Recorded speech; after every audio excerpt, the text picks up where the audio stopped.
Sup, my fellas. Don't forget to leave feedback, and enjoy the story. It is stated that for a knight to become a master, a narration explains that to reach master, one must shatter the belief that only swords can do it, introducing the legendary Spear Knight. The legendary Spear Knight is shown unleashing his spear in a fierce battle. His spear strike devastates the battlefield, establishing him as a great hero. The story sets this hero in the vast Igrant continent amid a raging war. His overwhelming power abruptly ends the Avalon Empire's civil war. This legendary Spear Knight is identified as Joshua Sanders. Someone holding a dark orb questions how the greatest Spear Knight in history could be so helpless. Joshua is shown gravely injured, coughing blood. A group approaches, remarking that these are Joshua's final moments.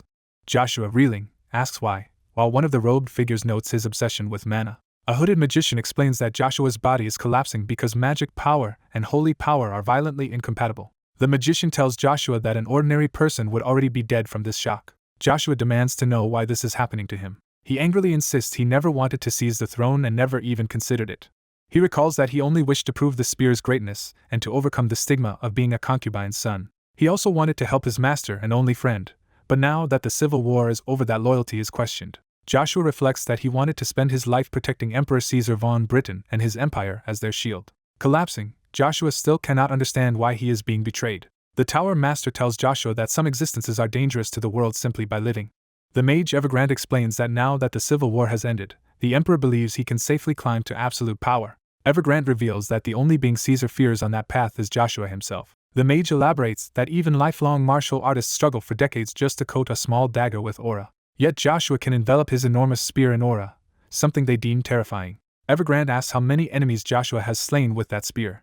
He then hints that Joshua already surpassed aura's normal limits long ago. The strain makes Joshua vomit more blood as the foreign powers rampage inside him. Joshua recognizes the glowing blue orb the mage holds as the relic discovered at the Amman historical site. Caesar admits he personally feared Joshua and felt sick just looking at his spear. Caesar confesses he grew paranoid, imagining that spear might one day pierce him. Joshua explodes with rage, his hatred for Caesar blazing. Caesar and the conspirators coldly thank Joshua for everything, claiming they could not have come this far without him. Evergrande says that without Joshua's achievements they would not stand where they are now. He mockingly thanks Joshua while directing lethal power at him. Evergrande bids a twisted farewell to the friend he has betrayed. Joshua collapses face down, bleeding onto the ground. Caesar claims he cannot bear to watch his best friend's final suffering. The traitors turn their backs and walk away, leaving Joshua to die alone. Joshua screams Caesar's full name in furious hatred. He vows that this betrayal will not be the end. A massive magic circle activates beneath Joshua's body. He realizes it is a magic explosion circle and estimates he has only a few minutes left. Feeling his title worthless, he thinks the legendary Spear Knight has become a joke. He concludes bitterly that he was betrayed by his dearest friend and will die as a nameless second-rate knight. As energy gathers, Joshua curses his fate. Despite his wounds, he drags himself across the glowing circle. He calls out to his spear, Lucia. The narrative highlights Lucia, the red spear famed as the battlefield's Grim Reaper. Joshua focuses on Lucia's name while struggling to move. He recalls once thinking the spear hid special strength, never imagining it would awaken now. Joshua roars at his body to move. Without thinking, he stretches toward Lucia, begging for just a little more strength. He claws his way closer as the ground cracks around him. He manages to grab the burning spear. Joshua's eyes harden with renewed resolve. Gathering his last strength, he begins a desperate counterattack amid erupting energy and shattered rocks. He is propelled skyward in a column of power. The explosion detonates with catastrophic force, obliterating the area. Under a blood-red moon, it is said that the Avalon Empire's Grand Duke met an ill fate. The narrator states that Joshua Sanders, undefeated Spear Knight, died in a way unworthy of his fame. A young boy suddenly awakens screaming in a pile of hay. Panting in confusion in a stable, he wonders where he is. Seeing his small hands, he realizes he should have died in that explosion and questions how he is alive. Shocked, he begins to suspect what has happened to him. Later, he quietly fetches water at a well. Looking at his reflection, he is stunned by the young face staring back. He realizes his body has become much younger. He exclaims in disbelief as he examines his surroundings. Recognizing the flowers and scenery, he understands this is where he once lived. The sight of familiar stable horses further confirms his location.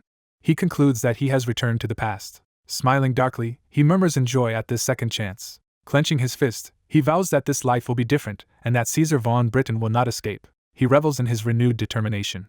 3 of the duchy soldiers approach angrily, asking why he has not cleaned the stables. Joshua recognizes them as the Agnes duchy's centurions Ralche, Lloyd, and Gort. One scolds Joshua for not answering when spoken to. Another reminds him Joshua is supposedly mute, so of course he cannot reply. Joshua narrates that he pretended to be unable to speak to avoid further beatings. The soldiers gossip about not having seen Lucia lately, nervously worrying the Duke might learn something. Joshua glares when they mention her name so casually. He thinks of Lucia, his mother, the exclusive maid of House Agnes. He explains that he is the illegitimate child born when Duke Agnes forced himself on that maid. Because the personal troops knew this, they tormented him viciously for sport. He especially remembers hatred for the 3 centurions now standing before him. They joke crudely about Lucia and tell Lloyd not to worry about being overheard. Lloyd says there is no one else around besides Joshua to hear their talk. Joshua recalls that Duchess Vanessa ordered that even if Lucia and her child were secretly killed, she would take responsibility. The men remark that now would be the perfect time to act, though Lucia is currently missing. Since Lucia is not present, they decide to entertain themselves by bullying Joshua instead. Joshua, eyes blazing red, resolves not to forgive those who insult his mother. He gathers fiery mana around his fists, preparing to fight back. Wondering if his technique will work in this young body, he closes his eyes and focuses. He recalls the unique mana technique he discovered with Lucia in ancient ruins, which let him reach the peak quickly. He explains that his method operates differently from normal ones and does not store mana solely in the body's usual mana hole. Instead, it draws in mana scattered in the surroundings. This technique bypasses the limitations of a small internal mana plate. Using it, he begins absorbing mana with his entire body. He concentrates that mana to release it explosively without first forming a conventional mana hole. Thus he skips years of foundational training and starts as a fast-developing mana user. Gort, enraged, suggests they gang up and beat Joshua senseless. Another soldier jokes that Gort is short-tempered because he was rejected by the woman he fancied. Gort boasts he might not control his strength, as he brandishes a stick at Joshua. Joshua stands still with his eyes closed, seemingly calm. The others mock him, thinking he has frozen from fear. Joshua tells himself he only needs to move a small amount of mana, something that once took him 10 years to learn but that he now understands perfectly. With renewed resolve he decides to act if this is possible. Gort suddenly feels something wrong as Joshua's aura flares. Gort shouts at Joshua in shock. He charges with a wild strike, claiming Joshua scared him. Joshua's mana-infused fist tightens. He smashes Gort in the midsection, sending the larger man flying. Gort collapses groaning while Joshua maintains a fighting stance. Ralche and Lloyd stare in disbelief, unable to comprehend what just happened. Joshua feels an ominous sticky presence forming around his abdomen. He realizes, with surprise, that something now exists in the area where his mana hole should still be empty. One of the remaining men grabs for his sword, escalating the fight. Ralche and Lloyd draw their blades, threatening Joshua for his defiance. Joshua notes that fighting armed, trained soldiers is dangerous in his young body but thinks if he can quickly incapacitate Lloyd the situation may change. He reasons that if Lloyd falls, the cautious Ralche will likely hesitate to fight. Joshua urges himself to endure his pain and go once more. Lloyd charges, promising to kill Joshua and treat today as his funeral. Joshua ducks under the swing, moving with practiced agility. He surges forward with mana swirling around him, astonishing his opponents. Joshua delivers a devastating mana-charged uppercut to Lloyd's jaw. The blow sends Lloyd hurtling through the air, badly wounded. He crashes violently to the ground while Ralche looks on in shock. Ralche, terrified, mutters that Joshua is insane. Watching Joshua stand amid 2 beaten centurions, Ralche realizes this power cannot be coincidence. Joshua trembles from the pain of channeling even this small amount of mana. He analyzes Ralche, remembering that Ralche advanced more through cunning than pure skill, yet still poses a threat. Determined not to show weakness, Joshua loudly declares his warning. Ralche stammers in horror at Joshua suddenly speaking. He is stunned to learn that the boy he thought mute can actually talk. Joshua proclaims that from now on anyone who insults his mother, even centurions, will pay. He swears under his name, Joshua, that such people will never be spared. Ralche, feeling Joshua's killing intent, panics as if facing a monster. Overwhelmed with fear, Ralche turns and runs away screaming that Joshua is a monster. Exhausted, Joshua is left panting heavily. As Ralche flees, Joshua's vision fades and he curses weakly. His depleted body gives out and he collapses face first onto the ground. Lying there half-conscious, he struggles to keep his eyes open. The scene shifts to the grand, ornate Agnes mansion. Inside, servants gossip that Joshua, the supposedly mute stable boy, beat up 3 centurions and might have been faking his muteness. An older servant finds the story suspicious, noting Joshua is much younger than another heir, Babel. Another dismisses the rumor as exaggeration, saying an abandoned mute child could never defeat 3 soldiers barehanded. The older man concedes that if the rumor were true, it could change Duke Agnes's line of succession. The skeptic argues that even if Joshua is talented, he could never surpass young Master Babel. A third servant agrees enthusiastically, pointing out that Babel can already use mana. They praise Babel as a prodigy for awakening mana at 14, earlier even than Duke Agnes himself, claiming he may one day surpass the Duke. A servant insists no one can rival the young master for succession, and says it is impossible. Young Joshua enters and the servant panics, realizing Joshua overheard him. Surrounded by ominous energy, Joshua orders the servant to inform the Duke. Joshua declares that Joshua von Agnes has arrived. In the Duke's office, a soldier kneels and presents a bundled suit of armor.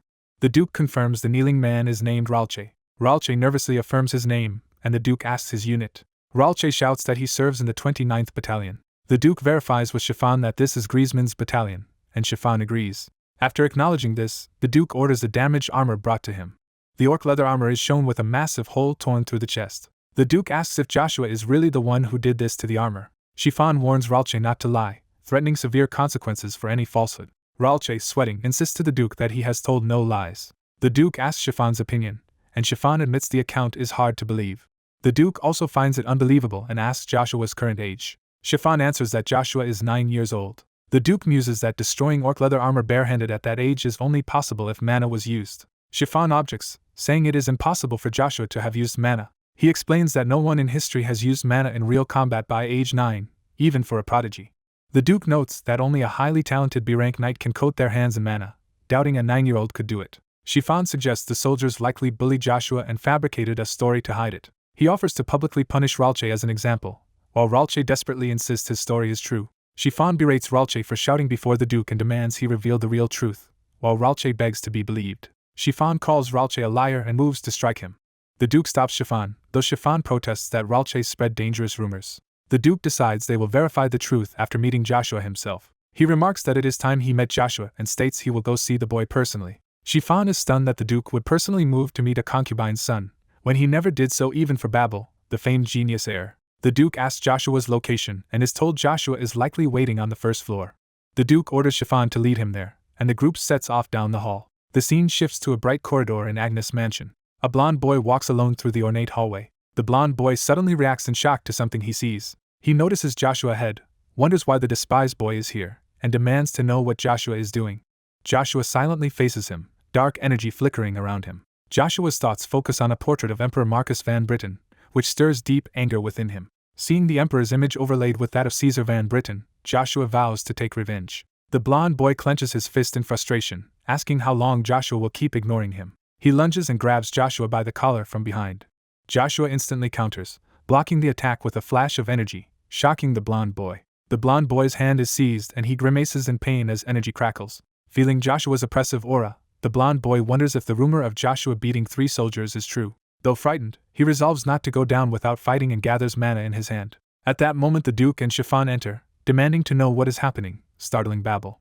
Babel hurriedly kneels and greets the Duke. The Duke again asks what Babel was doing, and Babel claims they were merely exchanging friendly greetings.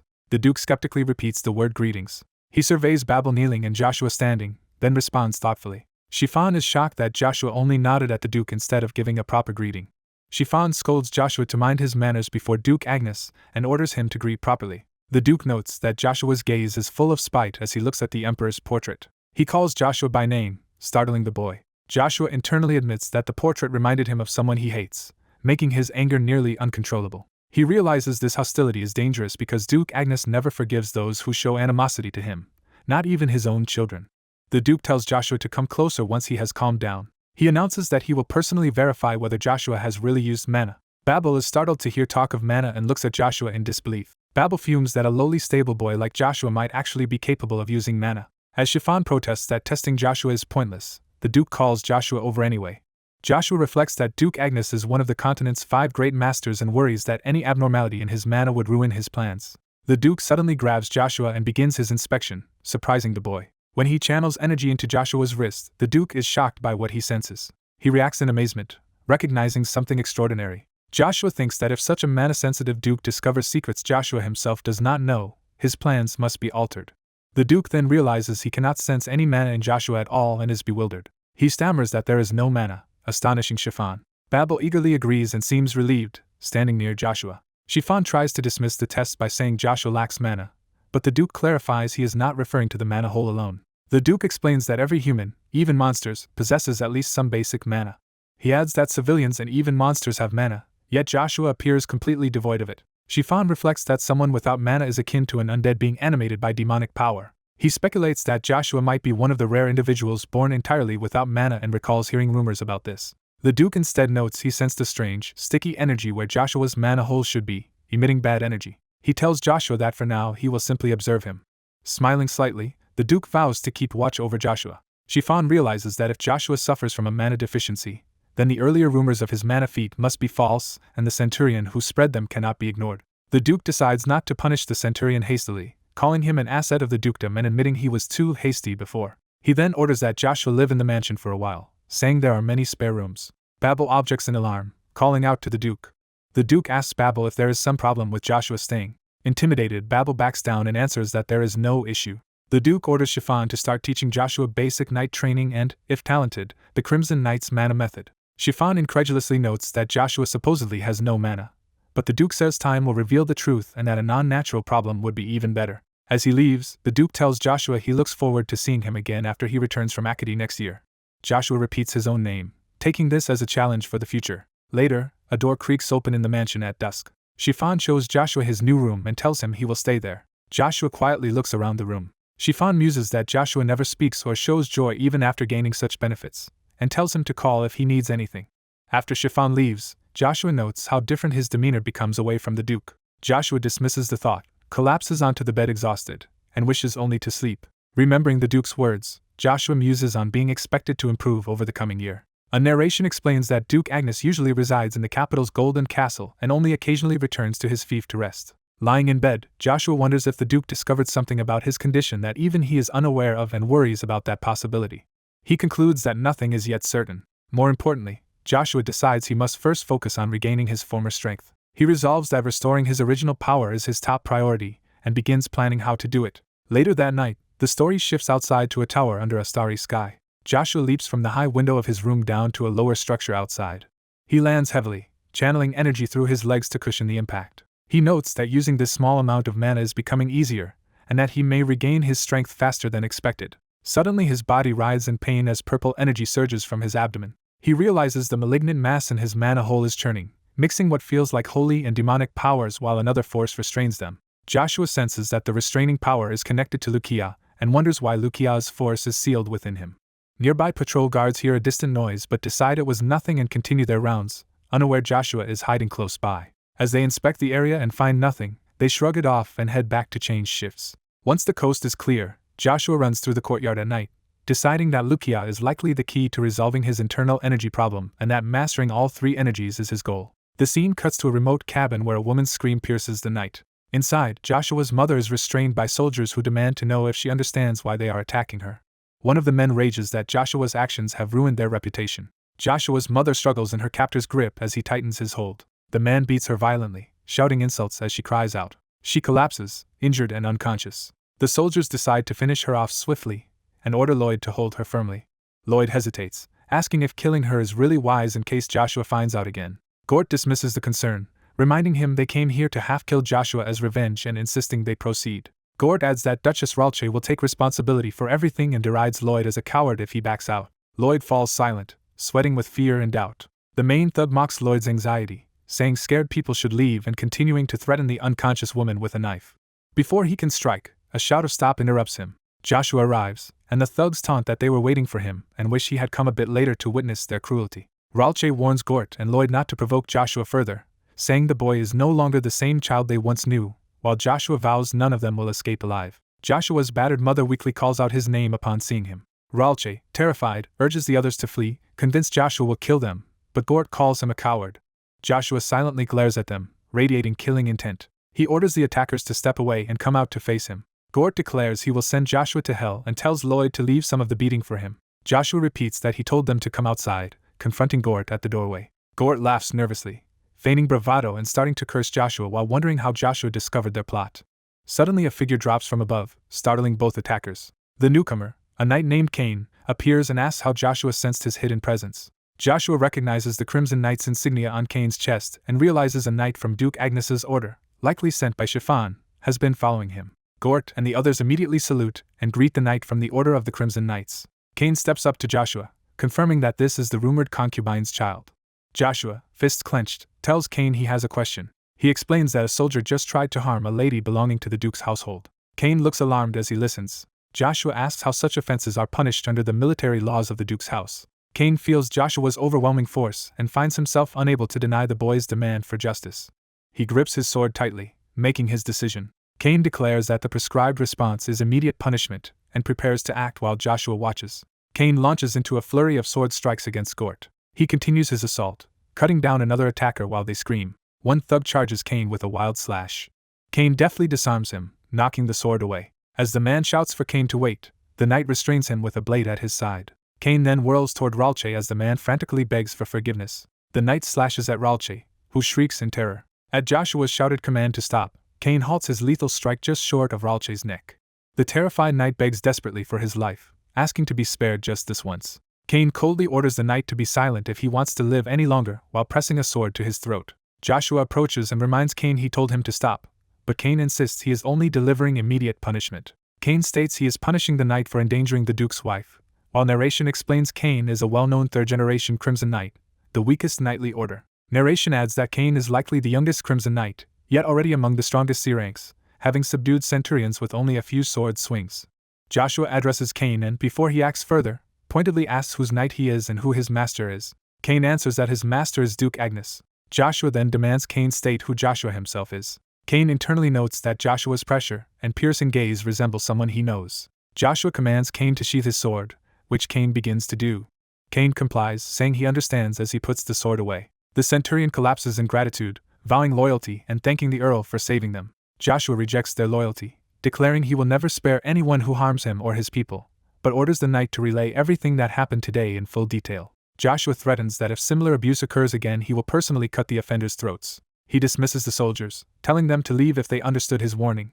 The terrified knight flees into the night, shouting that he understands the earl's orders. Joshua's injured mother groans and starts to regain consciousness. Joshua hurries over upon noticing his mother lying on the floor. Cain, puzzled, asks if Joshua is really the same earl he knows, saying Joshua's words sounded insincere. Cain comments that Joshua seems very different from the timid boy he remembers. Joshua dryly describes how others view him as the master's mute illegitimate child and a lowly stable hand. Cain silently reflects on this, looking troubled. Someone calls out, "Earl," to catch Joshua's attention. Cain explains that all soldiers assigned to the Agnes territory serve the duchy's commands, prompting Joshua to ask what of it. Cain adds that at age 23 knights may freely choose a lifelong master, and says he will face that choice next year. Trusting his instincts, Cain declares that for the next year he will watch over Joshua beyond his formal duties. Joshua thinks Cain is eccentric, noting that choosing to serve Babel, the duchy's prodigy, would be the rational decision. Joshua is interrupted when his waking mother weakly calls his name. Joshua joyfully calls her mother, and she tearfully confirms she is glad he is safe. Mother and son embrace tightly in relief. While hugging her, Joshua resolves that from now on he will definitely protect his mother. Narration says Joshua sincerely thanks the heavens for letting him return to his regret-filled youth for a second chance. He vows this life will be different, living not as the lowly illegitimate Joshua von Agnes but as Joshua Sanders, once hailed as the strongest spear in history. The scene shifts to the grand mansion of the Agnes Duchy. Duke Agnes walks the hall with his aide Chiffon, learns Count Rebecca has arrived and is waiting in the reception room. Chiffon reports that Count Rebecca did not come alone this time, and that Miss Iselin accompanied him. Hearing this, the Duke realizes Rebecca intends to settle matters once and for all. Narration introduces Count Fonsaljean Rebecca as a powerful yet lower-ranked noble whose influence in the Empire cannot be ignored. It then presents his daughter, Iselin Jean Rebecca. Iselin is described as a 9-year-old magic prodigy carefully watched alongside Babel, one of the rare talents who reached Class 2 at such a young age amid people blessed or cursed by mana.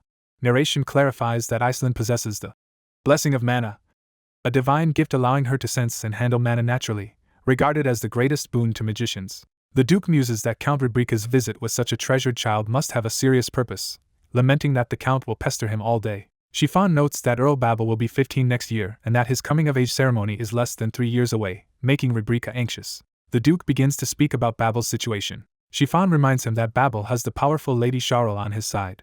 The Duke agrees, saying with such a child he cannot simply ignore that option. Narration explains that the Empire's 5 duchies wield great influence, and Lady Charles comes from the wealthy Font family who became nobles purely through their riches. The aide remarks that politically Lady Charles is the better choice, though he finds the situation unfortunate. Narration states that Duke Agnes's hunger for talented individuals rivals his desire for military might. It characterizes Duke Agnes as a man who evaluates people solely by their skill, the true master of the Agnes Duchy. As they walk, the Duke suddenly stops, causing Chiffon to pause behind him. Chiffon asks what is wrong, and the Duke instead inquires how Joshua is doing. Surprised, Chiffon says he does not understand the question. The Duke reveals he promised Fonsal he would give Iselin to Joshua. Chiffon, shocked, repeats that Lady Iselin with the blessing of mana is being offered to someone afflicted with mana's curse.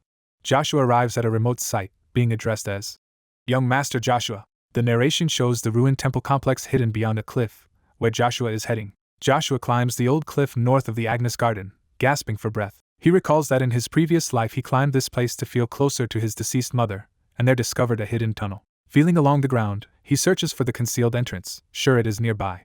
His hand finds a spot and something shifts, startling him. Narration says this is where he had once found Lucia. As Joshua bites his finger to draw blood, Joshua lets his blood fall onto the revealed magic circle, activating it. A brilliant portal of crackling mana opens before him. Joshua steps confidently into the portal.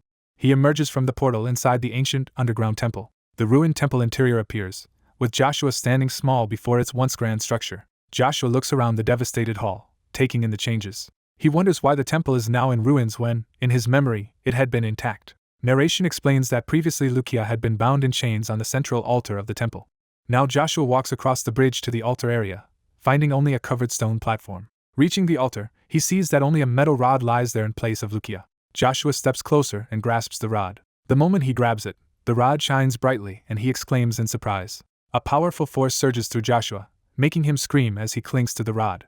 His vision blurs and his eyes close as light engulfs him. Energy swirls wildly around his body while he struggles to understand what just happened. Startled, Joshua cries out in confusion. He finds himself in a completely white void and asks where he is. A mysterious voice calls Joshua to look over in another direction.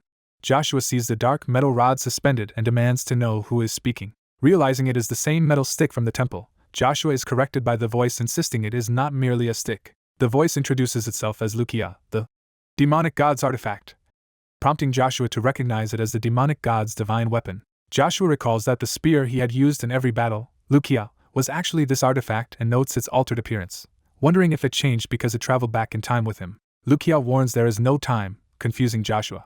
The artifact explains that two conflicting energies in Joshua's body will slowly consume his life, and the only way to tame them is to use both energies through a special method. It tells him to regain his former strength quickly by reaching at least magic spearmanship stage 4 in his current condition. Joshua remembers the ancient spear technique he once practiced, magic spearmanship, which when combined with his mana technique made him overwhelmingly powerful. Narration notes that on the Igrant continent knights relied solely on swords while spears were despised as crude toys. Yet before his regression, when Joshua had mastered magic spearmanship stage 5, few warriors could match him in battle.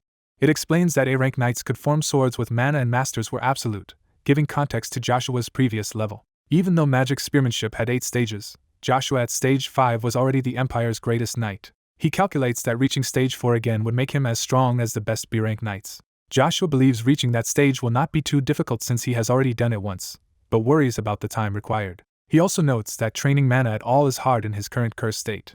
Lucia reassures him that with the artifact at his side he can wield mana to some extent without suffering the curse's side effects. Joshua, astonished, asks if that is truly possible. Lucia urges him to constantly hone himself, promising that once Joshua reaches the peak and the artifact regains its full power, his dream will become attainable. As Lucia's presence fades, it tells Joshua he will surely achieve his dream, while Joshua anxiously calls after it for clarification. Joshua is abruptly expelled from the white space back into the temple, crying out as the transition jolts him. Back in the physical world, he stands clutching the rod-turned spear amid hanging chains. He surveys the altar chamber, now holding Lucia in its current form. Breathing hard, Joshua silently steadies himself while gripping the spear. Remembering Lucia's assurance, he begins testing the weapon, swinging it and trying to channel mana. He focuses on a unique mana cultivation technique that exists nowhere else on the continent. He starts magic spearmanship stage 1 training, attempting to draw in even a handful of mana from the surrounding air. Joshua's eyes sharpen with determination as energy gathers within them. Power erupts around him, and he exults that he succeeded. Encouraged, he declares that with this power he can proceed, continuing to practice. He executes magic spearmanship stage 1, first form, concentrating mana into a single point. Then he lunges forward in an explosive thrust, driving the spear with focused force. The resulting strike devastates the temple wall and ceiling, sending stone and energy flying. Joshua smiles and vows that this is the true beginning, promising Caesar Van Britten that he will train relentlessly, and one day take everything from him. The story shifts to the Agnes Duchy's guest reception room where nobles dine. A butler clears his throat, preparing to announce new arrivals. Duke Agnes and Chiffon enter the room as their presence is formally declared. The Duke notices that there are more attendees than he expected. Cheryl de Font, daughter of House Font, politely greets the Duke, and he asks why she has come so late. Her guardian Count Cox apologizes, explaining Cheryl's insistence forced their sudden visit, but the Duke says there is no need to apologize and welcomes the chance to meet. Narration introduces Count Cox Ronvagen as a key vassal who manages House Font's finances, while he expresses gratitude for the Duke's words.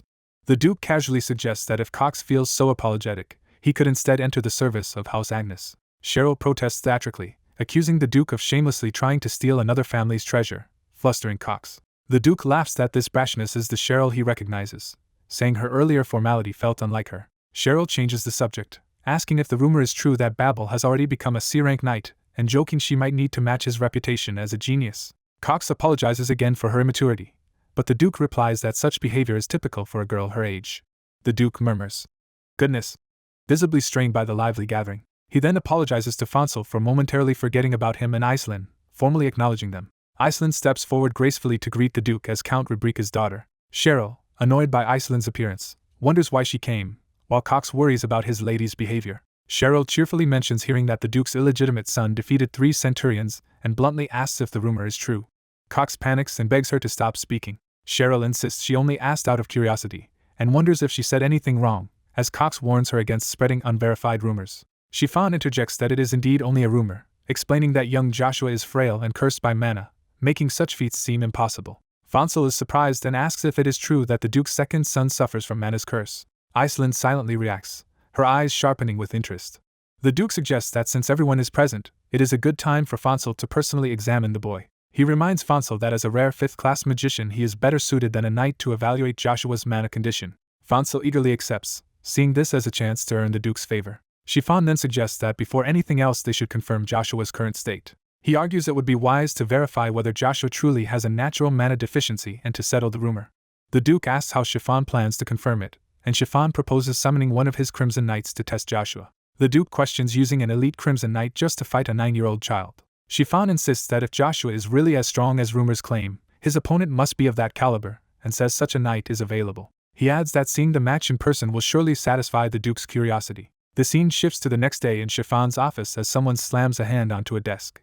Chiffon tells Cain he has read his report, and confirms there was a conflict with the centurions. Cain affirms that his report is accurate. Chiffon concedes Cain had the authority under military law to punish them immediately, but questions whether Cain's response was too hasty. Cain defends himself, stating the centurions were plotting harm against the lady of the Duke's household, shocking Chiffon. Furious upon hearing Lady Vanessa was targeted, Chiffon curses the perpetrators. Cain corrects his superior, saying the woman in question is Lady Lucia, not Lady Vanessa. The superior confirms that Lady Lucia, the Duke's second wife, is the person involved. Chiffon, exasperated, asks if Cain really injured 2 centurions just to protect someone he calls a concubine. Cain insists Lucia is a respected lady of the Duke's house whom ordinary soldiers have no right to harm. He argues the soldiers' actions insulted and challenged the Duke and accepts punishment if defending her was wrong. Chiffon silently considers Cain's words. Chiffon decides to overlook the incident and tells Cain there is another task for him, which Cain is ready to accept. Chiffon orders Cain to spar with young Master Joshua that day. Cain is shocked to hear he must spar with Earl Joshua. Chiffon explains the bout will determine whether Joshua truly suffers from the curse of mana, though he expects only mana deficiency.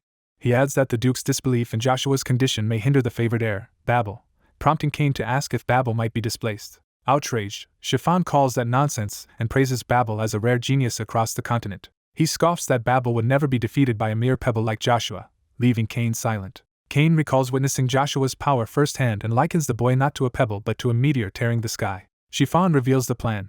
Cain must secretly inject mana into Joshua during the spar to test for the curse. Cain realizes that if Joshua has the curse, the mana will poison him and kill him within 10 days, and he is shocked at how openly Chiffon favors Babel. Chiffon tells Cain to wait in the military armament for the Duke and Count, and Cain reluctantly agrees. The scene shifts to the armory where training weapons are stored. Cain reaches for a wooden sword among the practice arms. Resolving himself, Cain thinks that despite Chiffon's order, he will not harm Joshua while supervising him. Joshua arrives at the armory, confirms Cain's name, and Cain notes the young earl has come. Joshua says he heard they are to spar. Cain confirms the Duke ordered the match to assess Joshua's abilities. Joshua, pleased that the Duke noticed him, eagerly accepts the challenge. Cain reassures Joshua there is nothing to worry about because he does not intend to fight him seriously, which Joshua questions.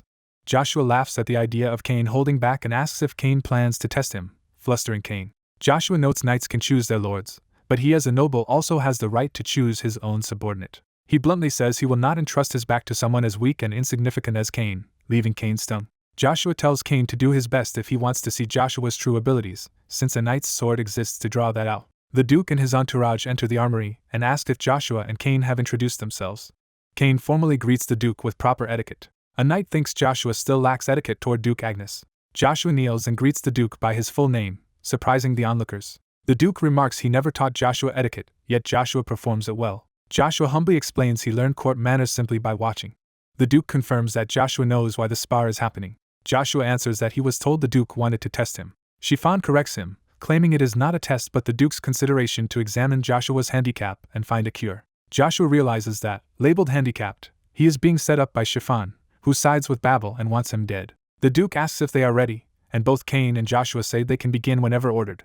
The Duke tells Cain he is mistaken, because Joshua's sparring partner is not Cain. Babel appears and declares that he, the older brother, will be Joshua's opponent. Babel, feigning affection, says he cherishes his younger brother. Joshua internally curses Babel, showing deep resentment. The Duke states they will use wooden swords because this is only training.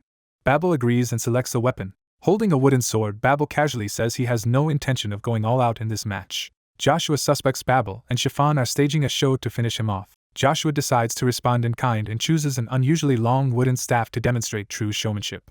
Babel smashes his foot down to display force, cracking the floor. The Duke and Chiffon react in surprise at the sudden show of power. Joshua raises the staff confidently and declares the weapon sufficient for him. In the stands, Charles and Cox laugh and comment on Joshua's antics. Chiffon protests that the situation is serious and demands to know what Joshua plans to do with a mere stick. The Duke questions whether Joshua is sure, and Chiffon anxiously raises an objection. Joshua confidently answers yes when asked if he is certain. The Duke silently observes Joshua, intrigued. The Duke orders everyone to take their seats, and the spectators move to the viewing area. As a precaution, the Duke warns Babel not to use mana during the duel. Babel scoffs, saying using mana on Joshua would be a waste and not to worry. Cain, watching from afar, anxiously wonders what Joshua is thinking. Babel mocks Joshua for bringing a stick against his sword and insults Joshua's lowly past. The Duke announces the start of the match. The fight begins with a sudden clash, catching Babel off guard. Joshua charges and their wooden weapons collide in a flurry of motion. Babel scoffs that Joshua may have learned something but insists it will be useless against him. Joshua evaluates Babel in his mind as a C-rank knight whose main asset is speed. Joshua uses his staff's reach and speed to land a powerful sweeping strike on Babel. Enraged after being hit, Babel calls Joshua a bastard who dares oppose him. Babel, shouting insults about Joshua's illegitimacy, swings his wooden sword with murderous intent. Joshua counters and strikes Babel hard, knocking the older boy back. Joshua notices something as he maintains his stance after the blow. Babel, trembling yet standing, curses the mute bastard and forces himself to endure, earning Chiffon's praise. Joshua plans his next move, thinking about keeping this current distance. Ignoring the rules, Babel activates mana at close range and violently attacks Joshua, making the situation dangerous. The Duke shouts for Babel to stop using mana. A massive mana explosion erupts where the boys fought, forcing the adults to shield themselves. The Duke stands amidst the fading energy, having intervened to contain the blast. The resulting shockwave tears up the floor and sends Babel tumbling. Joshua is revealed harnessing dark blue mana with his staff, having withstood the blast. One observer exclaims in shock, recognizing that Joshua is using mana. Babel stares in disbelief, furious that someone of Joshua's status can wield mana. Remembering his father's expectations, Babel collapses in frustration, muttering that the outcome makes no sense. Consumed by jealousy, Babel screams that he cannot accept Joshua and declares himself the rightful successor of the duchy, powering up with mana again. Joshua reflects that the Agnes duchy will be destroyed in 10 years by Imperial conflict but sees present events as a chance to change that future. He thinks gaining immediate backing through his newfound power will greatly aid his long-term plans. Joshua, determined, vows internally to devour the duchy as he clashes mana-infused blows with Babel. The Duke unleashes a commanding aura and orders both boys to stop, forcibly halting the duel. The shock of the Duke's power makes Charles cover her ears and scream. Bathed in mana, the Duke warns that he will not forgive them if they continue fighting. Babel stands trembling with his sword glowing while Joshua faces him calmly. Chiffon is aghast that Joshua can use mana at only 9 years old, calling it an unprecedented feat. The Duke asks Chiffon if the demonstration is sufficient, startling the knight. Chiffon starts to protest about the strange mana, but the scholar confirms that what Joshua used was indeed mana. The scholar explains Joshua's mana amount is smaller than Babel's yet of a different, unusually concentrated type.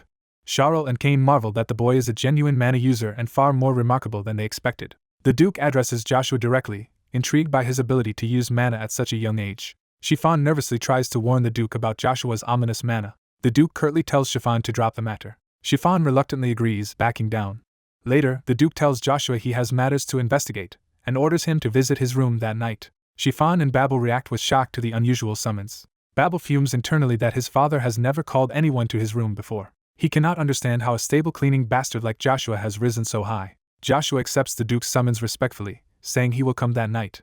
The scene shifts to the Agnes Duchy's guest room at sunset. Cheryl excitedly jumps on her bed, telling Cox how amazing Joshua's mana display was, while he begs her to calm down. Beaming, Cheryl gushes that a 9-year-old mana user is incredible. She suddenly announces she has made a decision about Joshua despite his illegitimate birth. Cheryl, eyes gleaming possessively, declares she will make Joshua her own.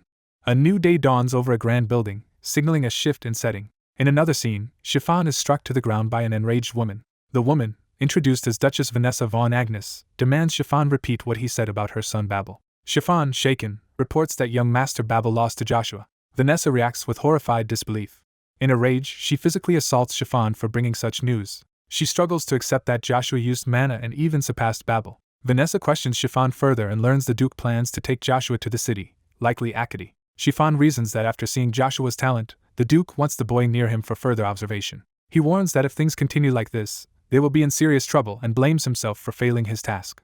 Chiffon assures Vanessa he has a way to handle the situation and asks her not to worry. Curious and angry, Vanessa presses him to explain. He predicts the Duke will announce Joshua to the Empire as a C-rank mana user. Chiffon adds that many nobles, including 2 counts, witnessed Joshua's feat, so the Duke will insist on officially testing him for mana. Chiffon recalls that to be recognized as a C-rank knight, one must pass a formal test.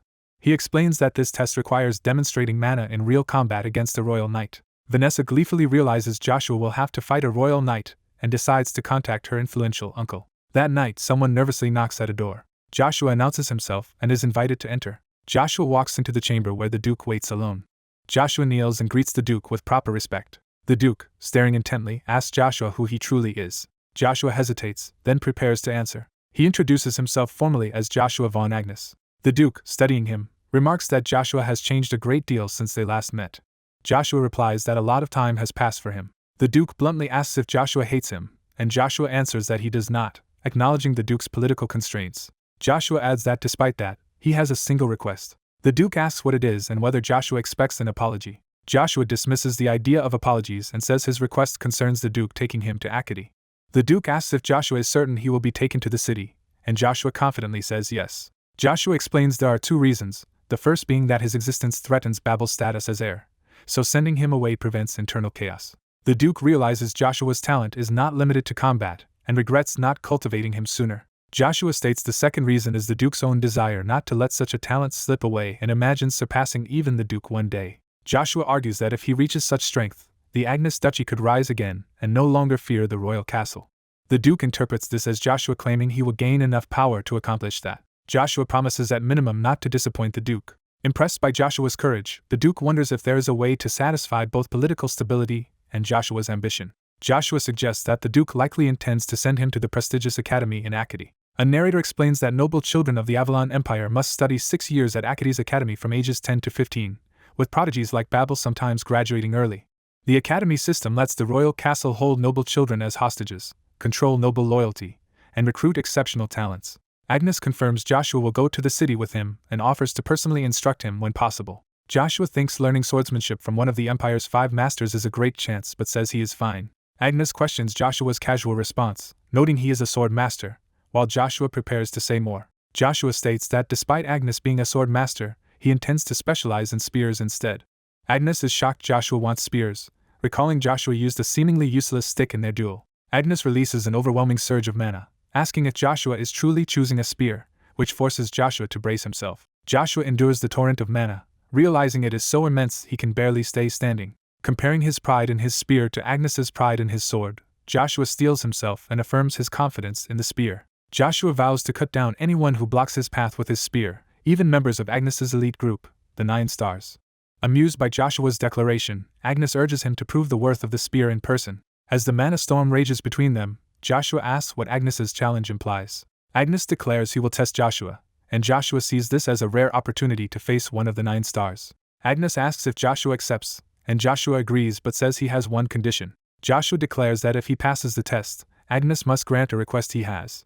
Agnes agrees that if Joshua passes, he may use a spear and Agnes will grant his request. Agnes adds that if Joshua fails, he must obey Agnes's commands completely. Joshua reasons that Agnes would likely send him to the academy to learn swordsmanship but decides he will not hide his abilities, so he accepts. A robed mage performs a spell over a glowing orb, establishing a long-distance magical connection. The orb reveals the image of an older man, showing the connection has successfully linked to someone far away. The robed woman, addressed as Vanessa, is told preparations are complete, and she begins the communication ritual. Vanessa greets her uncle through the orb, and he responds warmly, asking how life in the duchy is. Vanessa admits something has happened in the duchy, and says she needs a favor from her uncle. Later, Joshua walks out of the training hall, exhausted from the ordeal. The door slams shut behind Joshua as he stands outside, still affected by Agnes's overwhelming aura. Joshua reflects that Agnes's power is incredible and that his body is still trembling from the experience. A noble boy calls out to Joshua and asks to talk, catching Joshua off guard. Joshua coldly says he has nothing to discuss and turns away, causing the other boy to hastily call after him. The boy desperately challenges Joshua to a rematch, his eyes burning with a fierce desire to win. Smiling confidently, Joshua asks if his rival is truly prepared for another fight. Meanwhile, in the Avalon Empire's Imperial castle, the narrative shifts to Cultica Palace. Imagery of a dragon emblem signals the imperial authority and martial legacy of Avalon. In the throne room, the Emperor laughs after hearing a report and asks if the story he received is true. Emperor Marcus Van Britten reads that another child with star-level talent has emerged from Duke Agnes's household. The messenger confirms it, and Marcus is stunned Vanessa had been hiding such a person. The messenger clarifies that the gifted child is not the Duchess's legitimate offspring. Marcus reacts with surprise on learning the boy is an illegitimate child of a duchy maid. Intrigued rather than offended, Marcus finds the situation interesting. Marcus notes that even Babel alone is a rare treasure, yet Duke Agnes now holds two such prodigies, and he admits he is jealous. He acknowledges his princes are also world-shaking talents but quickly dismisses them as insufficient. Marcus muses that some of his children may have imperial aptitude but are too weak in battle for his standards. Narration explains that because Marcus himself is powerful enough to be a master, he judges even talented princes harshly. The messenger reflects that Marcus's obsession with exceptional talent has grown excessive. Marcus reasons that if Agnes is openly revealing his second son, the boy must be on par with Babel. Marcus reveals he has heard a rumor that Babel actually lost to this young boy. The messenger answers that the boy who beat Babel is only 9 years old. Marcus is shocked that a 9-year-old could defeat someone regarded as the continent's best. Delighted, Marcus predicts many powers will soon test the child's skills and mentions knights will be dispatched at Agnes's request. The report concludes that Joshua's strength is already estimated to be close to that of a C-rank knight. Marcus considers a 9-year-old at C-rank a great blessing for the Empire, and grows eager to see him. The messenger worries Marcus might personally test Joshua, noting the Emperor's will shapes the entire Empire. Marcus says he would like to go himself but cannot leave the capital because political predators are waiting for a chance. Instead, Marcus orders that a prince accompany the knights to observe and evaluate Joshua's talent. Back at the duchy, Joshua engages his rival in a ferocious duel, declaring that using gifts properly is one's responsibility. Joshua overwhelms his opponent with a devastating mana-infused blow during their rematch. The noble boy struggles to block, his sword bloodied and his arm injured by Joshua's attack. Gasping, the boy realizes Joshua is channeling mana into his bare fist yet still attacking with enormous force. Joshua, cloaked in blue aura, tells his opponent he can read his thoughts from his expression. As the boy advances with his sword, Joshua calmly walks toward him, intent on teaching him the true fear of martial arts. Offended by Joshua's attitude, the boy responds by unleashing a powerful mana slash. Joshua clenches his fist and gathers his own mana, preparing a counter. He releases an immense aura explosion that blasts his opponent away. The impact sends mana shockwaves across the training ground as Joshua channels energy into part of his body. The defeated boy internally admits Joshua is overwhelmingly stronger, despite not wanting to accept it. Joshua stands over his fallen rival and asks if he is frustrated, while someone nearby calls out Joshua's name. Joshua tells the boy to remember the shame of losing to someone he once scorned and use it as motivation to become stronger. The humiliated boy seethes but cannot deny his defeat. Joshua thinks of how the boy insulted him and his mother, yet decides to spare him this time because he glimpsed genuine martial passion in his eyes. Joshua warns that if the boy's attitude remains unchanged, he will one day cripple his sword arm permanently. Terrified, the boy swallows hard as the threat sinks in. Joshua walks away, telling him not to forget the vast difference between their current levels. Left alone, the boy curses through tears, devastated by the gap in strength. The next morning at Agnes Duchy, a new day begins at the tall castle. Joshua wakes up exhausted, realizing he drained too much mana without rest. He notes his mana control has improved greatly since absorbing Lucia's main self but worries his body may not yet bear the burden. Hearing a knock, Joshua wonders if Cain has arrived earlier than expected. Opening the door, he starts to greet who he assumes is Cain, only to be surprised by a red-haired girl. The girl cheerfully introduces herself to Joshua von Agnes, while he is confused by her sudden appearance. She introduces herself as Cheryl D. Font of the Font Duchy and notes she is 3 years older, speaking familiarly. Cheryl tells Joshua to call her big sis, and eagerly invites herself into his room to talk. Joshua abruptly blocks her way and calls out sharply, startling her. Leaning in coldly, he tells Cheryl to leave him alone in no uncertain terms. Moments later, Cheryl finds herself outside his closed door, shocked by the harsh rejection. She stands there dumbfounded, processing how rudely she has just been dismissed. Inside, Joshua walks away grumbling about being disturbed so early. Passing the door again, he senses Cheryl is still lingering and decides to ignore her presence. Growing irritated that she might not have left, Joshua considers whether words alone will make her understand. He flings open the door to repeat his outburst, only to discover it is Cain standing there, not Cheryl. Cain nervously greets him as Earl Joshua and offers to return later if Joshua is busy. Embarrassed, Joshua apologizes, admitting he mistook Cain for someone else. Joshua then asks Cain how the preparations for his earlier request have gone. Cain reports that everything is ready but admits he does not understand Joshua's intentions. Joshua tells Cain simply to trust and follow him, promising Cain will understand his plans in time. At Duke Agnes's large sparring field, centurions gather for a special training session. Some knights gossip about absent comrades and rumors that Joshua defeated them. Others note Ralche's strange silence and speculate whether Joshua's supposed illness has somehow spread to him. They also wonder who summoned all the centurions and learn a Crimson Knight will be instructing them today. A command for attention cuts their chatter as the centurions assemble. Cain arrives with Joshua, announced as a Crimson Knight, and the soldiers are stunned to see a child with him. One knight recoils in fear, recognizing the child as Earl Joshua. Cain explains that Joshua will assist with today's training session. Joshua formally introduces himself as their instructor for the day, stating his full name and status. The centurions react in disbelief that such a young boy is leading them. Joshua reminds them that, as Agnes's centurions, they are supposed to be vanguard commanders, so their individual skill must be top tier. He then announces he is there to evaluate their abilities and challenges all of them to attack him at once. Many centurions protest in disbelief, thinking Cain must be joking. Even Cain worries aloud if Joshua is serious about facing all of them alone. Some centurions sneer that Joshua will just hurt himself and consider the trial an insult to their abilities. Joshua grips his spear tightly, ready to prove them wrong. He strides forward with the spear, fully prepared to demonstrate its power.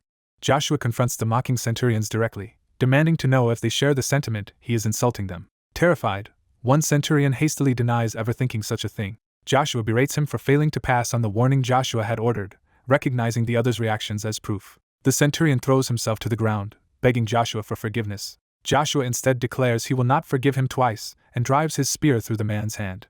He explains that after the man's plot against his mother, he could have killed him but had given him a chance, which the man squandered by repeating his arrogance. Other centurions realize that Lloyd and Gort's unexplained absence is likely because Joshua already beat them as well. The wounded centurion pleads desperately for one more chance as Joshua insists there is none but offers to preserve his pride as a centurion. Joshua orders him to raise his sword and says if the man can defeat him now, he will overlook everything. Accepting he may die regardless, the centurion decides to fight with all his strength. He convinces himself that since Joshua is still just a child, he might win if he performs well. The man launches a desperate charge at Joshua with his weapon drawn. Joshua calmly smiles, confident in the outcome. Joshua counters with a spear technique called lightning slash, the first stance, striking down his opponent. The resulting energy cleaves the ground and sends shockwaves across the sparring field. The centurion collapses unconscious amid the shattered stone, utterly defeated. Another centurion stammers that Joshua truly used powerful mana in that strike. Joshua warns everyone that judging an opponent by appearance alone can get them killed on the battlefield. He then invites anyone who still doubts his strength to step forward and challenge him again. One centurion leader nervously steps out from the ranks toward Joshua. He reaches for his sword, readying himself before Joshua. Instead of fighting, he kneels and formally greets Joshua as the 23rd centurion leader. Inspired, the other centurion leaders kneel one by one, pledging respect to Earl Joshua. Watching from behind, Cain smiles at Joshua's success and growing authority. Cain thinks Joshua has surpassed his expectations and silently vows to support him wholeheartedly. Elsewhere, Cheryl sighs sadly, replaying Joshua's harsh words in her mind. Sitting alone in her guest room hugging a stuffed rabbit, Cheryl broods over the encounter. She imagines Joshua behind her repeating his cruel dismissal, and softly calls his name. A servant bursts in with news that the Imperial Knights will soon arrive at the duchy, startling her. Cheryl, still sulking, says she asked not to be disturbed today. The servant worries about her condition, asking if something happened to upset her. Irritated, Cheryl shouts at Cox for ignoring her request not to be bothered and demands an update on her father's plan. Cox panics, realizing he momentarily forgot his lord's instructions. Cheryl reminds him of their mission at the duchy, and Cox apologizes, promising to carry out his master's orders immediately. Alone again, Cheryl grumbles into her pillow that everything is annoying. In the Duke's office, Agnes confronts Joshua about executing a centurion, and Joshua calmly confirms he did so. Joshua explains that the centurion spread slander about his mother, so under military law he executed the man for insulting a noble. Agnes says he already knew and would have killed the offender himself, though he still considers the situation regrettable. Agnes asks if Joshua acted out of childish loss of control, or if there was another motive behind the execution. Joshua answers that, as a recently despised concubine's son, He cannot win acceptance through strength alone and needs decisive actions to change how others view him. Joshua explains he sought overwhelming strength to instill fear and shock in those who wronged him. He says he wanted power so no one could mistreat him or his mother again, and to prove before the gathered centurions that he truly carries the Duke's blood. The Duke reflects on Joshua's motives and says they are understandable. The Duke ends the talk, telling Joshua to prepare to leave for his mana evaluation. Joshua is reminded that the Imperial Knights were dispatched, and he confirms he will depart once ready. A lion emblem, symbol of the Golden Mane Knights, is shown. Armstrong of the Agnes Duchy, leader of the Golden Mane Knights, looks forward to seeing two underage C-rank knights emerge from their duchy. Another knight dismissively notes that one of those promising knights is only the son of a concubine. Knights argue, one mocking that another's position is threatened because Babel lost to Joshua, provoking an angry outburst. The Duke interrupts their quarrel, reminding them the Imperial Knights are about to arrive. The two knights hurriedly salute and greet the Duke. Observers notice Joshua and doubt his strength based on his appearance. As Joshua watches, Armstrong remarks that the visitors have finally arrived. A full battalion of Imperial Knights and a carriage approach the Agnes estate. A knight, surprised at the large force, wonders what important person the Imperial Palace has sent. A noble's foot steps from the carriage onto the ground. The blonde noble emerges, recognizing the Agnes Duchy as one of the Empire's 9 stars. The Duke realizes the visitor is the Empire's 4th prince. Joshua internally recognizes him as 4th Prince Caesar Van Britten and is shocked that this moment has come so soon. In a separate scene, a knight is violently struck by a mana attack and sent flying. The fallen knight begs Sir Joker to stop attacking him. Joker mercilessly continues the onslaught with sweeping mana-infused strikes. Joker, captain of the First Army of Imperial Knights, arrogantly questions who dares command him. Someone unseen says they expected Joker to be here, catching his attention. A superior reprimands Joker, saying no one would want to join the Imperial Knights if newcomers are bullied, while Joker admits he could not stand show-offs who use a little mana. Joker asks why this superior has come. The superior relays Madame Vanessa's secret mission and tells Joker he must carry it out. Back at Agnes, the duchy's leaders and knights stand to greet the arriving royal party. Joker privately concludes his mission is to cripple Joshua so he can never wield a sword again. Caesar greets Joshua, acknowledging him as the much-talked-about young earl. Joshua glares at Caesar with hatred, thinking of him contemptuously. An attendant urges Joshua to show respect because he is in front of the prince. Joshua calmly declares that in Avalon only the emperor deserves the unified respect of all knights, not a mere prince. Caesar lightly questions why he should be respected as the unclear, self-proclaimed 4th prince. Valmont, a red-haired imperial vice-captain, orders his knights forward and calls Joshua insane for his insolence. Valmont insults Joshua as a concubine's child who recently cleaned stables, incredulous at his boldness. Armstrong steps in between Valmont and Joshua, drawing his weapon. Valmont angrily asks why Armstrong is defending a low-born concubine's son instead of the Duke. Armstrong firmly states that Earl Joshua is also a member of the Agnes Duchy. The Duke releases overwhelming mana, warning both sides they are in front of the prince, and asking if they want to die. Valmont trembles under the pressure, and realizes firsthand the power of Duke Aiden Pawn Agnes. The Duke tells Joshua his own rash words created this trouble and orders him to apologize to the prince. Caesar waves it off, saying Joshua is not entirely wrong. In private, Caesar's advisor warns that every action is being watched and could affect imperial authority, but Caesar humbly calls himself a powerless 4th prince who must be careful. Caesar then publicly agrees with Joshua, stating that only the emperor should receive the knights' collective respect. He reassures Joshua and the knights that he is fine and asks them not to worry. Caesar adds that knights must prove themselves by their own merit, and hints that empty boasts are worthless, subtly provoking Joshua. Joshua notes internally that Caesar is again trying to twist the situation with smooth words but vows that this life will be different. Joshua walks up to Caesar, inwardly swearing to kill him at his moment of greatest triumph, and outwardly says he is ready any time. Valmont fumes that Joshua remains arrogant even before the prince. Joker politely asks the prince to let him handle Joshua's mana identification so he can personally test whether Joshua's skill matches his words. Caesar agrees, arguing that having powerful Sir Joker oversee the test will ensure Joshua's safety given their rank difference. Joker, pleased, vows to evaluate Joshua's mana very carefully. The Duke, Armstrong, and Babel watch the impending duel with serious expressions. In the Agnes training hall, Joshua faces Joker in the official mana test. Caesar, Valmont, and others take seats as spectators. Seeing Joshua wield only an iron rod, Joker mocks him for treating the duel like a game. Joker sneers that Joshua has grown conceited from praise and dares to insult the prince and Imperial Knights. Joshua retorts that Joker talks too much and jokes that knights must be chosen for their chatter. Joker activates a blazing sword aura and explains that the test will judge Joshua's ability to use mana through an actual duel with him. Joker lunges in with confidence, sword aura swirling. Joshua meets the attack with his rod and heavy dark mana, matching Joker's blow. Joker is shocked by Joshua's mana, finding it oppressively heavy. Joker then rushes in again, claiming Joshua's weapon is just a toy and that Joshua will lose once he closes the distance. Joshua thinks that most opponents believe that, but he has long trained to overcome such a weakness. Joshua counters with a powerful, close-range strike that staggers Joker. Joshua smoothly follows up, moving with fluid, mana-charged spear techniques. He unleashes his lightning/first form, sending a massive energy blade at Joker. Joker responds with his own sweeping mana wave to clash with the attack. Observing, Caesar marvels that Joshua can fight evenly with a B-rank knight at his age, while Valmont notes that Joker is actually restraining himself to C-rank output. Valmont adds that beyond mana, Joshua's weapon skills are overwhelming and unlike any spear technique he has seen before. Joker worries the test will end with his defeat and begins pushing harder. He fears Lady Vanessa's wrath if he fails, deciding to gamble despite the risk. Joshua realizes Joker truly is on a different level than Babel and struggles to control his clashing mana and holy power. Joker roars and hurls an even larger wave of sword aura at Joshua. Joker thinks only Duke Agnes could stop him now but believes he is faster at this distance. He propels himself forward with massive sword aura toward Joshua. Joshua, bloodied but determined, gathers his remaining mana into his rod.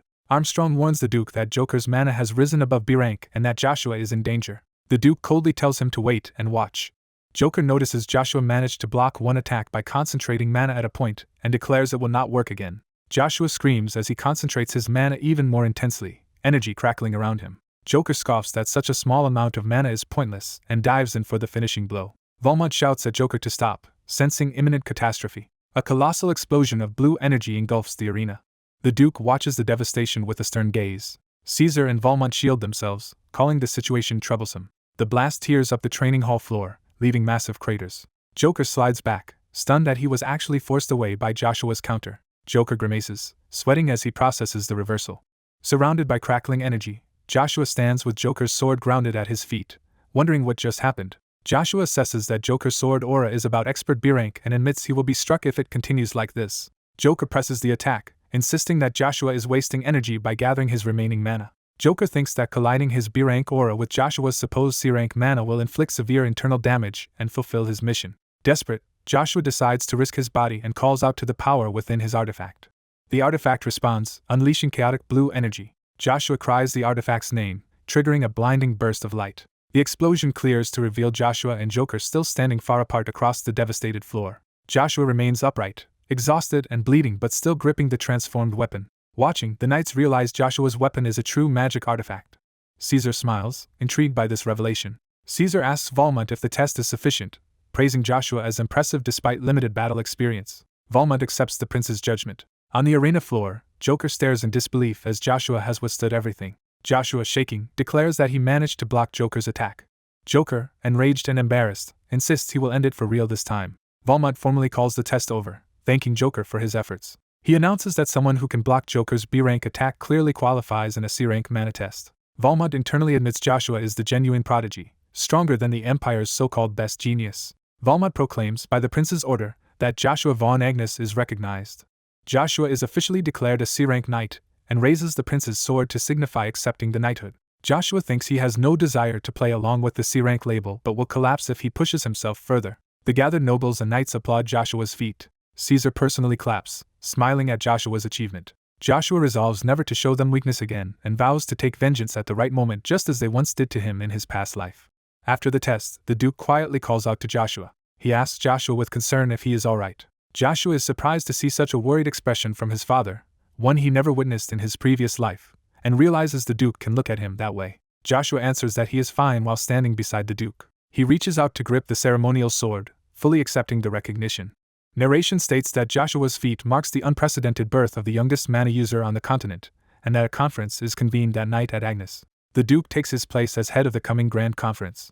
The Agnes Duchy's leaders gather in the Grand Conference room. Count Angel asks for reports on important matters. Armstrong reports that all knights who were recently dispatched returned suddenly.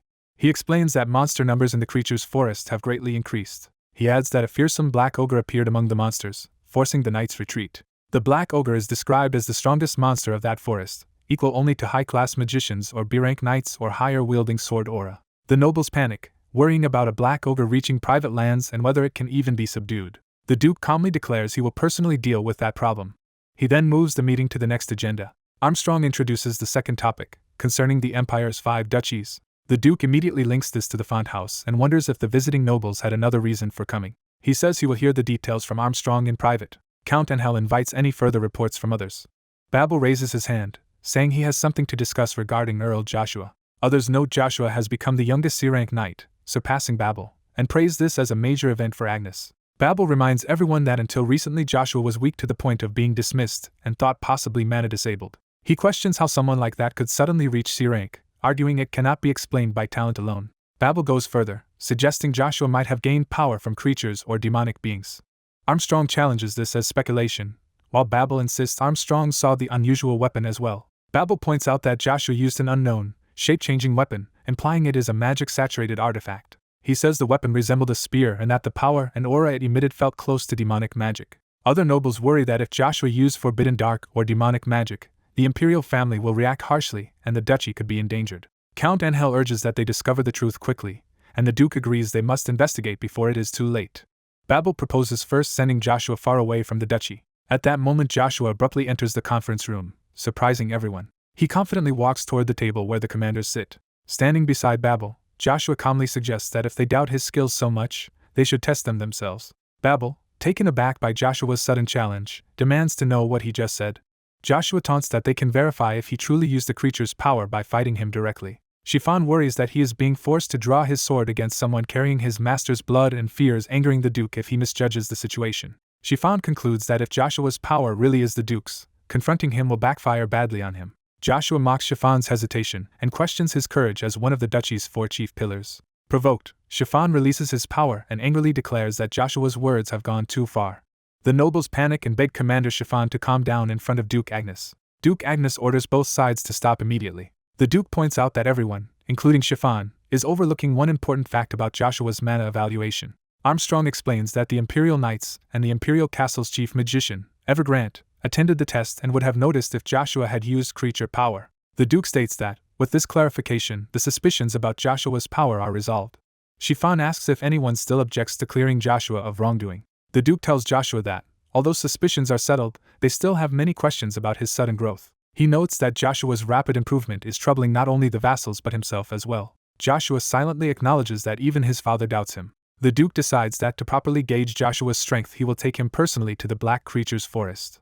The gathered nobles protest that the Duke should not endanger himself and ought to leave the forest matter to his knights, especially with an upcoming trip to Acadie. Armstrong agrees with the counts and warns of the risk if the Duke is injured. The Duke brusquely questions who should be worrying about whom. The counts fall silent under his pressure. The Duke declares that once the forest is dealt with he plans to send Joshua to the Imperial Academy in the capital.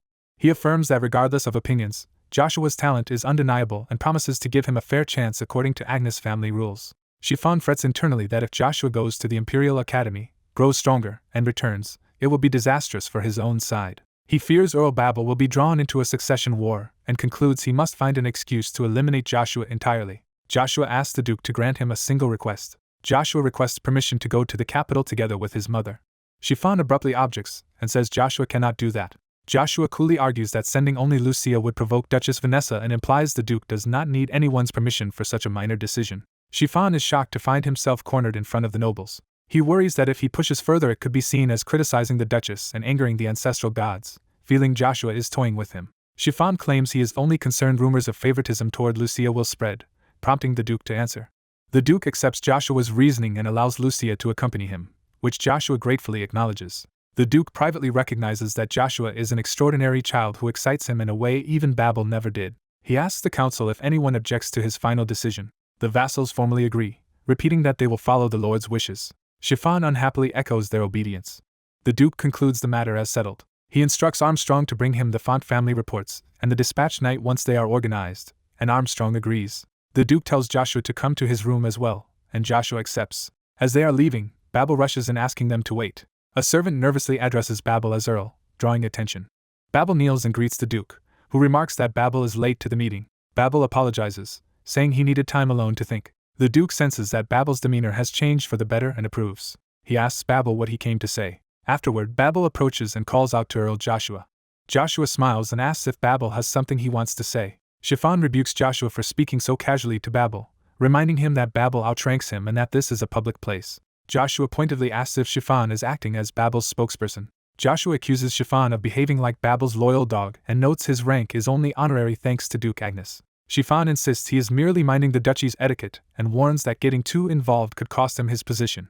Joshua states that in their house anyone can rise by skill and that to be heard one must first prove themselves. Chiffon, cornered, repeats that this merit-based rule is indeed the law of Agnes. Babel intervenes, tells Chiffon he is fine, and admits Joshua is not wrong. The Duke reflects that Babel, once arrogant, now has eyes more fitting for a true knight. Babel vows to grow stronger and not remain beneath Joshua, having understood that he must prove himself by his own skills. Joshua observes that Babel's eyes have completely changed since their last duel and calmly answers that of course he should get stronger. Later, Babel addresses the Duke and announces his wish to relinquish his status as formal Agnes heir. Everyone is shocked as Chiffon asks if Babel is voluntarily giving up his heir position. The Duke questions whether Babel has lost confidence because of Joshua, which Babel denies. Babel instead asks for a fair competition under Agnes' law to decide the heir. The Duke responds that he will consider this request. Babel bows deeply and thanks him. The Duke ends the meeting, dismissing everyone. As he leaves, the Duke feels that things in the house are beginning to change. He senses the estate transforming in uncertain ways but feels optimistic about it. Watching Joshua in Babel, he concludes that despite the upheaval he has a good feeling about the future. Elsewhere, in Duchess Vanessa's room, she sits drinking wine. Vanessa laments that Babel abandoned his heir position while Joshua will travel to the capital with Lucia. Chiffon confirms that everything she fears is true. Enraged, Vanessa throws the bottle, screaming, and her attendants call out to her in alarm. She says she has suppressed her anger ever since the centurion plot failed. Vanessa rages that Babel is her everything and blames herself for not convincing him, apologizing to Chiffon. She then tells Chiffon she knows how stubborn Babel is, just like his father, and that Chiffon could not have changed his mind. Vanessa warns that if Joshua ever tries to take Babel's position, a situation she thinks impossible, she will react decisively. She resolves that in such a case she will reveal their secret circumstances to a certain powerful man. Chiffon reassures her that he will prevent that scenario from happening. Vanessa agrees and asks what Joshua's next move will be. Chiffon explains that the Duke will take Joshua to Locke territory the next day. Vanessa notes that Locke is a barren northern land 2 days away. Chiffon adds that the Black Creature's forest is active again and that the Duke plans to handle the subjugation himself before Joshua and Lucia go to the capital. When asked, Chiffon confirms this plan is correct. Vanessa then instructs Chiffon to arrange a dinner with Joshua before he leaves, calling it their first and final meeting. The next day, Imperial Knights march out of the estate. A young servant observes that the Imperial Knights who came for the mana assessment are departing. Another worker urges him to stop dawdling and help load the wagons because they too must depart. Amid the busy preparations, orders are shouted to line up horses and arrange cargo as Joshua walks into the courtyard. Joshua approaches wearing a cloak, looking at something in his hand. He studies the magical ring he has received, recognizing it as the Dawn Ring. In a private audience, the Duke tells Joshua they will depart for Acadie once the Black Creature's forest is cleared, but that Joshua must first abandon the Agnes name. The Duke places a small box on the table, saying he will therefore give Joshua a gift. He explains that he once aided the master of the magic tower and received the artifact Dawn Ring in return. The narration clarifies that this ring is one of the Tower Master's artifacts which, when infused with mana, instantly equips the wearer with armor. The Duke tells Joshua to simply channel mana into the ring to learn its use. Joshua notes that the Dawn Ring was meant for the heir and questions why he is receiving it. The Duke says he is only lending it because it would be wasted in storage, hinting that there is another reason as well. Joshua asks about that other reason, and the Duke explains that using the ring will cloak him in enchanted armor. He adds that the armor will bear a family insignia. The Duke states that this disguise is to conceal Joshua's true identity from troublesome onlookers because he hates others seizing what is his. He then tells Joshua that his cover story will be that of an anonymous Viscount's heir and instructs him to choose a suitable alias. Joshua reasons that both the false identity and the ring are to prevent trouble from reaching the Agnes house and muses that the ring will also help him face powerful foes such as princes. The Duke suddenly calls Joshua's name. He asks Joshua directly whether he resents him. Joshua reflects that he is unsure, remembering his previous life. The narration reveals that in 10 years Duke Agnes will die miserably in a war between empires. Joshua recalls that in his past life the Duke mostly neglected him and his mother, whose eventual death may have stemmed from that, but he seldom saw the Duke enough to sustain hatred and gradually let his resentment fade. Now, holding the ring, Joshua wonders if time and this gift have created a sense of attachment between father and son. Outside later, an Imperial prince remarks that Joshua seems to be in a good mood. Approaching with his retinue, the prince jokes that he must now call him Sir Joshua and asks what is wrong. The prince says he has heard Joshua will go to Acadie after the forest subjugation and invites him to visit there, claiming it will benefit Joshua. Joshua asks how visiting Acadie would help him. The prince explains that the Imperial family can recommend a personal knight into the Order of Imperial Knights, allowing that knight to skip the normal exam and mandatory decade of service. He clarifies that if Joshua wishes, he could later leave after exploiting those advantages. The prince laughs, admitting he is greedy and simply wants Joshua enough to make this offer. Joshua inwardly finds the prince's insincere smile disgusting and thinks he would gladly shut him up violently if not for the escorts behind him. Nevertheless, Joshua decides that he must still join the Imperial Knights to reclaim a treasured weapon from his previous life stored in a secret Imperial warehouse accessible only to high-ranking knights. For now, he sets that goal aside, telling the prince he will think about the offer and leaves to focus on his immediate mission. A red-haired knight comments that Joshua would progress even more if he matched his skill with humility. The prince lightly scolds the knight Valmon for complaining and suggests they head back. As they depart, the prince confidently states that Joshua will belong to him eventually. Joshua and the prince walk in opposite directions, each following his own path. Joshua resolves that, unlike in his previous life, he will not live as Caesar's puppet. He vows that this time it will be Caesar who suffers. Hooves pound as the expedition sets out on horseback. Led by Duke Agnes, a small but elite force swiftly forms to march on the Black Creature's forest. Chiffon rides among them, looking determined. Another rider, the Mage Armand, is introduced as Agnes Duchy's sole fourth-class wizard accompanying the Crimson Knights. Along with them ride Babel, Joshua, and about 100 others, as Joshua nervously notices Babel staring at him. The riders are ordered to rise and show proper respect as they approach the Duke. At Locke's castle, an aging knight named Robin hurriedly salutes as the expedition arrives. The party reaches the castle of Locke territory near the Black Creature's forest, and the Duke calms his horse. Duke Agnes greets Robin, saying it has been a long time. Robin respectfully welcomes the Duke, identified as a long-serving former senior knight now stationed there. The Duke apologizes that Robin must endure this barren posting even in retirement, but Robin insists it is an honor and allows him to live with his family. The Duke appreciates Robin's loyalty. Viscount Vigo and his daughter Ina rush out exuberantly to welcome the Duke's arrival. Vigo and Ina gush over the Duke's decision to come personally, introducing themselves as the Locke Lord and his daughter related to Vanessa. The Duke inwardly thinks he should have gone straight to the forest rather than deal with these hosts. Vigo scolds Robin for not informing him sooner of the Duke's arrival, and Robin apologizes.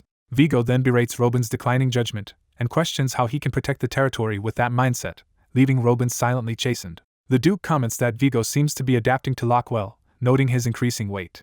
Vigo laughs that it is a great honor and credits the Duke's help for his prosperity. Watching, Joshua wonders if Vigo is simply oblivious or shameless. Vigo happily greets Babel too, praising his improved aura and acknowledging Joshua's presence. He jokes that another master swordsman may soon arise in the duchy and then asks who Joshua is. Chiffon explains to Vigo that Joshua is an earl.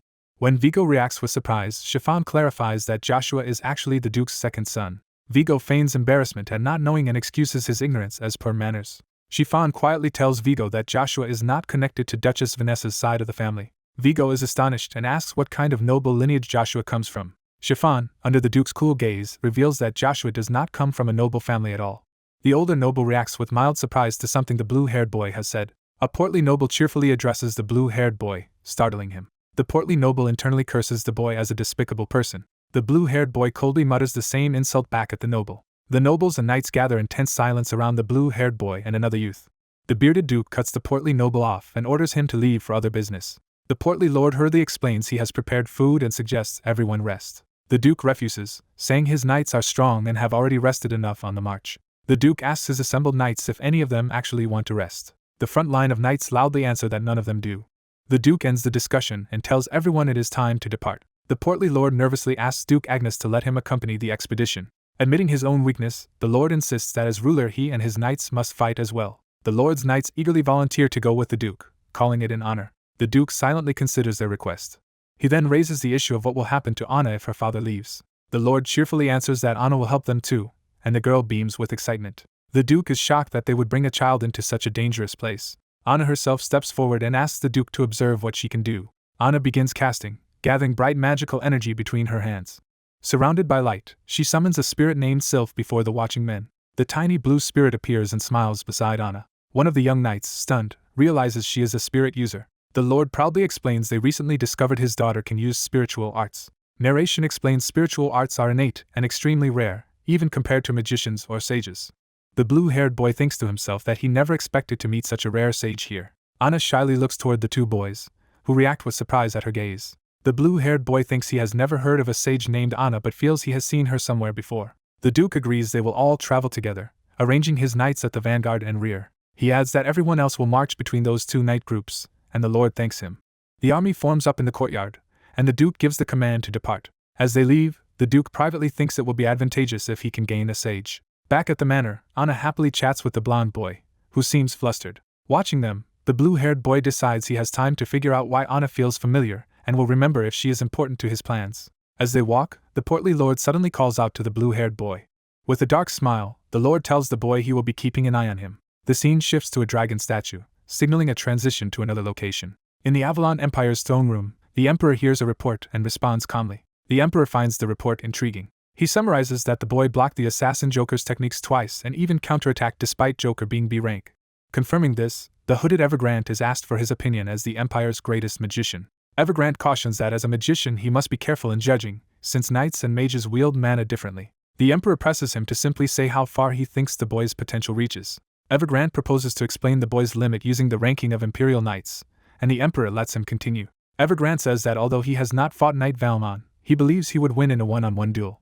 He confidently asserts there is no chance he would lose to Valmon. The Emperor agrees Evergrande would beat Valmon despite Valmon's battalion captain rank and talent. Evergrande adds that Valmon and Earl Joshua von Agnes are on a different level, prompting the Emperor to ask if he thinks he cannot beat the boy. Evergrande answers that while the boy might surpass him within 10 years, he cannot defeat Evergrande yet, though something about him stood out. The Emperor's lips curl into an intrigued smile.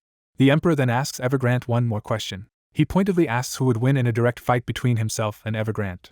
Evergrande hesitates silently at this dangerous question. The two men stare each other down in the throne room's tense silence. The Emperor suddenly laughs loudly, saying he finds the situation amusing.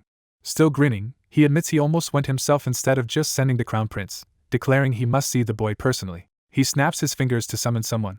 A green-haired man materializes beside Evergrande and answers the Emperor's call. The Emperor asks Cain if he can arrange for the boy to stay at the Imperial Palace for a while. Cain replies that, to his knowledge, the fourth prince is already preparing something related to the boy.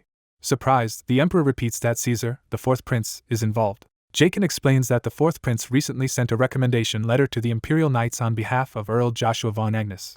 The Emperor muses that using a recommendation letter is another route, and criticizes the 11th and 12th battalions as annoying units formed through such favors. He orders them to report directly to him if anything further develops regarding this matter, and they agree. Cain announces he is taking his leave and fades away, leaving Evergrande behind.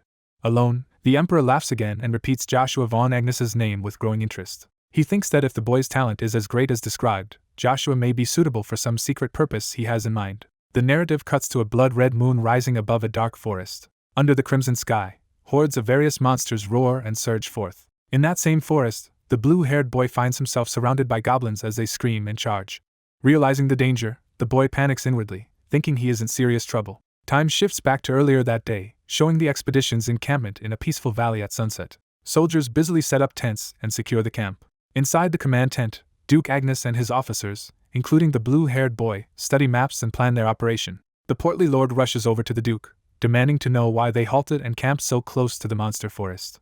He anxiously points out that the forest of black creatures lies just ahead and fears a surprise attack in this open area. One commander thinks to himself that the lord is clueless about the situation and cares only for his own desires. The Duke rebukes the lord for not paying attention, stating that the forest's behavior can be understood at a glance. When the lord asks what he means, the Duke explains he is referring to the timing of the monster's outbreaks. Narration describes how monsters pour out of the forest at night, becoming especially savage under a red moon, and how attacks have been growing more frequent. The Duke concludes that since night is close and the monsters will emerge, they do not need to venture into the forest themselves.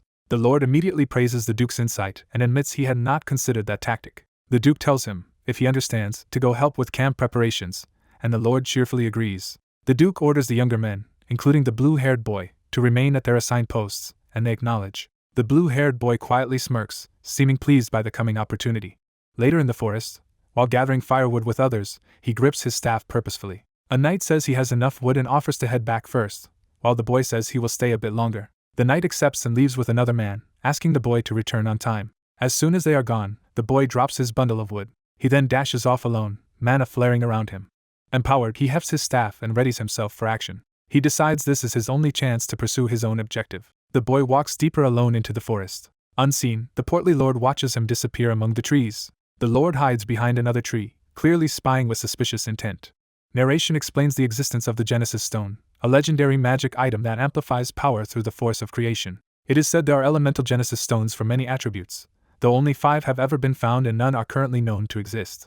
A Genesis Stone can raise low-tier spells to far greater might, making it highly coveted by both magicians and knights. The boy recalls that, according to his memory, a Genesis Stone lies in the deepest part of the black creature's forest. Picking his way through the gloom, he notes how dark the forest has become. He tells himself that if he finds the Genesis Stone, he will be able to properly control his excessive power. After walking for about an hour, he He wonders if he must go still farther toward the forest's center to find it. Suddenly something startles him, causing him to lose balance. A huge black ogre emerges from behind a tree and confronts him. The ogre charges as the boy scrambles away and strikes with his staff. Hiding behind a tree, he identifies it as a black ogre blocking the route to the center. He remembers that black ogres shrug off low-level magic and usually require at least a B-rank knight to fight head-on. He also recalls that black ogres typically travel alone. The boy thinks that if he fills his spear, Lucia, with the same power used in his test, he should be able to kill it quickly. Knowing the ogre will sense him within 10 meters, he plans to leap once and behead it in a single surprise strike. As the red moon rises overhead, the ogre becomes more aggressive. The beast unleashes a devastating roar that shakes the ground around the boy. Struggling against the pressure of the roar, the boy steels himself to end the fight in one blow. But the empowered ogre suddenly appears above him, ready to smash him, shocking him. The boy realizes that if he does not evade now, he will die. He narrowly avoids the crushing blow as it obliterates the ground where he stood. Rolling away, he continues to dodge the ogre's sweeping attacks. His staff impacts the ground as he maneuvers, setting up his movements. With rapid footwork and strikes, he sends the ogre stumbling backward. Noticing the ominous red moon, the boy decides he cannot confront the black ogre directly and must rely on hiding instead. The enraged ogre bellows while searching the area. The boy hides himself in a hollow of a large tree, planning to erase his presence so the creature passes. He prepares to use a concealment technique once taught to him by his old friend known as the Assassin King. He circulates mana around his body, merging with his surroundings and suppressing his breath and presence. Concentrating, he refines the technique to perfection.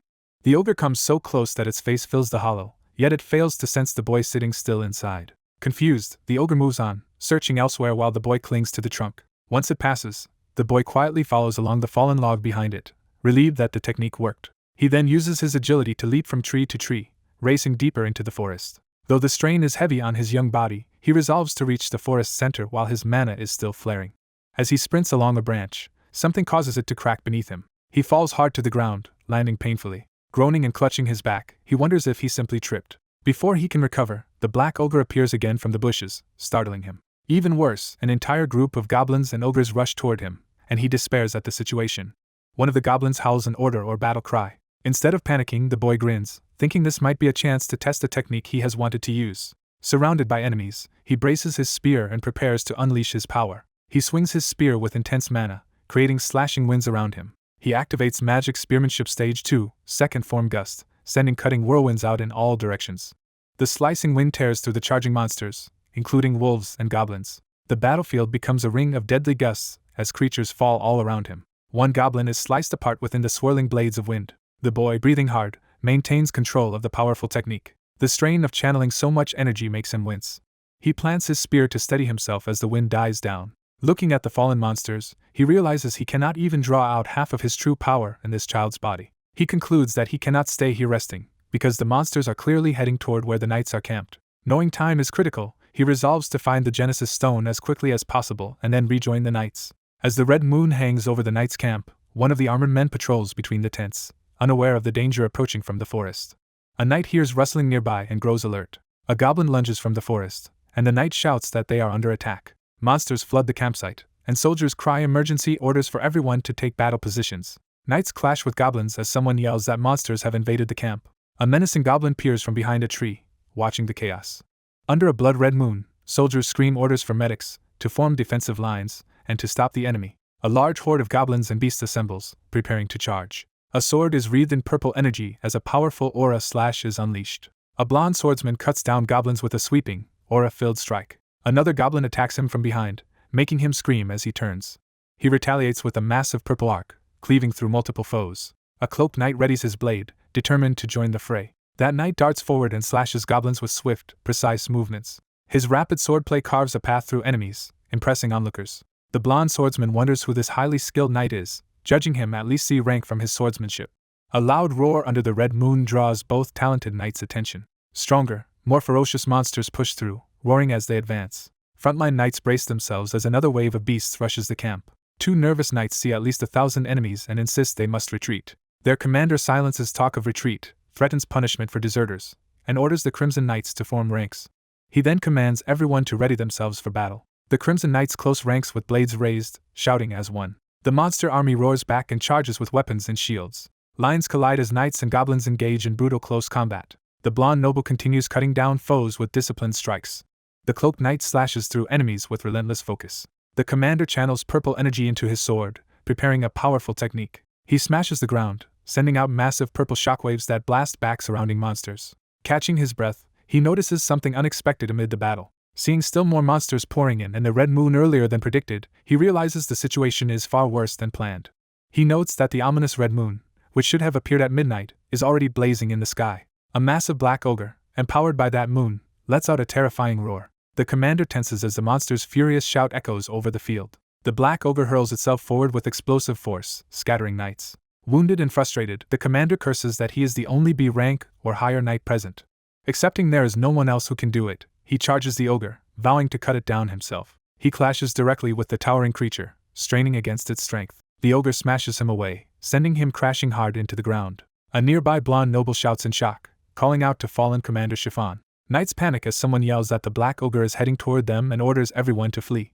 Others warn that being caught means being torn apart, complain that kobold numbers are not dropping, and call for a tactical withdrawal. Dazed, the commander realizes the ogre has become more agile under the red moon and recognizes how dangerous this is. A calm voice rebukes him that knights must keep composure, and he recognizes the arriving noble as Duke Agnes. Duke Agnes steps forward, declaring that he will personally handle the situation. With his great sword in hand, he walks past the battered commander and remaining soldiers toward the enemy.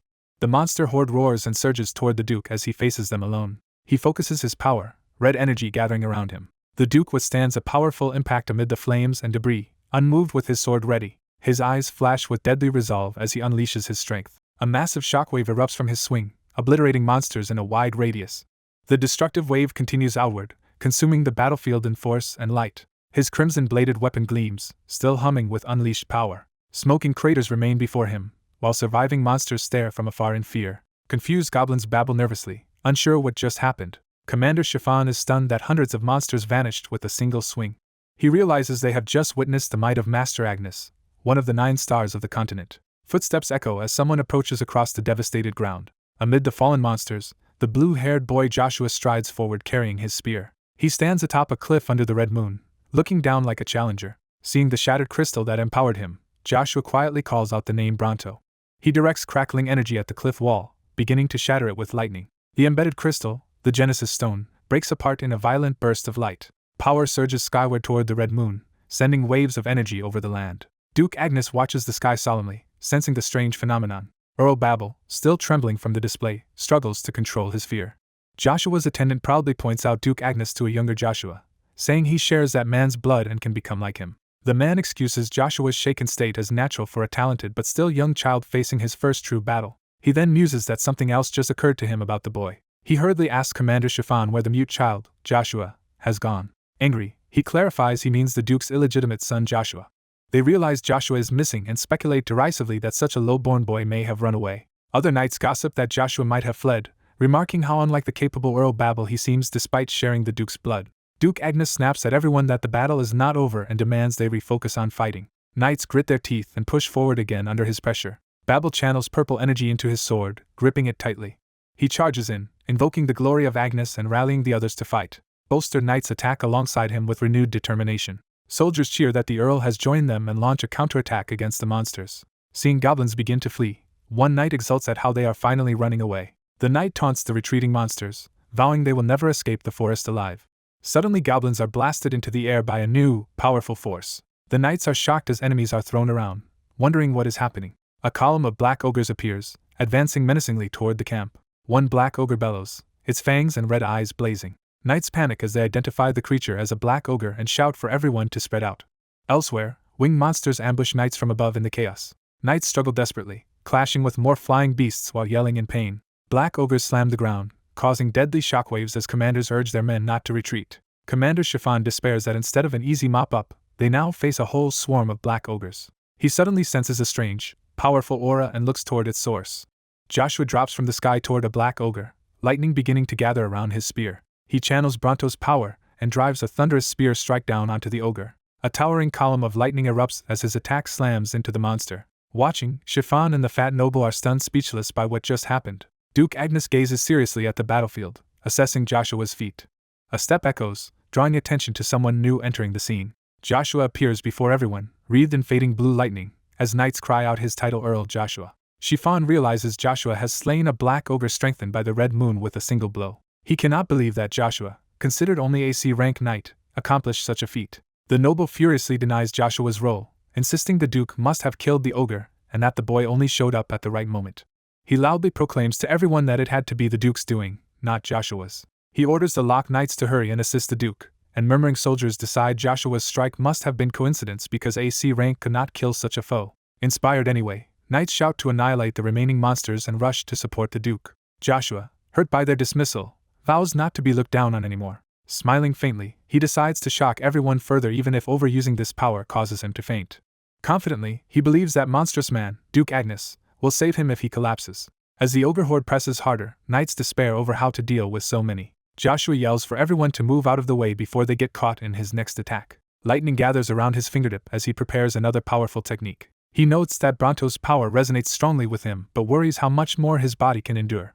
Charging a cluster of black ogres, he launches into them with electrified speed. He unleashes another technique called Thunderbolt Wind, sending a spiraling storm of lightning through the monsters. The attack explodes in blinding blue light, ripping through the battlefield. Black ogres are smashed to the ground by the cascading blasts. One of the hulking monsters dies screaming, its body charred.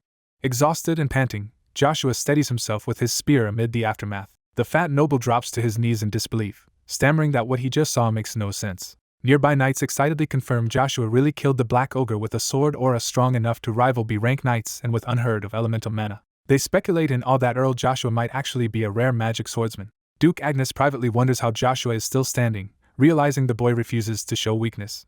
Another leader remarks to the Duke that Joshua was amazing and asks a magician named Armand for his evaluation.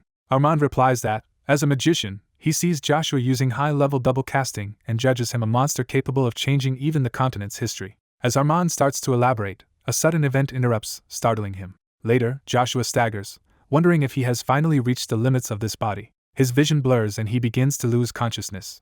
He collapses beneath a towering black ogre that roars triumphantly under the crimson sky. A massive fist clenches as someone howls in fury. Duke Agnes dives in with another earth-shattering strike, intervening at the crucial moment. He catches the unconscious Joshua in his arms, holding him protectively. Joshua, half-conscious, smiles faintly, content in his father's embrace.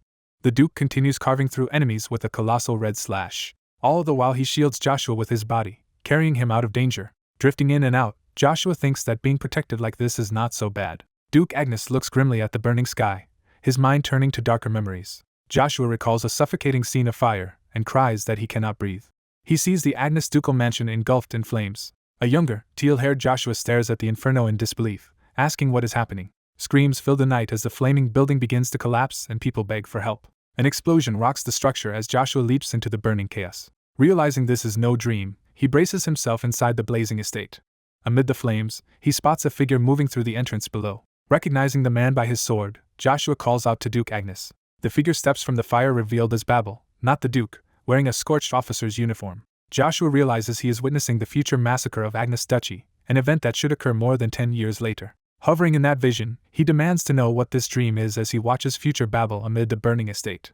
Back in the present, Joshua concludes he is experiencing a Bronto-granted prophetic dream. He reasons that the mysterious Genesis stone still holds unknown powers even top magicians have not fully understood. A strange wind begins to swirl around him as he questions what this new phenomenon is. Energy surges upward and crashes down onto Babel, crossing him with devastating force. The vision ends with Babel staggered and wounded in the flames, struck by the mysterious power. In the burning city, the blonde prince watches in shock as a cloaked figure descends toward him. A woman appears with the powerful spirit wind sea lion, confronting the prince amid flames. The blue-haired boy recognizes the woman as Anna Vel Grace and identifies her spirit as the high-class wind sea lion. Remembering nothing about Anna until now, he realizes on seeing the sea lion that an incident like this once occurred between the Agnes Duchy and Anna. He concludes that if Anna is here, then her infamous teacher must also be nearby. The wounded prince, unable to hear what is being said, curses that he has missed their entire conversation. The blue-haired boy deduces silence magic is blocking him and feels increasingly frustrated. He watches as Anna's spirit whips up wind around the prince and prepares to attack. A hazy male figure appears within the storm, addressing the prince while remaining hidden from sight. The boy hurtles toward the vortex, unable to see or hear the stranger clearly yet convinced it is the man he suspects. He shouts for the unknown enemy to be quiet while the storm rages around the prince. The prince defiantly unleashes his own power, declaring that the Agnes family will not kneel to a mere hybrid organization. The mysterious man only smiles within the swirling winds as he responds, unfazed. The wind sea lion lunges ferociously at the prince, ready to finish him. A blinding red slash cuts through the chaos as the prince makes a desperate last attack. The prince screams in agony as he is overwhelmed and fatally wounded. The cloaked mastermind turns away in satisfaction, explaining his plans before departing. He smirks, hinting that this encounter is only the beginning of something larger. The blue-haired boy recognizes him as Draxia Vel Grace and howls his name in rage. Power explodes from the boy as he releases an enormous surge of light. He jolts awake in a bed, gasping Draxia Vel Grace's name and realizing it was more than a dream. Lying alone in a luxurious bedroom, he silently processes what he just saw. He judges the vision to be a precognitive dream rather than an ordinary one. Sitting up, he wonders how much time has passed since he collapsed. When he tries to move, pain stabs his back and he coughs from the strain. Examining his bandaged body, he wonders if he still cannot withstand his new power. He reflects that he has reached the second stage of magic spearmanship, comparable to a top C-rank knight. Recalling the power he displayed against monsters, he estimates he might now rival early B-rank knights. He attributes this rapid growth and his precognitive dream to the Thunderbolt Genesis Stone Bronto. Concluding that Genesis Stone Bronto hides more abilities, he decides he must research it further. The Agnes Duke, watching the moonlit sky, remarks on how interesting tonight has become, startling the boy. The Duke notes that the ominous red moon from hours earlier has transformed into serene, beautiful moonlight. Still watching outside, he muses that such a threatening moon now illuminates the world gently. The boy can only respond awkwardly, unsure what to say. The Duke informs him they will go straight to the academy once they return to the Agnes Duchy. He reminds Joshua that publicly he is no longer Joshua von Agnes but the son of the fallen Frederick Viscounty. The Duke defines his new role as a young noble striving to restore his ruined Viscounty. Joshua accepts this fabricated identity without complaint. Privately, he resolves to embrace the low profile, focusing on regaining the power from his previous life. The Duke adds another matter he wants to discuss with Joshua. He says Joshua muttered an intriguing name in his sleep and asks about it. He repeats the name Draxia Vel Grace and demands to know why Joshua knows that cursed figure. Joshua corrects him to Draxia Bel Grace and asks the same question back. The room falls silent as both of them weigh what that name implies. The Duke refuses to explain, gripping his armrest as he says no. Rising to leave, he tells Joshua to rest because they will return to the estate in the morning. Joshua watches him go wordlessly, deep in thought. Night settles over Lock Castle, covering the fortress in moonlight. In a secret room beneath the castle, a retainer asks Chiffon whether Vanessa knows about the recent events. Chiffon confirms she does, wondering why she ignores a threat that could shake Babel's right to inherit. He argues Vanessa lacked the chance to act, since Joshua had always been written off as a stable errand boy hiding unimaginable talent. The fat noble scoffs that a concubine's son awakening such power alone is unbelievable, considering even genius Babel needed huge support. He recalls how Babel only reached his current status thanks to early family backing and the Duke's personal training. By contrast, Joshua received no guidance yet defeated a black ogre with skill far beyond a typical C-rank knight. Chiffon states it is impossible for a normal C-rank to achieve what Joshua did, even among the knights present. The noble says he doubts Joshua is a magic knight, suggesting a more plausible explanation. He proposes Joshua's sudden great power could come from a contract with a high-ranking demon. Chiffon rejects this, insisting Joshua has been acknowledged by the Duke and the Imperial Knight Order. The noble remarks that the presence or absence of demonic energy is irrelevant, implying another agenda. Chiffon then realizes the noble intends to use the demon theory politically. The noble notes Joshua is still childish enough to flaunt his power, so they will let his own actions tighten the noose around him. When asked about his plans, he says he will monitor Joshua through his daughter Anna, who also attends the Imperial Academy. He adds that using her to gather information will be simple and warns Chiffon to watch Joshua in case he covets the heir position. Chiffon agrees that preemptive measures should be taken and promises to do so. Left alone, Chiffon broods silently, clearly unsettled by talk of demons. He mutters about demons, pondering whether that theory could be true. Meanwhile, at the Agnes estate, Joshua's eventual return is anticipated. On the balcony, the red-haired girl is interrupted as Cox rushes in with urgent news. He reports that young Lord Joshua is returning from a successful subjugation and that the estate is preparing a grand feast. She responds listlessly, only mildly surprised. Cox expected her to be excited, reminding her she never seemed fond of Joshua before. He explains Joshua was once just a concubine's son but is now the Empire's youngest mana user, a feat money cannot buy. When she asks what cannot be bought, Cox hints that their assignment here has a deeper political purpose. She recognizes that Duke Pontier wants to tie her to Babel using the influence of the famed mercenary king. The narration introduces Mercenary King Barbariant, a commoner turned a rank axe master. As one of the 12 superhumans vying for the 9 stars, he united rootless mercenaries and became their celebrated king. The problem is that he has secretly allied with fabulously wealthy Marquis Cromwell, Duke Pontier's main commercial rival. The girl worries the intelligence might be true, in which case their household cannot resolve the looming conflict alone. Cox notes that rumors between such merchant families are deadly and a territorial clash would draw predatory attention. He elaborates that since open wars are banned, both sides wage a silent struggle where swift suppression will decide everything. She concludes that superhumans like the mercenary king cannot simply be bought, hence her forced engagement with Babel to gain Duke Agnes's backing. Although she admires strong people, she confesses that learning the truth leaves her feeling bitter. Cox is confused, thinking she would normally relish being the linchpin of such a plan. She clarifies that she does not intend to rely on Duke Agnes at all. Cox explains that nobles, especially the 5 great families, prize pride above everything and will not bow unless desperate. Asked for his own view, he says he would never put pride above the family's safety. He gently admits he knows she has no real interest in Babel and hopes she will not be sacrificed for family politics. Still, he stresses that for the Pontier family this arranged match is their only way out, and urges her to talk frankly with Joshua. Touched, she gratefully calls Cox's name with tears in her eyes. She then agrees to meet Joshua before he leaves and asks Cox to arrange a shared meal. Overjoyed, Cox promises enthusiastically to take care of the preparations. As he departs, he vows to return with good news, while she entrusts the matter to him. Left alone, she sighs, clearly anxious. Looking out at the academy in the distance, she wonders if everything will truly turn out all right. That night, fireworks light the sky in celebration.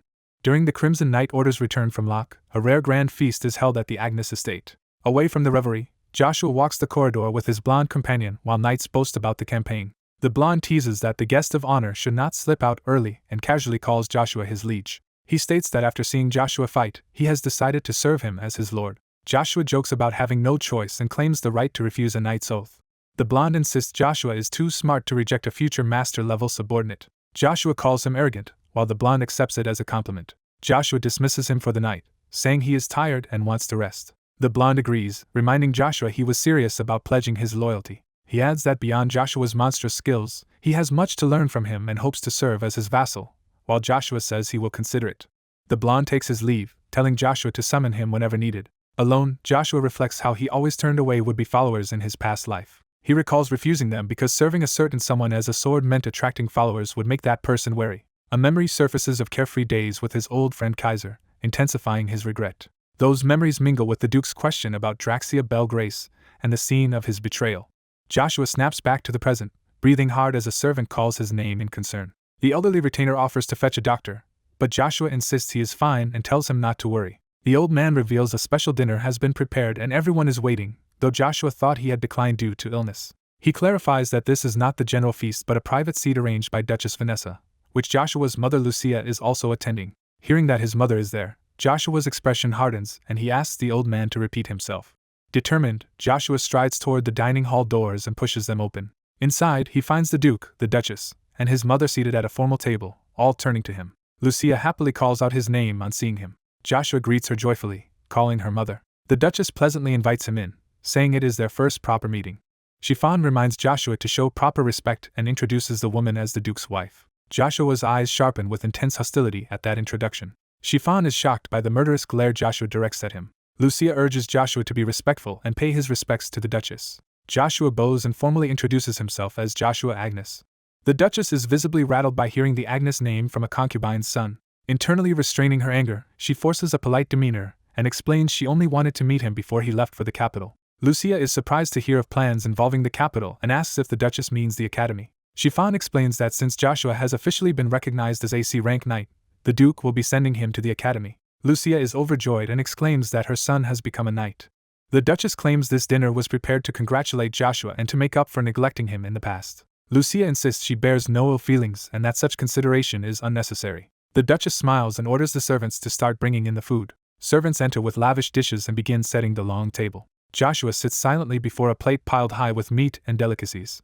He smirks to himself, clearly planning something. Lucia notes the table is fully set and the Duchess invites Joshua to take his seat. As Joshua sits beside his mother, Lucia urges him again to be polite, while the Duchess checks whether the special dinner makes them uncomfortable. Lucia assures her it does not, easing the Duchess's feigned worries. The Duchess claims she arranged the dinner out of a sincere desire to grow closer to them. Lucia gratefully thanks her for taking such care of them. The Duchess begins eating first, saying she hopes they all enjoy the meal. Lucia happily cuts into her steak, enjoying the taste. She lifts a juicy piece of meat toward her mouth. The Duchess watches with a subtle, sinister smile as Lucia eats. Joshua stops her, saying he has something to say before they continue eating and that he wants to apologize. He bows and thanks the Duchess for all the care she has shown him and his mother, apologizing for not greeting her properly sooner. Momentarily flustered, the Duchess tells him it is fine and urges him to just eat comfortably. Joshua then calmly states that despite her kindness, they cannot accept her gesture, baffling his mother. He points out to Lucia that the Duchess has comparatively little food in front of her while they have an abundance of delicacies, implying an ulterior motive behind the feast. At the dinner table, Lucia reacts nervously as the meal begins. Joshua cheerfully asks the Duchess to share his last meal before departure, inwardly noting he has faced such life-threatening tricks many times. Joshua deduces that, as usual, their enemies have secretly laced only his and Lucia's food with a hard-to-detect poison. Joshua invites the Duchess to enjoy their first shared meal, while she excuses her refusal to eat by claiming she is dieting. Joshua compliments the Duchess's beauty and says she need not diet, and she laughs, seemingly pleased. Vanessa realizes Joshua may have detected the poison and worries that refusing to eat will make him suspicious. Joshua casually asks why she seems lost in thought, and jokingly mentions the idea of poison in their food. Sir Chiffon explodes at Joshua for disrespecting the Duchess and insists there is no poison. Joshua angrily asserts that Chiffon's behavior is truly disrespectful and demands to know who he thinks he is talking to. Chiffon, shaken by Joshua's focused killing intent that exceeds a normal C rank, wonders how the boy can control it so well. Joshua addresses the Duchess again, saying his words were meant as a joke but that Chiffon's reaction makes him suspect she really poisoned their food. Vanessa, cornered by the accusation, stammers in anger. Chiffon draws his sword, declaring that insulting royalty warrants immediate execution even for a duke's child. Joshua blocks the attack and roars at Chiffon for daring to draw a sword against him. Joshua, eyes blazing, declares he can no longer overlook matters now that there is both poison and a drawn sword against him. Chiffon senses energy far beyond C rank from Joshua and notes that the boy also wields a powerful dimensional space artifact. Realizing he has crossed the line, Chiffon decides he must kill Joshua now before the boy becomes even stronger. As Joshua and Chiffon's clash escalates with magic and steel, a powerful voice demands to know what they are doing. Elsewhere, a blonde young man calmly reads a book. The blonde youth sits alone on a bench by a fountain, absorbed in his reading. A robed mage, Evergrande, appears before the prince to pay respects, and the prince asks why he has come. Evergrande produces a sealed letter and reports that it has arrived from Agnes. The prince, handed the letter that Evergrande has not read, notes it seems Agnes has finally made a decision. Opening the envelope, the prince wonders if Joshua has accepted his offer. Evergrande confidently says any knight would be a fool to reject joining the Imperial Knight Order. The prince begins to read Joshua's reply aloud. As he reads, a sly smile forms, hinting at an unexpected response. The prince bursts into manic laughter over the contents of Joshua's letter, startling Evergrande. Still laughing, the prince tears the letter to shreds. With a dark, delighted expression, the prince finds Joshua's response fascinating. Back at the manor, Chiffon resolves mid-battle that he would rather kill Joshua now than risk the boy's future growth. The duke arrives, sees Joshua and Chiffon clashing in a storm of energy, and furiously demands to know what is happening. Chiffon panics at the duke's appearance while the duke coldly repeats his demand for an explanation. Chiffon, sweating, starts to stammer out an excuse. Chiffon claims he invited Lucia and Joshua to dine because he heard the duke was taking them to the capital. Vanessa adds that she merely wanted a farewell meal with them before they left. The duke silently scrutinizes Vanessa's explanation. Joshua stands calmly with his spear by the table, while Lucia watches tensely, and the duke confronts the others. The poisoned roast and other untouched dishes sit ominously on the table. The duke orders Chiffon to stop posturing with his sword, making the knight hastily back down. Chiffon hurriedly seals away his artifact weapon. Joshua dismissively snorts, withdrawing his own power. The duke tells Joshua to rest before their early departure, and Joshua agrees, leaving with his relieved mother. Joshua and Lucia exit, leaving the duke, Chiffon, and Vanessa to talk privately. Vanessa angrily questions why the duke is suddenly siding with Joshua and acting as if he is attached to the boy. The duke solemnly asks Vanessa if she resents him. Vanessa bluntly admits that she does resent him. The duke asks what exactly she resents, suggesting it might be his attention toward Joshua. Vanessa rants that he publicly dotes on a low-born child, never cared for her, and only married her for the sake of the family. She confesses she accepted the loveless arranged marriage as royalty but still feels wrong. Vanessa vows she will not tolerate it if her beloved son Babel suffers because of Joshua. She insists that as a high noble he should know proper priorities and make the obvious choice for Babel. The duke retorts by questioning whether someone who knows courtesy would commit such acts. Vanessa and Chiffon, realizing he may know about the poisoning attempt, react in shock. The duke, eyes blazing, reveals he has been aware of their schemes all along. Chiffon, terrified, thinks to himself that the duke has already uncovered everything. The duke radiates overwhelming authority, cowing both conspirators into silence. Outside the room, Joshua steadies himself against the door, listening. Leaving the argument behind, Joshua reflects that his mother must have been deeply hurt by these events. Later, Lucia anxiously asks Joshua what happened at dinner, and why he did not tell her, while he hesitates to explain. Joshua reflects that, whether before or after his regression, he keeps causing his mother needless worry. That night someone knocks, and a voice outside Joshua's room identifies itself as Cain. Cain enters and casually asks how the meal went, hinting he already expected trouble. Cain explains he learned Joshua had gone to a feast after asking a butler where he was. Joshua realizes the butler also helped arrange Vanessa's poisoning attempt and notes her deep influence over the estate. Cain says he has heard Joshua is leaving for the capital and praises the decision, emphasizing the academy's safety and the chance to learn from the Duke. Joshua asks if Cain came only to say that, then reveals he actually has a favor to ask. Cain, clenching his fist, says he was serious about his earlier pledge. Cain kneels and formally asks Joshua to accept him as his sworn knight. Joshua thinks having capable subordinates is useful but warns Cain there is something he must understand first. Joshua explains that following him will mean walking a bloody, heavily criticized path rather than playing at being knights. He then pointedly asks Cain if he still wants to follow him down such a road. Cain pledges to believe in and follow his liege even if the path is drenched in blood. Cain declares this is a once-in-a-lifetime decision and that he is staking his life as a knight on Joshua. Presenting his sword in supplication, Cain again begs Joshua for the honor of serving him. Joshua smiles softly, moved by the knight's resolve. He grasps the sword, formally accepting Cain's loyalty. The next morning, fully armed knights raise their blades and salute as the Agnes party prepares to depart. The Duke rides at the head of the procession with Joshua behind him, passing through a corridor of raised swords. Joshua worries about the Duke's condition, but the Duke insists he is fine. The Duke notes that for a fallen noble house Joshua will need more attendants, warning that one knight may not be enough. Joshua replies that, given his solitary past, even having one follower already feels like a luxury. Accepting Joshua's view, the Duke tells him to follow as they ride on. A blonde officer commands the troops to honor the Duke with a final salute. As the troops respond, Cheryl and her guardian run up, asking them to wait. Cheryl apologizes for suddenly appearing but says she felt it would be rude not to see them off. The Duke acknowledges that she had been absent earlier, and is glad to see she has recovered, while she thanks him for his concern. The Duke muses that their once tomboyish young lady now seems unexpectedly feminine. Cheryl jokingly offers to go back to acting like her old rough self, to her guardian's dismay. The Duke asks if she plans to accompany them to the capital, but she declines, saying she promised to visit Cox's family instead.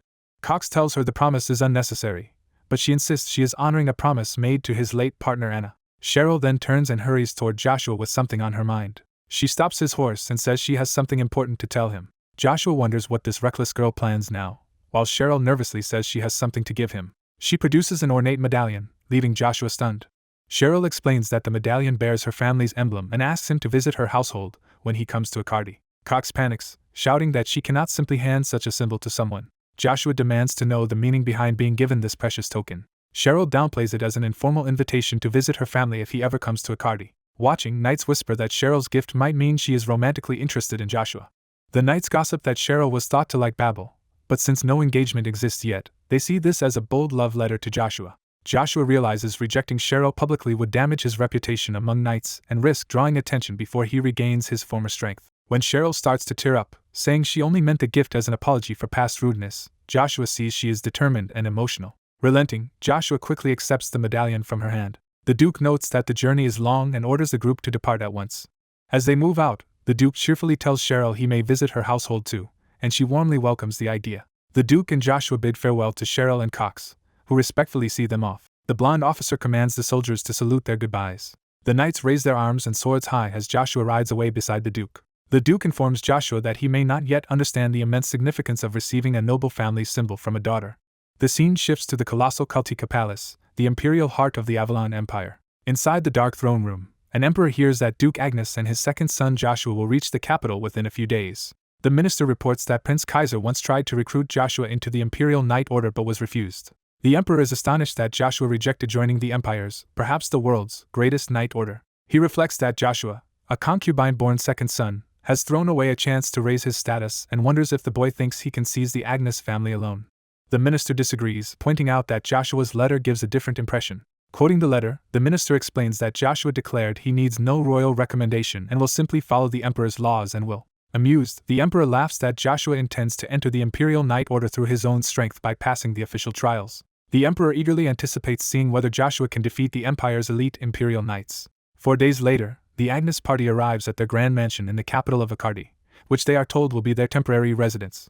Lucia marvels at being allowed to stay in such a splendid place, and Joshua reassures her it is fine. Cain remarks that the mansion looks exactly as it did in his childhood, explaining he has been there once before while serving the Duke. Joshua privately wonders how Cain was close enough to his father to be brought here alone, noting that he knew nothing of the knight in his previous life. Joshua reasons that Cain must have died early or vanished with the Agnes downfall and vows not to let this loyal knight fail now. Cain modestly explains the Duke only brought him to test his abilities and notes that training here will be easier than near the busy ducal quarters. Joshua agrees the secluded mansion is ideal for training without onlookers. He also notes the downside that, apart from Cain, their household consists only of ordinary servants and is thus poorly defended. Walking inside, Joshua calculates that Cain alone cannot protect his mother from a potential ambush, and that he himself cannot always be present. Joshua tells Cain he needs to step out for a while, prompting Cain to ask if he is leaving already. Cain worries Joshua might get lost in the unfamiliar capital, but Joshua insists he will manage and asks Cain to watch over his mother. Cain agrees, assuming Joshua only intends to explore the area. Night falls over Akardi's bustling downtown district. Joshua arrives at a discreet metal-doored establishment with a hanging sign. Standing beneath the old sign, Joshua notes that this place has not changed in decades. Placing a hand on the door, he wonders how the people inside will react to him. A hooded man approaches from behind, commenting that Joshua seems lost and offering to take him home. Joshua gives a coded answer about seeking a red coin in the Rolf River, startling the man with his insider phrase. Realizing Joshua knows their passcode, the man tells him to follow and offers to guide him. Joshua decides he has come to the right information broker, determining that what he needs now is an informant who understands the past he lived through. As they walk, Joshua judges that the inconspicuous guide fits the ideal profile of an informant able to gather secret, high-quality information unnoticed. Meanwhile, someone in the tavern raises a frothing mug, unaware of the secret dealings below. Joshua and his guide enter the quiet tavern where a red-haired man drinks alone. The guide tells the drinker, Ryan, to take over the counter as he leads Joshua further in. Joshua notes that although the staff must be curious about a child visitor, they obey informant rules by not prying. The guide directs Joshua to follow him to a back area, reinforcing Joshua's impression of their professional discretion. At a hidden panel, the guide identifies himself to those inside. Joshua and the guide pass through a secured door into a storage room. Once the door is locked behind them, the guide reveals a concealed hatch in the floor. Joshua watches as the guide opens the hidden passage, concluding that their stringent security means he can trust them. Joshua smiles, acknowledging that trust is the lifeblood of this information trade and that he can safely discuss even secrets as great as offering a dragon heart.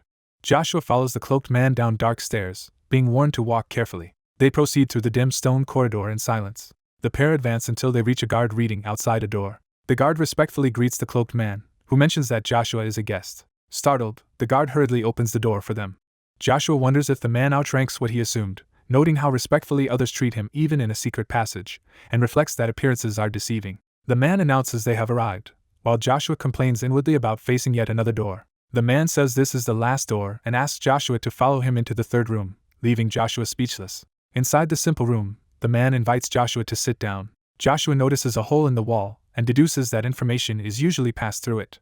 The man asks Joshua what information he seeks, surprising Joshua. Joshua pointedly asks if the man also sells information directly and mocks that a branch manager is personally handling such a low-grade request, questioning if they lack staff. Shocked, the man admits Joshua knows a lot about their group but demands to know how Joshua identified him as the branch manager. Joshua explains that a proper information network hides internal hierarchy and even members of the same branch do not know each other's identities, which is what a true secret organization should be. He continues that such groups are normally controlled entirely from the main office and regular members usually do not even know a branch manager exists.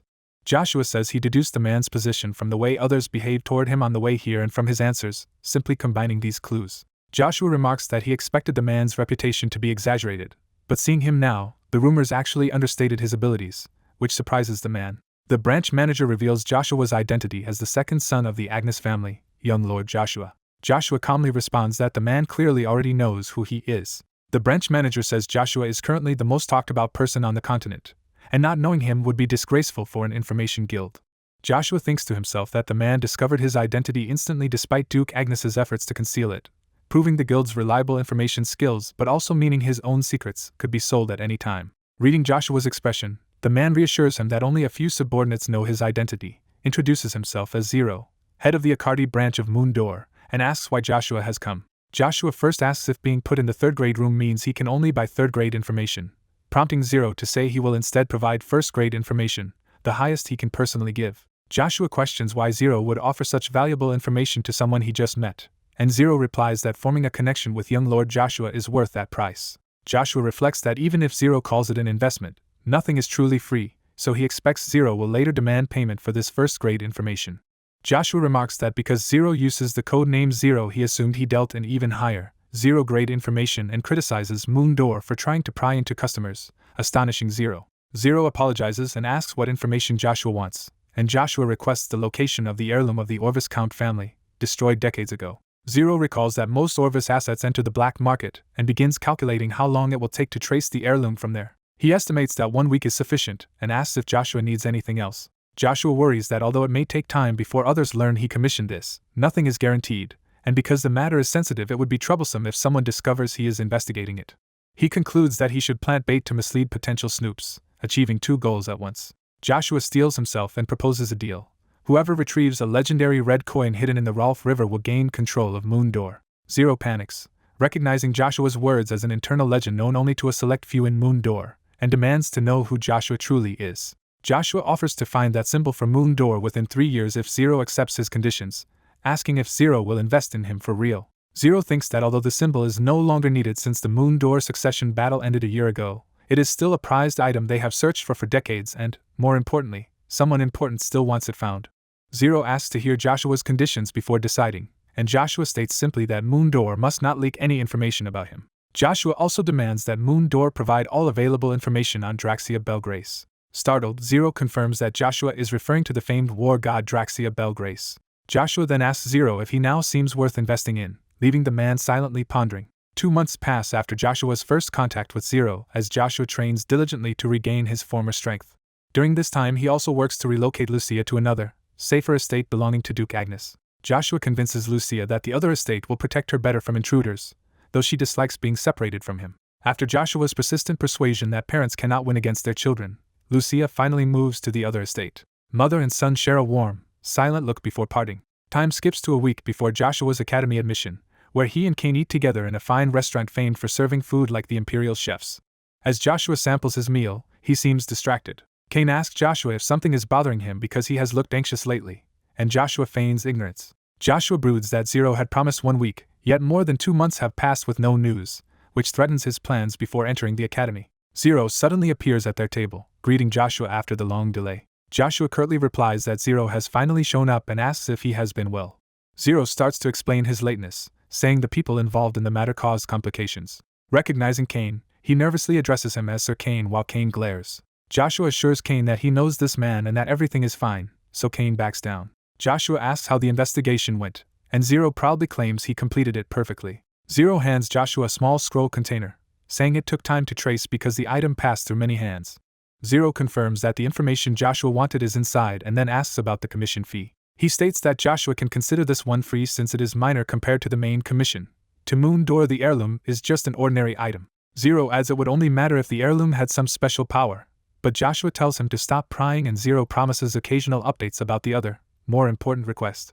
Zero says he will bill Joshua for the remaining commissions all at once later, a special service since Moon Door normally demands advance payment. Joshua thinks that this so-called service just means Zero plans to ask for something more profitable in return at a later time. Zero takes his leave, walking out while Joshua and Cain watch him go. Joshua opens the scroll container over his meal, ready to read the report. The document states that the Orvis Count family, once a prestigious magician family rivaling the Rebirth family, is its subject. It recounts how the Orvis family was uniquely respected despite being magicians of Avalon, their head easily defeating near-master knights and pioneering the concept of battle mages. The report continues that Terra, the Magic Kingdom, reacted enthusiastically to Orvis's battle mages and its king tried to recruit the Orvis head, but Orvis was instead destroyed in an instant decades ago by Avalon's own Imperial family. Joshua infers from the records that Avalon's Imperial family may have deliberately purged their own nobles. He then notices a note mentioning Baron Accent and pauses in thought. Cain asks if Joshua means the notorious underworld figure Baron Accent Provalum, and Joshua replies that he knows him a little. Cain explains that Baron Accent is famous among criminals and controls most black market goods, and is also the brother of Viscount Beeg. Joshua recalls Viscount Beeg, the jovial noble he met earlier, realizing the connection. A voice calls young Lord Joshua as he sits with Cain, drawing his attention towards some arrivals. Count Rebecca and his blue-haired daughter approach, greeting Joshua warmly after a long time. Night falls over the Imperial capital. The narration explains that higher nobles live closer to the Imperial palace, showing a grand, well-lit estate. It further explains that estate location reflects status, yet this lavish but remote estate in ultra-expensive Accardi reveals its owner's immense wealth regardless of rank. The owner is introduced as Baron Provalum, one of 3 powerful underworld figures in Accardi. Baron Provalum greets a visiting young lord with obsequious enthusiasm. The guests are revealed as young Lord Varincian Villas and his knight, whom Baron Provalum fawningly addresses. Varin coldly states that the deadline for their agreement has already passed, admonishing Provalum. The scene widens to the ornate hall as Varen repeats that their promised deadline is overdue, leaving Provalum stammering. Provalum nervously protests that elves are exceedingly rare and begs for more time to acquire them. Varen replies that he entrusted this task to avoid hearing excuses, clearly displeased. Provalum admits fault, and Varen presses him that 1 week more should suffice. Frightened, Provalum promises to have the elves ready within that week. Varen warns that he certainly should, because failure to deliver the elves will have consequences. He adds that if Provalum fails again, he will no longer be able to enjoy his life in the capital. Leaving the estate, Varen says he will keep that in mind, implying further pressure, while Provalum watches fearfully. Provalum silently fumes and stews in resentment after the visit. Later he sighs to his butler that every meeting with Varen shortens his life, while the butler offers water and tells him to calm down. The butler worries aloud that a week might not be enough time because elves have recently become harder to obtain. Provalum insists they must succeed or everything he has built will collapse, acknowledging Varen's threat. Outside, Varen's knight explains that Varen is the only son of Marquis Villas, a top military leader trusted by the Emperor. Varen smugly affirms that as the son of such a figure he is confident Provalum will obey. Their carriage rolls through the night streets of Akardi. Inside the carriage, the knight questions whether Provalum can really secure elves in 1 week, and Varen admits it will likely be difficult. The knight asks why Varen set such a short deadline if he doubts success. Varen says he had another reason for that time frame and asks what the most important quality for a king to rule the masses is. The knight guesses the answer is a mix of reward and punishment, and Varen agrees, emphasizing that hunger cannot be controlled by kindness alone and pointing to the need for the whip. Varen explains that intimidation is the key tool for rulers, a force that compels both desperate and spoiled subjects to submit. The knight realizes that if Provalum fails to procure elves, Varen will use that failure to instill fear. Varen confirms by saying he will thoroughly trample Provalum before later showing mercy to make him even more obedient. Varen's eyes gleam viciously as he says he will drive Provalum to the limit of terror, and then bind him permanently through a show of mercy. The knight flatters Varen's insight and suggests they eat since they are still out, and Varen agrees, disappointed that Provalum did not entertain him today. The knight orders the coachman to take them to a good restaurant, and the coachman complies. The carriage wheels rattle noisily over the cobblestone street. The horses trot as the carriage approaches the restaurant district. They arrive at the same high-class restaurant famed for serving food like the Imperial Palace chefs. Inside, Cain greets Count Rebirth courteously, remarking how pleasant it is to meet him here again. Count Rebirth nervously asks if he inconvenienced Joshua and Cain by calling out to them, and Cain reassures him that it is nice to see him. Joshua reflects that the Poncel Jean Rebirth he remembers was an unusual but admirable noble. The narration explains that Count Rebirth, frail in body and shy in demeanor, is indeed weak-willed. It further describes how his polite behavior toward commoners drew scorn from other nobles, yet he endured their ridicule. Despite this, he cares deeply for his family and is highly respected among commoners, making him their favorite noble. Joshua inwardly notes, with mild surprise, how talkative the young girl with Rebirth seems compared to his memories. The shy blue-haired girl timidly calls out to young Lord Joshua. Just then Varen, his knight Mucker, and Baron Provalum enter the restaurant, surprised to find other patrons still there, and Provalum offers to clear the place for them. Varen stops him and turns his attention to Count Rebirth's daughter. His eyes light up as he notices her. The panels focus on the girl's shoes, nervous hands, and clothes as Varen appraises her. Her fidgeting hands emphasize her anxiety in front of these strangers. The view rises to her ribbon and collar, highlighting her appearance. Varen openly marvels at the existence of such a beautiful young woman in Akardi. Leaning closer, he asks Lucia if this is her first time in Akardi and which family she belongs to, while she stays silent. Mucker introduces Varen as the son of the powerful Villas Marquis family, and orders Lucia to show him respect. Cain internally panics, recognizing Marquis Villas as one of the Empire's top 12 families and wondering why their heir is in such a place. Count Rebirth hurriedly apologizes for any slight and says it is an honor to meet the Marquis' son, then politely asks who Varen and his companion are. Rebirth introduces himself formally as Poncel Jean Rebirth, head of the Rebirth family. Mucker quietly confirms to Varen that this man is indeed Count Rebirth. Varen coldly states he is not interested in Rebirth's apology, and instead criticizes Lucia's lack of courtesy, implying poor upbringing. He declares that he cannot tolerate the insult and insists on receiving a direct apology from Lucia. Cain thinks angrily that Varen is being unreasonable since they have never met before and that Rebirth is the one truly being insulted. As Rebirth tries to defend his daughter, Varen shouts that Lucia still does not understand what she did wrong. Lucia stammers fearfully, unable to respond. Varen yells at her to show proper courtesy at once. Joshua steps forward, telling Varen to stop behaving outrageously, shocking him. Joshua calmly mocks that Marquis Villas must worry about having such a foolish only son. Enraged, Varen demands to know what Joshua just said. Mucker draws his sword in anger, shouting at Joshua to reveal his identity for daring to insult his young lord. Joshua points out that unsheathing a sword carries serious weight, and that a trained swordsman should understand the responsibility, which confuses Mucker. Joshua's expression turns deadly as he tells Mucker he must now take responsibility for his actions. Mucker's eyes widen in terror, as he feels Joshua's murderous aura. Overwhelmed by that killing intent, Mucker trembles uncontrollably. He wonders in disbelief if such suffocating killing intent could really be coming from a child. Varen, still trying to save face, orders Mucker to punish Joshua, while Mucker hesitantly protests. Joshua answers Varen's earlier demand by introducing himself as Ashven Frederick. Varen repeats the name in confusion, trying to recall who Ashven Frederick is.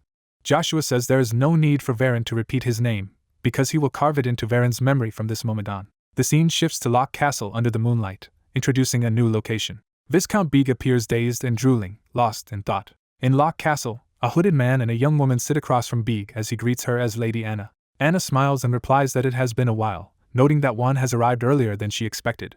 The hooded figure arrives quickly after being urgently summoned and asks if something serious has happened. Anna explains that an unusual monster has appeared in the Agnes Duchy and is asked if she means Babel. She clarifies that Duke Agnes has another son whose monstrous abilities greatly surpass Babel's, and that rumors have not yet reached them. The hooded man reacts with mixed joy and betrayal that a child stronger than the prodigy Babel exists and scolds Anna for not informing him sooner. Anna and an older noble argue that Duke Agnes intended these rumors to elevate his house and that such stories could become a unique source of influence in peaceful times.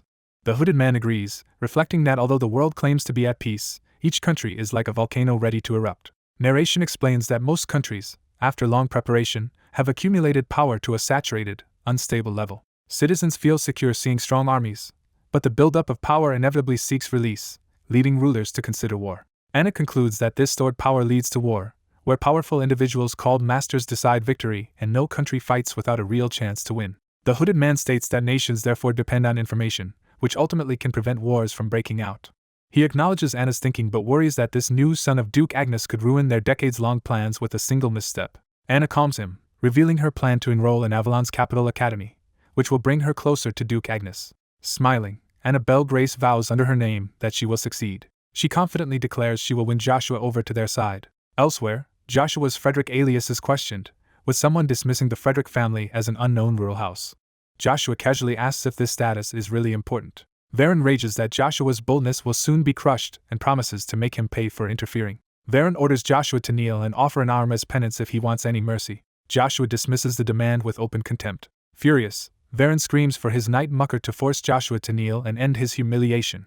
Mucker obeys, charging Joshua with a sword wreathed in powerful energy. As he attacks, Mucker thinks Joshua is only a 10-year-old and mentally declares Joshua dead for defying the villa's family, intending to finish him in one blow. Joshua counters by enveloping his fists in mana and launching a devastating punch.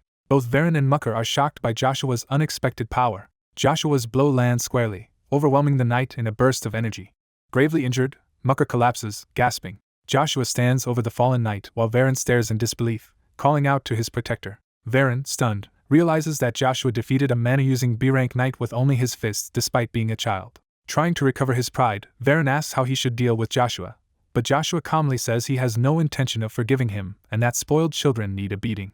Varen demands to know Joshua's true identity, while Joshua repeats that he is Ashven Frederick. Varen accuses him of impersonating a noble, boasts of being heir to the powerful Villa's Marquis family, and warns about the crime of false nobility. Joshua abruptly punches Varen in the face, sending teeth and blood flying. Varen is hurled across the floor, screaming in pain. He lies battered and speechless on the ground. Joshua approaches, saying the beating has only begun and ordering Varen to get back up.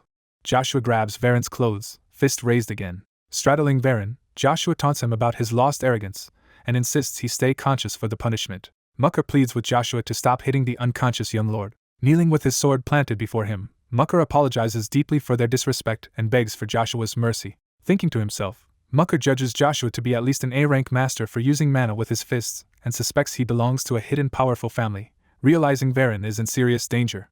Joshua replies that any knight who draws a sword must bear responsibility for it. He coldly adds that he is not merciful enough to spare his enemies. Mucker panics, wondering if Joshua truly intends to finish them. In desperation, Mucker drops to the floor in a full bow, begging once more for mercy. He offers his own arm as payment for failing his duty as a knight and implores Joshua to at least forgive young Lord Varen.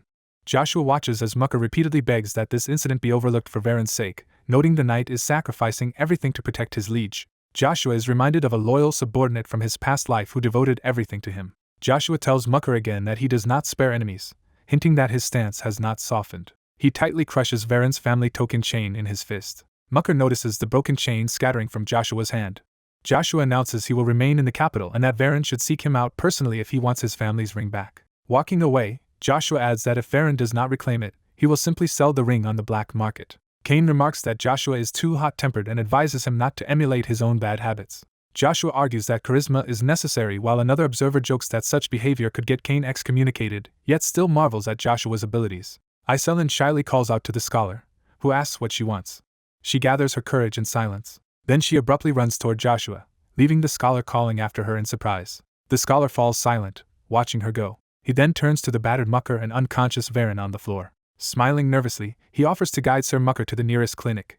A large statue in a cathedral stands solemnly in prayer. Priests bow before the statue inside the grand temple. A priest's prayers are interrupted by a distant scream. Back at the inn, Varen rants about the injuries Joshua inflicted on his face. Consumed by rage, Varen orders Mucker to capture Joshua at any cost. Mucker suddenly kicks Varen, calling him a useless insect. He berates Varen for losing to a 10-year-old and warns severe punishment awaits, but still obeys Varen's commands. Varen orders Mucker to investigate the Frederick family, vowing to find Joshua's relatives and servants and slaughter them in front of him. Mucker protests that such revenge lacks justification. Varen insists his humiliation as the villa's heir is justification enough. Mucker points out that no one will believe they were bested by a child and that admitting it would ruin the family's reputation. Varen ignores the logic and screams that Mucker must obey him. Mucker shouts back that honor is crucial and that their actions must be carefully considered. He lectures that to nobles, honor is as vital as life and represents the entire family. Mucker adds that even if Varen personally disregards honor, Marquis villas will not, and that the Marquis's reaction will be harsh if this scandal spreads. Varen suggests erasing all witnesses as they have done before, killing everyone who saw the incident. He accuses Mucker of cowardice toward the Rebirth family, but Mucker hints there is already evidence. Mucker explains that Ashvan Frederick took their family token ring. Varen initially denies it, thinking he still has the token on him. He panics upon discovering the ring is actually gone. Mucker relays Joshua's message that Varen must personally reclaim the ring, noting that its loss is itself a serious problem. Mucker concludes that, given the situation, they cannot afford to be openly hostile to Joshua and should instead watch and wait. Varen is horrified at the idea that he may have to seek Joshua out and apologize. Mucker proposes first sending a substitute in Varen's place. Varen repeats the word substitute, confused. Mucker holds up a similar ring, clearly planning to send someone else with it. Later, Cain asks Joshua if he is sure Varen will come for the ring, and Joshua answers that Varen will at least send someone because the item is too important. Joshua predicts Varen will send a high-status proxy who can act without risking information leaks. Cain presses him to specify who that substitute will be. Joshua explains that rumors say Baron Accent Provalum runs the underworld of Accardi, but in truth the real ruler is the Villas family's young master. Cain realizes Joshua intentionally antagonized the Villas family to connect with this larger objective rather than out of simple anger. Cain clenches his fist, thinking Joshua may surpass even his expectations. Iselin approaches Joshua and Cain hesitantly. She thanks Joshua very politely for helping her. Joshua says he did not act for her sake specifically, and she need not be so grateful. Iselin insists that without his help her entire family might have faced trouble, so she wants to express deep thanks. Joshua internally notes how gentle she is compared to the ruthless Grand Sorceress of Ice she will become in the future. A flash forward shows Iselin as the formidable Grand Sorceress of Ice, radiating beauty and power on a frozen battlefield. Iselin promises that if Joshua ever suffers consequences from this incident, her family will testify on his behalf as eyewitnesses, even against Imperial pressure. Joshua says her concern is unnecessary, but if she truly worries, hints that she can repay him differently. He asks her to grant him a favor at some point in the future. She smiles warmly, clearly willing. Bowing deeply, Iselin vows she will do anything for him. Watching through the window, Joshua smiles, pleased with the promise he has secured. His mouth curves into a satisfied, slightly sinister grin. He then looks out the window toward a distant building topped with a swirling light.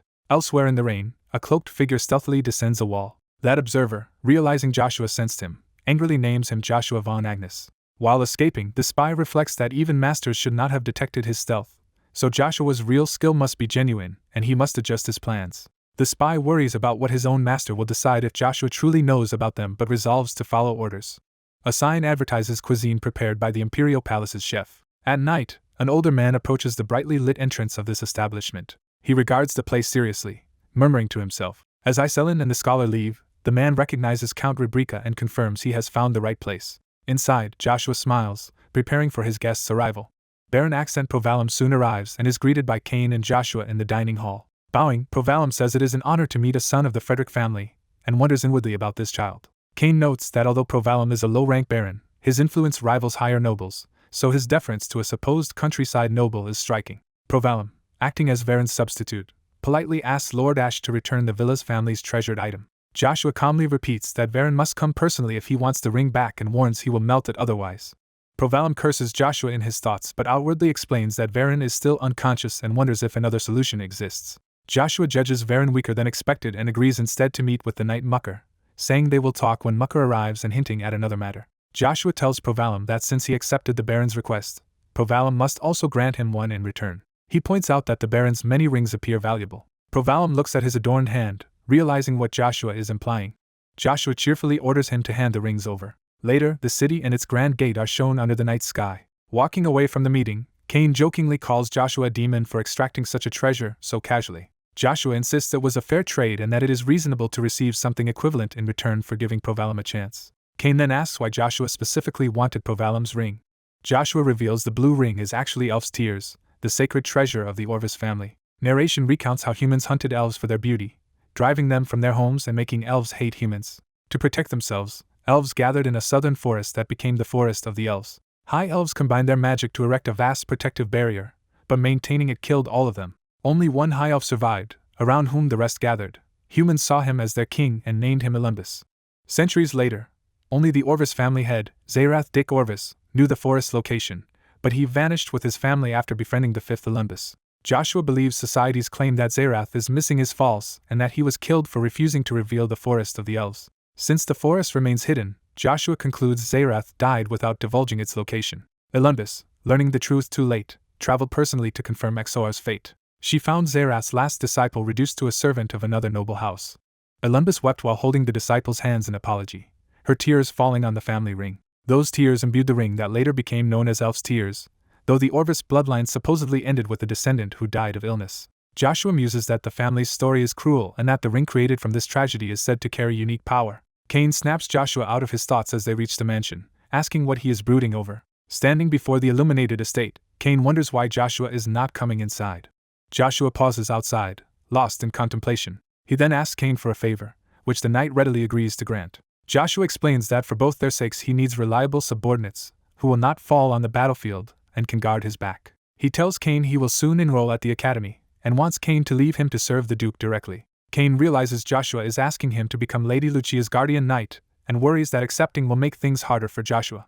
Cain warns Joshua that as an unguarded, low-ranking country noble he will be despised and harassed at the academy, so he will need Cain's protection. Cain notes that Varen Villas is also a student there and assumes Varen will target Joshua again. Joshua says he intends to live quietly and insists he can endure mistreatment alone. Joshua adds that he also has another favor to ask. Joshua asks Cain to learn swordsmanship from Duke Agnes on his behalf, stressing it as a personal request, not an order. Joshua earnestly repeats that this is a request he desperately wants Cain to accept. Cain is shocked that Joshua would bow his head for this and realizes Joshua must have petitioned Duke Agnes for him. Cain hurriedly tells Joshua to raise his head, saying he does not want his liege bowing to anyone, including himself. Cain agrees to Joshua's request but says he wants a favor in return. Joshua, now smiling, tells Cain to state his request. Cain asks Joshua to ensure he never has to bow to anyone but Joshua. Joshua confidently vows that Cain will never bow to anyone else, and swears this on his own name. Cain formally places himself under Joshua's care from this point on. Narration shifts to the continent's center, where an immense ivory magic tower stands among three great powers. The tower is described as the magician's proud sanctuary, known simply as the Magic Tower. Inside, senior magicians convene around a round table, noting that the Red Flame, Thunderbolt, and Void seats are absent. The Magic Tower Master Ian Dunperry, head of the 7 magicians, asks why 3 seats are empty. Marcus of the Earth seat explains that Red Flame and Void roam freely and Thunderbolt left on urgent business. Ian clicks his tongue at the absentees but decides to begin the 27th regular meeting without them. He states that the meeting's main agenda is the mysterious primordial stone. Theta of the Storm seat remarks that Ian is unusually direct, showing the issue's seriousness. Marcus mildly rebukes Theta's casualness in the meeting, and Theta responds flippantly. Ian says he is surprised Theta even came, and Theta admits he attended because the matter is important. Theta asks if it is true that someone has taken the primordial stone named Magma. Marcus confirms and adds that another stone, Bronto, has vanished as well. The others are shocked that even Bronto is gone, hearing this for the first time. They note that only the Magic Tower knows the primordial stone's nature, so the thief might not realize what they stole. Alicia of the Ice seat warns that if the thief does know their value, the situation is grave. Ian agrees and says he likely knows who took Magma but has no clue where Bronto went. Theta now understands why Thunderbolt abruptly departed. Marcus says there is at least one odd report from near where Bronto vanished, though its relation is uncertain. He explains that in that region a so-called magic swordsman has appeared. The gathered magicians react with shock at the mention of a magic swordsman. Lucia anxiously wonders if a certain feared individual might have resurfaced. Marcus denies that, explaining this magic swordsman is reportedly only 9 years old. The magicians are stunned that such a young child could be involved. Ian calms them, reiterates the information is not solid, and confirms Bronto appeared in the Avalon Empire. Ian instructs Marcus to keep a close watch on whoever took Manhwa, hinting that if reports are true they may be powerless to intervene. Lucia speculates that the child could be that legendary person's successor, but Ian urges her to calm down. She angrily insists the matter is too serious to brush aside. Marcus reasons that the rumored magic swordsman is probably unrelated to that man because the child is said to be Arden von Agnes's son. Theta angrily scolds Marcus for withholding such crucial information and demands he share everything he knows. Ian slams the table and orders everyone to stop bickering. Ian concludes that nothing is certain yet, orders them not to act independently but to keep observing, and dismisses the meeting. Afterward, Theta stands awkwardly while Alicia glares, both silent. The meeting room doors creak open as the magicians depart. The council chamber falls silent and empty once everyone has left. Alone, Ian reflects that the world is changing rapidly and wonders whether this change will be good or bad. Scene shifts to morning light streaming through a grand window. Inside the Agnes estate, a powerful golden barrier erupts around Joshua, forcing Cain to shield his eyes. Joshua chants in an ancient script, sweating as the barrier magic continues around him. Cain recognizes the words as rune language known only to elite magicians and wonders if Joshua really is a magic swordsman. The glowing protective ring, Elf's Tears, whirls in the air amidst magical light. The ring slowly descends toward Joshua's outstretched hand. Cain rushes over, worried for Joshua, but Joshua calmly assures him he is fine while still holding the glowing ring. Cain, amazed, asks which high elf blessed the ring with rune inscriptions, and Joshua casually acknowledges the item. Joshua explains that Elf's Tears is a 7th-class barrier artifact that automatically protects its wearer in danger and greatly boosts affinity with spirits, with other unknown powers. Cain solemnly declares he has a favor to ask of Joshua. Kneeling before him, Cain begs Joshua to give him Elf's Tears. Joshua clarifies that the ring was crafted by a high elf for the Orvis family's only daughter and that men cannot use it. Joshua then says he already has other plans for the ring. He reveals he intends to give Elf's Tears as a gift to his mother. Elsewhere, a gloved hand reaches toward a glowing crystal orb. The hand grasps the orb, activating it. Magic circles and luminous patterns flare up around the dark cloaked figure and the orb. The cloaked man, called Zero, bows and formally greets his unseen master through the orb. A masked figure appears, remarking that Zero's sudden contact is unexpected. The masked master asks if this is about a certain child, and Zero says that after a minor incident he realized Joshua hides far more than anticipated. The master already knows Joshua is extraordinary and implies that calling him merely special is an understatement. The master adds that the magic tower has begun moving to locate Joshua as well. Zero is shocked that the magic tower itself is searching for Joshua and questions why. The master explains that one of the 7 magicians suspects Joshua is the descendant of magic swordsman Ainslot, and has been trying to find him. He says the magic tower is using the missing primordial stone as a pretext, but what truly matters is neither the stone nor Ainslot. Instead, he explains, factions from Avalon's Imperial Knights, the magic tower, and even their secret group the Red Coin have all started to revolve around Joshua. Zero silently absorbs this revelation. The master says he wishes he could go to Akardi himself but is tied up by internal conflict, though matters will change if Joshua really brings him the red coin. Zero vows to retrieve the red coin for his master no matter what. The master accepts this promise and says he will trust Zero. Zero answers enthusiastically and ends the communication with renewed determination. His eyes narrow with resolve as he repeats that he will succeed no matter what. The scene shifts to a calm, starry night over a forested mountain. Suddenly a massive blue lightning strike crashes into the forest, centered on a small clearing. A bound nobleman, gagged and terrified, struggles and muffles screams. A lightning-wreathed mage orders the captive to be quiet and watch. Packs of monstrous creatures charge the mage as he begins invoking a powerful lightning spell. The mage calls for judgmental lightning to gather in his hands and rain upon all enemies blocking his way. He finishes the incantation and names the spell Lightning Rain. Torrents of lightning slam into the monsters, obliterating them in a blinding barrage. The electrified creatures convulse and scream as the spell tears through them. The nobleman can only stare in stunned silence after witnessing the devastation. With the monsters dead at his feet, the mage turns back to the captive. He removes the gag and demands the man speak, asking how his magic compares to Joshua's. The freed noble gasps for air, shouting in relief. The mage coldly orders him to answer. Panicking, the noble identifies himself as an Avalon noble and threatens imperial retaliation if the mage persists. The mage leans in menacingly, unconcerned by the threat. He declares he would not be here if he feared the Empire and again demands a comparison between his power and the rumored magic swordsman Joshua. Intimidated, the noble admits that in raw power the mage's magic surpasses Joshua's, something even a layman can see. The mage muses that this matches his expectation, wondering if Joshua has taken the primordial stone Bronto, and deciding he must meet the child despite the difficulty of entering the Agnes estate. The noble hurriedly stops him, insisting that if he wants to meet Joshua he is approaching the matter the wrong way. The captured noble explains that Joshua went with Duke Agnes to the capital, and is likely already enrolled in the academy. The blue-haired magician considers the academy a troublesome place, noting that the capital of Avalon holds many powerful figures besides Duke Agnes. The tied-up noble offers to help the magician despite their bad first meeting, startling him. The noble declares he will assist if the magician intends to crush Joshua, venting his frustration at Joshua's arrogance. Jack mocks the offer, doubting that someone like the noble could be of any use to him.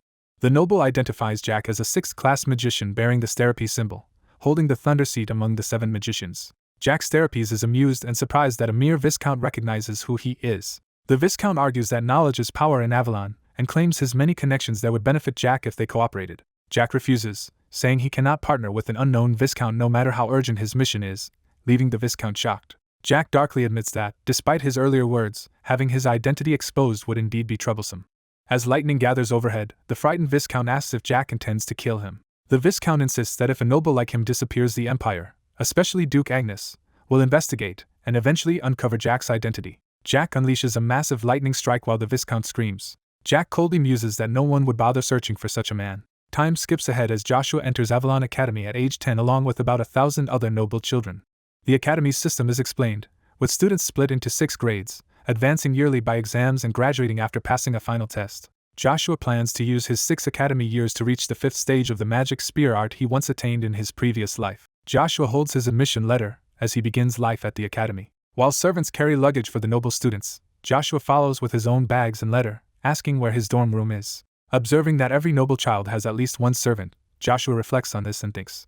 Joshua arrives at the dorm room marked 66 and notes he has found his assigned room. The dorm room door opens as Joshua goes inside. Joshua enters the spacious 3-person dormitory and is impressed by its size.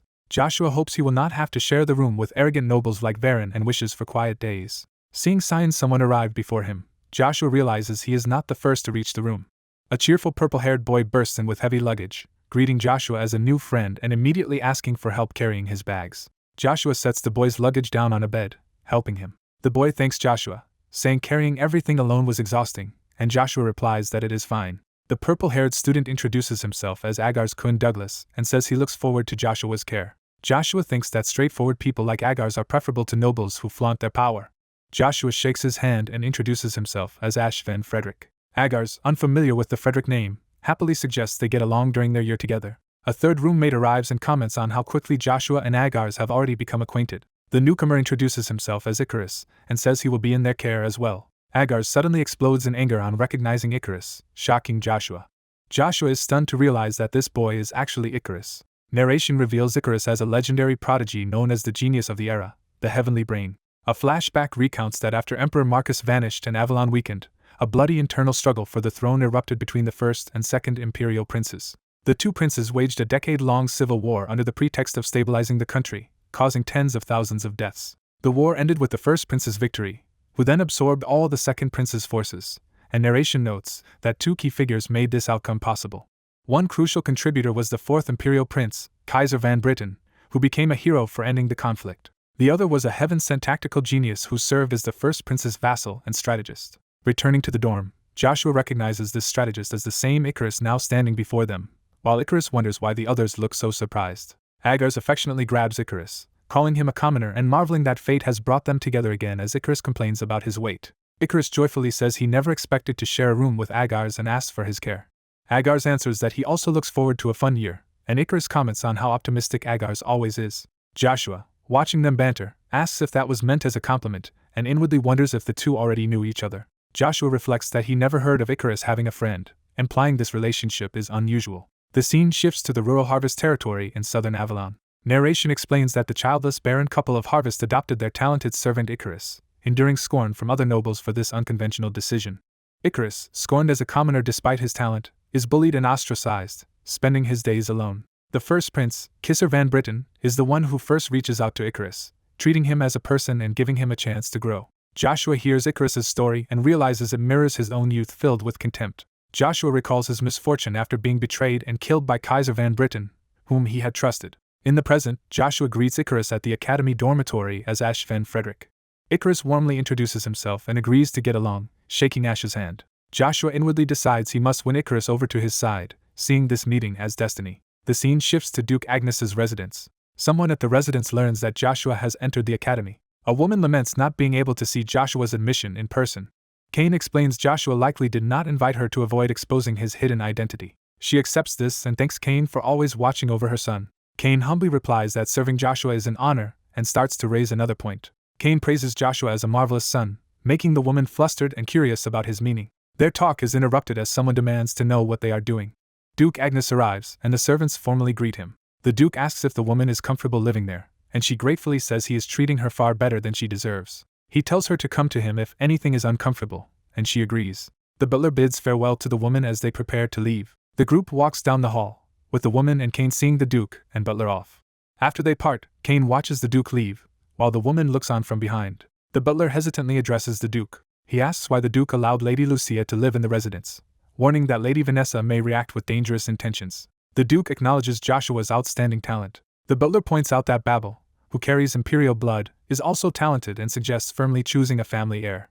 The Duke notes the political weight of Imperial blood and the legitimacy of the legal heir. The butler warns that if Joshua inherits the Agnes name, it will cause endless turmoil in the family. The Duke briefly wonders about true authenticity based on blood, then dismisses the thought aloud. He decides to observe the situation longer, and the butler accepts his decision. The Duke broods over the question of the legitimate son's authenticity.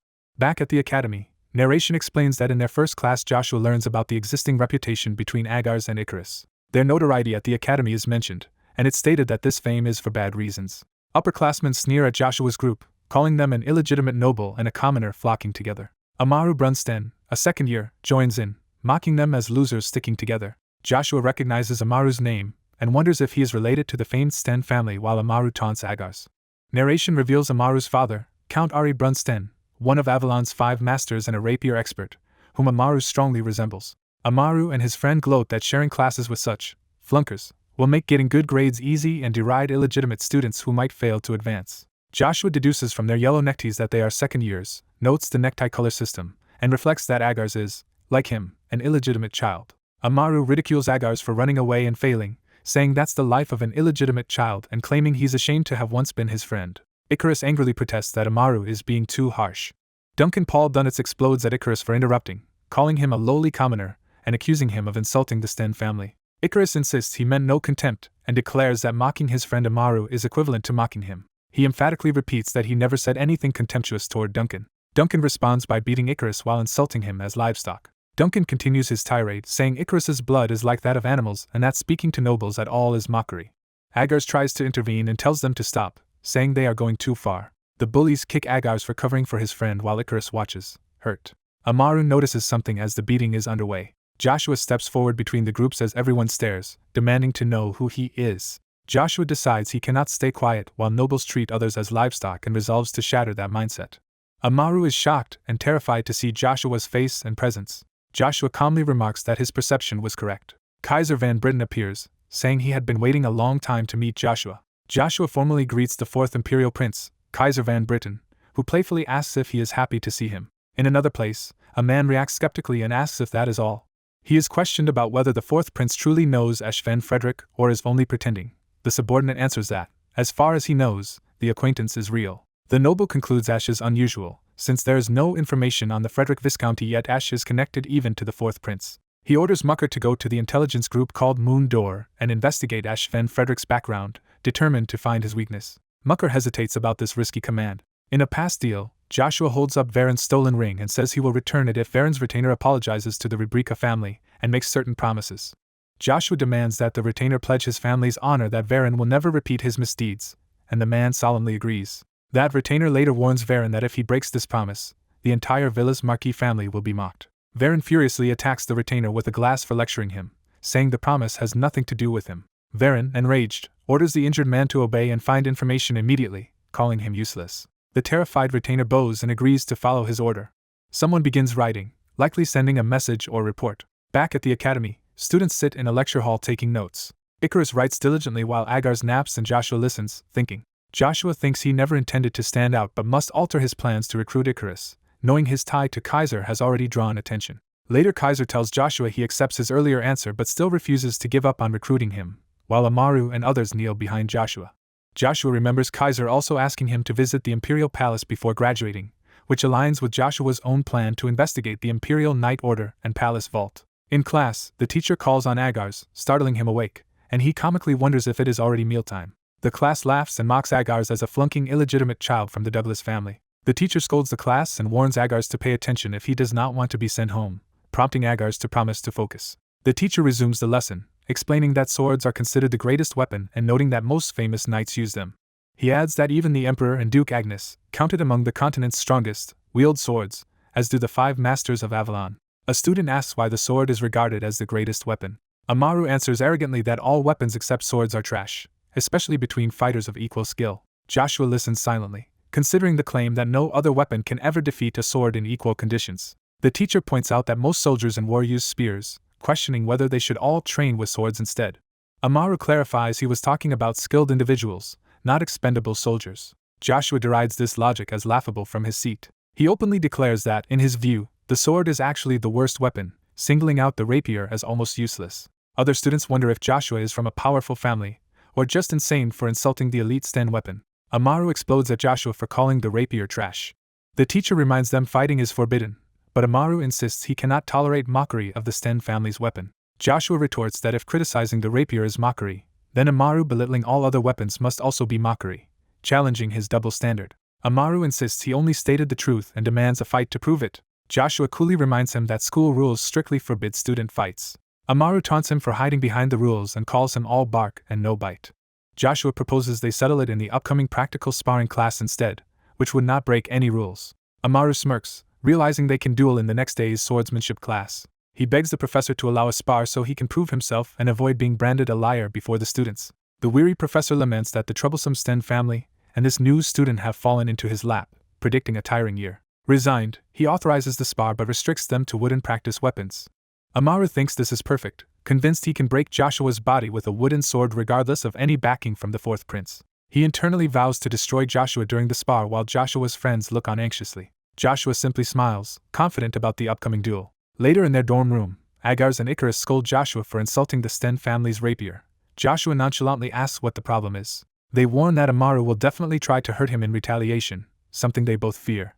Joshua teases Agars for usually acting thoughtless yet understanding the danger this time. Agars admits he does not know Joshua's true skill but emphasizes that Amaru is one of the academy's most gifted students, already sensing mana. Joshua notes that Agars seems to know Amaru well and asks about their history. Agars explains that he and Amaru used to be close friends for a long time. Narration describes the dangerous northern land of death, where 2 noble families held back invading demonic beasts. Those families were led by Amaru's father, commander of the North and current Sten head, and Agars' father, head of the Douglas family who fought at his side. Their shared life and death struggles forged a deep friendship famous among nobles. Agars says that because of their father's bond he and Amaru naturally met, but as a concubine's son he initially found friendship difficult. Still, being distant from inheritance brought them together as reliable childhood companions. He insists he now understands Amaru better than anyone and begs Joshua to apologize so his new friend will not be hurt. Joshua scoffs at the idea of apologizing merely for being weak and remarks that living timidly might be safer but means always groveling. Icarus pleads with Ash, saying Agars speaks out of concern, but Joshua questions who is really worried for whom. Joshua advises Icarus that making excuses only hinders one's own growth, and says changing fate requires working oneself to death. He further tells Icarus to hold fast to his own beliefs. As Joshua leaves the room, he adds that Icarus must do this if he does not want to live forever in someone else's shadow. The door closes behind Joshua. Agars and Icarus are left speechless, and worried by Joshua's words and attitude.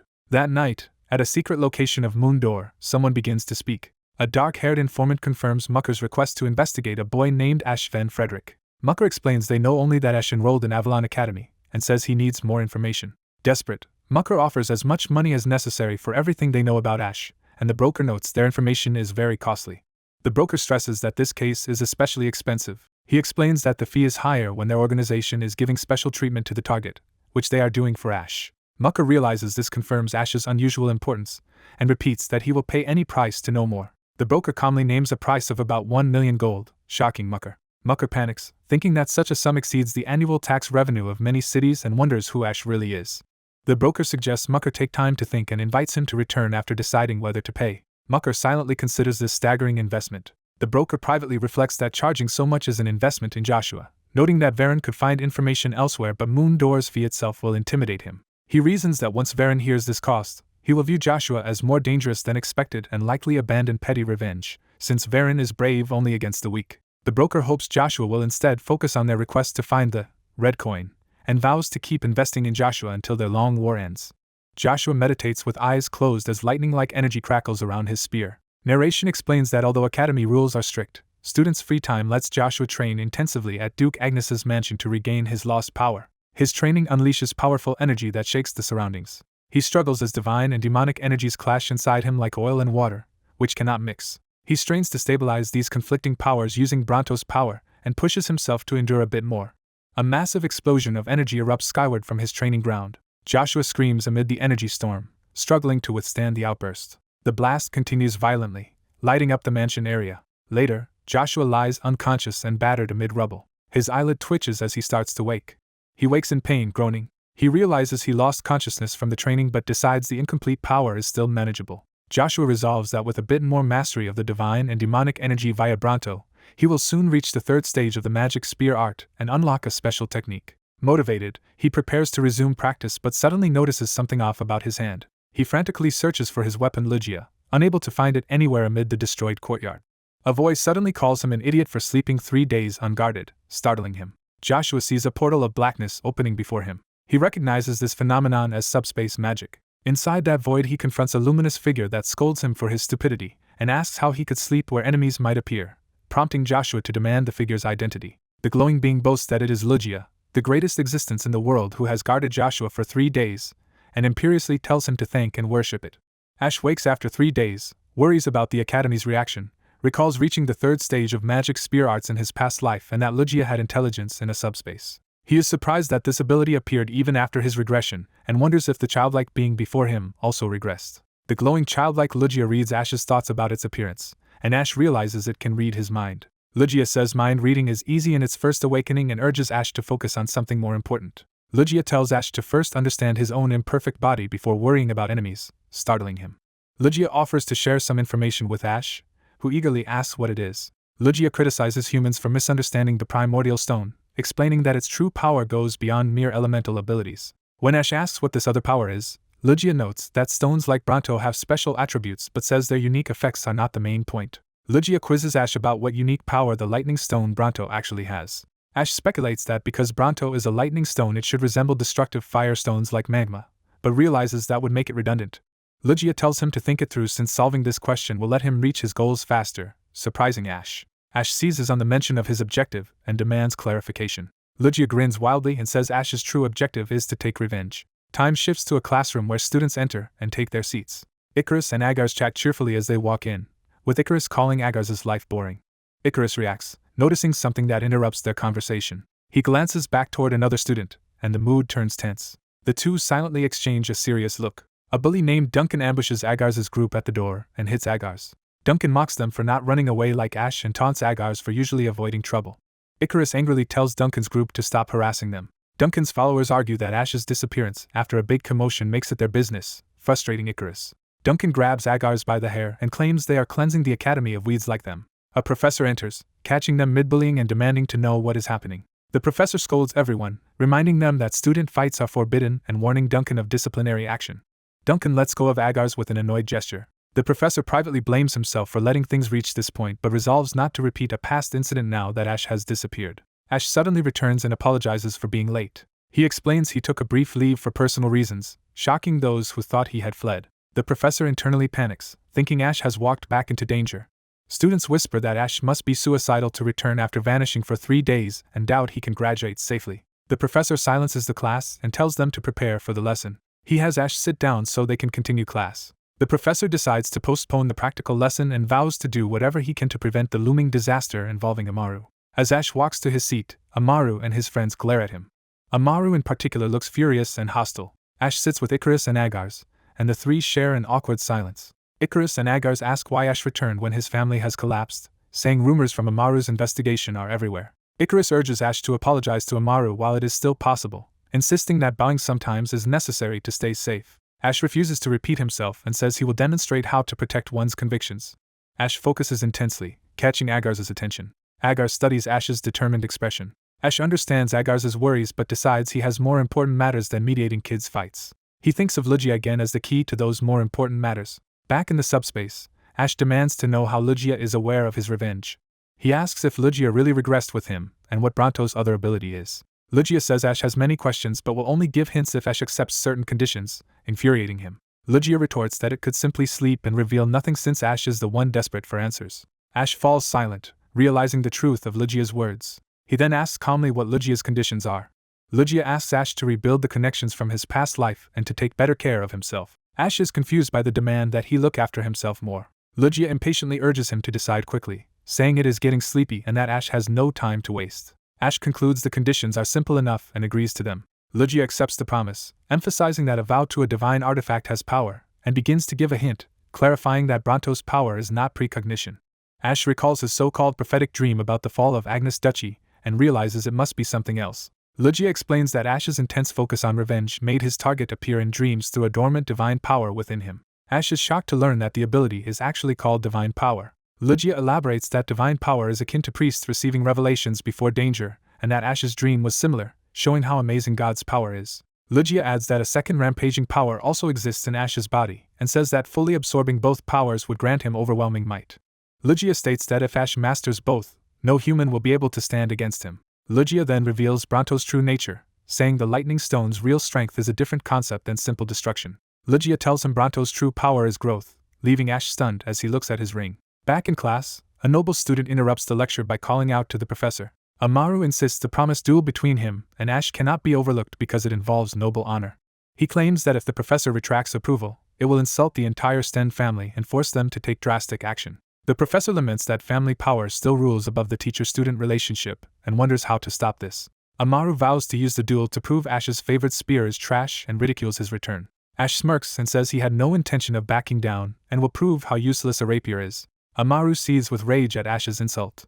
Students hurry through the halls, eager not to miss the impending fight and gossiping about Ash courting death. More students rush excitedly to watch, questioning why Ash came back if not to be beaten by Amaru. In the small drill hall, spectators gossip about Ash wielding a spear against Amaru's rapier and look forward to seeing him lose. Before the match, Agars again begs Ash to apologize to Amaru instead. Agars warns that Ash cannot beat Amaru and that even victory would provoke the powerful Sten family's retaliation. Ash shrugs off the warning, declaring he will simply defeat them all if necessary. Agars is stunned by Ash's confidence. Ash notes Agars' distrust and proposes a bet on the duel outcome. He explains that if he defeats Amaru without suffering repercussions from the Sten family, he wins and the loser must grant a wish. Agars protests that his goal is to stop the duel and that Ash is being reckless without knowing what Agars might demand. Ash cheerfully answers that he never considered the possibility of losing the bet. Facing Amaru and the watching professor, Ash finishes that he never imagined losing at all. Amaru glares murderously in response. The professor ends the discussion and announces the duel cannot be delayed any further. Agars quietly tells Ash he should value his own life because he cannot change the academy alone. Ash reflects on those words, guessing that Agars has his own past wounds. The professor begins the duel between Amaru and Ash as the crowd cheers. Supporters shout for Amaru to crush Ash and mock Ash's simple wooden spear. Amaru notices something odd about Ash and reacts. Spectators mock Ash for closing his eyes and accuse him of craving attention as he stands calmly with his spear. Ash grips the spear and decides to win using only spearmanship, not the third stage magic spear power. He recalls having chased the pinnacle of magic spear art without mastering the basics and now resolves to focus on fundamentals. As Amaru charges, Ash feels his familiar spear paths aligning and senses he can now surpass his past life limits. Amaru roars that he will not tolerate Ash's arrogance and lunges in with his wooden sword. At the moment of clash, Ash thanks Amaru quietly. He concentrates fully, preparing his ultimate swift strike. A blinding impact shatters Amaru's attack. Amaru is violently struck in the chest by Ash's spear and collapses in pain. Ash stands calmly while Amaru crashes to the floor, clearly defeated. The watching students react in shocked disbelief. The professor is equally stunned by Ash's overwhelming victory. Agar stares wide-eyed at what Ash just accomplished. A noble girl, Anna, observes and mutters that Joshua von Agnes is not moving according to her expectations. Agars is shocked to hear her name Joshua von Agnes in relation to Ash. Ash realizes he has attained an extreme swiftness that opponents cannot see. He recognizes that in this moment he has reached the 6th stage enlightenment of the magic spear art, surpassing even his past life. Scene shifts to Avalon Academy's female dormitory at sunset. Anna, holding a crystal orb, complains that Joshua is causing far more commotion at the academy than she anticipated. Her father appears via the orb, greeting her after a long time. Anna nervously asks if there is trouble in the kingdom, but her father assures her there are only minor suspicious movements elsewhere. He explains that the Thunderseat magician Jack Starapes has killed Viscount Beeg, whose role in their disguise had been useful. Anna is alarmed that the 7 magicians acted alone and fears the magic tower may have discovered their secret plans. Her father says the tower's actions are indirectly related to them because Joshua acquired an item the tower desires. He adds that the item is useless to anyone but the tower and that drawing attention would endanger their long-term scheme, so what matters are the new variables surrounding Joshua. Anna reports that Joshua has been causing trouble since arriving, publicly insulting the rapier and then defeating the Sten family's heir in a single strike. Her father laughs, imagining Duke Agnes's reaction, and suggests Joshua might become the duchy's official heir. Anna is bewildered that an illegitimate child could overtake Babel as heir. Her father hints that Duke Agnes would naturally favor his own child over another man's, shocking her. Back at the academy, the professor summons Ash to his office to question him about his background. He notes that Frederick is not a famed martial family, yet Ash's spear skills are beyond anything he has seen, so he demands to know who Ash really is. Ash begins to answer, hesitating. The professor repeats Ash's full name, pressing him. After a pause, he decides to accept Ash's presence regardless. He explains that some high nobles attend the academy incognito, and says he does not care about Ash's secrets. However, he criticizes the disruption Ash has caused, saying the duel should have remained a minor issue between trainees. Because Ash defeated a prominent noble heir in front of many aristocratic children, the professor warns that the situation has become politically serious. Ash calmly declares that he will take full responsibility. The professor recalls a previous student, Siamese Coon Douglas, who once spoke similarly. Ash is startled at the familiar Douglas name. The professor stresses that responsibility alone cannot resolve matters because family power creates an unspoken hierarchy even among equal-ranked trainees. He explains that student factions and circles already dominate the academy, and that Amaru belongs to one of the most influential groups. Therefore, those nobles will now relentlessly target weaker families' children, including Ash. Ash challenges him, asking if turning a blind eye to such ranked bullying is what a teacher should do. The professor is taken aback by this pointed question. Ash says he has nothing to learn from a teacher who tolerates injustice and argues that fear of consequences only lets bad habits persist. The professor insists some things can never change, but Ash retorts that only cowards claim that and never even try. The professor falls silent, troubled. He then offers to recommend Ash to the Imperial Knight Order to complete his compulsory education elsewhere if graduation is all he seeks, believing Ash could easily pass. Ash reflects that he already rejected such an offer from Kaiser and, knowing Bronto's power, cannot waste time either at the academy or as a knight. The professor repeats his offer, saying he also does not wish to waste time at the academy. When Ash declines, the professor starts to accept but pauses. Ash adds that he refuses to flee with his tail between his legs. The professor, moved, admits he is not a coward either. Ash politely takes his leave and exits the office. The professor watches him go, still thinking about their exchange. Alone at the window, the professor wonders aloud if Siamese would also call him a coward. Later, Ash looks out over the city from a balcony, contemplating the academy's oppressive circles. He decides that before leaving the academy, he must first completely destroy those corrupt circles to accomplish his objective. As he resolves this, someone approaches and calls his name. Amaru, now serious, says he has something personal to discuss with Ash and asks him to listen. Joshua coldly tells Amaru there is nothing for them to discuss. Amaru bows deeply and shouts an apology to Joshua. Amaru admits he mocked the spear without understanding it and sincerely apologizes. Joshua is surprised that Amaru, once so proud of the Sten family, is humbly apologizing. Joshua accepts some blame for underestimating his opponent, and Amaru happily confirms he is forgiven. Excited, Amaru asks Joshua to teach him something. Amaru specifically wants to learn about Joshua's extreme swiftness technique. Joshua reacts with surprise to this request. Amaru explains that true swiftness is hard to attain and recalls Joshua's unpredictable attack during their duel. He describes Joshua's strike as curved and twisting, making his whole body feel distorted. Joshua realizes Amaru sensed the rotational principle in that brief, painful moment, and is impressed by his perception. Joshua notes that Amaru shamelessly seeks martial arts instruction and wonders why he never met him in his previous life. Amaru asks if Joshua is actually unable to teach him. Joshua says teaching is easy but that he will do it only under a certain condition. When Amaru eagerly asks the condition, Joshua replies that he just wants some information. Joshua requests details about the Academy's Circle Araxia and about a student named Siamese Coon Douglas. A dragon emblem is shown, transitioning the scene to Imperial matters. At Avalon's Imperial Palace, a messenger informs the Emperor of an urgent letter from the Swallow Empire. The Emperor deduces the letter is from Draxia and Swallow. The messenger says Draxia wants to accelerate their joint plan and asks the Emperor to support the sped-up schedule. The Emperor concludes that Thran's resistance is fiercer than expected, refuses military aid but agrees to send 2 Imperial masters so Draxia will not complain. He orders this to be drafted as a royal decree, and the messenger adds there is another report to deliver. The messenger reveals that Joshua von Agnes has secretly enrolled in the academy, and is rumored to have felled Amaru Brunsten with a single blow. The Emperor laughs at the news, saying it fits Joshua's strength since even Babel von Agnes once lost to him. Amused, the Emperor commands Jachin to ensure Joshua eventually joins the Imperial Knight Order, promising a personal recommendation if needed.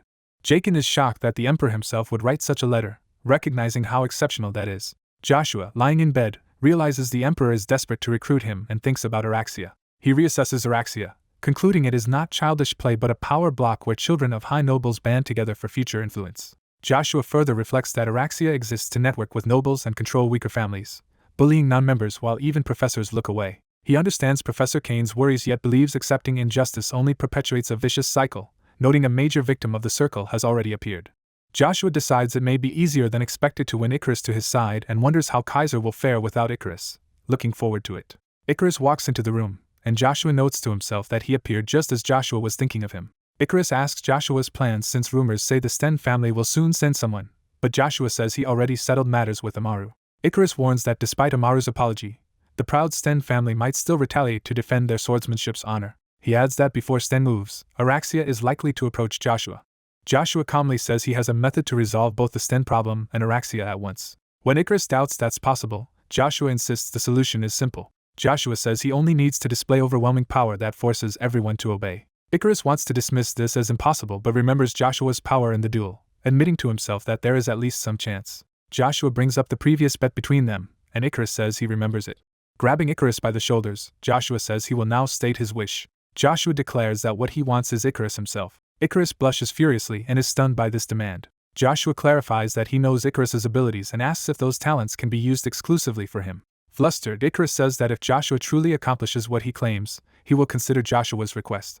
Embarrassed, Icarus runs out of the room after the conversation. Joshua watches Icarus leave as the door slams behind him. Joshua happily concludes that he must have gotten closer to Icarus through this exchange. The scene shifts outside under the hot sun, with someone gasping for breath. Cain, bloodied and exhausted, continues training with an electrified sword. Gritting his teeth, Cain wonders if reaching his goal is still impossible. His instructor criticizes his current skill, asking how he expects to protect his liege like that. The stern instructor adds that Cain should at least avoid becoming a burden to his liege. Cain charges again, shouting that he must become stronger so he will not hinder his master. The instructor asks what drives Cain to such desperate training, even to the point of changing his primary weapon. Cain answers that his liege promised to make him bow to no one but him, and he believes that promise wholeheartedly. Cain unleashes a massive burst of power, vowing to grow strong enough to protect his liege. The instructor, moved, commends Cain's resolve. With a powerful strike, the instructor easily knocks Cain away once more. Cain's body crashes into the ground with explosive force.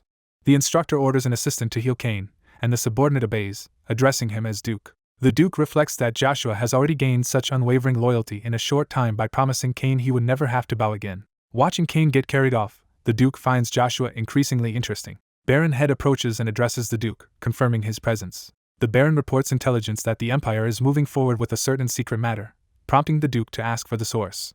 The Baron hands over a letter, explaining that the information came from the Sten family. A close-up shows the Duke gripping the red letter as he begins to read. After reading, the Duke realizes an important plan has finally begun. The narrative shifts to the Swallow Empire, famed for its cavalry across its vast plains. It explains that Swallow's persistent issue is the Thran Principality's push for independence, creating tension at the Imperial Palace.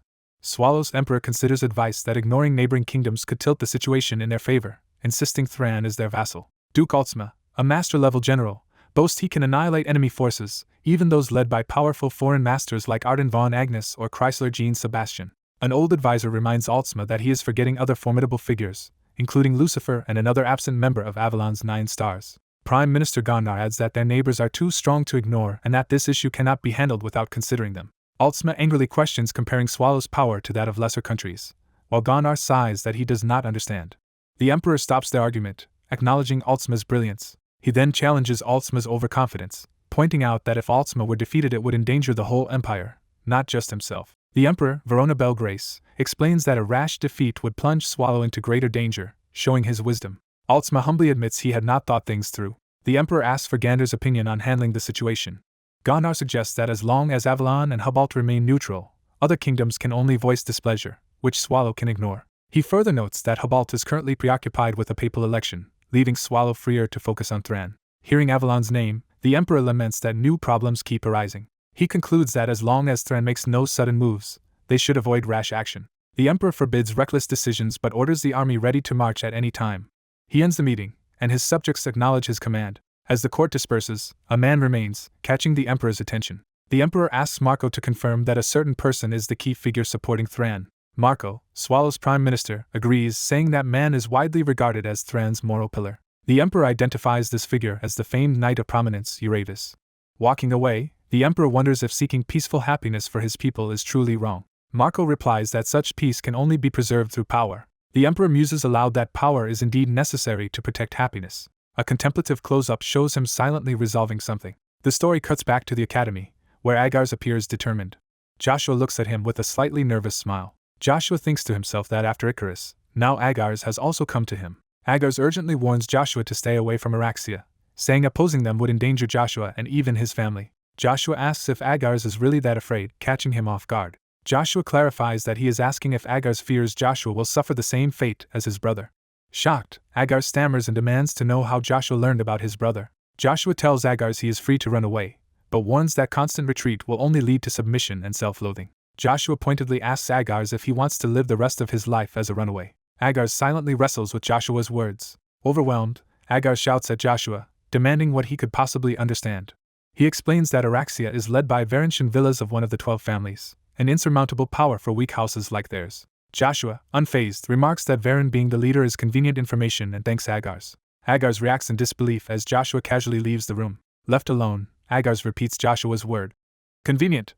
Bewildered by his attitude, the scene shifts to a classroom building where many students gather, sensing coming events. A view through a window shows the packed room full of academy students. Several male students look tense and anxious about the situation. Inside Araxia's exclusive room, its core members assemble to begin a meeting.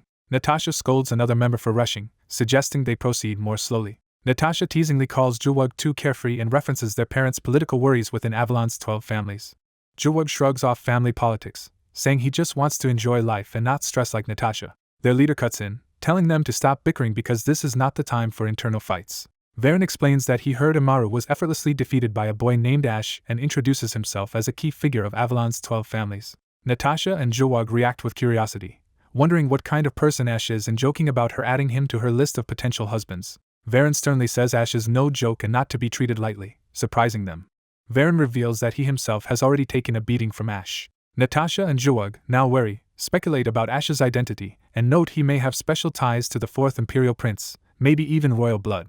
Natasha proposes turning the situation to their advantage by recruiting Ash Van Frederick into Araxia. Another member angrily demands what she is talking about, clearly opposing the idea. Trying to recover, Natasha hesitates while Juwug argues that Ash would be more useful than disgraced Amaru, whom he no longer sees as worth supporting. Varan objects, reminding them of how devoted Amaru's brother is to him, and hinting that this loyalty is important. Another member sees with hatred, vowing to make Ash pay for humiliating him just like he did to Siamese Cohen Douglas. Elsewhere, Joshua sighs, realizing things around the academy are becoming more troublesome. Summoned by the headmaster, Joshua guesses it is about the incident with Amaru, and notes that his hope for a quiet academy life is gone. He steps through a doorway, entering to answer the summons. Announcing himself, Joshua walks into a dim room where a hooded figure waits.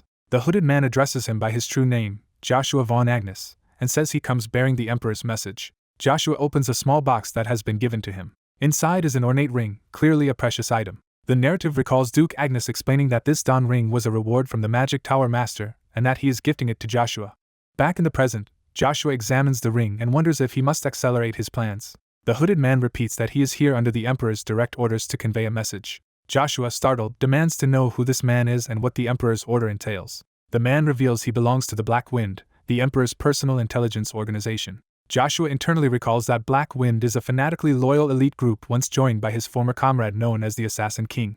The agent relays the Emperor's words, noting that Joshua rejected the 4th Prince's letter and now seeks to follow the Emperor's will. The Emperor's conditions are stated. Joshua is to join the Imperial Knight Order immediately, with a recommendation letter if needed, and if he refuses the Emperor will even have him expelled from the academy to force him into service. The agent emphasizes that the Emperor's order is absolute, and urges Joshua to visit the Imperial Palace soon, saying he will handle the academy arrangements. The scene briefly shifts to peaceful foliage outside, contrasting with the heavy decree. Walking afterward, Joshua reflects that the Emperor's personality is even more forceful than rumors suggested but acknowledges his sharp eye for talent.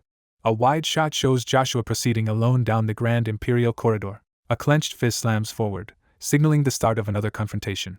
A flashback shows Icarus being violently struck and slammed into the ground by another student. Icarus lies on the floor groaning in pain after the blow. His bully yanks him up by the hair, ordering him to get up because their torment is not yet over. Agnes and another boy beg their tormentors to stop and release their friend, promising not to interfere anymore, while the bullies keep abusing the white-haired boy. The blonde bully smugly tells Agnes he does not understand the situation. Surrounded by onlookers, the bullies declare Agnes and his friend finished as one kneels on the ground. Agnes, sweating and shaken, asks why they are being treated this way and what wrong they ever did. Joshua calmly answers that he never said they had done anything wrong, confusing Agnes. A noble student explains that Agnes' only crime is choosing the wrong people, first an older brother and now a friend. Agnes protests that Joshua has only just enrolled and doubts Joshua even sees them as friends. The white-haired boy admits he does not know that but says Joshua meddles in others' affairs, prompting Agnes to ask what he means. The white-haired noble states he will take them hostage and summon Joshua, noting they have used this tactic before. He tells Agnes to repeat what happened with his brother Simes, which makes Agnes grimace. In a flashback, Simes gently tells Agnes they are brothers despite different mothers and offers to hear his troubles. The memory shifts to Simes being violently hurled into a wall, while Agnes screams for his brother. The attacker coldly says Simes should have known his place, and should be grateful their family was not ruined. The sadistic noble spares Simes by expelling him from the school but cripples his legs forever and warns Agnes to stay quiet. Later, Joshua asks Agnes if he wants to live as a runaway for life, pushing him to face his fears. Agnes clenches his fist and struggles to respond. Fueled by anger, Agnes charges the mint-haired noble, vowing he will not get his way anymore. The blonde lackey intercepts and brutally punches Agnes, demanding to know who he thinks he is yelling at. The mint-haired noble adds that if Joshua causes trouble he will also attack their families, making his threat clear. While Agnes and the white-haired boy lie beaten on the ground, the blonde bully mocks them as pathetic. Bloody but defiant, the white-haired boy calls the nobles disgraceful for resorting to hostages just because they cannot defeat one person. The blonde bully starts to shout back about a mere commoner but is interrupted when Varen reacts to being called pathetic. Varen casually walks over to the fallen white-haired boy, who glares up at him. Standing above him, Varen looks intrigued by the boy's defiance. Varen smirks, finding the situation amusing. He suddenly kicks the white-haired boy in the head with vicious force. Varen rants that the world is ruled by survival of the fittest, and that the strong are meant to trample the weak. He says that if the others had just obediently accepted what the nobles gave them, none of this trouble would have occurred. While stomping on the white-haired boy, Varen blames trash like them for trying to overturn this natural order. Agnes, restrained, screams that the boy will die at this rate, while the blonde bully taunts him about how Joshua will react. The blonde bully suddenly notices something that shocks him. Varen is alerted when someone calls out his full name from behind. Joshua strides forward, accusing Varen of breaking their promise and pulling such disgusting tricks again while standing on the boy's back. Joshua promises to make Varen regret what he has done. Varen angrily shouts Joshua's full noble name and questions whether this retaliation equals his own crimes. Joshua answers that attacking his friends is a far heavier sin than Varen realizes. Agnes is stunned to hear Joshua openly call them his friends. Joshua tells Varen that from now on he will pay the price for his actions as he walks toward him. Varen, pressing his boot on the white-haired boy, threatens to destroy both the boy's family and Joshua's position at the academy if Joshua comes closer. Joshua pauses in front of Varen. Varen gloats that Joshua finally understands his helpless position as the son of a ruined house. Among the spectators, nobles comment that Joshua looks better than expected but belittle him as all show. Another noble mocks Joshua's earlier words about punishing those who hurt his friends. They scoff that Joshua cannot possibly face all the noble families gathered here or know what he is talking about. The green-haired noblewoman notes that representatives of 3 of the 12 great families are present, and says even most Duke heirs would avoid opposing them. Varen dismisses Joshua's identity and vows to end everything here, but first he says he wants to ask Joshua something. Displaying a ring, Varen asks why Joshua returned his Dawn ring instead of using it to threaten him, implying Joshua knows its value. Joshua answers with a smile that he does not stoop to the filthy methods Varen uses. Varen laughs, glad Joshua's attitude has not changed, and prepares to demonstrate the ring's true power. He explains that the Dawn ring is far more powerful than Joshua thinks and activates it by infusing mana. The ring erupts in a massive crimson energy vortex. From the explosion emerges a fully armored knight spirit that Varen claims is stronger than his previous summon and sufficient to defeat Joshua. The Crimson Knight looms menacingly with sword drawn. Varen boasts that in a society where family power rules, Joshua can change nothing by himself and declares he will prove how foolish Joshua is. Another noble envies Varen's flashy B-rank Dawn ring and wonders about asking his father for a better one.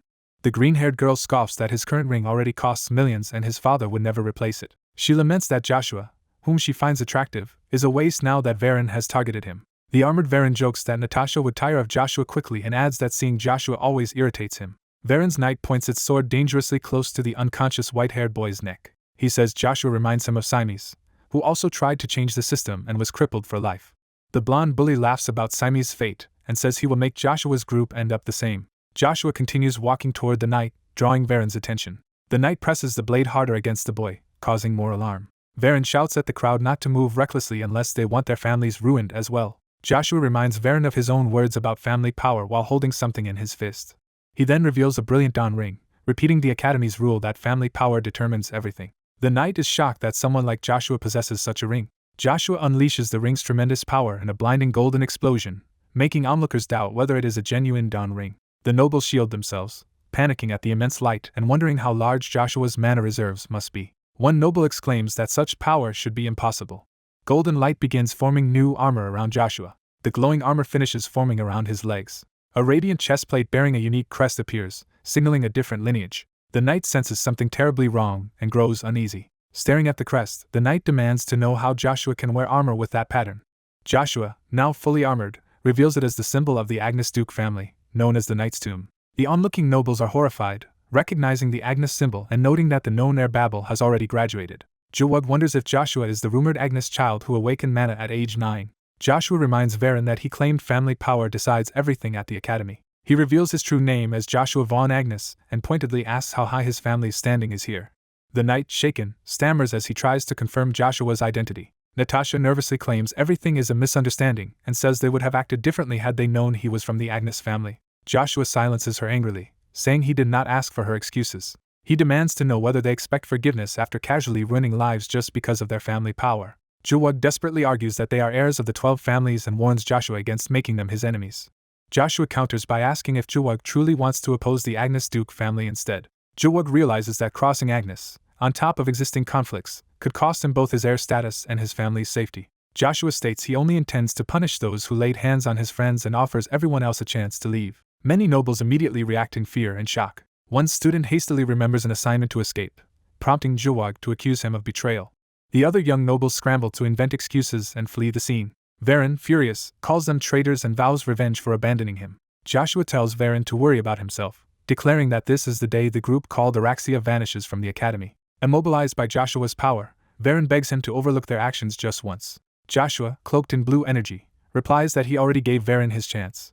Varen trembles wordlessly as fear overwhelms him. Joshua blasts Varen with a devastating attack, sending him crashing violently across the courtyard. The impact explodes in a huge red shockwave that terrifies the remaining bullies. Varen's armor dissipates, and his body lies broken on the ground. The remaining 2 nobles stare in stunned silence at Varen's defeat.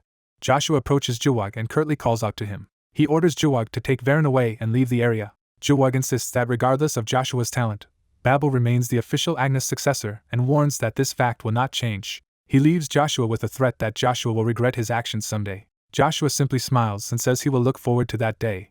Natasha urgently calls for Juwag's help in carrying the injured Varen to the infirmary. Cursing, Juwag runs after them while Joshua watches. Joshua sighs once they are gone. Agars, still reeling, wonders aloud what the Agnes family really is as he looks at Joshua's back. Joshua replies that everyone, including Agars, has their own secrets.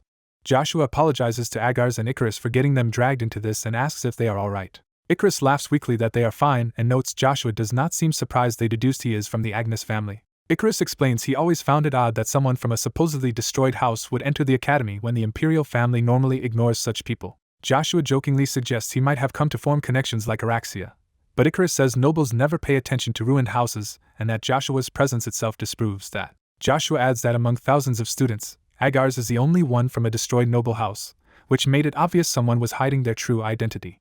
Joshua thinks to himself that Agar's courage to speak out despite not knowing his status proves he is a genuine strategist capable of facing overwhelming odds. Joshua smiles warmly at Icarus, encouraging him to smile back. Icarus nervously asks why Joshua is staring at him, and Joshua casually says it is because Icarus has beautiful eyes. Blushing furiously, Icarus is flustered and repeats Joshua's words in disbelief. The narrative shifts to Thran Principality, where King Anthony, who fought for its independence, has died at 72.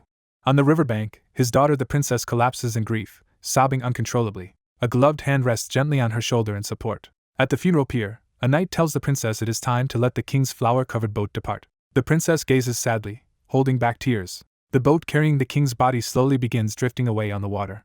She watches it recede into the misty lake beside her loyal knight. The knight nocks an arrow, preparing a ceremonial shot. In a prior bedside scene, the dying King Anthony apologizes for resting while there is still work to be done, as his knight begs him not to talk that way. The king entrusts his daughter and the entire principality of Thran to the knight. In the present, the knight repeats the king's name, Uravis, as he draws the bowstring for the funeral ritual.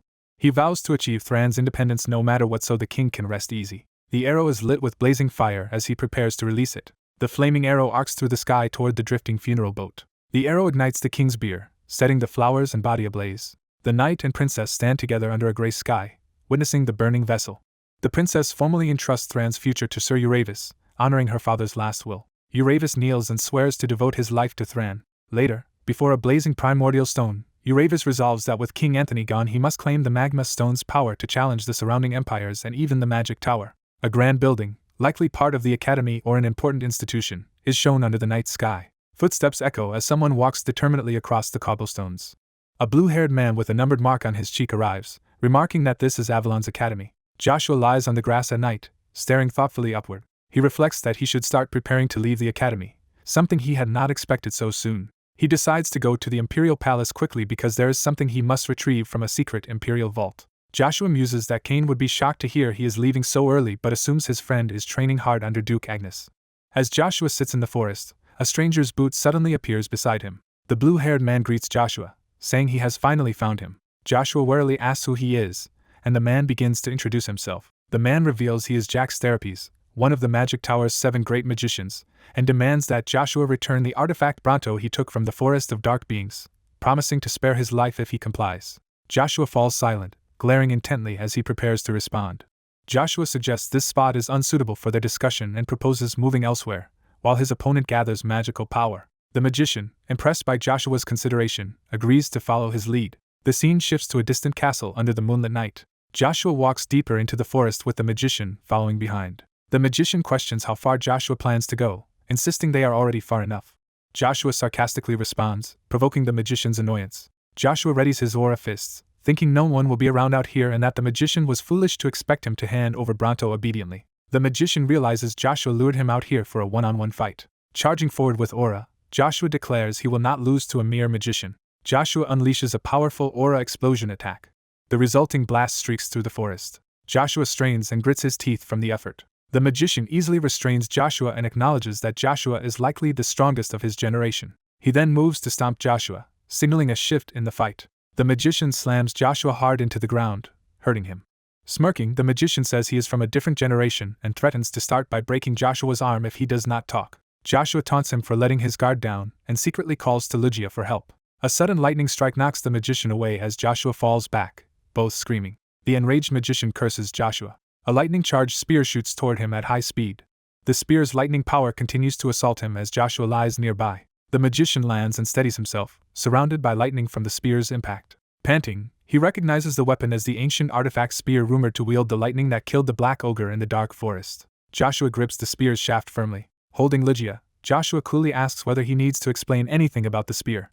Internally, Joshua admits the magician is stronger than he expected but notes the man does not know Joshua has already absorbed Bronto. The magician decides to extract information the hard way, while Joshua states he would rather die than reveal anything. The magician laughs that Joshua misunderstands and reveals he intends to use mental magic called brain control. Lightning magic crashes down around them as he begins casting. The magician fires a massive lightning blade spell while Joshua meets it head-on with his spear. Joshua is shocked that the magician can activate such high-class magic with only spoken words. The magician assures Joshua he will not kill him, explaining that mental magic works best after he inflicts extreme pain. He then casts another spell, Lightning Spear, sending a huge bolt at Joshua. Joshua angrily thinks that such an attack would obviously be lethal despite the magician's claim. The spear spell detonates in a huge electric explosion. The blast expands skyward, filling the area with blinding light. Watching the aftermath, the magician assumes Joshua should now be much quieter. He reacts with interest when he senses something unexpected. Seeing Joshua survive, he admits the resistance is impressive. Joshua suddenly appears behind him to strike and sarcastically thanks him for the compliment. The magician blocks and counters Joshua's attack, demanding he stop using simple tricks and fight more entertainingly. He rushes Joshua again, mocking that this might be the extent of Joshua's abilities. Joshua tightens his grip on Lucia for another exchange. Joshua presses the attack, but the magician continues to evade using lightning under his feet. Remembering advice, Joshua calms himself, maintaining tension but simplifying his movements. He thrusts straight toward the magician with a direct spear lunge. The magician notes that Joshua's mana control and density are impressive. Their weapons clash again as Joshua forces the magician back. Joshua then unleashes a powerful beam-like attack from Lucia. The beam carves a crater as it drives the magician back with overwhelming force. The magician dodges aside, conceding that Joshua is full of tricks for someone so young. Joshua shouts back that he will not accept such criticism from a magician as he launches another aerial attack. He swings Lucia in a sweeping arc, flinging more lightning at the magician. The magician retaliates with more lightning, flinging Joshua away. Joshua recovers in a crouch, readying himself again. The magician sneers, vowing to see how long Joshua can keep dodging his attacks. Multiple lightning assaults rain down as Joshua runs beneath them, trying to close the distance. The battlefield is torn apart by repeated lightning strikes while Joshua keeps moving. Joshua realizes he cannot keep evading forever and must somehow reduce the distance between them. The magician mocks that losing to a close-quarters magician would be humiliating and moves into attack at range again. He promises to make Joshua taste that very humiliation. Joshua steels himself, deciding not to dodge the next attack but to confront it head-on. He activates magic spear art, first form lightning strike, combining it with the magician's lightning blade as they clash. Their collision produces another earth-shaking blast. Joshua screams as the shockwave surges toward him. Lucia slams into the ground, channeling the attack's force. Joshua kneels, breathing heavily, using the spear to stay upright. The magician is surprised Joshua could withstand a fourth-class spell that even expert knights could not endure. He then declares that Joshua has reached his limit. Charging up orbs of lightning, he offers Joshua a final chance to hand over Bronto, saying he dislikes hurting talented youths. Joshua recognizes the surrounding projectiles as lightning spheres and realizes they were set up during the earlier lightning bolt attacks. The magician warns Joshua not to move, threatening that the spheres will all rush him at once if he closes his fist. Joshua defiantly insists he will not give up, but the magician sadly decides he has no choice. The magician clenches his hand, triggering the spheres. The lightning spheres converge on Joshua, forcing him to scream as he braces with his spear. Joshua counters by invoking Magic Spear Art Stage 2, second form Violent Gale. A gigantic storm of energy tears through the area toward the magician. The magician, astonished again, admits Joshua keeps surprising him and that he had genuinely been aiming to kill this time. He watches in disbelief as Joshua survives even that overwhelming attack. Joshua stands battered but alive, gripping Lucia and panting. He notices some of the lightning spheres still active nearby. The remaining spheres crackle ominously in the air. Joshua, bloodied and exhausted, reacts in shock. The magician explains that the spheres will not vanish until they completely annihilate their target and mocks Joshua's fearful expression. He laments that if this is all Joshua has, he is disappointed because the fight had just become enjoyable. Raising fiery magic, he demands Joshua show his genius once more. Joshua, covered in burns and blood, braces himself silently. The magician summons a massive fiery meteor-like attack above Joshua while the spheres still surround him. Taunting Joshua's hesitation, he vows not to stop the spell even if Joshua is vaporized. He casts Rune Flare, sending the enormous flame attack crashing down. Joshua watches the approaching inferno with grim resolve. Lucia's voice questions whether Joshua has already given up, snapping him from his daze. Joshua looks around in confusion at hearing the spear speak. His expression shifts from shock to determination. He realizes time has slowed around him as the flames hang in the air. Lucia's inner voice asks if he will really waste his new power because the opponent is too strong. Joshua recalls his old mindset of never caring about odds or circumstances. The voice reminds him that his way has always been to crush any obstacle no matter how strong. Joshua accepts this, reaffirming that this ruthless resolve is his way. His bloodied hand tightens on Lucia's shaft. He reflects that he has survived every battlefield and even destroyed an impregnable castle. Declaring that the enemy's identity does not matter, he asserts his identity as Joshua Sanders and prepares to fight. The magician laughs maniacally as the confrontation escalates. The fiery spell continues, swelling into a gigantic explosion. Joshua charges straight toward the inferno, spear extended. He activates Magic Spear Art Stage 3, pushing himself beyond his limits. Dark, ferocious energy begins manifesting along his spear. That power erupts outward as he lunges. Surging with combined demonic and divine energy, Joshua's body is wreathed in blue light. He unleashes his ultimate technique, Path of Azura, with Lucia. Joshua hurls his empowered spear directly into the heart of the rune flare. The spear tears through the fiery blast, carving a luminous path. It tunnels through the firestorm straight toward the magician. The magician panics and attempts to cast Blink to escape. However, the spear's attack continues, piercing through, unable to be stopped. A titanic detonation engulfs the entire battlefield. The resulting explosion lights up the night sky from afar. Afterward, the magician crashes into the forest, still wrapped in crackling lightning. Joshua, still aloft, bombards the fallen enemy with numerous conjured spears of light. Lucia glows intensely as the power reaches its peak. Joshua drives the spear down onto the magician's chest in a finishing blow. The magician stares in disbelief, unable to comprehend how Joshua overpowered him. Another massive burst of light erupts from the impact point. Joshua's bloodied hand remains locked on Lucia despite the backlash. He stands over the wrecked ground, barely conscious but still gripping his weapon. The defeated magician, coughing blood, realizes Joshua is wielding both demonic energy and divine power. Horror fills his eyes as he grasps the impossibility of what he is seeing. Joshua screams in pain while sustaining the power. He then staggers back, coughing blood and nearly collapsing. Looking at his ruined, bleeding hands, he sees how badly the fight has injured him. Joshua admits to himself he would have died if the magician had not lowered his guard, realizing he survived largely by luck. Suddenly lightning pours out of the magician's body and into Lucia, shocking Joshua. Joshua screams as the excess energy races through him. His expression becomes dazed and unfocused under the strain. Facing imminent collapse, he wonders if this is the end and is tempted to just close his eyes and rest. The surge throws him away and sends Lucia floating upward in a blaze of light. Lucia's voice urgently orders Joshua to cultivate his mana quickly before Bronto devours the magician's mana circle and runs wild. Exhausted, Joshua weakly calls out to Lucia in confusion. He clenches his fist, gathering the last of his resolve. Joshua releases all remaining lightning within himself in a desperate roar. The unleashed power explodes in the forest like a blinding pillar. Everything fades into an all-consuming flash of white. The scene transitions to a peaceful daytime view of Avalon Academy's main building. In the Academy faculty meeting room, staff gather to discuss Joshua von Agnes's controversial special admission. The etiquette professor, Baron Segerdam, criticizes Joshua for openly revealing his noble origin and stirring up trouble among students. Another professor argues they cannot escalate the issue because Joshua is Duke Agnes's son, but Segerdam counters that students are bravely demanding the truth. Segerdam warns that ignoring abuses of special admissions will ruin the Academy's reputation and presses the headmaster for action.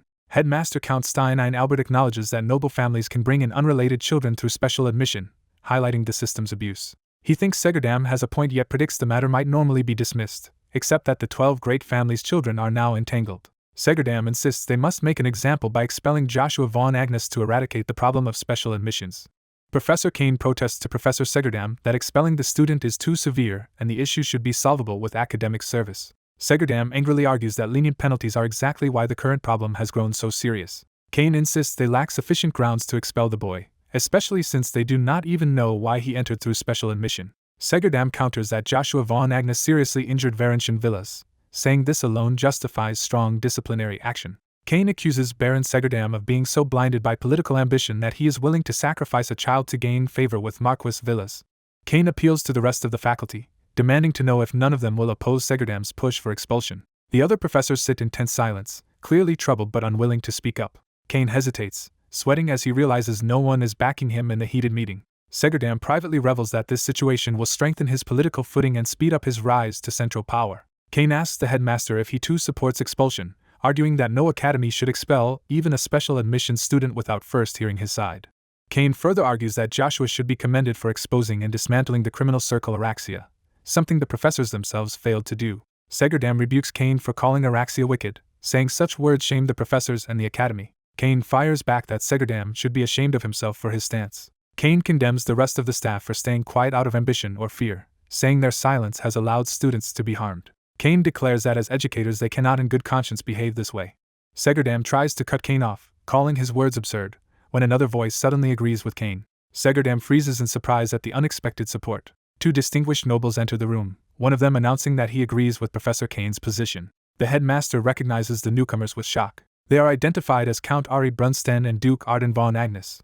The headmaster stammers, asking why the Duke of Agnes and Count Sten have appeared at the academy. Ari explains that the uproar drew his attention, introducing himself as head of the Sten family and father of Amaru. Duke Agnes says that if his child has erred it is proper for him, as a father, to attend this disciplinary meeting. The Duke adds that he especially owes formality and respect here, since this academy educates the Empire's future leaders. He notes this council is also deciding how his own son will be punished, prompting Segerdam to weakly deny they intend harsh measures. Ari calmly admits that special admission itself is problematic, regardless of motive. His words intimidate Segerdam, who is left stammering under the Count's gaze. Segerdam can only mumble incoherently, clearly cowed. Duke Agnes lightly tells Ari to stop pressuring the professor, while Ari claims he was merely asking a question. Segerdam nervously accuses the Duke of coming to use his influence to cover up Joshua's special admission. Several professors react with alarm to this suggestion. The headmaster frantically begs Professor Cecil to watch his words, shocked by the implication. Duke Agnes reassures the headmaster and admits he is here because of matters concerning his son Joshua. Cecil reminds the Duke that he just called the academy a place that nurtures the Empire's future leaders, which the Duke affirms. Cecil concludes that the academy exists for the students' sake and to cultivate them. Cecil then says that with a noble like Duke Agnes present, their options will inevitably be influenced, asking whether the Duke truly came as a parent ready to accept his child's punishment. The Duke answers that in cases of special admission, responsibility does not rest solely on the student. The headmaster says he understands Cecil's point but warns he is putting everyone in a difficult position by speaking so bluntly. Seeing the noble's reaction, Segerdam quickly claims he agrees with Cecil and hints that the Duke's presence should decide the matter. Segerdam slyly suggests there is only one way forward given the Duke's influence. Ari mocks the professor's sudden change of attitude, noting they were silent when Araxia bullied Joshua yet are now loudly talking because circumstances changed. Segerdam grimaces, unable to respond to the criticism. Duke Agnes states that everyone has misunderstood his visit, and that he is not here to pressure the academy over the incident. The headmaster, confused, asks why the Duke is here if not to interfere in the punishment. The Duke explains he heard Joshua had insulted the Sten family, and came personally to apologize and seek Count Aries' forgiveness. He adds that upon learning Ari was already heading to the academy in anger, he rushed there fearing Joshua might suffer undue consequences.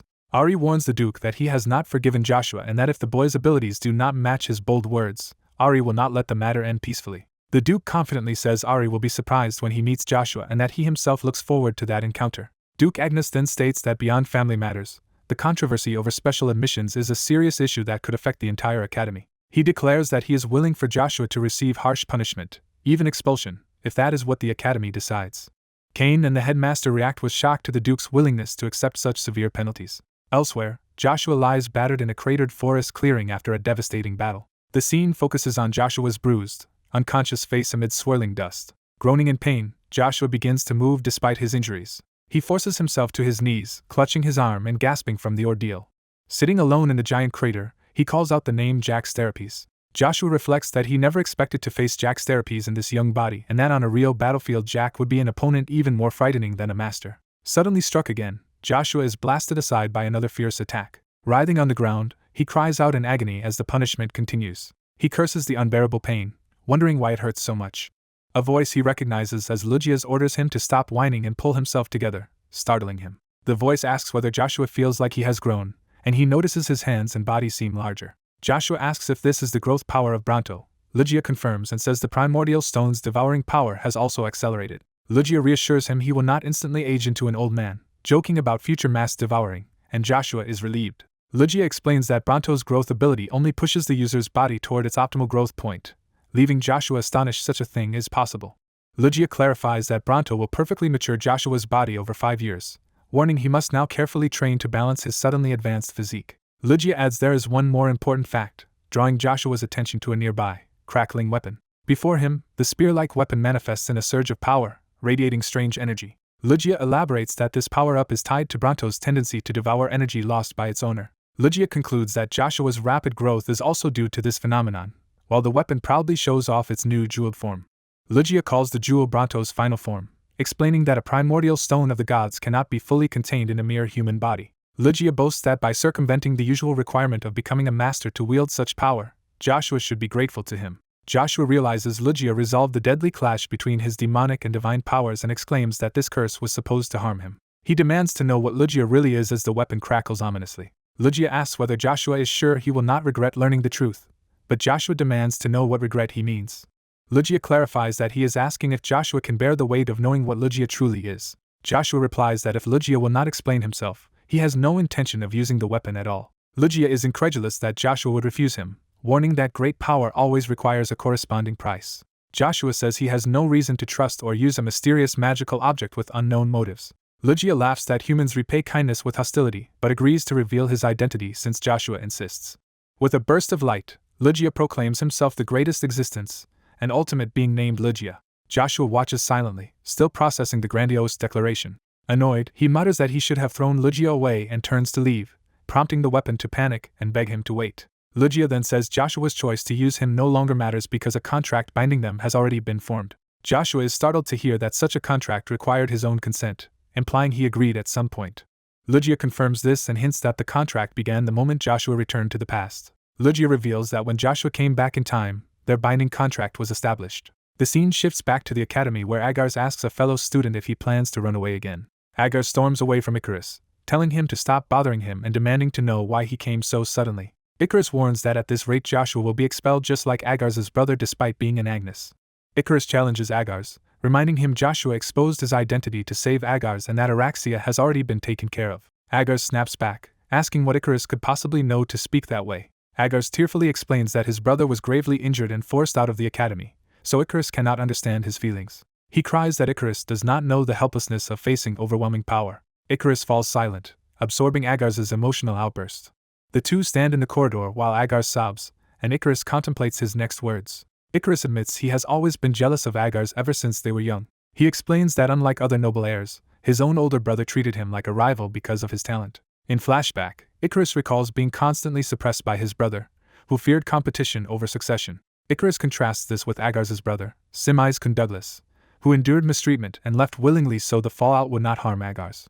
Icarus says he envies Agar's for having such a brother and suggests it is now Agar's turn to protect that brother's honor. He then urges Agar's to protect their friend Joshua von Agnes, and offers his help in doing so.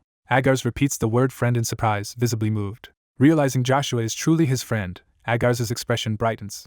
The two boys clasp hands, sealing their resolve to act, as Agar's thanks Amaru, Icarus.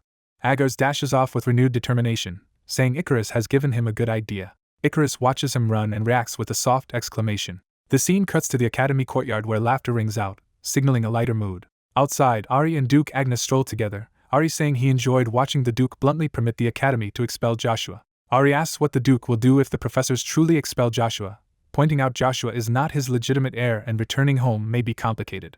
Duke Agnes replies that returning to the estate is not Joshua's only option, since he has been summoned by Imperial decree to join the Imperial Knight Order. Ari is surprised the Emperor himself selected Joshua, saying this raises his expectations even higher. Duke Agnes reminds Ari that he should be preparing to depart for the distant Swallow Empire, but Ari admits he has grown interested in Joshua and is taking his time. The Duke remarks that he came all this way, even postponing Imperial business, because the Sten family's swordsmanship had been insulted. Ari says he will drop the matter for now and asks if the Duke has heard the news from Thran, where Swallow moved quickly. A narrator explains that upon learning of Thran's king's death, Swallow and its famed Duke Altsma mobilized an army. Duke Altsma led 200,000 troops toward Thran, believing the kingless nation would be easy prey. Instead, Swallow suffered a crushing defeat, and even Duke Altsma was severely wounded. Ari is baffled how a small kingdom with only 50,000 soldiers and no master on Altsma's level could achieve this. Another man answers that the outcome was due to one person, the newly risen master of Thran.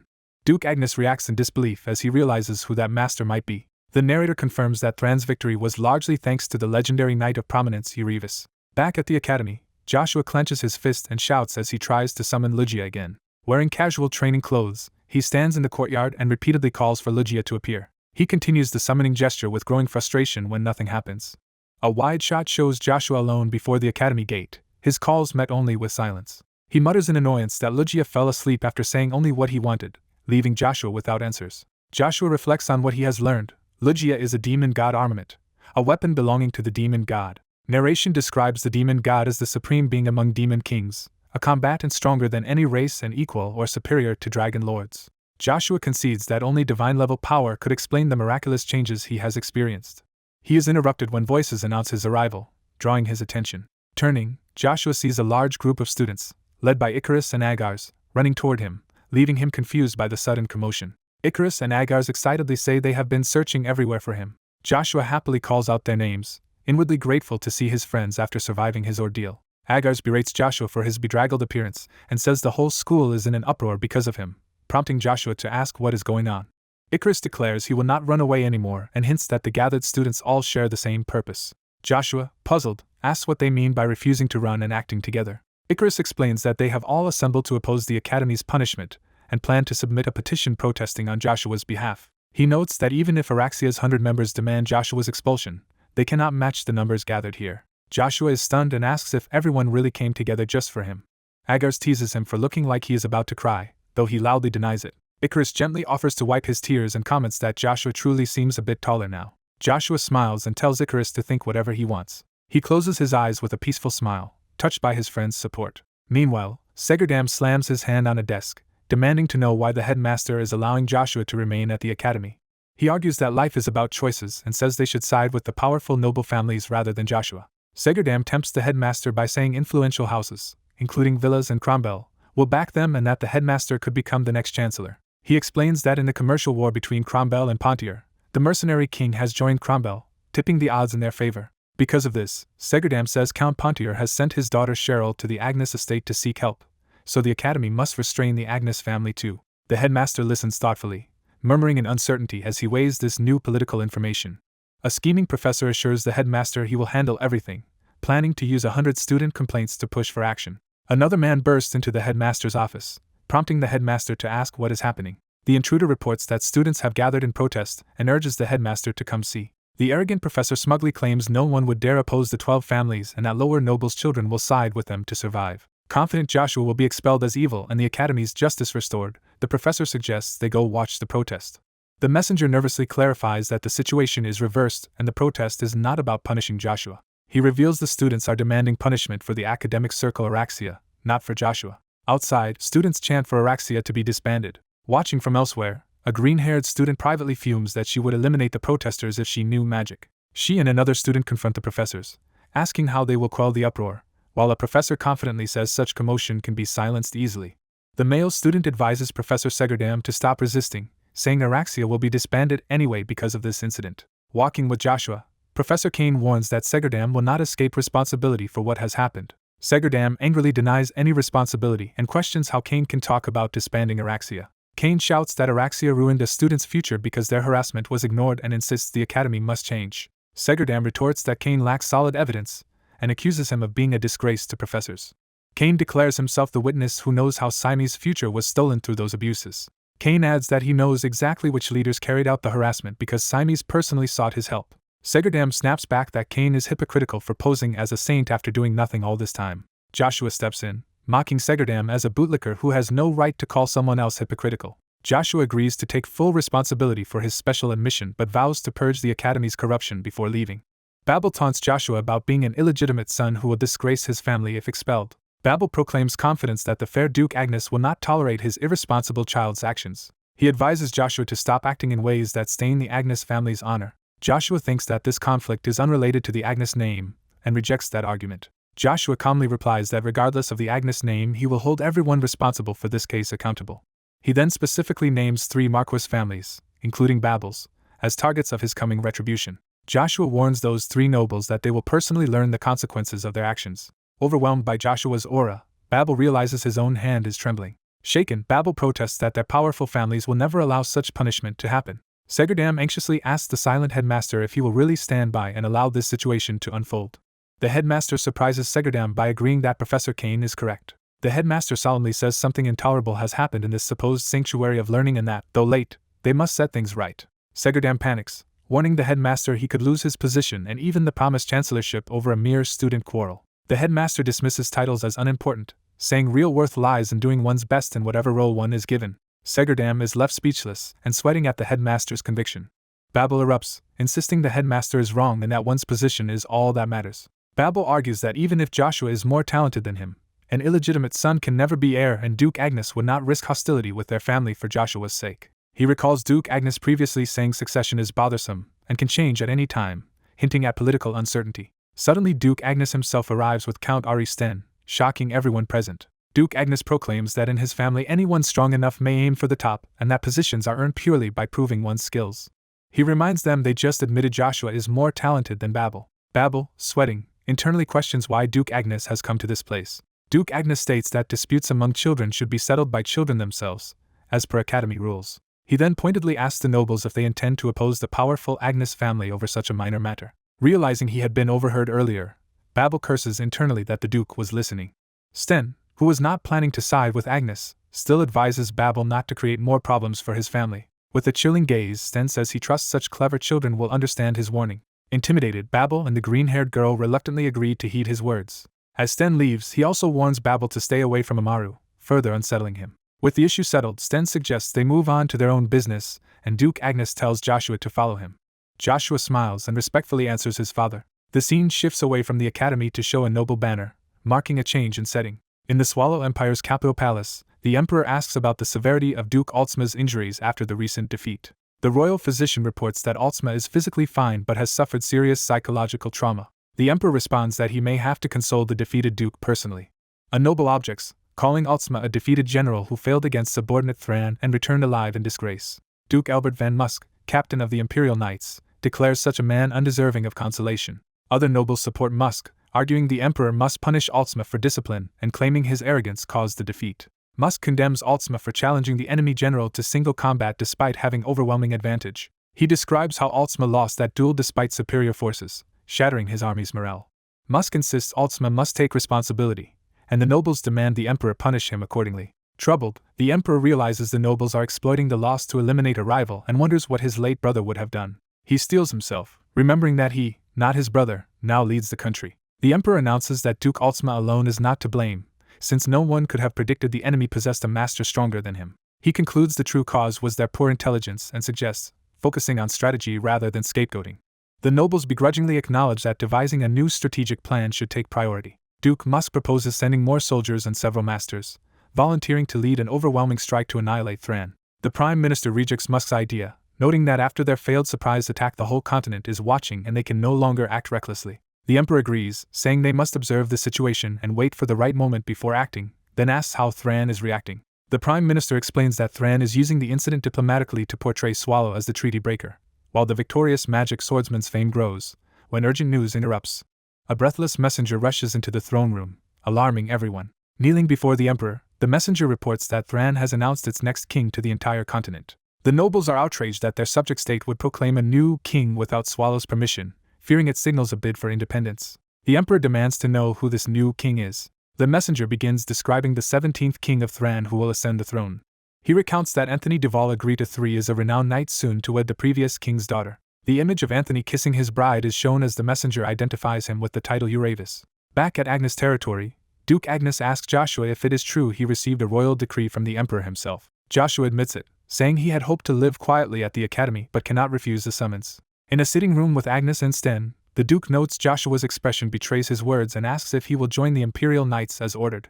Joshua modestly calls himself a powerless citizen and implies he must obey the Empire. Duke Agnes smirks slightly at Joshua's answer. He then rises to leave, telling Joshua to take care of himself, while Sten asks if he is departing already. Outside, Agnes tells Sten he has confirmed Joshua's intentions. Sten lightens the mood, joking about how gloomy the father-son conversation was. Once Agnes's business is done, Sten turns to Joshua and asks to proceed with his own matter. Sten formally greets Joshua, asking if the boy knows who he is. Joshua confidently identifies him as Count Ari Brunsten, a famed knight of Avalon. Sten is amused that Joshua remains calm despite recognizing him, while Joshua says he knew they would meet eventually and cannot keep running. Sten says Joshua must now take responsibility for calling rapiers trash and demands to know if he truly believes that. Surrounded by Sten's murderous aura, Joshua falls silent, bracing himself. He exhales and prepares to answer seriously. Joshua calmly says he does not actually consider rapiers to be trash. He adds, however, that in his view no weapon surpasses the spear. Sten and Duke Agnes react sharply to that bold declaration. Sten smiles dangerously, clearly intrigued by Joshua's conviction. He unleashes an overwhelming aura of bloodlust that engulfs the room, testing Joshua. With a terrifying expression, Sten calls Joshua bold for saying such things in front of him. Joshua struggles under the crushing pressure but stands firm, clenching his fists. He recognizes the suffocating sensation as the killing intent of a true master. Joshua rallies himself, believing he has the strength to endure this bloodlust. Sten is surprised as he suddenly feels his own aura being pierced. Joshua's step sends out a powerful shockwave of blue energy that shakes the floor. Cloaked in that blue aura, Joshua advances towards Sten, who is startled. Joshua declares that even if no one else recognizes it, he will personally prove that spears are superior to any other weapon. Sten, trembling, is astonished that a boy who just turned 10 can walk straight at him while breaking through his spirit. Overwhelmed, Sten instinctively leaps backward, putting distance between them. Then he bursts into a manic, echoing laughter that fills the room. Joshua, shocked, calls out to Count Sten in confusion. Sten, clutching his chest, marvels internally at Joshua's mana talent, and imagines how satisfying it will be to one day crush such a prodigy. He fantasizes about driving Joshua to despair at the brink of death but restrains himself for now, promising to save that pleasure for later. Duke Agnes cuts in curtly, telling the deranged Count that enough is enough. Panting, Sten remembers the Duke is present and reigns in his bloodlust. Duke Agnes calls Joshua's name, and the boy respectfully answers him as Duke. Agnes states that if Joshua truly wishes it he will allow him to leave the academy, but demands that if Joshua joins the Imperial Knights he must rise at least to the 3rd Battalion. Joshua is stunned that his father expects him to climb so high in the order. He smiles faintly as he considers the challenge. Clenching his fist over his chest, Joshua seems to accept this goal. Duke Agnes says he understands Joshua's resolve, and they prepare to part ways. The story moves to the Agnes Duchy estate, marked by its grand castle. A woman lies in bed sweating and distressed. The ill woman, Joshua's stepmother, gasps for breath and weakly calls Babel's name. A knight in black and red armor, Sir Chiffon, asks if her son's situation is troubling her. She anxiously explains that Babel's sudden summons to the Imperial Palace and her husband's cryptic words have shaken all her expectations. She grips her sheets, saying anxiety keeps her from sleeping and blaming everything on that detestable child who deserves far worse than death. Chiffon listens in troubled silence. He then declares he will go to Akadi himself. She bolts upright in alarm, asking if he intends to act without her husband's permission. Chiffon argues that if things continue, not only will her long-laid schemes collapse, but he himself might be killed by Duke Agnes. He says that rather than waiting passively for a death sentence, it is better to go there directly even if he is punished. She warns him that the Imperial Palace is deadly and even he could lose his life in an instant, reminding him of the danger. Chiffon, holding her hand, replies that he once served in the Imperial Knight Order and she need not worry about him. He vows that even if it costs his life he will gladly act if it is for her sake. Touched, she looks at him with softened, emotional eyes. She finally asks him to return safely, addressing him formally as Sir Chiffon. He smiles and accepts the order. Elsewhere, a heavy training post is smashed apart by a powerful strike. Outside under night skies, Joshua practices with a wooden spear, slicing through the training stake. The post is severed and sent flying in pieces. Joshua exhales, slightly sweaty but focused. He smiles faintly, satisfied with his progress. Reflecting on Sten's madness, he admits the encounter gave him a different kind of chill. He reasons that Duke Agnes's demand about the 3rd Battalion likely means Imperial Knights of the 1st to 3rd Battalions receive peerage directly from the Emperor. Joshua concludes that his father is telling him to earn his own title, leave the Agnes house where Babel is heir, and found a new family line. Suddenly sensing someone nearby, Joshua snaps his gaze toward the source. He shouts a challenge toward the darkened doorway, demanding to know who is there. The doorway yawns with unnatural darkness as strange sounds echo from within. Joshua cautiously approaches the silent, blackened entrance. When nothing appears, he nervously laughs it off, wondering if he is just being overly sensitive today. As he turns away, footsteps echo from the darkness behind him, signaling that something unseen is indeed approaching. A hidden observer, surprised at being discovered despite his confidence, moves in the darkness. Zero appears with a staff, remarking that Joshua's attack could have seriously hurt him and asking why Joshua is here. Joshua grabs Zero's staff and demands to know why he arrived without warning. Zero says there is a problem and new information on the matter Joshua asked him to investigate, prompting Joshua to ask what the issue is. Zero explains he must leave Akadi for a while, delaying the research Joshua requested, especially since only he can gather data on the battle god Draxia Velgrace. Joshua quickly infers Zero is leaving for the Thran Empire, astonishing Zero with his deduction from so few clues. Joshua says the timing is good because he too must delay searching for the red coin and relocate to join the Imperial Knights by Imperial order. Zero is shocked Joshua received a direct command from the Emperor and notes that this means a great deal of work awaits them. Zero accepts their situation, promises Joshua plenty of time to find the red coin, and says his organization is fully occupied with that matter and will not meddle with Joshua for now. Joshua turns to the main topic and says Zero should now give the intelligence report he came to deliver. Zero hints that the intel will surprise even Joshua, making Joshua eager to hear what it is. Zero reveals the information concerns the famed battle god Draxia Velgrace. Zero reports that Draxia seems to have a special connection with the Imperial family of the Avalon Empire. Joshua is internally startled by this revelation. Zero wonders why Joshua is not shocked, and Joshua calmly answers that he already knew of Draxia's connection. Zero is stunned Joshua knows about the relationship between the battle god Draxia and Emperor Marcus, while Joshua clarifies in confusion. Joshua recalls that Draxia's special bond is actually with the 4th Prince Kaiser Van Britain rather than the current Emperor Marcus, making him question the intel. Joshua asks whether the Moon's Door organization truly believes this information, and Zero replies that he personally considers it highly credible. Zero suggests the link may stem from Draxia's father, Mero Velgrace, having ties with the Swallow Empire's imperial family. Joshua concludes that Emperor Marcus plans to interfere in the Swallow Empire by dethroning Emperor Verona and installing Draxia as the new emperor. The narration highlights Draxia Velgrace as an undefeated battle god and near-master swordsman. Another man notes that Draxia is also nephew to the current emperor of the Swallow Empire. This man, sword in hand, asks mockingly if all this effort is really for a single family, and seeks others' opinions. Swallow Empire soldiers angrily charge him for speaking ill of Emperor Verona, shouting that they cannot forgive him. The man grins darkly, saying they will all bleed though the fight will be one-sided. A soldier senses something approaching and braces himself. The mysterious attacker tears through the soldiers, cutting them down in a blur as one screams. More soldiers are sliced apart by powerful strikes. A commander orders the troops to form a shield wall. The shields slam into place on the ground. The soldiers complete a tight defensive shield formation. A knight invokes a mana shield spell to reinforce their barrier. The formation becomes a glowing dome of shields surrounded by towering mana walls. A massive energy slash crashes against the hexagonal mana barrier. The blow leaves a long crack along the mana-reinforced shields. The dandy swordsman calmly steps toward the battered barrier. He notes with interest that the soldiers are using a curious defensive skill. Amused, he prepares to show them something interesting of his own. Someone off-screen calls him Eri, and reminds him they lack time to play around. Eri looks up at the arriving person, commenting that they have finally come. Swords clash repeatedly against the mana dome as a new fighter joins the fray. The newcomer is identified as Duke Tremblin, who lands powerfully atop the shields. Duke Tremblin unleashes a powerful technique called /strike. His attack causes a massive explosion that obliterates the area. Ares shields himself from the dust and remarks on the aftermath.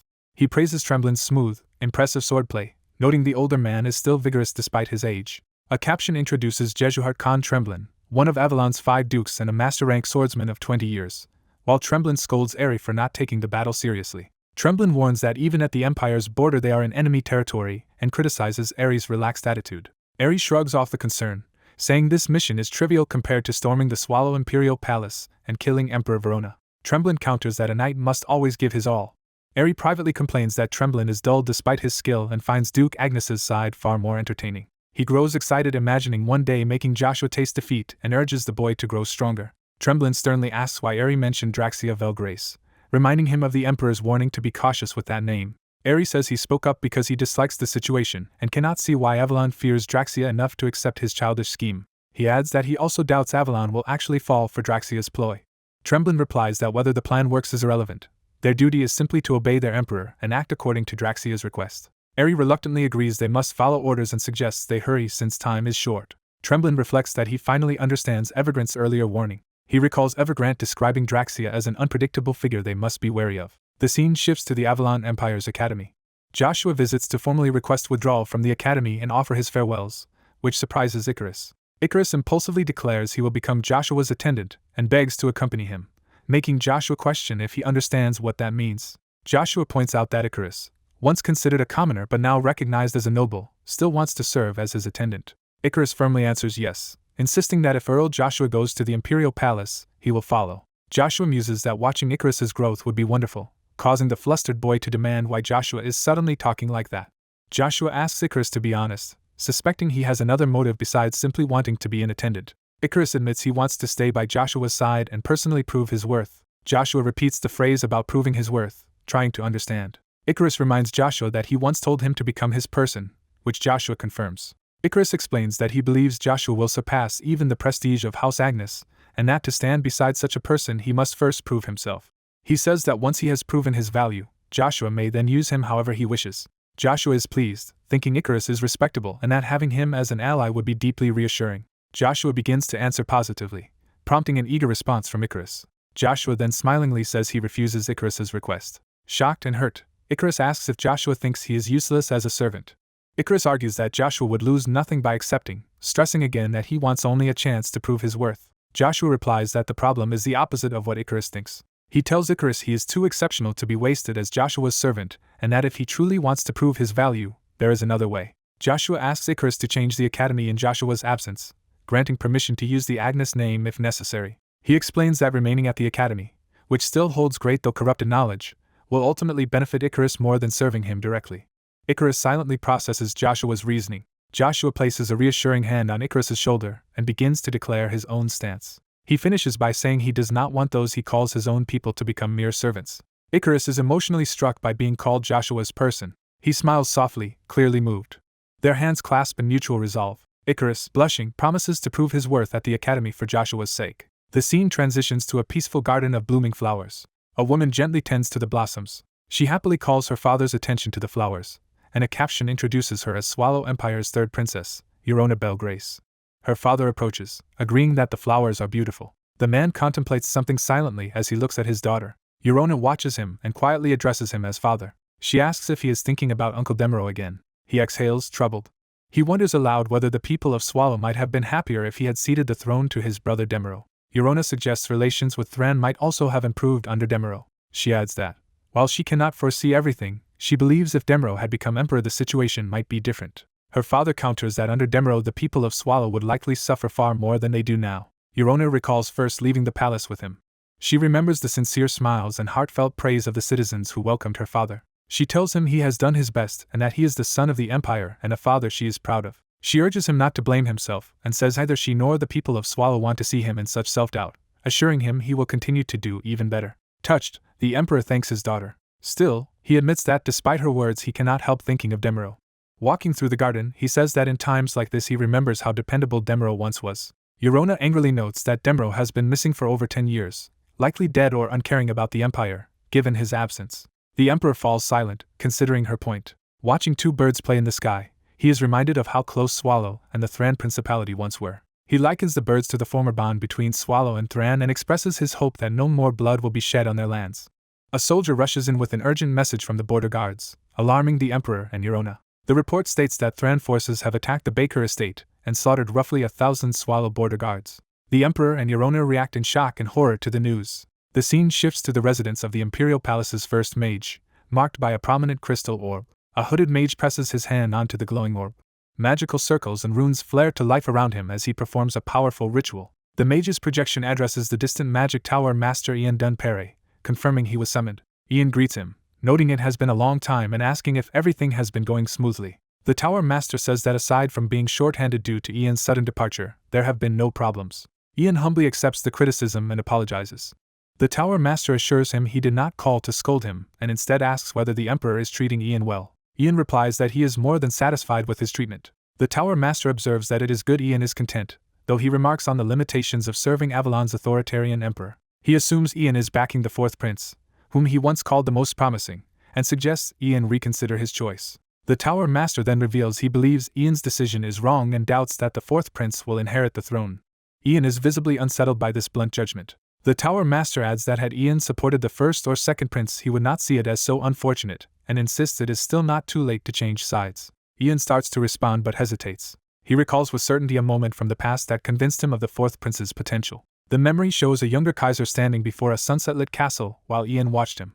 Ian remembers their first meeting and the strong impression Kaiser made on him. He recalls feeling an indescribable sensation when he saw Kaiser then. Back in the present, Ian notes their conversation has drifted and asks the true reason for the call, prompting the tower master to say he has a proposal. The tower master reveals that Jax Therapes, the Thunderseed among the 7 magicians and at least master grade in power, has been killed, shocking Ian. He offers Ian the now vacant position of next Thunderseed, arguing this path would better serve Ian's ambitions than backing the uncertain fourth prince.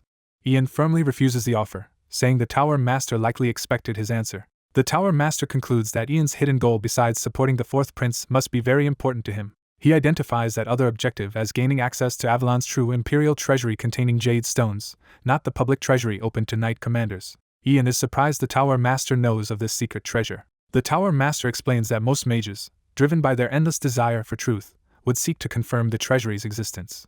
He drops the matter, saying his offer will remain open and a seat will always be waiting for Ian if he changes his mind. Ian instead says he has a favor to ask and wants the tower master at least to hear him out. The tower master explains that Jack's last warp destination was Avalon's capital Akardi and asks Ian to investigate there and discover who killed him. The story returns to Joshua, who remarks that it has been a long time. Joshua stands before a large window or gate in the Imperial Palace, resolute. Palace guards stop him at the entrance, warning that only those with permission may pass. They demand some form of pass or token to prove his identity. Joshua calmly states he has come to register for the bloody Battle of Bircher. The declaration shocks the guards. The two guards stare at each other in stunned silence, unsure how to respond. The armored guards mock the boy, laughing and asking if he even understands what he is saying. Outside, a guard waves Joshua off, saying they are busy and will overlook things this time if he just goes home. Someone notices Joshua beginning to smile. Joshua confidently walks away, telling the stunned guard to go file his report. Joshua activates a ring on his hand, releasing a surge of power. Cloaked in light, he introduces himself formally as Joshua von Agnes, displaying the Agnes ducal crest and shocking onlookers. Narration explains the bloody Battle of Bircher, where citizens or regular knights can join the Imperial Knight Order by defeating and taking the position of an Imperial Knight, even gaining peerage in the top battalions. It further explains that challenged Imperial Knights usually kill challengers to avoid repeated duels, and that the 11th and 12th battalions who run the battle are notorious, mercenary-like units famed for cruelty. Joshua thinks he does not care about an Imperial peerage, planning instead to quickly secure the 10th seat of the 1st Battalion to become a battalion commander and obtain a special item from the Imperial treasury. He decides the peerage will just be an extra benefit on top of his real objective. Joshua suddenly senses something and reacts in surprise. Seeing the nearby castle complex, he realizes he has reached the brilliant Flower Palace. He notes that following the route familiar from his past life has unconsciously led him back here. Joshua wonders if the woman he remembers is still imprisoned in this place. He silently reflects, his eyes narrowing with emotion. He decides now is not the time to involve himself with her situation and resolves to prioritize his current mission. Hearing movement, Joshua calls out and asks if someone is there. He repeats his call more insistently, certain he is not alone. To reassure the hidden person, he announces himself as Sir Ciaran Van Britten and politely asks if they would like to talk with him. Joshua is taken aback by the reply and the identity implied by that name. He recalls first coming to Avalon's Imperial palace as a mercenary. In that memory, a kind noble girl treated him warmly regardless of his low status, and his feelings toward her were more gratitude than romance. He remembers sincerely appreciating her kindness. Returning to the present, Joshua gently asks the hidden person for their name. He hesitates for a moment, weighing what to reveal. Joshua answers that his name is Joshua Sanders. The scene shifts to the Swallow Imperial Palace. A senior armored noble protests to the Emperor that his proposed course will make their nation a laughingstock and could set a dangerous precedent. The Emperor replies that he only wants to delay responding to the recent ambush until they uncover the true identity of the assailants. Another noble insists they already found Thran's crest at the scene and angrily asks what more proof is needed, while someone off-panel mocks him as a simple-minded fighter.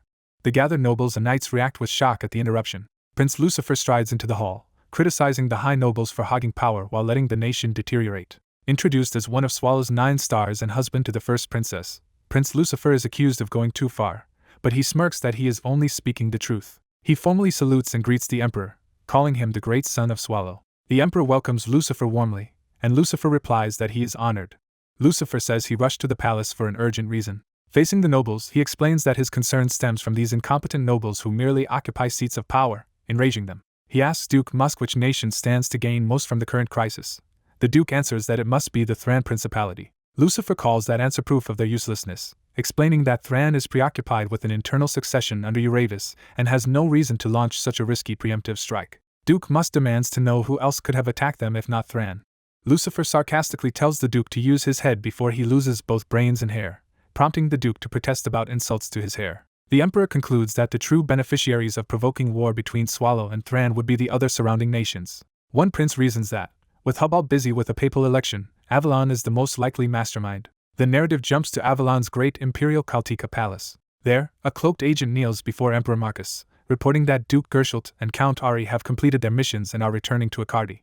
Marcus approves and asks what Swallow is currently doing. The agent says Swallow has made no concrete moves yet and seems to be observing events. Marcus is surprised that the usually belligerent Swallow nobles have held back, attributing this restraint to the influence of Verona Belgrace and musing that Demero Belgrace would have been a more compatible heir for him. The agent says he has one more report, prompting Marcus to ask what it is. The agent reports that Baron Biegbek Stake, the man managing the lock fief on behalf of certain conspirators, has died.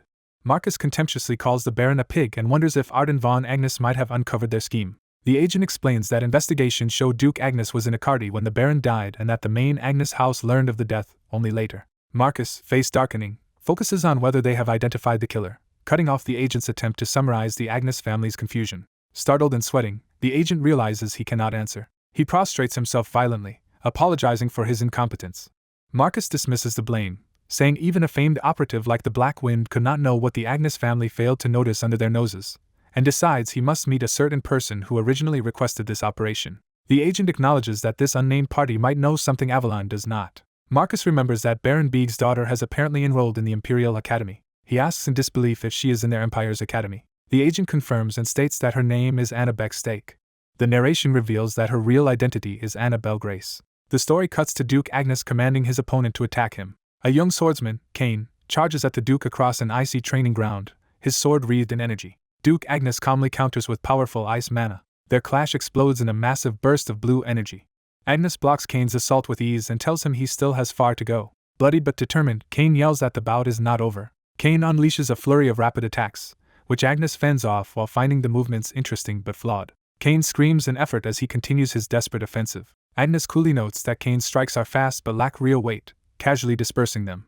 Footsteps signal someone approaching the training yard. Baron Head arrives and respectfully greets Duke Agnes. Agnes, still training amid shards of ice, asks what he wants, and the Baron hesitantly says it concerns young Lord Joshua. Head reports that Joshua has gone to the Imperial Palace, shocking the Duke. The narrative briefly shows Cain still being ruthlessly pressured by Agnes's attacks.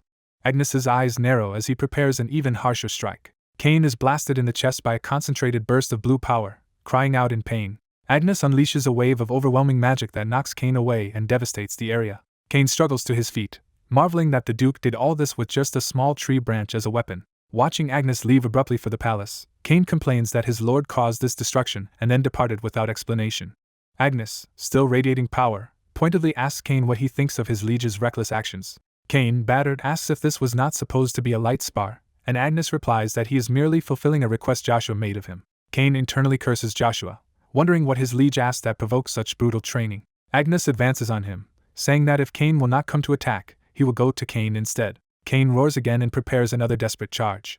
Agnes easily outpaces him, declaring Cain too slow and striking him once more. The Duke sends Cain flying across the ground with another powerful blow. Cain lies unconscious or barely conscious in the crater left by the attack. Baron Head gently reminds Agnes that Cain is not the real target of his anger, and Agnes concedes he should direct his frustration at the one who caused this situation. Agnes asks about the reactions of the 12 noble families whose heirs Joshua humiliated.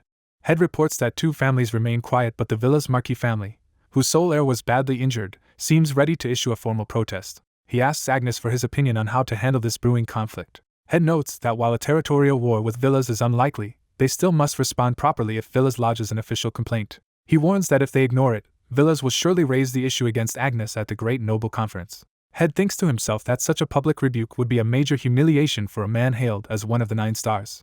Agnes says he personally does not mind that possibility. He admits he is not a doting father but refuses to scold his son for accomplishing something impressive. Agnes states he will deal with the villa's Marquis family politically and trusts that Joshua, if he has a conscience, will handle the rest. Head accepts this answer and adds that new orders have arrived from the main Imperial house. He explains that the Emperor wants to gauge the growth of Babel, the Empire's treasured prodigy, and is sending Babel and Knight Captain Chiffon to Akardi. Agnes reacts with shock, demanding confirmation that this is true. A guarded carriage convoy carrying Babel and Chiffon travels through the forest toward the Imperial capital. Inside the carriage, Chiffon tells young Lord Babel that they are entering the safe zone directly controlled by the Imperial family, and will soon arrive at the palace. Babel remarks that it is his first visit there since his academy days. Chiffon reassures him that the Emperor only wishes to personally see how much the continent's greatest genius has grown. Babel repeats that title thoughtfully, clearly burdened by the expectations tied to it. Chiffon silently observes Babel's reaction. Chiffon addresses him again, prompting Babel to answer. Chiffon tells Babel never to forget that many loyal vassals, including Chiffon himself, stand behind him. Babel is taken aback by this heartfelt support. He starts to smile faintly in response. Babel thanks Sir Chiffon sincerely for the encouragement. Chiffon looks at him with a complex, troubled expression. His hand clenches tightly, showing inner turmoil. Chiffon begins a hypothetical question, clearly building towards something serious. Babel invites him to speak freely. Chiffon bluntly asks what Babel would do if he discovered that the man he calls father is not his biological father. The question shocks Babel into stunned silence. The two sit facing each other in the carriage, the mood now heavy. Babel nervously asks what Chiffon means by such a question. Chiffon laughs it off, framing it as a situation one of his knights recently faced after learning the truth of his birth late in life. Babel says that if such a knight exists among the Crimson Knights it must have been shocking and offers to help, while Chiffon replies there is probably nothing specific Babel can do. Internally, Chiffon curses himself for slipping up and revealing too much. Babel muses that even if such news is shocking, he wonders how much it would really change that knight's life. He concludes that continuing to live his best and most earnest life would still be the greatest way to honor both the father who gave him life and the one who raised him. Babel adds that such an attitude would also best support that knight's personal growth, which strikes Chiffon deeply. Chiffon smiles faintly, moved by Babel's response. He tells Babel that his answer is likely correct and reflects that Babel has grown into a fine young man. The convoy finally approaches the Imperial Palace complex in the distance. Back at the brilliant Flower Palace, a soft female voice tentatively calls out Joshua's name from behind the wall. Joshua teases that she must have expected a noble's long name, and is flustered he has no middle name. The hidden girl replies that Joshua Sanders is a beautiful name, which momentarily confuses him. She explains she read about a rare flower named Sanders that blooms only in the distant Tryphia district, and is said to be more beautiful than any rose. She starts to say that learning the flower's meaning is deeply sad. Joshua abruptly tells her to stop before she continues. He counters that she herself is the one with a tragic fate. Narration recounts how Emperor Marcus, known as the Sovereign of Blood, slaughtered countless relatives and anyone with imperial blood in his ruthless rise to the throne. As a consequence, Marcus eliminated all male relatives bearing the Briton name while claiming the crown. With only a few allied relatives left, the imperial family feared their bloodline would die out, and made a shocking arrangement later viewed as Avalon's worst historical decision. This plan, called the Tragedy of Britain, involved a political marriage that produced a princess meant to advance Marcus's ambitions. That child was Cercerin van Britain, the so-called pure-blooded princess, who was born blind, perhaps as retribution for their ruthless ambition. Despite this, the Emperor keeps Cercerin under strict watch because she possesses a power that can see through even master-level experts. Her unique ability is named Mind's Eye. Joshua reflects on Cercerin's burdens and wonders if he could have endured the same truth she lives with. On the other side of the wall, Cercerin reaches out, unknowingly touching near where Joshua stands. Her hand rests gently on the wall, forming a silent connection. Overwhelmed by the emotions she senses, Cercerin starts crying and murmurs Joshua's name in sorrow. She desperately begs Joshua to tell her how much he knows and to what extent he understands her situation. A maid named Ellen approaches, addressing Cerceian as Your Highness, and asking why she is crying and if she hurt herself. Cerceian hastily wipes away her tears, claims nothing is wrong, and is reminded that it will soon be time for her to go to the palace. The blonde woman stands in an alley, suddenly sensing something and touching her face. A boy's mouth forms determined words. Armored Joshua walks forward, recalling that it is not yet time, and that he will meet someone again when the moment comes. Narration moves to Emperor Marcus's luxurious villa at sunset. Anna Belle Grace introduces herself to the Emperor as the daughter of the war god. Marcus asks if the war god liked the gift sent to Swallow's border, and Anna reports his deep gratitude. Marcus comments that the situation at the border is not going as the war god wanted, confusing Anna. Smiling, Marcus says there is a saying used on the continent. He explains that just as Avalon has Arden von Agnes, Swallow boasts a powerful figure called Prince Lucifer. Marcus adds that with Prince Lucifer involved, even the war god will struggle, and he wonders if the war god has a plan. Anna admits the war god is unsure of success. Marcus's face twists in anger as he repeats her words about uncertainty. He smiles cruelly as his temper builds. Red power erupts around him and slams Anna to the floor. Anna writhes in pain, grabbed and crushed by that power. Her screams echo while Marcus coldly watches. He rages that she promised success earlier and has no right to speak of failure now. He accuses her and her father of betraying his mercy by acting as spies in Avalon. Anna, in tears, apologizes and vows to prevent any such failure from happening again. Marcus glares, listening to her desperate plea. He calms slightly and proposes changing their deal, offering a duke's title instead of the marquisate. Shocked, Anna stammers at the enormity of this new reward. Marcus says her war god father should know betting on an unpredictable game leads only to ruin. Anna thinks that if Marcus planned this from the start, the massacre of the border guards must have been done purely for his amusement. She realizes Marcus is a lunatic driven by bloodshed and war. Anna notes that although his offer is tempting, she fears the war god might not accept such terms. Marcus boasts that he will soon rule Avalon itself, instructing her to tell the war god that the plan now needs a harsher meteor plan prepared. He orders her to quickly devise a solution under these new conditions. From outside, someone obediently confirms the Emperor's order. The scene shifts to a barren clearing surrounded by forest. Two cloaked investigators arrive and walk across the cracked ground. Crouching, one notes the soil here differs from the surrounding earth and is told it is not ordinary dirt. He scoops a handful of fine powder from the ground. His companion remarks that it is so destroyed it barely qualifies as ash. The serious investigator reminds him to stop joking and focus on solving the case. The lighter man argues there is plenty of evidence here and tells him to feel the strange winds colliding in the area. The investigator closes his eyes, pondering. He fully focuses, shutting his eyes to sense the mana. Surrounded by swirling energy, he kneels and reads the flow of power across the scarred ground. His partner suddenly realizes the place is a terrifying phenomenon known as a mana void. The investigator explains that mana voids are either primordial anomalies or form when a class 6 or higher mage's heart is fatally destroyed. He describes how such an event creates a 1-kilometer wasteland and leaves behind a void in mana. He reasons that, given Jax Therapies' last location in Accardi, the Thunder Seat must have died here. His companion concludes that the killer likely wielded the legendary artifact Bronto, so tracking its traces should reveal the culprit. Later, in a tranquil gazebo garden, the blonde woman reflects that the Emperor clearly knew everything. While having tea, she asks the maid Ellen if she has heard of someone named Joshua Sanders, and Ellen says the name sounds familiar. Excited, the blonde asks where Ellen heard it. Ellen recalls that knights recently spoke of a rising talent in the Empire named Joshua. The blonde confirms that geniuses are called little stars and Ellen agrees, mentioning prodigies like Babel von Agnes. Ellen adds that many nobles are uneasy about this new little star despite the knight's praise. Curious, the blonde asks what Ellen means by that. Ellen explains that because two potential future 9 stars appeared in the same Agnes family, nobles feel extremely wary, making the blonde suspect Joshua's identity. Ellen confirms that Joshua's full name is Joshua von Agnes, second son of the Empire's pride, Arden von Agnes, leaving the blonde impressed. The story moves to the Imperial Knights drill hall where soldiers shout for someone to be beaten and killed in a heated battalion duel. Joshua arrives, smiling that the training grounds look exactly as he remembers.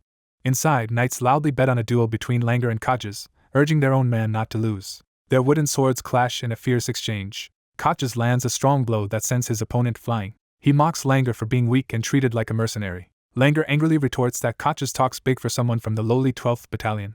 They continue trading blows while arguing that their superiors see both 11th and 12th Battalions as equally inferior, and Kodges derides Langer as a useless mercenary. Kodges claims the Emperor had a clear reason for dividing them into ranked battalions and asks if Langer intends to defy that order. With a powerful strike, Langer sends Kodges crashing hard into a wall. Kodges lands painfully on the ground as Langer stands victorious. Langer smugly asks if Kodges now understands the difference in their battalion strength. He happily tosses a coin pouch as winnings, saying he trusted Langer and would have been humiliated losing to the lowest battalion. Someone catches the thrown pouch out of the air. Langer's men praise him, saying his performance earned them lots of money and that their defeated foe will surely challenge him again. Langer turns toward the fallen Koches, saying he almost forgot something. Koches grovels, promising to serve Langer forever if only he is forgiven and begging for mercy. Langer weighs his plea in silence. The 12th Battalion Knights furiously berate Koches for shaming them and tell him to take responsibility as a knight until the end. Their noisy blame game amuses Joshua, who notes that this chaotic atmosphere has not changed. Joshua walks through the crowd, who wonder who this unknown boy is, while he muses that the drill hall still feels like a coliseum. He smiles to himself, realizing how much he missed this place. A knight leans down and tells Joshua this is no playground for children and that he should leave. Joshua calmly says he will keep it brief as mana begins to gather in his hand. He activates the mysterious ring, releasing pressure that forces the surrounding knights to their knees. Transforming into his armored state, Joshua declares he has come to request a formal bloody battle of Bircher. The watching knights recognize the crest of the Agnes family, and deduce that only a direct heir could wear such powerful magic armor. Joshua introduces himself as Joshua von Agnes and challenges anyone who wants to fight him to come forward. The knights whisper that Avalon's fabled little star, a 10-year-old C-rank mana-wielding genius, is standing before them. Langer asks Joshua if he understands the weight of demanding such a duel. Knights approach and question whether he really grasps why the bloody battle of Bircher is almost never used. Joshua accurately recites the Emperor's decree that any victor of this duel becomes an Imperial Knight regardless of rank, while the defeated knight loses their title. He further reminds them that any accidents are borne solely by the participants, and that retaliation afterward counts as treason.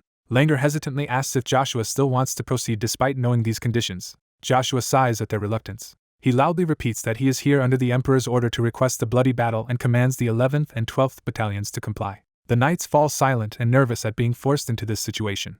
Some worry privately that they might accidentally injure Duke Agnes's son if they use too much strength. They murmur that the issue is not winning or losing but the danger of offending the powerful Agnes family. One knight laments that this mess began while their battalion commander is away and wonders if he must step up himself. He then senses something astonishing. The knights all turn as Koches, recently defeated, moves toward the front. Koches clutches his stomach and dramatically claims Langer hit him in a vital area, pretending to be too injured to fight. Joshua watches this display, thinking scornfully that these men dare call themselves knights. Smirking, Joshua decides to provoke them with sharper words. He insults both battalions as bottom-tier units that only gossip like talentless mercenaries without skill or backing. He continues, saying they only complain about their lowly origins without the courage to challenge higher battalions and freeze whenever facing someone slightly above them. Joshua tells them flatly that cowards like them will never escape this place. Enraged, Koches storms forward and asks if Joshua has finished his arrogant speech. He screams that Joshua, born privileged, knows nothing of their struggles and has no right to speak that way. Koches grips his weapon tighter, determined to answer the insult. He declares that if Joshua wants the bloody battle so badly, he will personally accept the challenge. Joshua smiles, saying this response is exactly what he wanted. The other knights excitedly urge Koches to punish Joshua, even if it brings Duke Agnes's anger, and demand he shut the boy's mouth. Koches warns Joshua that he will not hold back and promises to show him how much stronger he is. He unleashes his red aura across his blade. Langer warns that Joshua's C-rank mana cannot match a B-rank expert's aura and advises him to stop while he can, but Joshua recalls hearing such warnings before. Joshua begins releasing his own power, saying there is something they need to see. The knights stare in disbelief as an unknown force erupts, calling it impossible. A massive blue-black spear of power appears in Joshua's hands, making onlookers exclaim that it is aura and forcing them to question who said he was only C-rank. Joshua's armor glows as he reveals that his mysterious dawn ring is activated. He shows that the ring serves as an artifact that channels this incredible power.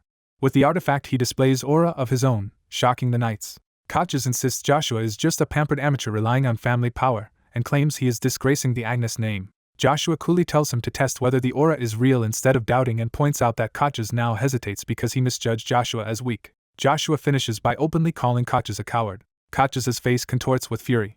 He charges at Joshua in a blind rage, screaming insults. Langer desperately yells for Koches to stop. Joshua responds with a sweeping blue strike of overwhelming power. The blast explodes outward, sending nearby knights flying and devastating the ground. Langer criticizes Koches for rushing in without gauging Joshua's strength, clearly recognizing that the mana they saw is far from ordinary. Langer suddenly senses something and looks toward the battlefield. Through the dissipating dust, they see Koches still alive but standing, astonishing those watching. Joshua tells Viper Bison that interfering with a sanctioned bloody battle might exceed even a vice-captain's authority. Viper Bison formally steps forward, indicating his readiness by name. He introduces himself as Viper Bison, vice-captain of the 12th Battalion, and addresses Joshua respectfully. Joshua replies that he has long heard of the Crimson Bison's reputation among the Imperial Knights, and Viper calls it an honor to be known by the Empire's little star. Viper then asks if Joshua is also aware of the specific regulations governing the bloody Battle of Betrayal. He explains that for the duel to be official, at least one captain or vice-captain must personally participate. Joshua realizes Viper intends to cancel Cautious's duel and challenges whether they will really back down now. Viper answers that the bloody battle follows Emperor Marcus's will and therefore cannot be denied, so he will take Cautius's place as Joshua's opponent. The surrounding knights react in shock at this declaration. Cautius protests, insisting the duel is between him and Joshua and begging to fight to the end. Viper gently orders Cautius to withdraw, saying he has already done his best. Cautius pleads to preserve at least the knight's minimum pride, reminding Viper that he himself taught them to cling to that pride despite reality's unfairness. Viper snaps that pride is not everything and warns that Cautius would lose his knighthood entirely if he were defeated in the bloody battle. He further argues that Cautius has a daughter to support, and asks if he values his pride over his family's well-being. Cautius falls silent, shaken by the reminder of his child. Watching, Joshua remarks that Viper's willingness to sacrifice himself to safeguard his comrade is admirable, even if it will reduce him to an ordinary knight. Viper comments that Joshua speaks as though victory is guaranteed, and Joshua replies that Viper must feel the same imbalance of power between them. Viper calmly draws his sword, stating that what he feels is the gap in skills separating them. Langer privately thinks that Joshua's mana is clearly unusual, and suspects the boy has far greater power than the single strike they have seen. Several knights volunteer to fight in Viper's place, saying he should not risk himself for them. Cautius thanks them but says he alone must shoulder this, and that he regards them all as brothers rather than subordinates. He adds that if he can protect his comrades with his own hands, his title and rank as a knight mean nothing, and he would gladly walk beside them as an equal. Joshua, remembering their shared future, reflects on how steadfast Viper Bison is and recalls how Viper always fought at his side, smashing every obstacle in their path. The narrator recalls that this battle-hardened officer was the most reliable superior, and joining the Imperial Knights was partly to fight beside him again. The veteran knight tells the young lord that even if he wins the duel and gains the vice-captain's seat, the higher battalion knights must also recognize his skills for him to be truly acknowledged. Joshua coolly points out that regardless of reserve status, the knights were simply discriminated against because of the elite order's arrogance. The older knight is visibly shocked by Joshua's blunt remark. Joshua raises his weapon amid lightning and vows that within 5 years he will achieve his goal. He swears to make the 11th and 12th battalions the strongest forces in the Avalon Empire. Joshua unleashes a massive lightning attack that forces his armored opponent to shield himself from the blast. The stunned knight realizes that Joshua has manifested the legendary Aura Blade. Surrounded by crackling power, Joshua asks Viper Bison what he will do and invites him to join his cause. Some time later, Babel kneels in the Imperial Palace and formally greets the Emperor. The Emperor notes it has been a while since Babel's academy graduation and casually asks his current age. Babel replies that he will be 15 this year. The Emperor compares him to his famed father Arden, saying even Arden was not as advanced at that age and that reaching B rank in his teens would be unprecedented. He then adds that such a record would be true if not for Joshua, startling Babel. The Emperor declares that Babel must remain Avalon's treasured prodigy above all others. A robed attendant appears with a tray bearing a blue potion as Babel continues kneeling. The Emperor offers Babel a valuable mana-enhancing elixir as a gift, though Babel hesitates at receiving something so precious. The Emperor's tone turns absolute as he orders Babel, as sovereign of Avalon, to drink it. The attendant obeys, preparing the elixir as Babel submits to the Imperial command. The bottle is uncorked and the glowing liquid readied for Babel to consume. Babel obediently drinks the elixir. Almost immediately his body reacts violently, and his heart pounds uncontrollably. He collapses to the floor in agony as the bottle and stopper roll away. Footsteps approach the suffering boy lying on the carpet. A hand presses down on Babel's head, pinning him as he trembles. The Emperor explains that although Babel's memories were erased, they have met many times and that the time has come to fulfill the promise they once made. He commands Babel never to lose his position in the succession to Joshua under any circumstance, emphasizing this as a father to his son, Babel Van Britten. Babel's eye widens in terrified realization. Still on the floor with the Emperor's hand on his head, Babel weakly answers his father in submission.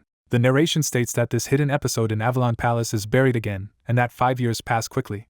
In the present, armored steps echo as someone approaches. The figure is revealed in a white uniform with golden epaulets, signifying high rank. Joshua, now a commander, arrives at the palace gate at night hoping he is not late as guards react to his presence. A knight orders everyone to pay respects to the arriving commander. Joshua is introduced formally as Baron Joshua Sanders, commander of the 11th and 12th battalions, while the knights salute.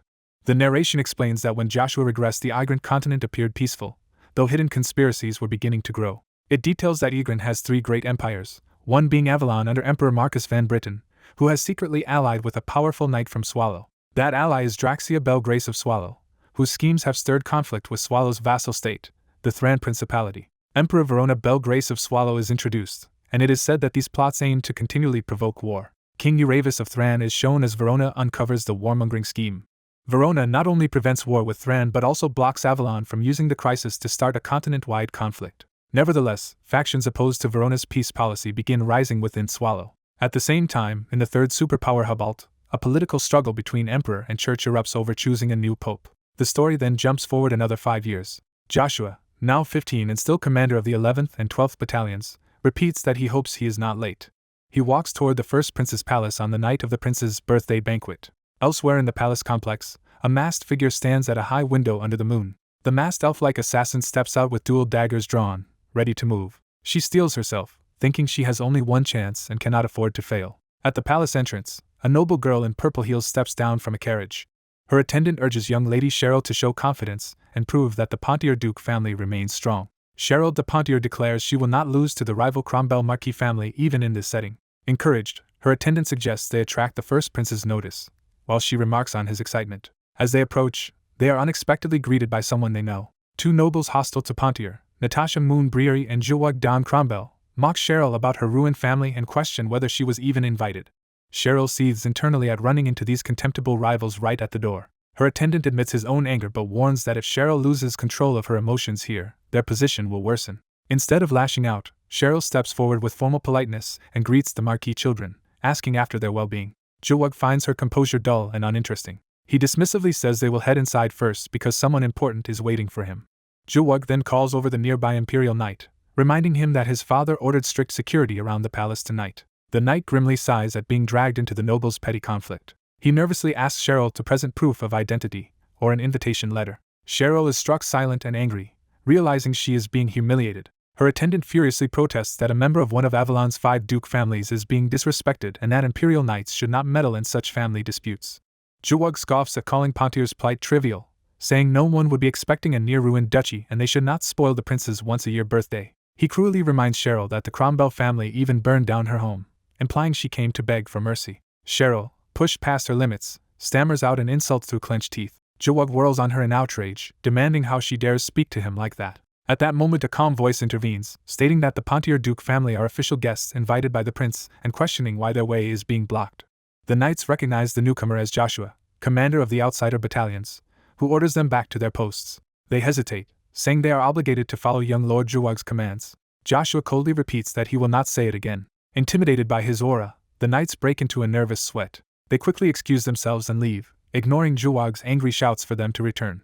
Joshua courteously offers to escort Cheryl to the palace, and she accepts in surprise while Juwag fumes in the background. Juwag realizes Joshua is using his baron status to involve the Agnes Duke family, and sneers that it will not help. He yells after them that even with that connection they cannot defeat Cromwell's champion mercenary King Barbarian, especially since Joshua von Agnes has been disowned and is supposedly worthless. As Joshua ignores him and walks away with Cheryl, Natasha remarks that Joshua still behaves as if others do not exist. Juwag swears revenge, vowing to drag Joshua down into hell. Walking with Joshua inside, Cheryl finally recognizes him and marvels at how tall and impressive he has become. Joshua curtly says he has escorted her as far as he can and that she should find her own way from here. Watching him go, Cheryl notes that his demeanor is as cold as ever. She silently observes him heading deeper into the hall. Cheryl calls after him, asking if he will dance with her at the ball.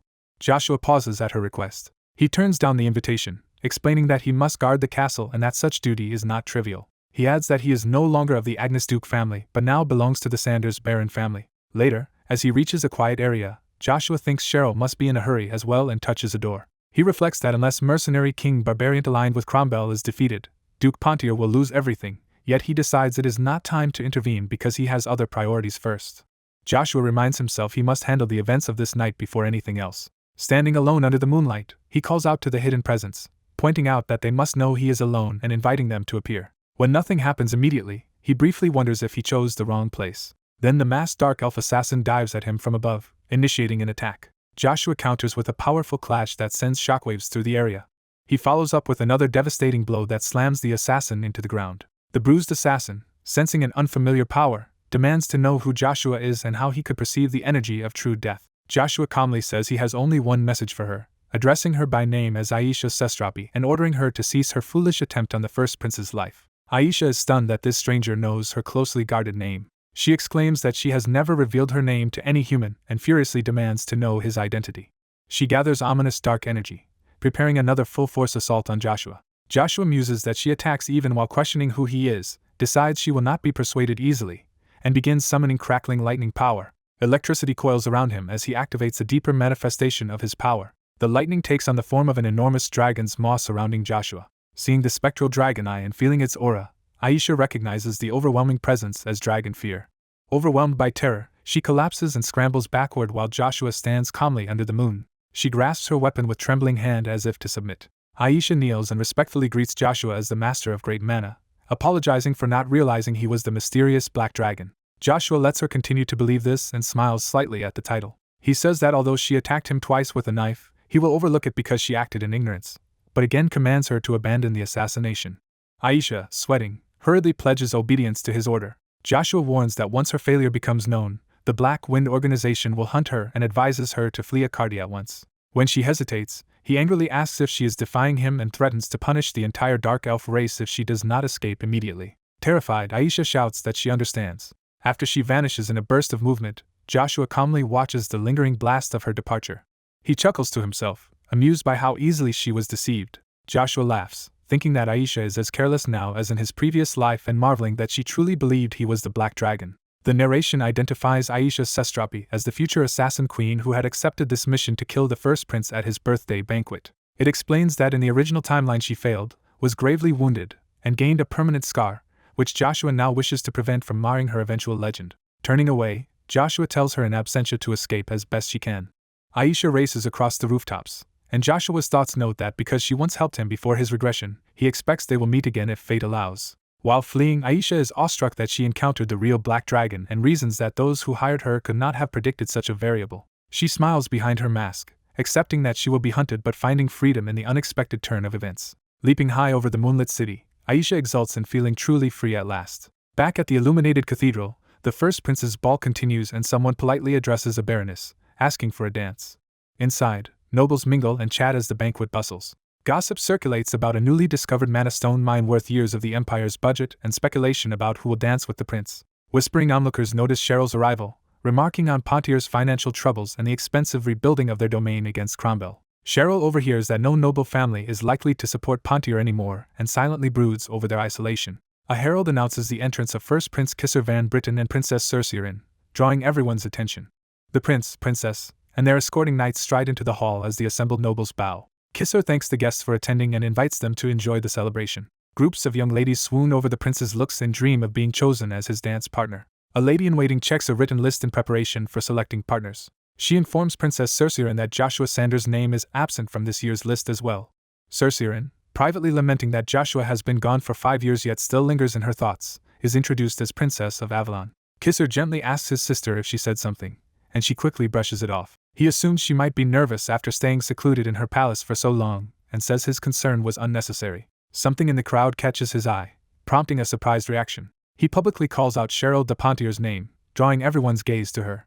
Cheryl, startled, hears him say he had worried she might not attend this year. Smiling, Kisser approaches and warmly expresses how glad he is that she came. Cheryl bows formally and greets him with his full title, while he asks her to relax because such stiff protocol makes him uncomfortable. He reminisces that it has been 3 years since a previous birthday when they met, and says he has kept informed of Pontier's hardships, sympathizing with her misfortune. Cheryl, confused by his concern, asks what he means.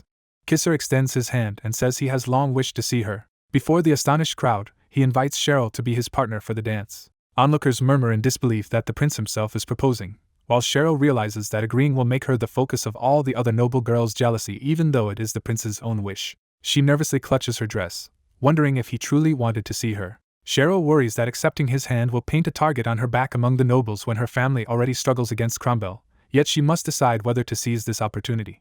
Cheryl apologetically refuses the prince's invitation to dance. The prince, worried he offended her, asks why she is refusing him. Cheryl hesitates, struggling to give him a reason. Joshua appears, declaring Cheryl already has a dance partner. The prince asks Joshua if he is from the Imperial Knights. Joshua introduces himself formally as Baron Joshua Sanders. A blonde woman reacts in shock to hearing Joshua's name. Onlookers excitedly recognize Joshua as a prodigy knight who transformed the Imperial battalion and comes from the Agnes line. Observers recall the friendly ties between Agnes and the Pontier family and speculate the Pontiers came to see Joshua for help. The prince courteously praises Joshua, who politely replies but says he and Cheryl already have prior plans. The prince falls silent, processing this unexpected refusal. Someone watching smiles subtly at the situation. The prince turns back to Cheryl and asks if she truly already arranged to dance with Joshua. Cheryl nervously confirms that she and Baron Joshua indeed have plans together. A nobleman named Joag bursts in, accusing Joshua of arrogance, while the prince asks what he means. Joag apologizes to the prince but complains that snubbing the prince's dance request is disrespectful. Joshua puts a hand on Joag's shoulder to stop him. Joshua warns Joag that if he understands real discourtesy, he should stay in his place, angering Joag. Joag argues that since Cheryl's partner is already decided, refusing the prince would imply the prince is stealing someone else's partner by rank. Joshua points out that if Joag truly cares about the prince's dignity, he should drop the matter. Joshua threatens Joag by reminding him of a frightening past incident, making Joag tremble with rage. The prince calms everyone, reminding them the ball is meant to be enjoyable and asking them not to lose their tempers. Joshua apologizes, saying he would not have interfered had he known the prince wanted Cheryl as his partner. The prince instead apologizes for nearly being discourteous to Joshua and Cheryl, and accepts that Cheryl already has a partner. He bows to Cheryl and asks her to grant him a chance to dance at the next ball. Cheryl smiles and accepts, saying it would be an honor. The prince departs, wishing everyone enjoyment of the ball. Joshua extends his hand toward Cheryl. Joshua invites Cheryl to take his hand, remarking that he owes her favors today. As they join hands, Cheryl asks why he risked getting into trouble by helping her. Joshua says he acted out of guilt for neglecting their promise from 5 years ago, surprising Cheryl that he remembered. Cheryl admits she thought he had forgotten the promise and bitterly recalls that he never visited despite her giving him an important family token. Her eyes show renewed emotion as she looks at him. Cheryl starts to ask Joshua for something, hesitating. Joshua preempts her by saying he cannot help her right now because he still serves in the Imperial Knights. Cheryl laughs it off, claiming she only wanted to ask how he grew so strong so quickly. Joshua tells her just not to step on his toes as they begin dancing gracefully among the other couples. Elsewhere, a knight angrily curses his liege for punching him the moment they met. The knight rages that he endured 5 years of hell under a demon-like trainer for his liege's sake. Enraged that Joshua enjoys a palace banquet, he storms toward the guarded entrance. A palace guard blocks him, calling him a vagrant and ordering him to leave. The furious knight shows his crest and identifies himself as Cain, a knight of the Agnes Duke and Joshua Baron families. At the ball, Joshua and Cheryl exchange satisfied smiles after their dance. Cheryl also smiles serenely, clearly pleased. The crowd applauds, calling them a beautiful pair and the most stunning couple in Avalon. Watching outside, a green-haired woman and Joag sneer that their happiness will not last long. Afterward, Cheryl shyly thanks Joshua for everything he did that day. She cheerfully excuses herself, saying she will see him later, and hurries off. Joshua watches her run, amused that she is still as impatient as ever. A blonde woman nervously calls out to Joshua from behind. The blonde, Cerseian, asks if he is the same Joshua Sanders she met across the wall 5 years ago. Using telepathy, Joshua promises he will soon visit the brilliant Flower Palace. He also sends her a mental message that a cure for her illness is nearly complete, while others greet the princess and ask her to dance. Alarmed, Cerseian demands to know what he means by medicine and calls out loudly for Baron Sanders. Joshua reflects that helping her is his way of repaying a bond from his previous life. Cerseian reacts with startled emotion to his unseen message. Joshua leaves the ball, mentally wishing Cerseian well until they meet again. The next day dawns bright and clear. At the academy, students frantically run as someone shouts for them to hurry because the boss is coming. One student looks up in shock as he realizes who is arriving. Senior students line up in rigid formation, awaiting the visitor. More high-ranking students stand formally, creating an honor guard. The prodigious strategist Icarus of the Harvest Baron family appears. Icarus walks confidently between the assembled students' lines. The students watch tensely as Icarus passes by. Some of them sweat nervously in Icarus's intimidating presence. Icarus plants their boots firmly at the front of the formation. All the students bow deeply and congratulate Icarus on early graduation, calling out to their respected senior. Embarrassed, Icarus tells them not to do this or others will misunderstand. A student insists they must honor Icarus, the benefactor who revolutionized the academy, and begs to at least do this much.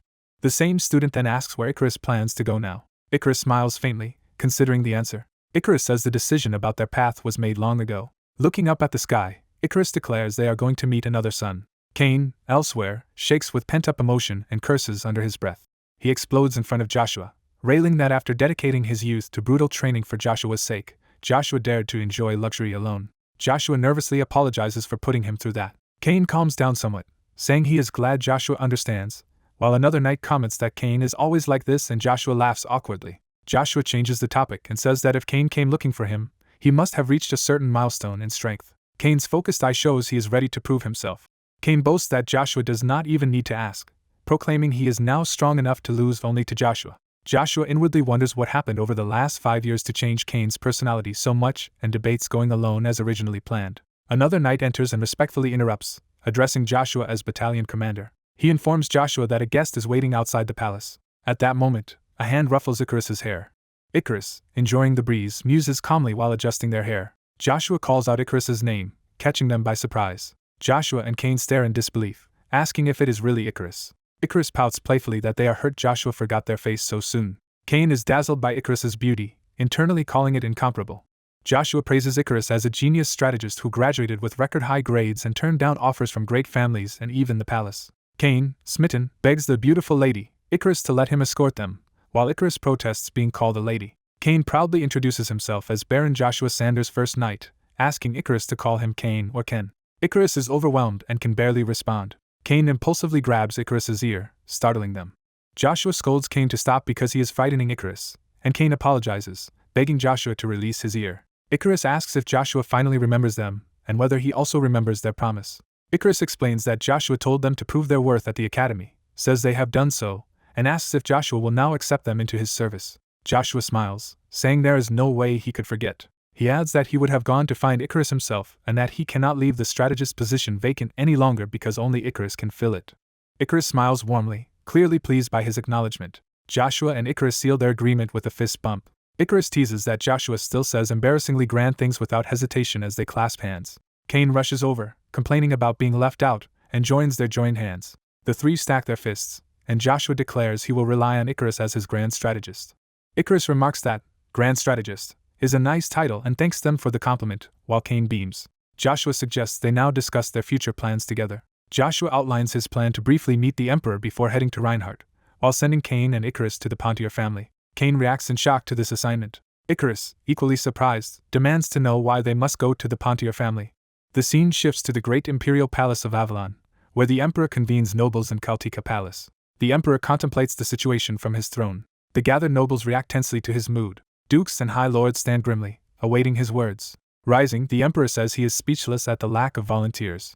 He angrily asks how Avalon's famed as an empire of knights can have no one willing to enter the upcoming master battle and worries about becoming a laughingstock among rival nations. He declares he cannot allow that and insists Avalon must remain the continent's supreme nation. Turning to Duke Arden, he demands the Duke's opinion. The Emperor presses Arden, asking how Avalon's prestige would suffer if they skip the master battle in Reinhardt. Arden responds that he will personally show the world the majesty of the Avalon Empire.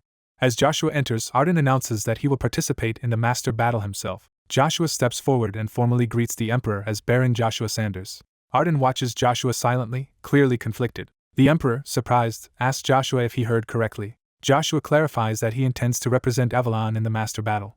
The Emperor reminds him that the master battle in Reinhardt is far from an ordinary tournament. He asks Joshua's age, and Joshua answers that he is 15. The Emperor marvels darkly at the idea of a 15-year-old entering a master battle. Acknowledging that Joshua defies common sense, he orders Joshua to prove, before everyone present, that he is qualified to participate. One noble licks his lips in anticipation.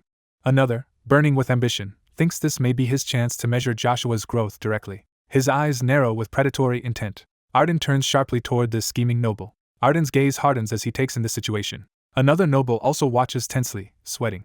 Some whisper resentfully that Arden is suddenly protecting Joshua despite having expelled him from the family, and others hush them for speaking in front of the Emperor. Joshua announces that before proving himself he has a condition to propose. He says he will join the master battle only if the Emperor accepts his condition. The Emperor is startled that Joshua dares to make conditions. Several nobles erupt in outrage, calling him insolent, and demanding he know his place. The Emperor silences the hall with a thunderous shout. The angry nobles recoil in fear at his roar. The Emperor then tells Joshua to state his request, promising to grant anything so long as it does not involve leaving the Imperial Knights. Joshua pauses, considering how to respond. The Emperor anxiously wonders if Joshua intends to ask to leave, insisting Joshua belongs to him and cannot escape. Radiating power, the Emperor proclaims that in Avalon he himself is the law. Joshua meets this pressure with a calm, steady stare. The Emperor glares back, eyes blazing. He eventually relents, saying that if Joshua insists on conditions, he will impose one of his own as well. Joshua cautiously asks what condition the Emperor intends to set. During a fierce clash, Joshua shouts to interrupt his opponent just before another attack. Joshua's eye widens as a devastating strike is unleashed. The attack explodes violently, shaking the palace and startling the guards. The shockwave tears through the corridor, leaving people collapsed amid the rubble. Soldiers cough on the ground, one panicking and wondering what just hit them. The bald soldier looks up in confusion, reacting to what he suddenly sees. Inside, Joshua and the older commander cross glowing swords in an intense duel. The commander narrows his eyes, fully focused on Joshua's unexpected strength. He smirks, clearly amused and intrigued by Joshua's display of power. Laughing loudly, the commander calls Joshua's strength absurd as they face each other. Joshua stands composed, aura flaring as he readies himself further. Later, the commander tells Arden he has never envied him before but now envies him for one thing related to Joshua. Arden listens in uneasy silence, sweating as he processes the remark. Joshua thinks the commander only meant to test for aura blade but realizes Joshua already wields the superior mind sword, placing him at master level. The commander, seated on his throne, resolves to stop acting childish and authorizes Joshua to act freely, promising to grant any request if the results satisfy him. In the throne room, Joshua vows before the assembled nobles that he will surpass the commander's expectations. Elsewhere, Cheryl works through paperwork, sighing as she writes. A servant informs Cheryl she has a visitor, and she tells them to let the guest in. The servant leads Icarus and Cain into Cheryl's office. Icarus and Cain formally greet Cheryl of House Pontier, and she thanks them for coming. Icarus introduces herself as a member of the Southern Harvest Estate, akin to Pontier. Cheryl is astonished that the continent's reputedly smartest person is here and says she is the one honored to finally meet Icarus. Cheryl suddenly reacts in surprise to something she notices. Her gaze fixes on the emblem on Cain's breastplate, recognizing its significance. Cheryl assumes Duke Agnes sent them to help Pontier in its desperate situation and is surprised at her uncle's change of heart. Cain corrects her, saying that is not the case. He explains that they came on behalf of Baron Joshua Sanders, emphasizing that they act solely according to Joshua's will. Cheryl, stunned, asks him to repeat that Joshua himself sent them. Joshua is shown outside, calm and resolute as he prepares for his next move. He walks toward the Grand Imperial Palace, cloak trailing behind him. Joshua reflects that he will be content if he can leave the Imperial Palace without arousing much suspicion. His thoughts are interrupted by someone calling out to him. Duke Agnes confronts Joshua, pointing out he has not visited in 5 years and is again trying to depart without a word. Agnes asks Joshua if he resents him for naming Babel heir instead of him. Joshua admits he once did resent him. He then clarifies he bears no grudge over the succession itself, and even calls Agnes's choice wise. Agnes says a man who abandoned the Agnes name without hesitation could never rightly succeed it. Joshua insists he could never resent Agnes over that issue. Agnes, realizing the implication, cautiously asks if Joshua's resentment came from something else. Joshua reveals he resented Agnes for ignoring him and his mother despite having the power to protect them, while Agnes starts to justify himself. Agnes is shocked silent by Joshua's candid accusation. Joshua says he no longer holds that resentment because his mother now seems happier than she has in years. Bowing deeply, Joshua sincerely thanks Agnes for mentoring his knight and caring for his mother. Joshua adds that he will also be grateful for Agnes's future help, while Agnes feels that, if anything, he should be thanking Joshua. Knights rush up, shouting after Joshua and asking if he is truly leaving as their commander. They demand to know why he is trying to depart, clearly upset. Joshua notes that Agnes's knights have arrived and excuses himself. The knights recognize Duke Agnes but focus on confronting Joshua instead. Their captain angrily asks why Joshua tried to leave them without saying anything. He accuses Joshua of abandoning the 11th and 12th battalions. Joshua calmly replies that they misunderstand and that he has never regarded them as mere subordinates. The knights are stunned by his statement. Joshua clarifies that, had they asked whether they were his people, he would readily say they are his precious comrades. The knights laugh in relief, saying Joshua scared them and begging him not to joke like that again. Joshua explains he is leaving on personal business and promises to return for them soon. The captain guesses Joshua would stop them if they tried to follow and help with that dangerous matter. He declares that after watching Joshua for 5 years he knows Joshua has a serious reason for leaving, one that could even endanger them. He argues that this is why Joshua insists on going alone. Joshua calls the captain by name, Bison, acknowledging him. He thanks Bison sincerely. Bison is moved speechless by Joshua's gratitude. Rallying the men, Bison orders everyone to respond to Joshua's intentions in kind. The knights proclaim they will always stand with Joshua as comrades, not subordinates. They refuse to say farewell and vow to wait as long as it takes for him to return and lead them again. Together they dedicate their loyalty to their eternal commander, Baron Joshua Sanders. The knights raise their swords in a grand salute, shouting their respect as Joshua walks between them. Joshua smiles softly, accepting their send-off. He reflects that he has achieved every goal in the Imperial Palace except one remaining objective. He recalls becoming a battalion commander and gaining yearly access to the secret storage. From that storage he reclaimed his past life weapon, the obsidian earrings, and even gained a new peerage under the name Sanders instead of Agnes. He also remembers meeting the assassin queen early and preventing her old injury, while building a trusted force of his own people within the palace. Above all, he fixates on Kaiser Van Britten, whose power base Joshua had hoped to destroy but could not, realizing Kaiser is backed by a mysterious third force. Joshua now understands that in his previous life Kaiser was supported by an unknown third power, explaining how the otherwise weak fourth prince became emperor. He recalls that Kaiser had once used him recklessly at the front lines. Knowing that the Moon Door organization operates from Reinhardt, Joshua decides he must uncover everything that has changed about them. Joshua suspects an unseen threat is hiding in the shadows and resolves to confront it. A bell rings, signaling events shifting elsewhere. The scene moves to the Grand Cathedral of the Hubbalt's Empire. A figure prays with rosary in hand, asking for calm judgment, composure, and the strength to endure solitude. The armored paladin kneels in a sunlit hall, praying that his faith stay unshaken and that he may bring goodness to many. Introduced as Christian, paladin of the Holy Empire Hubbalt, he prays to discern good from evil when someone calls his name. His master approaches, noting he has heard Christian will soon depart, and Christian confirms he is about to leave. The master, Chrysler Jean Sebastian, one of the 9 stars and Hubalt's master, tells Christian to take care of himself. Chrysler says Christian is strong enough that only the 9 stars or 12 superhumans could harm him, and Christian credits his master's teachings. Chrysler nevertheless warns Christian to be extremely cautious if he encounters the Knight of Providence, Uravis, prompting Christian to confirm that Uravis is the current king of the Thran Principality. Chrysler explains that Uravis wields a special power monitored by the Magic Tower, and that outsiders should not meddle in other nations' battles. Christian reassures him he will not interfere in conflicts between Swallow Empire and Thran. Chrysler accepts this and offers to prepare a carriage for Christian to reach Reinhardt for the master battle. Christian instead says he plans to visit the border first, surprising his master, who asks why he would go into Avalon territory. Christian admits it is dangerous but insists on investigating rumors of a lich near the border because, as a knight of God, he must confirm such evil. The narration explains that when aged archmages refuse to abandon their research, they may trade their souls to become undead liches, enemies of the entire continent regardless of nation. Christian adds that the information about the lich came from Archpriest Harold, whom he considers highly reliable, and Chrysler asks where exactly this is happening. Christian answers that the lich rumor centers on Avalon's eastern edge, the Tryphia district. Back with Pontier's group, Cain tries to take a burden from Icarus, insisting such tasks are for him, while Icarus protests that he is a man and not a lady. Cain laughs off Icarus's correction, acting as if the claim is unbelievable. Icarus jokingly suggests Cain might be possessed by a lustful demon to be so obtuse. Cheryl rushes in with urgent news for Cain, saying Cromwell has contacted the Magic Tower, and Cain anxiously asks what she means. Cheryl explains that because of Cromwell's move they cannot use the warp gate, forcing House Pontier to cross the mountains directly. The scene shifts to the capital's Accardi warp gate tower. At the gate, the rogue mage tells Baron Sanders there is no direct warp route from Accardi to Reinhardt, and offers to send him instead to Highbury Castle, the closest gate. The old mage studies Joshua with interest.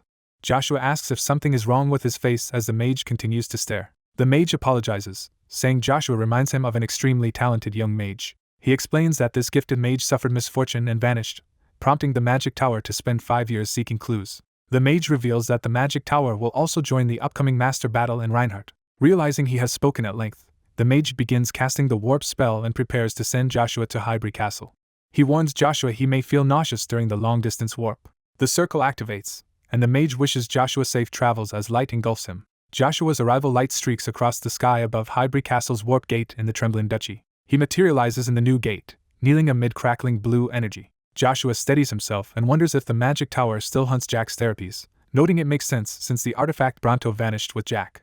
Someone off-screen greets him warmly, saying it has been a while since they met Baron Sanders. Count Highbury himself steps forward with guards, recalling they last met at the Emperor's birthday banquet, and Joshua recognizes him. Joshua remarks that it is unusual for the Lord personally to greet him, but Highbury explains he does so by Imperial order. Highbury elaborates that the Emperor commanded local lords to lavish hospitality on Baron Joshua Sanders, calling him the pride of the Empire. Joshua thinks wryly that the Emperor is making his movements conspicuous by spreading news of his travels everywhere.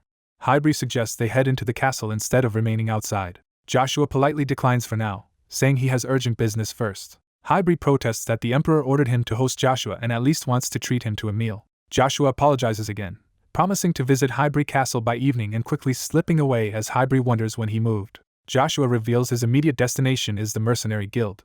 A special coin spins through the air. The coin splashes into water, beginning some hidden mechanism. It lands among many identical coins on the bottom, signaling someone. In a secret place, a masked, hooded figure recites an incantation in an unknown script. Another hooded man comments that despite the failure of the Swallow plan, his companion still returned alive to Emperor Marcus, implying he made a valuable bargain. He guesses the companion now intends to destroy House Agnes by using Babel, clearing the way for Marcus to wage war on Swallow. The first man says that if Duke Agnes falls, another opportunity will arise and offers his help from inside the Imperial Palace whenever needed. The other man sharply refuses to be treated as an underling, saying that even after abandoning his country he retains some pride. The first man clarifies he is proposing they be comrades instead. The second man repeats the word comrade with a sinister smile. He muses that it sounds peaceful, then notes coldly that the other man's war-hungry father might soon die. The second man answers that he has never regarded that bloodthirsty emperor as his father anyway. As they part, the first man reminds him that his offer of alliance will remain open. The second man is named as Draxia Belgrace, revealing his identity. Another cloaked figure remarks that Draxia is astonishingly thorough for someone still so young. Draxia, shown separately, is linked with Kaiser Van Britten, implying their cooperation. Narration states that the two people responsible for Joshua's death in his past life have already started working together. The scene returns to Highbury, where the signboard of the Highbury Mercenary Guild is shown. Inside the guild, someone slams the table, angrily demanding to be given a silver mercenary plaque. Joshua argues with branch manager Aiden, who explains guild rules require him to complete 100 2-star requests and earn bronze before qualifying for silver, while Joshua insists there is a shortcut. Aiden points out that Joshua is an Avalon noble, and says he cannot casually issue a plaque in the guild's name without knowing how it will be used. Joshua retorts that the guild has never before questioned how clients intend to use their plaques and demands to know if Aiden realizes who he is. Aiden recites Joshua's reputation as Baron Joshua Sanders, a prodigy renowned across the continent, and wonders why such a talent is being denied a plaque. He reiterates that without trust he cannot issue anything and asks Joshua to show at least one trustworthy aspect of himself. Joshua lectures that mercenaries simply sell their skills for money and warns Aiden not to betray the founding principles of mercenary King Deus Debaba. He stresses that mercenaries operate only on contracts and rewards and should not be bound by anything else. Joshua sums up that he just wants to offer his services to those in need and be properly paid, asking what more justification Aiden requires. Aiden thinks over Joshua's words, clearly reconsidering. He finally agrees and offers Joshua a request that, if completed, will qualify him for a silver plaque. Joshua happily accepts, promising to fulfill the request flawlessly no matter what it is. The guild master tells Joshua he is about to assign him a difficult request. He declares the assignment will be a 5-star request and hands over a scroll. Joshua is shocked, thinking 5-star jobs are as dangerous as scouting dragon lairs. The master explains it is just a relief supply transport with added scouting and asks if Joshua will accept, though Joshua finds the 5-star rating suspicious. Joshua accepts the job and asks when he must leave while taking the scroll. The master orders him to depart immediately for the Eastern Tryphia district, telling him to read the scroll for full details. The master formally entrusts the mission to Baron Joshua Sanders, but Joshua hints his identity is changing. Joshua states he will work under the mercenary name Ash instead of as Noble Joshua Sanders. The master repeats the alias mercenary Ash approvingly. As Joshua heads out, the master remembers he forgot something important. Joshua warns him not to make him complete a 5-star test mission without any reward. Nervously, the master asks what reward Joshua wants. Joshua replies that the reward should match a 5-star mission and says he will name it after he succeeds. Elsewhere, an armored scout examines dirt, sensing something in the night. A hooded assassin kneels, covering his mouth as if ill or afraid. Another assassin approaches from behind as the first remains tense behind a tree. The hooded man trembles, steeling himself. His eyes harden in silence as he makes a decision. He looks up at the moon while a bird flies, preparing to send a message. A scroll is attached to a bird's leg. A red-haired noblewoman receives and opens the message with a grave expression. Her companions see her distress and ask what is wrong. She reads that her father has collapsed. The priest is horrified, shouting that Duke Pontier has fallen. They decide to end camping and rush back to fill Duke Pontier's vacant position. The blonde knight jokes that leaving immediately will at least keep him from getting stiff. The priest protests that Cheryl is exhausted and suggests resting a bit more before reaching the Pontier estate. Cheryl gently stops him with a hand on his shoulder. Smiling, she insists she is fine though they traveled hard from Accardi without warp gates, and thanks Cox for worrying. She adds that she refuses to be a burden to those who risk their lives to rescue her from Accardi. The knight tells her not to worry, saying he is only obeying Lord Joshua's command to protect her. The white-haired mage curtly says the escorts are now unnecessary baggage and urges immediate departure. Suddenly his bird reacts in alarm, making him sense danger. Realizing something is wrong, he sprints back warning everyone near the campfire to get away. A trap triggers and ropes yank the blonde knight Cain into the air. Cheryl screams his name as he dangles bound above them. An assassin charges Cheryl, asking if she really has time to worry about others. He grabs her and orders her to come quietly. She surprises him by readying a stone in her fist. Cheryl smashes the assassin in the head with the stone. The mage grabs her wrist to pull her to safety. He orders Cheryl to run without looking back while fleeing with her. The assassin leader declares he will capture Lady Cheryl and commands his men to kill the rest. The subordinates obediently move in with blades drawn around Cheryl and the mage. One assassin sneers, demanding to know who Joshua thinks he can take. Cain, having broken free, drops from above and cuts into the assassins, astonishing them. Cain grins with battle intent as he attacks. A huge mana explosion erupts in the forest. The assassin leader notes there is a surprisingly strong knight but claims mere brute mana will not defeat them. Hearing the insult, Cain answers that he is not brainless and grips his sword. He remarks that such a loud blast must have alerted many people. The scarred assassin realizes Cain is extremely dangerous. He orders his men to switch to blitz tactics and focus on killing the knight first while they swarm the group. Back at the mercenary camp, someone is ordered to bring a box, revealing ordinary logistical work. Joshua, now with mercenaries, asks where the spoils box is amid the bustling campsite. A veteran berates Joshua as a slow newcomer, doubting his ability to handle mercenary work. Joshua laughs it off, but inwardly regrets not asking for solo requests instead of joining a party. Another mercenary tells Bear to stop bullying the newcomer, joking about him maybe being an aura user, which Bear scoffs at. The mercenaries warn Joshua that as a loner he should stick close to them because even a 2-star request will be tough for a rookie. Joshua is startled to hear the mission rated only 2-star instead of 5-star. A shout to prepare for battle interrupts as danger approaches the camp. Aiden rallies mana users to the front and orders them to defeat the enemy quickly. The mercenaries panic at facing an unexpected pack of undead but are told they can win by decapitating them and are driven to charge. A brutal melee begins as Aiden and mercenaries hack through the undead. Suddenly a powerful red aura armored figure, a Dullahan, appears and devastates the fighters. Aiden realizes the situation is far worse than he anticipated. He identifies the foe as a high-ranking undead Dullahan whose armor can only be broken by B-rank aura or higher. Watching, Joshua admits he expected this threat. He recalls this is the time and place where major events he remembers previously unfolded. He notices something and reacts. An ice mage leaps amidst the undead and prepares magic. The mage casts the spell Frost, forming a complex magic circle. He unleashes Frost Nova, a massive blizzard of ice energy. The storm freezes the Dullahan and surrounding undead solid. Bear is shocked that a 4th-class master mage would be assigned to a 2-star request.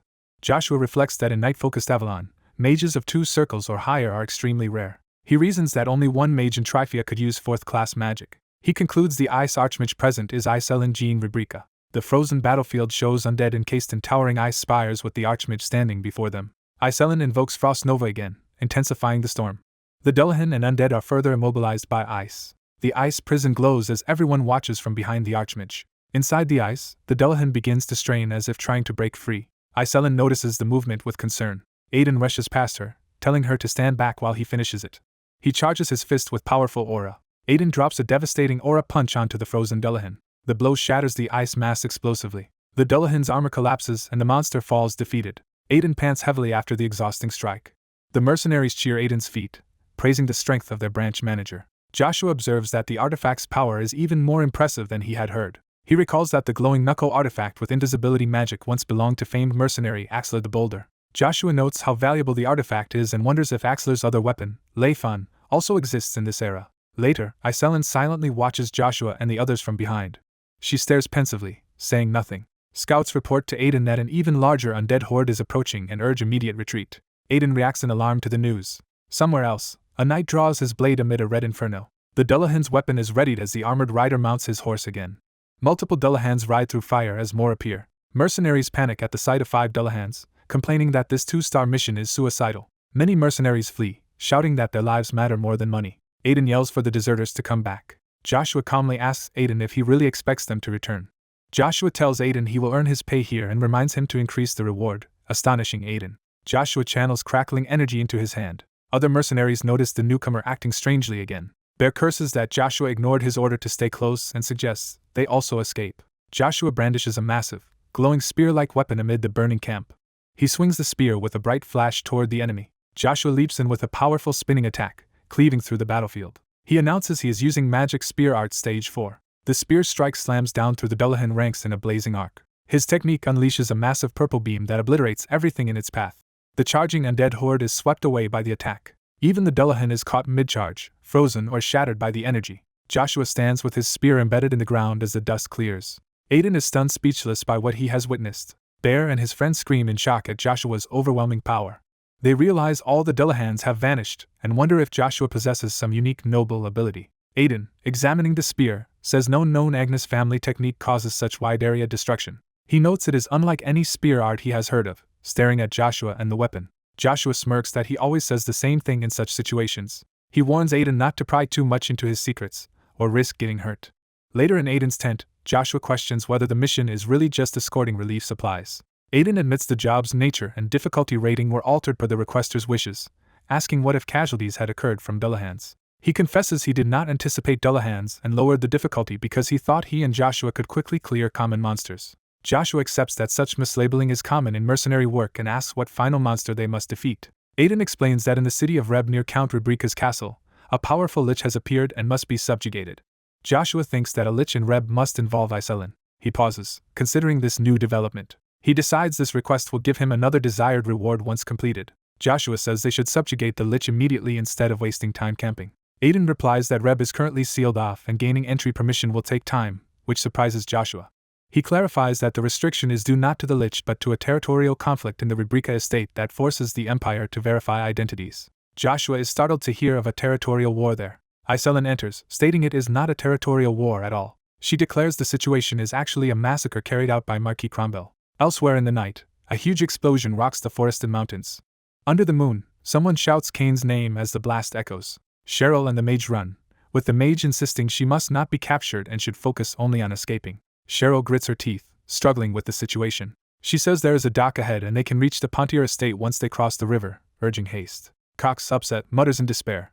Cheryl orders Cox to ready the boat, but he hesitates. They arrive to find the dock completely destroyed. A cloaked assassin appears and tells them there is only one way they can leave alive. He lunges at them, declaring that way is to die. A violent, bloody attack erupts, indicated by screams and splattering blood.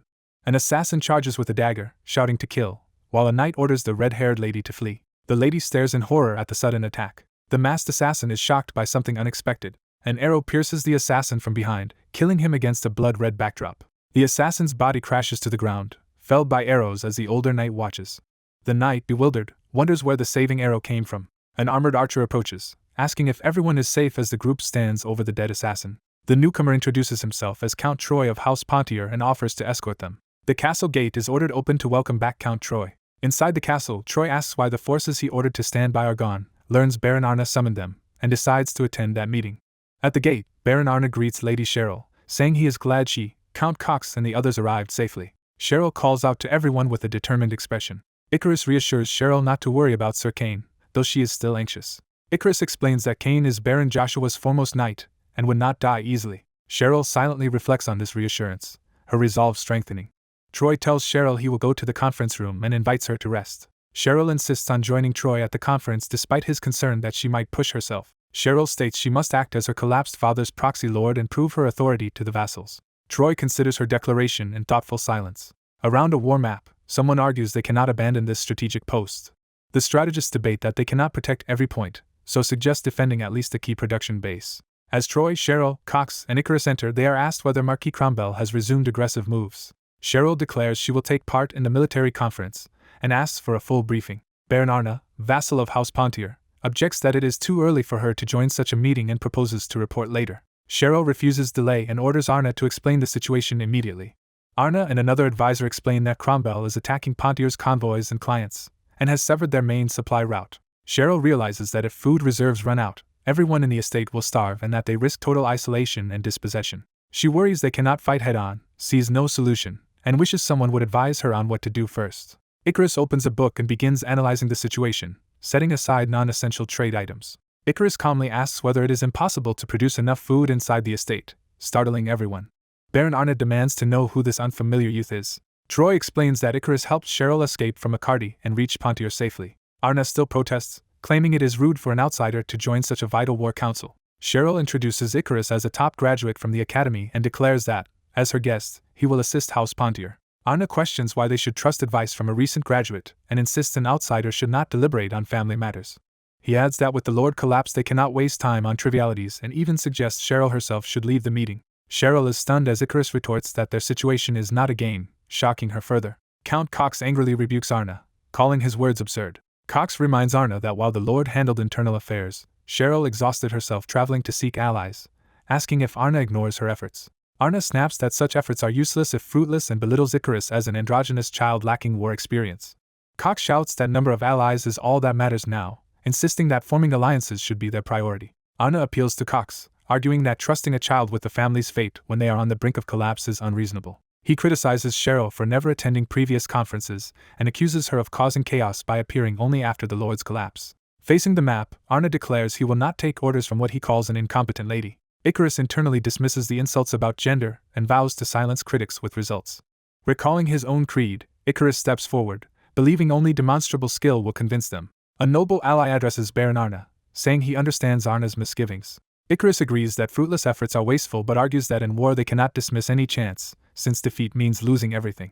Arna grudgingly concedes that at least Icarus can think logically. Icarus then says Cheryl deserves praise for bringing in the most reliable ally possible.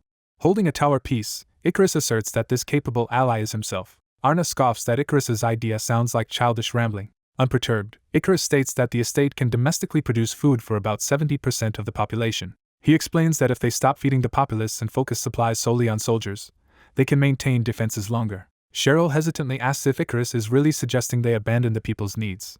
Icarus affirms and says Cromwell wants a short war to limit financial losses, so the enemy must be planning tactics Pontier cannot endure. He clarifies that because Cromwell's preparations are already complete, they will act first regardless of Pontier's response. Icarus reasons that Cromwell, having isolated Pontier, will likely propose a single decisive battle to end the conflict quickly. Arna disputes this, arguing that inviting an all-out battle would only make the outcome unpredictable and risk more losses for Cromwell. A guard rushes into the council chamber, urgently announcing a major problem. The guard reports that House Cromwell has massed about 30,000 troops at Aden Canyon. Cheryl and the others are shocked at the size of the enemy force. Troy realizes that Icarus's prediction of a decisive confrontation has come true and wonders if Cromwell will really push for all-out war. Icarus coolly replies that Cromwell benefits whether Pontier accepts or refuses, since either way the massive army will dictate their movements. Using the map, Icarus explains that if Pontier agrees, Cromwell can annihilate them with numbers, and if they refuse, they still must concentrate forces at Aden, which must serve Cromwell's deeper purpose. Troy notes that Aden Canyon is a natural fortress ideal for defense and asks why focusing there, as Icarus suggested, would not actually suit Cromwell. Icarus says that logic holds only if Cromwell intends a frontal assault, but he believes Cromwell seeks something else entirely. He hints that Cromwell's true goal lies elsewhere on the map. Icarus points to another sector, indicating where he believes the real objective is. He identifies Dennis River and concludes that the Aden Canyon move is merely a diversion tactic. The council watches Icarus, impressed and unsettled by his strategic insight. Baron Arna, sweating, begins to doubt his earlier dismissal of Icarus. Troy too is astonished, contemplating the implications of Icarus's plan. One of the nobles remarks that if events unfold as Icarus described, they still have a chance, and asks how such a strategy was conceived. The nobles decide they must not waste time and move to prepare their troops according to the new plan. Arna, now chastened, watches Cheryl and Cox, realizing his position is weakening. Cox tells Arna that if he has no further objections, they will assume he supports Icarus's strategy. Arna reluctantly accepts that he has no rebuttal. Bowing, Arna states that he will now await Princess Cheryl's orders. Troy instructs everyone to reconvene after preparations are complete, then departs.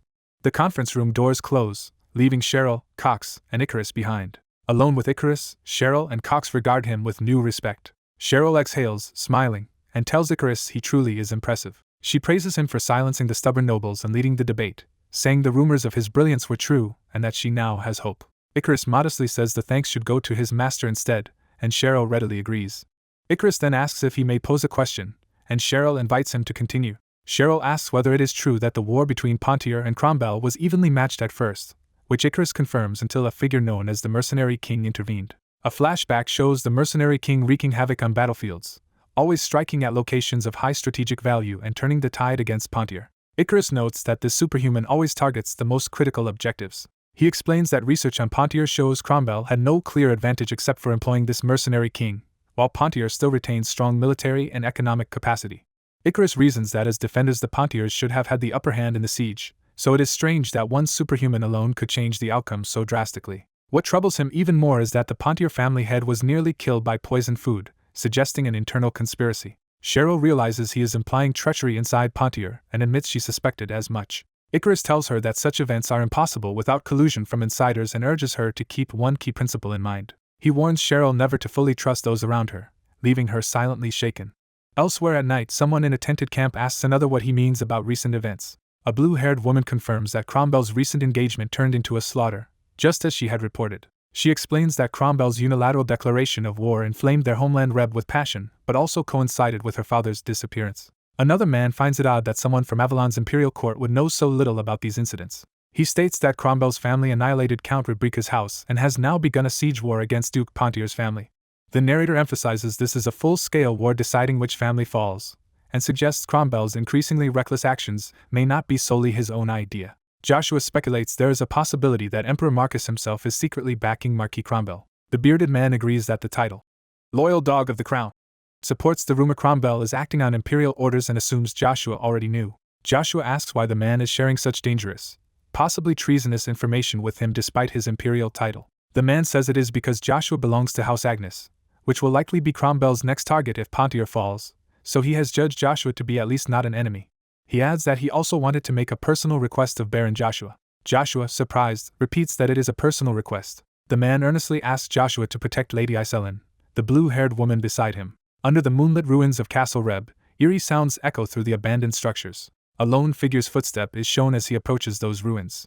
The armored paladin Christian arrives on horseback, shocked to see the legendary castle reduced to rubble. As he proceeds, robed figures block his path and warn that he has entered a restricted zone. Christian identifies himself as a paladin of the Hobalt Empire sent to investigate mysterious remnants reportedly found here. A hooded man curtly orders Christian to stop making excuses and leave, saying Avalon Empire holds special jurisdiction over the site. Christian is left speechless, troubled by the confrontation. The scene shifts back to the ominous moonlit forest surrounding the ruins. Christian's horse waits nervously outside as the wind stirs the dead trees. Inside, stones in the castle wall begin to shift ominously. Christian crawls out from a collapsing section of wall, cursing Avalon for the dangerous situation. He wonders why Avalon is guarding such ruined grounds so closely. One of the hooded men remarks that cooperation between the royal magicians and the magic tower is itself suspicious. Christian kneels amid stone blocks, asking what connection there could be between the lich once seen here and the Avalon Empire. Looking up at the looming castle, he questions what Emperor Marcus is really planning from Castle Reb. Deep within, massive doors creak open, releasing a shaft of light into the dark hall. Christian steps into the ruins' grand interior, sword drawn, as statues loom in the shadows. A decayed chandelier and web-covered ceiling hint at the castle's long abandonment. Rows of armor stand like silent sentries as the hall echoes with his footsteps. Christian's boot touches the cracked floor, triggering an ominous rumble. He notes the building's age and worries about the floor giving way beneath him. Hearing an eerie noise, Christian looks up in alarm. He braces himself with sword ready as shrieks echo through the hall. Turning toward the open doorway, he sees only darkness and prepares for an attack. A ghoul-like monster bursts out of the darkness toward his back, prompting him to dodge. Christian recognizes the creature as a particularly fast ghoul variant. His movement cracks the weakened floor as he darts away. The floor collapses, dropping both him and chained corpses into a deeper chamber. They crash down amid rubble, Christian barely maintaining his grip on his weapon. Stunned but alive, he cries out as he lands in the underground area. A mangled undead creature screams and contorts on the floor while Christian observes warily. More ghouls rush him from the shadows as he counters with powerful sword strikes.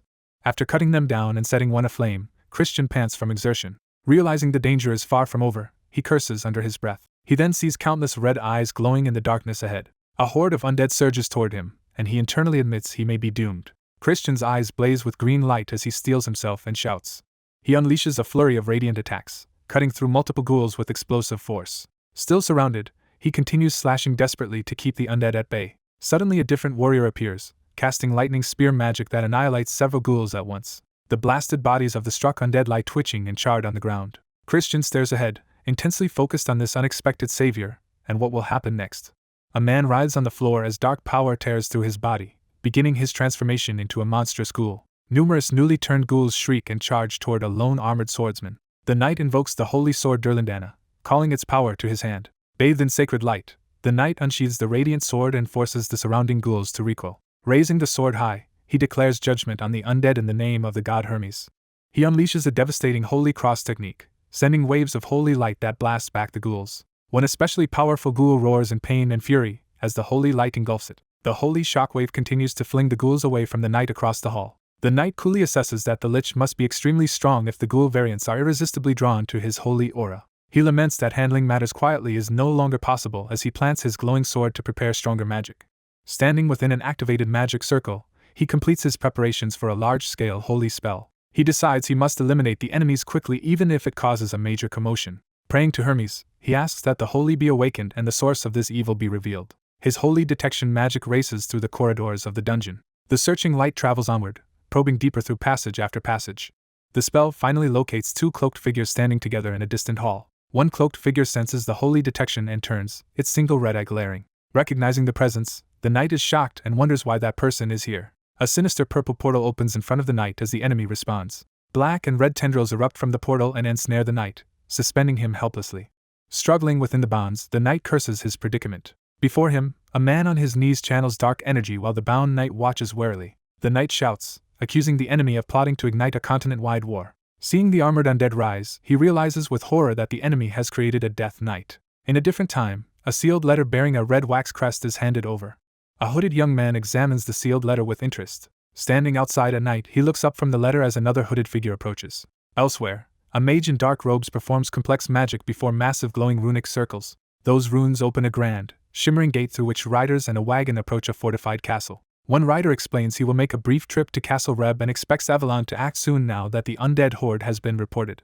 His hooded companion reminds him that a Hubalt follower infiltrated Castle Reb and vanished, urging him to finish quickly before politics complicate matters. The rider muses that others will handle the country while he tries to avoid trouble from the mercenary guild, resolving to prevent issues where he can. With farewells exchanged, the convoy departs through the magic gate toward their destination. The wagon rattles along the road as the journey begins in daylight. Inside the carriage, a blue-haired priestess notes that her escort said nothing, and he responds that there was nothing to add. She admits she still has questions, asking why he requested a still-developing artifact as payment for protecting her. The escort regards her calmly, listening. She reveals that Cromwell has placed a huge bounty on her, with many dangerous pursuers, and says his requested reward seems small for such risk. He replies lightly that, after watching Captain Aiden, he simply thought that kind of artifact would be convenient to have. She repeats the word in disbelief, surprised that convenience is his only reason. She smiles slyly, considering his answer. Laughing, she promises that if he gives them enough time, she will ensure one of those artifacts is made for him after everything ends. He smiles back, accepting her promise. She then asks curiously how her father, Count Rebrica, originally went missing. He confirms she means her father, prompting her to steel herself.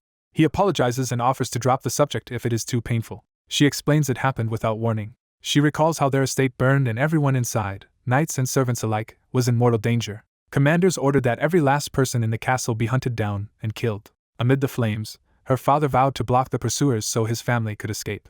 When she and her siblings resisted leaving him, he shouted for them to run. Young Iselin cried as she realized she might never see her father again. A loyal retainer dragged her away, insisting they flee or all of them would die. She hesitated in sorrow, tears streaming down. Finally she screamed and fled with the others. As they escaped down a burning wall, her father promised to see them again while soldiers pursued, shouting to kill all survivors. An enormous explosion behind them marked her father's final stand. Back in the present, she states that her father sacrificed himself to buy their escape, leaving only a half-ruined estate. She continues that, years later, after returning to aid survivors, she heard rumors of a lich appearing in Reb and wanted to see the truth with her own eyes. Joshua listens silently, taking in her story. He says he may not fully understand but hints that a lich is not what she imagines. Suddenly, Joshua senses something alarming and reacts in shock. Iselin calls his name in concern as he stiffens. The carriage window bursts open as something outside jolts them. Joshua leaps from the carriage, racing toward the disturbance.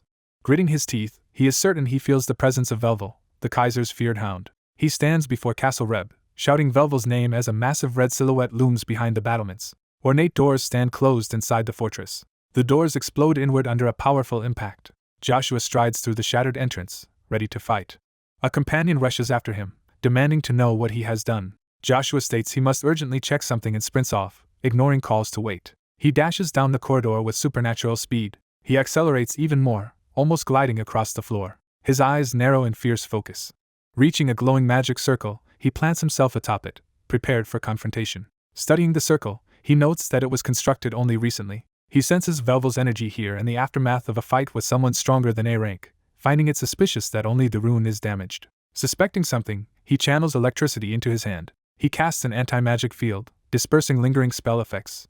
The shattering illusion reveals the Holy Knight, frozen within crystalline bindings. The restraints break, exposing the knight crucified by spears before Joshua. The freed paladin groans weakly as awareness returns. Joshua deduces the knight was trapped by illusion magic and asks if he owns this rune, while the exhausted man can barely respond. Joshua urgently demands to know what happened here. The knight forces out a warning for Joshua to watch behind him. A raging death knight suddenly descends from above Joshua with its blade raised. Joshua is struck and knocked aside, barely surviving the surprise attack. He recovers with a nimble roll, avoiding a follow-up blow. Shocked that he failed to sense the enemy until it was too close, Joshua gathers blue energy in his hand. He observes this is the first time he has seen a death knight like this, radiating overwhelming power. A familiar voice claims the weapon Joshua holds as its own, and he realizes Lucia is involved. Dark energy surges within Joshua, turning his eyes blood-red as he responds. He unleashes a ferocious burst of blue power that tears through the hall. Joshua clashes repeatedly with the Death Knight, exchanging brutal blows.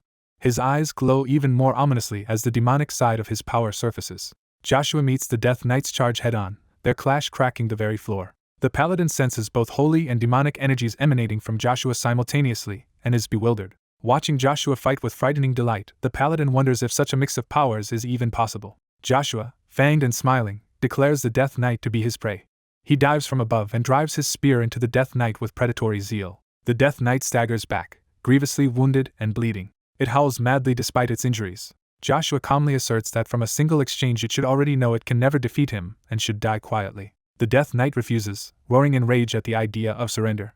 Joshua smiles darkly, his red eyes glinting. The Death Knight gathers its remaining power for a desperate counterattack. Its crimson weapon transforms, growing more menacing. Joshua recognizes the technique in shock. The Death Knight invokes the skill Wolf's Fang Blade, Wolf's Cry, preparing a lethal strike. The scene shifts to the Swallow Imperial Palace, where turmoil has erupted. Inside the palace, numerous royal guards lie slain in a blood-soaked corridor. A man strides through the carnage, criticizing Emperor Verona for being too soft. Archduke Lucifer confronts the emperor, sneering that a king who preaches peace has no right to rule and that the people crave conquest. Introduced as one of the 9 stars, Archduke Lucifer says they should not remain confined to a small country. Emperor Verona Velgrace, ruler of Swallow, angrily questions whether war is truly for his people. Verona insists war would only slaughter his citizens' children and asks Lucifer if he wishes to see the world burn. Lucifer replies that Verona is unlike him and that Verona's brother Demero would have shared his views and deserved the throne instead. Verona falls silent, disturbed by the mention of his brother. He accuses Lucifer of long-term plotting, pointing out that sending Duke Ultima to the border will spark civil war. Lucifer replies smugly that Prime Minister Gondar has already ensured Ultima will never learn of their coup. Verona is horrified when Lucifer reveals Ultima is already dead. Drawing his sword, Lucifer praises Gandar's shrewdness and says that even after Verona's demise the Prime Minister will remain in power. Verona, bleeding and cornered, vows that Lucifer's scheme will not go entirely as planned. Lucifer laughs maniacally as he drives his blade into Verona. Blood sprays violently from the killing blow. Drops of blood fall, signifying the Emperor's death. A pool of blood spreads across the floor beneath his fallen body and sword. In the present, the Death Knight kneels, grievously wounded and leaning on his sword. He gasps in confusion, wondering how he became such a monstrosity. Joshua says he does not know the depth of hatred required to become a Death Knight but understands at least one crucial truth. He explains that a master's soul cannot be claimed by force and that becoming a Death Knight still required the knight's own choice. Joshua adds that whatever resentment the knight holds against the world, he is willing to walk that dark road alongside him. Addressing the kneeling figure first as Death Knight, Joshua then prepares to speak his true name. A flashback shows a younger knight shouting Euravus' name amid flames. Euravus, a grizzled armored warrior, faces him grimly. The two clash weapons, and Euravus overwhelms the younger man's flaming sword. The narrator admits he lost that duel. Because of that defeat, he lost his status as a master and was exiled to the countryside. Looking back, he realizes this separation merely served to keep him far from Emperor Verona. That distance later made him an ideal sacrificial pawn for dark schemes. He reveals that all of this happened through the machinations of Emperor Verona's own brother, Demero Belgrace. Euravus bitterly asks Demero why, if he desired power so much, he did not simply seize the throne himself that day. Demero replies that he lacks greed for the crown but finds the current peaceful world too boring and intends for Lucifer to replace Verona. Hearing that name, Euravus internally recoils at learning Archduke Lucifer is behind it all.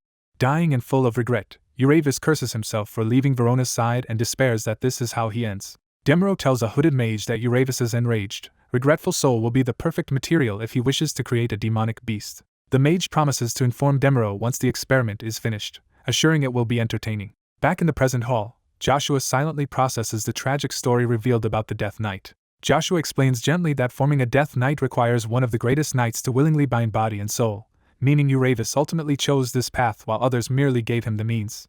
A narration introduces the battered, bloodied undead warrior as the Wild King, Duke Ultima. Duke Ultima, kneeling and defeated, begs the blue-haired protagonist to kill him, admitting he chose wrongly. Explaining that remaining bound means being forced to obey his controller, Ultima pleads to be killed now to avoid dishonor. Instead of killing him, the protagonist proposes seizing control of Ultima from the black magician responsible. He offers to free and support Ultima's resolve as a Death Knight in exchange for borrowing the Duke's strength. The protagonist frames this deal as a respectful way to honor the former ruler Wild King Ultima. Ultima's feigned smile shows he is tempted by the proposal. Excited, Ultima calls the offer advantageous for him and readily accepts it. He proclaims he would rather serve the famed spearman Joshua Sanders than remain a slave to a black magician. Joshua confirms the agreement and prepares to transfer Ultima's control. Joshua invokes Lucia, unleashing swirling dark energy toward the kneeling Duke. Enveloped in the torrent of power, Ultima screams in agony as the binding is forcefully altered. The dark energy rips out of Ultima's body as Joshua raises his glowing hand, seizing control. Outside Castle Reb, Aiden rallies his mercenaries, warning that more demons than just a lich might appear and reminding them to rescue Ash. Worried by an immense surge of demonic energy after Joshua entered, Aiden fears for Baron Joshua's safety. A column of Hubalt knights and clergy arrives, ordering Aiden's group to disperse from Castle Reb. Their leader, Holy Knight Mondrian of the Holy Empire Hubalt, announces they will assume control over Castle Reb. Aiden argues they cannot leave because Joshua is still inside, wondering how Hubalt troops arrived so quickly. Mondrian explains Castle Reb's victims have become demons, and their duty is to stop further outbreaks. Aiden retorts that threatening the Avalon mercenary guild inside Avalon territory is a military provocation. Mondrian, frustrated, insists the danger may extend beyond continental war to threaten the entire world. Mondrian suddenly reacts in alarm as something unexpected happens nearby. Aiden also turns in surprise as ominous energy sweeps past them. Aiden braces himself as a powerful wave of dark energy surges from inside the castle. Realizing something is emerging, Aiden declares the situation highly dangerous. Mondrian orders his forces to prepare for battle and slay every demon they encounter, invoking Hermes' blessing. Knights and mercenaries ready their swords as a dark portal or opening looms ahead. A boot wreathed in black energy steps out, signaling the arrival of a new presence. Mondrian, sensing the aura, concludes this power far exceeds that of a normal lich and fears a demon king may have appeared. Among the Hubalt clergy, a hooded white-haired woman quietly observes the scene. Joshua emerges carrying an unconscious blonde knight, and Aiden asks in shock if it is really him and what happened inside. Joshua notes he seems to have resolved everything but wonders why Hubalt's clergy are present in Avalon territory. Mistaking Joshua for a demon fleeing the castle, Mondrian charges, ordering everyone to stop him. Aiden intercepts Mondrian's attack, clashing swords to defend Joshua. Struggling, Aiden shouts that Joshua is an Avalon noble, not a demon, and demands the knights lower their blades. Mondrian counters that the overwhelming demonic energy around Joshua proves he cannot be human, and questions Aiden's allegiance. Joshua internally laments Lucia's excess of demonic energy, and debates whether to reveal a Death Knight's true power despite the fallout. The white-haired saintess halts Mondrian, sensing something amiss and asking what feels off. Introducing herself as Syrian, saintess of Hubalt, she reasons that someone with such immense power could have already destroyed them, and attacking a possible Avalon baron would only worsen international tensions. Mondrian still insists they cannot let the supposed demon escape because of the unknown threat it poses. Syrian proposes leaving the matter to divine judgment through a glowing orb she holds. She explains that with the holy artifact Tear of God they can determine whether Joshua is a demon or truly Baron Joshua Sanders. Syrian asks Joshua if he will submit to the Tear of God's verdict to prove his identity. Joshua considers the offer in silence, weighing his options. Syrian secretly assures Joshua she can trick the Tear of God and promises to help him escape safely. Joshua mentally questions her motives and asks what she wants in return for assisting him. With a leering smile, Syrian admits she wants to make a deal with him and confesses an intense, almost romantic interest in Baron Joshua. Lucia complains about the saintess's unholy behavior and urges Joshua to act before he loses patience. Joshua bluntly rejects Syrian's offer of help as unnecessary, startling her as he drops Christian to the ground. The fallen knight Christian lies unconscious, prompting alarmed shouts from his comrades. Enraged, Mondrian accuses Joshua of harming Christian and orders his men to save their comrade. Joshua unleashes a blinding wave of holy-like light, forcing everyone present to a halt. Syrian, shocked that Joshua's demonic aura has transformed into holy energy in her artifact, demands to know what he truly is. The Tear of God shines brilliantly in her hand as the phenomenon continues. Joshua snatches the artifact from her, to the horror of the Hubalt forces. He rebukes the clergy for their greed, declaring they are unworthy of such a relic and claiming it for himself. Joshua announces he will demonstrate the artifact's true nature right away, channeling power into it. An overwhelming pillar of light erupts from Joshua, forcing everyone around to their knees or to shield their eyes. The Tear of God explodes in a radiant blast as Joshua completes his demonstration. Mondrian, furious, condemns Joshua for desecrating the holy artifact and brands him a disgusting demon. Shock and realization flash in Mondrian's eyes as he witnesses what happens next. Golden wings of light blossom from Joshua's back, revealing a divine manifestation. Hubalt knights and clergy stare in awe at the falling golden feathers, unable to comprehend what they are seeing. Syrian exclaims that Joshua is neither Hubalt paladin nor follower, yet bears the legendary wings of Michael, God's archangel. Joshua stands gloriously with the shining wings as everyone around shields themselves from the radiance. In a calm voice, Joshua declares he is no demon or beast but merely Joshua Sanders and asks them to stop arguing. Mondrian, rattled, yells that Joshua has still damaged a holy artifact and insists the offense cannot be ignored. Joshua counters that if a non-Hubalt follower can easily destroy what they call a holy artifact, perhaps it was never truly divine. Mondrian falters as he realizes the Tear of God was not meant to be used in the way they attempted. Joshua points out that Christian's life is fading while they argue, shifting focus to saving him. Christian's body erupts with dark energy, revealing demonic corruption within him. Mondrian wonders if the terrible energy they sensed had been Christian's all along, yet doubts because the earlier aura felt far stronger. Syrian, realizing demonic power is lethal to divine users like Christian, urges haste to treat him before it becomes fatal. She insists they must evacuate Christian immediately or face retribution from their superiors if he dies. The knights, realizing the gravity of Christian's condition, are left speechless and worried. Joshua offers to help by guiding them to a nearby temple and tells them to trust his lead. He then advises Mondrian to accompany his men with Christian, though the knight hesitates, wanting clarity about what happened. Syrian reminds Mondrian that they witnessed the wings of Michael with their own eyes and should not oppose what appears to be God's will. She concludes that resisting now would be a grave sin if Joshua's display was truly divinely sanctioned. Mondrian grips his sword, wrestling with his pride and duty. At last Mondrian relents, agreeing to withdraw for now while keeping a wary eye on Joshua. Joshua smiles faintly, satisfied the immediate conflict has been defused. Syrian, still intrigued, admits she does not know how Joshua pulled everything off. She confidently predicts that fate will bring them together again and bids Joshua an affectionate farewell. Later, Lucia angrily complains to Joshua about absorbing divine energy, taking over a Death Knight, and getting nothing but trouble in return, while Joshua insists the world is not so simple. Joshua reflects that thanks to Duke Altsma he has learned to control his demonic power, suppressing it, and using divine energy only when necessary. Aiden questions Joshua about what occurred inside Castle Reb and whether his angelic wings were truly an expression of God's will. Joshua promises to explain everything once they return and reminds Aiden they still need to collect payment for the job. At the Magic Tower, a voice questions why magicians were dispatched to the Avalon Empire. Elisha of the Seven Magicians scolds a colleague for risking conflict with Hubalt over reports of undead, fearing the consequences for their tower.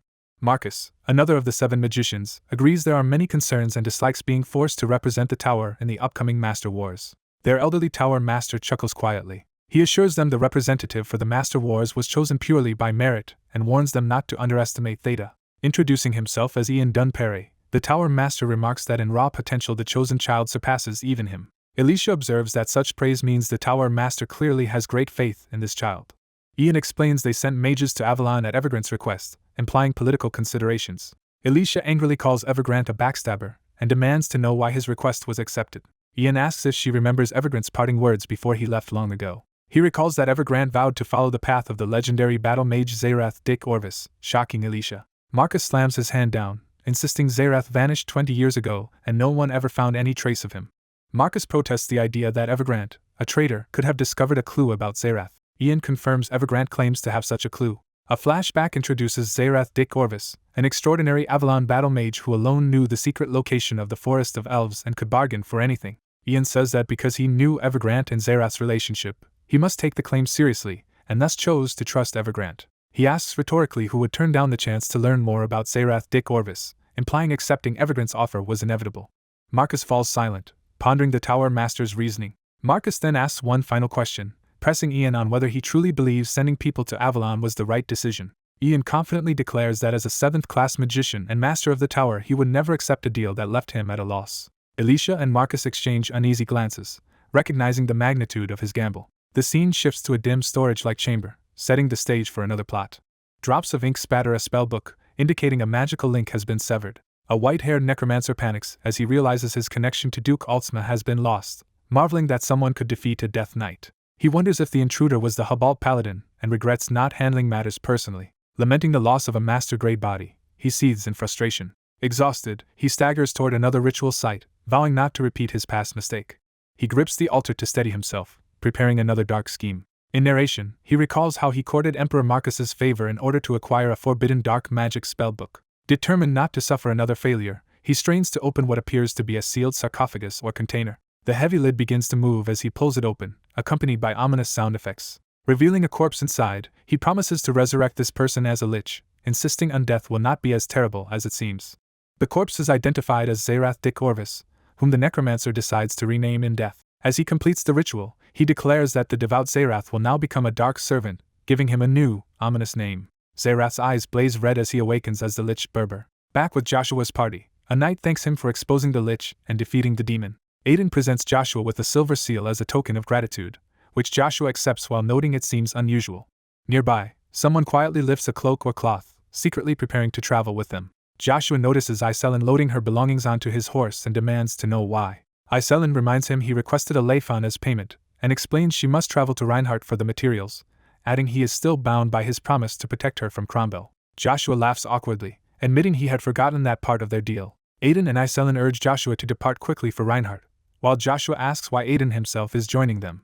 Aiden says he, like Joshua, has something to prove, hinting at a deeper personal goal. Joshua reacts with surprise, asking what exactly Aiden wants to prove. Aiden activates the Leifan, enveloping himself in dazzling light as his form begins to change. Joshua notes that this is the Leifan's appearance-changing ability, and anticipates seeing Aiden's true form. Aiden's disguised body shifts into that of the famed warrior the mighty Axeler, and he proudly asks if this does not qualify him to enter the Master Wars in Reinhardt. He further boasts that he has now reached the level of a master, validating his right to participate. The scene moves to the Cromwell family meeting room, where nobles discuss exploiting the illness of Duke Pontier to gain advantage. Jehordon Cromwell, head of the family, angrily demands to know how the Pontiers are still holding out. A subordinate says the Pontier leader is gravely ill but hesitates, prompting Jehor to press him. The man explains that rumors say the genius tactician Icarus is aiding the Pontier family, allowing them to anticipate Cromwell's moves.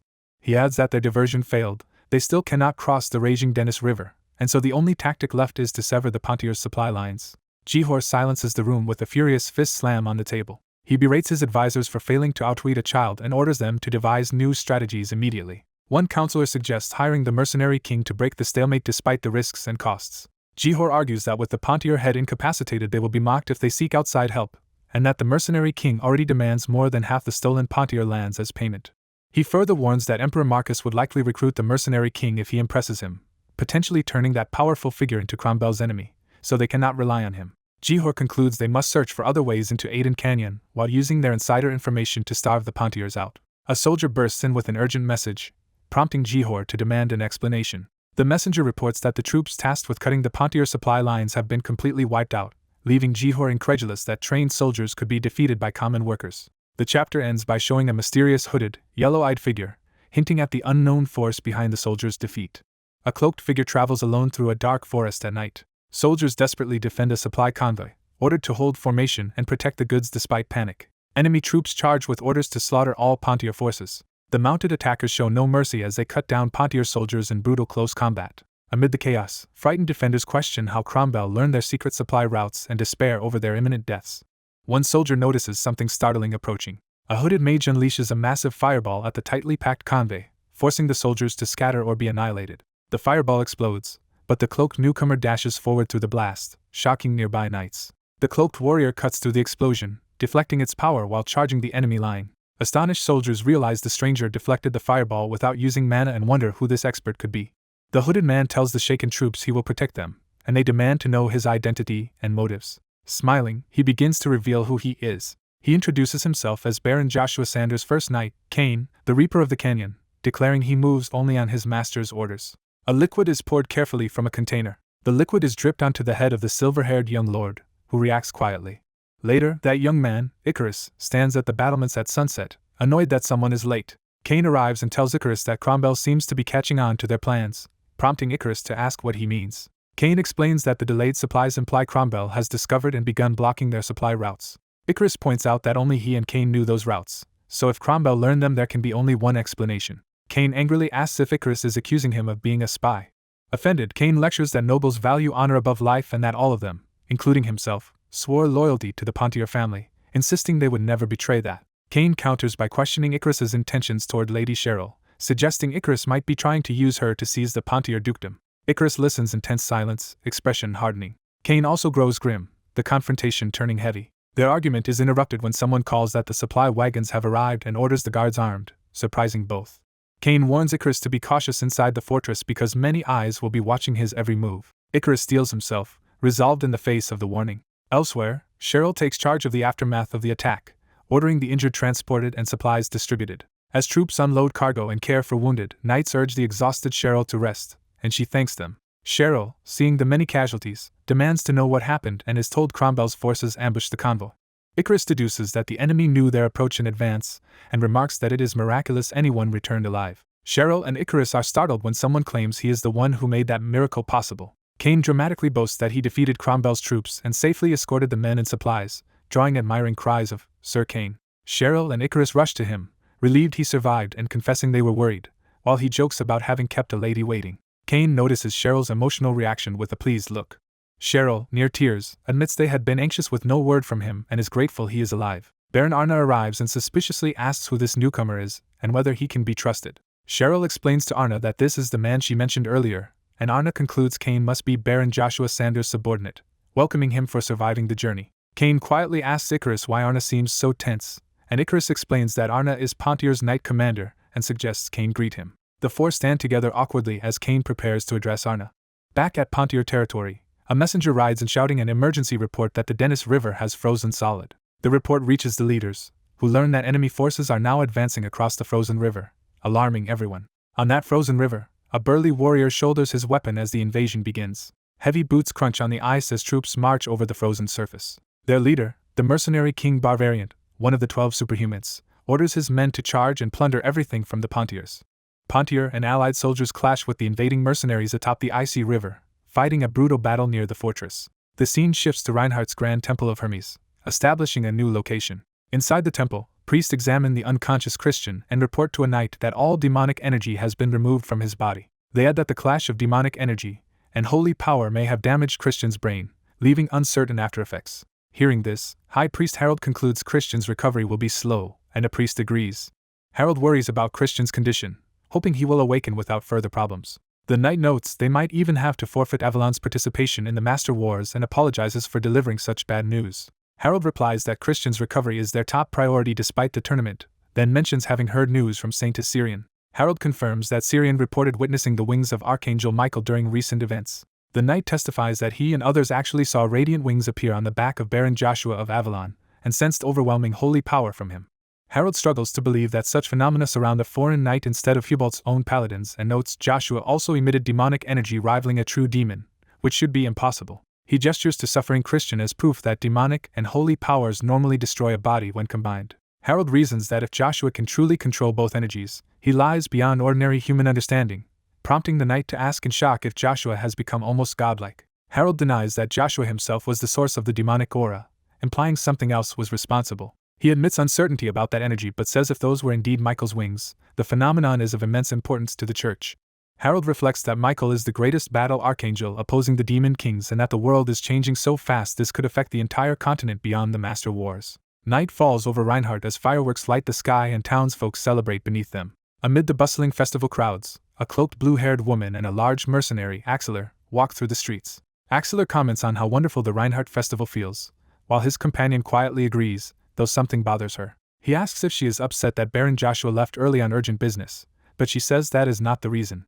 The woman internally complains that Joshua abandoned her despite promising to escort her for a Leifon, and wonders if she misread their closeness, while Axeler privately realizes she is annoyed. Townspeople excitedly recognize Axeler the Giant, loudly identifying him as the second greatest mercenary. His hooded companion remarks on his fame, and Axeler laughs that they will not be able to enjoy the festival quietly. Others in the crowd then spot Prince Uravis arriving. The excited populace chants for the prince as Uravis enters with his retinue, passing near Axeler and the woman. Uravis, titled Knight of Prominence, marches proudly with his armored guards to the cheers of the crowd. Watching him, Axeler notes that Uravis is also well known, and the woman dryly replies that it is only natural since he is a prince. Axeler explains that Uravis boasts of wielding a blade hotter than hellfire, and jokingly says that makes him the opposite of the Ice Affinity magician Lady Iselin, who protests she is a magician and not competing anyway. Uravis approaches them directly, and Iselin comments that Axeler is more of a monster than she expected, impressed by his presence. Uravis addresses Axeler as second mercenary, initiating a tense first exchange. Uravis studies Axeler with narrowed eyes, evaluating him. After a moment, Uravis curtly excuses himself and walks away. Axeler is left surprised by the prince's abrupt departure. Axeler and Iselin respectfully call after Uravis, asking forgiveness for any offense and stating it is an honor to meet him as he continues on with his escort. Once Uravis is out of earshot, Axeler admits that seeing him in person, the prince is even more impressive than expected. Uravis smirks slightly at the praise, clearly confident. Axeler calls after him that he looks forward to crossing blades one day, while Uravis continues proudly down the street. Soon afterward, nobles gather at a grand building in Reinhardt for the Master Wars group drawing. Inside the hall, guests talk over drinks about how this year's Master War is said to be the largest ever. Several nobles express excitement about the upcoming matches. Among the attendees, Babel, a blond man in a red uniform from Avalon, watches events thoughtfully. The host clears his throat and announces that group drawings will commence in 30 minutes. He tells nations to prepare substitutes if any of their participants are absent. Princess Sona Moon Terafos of the Magic Kingdom Terra smiles that the event is finally starting and looks forward to it. Sona chats with another representative, greeting Lord Slacks and noting that it is her first Master Wars.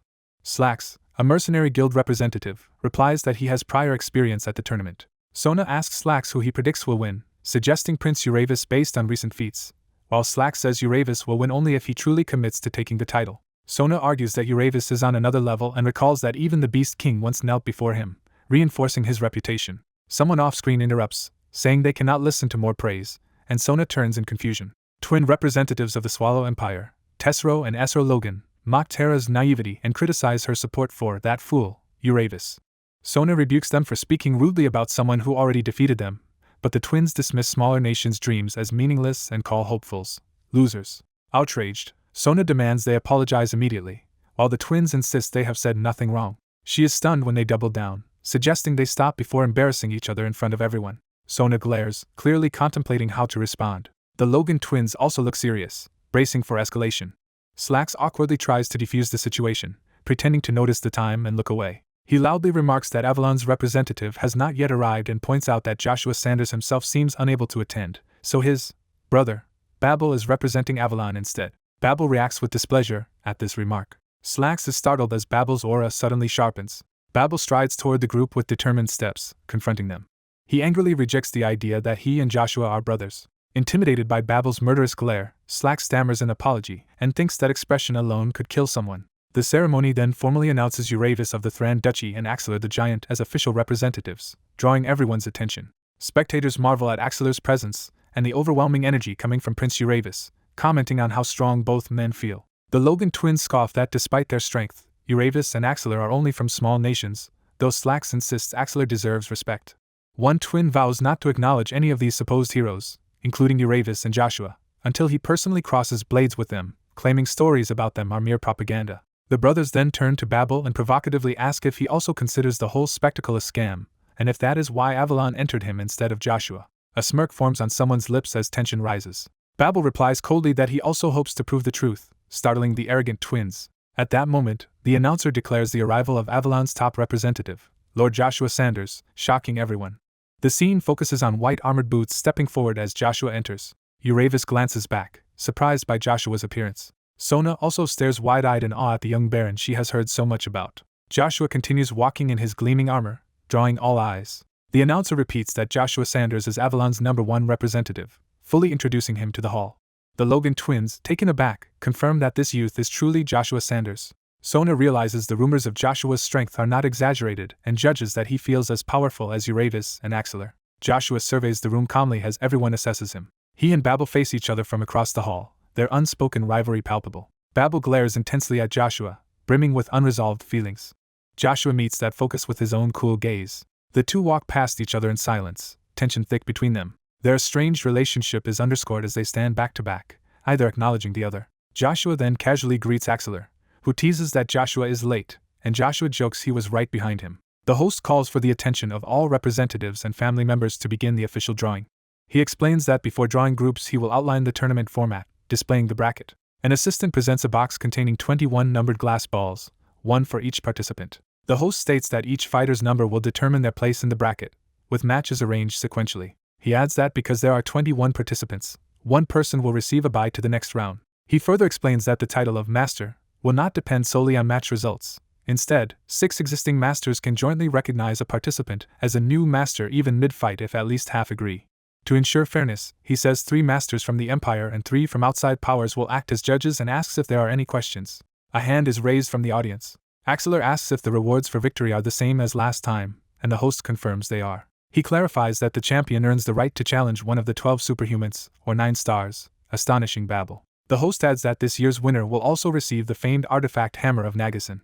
The crowd erupts in excitement at this revelation, with Uravis in particular thrilled that the stakes have become even greater. Uravis realizes that possessing the Hammer of Nagasan would effectively make the champion the new owner of Reinhardt. A narration explains that Reinhardt is a neutral, nationless city rich in resources and strategically located, making control of it a coveted prize for ambitious powers.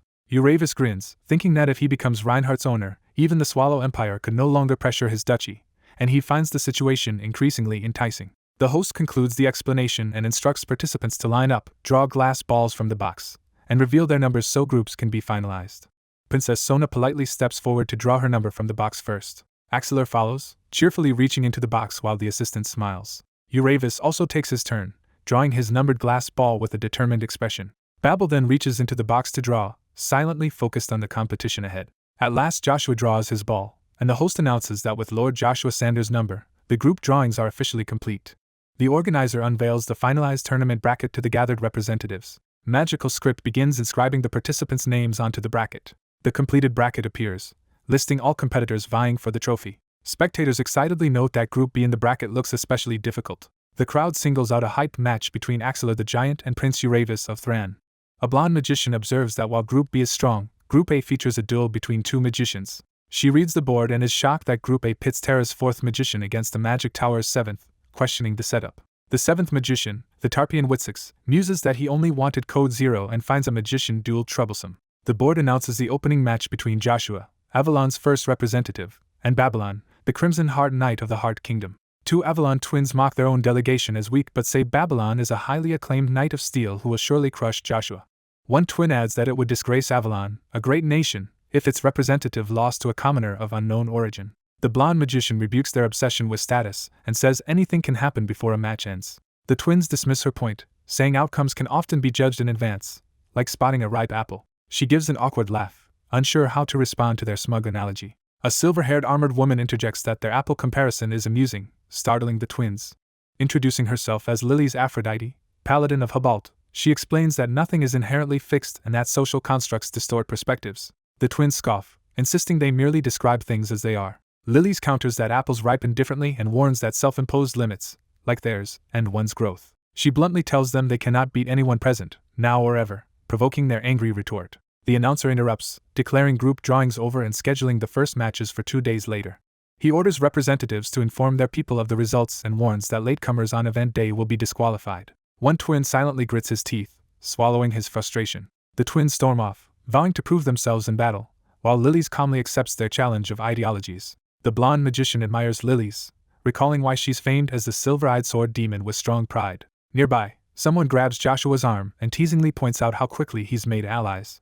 Axela remarks that Joshua barely talks yet has already charmed even powerful beauties, which impresses him. Joshua, slightly embarrassed, plays along with the misunderstanding. Later that night, a red-uniformed noble confronts Joshua alone in an ornate hall. The noble turns away, clearly conflicted yet resolved about something regarding Joshua. He internally concedes that he can no longer surpass Joshua's strength.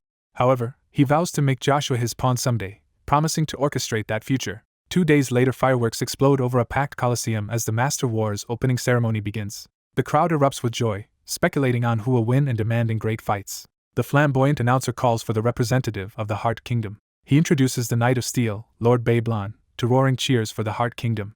Babylon, the Red Heart Knight of Steel, urges his countrymen to show the Empire their strength. The announcer then introduces Babylon's opponent, the representative of the Avalon Empire. Joshua strides into the arena as a monstrous newcomer, wielding his distinctive spear. Imperial supporters shout encouragement, boasting of Joshua's knighthood and good looks. Judge Windmill, master of the United Palatine Nations, notes Joshua's surprising popularity. From the judge's box, they wonder how young Joshua will handle experienced, older Babylon. 2 other masters agree that Babylon seems the clear favorite due to skill and experience. The long-haired master, however, points out Joshua's unusual choice of spear and suspects' hidden tactics. Another Avalon judge, Ari, reacts with manic excitement as Joshua's name is mentioned. Ari inwardly raves that he longs to jump in and duel Joshua himself. The announcer proclaims the duel start and urges the audience to welcome both contestants.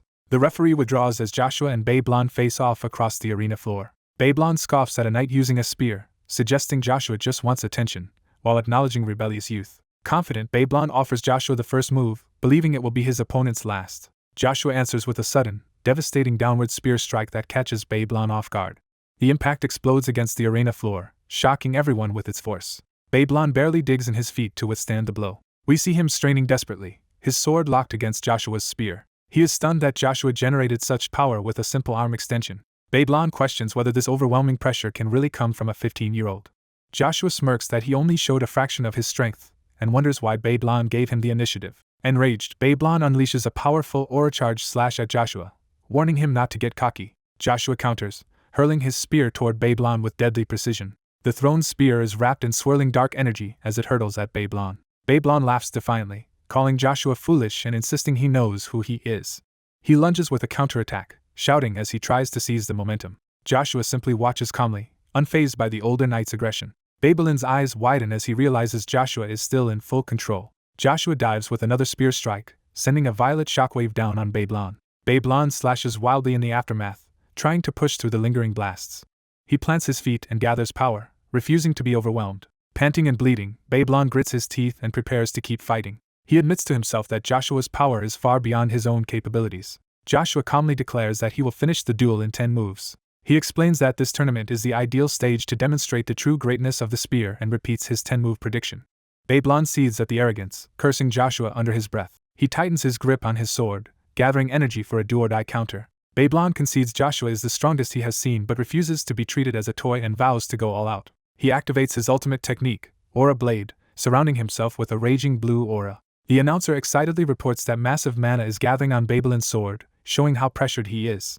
Joshua reflects that those at the top often feel lonely, a sentiment he has heard before. He recalls his past life, when he earned many fearsome titles through his spear. Joshua remembers being infamous as an undefeated spear knight whose reputation eclipsed that of the spear itself, which he found saddening. Now, however, he resolves to prove to the world that no weapon surpasses the spear. Babylon thinks Joshua foolish for apparently discarding his weapon and charges to punish that decision.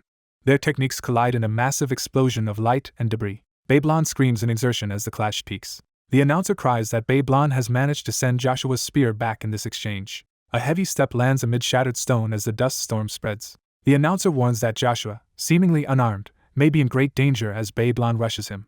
Babylon roars that the battle is over as he swings his charged sword down at Joshua. Instead, Joshua reappears above him, spear in hand, turning the tables in an instant. Joshua coolly states that ending the fight will not be so easy. Babylon refuses to surrender, shouting that he will not give up. He swears he will surpass Joshua and pushes forward with one last furious assault. Another enormous blast erupts from their collision, rocking the arena. The crowd shields itself behind protective barriers as debris rains down. Even the judges are jolted, though the shield keeps them safe, while Ari howls with excitement. The announcer, thrown back, shouts that an incredible explosion has engulfed the stage and wonders who still stands. As the smoke rolls across the arena, he speculates whether Babylon's final strike landed or Joshua again evaded everything.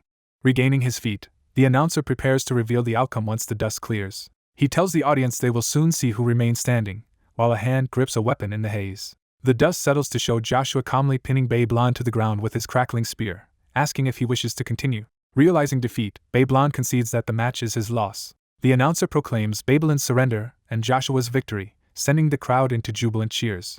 The stadium chants Joshua's name as he stands triumphant. The announcer then turns to the judges, asking whether Joshua deserves to be recognized as a master. Windmill states plainly that the famed Knight of Steel was completely outclassed. The judges unanimously agree that Joshua Sanders should receive the title of master. Ari, trembling with glee, thinks about how he has waited 5 years for Joshua to reach this level and now longs to challenge him. He crazily claims Joshua for himself, vowing that no one else will have him and imagining Joshua dying alone in agony. Ari further fantasizes about Joshua's desperate face while outwardly adding his voice in support of granting Joshua the master title. Outside, Joshua is surrounded by supporters who celebrate him and say the rumors of his strength were true. Joshua jokes with his sentient spear Lucia about enjoying the festival and their success. Lucia angrily retorts that its own power did all the work and complains that humans are being fooled. Onlookers marvel at the ominous spear that felled Babylon and say they want such a weapon themselves. Lucia basks in the adoration, proclaiming that humans finally recognize its greatness while Joshua frantically tells it to stop showing off. A hooded ally approaches and politely congratulates Joshua on winning the opening match. The hooded blue-haired magician remarks how refreshing it is to see this lighter side of Joshua and assumes he is in high spirits. Joshua tells Lucia to quiet down about heroes and women, and informs the magician she should stop calling him Lord since he left the Agnes family. She tries addressing him as Baron Sanders, but he insists she simply call him Joshua. Flustered, she begins to protest but is interrupted when he gently puts a hand on her shoulder. He reassures her it is fine since they are friends, which surprises her. She blushes deeply, repeating the word friends in disbelief. Joshua changes the subject, asking why she is alone and where Axelar went. She explains that Axelar, nervous about facing Prince Uravis, left at dawn and abandoned her. Joshua reflects that even in his previous life Uravis became a top-tier superhuman, so it is natural for Axelar to be anxious. He recalls that Uravis wields the primordial stone magma, which makes Joshua's own Bronto stone react strongly. Joshua notes that he has never felt such resonance before but believes he can harness it when he meets Uravis again. The magician haltingly asks Joshua if she may pose a personal question. She inquires what he knows about the relationship between Axelar and Barbarian, the mercenary king. Before he can answer, Axelar himself appears, joking that Joshua may fight him next and questioning Joshua's composure. Joshua counters that Axelar is the one acting overconfident and that Uravis would be upset to hear his bravado. Axelar says no warrior should assume defeat before a fight and that belief in victory makes anything possible. He then asks what they were discussing earlier and wonders if it concerned the artifact Leifan, which prompts the magician to admit it is nearly finished but requires one more test. Axeler gleefully reveals that this test involves precisely measuring the wearer's body, embarrassing the magician, who calls him a pervert. Joshua casually tells her to visit his room that night for the fitting and walks off to rest, leaving the other two stunned. Axeler and the magician, still shocked by Joshua's bluntness, awkwardly agree to see him later. Night falls over the illuminated mansion where the judges are staying. Inside, the silver-haired judge marvels that Joshua is this strong at only 15 and predicts none will rival him in 5 years. Another judge says such a prodigy could only hail from Avalon and notes that Avalon's ambitions were once checked by neighboring empires. He argues that Joshua's existence changes everything, giving Emperor Marcus the strongest chess piece, and threatening the balance between Avalon, Hubalt, and Swallow. Windmill agrees, saying many people desire upheaval and would exploit Joshua's power. He worries most about those who act on such ideas and insists they must prevent anyone from upsetting the delicate balance of the current power structure. Meanwhile, Joshua welcomes the blue-haired magician to his room, inviting her in so they can continue their earlier discussion. She nervously closes the door behind her. Joshua tells her to hang up her coat and make herself comfortable, as she shyly complies. She admits she never imagined being alone with Joshua like this and finds it fascinating. Joshua says he wants to resume the conversation they were having before. She confirms he means their talk about Axeler's connection to the mercenary king Barbarian. Joshua says yes and explains he was puzzled why she would stay with a mercenary like Axeler. He clarifies that mercenary groups, though seen as free, are actually highly hierarchical organizations. Pointing to a mercenary emblem, he explains that silver and gold ranks exist to classify members' skills. Joshua notes that Barbarian, as mercenary king, rules all mercenaries like a monarch, making Axeler's defiance of him extraordinary. He concludes that by sheltering her, last survivor of the Rebrica bloodline targeted by Cromwell in league with the mercenary king, Axeler clearly opposes Barbarian, and thus cannot be on good terms with him. Iselin explains that Axeler hates the mercenary king, blaming him for disrupting the other mercenaries. She elaborates that rumors link the mercenary king to Marquis Cromwell and possibly the emperor, making him politically dangerous. Iselin says disguising these political moves as a simple request is highly suspicious, and Joshua acknowledges this. Joshua reasons that mercenaries should stay neutral, but the mercenary king's actions seem to represent the whole guild, which Axeler resents. Joshua then asks how he can help, assuming that is why Iselin brought all this up, surprising her. Smiling, Joshua assures Iselin he will help because they are friends. Iselin is flustered and deeply moved by Joshua's declaration. She begins to smile softly in response. Iselin confides that Axeler hoped to win the Master Wars and then challenge the mercenary king as one of the 12 superhumans, but his visible nervousness made her doubt his chances. Joshua offers to win instead and take on the mercenary king himself, startling Iselin. Iselin panics and insists Joshua must avoid the mercenary king even if Axeler loses and Joshua wins. Tearfully, Iselin begs Joshua not to risk himself because she cannot bear losing people anymore and only wants to move forward. Joshua pulls Iselin into a comforting embrace as she cries. Holding her, Joshua gently acknowledges how scared she has been and promises to heed her warning. Joshua vows to make sure Iselin never loses anyone dear to her again.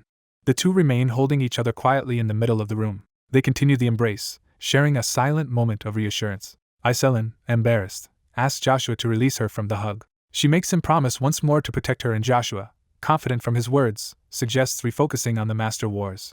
Iselin, still flustered, repeats his phrase about the matter at hand, trying to regain composure. Misunderstanding Joshua's movements, she freaks out when he begins undressing. Joshua clarifies he is only removing clothes so she can measure him properly for the lay fun equipment. Flustered again, Iselin insists she can handle the rest without him stripping, and Joshua calmly entrusts himself to her care. Narration notes that with this, the long opening day of the Master Wars draws to a close. At the arena, the announcer hypes up an unprecedented Master Wars duel of mage versus mage. He declares that 2 elite magicians, comparable to those in continental magic battles, will fight on the 4th day of the Master Battles. The arena view shows the 2 magicians and the announcer taking their places on the central stage. One gray-haired magician yawns and calls the upcoming match troublesome. Introducing himself as the Tarpian Witsix, Storm Seat Theta of the 7 magicians, he jokingly suggests settling things with rock-paper-scissors because real combat is too violent. His opponent, Force Magician Estelio of Terra's royal family, charges in with 4 simultaneous elemental spells, accusing Theta of lacking honor. Seeing Estelio wield 4 magics at once, Theta nervously realizes how dangerous his opponent is.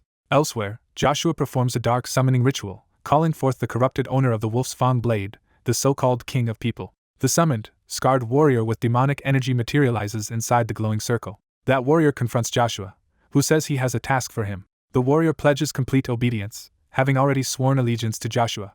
Joshua explains that his allies have just arrived at the Pontier estate in Aiden Canyon and instructs the Death Knight to go support them. Back in the arena, Theta casts Stone Wall to defend himself. A massive earthen barrier rises around him in response. Astelio's combined elements shatter the stone wall with a devastating explosion, sending Theta flying. Theta shouts that his opponent is overdoing it for a competition and accuses him of trying to kill him.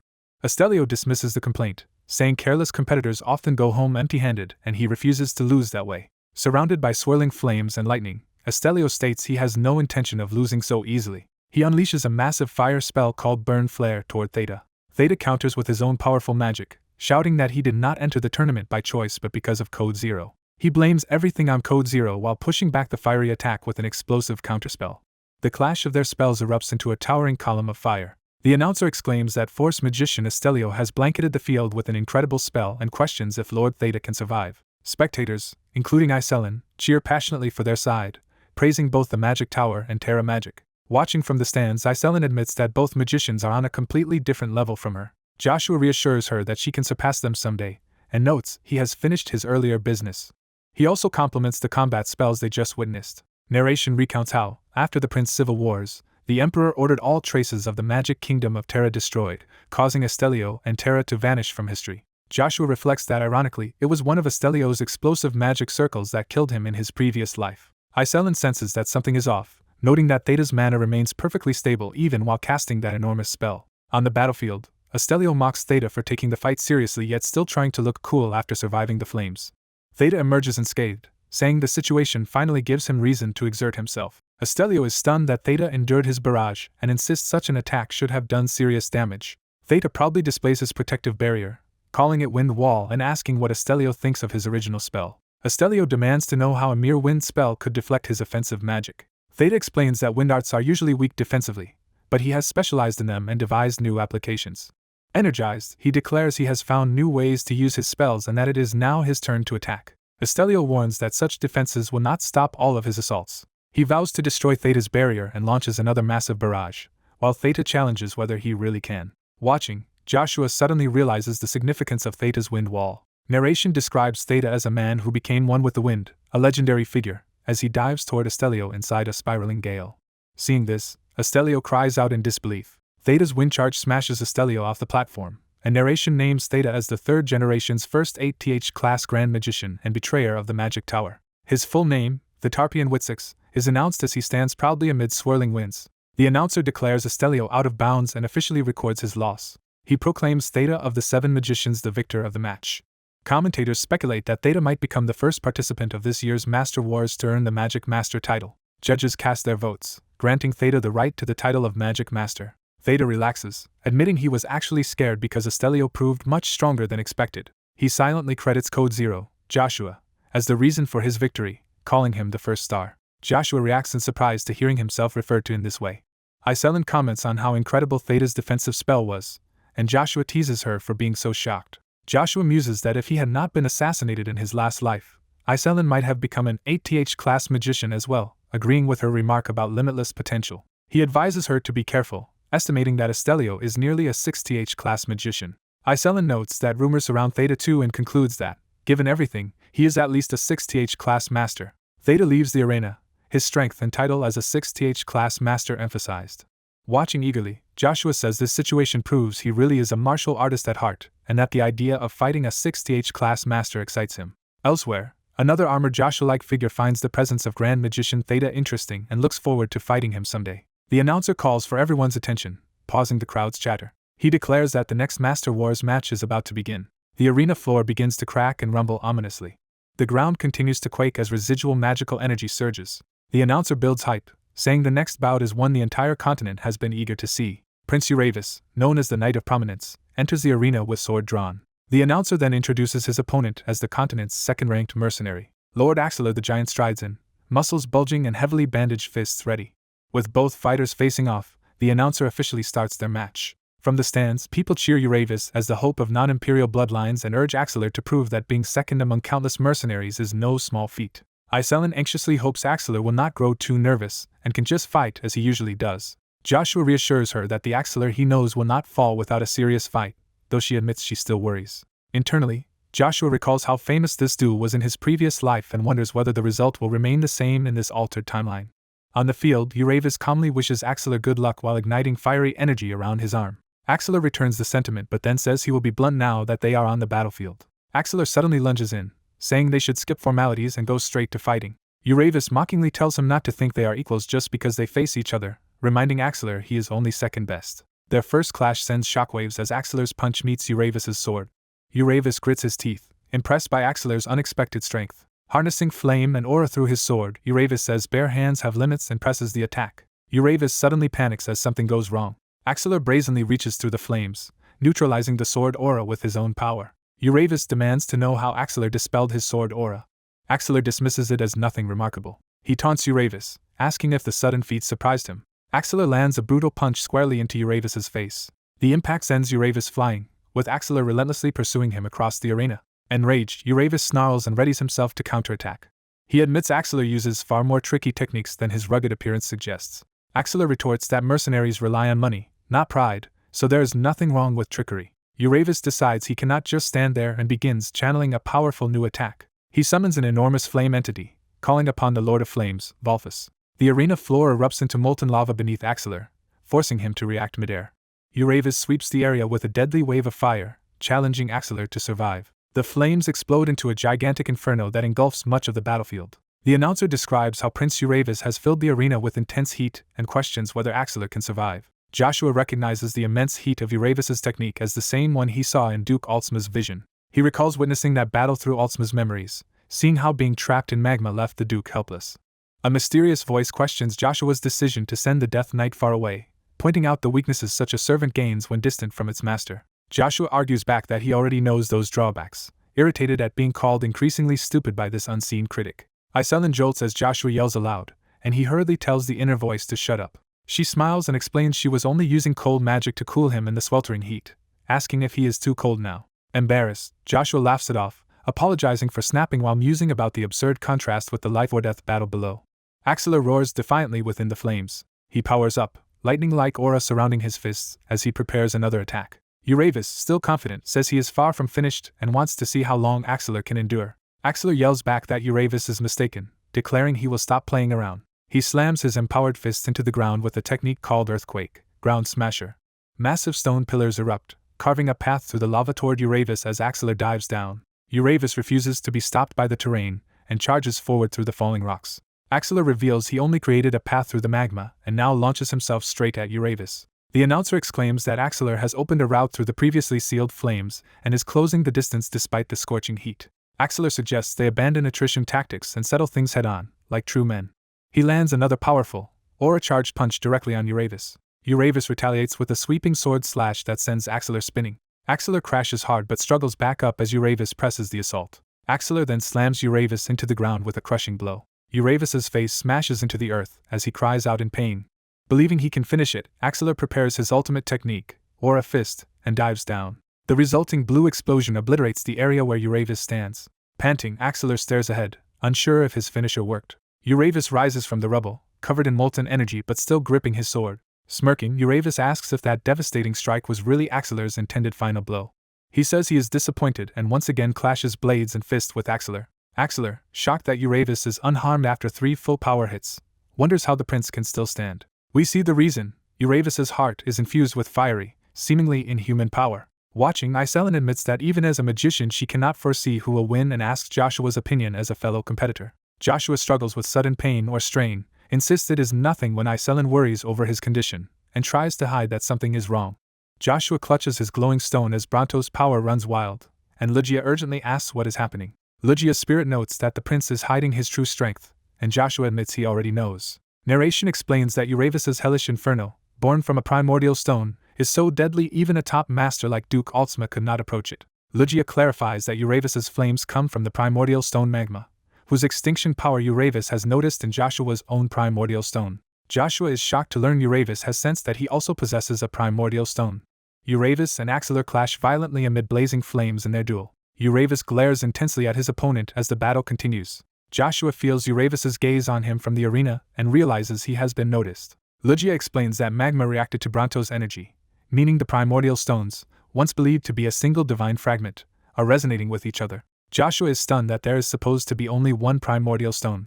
Uravis unleashes a massive pillar of fire that shocks everyone watching the arena. Axelar wonders if such volcanic power can really belong to a human, comparing Uravis to a god of volcanoes. Uravis's inferno erupts skyward as Axelar faces the overwhelming flames head-on. Uravis orders his flames to burn everything in sight to ash. He uses his ultimate skill Inferno of Extinction, sending a spiraling torrent of fire down at Axelar. Axelar roars that he will take the attack head-on while summoning blue energy shields on his hands. Axelar screams as he struggles to hold back the gigantic fireball crashing into his defenses. Iselin desperately cheers for Axelar, urging the old man not to lose. The audience sees Uravis's flames explode in a devastating blast that rocks the arena. Debris and flaming fragments fly everywhere, but onlookers reassure each other that the powerful arena barrier will protect them. The barrier is struck hard enough that molten fire splashes across its surface. Spectators panic as they see the supposedly unbreakable barrier begin to melt, and some flee. Axelar weakly laughs despite his injuries after the clash. Lying in a massive crater, Axelar scolds Uravis for endangering the audience, while Uravis calmly replies that he held back the damage. Axelar is stunned Uravis had been holding back, and impressed, predicts Uravis will win the Master title and the Master Wars. Uravis vows to win for the sake of the newly founded Thran Kingdom, and hints he has further ambitions. Joshua's name echoes in Uravis's mind as he focuses on the armored young baron. Uravis looks at Joshua and declares that Joshua has caught his eye. After the duel, priests perform powerful healing magic on the gravely injured Axelar. The priests realize Axelar's wounds are not closing and decide they must summon more healers. Iselin, barred from entering, protests because she thought the fight was over and claims closeness to Axelar. Temple officials explain they are restricting contact between contestants and outsiders for safety and ask her to leave. Joshua arrives, identifies Iselin as his companion, and insists the guards let them both enter. The Lion King Rian appears, authorizes their entry, and surprises the staff. Rian explains he had business at the temple, says Joshua is already an acknowledged master, and introduces himself as the Lion King Rian Gigar of Reinhardt's 12 superhumans. Iselin rushes into the healing room calling out to the old man as priests continue treating Axelar. She anxiously asks Axelar if he is okay and can recognize her while Joshua stands by. Axelar apologizes for showing such a pitiful side, but Iselin insists he fought wonderfully. Joshua observes that holy healing cannot cure injuries from the Inferno of Extinction and decides to attempt holy magic himself. Reasoning that holy magic scales with the user's power, Joshua believes his current strength should make his attempt effective. Joshua casts Recovery on Axelar, unleashing brilliant golden healing light. The magic works, green light mending Axelar's battered arm. The priests and Iselin stare in shock at Joshua's unexpected miracle. Axelar jumps up, amazed to find his body completely healed. Iselin, stunned, demands to know how Joshua can use holy magic, and he downplays it as simple imitation of the priests. Joshua remarks it was his first attempt at holy magic and considers the result a great success. Knights arrive to formally congratulate Joshua on his victory. Uravis's retainers tell him he has earned the master title and reached the finals. Now he only needs to win to claim Reinhardt. Uravis reflects that while he expected to become a master, reaching the finals so easily, especially after Christian of Hubalt forfeited, is fortunate, though he regrets not dueling that famed champion. Satisfied with his duel against Axelar, Uravis acknowledges Axelar's strength as the first to lose yet still gain the master title.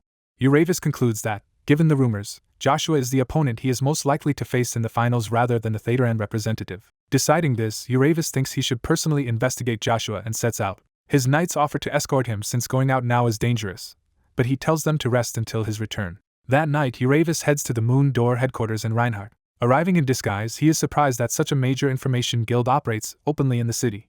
Inside, a guild figure greets him as Prince Uravis and boasts about Moon Door's influence while apologizing for not hosting him higher due to their leader's absence. Zero, the former Akadi branch manager and acting leader, explains the main leader is away and asks Uravis for understanding. Uravis says that is fine because Zero possesses the information he seeks, and Zero asks what he wants to know. Uravis states he heard Moon Door was charging 1 million gold for intelligence on Joshua and offers to pay if Zero tells him everything. Zero responds that he must refuse.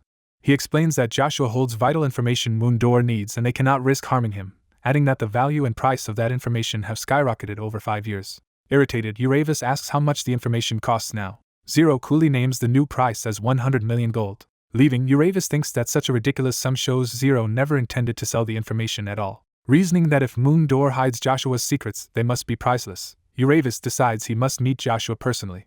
Zero silently watches Uravis depart through a window. Later, Zero's mysterious superior appears via magic circle and asks if Zero wonders why he was ordered to name such an impossible price. Zero says he only followed orders, and the superior admits funds are short but hints at a larger reason. The superior notes it was painful to refuse 1 million gold, since purging corruption inside Moon Door over the past 5 years has cost them dearly. He recalls how assassinating 3 treacherous elders cost tens of millions of gold and left them financially exhausted despite finally freeing the organization. The masked superior asks Zero if he knows the special assassin who killed those elders, and Zero admits he only knows rumors. The superior explains that this assassin is said to be working to unite all assassination organizations across the continent. Zero is shocked that such untrusting killers could ever be unified. The superior says he also doubted it, but the special assassin has already gained many allies' trust, making the plan conceivable. He reveals that most people call this mysterious figure the Assassin King. The superior then states that this Assassin King has taken an interest in Joshua Sanders. Zero realizes the assassin organizations may be uniting specifically to eliminate Joshua. The superior adds that if Joshua dies, they might lose all leads on the Crimson Coin that only Joshua understands. Thus, Moondor must completely protect Joshua's information, especially from the Assassin King. Elsewhere, Axelar tests his fully healed body by punching hard. He exuberantly throws his fists, producing shockwaves that show his strength has returned. Axelar grins, clearly feeling back to full power. Iselin marvels that Joshua healed Axelar more perfectly than high-ranking priests could. Axelar suggests Iselin should use this opportunity to teach Joshua magic and imagines he could become the continent's first 8th-class great magician, while Iselin ponders where she has seen similar talent. Axelar teases Iselin about missing Joshua, startling her into a loud scream. Angry and embarrassed, Iselin yells at Axelar for scaring her, and he explains he was only concerned because she seemed down since Joshua vanished. Blushing, Iselin insists her mood is due not to Joshua but to a man she saw at the temple, prompting Axelar's curiosity. She describes the man as lion-like and recalls the staff calling him Lord Rian. Axelar realizes she must mean Lion King Rian Gigar, one of the 12 superhumans. Iselin remembers that name, and confirms it was indeed Lion King Rian Gigar she encountered. Axelar finds it strange she met Rian by chance, and speculates the Lion King might have come specifically to observe Joshua, who could soon challenge him for control of Reinhardt. Iselin wonders why Rian thinks Joshua would pick him, of all 12 superhumans, as a target. Axelar explains that traditionally the Master War's winner becomes King of Reinhardt, but earning the people's hearts is difficult. He reasons that if Joshua defeats the current King of Reinhardt, the Lion King, the people will recognize Joshua's strength and accept him. Iselin is startled to hear there is another reason on top of this. Axelar bluntly adds that, among the 12 superhumans, Rian is considered the easiest opponent from whom to seize such a title. A powerful whirlwind tears through a forest, signaling another confrontation. In that storm, a gray-haired magician appears, angrily denouncing Joshua's accusations and calling him Code Zero. Bronto, the silver-haired magician, confronts Joshua and accuses him of murder. Joshua calmly says he only came to warn Bronto that the current Magic Tower owner, Ian Dunpere, will soon die. He predicts that Evergrande Khan Ashbolt will kill Ian and seize leadership of the Magic Tower. Bronto shouts for Joshua to be quiet, thinking Joshua is trying to distract him during the competition as he unleashes a huge wind attack. Joshua watches the incoming storm steadily without flinching. Bronto is startled by something Joshua does in response. The destructive wind blast rips through the forest, scattering debris. Bronto insists he cannot believe Joshua's claim that the continent's first 7th-class magician could die to a palace childcare magician. Joshua replies that he has intelligence that Bronto and the old Thunderseat mage followed clues about the Thunderseat that ultimately point to him. He explains he learned they were investigating the Thunderseat and that he himself is the one who killed the old man who once sat there. Bronto says he only had a chance to confront Joshua alone outside Avalon now, after Joshua became an Imperial Knight, and demands to know what this has to do with Joshua's warning. Joshua recounts that during his 5 years as a knight he investigated Evergrande and discovered Evergrande's coup plans to overthrow Ian with outside help. Bronto scoffs at Joshua's story about the Magic Tower traitor and questions where Joshua could get such information. Dismissing Joshua as a storyteller, Bronto ends the discussion and threatens to expose Joshua's supposed crimes when the time comes. Joshua tells Bronto it is his choice whether to believe, but if Joshua's prediction is proven true, he will have a proposal for Bronto. Joshua then offers a deal. He will stop Evergrande's coup if Bronto later supports Joshua's bid to become Emperor of the Empire. Back in Reinhardt, urgent news reaches Prince Uravis's quarters. Uravis learns that new information about Baron Joshua has already been obtained, though his informant doubts it is what Uravis wanted.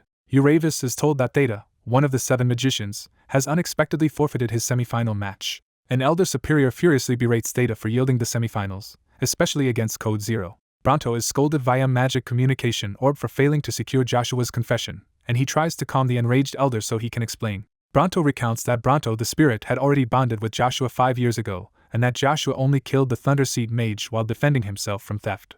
The elder concludes it was ultimately self-defense but remains incredulous that a 10-year-old Joshua could defeat the Thunderseat back then.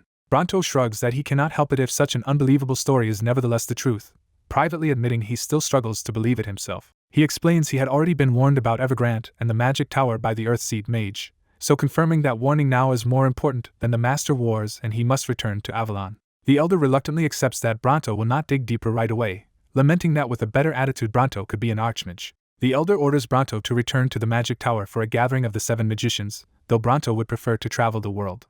The elder curtly says to come when summoned because a new assistant tower leader must be appointed, prompting Bronto to ask who will fill the vacant thunder seat. The elder reveals he had intended to give Evergrande Khan Ashbalt a chance by appointing him, shocking Bronto. Later, Joshua sits with the Moon Door Master, who congratulates him on reaching only the finals and says Joshua was summoned specially. In a special guest room atop Moon Door, the Veiled Master apologizes for the delay in meeting Joshua. The Master promises to answer all of Joshua's questions about the Pontier family, Avalon's Imperial family, and the continent's current affairs. Joshua praises Moon Door for already preparing this information for him. Before sharing, the Master insists Joshua first pay by fulfilling their 5-year-old promise and revealing the Crimson Coin's location. Joshua replies that even if he reveals it, Moon Door will not be able to act on it easily, and asks why the coin still matters so much. The Master reacts with shock when Joshua mentions the silver-eyed sword demon, Lily's Aphrodite. Admitting newfound respect for Joshua's insight, the Master says he now understands why Joshua is praised across the continent. He adds that despite Joshua's foresight, there is something he likely could not predict. Unmasking himself as Lily's Aphrodite, Paladin of Hubalt and Master of Moon Door, he says the Crimson Coin has become more important than ever. Lily's explains that the Crimson Coin is the sacred symbol of the god Hermes and regarded by Hubalt's faithful as the ultimate holy artifact. He continues that Hubalt is split between Emperor and Pope factions who vie for control of Moon Door because it governs continental information. After the Pope's sex victory in this struggle placed Lily's in charge, a key relic called the Tear of God was lost or destroyed.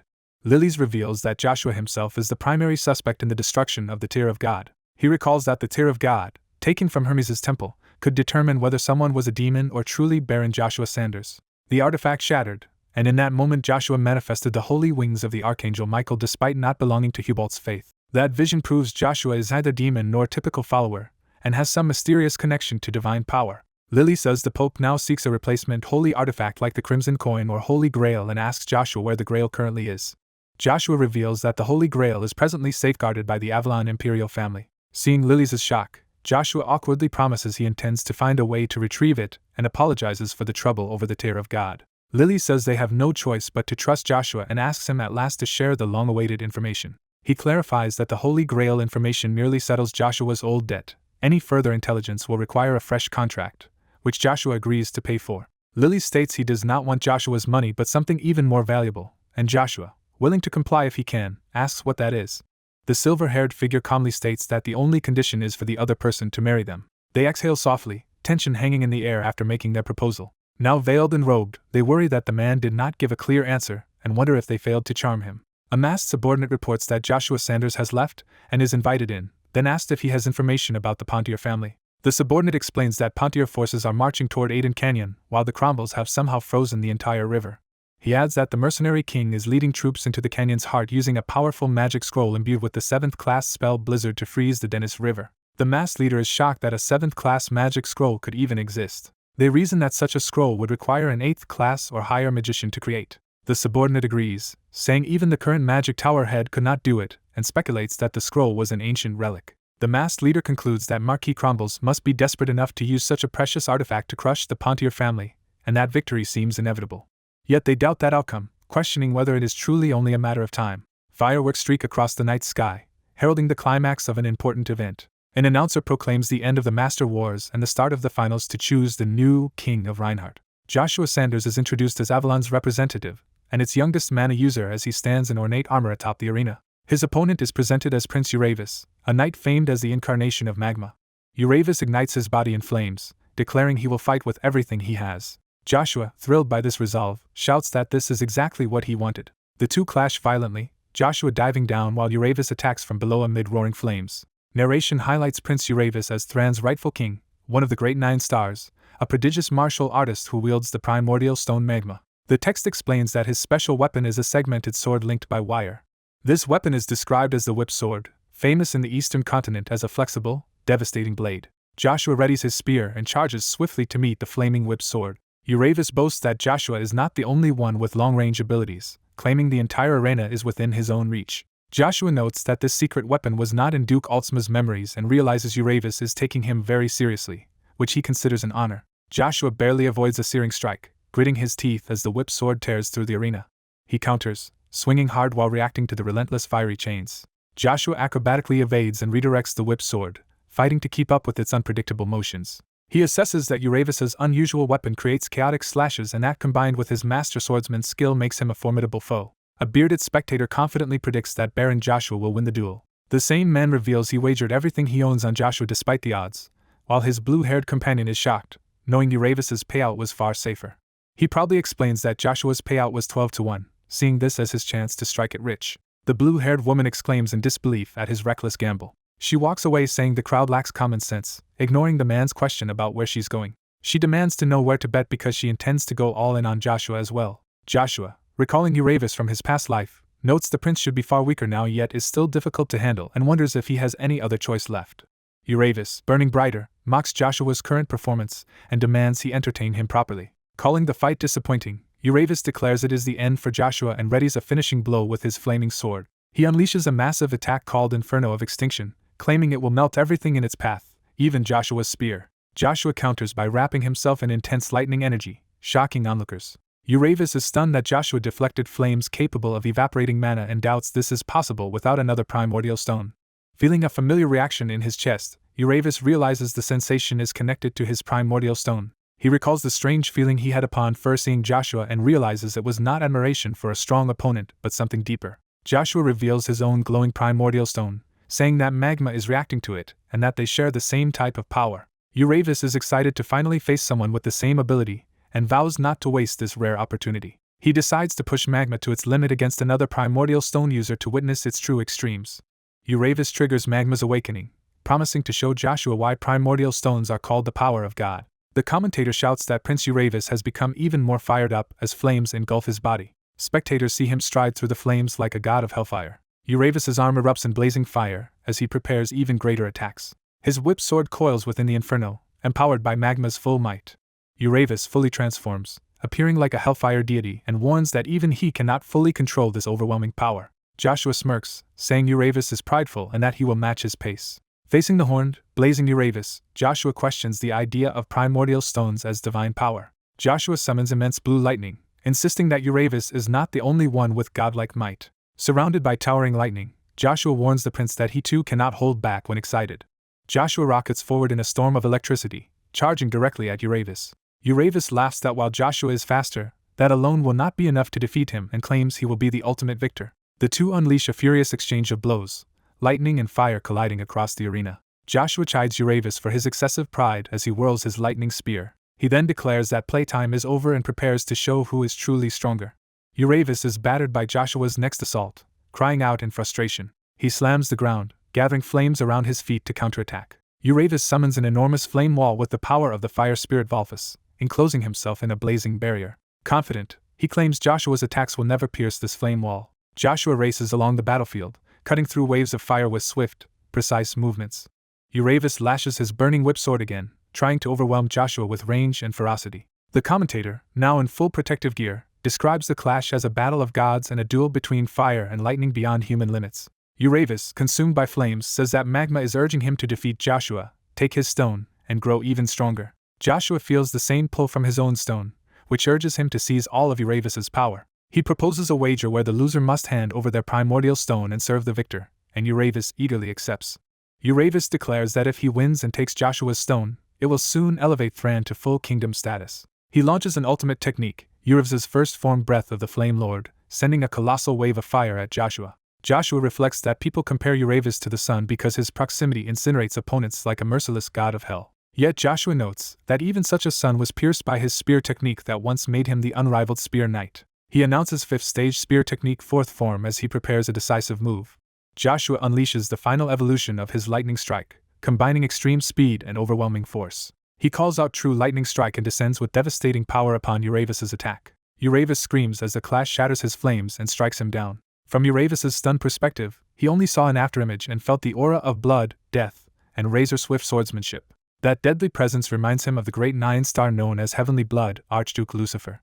The narration adds that rumors say the sound of such a blade follows only after the slashes have already landed. A blinding explosion erupts, shocking the entire arena. The betting pair stare in disbelief at the outcome, speechless. The commentator, equally stunned, demands to know what just happened. He then announces that in a single flash, Prince Euravus has been blasted out of the arena.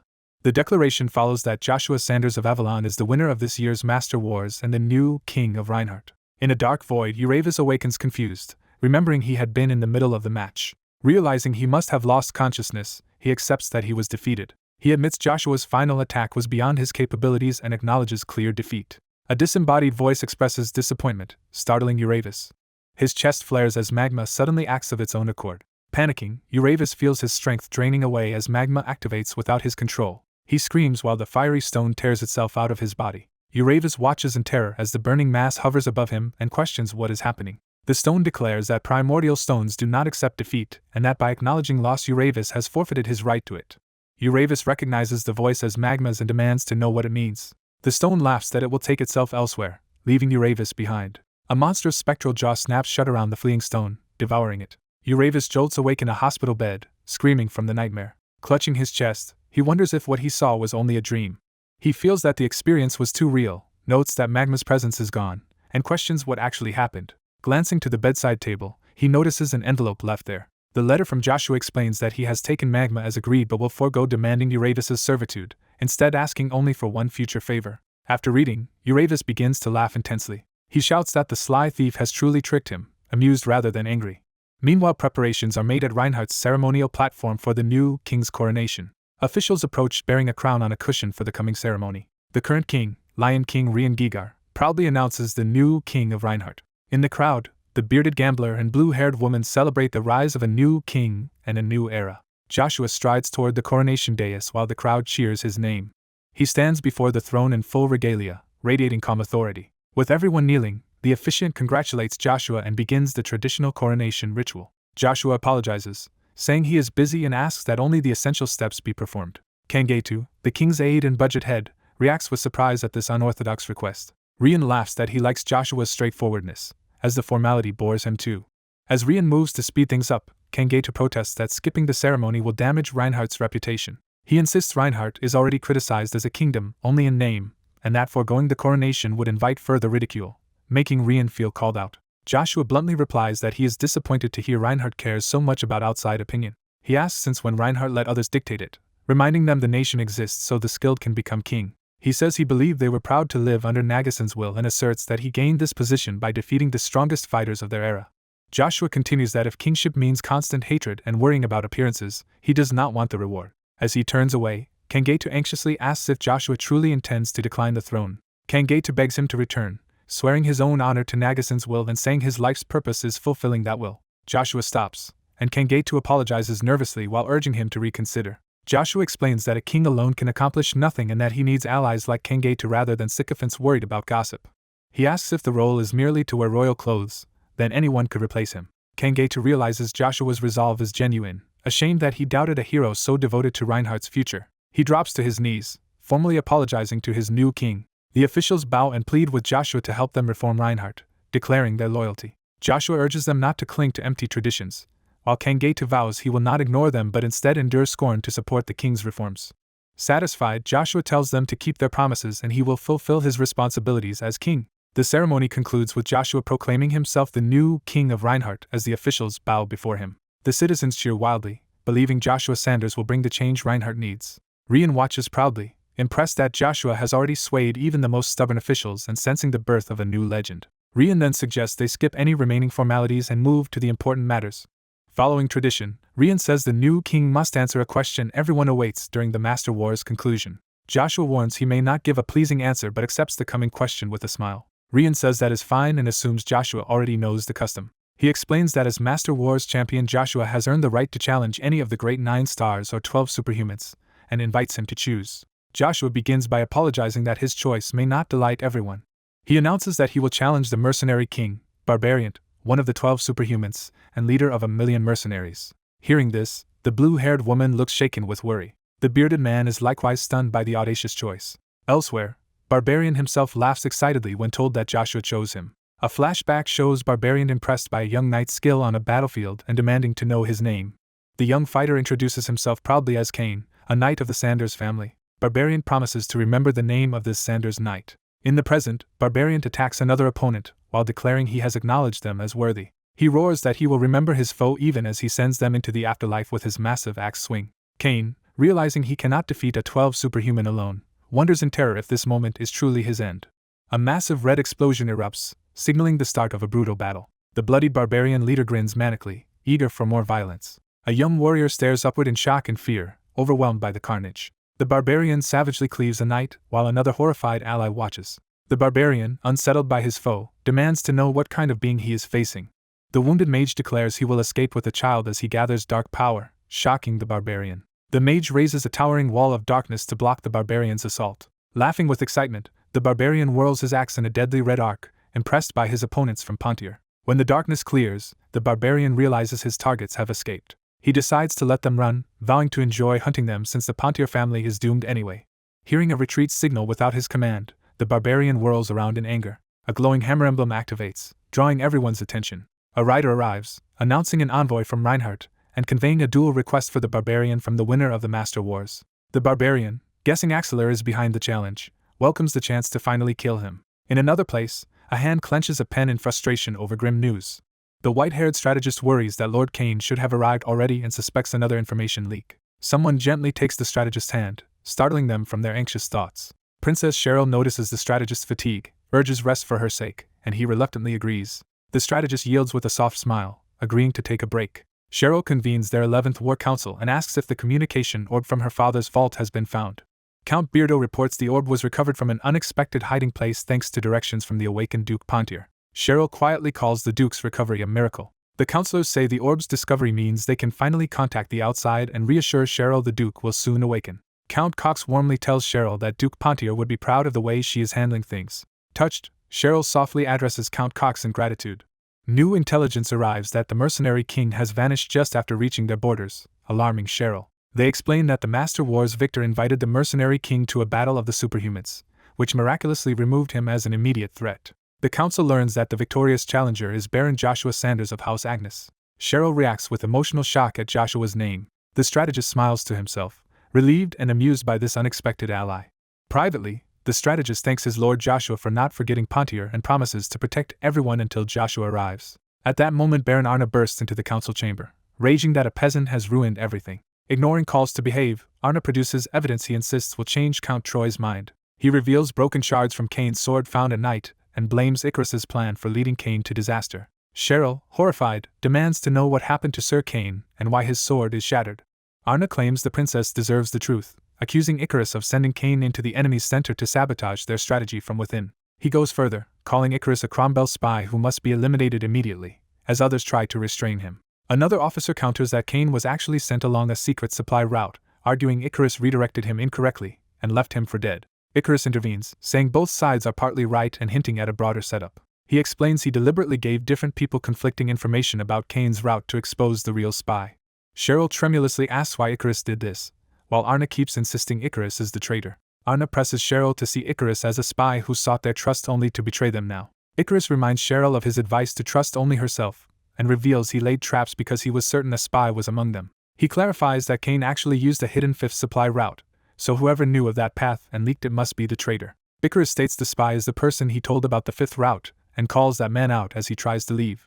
All eyes turn to Count Cox, the so-called gold monster of the Empire. Cox deflects suspicion by pointing out Icarus also knew the route, and suggests Icarus might have sold Cain out. Icarus calmly questions Cox about reports of him secretly going out at night, and asks where he went. Cox claims he merely took a sleepless walk and protests being suspected over such a trivial report. Icarus coldly notes he never said the incident was yesterday, undermining Cox's alibi.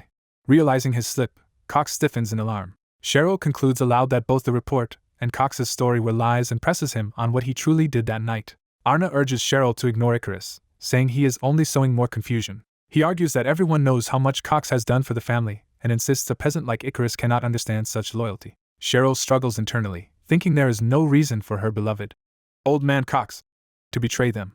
She remembers her childhood, when Cox constantly stayed by her side and protected her. She recalls him as both her closest friend and mentor, convinced he would never betray them. Cox sadly says he wished he could remain the good man Cheryl believes in. He then admits he is too tired to keep pretending and openly confesses to being Cromwell's spy, the one who poisoned Duke Pontier and leaked information. Cheryl breaks down in tears, unable to accept his confession as true.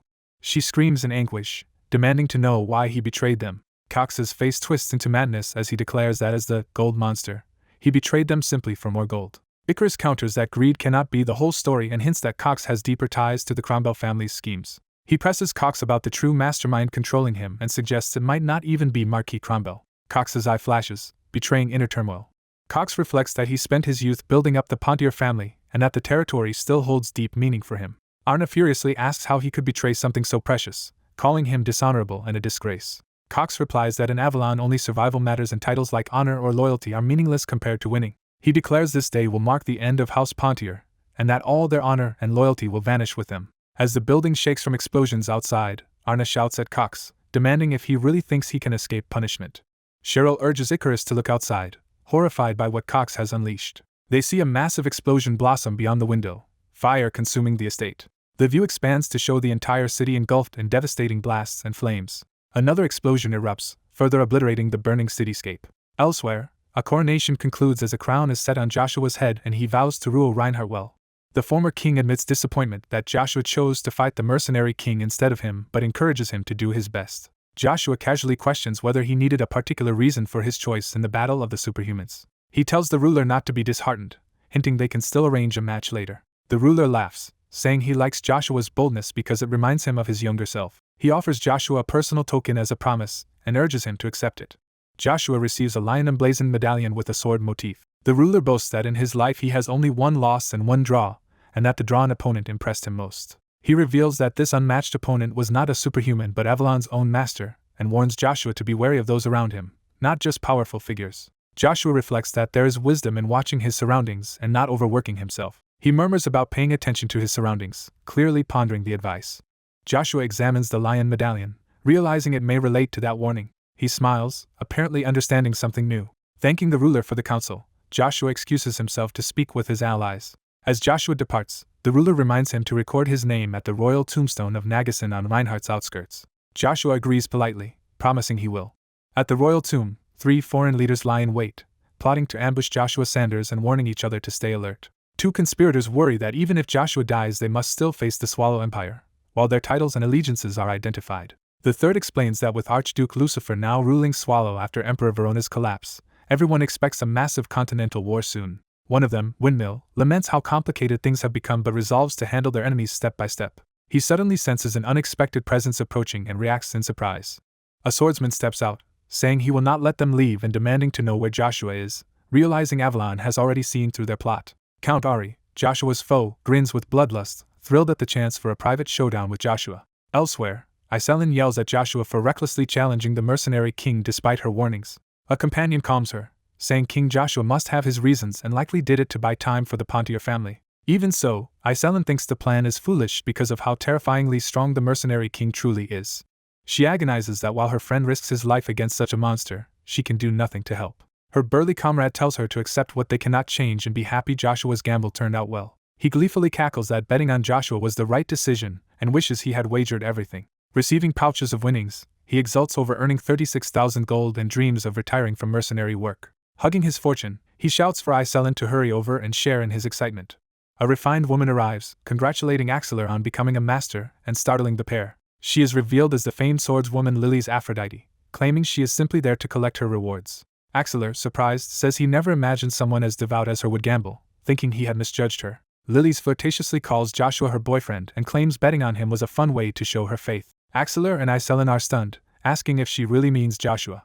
Iselin glares, clearly displeased by this claim. She demands to know who Lily's thinks she is to call Joshua her boyfriend, doubting Lily's even knows him well. Lily scoffs that no one on the continent understands Joshua better than she does and pointedly asks who Iselin is. Iselin introduces herself as Selin, Joshua's most precious friend, while Lily skeptically assumes she must be a commoner Joshua never mentioned. Selin retorts that Joshua must not talk to Lily's much and insists Joshua has always protected her, showing her steadfast support.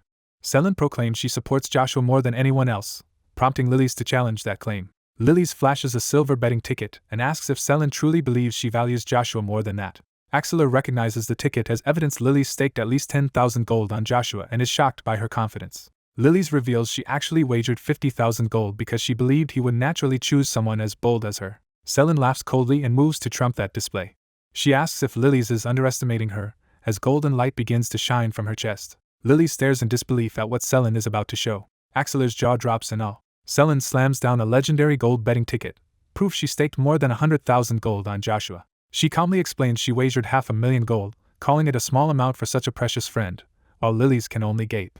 Lily's admits she is now curious about Selin, surprised she had that much money available. Selin refuses to reveal the source, thinking to herself that she pawned her family's treasured heirloom to raise the funds. She recalls the Blue Wing, a powerful magic artifact created by the great battle mage Zerath Orvis that dramatically accelerates spellcasting. Selin muses that she would never have sacrificed Blue Wing unless she was absolutely certain Joshua would win, and now her faith has netted her 6 million gold. She fantasizes about reclaiming Blue Wing, restoring her family lands, and ultimately sharing a happy future with Joshua.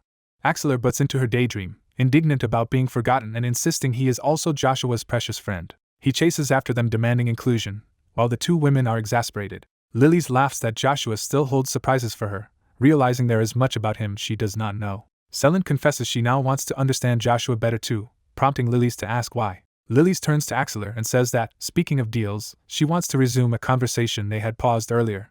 Through magical communication, she reminds him of their pending deal, astonishing him when he realizes she is using messenger magic. She assures him the arrangement will favor him, so he need not worry. Meeting privately, she says she knows he does not crave titles but still offers a proposal tailored to him. Lily's explains that once Joshua defeats the current mercenary king, she wants Axeler, not another, to succeed to that title. Axeler is stunned as she tells him she will accept his earlier offer if he agrees to become the new mercenary king.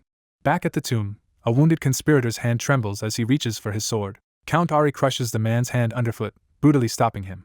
Ari turns to greet Joshua with a sinister smile as Joshua finally arrives. Ari, standing amid the fallen conspirators, suggests they skip pleasantries and share an unforgettable duel. Joshua meets his gaze with icy determination, ordered to entertain Ari and make the confrontation worthwhile.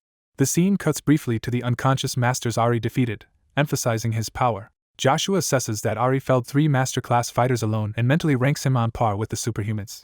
Ari tells Joshua to stop scheming and simply relish this moment, savoring the chance to fight him. A blazing shockwave tears across the ground, the first exchange between the two elites. Joshua stands firm with his crimson-edged sword as the attack erupts around him, their decisive battle truly beginning. Joshua struggles to track his incredibly fast opponent, and resolves to stop him before losing sight. Joshua launches a bloody flurry of spear attacks at the swift enemy. The crazed master, famed as Dance of the Butterfly, tells Joshua to stop relying on sight and trust instinct in combat. Joshua angrily asks if all foreign masters are this insane, and warns the old man that provoking war would trouble even the Sten family. The master dismisses concern for nations, saying people will die with their countries and orders Joshua to keep up.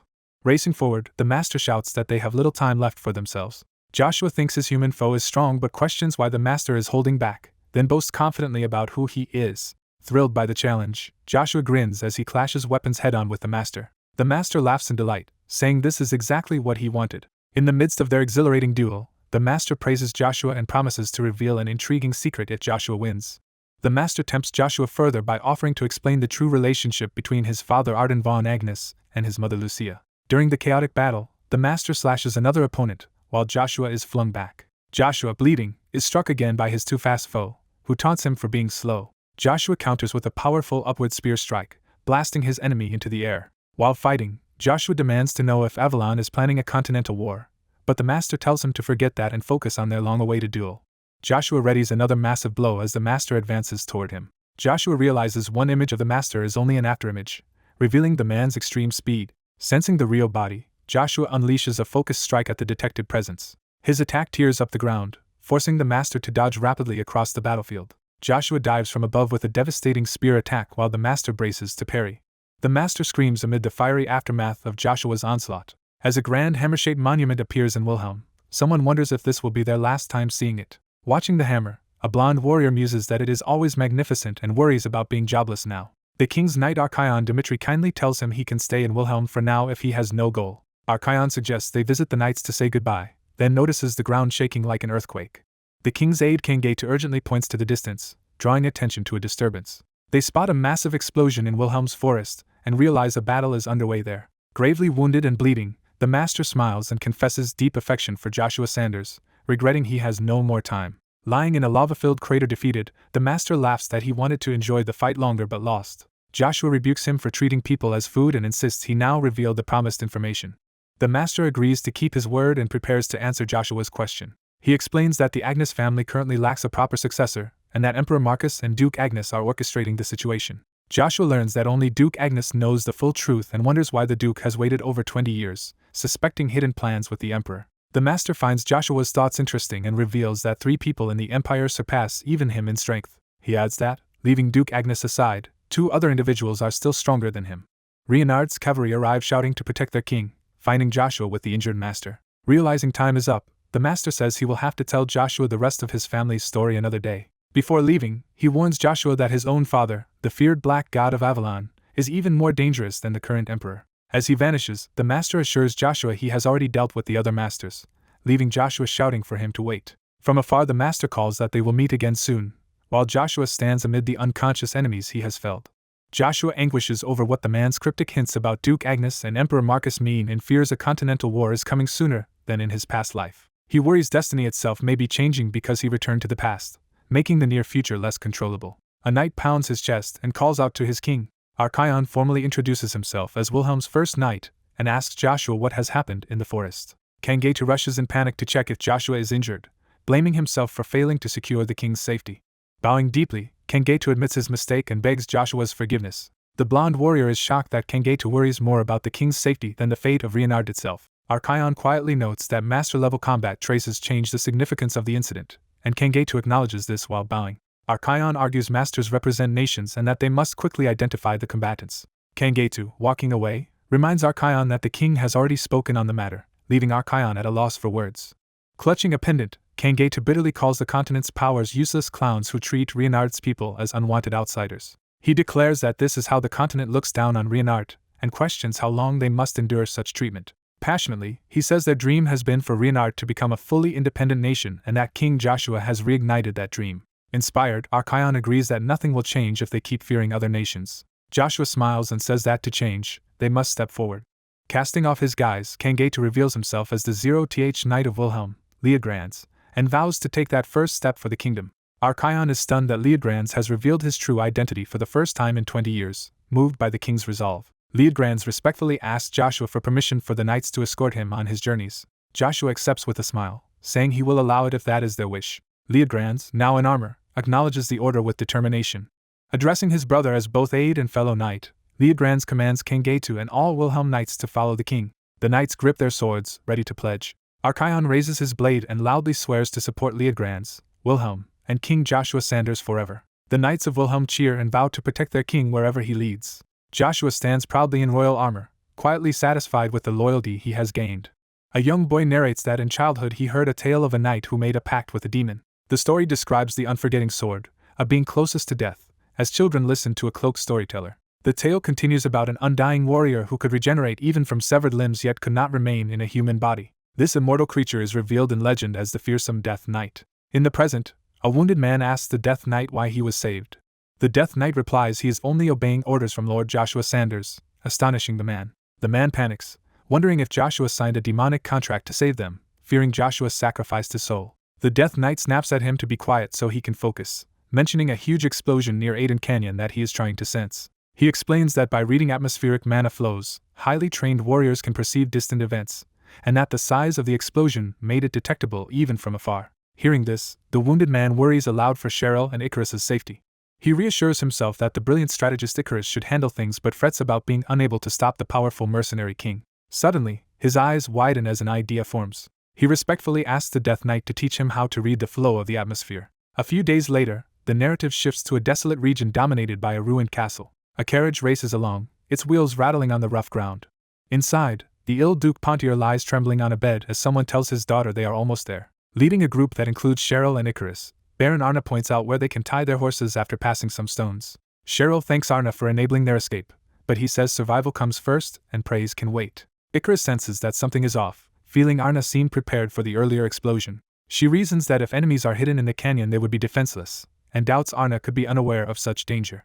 She begins to suspect that Baron Arna himself might be involved. Icarus politely questions Arna about whether their men truly recovered Sir Cain's sword, provoking his irritation. She insists it matters because few knew the supply routes, making it suspicious that enemies found them and also retrieved pieces of Cain's sword. Enraged at her suspicion, Arna threatens to kill her on the spot if she keeps wasting their escape time. Icarus presses on, pointing out that nothing in Count Cox's record suggested a coup, so Arna's actions during the escort are highly questionable.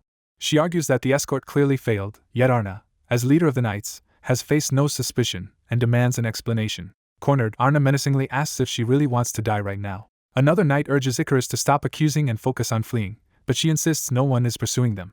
Icarus notes how strange it is that they escaped Aden Canyon without casualties. Arna claims it is simply because he knows the terrain perfectly and can use hidden routes the enemy cannot discover. Cheryl sides with Icarus, saying she finds the prolonged quiet unsettling. She adds that not even Cromwell's assassins have attacked despite many opportunities, heightening her suspicion. Arna repeats that they are safe thanks to secret routes, and tells them to stop worrying and follow him. Icarus inwardly concludes Arna is lying but believes he has no escape route, thinking they now need a miracle. She orders any hidden foes behind the rocks to reveal themselves since there is no escape anyway. Arna hesitates, realizing his schemes are unraveling. He then drops the pretense, calling Icarus a meddling peasant who keeps ruining his plans. Smiling wickedly, Arna gives up on subtlety and calls for his hidden allies to reveal themselves to their soon-to-die victims. Cheryl, the family knight, and Icarus steel themselves, alarmed by his open betrayal. As armored figures step forward, Arna reacts in shock at the sight. They are confronted by the third and fourth knight orders of Pontier led by Baron Glent. Cheryl's loyal knight denounces the traitors for betraying their house for selfish gain and shames them as knights. Arna laughs that Baron Cox was right about abandoning a dying family and urges the others to join Cromwell, promising rank and wealth. Cheryl's knight rejects the offer, vowing to choose an honorable death and fight for the lady to the end. Arna, infused with sinister power, charges with his forces, declaring he has done enough as their superior and they may now die with the Pontier family. Cheryl yells for everyone to stop, offering to surrender herself and her father if the others are spared. Arna refuses to leave loose ends and says he will only be satisfied after personally killing Icarus. Cheryl promises to accept all Cromwell's terms if Arna swears not to harm her companions. Icarus watches silently, troubled by her sacrifice. Cheryl's knight begs her to let them fight to the death rather than surrender her. Cheryl thanks everyone for protecting the family but insists she will now protect them by yielding, asking them to stop fighting. Arna praises her resolve but demands she guarantee the others' safety, and he promises, pretending to welcome her return. He then extends his hand, ordering Cheryl to come with him. Cheryl closes her eyes, resigning herself. She steps forward to take Arna's hand. Their hands nearly touch as everyone watches tensely. Cheryl's knight looks anguished while the surrounding soldiers react uneasily. Suddenly a shout orders Arna not to touch her hand, shocking both sides. A figure leaps down from above, loudly answering Arna's question about who interrupted. Icarus recognizes the newcomer with exasperated affection. The arriving swordsman, Cain, declares himself a knight of honor come to save the ladies. Arna, wreathed in dark power, demands to know how Cain tracked them there and fears his previous ally was defeated. Cain attacks in a blur, striking through Arna's defenses. Arna reels, his protective magic flaring as he grits his teeth. A massive impact follows, signifying the force of Cain's blow. Cain kneels before Cheryl, promising to rescue her from Arna. Cheryl, tearful, admits she had been wondering how to apologize to Cain in the afterlife, yet he has saved her twice now. Cain tells her not to cry and assures her he will focus on eliminating the true source of evil. Arna, clutching his sword, scoffs at Cain's challenge and asks if he really thinks he can oppose him. He vows to slaughter everyone before Cheryl and her father, his soldiers advancing behind him. Icarus worries whether Cain can handle the many strong knights, but Cain playfully asks if his lord doubts him. Cain reveals he never intended to fight alone. He announces that he has brought powerful backup, and the Death Knight materializes, radiating dark energy. As Cain and Arna's blades clash, Arna mocks the idea they could escape with everyone in tow. Cain retorts that they never plan to flee and instead are there to defeat all their enemies. Launching a combined assault, he declares that the two of them will rout the entire opposing force. Arna counters furiously, deriding Cain as a discarded northern knight, and telling him to stop acting superior. Cain focuses, blue flames of mana igniting around him as he prepares for the decisive exchange. Arna activates a sinister mana training method taught by an Imperial master, boasting of his elite education. Sensing Arna's mana suddenly surge to frightening levels, Cain anxiously wonders what kind of training he received. The empowered Arna unleashes a devastating purple shockwave that devastates nearby soldiers, leaving him alone facing Cain. The Death Knight, having annihilated the enemy ranks, tells Cain he is finished on his side and urges him to end the fight. Seeing the carnage, Arna panics, unable to comprehend how one being destroyed all his knights. The Death Knight casually explains to the stunned Arna that he is Joshua Sanders' second knight. Cain dives from above cloaked in blue mana, identifying himself as the Black Knight of the Dennis River as he strikes at Arna. Two swordsmen clash with powerful blows amid a shattered landscape. The bespectacled swordsman furiously vows to personally kill his opponent. The blonde fighter notes his enemy knows his origins, boasts of training under a mysterious master, and hints that the master's identity will shock him. The blonde unleashes a powerful technique called Aura Blade, using his own style. Seeing the aura, the bespectacled man is horrified and realizes whose sword style it resembles.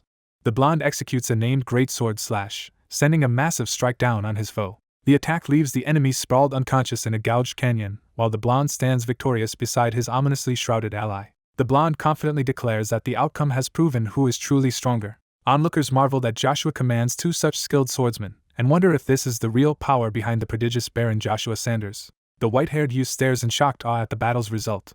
The youth snaps back to urgency, telling Joshua and the wounded knight they must escape quickly before more pursuers arrive. The red-haired noblewoman proposes they head to the nearby Peril Castle, surprising the youth. She explains that Peril Castle belongs to her uncle, so she is sure he will grant them refuge. Horse hooves pound the ground as another group rides through the forest. A squad of armored riders charges, following a man in white who runs ahead on foot. One knight observes that the running man is still faster than their horses and even seems to be slowing down for them, growing more impressed by him. The green-haired knight asks why the older warrior insists on coming along instead of resting in Reinhardt, reminding him of their long acquaintance. He then worries about how they, as outsiders unlike Joshua, will even enter Avalon territory, admitting they followed the king without a plan. The older warrior sheepishly accepts that explanation. Joshua rides at their head in silence, his eyes cool and focused. An Imperial envoy greets him formally, announcing they came to celebrate Baron Joshua Sanders' return and to escort him home by the Emperor's command. Count Kalstar, border overseer, notes Joshua's powerful companions and asks that all unidentified followers be sent back. The green-haired knight reflects that without a proper diplomatic corps they have no choice but to separate, though he would rather stay with his king. He presents his comrades as Joshua's personal knights. Joshua coldly asks if Count Kalstar has any objection to his chosen knights. Intimidated, Kalstar hurriedly agrees that trusted knights are acceptable. The green-haired knight inwardly feels the weight of Joshua's authority from that brief exchange. The knights rally behind Joshua as their destined king, vowing loyalty to King Joshua Sanders. The scene shifts to the Reinhardt Border Mercenary Guild headquarters. Inside, mercenaries react in shock to news that the mercenary king has issued a full call-up. A cloaked man explains the mobilization is for the southern Avalon region near the Pontier family, and that 1,000 mercenaries have already departed. The barkeep urges his angry companion Darmian to calm down until they know mercenary King Barvariant's true intentions. Their leader scolds Darmian for not reporting sooner, wishing he had been consulted before events moved. Another man jabs that a guild leader should know what Barvariant is doing, revealing Avalon has promised the mercenary king a title and land with which he plans to found a noble house. He adds that Barvariant lacks knightly followers, making this a rare chance for common mercenaries to gain status and possibly nobility by serving him. Axelar grimly states that any sensible mercenary will obey the mercenary king's orders, even if not everyone shares Axelar's ideals. A hooded woman named Iselin arrives, saying Axelar now has his answer. Iselin declares they must personally intervene to stop mercenary King Barvariant and head toward the Pontier territory. The perspective jumps to the Grand Cromwell Castle. Jehordon Cromwell, head of the Cromwell family, explodes in rage upon learning his men lost track of a certain lady. He assaults the bespectacled subordinate for failing the mission he had entrusted to him. Bloodied, the man begs forgiveness. Desperate, he pleads for another chance, insisting the lady should already be at Peril Castle. He explains that although she may believe she is safe inside Peril Castle, she is actually trapped there, and promises to deliver both the Pontier head and the lady if given one last opportunity. Jehor refuses, saying his son Juwag is already heading to the castle and that he has no further use for this failure. A half-naked warrior suggests they let the man try again. Jehor reports that the guild's general call-up will take time to gather troops, implying they cannot rely on mercenaries immediately. The scarred warrior counters that Jehor underestimates the defenders of Peril Castle and reminds him who fights on their side. He lists the Fox of Pontier, Icarus, plus 2 A-rank level knights, warning that clashing with the infamous Black Knight of the Dennis River would be no easy win. Jehor argues that fear of A-ranks is no reason to reward incompetence, even if the man is an A-rank knight himself. The warrior insists that this disgraced subordinate is still a valuable A-rank resource. The bespectacled knight is stunned that the warrior saw through his concealed strength so easily and muses that superhumans truly live in another world. The warrior proposes using Jehor's A-rank knight and 3 knight corps in tandem. He predicts that if those knights fight beside his mercenaries, Peril Castle will fall in a single night, buying time for the rest of his forces to arrive. Smirking, he concludes that they will simply use the lady and the castle as bait.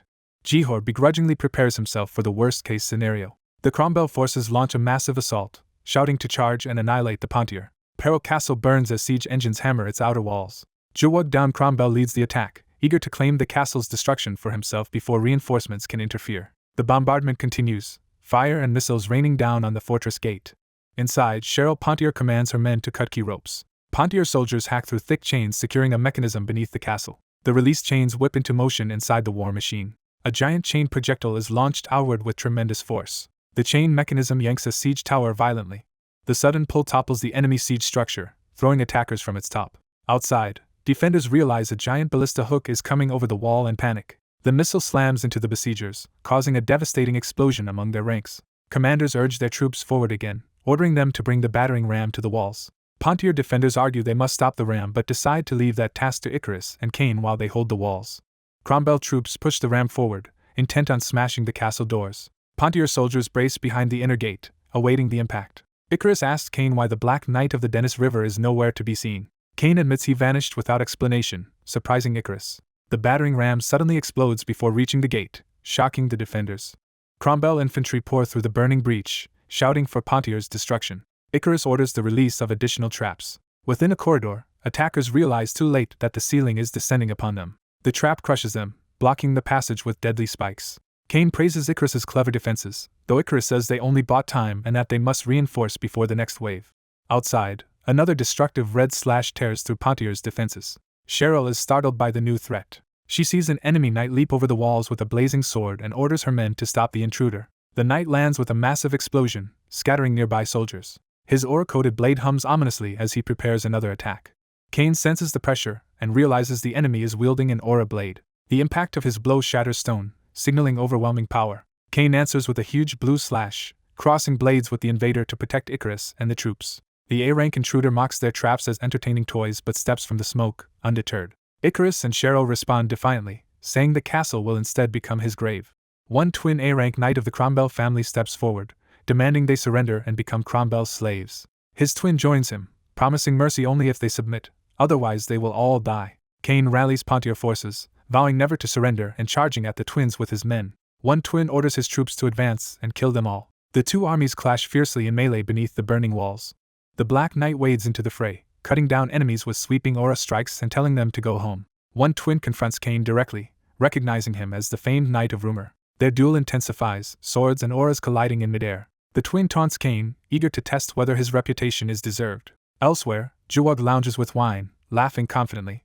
He gloats that Peril Castle is already compromised and imagines the despair he will see on Cheryl's face once his men capture her alive. A messenger rushes in, reporting that the 3rd Division is requesting aid after encountering 100 mysterious knights. Juwag scoffs that 1,000 of his men should not need help against such a small force and orders them to solve it themselves or die trying. Inside the castle, Pontier's soldiers shout to protect their lady and defeat the Cromwells. On the walls, the twin boasts that Pontier's skills are insufficient to stop him.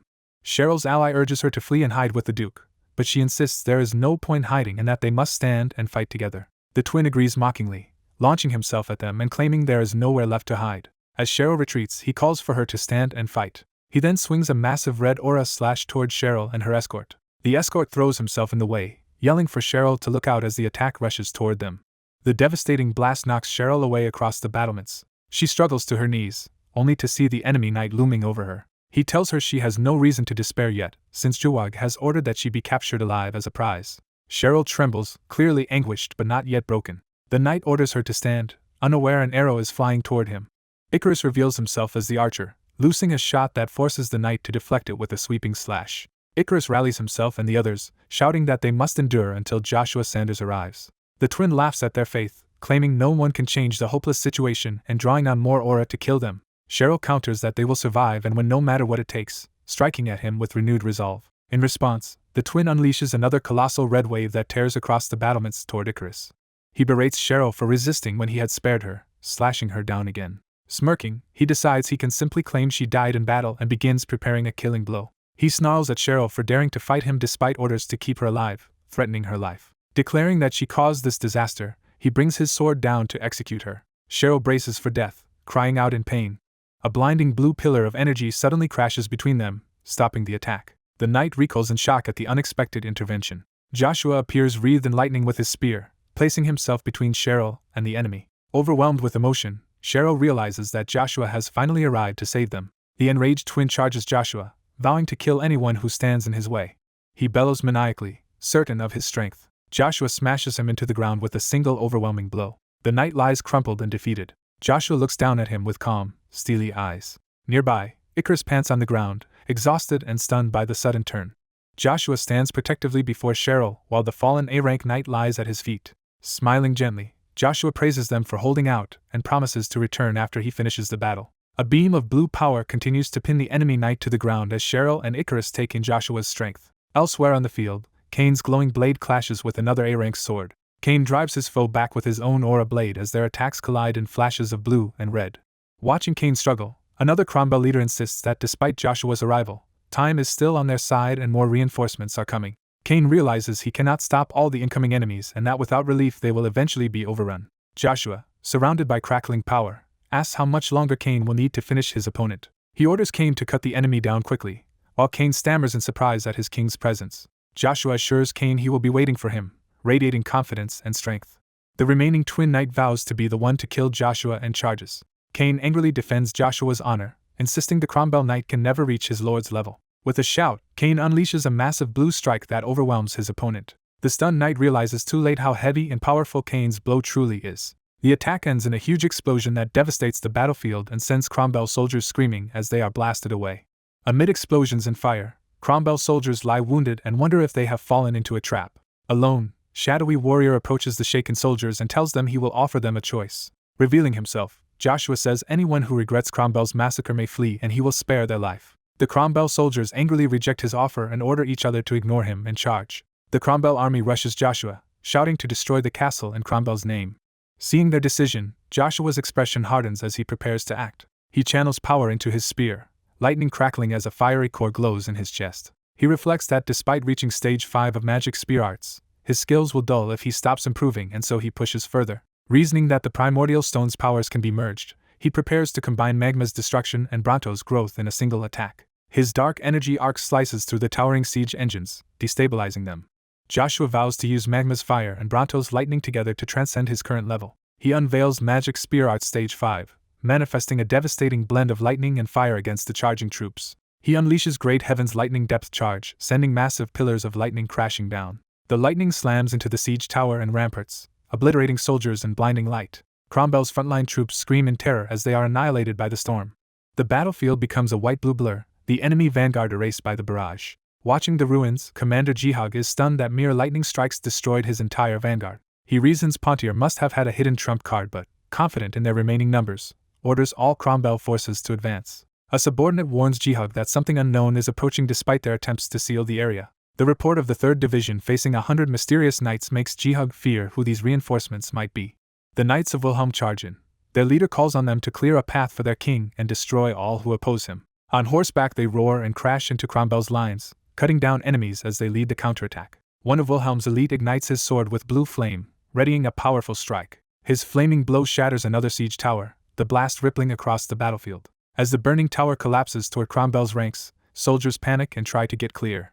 Jihug can only grit his teeth in shock as the situation spirals out of his control. From the walls, Cheryl and Icarus marvel that just a few Wilhelm knights are holding back Cromwell's army and envy Joshua's reliable allies. Cain, furious at being overshadowed, yells that he alone belongs at Joshua's side. Jealous of Cheryl potentially taking his place, he dashes off the wall toward the battlefield to prove himself. Icarus cries after him, demanding he regroup and not recklessly charge ahead alone. On the ground, a defeated Right Sean lies unconscious as an announcer declares Cain victorious in their duel. Jihug, desperate, orders his archers to fire indiscriminately at the melee even though their own troops will be hit. When an archer hesitates, Jihug rants that reducing enemy numbers is all that matters and threatens to slit the man's throat if he disobeys. Joshua suddenly appears before Jihug's archers, remarking how little Jihug has changed, startling the commander. Joshua recalls another noble he slew, then tells Jihug that, like that man, he is fated to fall as another son of the 12 families. Jihug, trembling, demands to know how Joshua left Reinhardt and arrived here so quickly. Joshua accuses the Cromwell family of crossing an unforgivable line and says he has come to correct it, while Jihug protests that harming him will provoke powerful backlash. Joshua grins that he will not kill Jihug because Cromwell wealth is too valuable. Instead he plans to strip the family of everything else. Jihug, pointing to the knights surrounding them, scoffs that Joshua cannot face so many enemies alone. Joshua calmly replies that Cain is always by his side, just as the knight comes sprinting in behind him. Declaring himself Joshua's first knight, Cain vows to slaughter anyone who blocks his lord's path. Cromwell soldiers recognize the famed Cain de Harry, Joshua's sole knight, and nervously discuss his A-class reputation. Jihug dismisses Cain's title as ridiculous and insists they will make Joshua and his allies regret coming. Wilhelm's cavalry counters that it is Cromwell who will regret opposing their king as they charge again. The mounted Wilhelm knights carve through Cromwell's infantry, scattering them with brutal swordplay. Cain enthusiastically cuts down foes, boasting to the allied knights that he will handle the enemy and they should watch and learn. As the slaughtered bodies pile up, Jihug reels in horror that all 5,000 of his men have been wiped out so easily. Joshua approaches him through the chaos, telling him to accept reality because everything that follows will be his worst nightmare. Joshua points his spear at him and formally names him Jehug Dan Cromwell, signaling his capture. Jehug is pierced and subdued, groaning as Joshua's spear clamps against his chest. With the field littered by corpses, Joshua announces the battle is over and declares Jehug his prisoner. Smiling coldly, Joshua says he hopes Jehug enjoys life without status, warning that Cromwell influence will mean nothing where he is going. Far away in the forest of dark beings, ominous movement stirs among the trees. A narrator says humans have forgotten, hinting that something ancient awakens in the dark forest. A cavern mouth yawns open as the narration recalls when humans once knelt before true power. A gigantic red maw full of fangs roars from within the earth, heralding the emergence of a monstrous being. The same beast fully rises, roaring as the narration mentions a promise humanity should never break. Back at Peril Castle, a hammer strikes wood as repairs begin after the siege. Workers scramble to shore up the shattered gate, move the wounded, and finish emergency reconstruction before day's end. Icarus urges Cheryl to leave the repair work to them and tend to Duke Pontier, but she insists her father is in other hands and that stabilizing the castle is more urgent. Hearing that allied knights are arriving, Cheryl orders the barricades removed to welcome them. Joshua and the Knights of Wilhelm ride through the restored gate, entering Peril Castle in formation. Joshua leads the column, flanked by his close lieutenants, projecting calm authority. Castle workers watch in awe as the mounted knights pass by. Joshua dismounts inside the courtyard while soldiers and servants look on. Cheryl and Icarus stand to greet him, surprised yet relieved by his arrival. Joshua finally offers Cheryl formal greetings, praising her efforts, and she warmly says it has been a while. Someone tightens a grip on a weapon hilt, tension hinting at a sudden move. A soldier loyal to Pontier suddenly swings his blade toward Joshua from behind. Instead of attacking, the soldier points his glowing sword skyward and loudly hails Joshua as the god of the battlefield, calling for others to praise the war god. The castle guards join in, shouting all hail to Baron Joshua Sanders, the greatest master of Avalon. The garrison proclaims Peril Castle's welcome for their savior, cheering Joshua as their great master. From above, Count Kiros watches the celebration with satisfaction as Joshua and the knights are honored below. Kiros smiles to himself, convinced his judgment of character was right, and that Joshua alone could replace him one day. A narration explains that despite attacking Peril Castle with 5,000 men, the Cromwell forces suffered a crushing defeat, while 1,500 Imperial knights also died. The scene shifts to the Avalon Imperial Palace.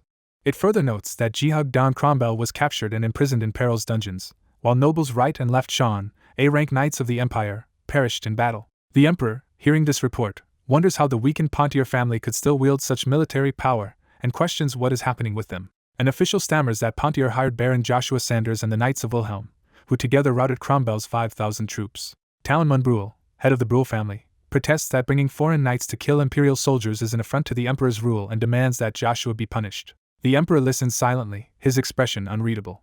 He then turns to Duke Arden and asks for his assessment. Arden explains that Joshua's actions eliminated valuable Imperial talent and destabilized the Empire, so the Emperor must decide how to handle this dangerous anomaly. Another noble insists Joshua must be punished according to Imperial law. Duke Prius, the fifth Duke, suggests first summoning Joshua to the palace to verify the full truth before deciding judgment. The Emperor murmurs thoughtfully, weighing the advice.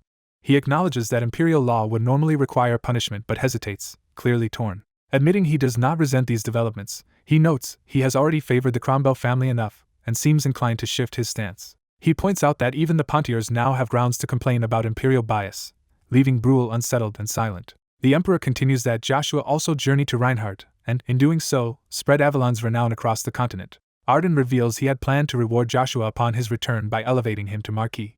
The Emperor adds that he even considered granting Joshua vast, unclaimed territory in the south, shocking Bruhl. Bruhl erupts that such a reward is excessive and begs the Emperor to reconsider, arguing other families deserve recognition more. The Emperor explodes in anger, asking if they dare question his decision and ending the meeting, warning that anyone meddling further will be punished. He declares that only he may interfere in the territorial struggle between Pontier and Cromwell, and that he will personally punish any who disturb his spectacle. Bruhl, cowed, sweats nervously, realizing he has overstepped. As courtiers withdraw, the Emperor stops Arden, asking him to remain for a private talk. He tells Arden he wants an honest discussion with him about Joshua and the recent events. Later, Arden enthusiastically devours food, tearing into meat set before him. He happily praises Pontier hospitality, delighted to be treated so well and resolving to thank Count Kiros personally. Kiros' steward effusively calls Arden their family's savior, and promises to report his kindness to the Count. Joshua appears and clarifies that Arden is not helping him out of duty, but simply enjoying himself. Joshua chides Arden that it is time to work, saying he dislikes people wasting his money on endless feasts. Arden retorts that the expenses are Pontier's or Cheryl's, not Joshua's. Joshua counters that if so, Arden should pay Peril Castle's entrance fee, since he would never have gotten in without Joshua's arrangement. When Joshua says the fee cannot be paid in money, Arden panics and begs to settle it with cash instead. Joshua reveals his true request. He wants Arden to serve as his notary. Arden is taken aback, wondering what Joshua is really plotting. Joshua explains he summoned the mercenary king Barbarian to Peril Castle for a duel of superhumans, and now needs wealthy spectators, asking Arden to help set the stage as a paid event. He argues that a showdown between the mercenary king and the lion king will draw enough attention to attract paying nobles. Arden agrees on 2 conditions and asks if Joshua accepts. He states the first condition is that Joshua must owe him a future favor, then hints at a second demand. Arden reveals the other condition. He wants Joshua to become his successor, offering to act as notary only if Joshua agrees. At Cromwell Castle, Jihag's father fumes that Joshua wants him to hand over command, while mercenaries prepare to arrive. Barbarian warns that if it becomes known he aided Cromwell, their territorial loss will hurt his own reputation. He notes that a defeat here would stain his career and cause problems for his future plans. He assures the Count he will do everything he can, but insists on taking full control of Cromwell's forces in this war. The Count groans, torn between pride and desperation. Barbarian presses him, asking if he really has any better options or cares about his son's fate. The Count snarls that he does not care about his foolish son but hates the current situation and wishes he could reverse it himself. Consumed by anger, he contemplates drastic action. Regaining composure, he prepares to answer Barbarian. He finally agrees to hand over command of his troops and promises to support Barbarian from behind the scenes. He adds a single condition. Barbarian must win and bring him Joshua Sanders' corpse so he can hang it from his front door. Barbarian accepts eagerly, vowing to show Joshua true despair. He exults that he will personally drag Joshua and anyone who challenged him in the superhuman battle straight to hell. Back at Peril, Icarus notes that Joshua has indeed secured a notary and asks what his ultimate goal really is. Joshua calmly states that his aim is to become emperor so he can settle all lingering matters and protect those he loves. Cain explodes in shock, asking if Joshua truly intends to seize Avalon's throne. Panicked, Cain worries that being overheard will brand them traitors, while Icarus silently considers the risk. Icarus warns Joshua that without Britain blood there are few ways to claim the throne and asks if he plans to reach it by sacrificing others, something she would resent. Joshua says there is no need to cling to the Britain name, hinting he has another method in mind. Intrigued, Icarus decides on a new dream for herself, not serving a single family but rising to be an officer of the Imperial court. Cain demands to know what is wrong with Joshua, how the notary fits in, and how he plans to reach the throne at all. Joshua postpones the explanation and hands Icarus a thick wad of money, telling her to use it where needed. Cain and Icarus gape at the fortune, astonished that it is a continental bank check worth more money than they have ever seen. Joshua explains that he earned it through legal wagers in Reinhardt's betting houses, intending it to help Pontier, and invites them to plan with Cheryl. Icarus protests using the funds as someone else's war money, arguing Pontier already has enough resources. She insists the money should rebuild their own family after the war so the Sanders can become the greatest house in the empire, while Joshua suggests they still have time to consider priorities. She objects to Joshua remaining merely a baron with no estate when their family could aspire to far more. Icarus excitedly proposes building a magnificent Sanders estate, fully staffed and decorated, once they secure the necessary funds. When Joshua imagines the cost, servants greet him and he awkwardly laughs, realizing her dream is extravagant. Joshua counters that if she wants to use the money for war funds, she must draft a detailed report explaining the expenditures. He says he will only decide after reviewing her 100-clause proposal, amazed at how thorough she has already made it. Suddenly Cain claims he has figured out a way for Joshua to become emperor without Britain blood. He proudly suggests the solution is an arranged marriage that would link Joshua to the royal line. Joshua and Icarus stare at him in stunned silence at this sudden idea. Their discussion is cut short when castle scouts rush in announcing an emergency enemy attack and ordering everyone to prepare for battle. A guard reports to Cheryl that their forces stand ready. Another officer warns Cheryl that, given their depleted numbers, they should surrender the castle, but she refuses, trusting Joshua to keep the fortress from falling. Moments later, Cheryl is shocked to hear that Baron Joshua Sanders has already opened the gates and marched out alone to face the battlefield again. Icarus warns his lord that Cromwell's forces vastly outmatch Pontier, and that leaving the castle would sap their troops' morale. Joshua argues they cannot win by turtling in the castle and declares they will sally out to attack, believing success will break enemy morale and revive their own. Icarus protests that such an aggressive tactic suits only when they already have the advantage and notes the approaching force is Cromwell's elite vanguard, unlike past foes. Joshua confidently insists he is acting precisely because they do hold the advantage. Icarus is shocked by Joshua's claim. Joshua and Icarus arrive outside as rain falls, reacting to something ominous above. The enemy vanguard, under the Marquis's order, moves to encircle Peril Castle. Cromwell's mounted knights in blue cloaks charge through the storm toward the castle. Cain nervously asks if they should retreat, explaining that the blue flag belongs to a knight order specialized in fighting superhumans. Joshua tells Cain to listen closely as he begins explaining high-level mana manipulation. Joshua recalls that surpassing A rank and mastering mana grants a power comparable to an aura blade. He announces he will demonstrate this power, unleashing a massive lightning strike while Icarus yells for him to stop. The charging knight sees Joshua's descending lightning blast from the sky. Cromwell's vanguard hastily forms an anti-superhuman formation as Joshua's lightning detonates among them. Joshua emerges clad in crackling lightning, fully activating his spear and armor. He focuses coldly, preparing to confront the vanguard. A mounted knight rushes Joshua, who calmly faces the oncoming attack. The knight screams and attacks as Joshua meets the blow with an explosive clash of power. Surviving knights are ordered to continue the assault while Joshua stands ready, unshaken. Cromwell's riders surround Joshua and hurl waves of aura strikes at him. Joshua acknowledges the vanguard's strength but proclaims their efforts insufficient to stop him as he counters with fiery power. Grinning, Joshua vows to show true strength and invokes his technique Aura Force. He channels Aura Force, sending a pair of colossal energy pillars through his spear into the ground. The narration states that a single spear swept the battlefield clean as Joshua's attack annihilates the surrounding enemies. Onlookers observe that Joshua's spear will be a steadfast weapon for those who follow it. The narration adds that for enemies, the spear will be more fearsome than death itself as the routed vanguard screams. Icarus and Cain realize Joshua is projecting his voice magically across the field. Joshua's voice narrates a war song about a lonely spear-wielding warrior as he stands before a vast chasm carved by his attack. Cromwell's officers try to rally their shaken troops, insisting Joshua's display is just a scare tactic and ordering them forward. Joshua responds by blasting more riders with another devastating spear strike, their screams echoing.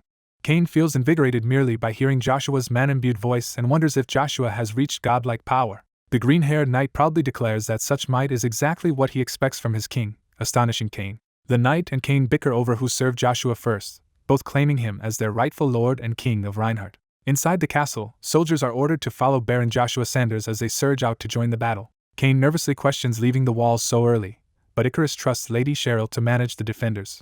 Fired up, Cheryl instead orders a full charge, making Icarus panic and beg her to stop. A messenger gallops to Cromwell with news that the vanguard has been completely destroyed before reaching Peril Castle. Cromwell's main army and the 1,000 mercenaries march openly across the plains, confident because scouts report no traps. The Marquis smugly predicts Castle Peril's imminent fall and the end of both Pontier and Joshua Sanders. An urgent messenger arrives and reports that Joshua Sanders has single-handedly wiped out the entire vanguard. Cromwell's scouts add that Joshua is now advancing toward them, using the victory's momentum. Joshua slams down another lightning-charged spear strike, blasting riders and horses apart. He calmly greets the famous mercenary King Barbarian and introduces himself as the unrivaled spear knight Joshua Sanders. The mercenary king is startled and focuses intently on Joshua. The Marquis too reacts in shock and growing alarm at Joshua's power. Joshua, wrapped in lightning, politely says it is a pleasure to meet them. Barbarian remarks on Joshua's guts for appearing alone before his full army and assumes Joshua is here to negotiate. Joshua instead formally challenges the mercenary king, one of the 12 superhumans, to a duel between superhumans. Barbarian refuses, saying he is busy with the war and will fight Joshua some other time. Before he can leave, a figure hurdles in, shouting, interrupting the exchange.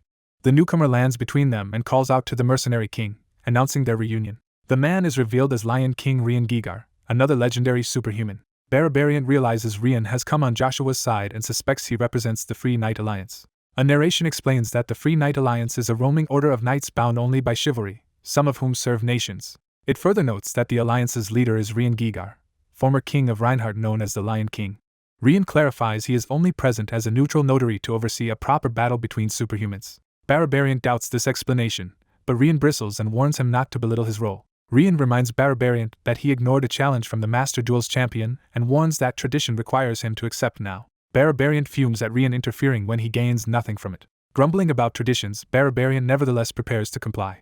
He agrees to hold the superhuman duel, declaring that its outcome will decide the war and who rules the Pontier and Cromwell territories. The Marquis protests that Barbarian has no right to wager the war's outcome like that.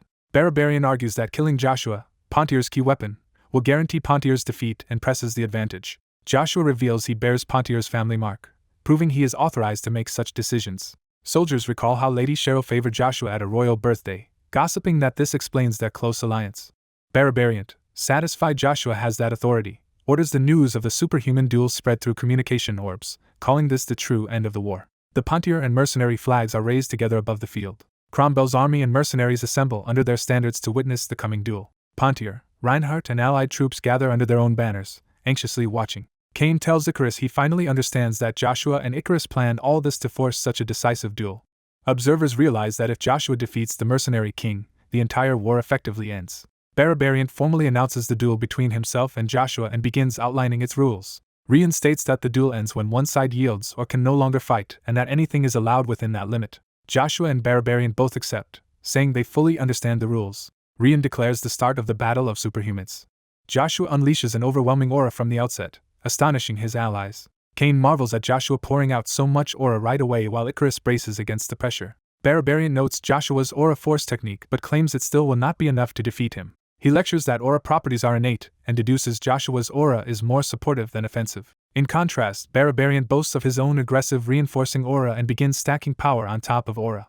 He activates Aura Overlay, creating a terrifying red power that he believes will crush Joshua's support type aura. The watching allies are shocked as Barbarian's aura overwhelms Joshua's and fear Joshua cannot win. Barbarian charges in, wondering how many of his ferocious blows Joshua can withstand instead of dodge. He roars for Joshua's death, attacking in a berserk frenzy. Joshua meets the onslaught with focused determination, readying his spear for a decisive counter. Their clash produces a colossal red explosion as Joshua's spear strikes Barbarian. The blast engulfs the area, obscuring everything in a pillar of red light. As the smoke clears, observers realize a single blow has devastated the entire region. Cromwell's soldiers throw up shields to protect the Marquis from the shockwave. The Marquis looks on in alarm, realizing the scale of the destruction. Debris rains down as the giant axe crashes near the Marquis, shocking him. He sees Barbarian's massive axe embedded in the ground at his feet. Staring at the weapon, he begins to grasp what has happened. Horror dawns on him as he realizes Barbarian may have fallen. The panel reveals Barbarian's giant body collapsing, confirming his defeat. Joshua calmly watches from afar as the mercenary king's corpse crashes into the ground. Cheryl cries tears of relief while the Marquis stands in utter despair. Joshua's allies exclaim that he felled the mercenary king in one strike, celebrating that this victory wins them the war and Cromwell's lands. Joshua curtly tells the celebrating allies to be quiet, drawing attention back to unresolved matters. The Marquis rages that the duel does not legally end the territorial war and insists the conflict was never truly about the superhumans. Joshua listens silently, unfazed by the Marquis' outburst. An Imperial voice clarifies that the war is strictly between the Pontier and Cromwell families and that Joshua lacked authority to bind Imperial law. Joshua reacts as orders ring out to ready Cromwell's forces for conventional battle. The Marquis rallies his troops, insisting they still have numerical superiority and must kill the enemy before them. Cromwell's soldiers shout for family, honor, and prosperity as they prepare to charge. Among the mercenaries, confusion spreads over whether they must fight now that the mercenary king is dead. The Marquis tempts the mercenaries by promising them the large bounty originally set for the mercenary king if they side with him. He shouts that this is the chance to win titles and escape commoner status. Many mercenaries waver, tempted by the prospect of wealth and nobility. A mercenary grips his weapon, symbolizing their decision point. The mercenary host charges forward, crying out for the promised new life. Wilhelm's knights, led by the green-haired captain, ready themselves to meet any who defy their king in battle. Joshua laments Cromwell's stubbornness and prepares to act against the mercenaries if necessary. He apologizes internally to Axeler, deciding he may have to crush the mercenary forces as collateral. Joshua casts a vast ice spear spell, forming gigantic frozen lances above the field. The ice spears slam down among the charging mercenaries, and they realize in terror that this is high to third-class magic. A new mercenary commander appears and orders the mercenaries to treat their contracts with Cromwell as void. He commands all mercenaries to withdraw from the battle. Using the diamond seal, he calls out to all mercenaries to heed him. Axeler proclaims that Barbarian's era is over and by guild law and the diamond seal, he will now lead the mercenaries. He promises to restore order and tradition in the guild and orders everyone to leave the war and return home.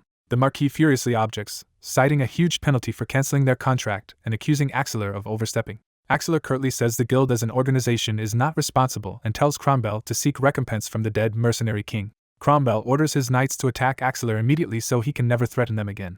The blue-haired mage beside Axeler stops everyone with a spell, calling for the fighting to cease. She proclaims that the war is over and that there is no more reason for soldiers to point swords at each other. Cromwell mocks Axeler for hiding behind an unknown mage and doubts he can lead mercenaries that way. The mage seethes, thinking how Cromwell ruined her life and forced her into hiding with a bounty, vowing revenge. She secretly swears to personally kill Marquis Cromwell one day. Joshua appears beside her, radiating power, surprising her as he steps forward again. Joshua thanks Iselin for stopping the mercenaries and tells her she can leave the rest to him. He assures her he will handle everything from this point onward. Facing Cromwell's army, Joshua calmly advises the Marquis to surrender, though Cromwell insists his side is still stronger even without Barbarian. Joshua erupts with aura again and challenges whether Cromwell truly believes he can win. Joshua broadcasts his overwhelming power, warning Cromwell's soldiers that they have no chance and should not die for their lord's pride. A soldier's trembling hand loosens on his weapon, showing their shaken resolve. Cromwell desperately orders his men to pick up their swords and threatens martial law against anyone who disobeys. Joshua addresses the Marquis directly, preparing to negotiate. He offers a deal. In exchange for releasing Cromwell's captured son, they can end the war while preserving some of Cromwell's pride. Cromwell furiously refuses at first, saying any concession would taint his family's honor. Joshua points out that accepting the deal is better than dying and hints he could instead send Cromwell where Barbarian has gone. The Marquis, terrified by that prospect, hesitates in silence. He finally asks Joshua what he wants in return for sparing him. Joshua demands that Cromwell return all land stolen from Pontier and pay them 1 million gold as restitution. To guarantee compliance, Joshua insists Cromwell swear a formal noble vow before the emperor. Internally cursing that such a sum would reduce him to near servitude, Cromwell realizes he must accept to survive. He publicly vows, as head of House Cromwell, in the emperor's name to honor Joshua's conditions. Axelar and Iselin watch, smiling as Cromwell binds himself to the promise. The Marquis then orders all of his forces to fall back and retreat at once. Pontier and its allies watch the enemy withdraw from the cratered battlefield, signaling the true end of the war. The defenders hear a horn and realize it signals the Cromwell army's retreat. The soldiers exult that the war is finally over and celebrate their victory. A noble vows to defy Joshua, boasting that his power and influence can erase what happened. Enraged, he swears Joshua will regret releasing him and decides to destroy everything. As he tries to leave, Joshua stops Marquis Cromwell, who assumes more conditions are coming. Joshua reveals the entire incident has been broadcast to the Imperial family and nobles, pressuring Cromwell to act wisely. Shocked and furious, Cromwell curses Joshua. In the Imperial court, the emperor and nobles watch Cromwell's humiliation through the crystal. The emperor, pleased with Joshua's success, plans to reward him greatly. At Peril Castle, celebrations and magical fireworks light the sky. Iselin joyfully performs ice magic, filling the air with glowing snowflakes. The knights admire Iselin, praising her beauty and her power as a fourth circle magician. Cheryl calls out to Iselin, approaching her amid the cheering soldiers. Cheryl warmly says she is glad to see Iselin lively again. Iselin thanks Cheryl for inviting her to the castle. A knight clenches his fist, eager to prove himself with his sword in battle. During a feast, he proclaims he will compose a famous war song for their lord. His comrade laughs that the goal is grand but fitting. The boastful knight brags that he was the first to serve their lord and has even been acknowledged as a genius by the lord's father, Duke Agnes. The others are impressed that Duke Agnes, the feared black god of Avalon, recognized his talent. Feeling appreciated, the knight offers to teach his comrades everything he knows. He names their new order the Gold Spirit Knights, aiming to surpass Avalon's legendary 7 knights. The group toasts together, vowing to become the continent's greatest knights under this name. Watching them bond, Icarus thinks it is good that they are beginning to like each other. Joshua appears. His knights ask where he is going and beg to follow him. Joshua declines and instead orders Cain to head to Pontier Castle in Aden Canyon at noon. Cain is puzzled, recalling that the estate there burned down. Icarus explains Joshua is moving to eliminate traitors starting with Count Cox, using the ruined estate as the perfect place to hide bodies. Joshua also commands Leodrans and Archaon to lead the Knights of Wilhelm back to Reinhardt. Leodrans, surprised they are not going to Aden Canyon, asks for the reason. Icarus answers that Reinhardt is in danger. Icarus reasons that news of the Knight's absence will spread, tempting rivals to attack Reinhardt. Leodrans wonders if the Emperor of Avalon secretly allowed Cromwell's plot, and might be the true mastermind. Icarus agrees it is likely Emperor Marcus will use this chance and the master duel's winner from his empire to seize Reinhardt. Leodrans panics that any harm to Reinhardt would be his fault. Icarus reassures him that soon this threat will be resolved. Joshua walks alone, reflecting that his decision could change the continent, and that a wave of change will center on them. Icarus tells the others that the continent's fate lies in Joshua's hands, and wonders what decision he will make. Joshua promises to reveal the fate he has chosen. He prepares to state his chosen fate. His companions react in shock to what he says. The other 2 knights also cry out in disbelief. Later, Cain and Icarus walk through the castle, Cain musing over Joshua's mysterious decision. Icarus reminds him to focus on their current mission as they knock on Cheryl's office door. Cheryl grants them permission to enter.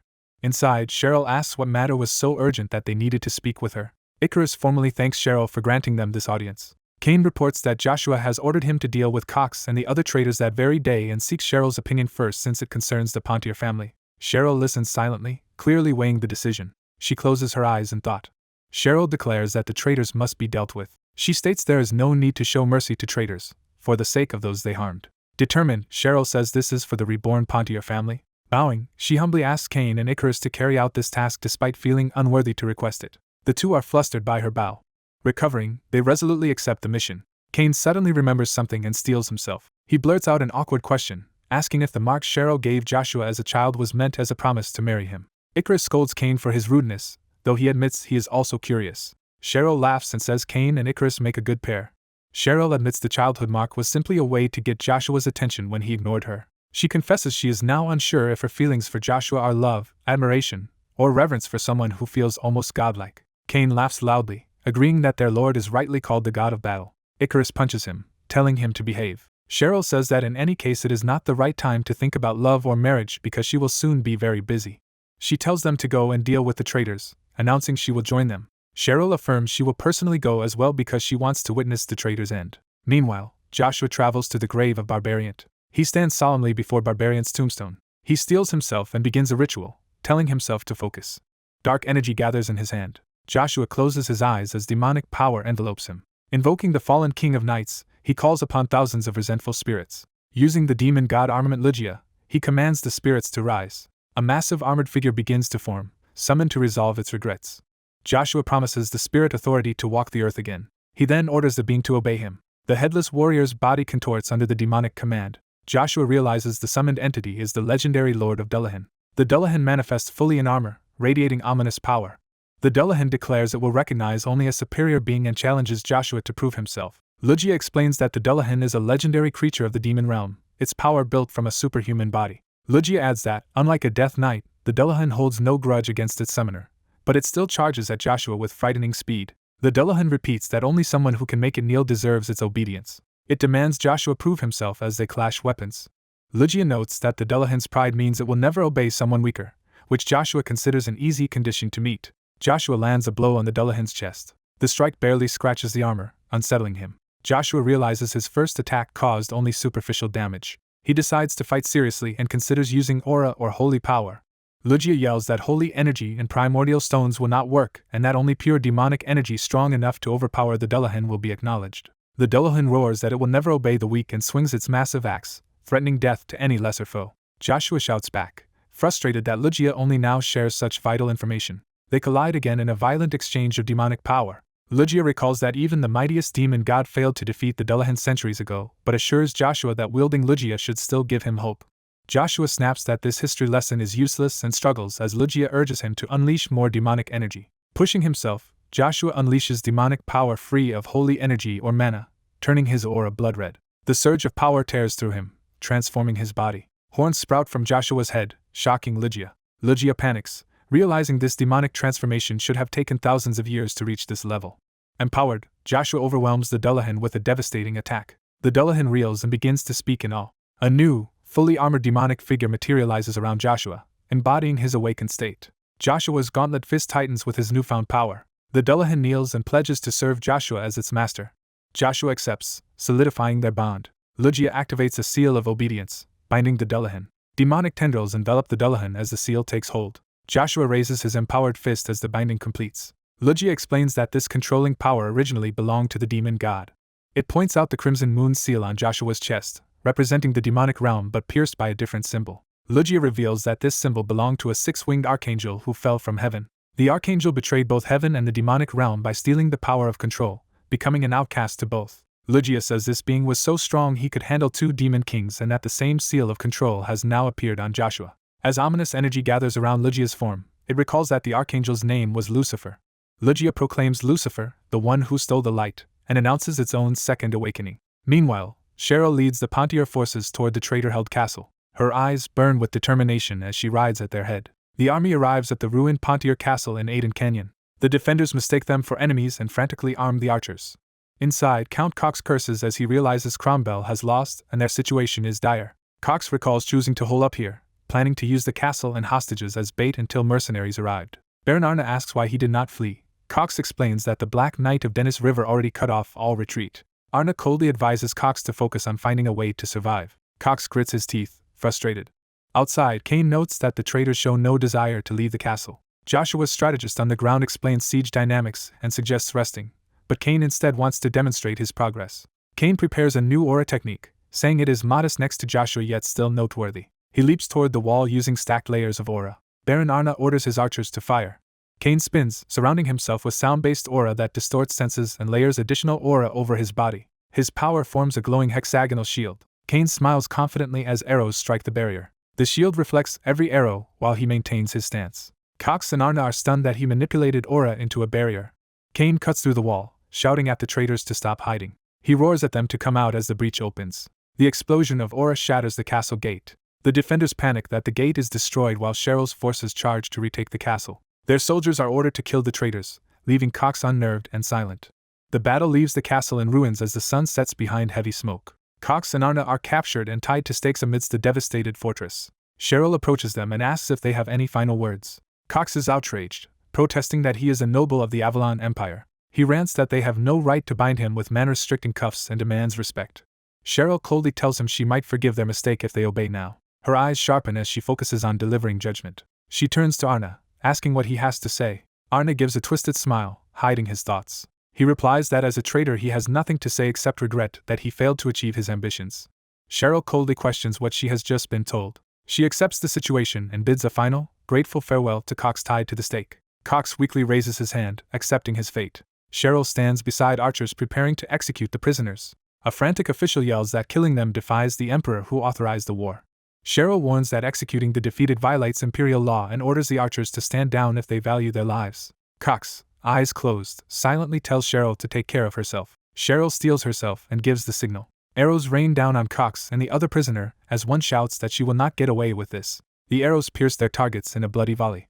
Narration explains that despite being raised like his daughter, Cheryl killed Cox without hesitation, ending the Cromwell Pontier War and earning the title Iron Lady, while Joshua stays at the Pontier estate to manage lingering enemies.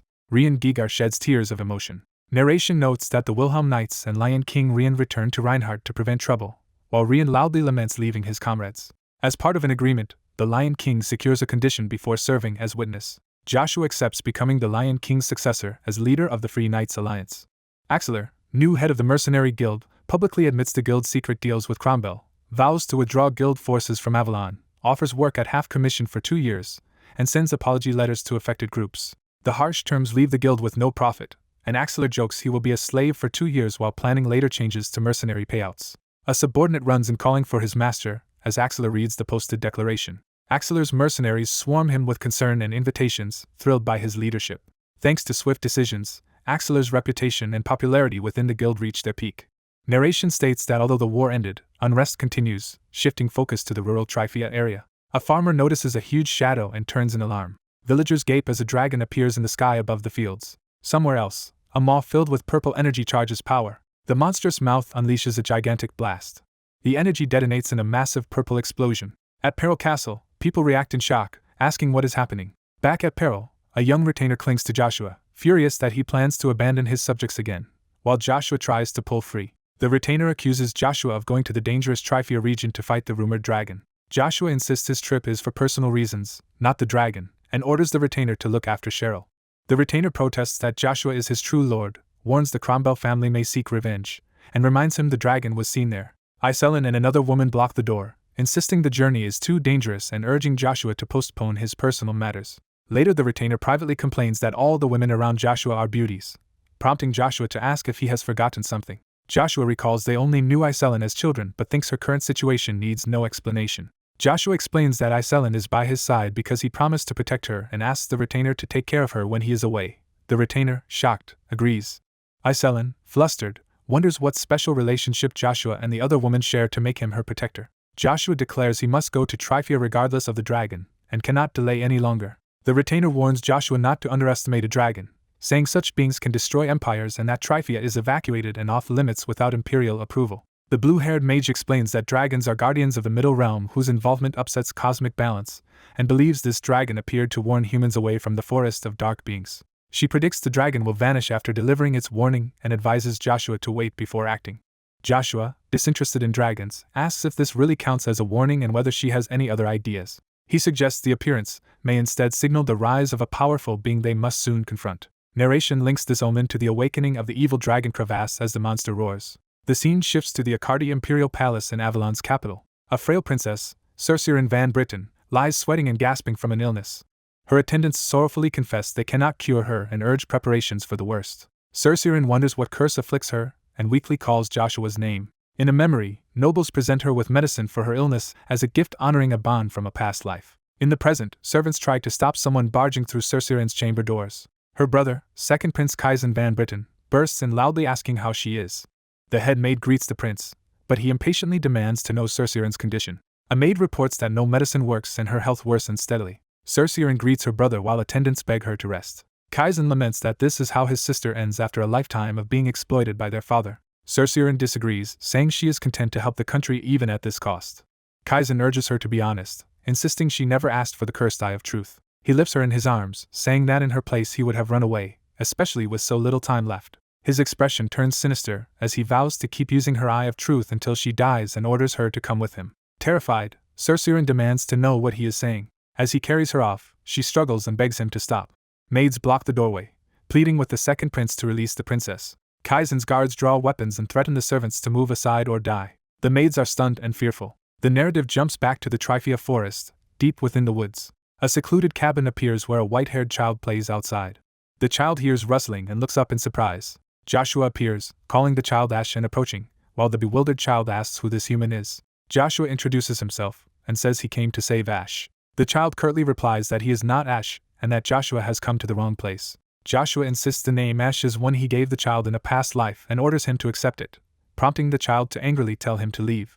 Joshua asks him to fetch a Sanders flower as he activates power around his ear. He unleashes an anti-magic field that shatters a hidden barrier around the cabin. The child panics that the protective barrier has broken. Blue-skinned monsters burst through the shattered ward. A group of those monsters now advance on Ash, standing between them and Joshua. Joshua calmly addresses Ash by title, calling him the last surviving High Elf and Fifth Olympus, and says he wants to talk. Ash, revealed as an elf, angrily accuses Joshua of greed and of knowingly walking into this confrontation. Ash refuses any discussion and orders the monsters to attack, vowing Joshua will not leave alive. Joshua says he has come to save Ash from the Black Dragon crevasse, even if his methods seem rough. Ash reels in shock at this declaration. Joshua surrounds himself with a gigantic spectral dragon's maw and pointedly asks whether Ash wants to remain Crevasse's slave forever. The monsters quail in terror at the overwhelming aura. Ash recognizes the force as true dragon fear. The monsters flee in panic despite Ash's desperate command to return. With the monsters gone, Joshua casually suggests they talk now. A spectral black dragon looms beside Ash as he demands to know how a human can wield the black dragon's fear when only Crevasse should possess it. Ash rejects the idea that it is mere magical imitation, insisting Joshua use genuine dragon fear that no human could copy. Joshua offers to reveal the truth on one condition, while Ash indignantly asks who he thinks he is. Joshua calls himself the elves' only friend and hints that someone still alive knows the whereabouts of their savior Zerath Dick Orvis. Ash exclaims that name in shock. He recalls Zerath as the human who supposedly died to save the elves and is stunned to hear he might live. Ash regrets never getting to thank Zerath. Resolved, Ash asks what Joshua wants, confident he can do it. Joshua explains that a child has been born with the Eye of Truth, a mind-eye curse that shortens life, and that as a genius alchemist Ash could brew an antidote. Ash says the antidote will require the local Sanders flower and agrees to help if Joshua later explains how he uses dragon fear. Joshua proposes sealing their bargain with a mana vow, stressing that such dangerous cooperation demands trust. Ash agrees, saying Joshua must gather the ingredients while he makes the potion, and Joshua accepts. Privately, Ash mocks Joshua as a fool, thinking an antidote for the millennia-rare mind-eye curse and its materials are nearly impossible to obtain. They seal the mana vow. In exchange for curing the mind-eye curse, Ash will share information about Zerath and dragon fear. Ash eagerly prepares to list the ingredients and urges Joshua to fetch them while telling him the truth about dragon fear. Joshua calmly replies he already has everything except the Sanders flower, shocking Ash. Ash screams in disbelief that Joshua gathered them all. Ash protests that some ingredients should be impossible for any normal human to obtain. Joshua casually asks if Ash means the dragon heart fragment. Joshua reveals he keeps such a fragment as an earring. He says this earring is also the answer to how he uses dragon fear. Ash realizes the ornament is actually a black dragon earring capable of invoking dragon fear. Ash explains that the item is cursed like the mind eye, bearing a powerful dragon's curse because it was made from a dragon's heart. He warns that any lesser being using it would be driven mad by its demonic energy unless they were equivalent to a demon king. Ash suddenly breaks off, struck by the realization of what Joshua must be. He shouts that even with the earring, no normal being could break Crevasse's barrier, and demands to know Joshua's true nature. Joshua smirks in reply. He asks if he still looks human and hints at the answer. Joshua bluntly declares that he is a god. Ash shrieks in panic at this claim.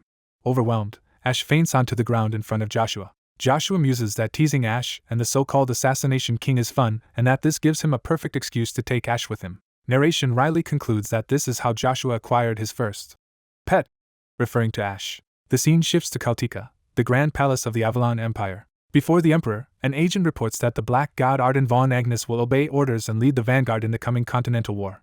Emperor Marcus van Britten smugly says Agnes has no choice but to obey him. Jackian, leader of the Black Wind Intelligence Group, notes that the Emperor has already destroyed Agnes's finances via the Pontier family and taken his strategic allies, the rubricas. He argues that Agnes's compliance is suspicious given everything taken from him. Marcus dismisses the concern, asserting that Arden von Agnes would never betray him, and reminding Jackian that Agnes's son Joshua recently caused major trouble. The Emperor lists Joshua's crimes, bringing foreign knights into Avalon and killing many Imperial men, including Marcus's favorite, Count Cox.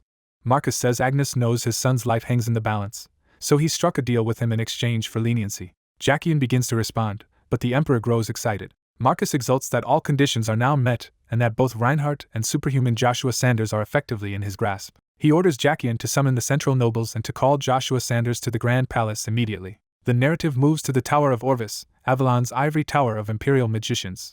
Second Prince Kaizen meets with Chief Magician Evergrande, confirming he has moved Cercerin to his own palace and noting the Emperor seems oblivious. Kaizen then asks why Evergrande, who initially refused to help, is now cooperating. Evergrande says he is motivated by the Empire's dire situation and the Emperor's reckless desire to start a unifying war. Introducing himself as Evergrande Khan Ashbolt, he notes that with Duke Agnes leading the war to swallow Empire, the conflict should end quickly. He predicts Kaizen will inherit the throne afterward and restore order to the country.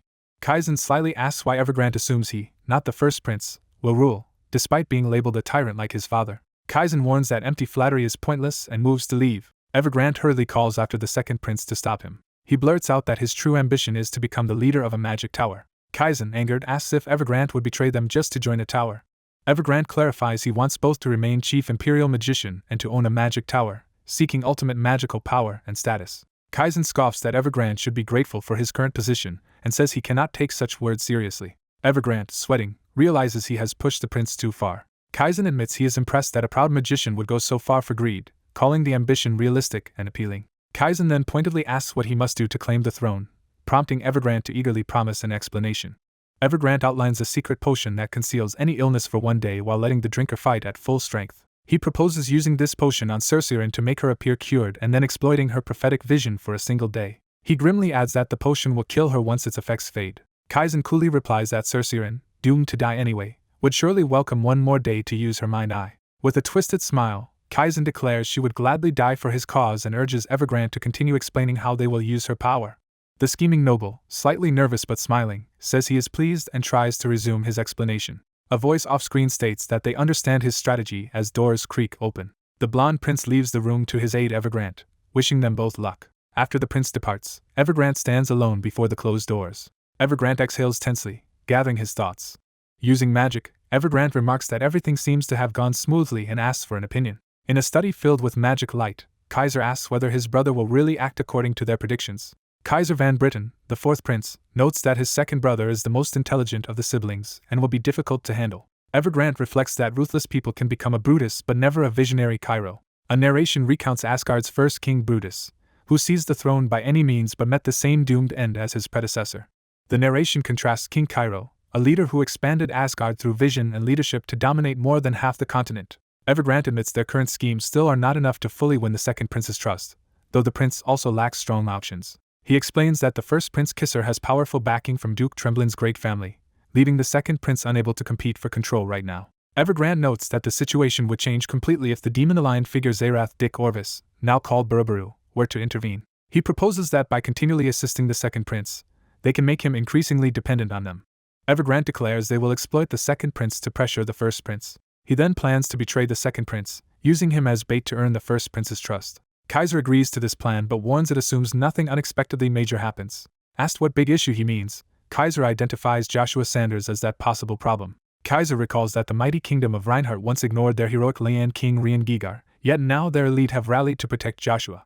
Kaiser concludes that beyond Joshua's abnormal strength for his age, the boy must be hiding something, so they must eliminate him before he interferes. With a chilling smile, Kaiser asks Evergrande for one more favor, wanting both the second prince and Joshua Sanders branded as threats to the Avalon Empire. He explains that if they succeed, either party will be able to exercise power in the Empire, and Evergrande agrees it is feasible if Joshua returns on time. Trusting Evergrande more than anyone, Kaiser leaves the rest to him and departs so Evergrande can rest. Evergrande silently watches Kaiser go, thinking.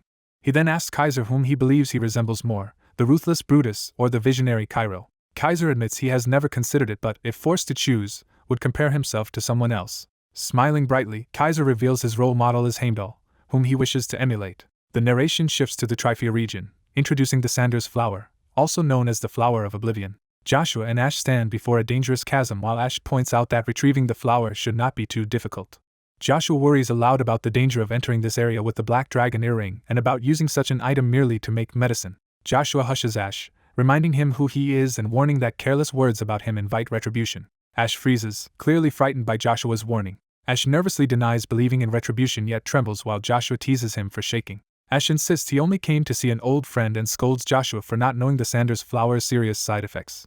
Ash affirms he knows that to gain something with the flower, one must lose something in return. Joshua reflects that using the Sanders flower will restore a girl's life and sight at the cost of her memories, perhaps mercifully erasing her painful past. Suddenly, something ominous descends from above, startling both Joshua and Ash. Ash panics, screaming that they are doomed and about to die. He identifies the returning threat as the black dragon Crevasse and runs in terror as the dragon swoops down. Crevasse roars that a mere human has invaded his territory and vows that the intruder will pay. Joshua calmly prepares his power, facing the oncoming dragon. Crevasse attacks ferociously, but Joshua meets the onrush with his spear. The surrounding forest reels under the shockwaves of their clash. The dragon charges again with a fearsome roar while Joshua counters with another powerful spear strike. Joshua drives his electrified spear into the dragon's body. Shouting, Joshua continues his assault, channeling immense energy through the weapon. He slams the dragon's head with a devastating blow, forcing it back. Joshua turns sharply, sensing something else. Crevasse's massive claw smashes him into the ground as he braces with his spear. The dragon batters Joshua with another violent strike, carving a crater. Joshua lies wounded in the rubble but quickly rises again. Smirking, he acknowledges that Crevasse is stronger than expected. He marvels aloud that black dragons truly are formidable. Crevasse, unnerved, demands to know what Joshua really is. Joshua considers that claiming to be a god would provoke the dragon, so he decides to fabricate another story. Before he can answer, Ash interjects and tells Crevasse that Joshua is a suspicious human who even dares to call himself a god. Ash begins to reveal that Joshua wears a black dragon earring on his right ear. Joshua yells at Ash to shut up, startling the elf. Crevasse, shaken by what he has seen Joshua do, wonders aloud if Joshua is truly human.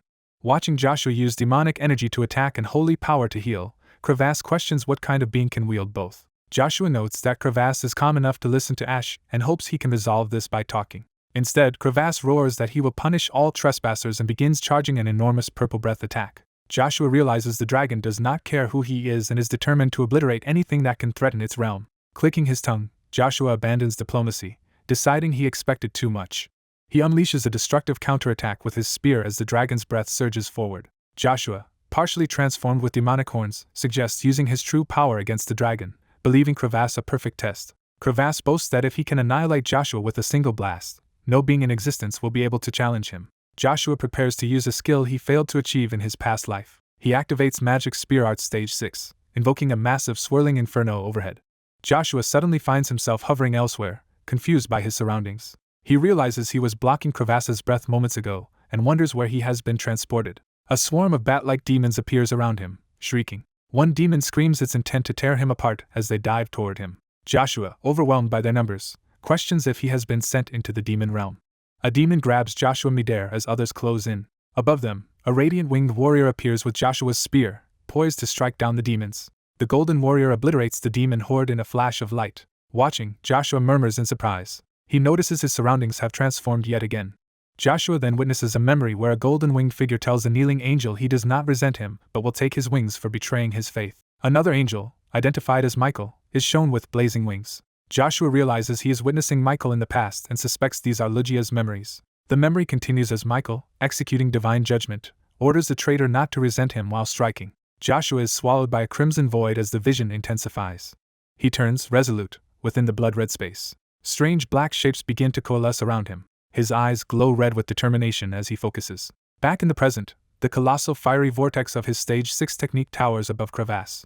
Ash, shielding himself from the blast, assumes Joshua has been incinerated by the dragon's breath. Ash then gasps in shock at something unexpected. Crevasse stares wide-eyed, realizing something is wrong. Joshua, now armored with dark wings and wielding a transformed spear, appears as a terrifying angelic warrior, startling onlookers. He admits he does not fully understand the illusion he experienced but knows it provided something important. Joshua reasons that if new memories surface at each stage, then upon reaching Magic Spear Art Stage 8, the power of God, he will uncover the full truth.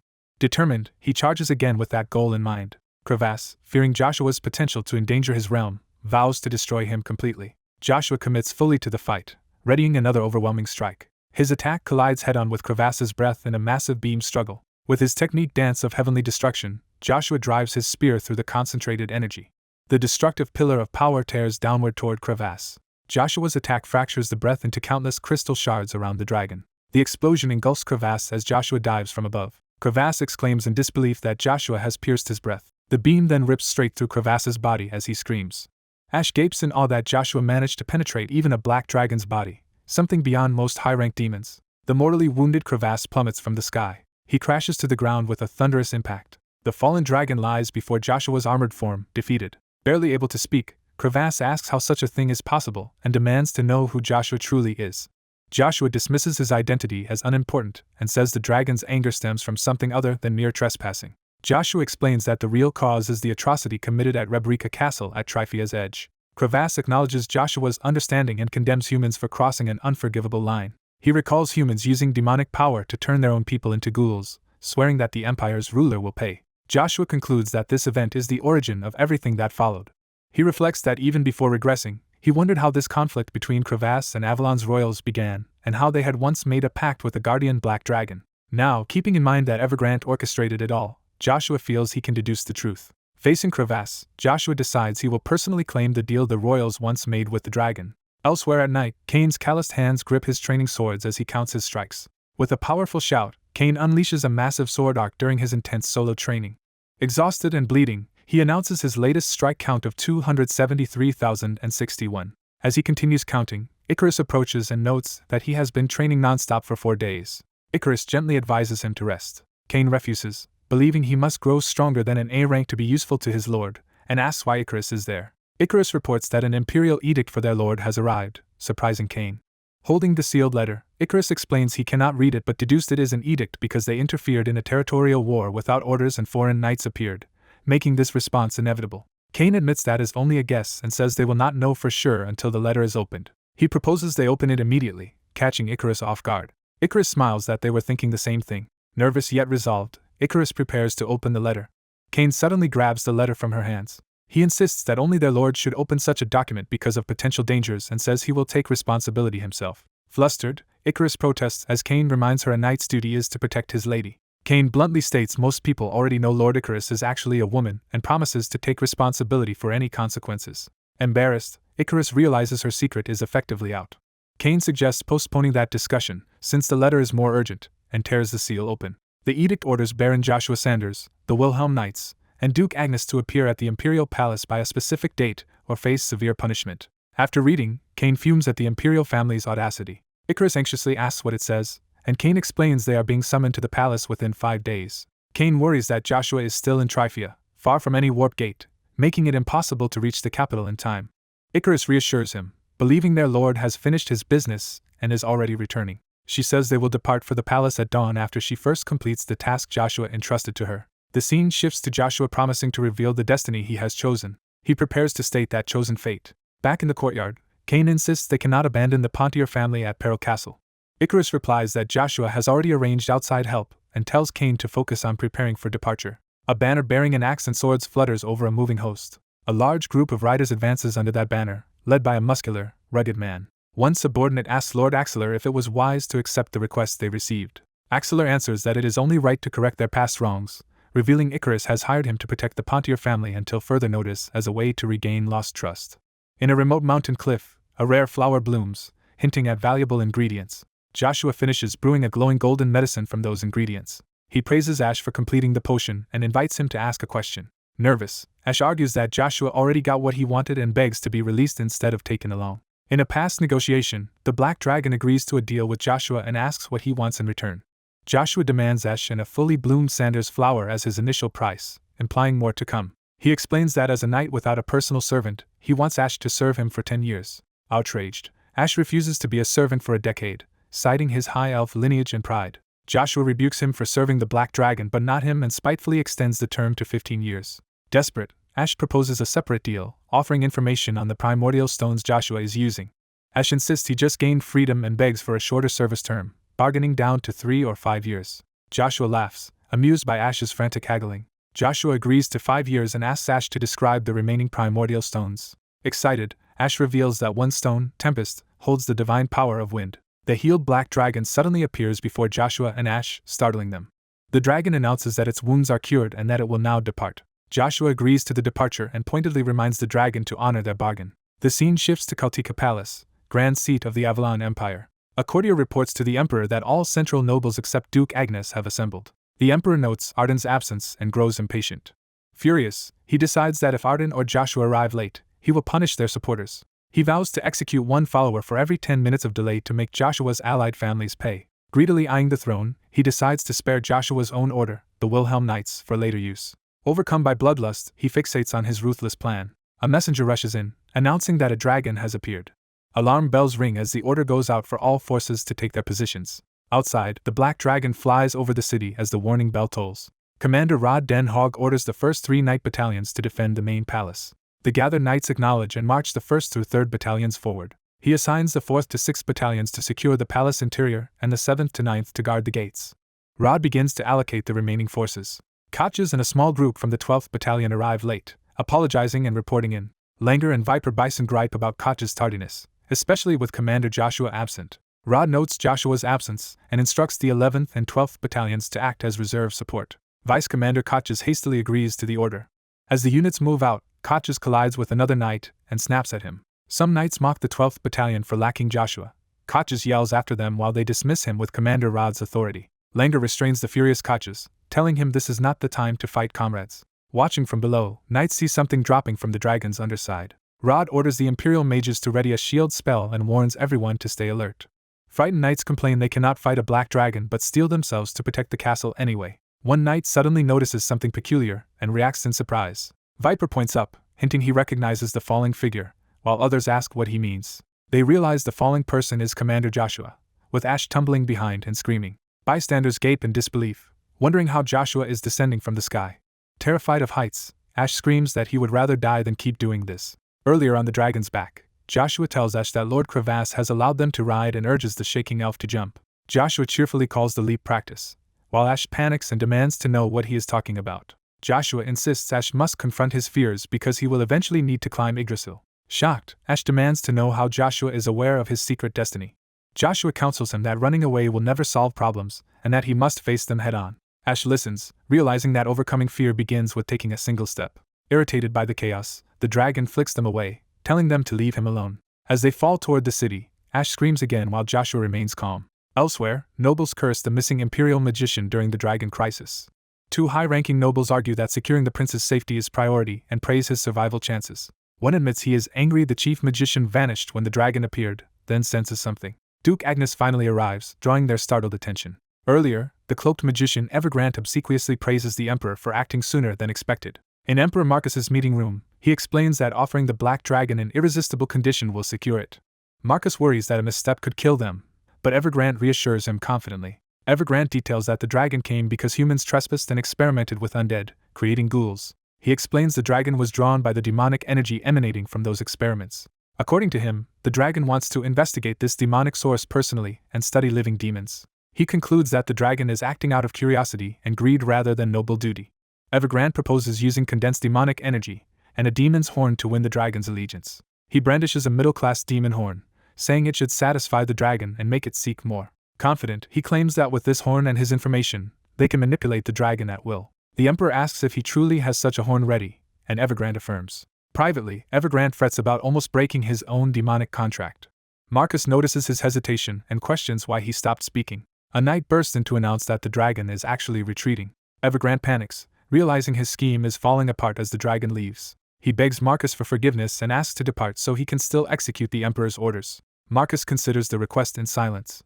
Evergrant watches anxiously, sweat on his brow. Marcus dismisses him with permission to leave. Evergrant departs, unaware he is being watched by the emperor. Marcus secretly orders Jackian to follow Evergrant. He adds that if Evergrant is plotting anything, Jackian has leave to eliminate him. Meanwhile, other nobles murmur in confusion about why the dragon withdrew so suddenly. Marquis Talon and Baron Provalum argue that the city remains in danger and a contingency is needed. They suggest the easiest solution is to sacrifice the person responsible for provoking the dragon. Marquis Jihor Cromwell protests that they must be targeting him and reminds them they push for ending the war quickly. Jihor further accuses Joshua, claiming his sudden return is suspicious and that Joshua is behind recent turmoil. As he rants that Joshua is the Empire's real doom, a herald announces Joshua's arrival. Joshua and Ash stride into the hall, with Ash loudly cursing the assembled humans to grab attention. The hostile nobles stare in shock at the pair. Ash smugly asks Joshua if his outburst got everyone's attention, while Joshua admits this was not his preferred entrance. Joshua accepts that, regardless, the goal of drawing focus has been met.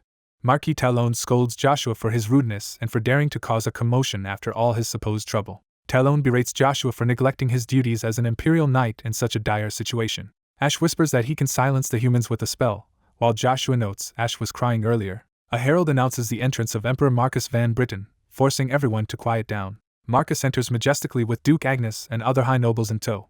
The nobles bow and formally greet their emperor. Joshua and Ash also bow, with Ash awkwardly trying to follow Joshua's lead while thinking of his own royal status. Standing before them, Marcus approaches and his presence makes Ash cower. Marcus senses an intense aura of bloodshed, remarking internally on how thick it is. Ash clutches his pendant, horrified that this human reeks of more killing than anyone he has met. Marcus expresses surprise that Joshua reached the capital so swiftly from the distant Pontier territory. Joshua answers that he came as quickly as possible to fulfill the Emperor's urgent command. Marcus is puzzled, asking what important orders he supposedly gave. Joshua reminds everyone that Marquis Breary had just demanded he perform his duty as an Imperial knight and make the culprit pay. Joshua then publicly names Marquis Jihor Don Cromwell as the man who invaded the dragon's territory and incited it. He offers to arrest Jihor immediately if the Emperor gives the word. Marcus views Joshua's boldness as arrogant and questions whether it benefits him. Deciding he is content having Agnes under control, Marcus ends his amusement and moves on. He inwardly notes that Joshua's actions have already brought Agnes under his command and that this suffices. Out loud, Marcus grants Joshua free rein to proceed as he wishes. Jihor and his allies panic, realizing the Emperor is abandoning them. Jihor desperately protests that Joshua is lying and claims he only followed Imperial orders in Tryphia. Marcus bristles at the suggestion that he ordered such recklessness. Marcus pointedly asks Duke Agnes what he would do if blamed for everything in Marcus's position. Terrified, Jihor tries and fails to placate Duke Agnes. Agnes coldly states he only obeys the Emperor's orders, distancing himself from Jihor. Marcus dismisses this response as dull and walks away, effectively leaving Jihor to his fate. Seeing the Emperor withdraw, Jihor steels himself anxiously for what comes next. Joshua seizes him by the shoulder and calmly informs him he is being taken to a jail cell. Later, nobles are told that Duke Joshua Sanders, who captured the traitor Jihor Cromwell, is entering. Agnes stands in the hall while another noble snickers manically in the background at the turn of events. Dressed in full armor with Ash behind him, Joshua strides confidently down the red carpet past the watching nobles. Joshua formally reports to Marcus that he has safely completed his mission. Standing before the throne with Ash, Joshua awaits the Emperor's judgment. Marcus admits Joshua unnerves him but says Joshua's feats are his only real entertainment. He explains that although Joshua must be punished for bringing foreign Wilhelm knights into Avalon, he hesitates to lose such talent. Joshua senses that Marcus values him too much to discard. Marcus therefore offers to forgive the trespass if Joshua becomes his sword. To sweeten the deal, he promises Joshua marriage to his daughter, Princess Cerceirin. A courtier nervously objects that the princess is currently in poor health. Marcus coldly reasons that this arrangement benefits everyone, freeing the girl's betrothed from worrying about a dying princess. He declares that marrying the princess would give Joshua the right to contend for the throne regardless of rank. Agnes emphasizes that this is a unique chance for Joshua to succeed where even his father failed by becoming emperor. Marcus presses that such an offer should appeal to a neglected child and asks only for one vow in return. He demands to know why Joshua hesitates to accept. Joshua thinks about Marcus's callous attitude towards Cerceirin and resolves not to exploit her for power. He respectfully refuses, stating he cannot obey that particular order. Marcus narrows his eyes dangerously at Joshua's defiance. Nobles whisper in shock, asking if Joshua is truly declining marriage to the princess. Marcus' expression hardens as he reminds Joshua that helping the Wilhelm Knights could be treated as treason. He shouts that this is Joshua's last chance, turning his suggestion into a direct Imperial command. A tense standoff erupts as Emperor and Knight glare at each other. Joshua responds that if he is to be treated like a sword, then his worth must be properly valued. Marcus wonders if Joshua is attempting to bargain, reiterating that all of Avalon could eventually be his. Joshua counters that he is not yet a finished sword and asks for time to reach his full potential before choosing whom to serve. He proposes waiting until he turns 18, when he will decide his true allegiance. Marcus remembers Joshua's youth and concedes that following tradition and waiting might not be unreasonable. He then invites Joshua to name what compensation he desires instead. Smiling, Marcus says he only wants Joshua's support in the Imperial succession struggle and urges him to state his terms. Joshua, now smiling as well, agrees to make a request given this new understanding.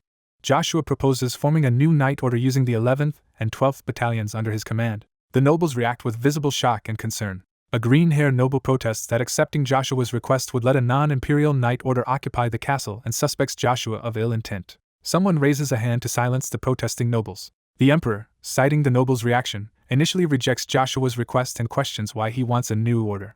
Joshua explains he has suffered lifelong prejudice as an illegitimate child. His mother suffered too, so he empathizes with the marginalized 11th and 12th battalions. He says the men of those battalions dream of becoming the Empire's greatest knights, and he wants to support them by building the continent's strongest knight order. The Emperor, moved by Joshua's emphasis on kinship and ambition, asks why he should refuse a plan to create the continent's greatest knight order. The Emperor agrees to Joshua's request and asks if there is anything else. Joshua replies that the approval for the new order is more than enough. The Emperor not only forgives Joshua and the Wilhelm Knights but formally grants Joshua the title of Count. The Emperor announces that the traitor Marquis Cromwell's lands will be handed over to Count Joshua Sanders, stunning the hostile nobles. He ends the nobles' meeting, tells Count Joshua to pick a middle name, and looks forward to seeing him again. Joshua says he will return with more news, implying future achievements. Outside, an ally comments that Joshua is getting closer to the center of imperial power.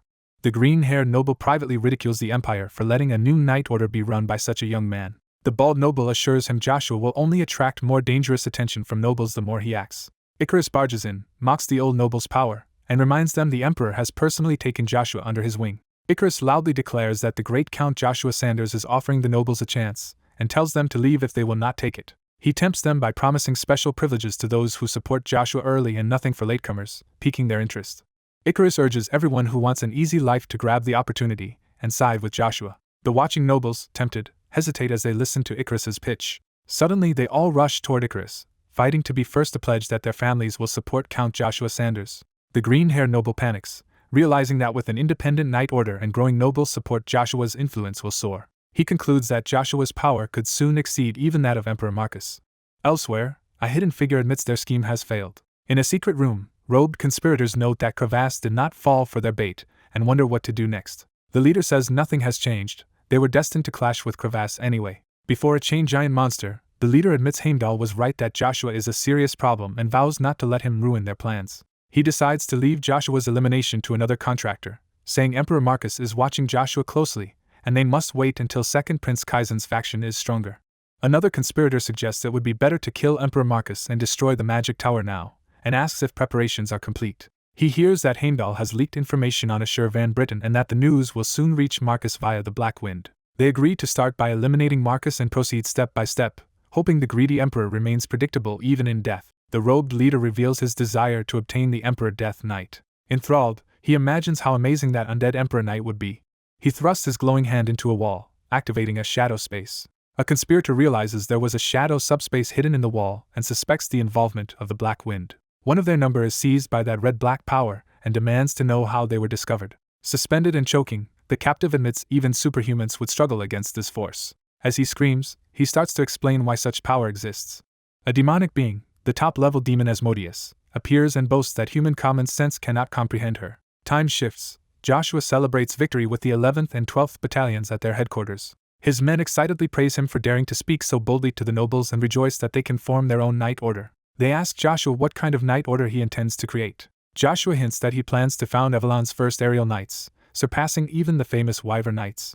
The knights react with shock at the idea of true aerial knights mounted on terrifying predators. Joshua envisions the Crevasse Knight Order, aerial knights riding the Black Dragon Crevasse, nightmare of the frozen lands. His men excitedly imagine themselves riding dragons and making history. Icarus smirks and notes that not just anyone will be allowed to ride Lord Crevasse. He teases the knights, calling their leader a fool for raising their hopes. A messenger interrupts the banquet, saying someone has arrived with urgent news for Captain Joshua. The visitor reveals himself as Captain Armstrong of the Agnes family's Golden Mane Knights and apologizes for the intrusion. Later, in Joshua's office, Armstrong sits with tea while Icarus serves, showing respect. Joshua thanks Armstrong for coming and asks what he wanted to discuss. Armstrong says Duke Agnes has summoned Count Sanders. He explains that because Joshua has achieved unmatched success, the Duke wishes to invite him home to celebrate. Armstrong adds that Joshua's mother, Lady Lucia, is especially waiting for him, stirring Joshua's emotions. Joshua replies that he must first finish duties in Akkardi but will head to the estate afterward. Armstrong nervously asks what duties are so important, saying he needs an explanation for the Duke. Joshua answers lightly that he plans to visit the brilliant Flower Palace and denies acting on an Imperial order. Armstrong says that is unfortunate because he had hoped to see Joshua's spear skills, hinting at related news. He reveals that the Emperor will use the bloody Battle of Bircher to choose Princess Cerceran's husband and that all citizens may participate. Armstrong notes how unusual it is to open such a chance to everyone and credits Chief Imperial Magician Evergrant for developing a medicine for the princess. Joshua slams the desk in alarm. Armstrong is startled by his sudden intensity. Joshua urgently confirms that Evergrande has indeed produced a medicine and is currently with the princess. The scene jumps to a forest where Cain, Icarus, and the disguised Iselin have brought Lord Iselin along and wonder what to do next. Cain and Icarus argue over the high cost of using warp gates versus the need to reach Akadi quickly. They approach the gatekeeper and state that 3 of them intend to use the gate. The old gate mage studies them suspiciously. The trio greets him cheerfully while narration labels them as a runaway knight, a magician, and a young girl. The mage, internally greedy, says he must verify their identities since they are not nobles and sees them as perfect tools to extort. Cain feels uneasy while Icarus warns that criminals using gates would be impossible to catch, recalling past restrictions. Cain complains that they are being treated like criminals and suggests leaving, as Iselin quietly prepares a trick. The mage is blinded by a flash as Iselin reveals a glowing badge, stunning Cain and Icarus. Iselin unveils herself as the famed gold-plate magician mercenary Celine, a spirit user level rarity, and reveals the identity token she created while fleeing the Cromwell family. The mage strokes his beard, scheming further. He belittles Celine's skills, calls her weak for becoming a mercenary, and asks if her companions are also mercenaries. Icarus objects to the insult, and declares they serve the Sanders family under Lord Joshua. The mage insists he is just following procedure, not toying with them. Upon hearing Joshua's name and destination, he activates the warp circle and pretends he now cares little about their identities. He quotes an outrageous fee of 1,000 gold per person, demanding 3,000 gold total. Cain and Icarus are outraged, saying such money could fund a continent-wide journey. Cain accuses the mage of fraud, provoking the man's anger. The mage unleashes flames, condemns them for consorting with mercenaries, and threatens to refuse them service and report them to the Empire. Cain prepares to fight, but Icarus restrains him and urges they leave rather than escalate. The mage roars back, ready to burn them, insisting on combat. He casts a large fire spell named Rune Flare toward them. Icarus recognizes Rune Flare as a powerful 4th-class spell and questions why such a magician is running a warp gate in the wilderness. Celine counters by demanding again if he truly wants 3,000 gold. She nonchalantly produces the full amount from a spatial pocket and offers it. The mage greedily notes that she has plenty of money. He increases the price to 1,500 gold each, claiming they wasted his time and hurt his pride. Furious, Cain draws his sword and vows not to tolerate the extortion. Frost magic suddenly coats his blade, shocking him. Celine invokes freezing magic through her spirit, surrounding the area in cold. She unleashes Ice Field, overwhelming the mage's flame spell. The mage, now frozen and disbelieving, balks at how a mere mercenary could wield such power. He sees a massive 5th-class ice spell above him and questions how she can use it. Celine calmly approaches, says he underestimated her because she is a mercenary, and demands compensation as an apology. She threatens harsher action if he refuses payment. She adds that she will also report his misconduct to the Magic Tower under her true position as Vice Guild Master Celine of the Mercenary Guild. Realizing she is high-ranking, the mage panics, fearing serious consequences. He recalls that the Magic Tower under its master, and Evergrande, already faces criticism for favoring Avalon's nobles and cannot risk more scandal. He imagines that an official report from her would get him expelled from the tower.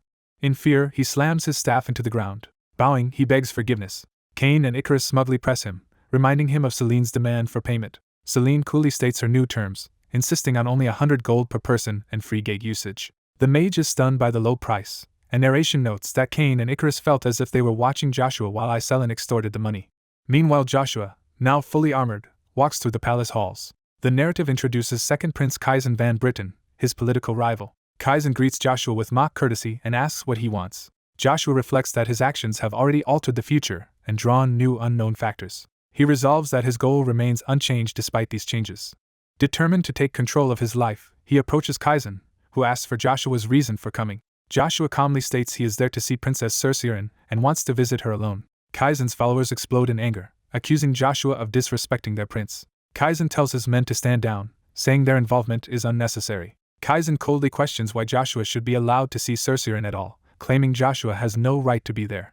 Joshua insists he does have the right, and reminds Kaizen of the coming bloody battle of Bircher that will choose the princess's husband. He declares he will win that event anyway and argues that it is reasonable to check on the princess's condition beforehand. Kaizen criticizes Joshua for entering the second palace without permission and calls his pride excessive. Smiling, Kaizen asks if Joshua intends to challenge the entire Imperial knighthood, including the famed Captain Rod. Joshua replies that defeating them all would not be impossible for him.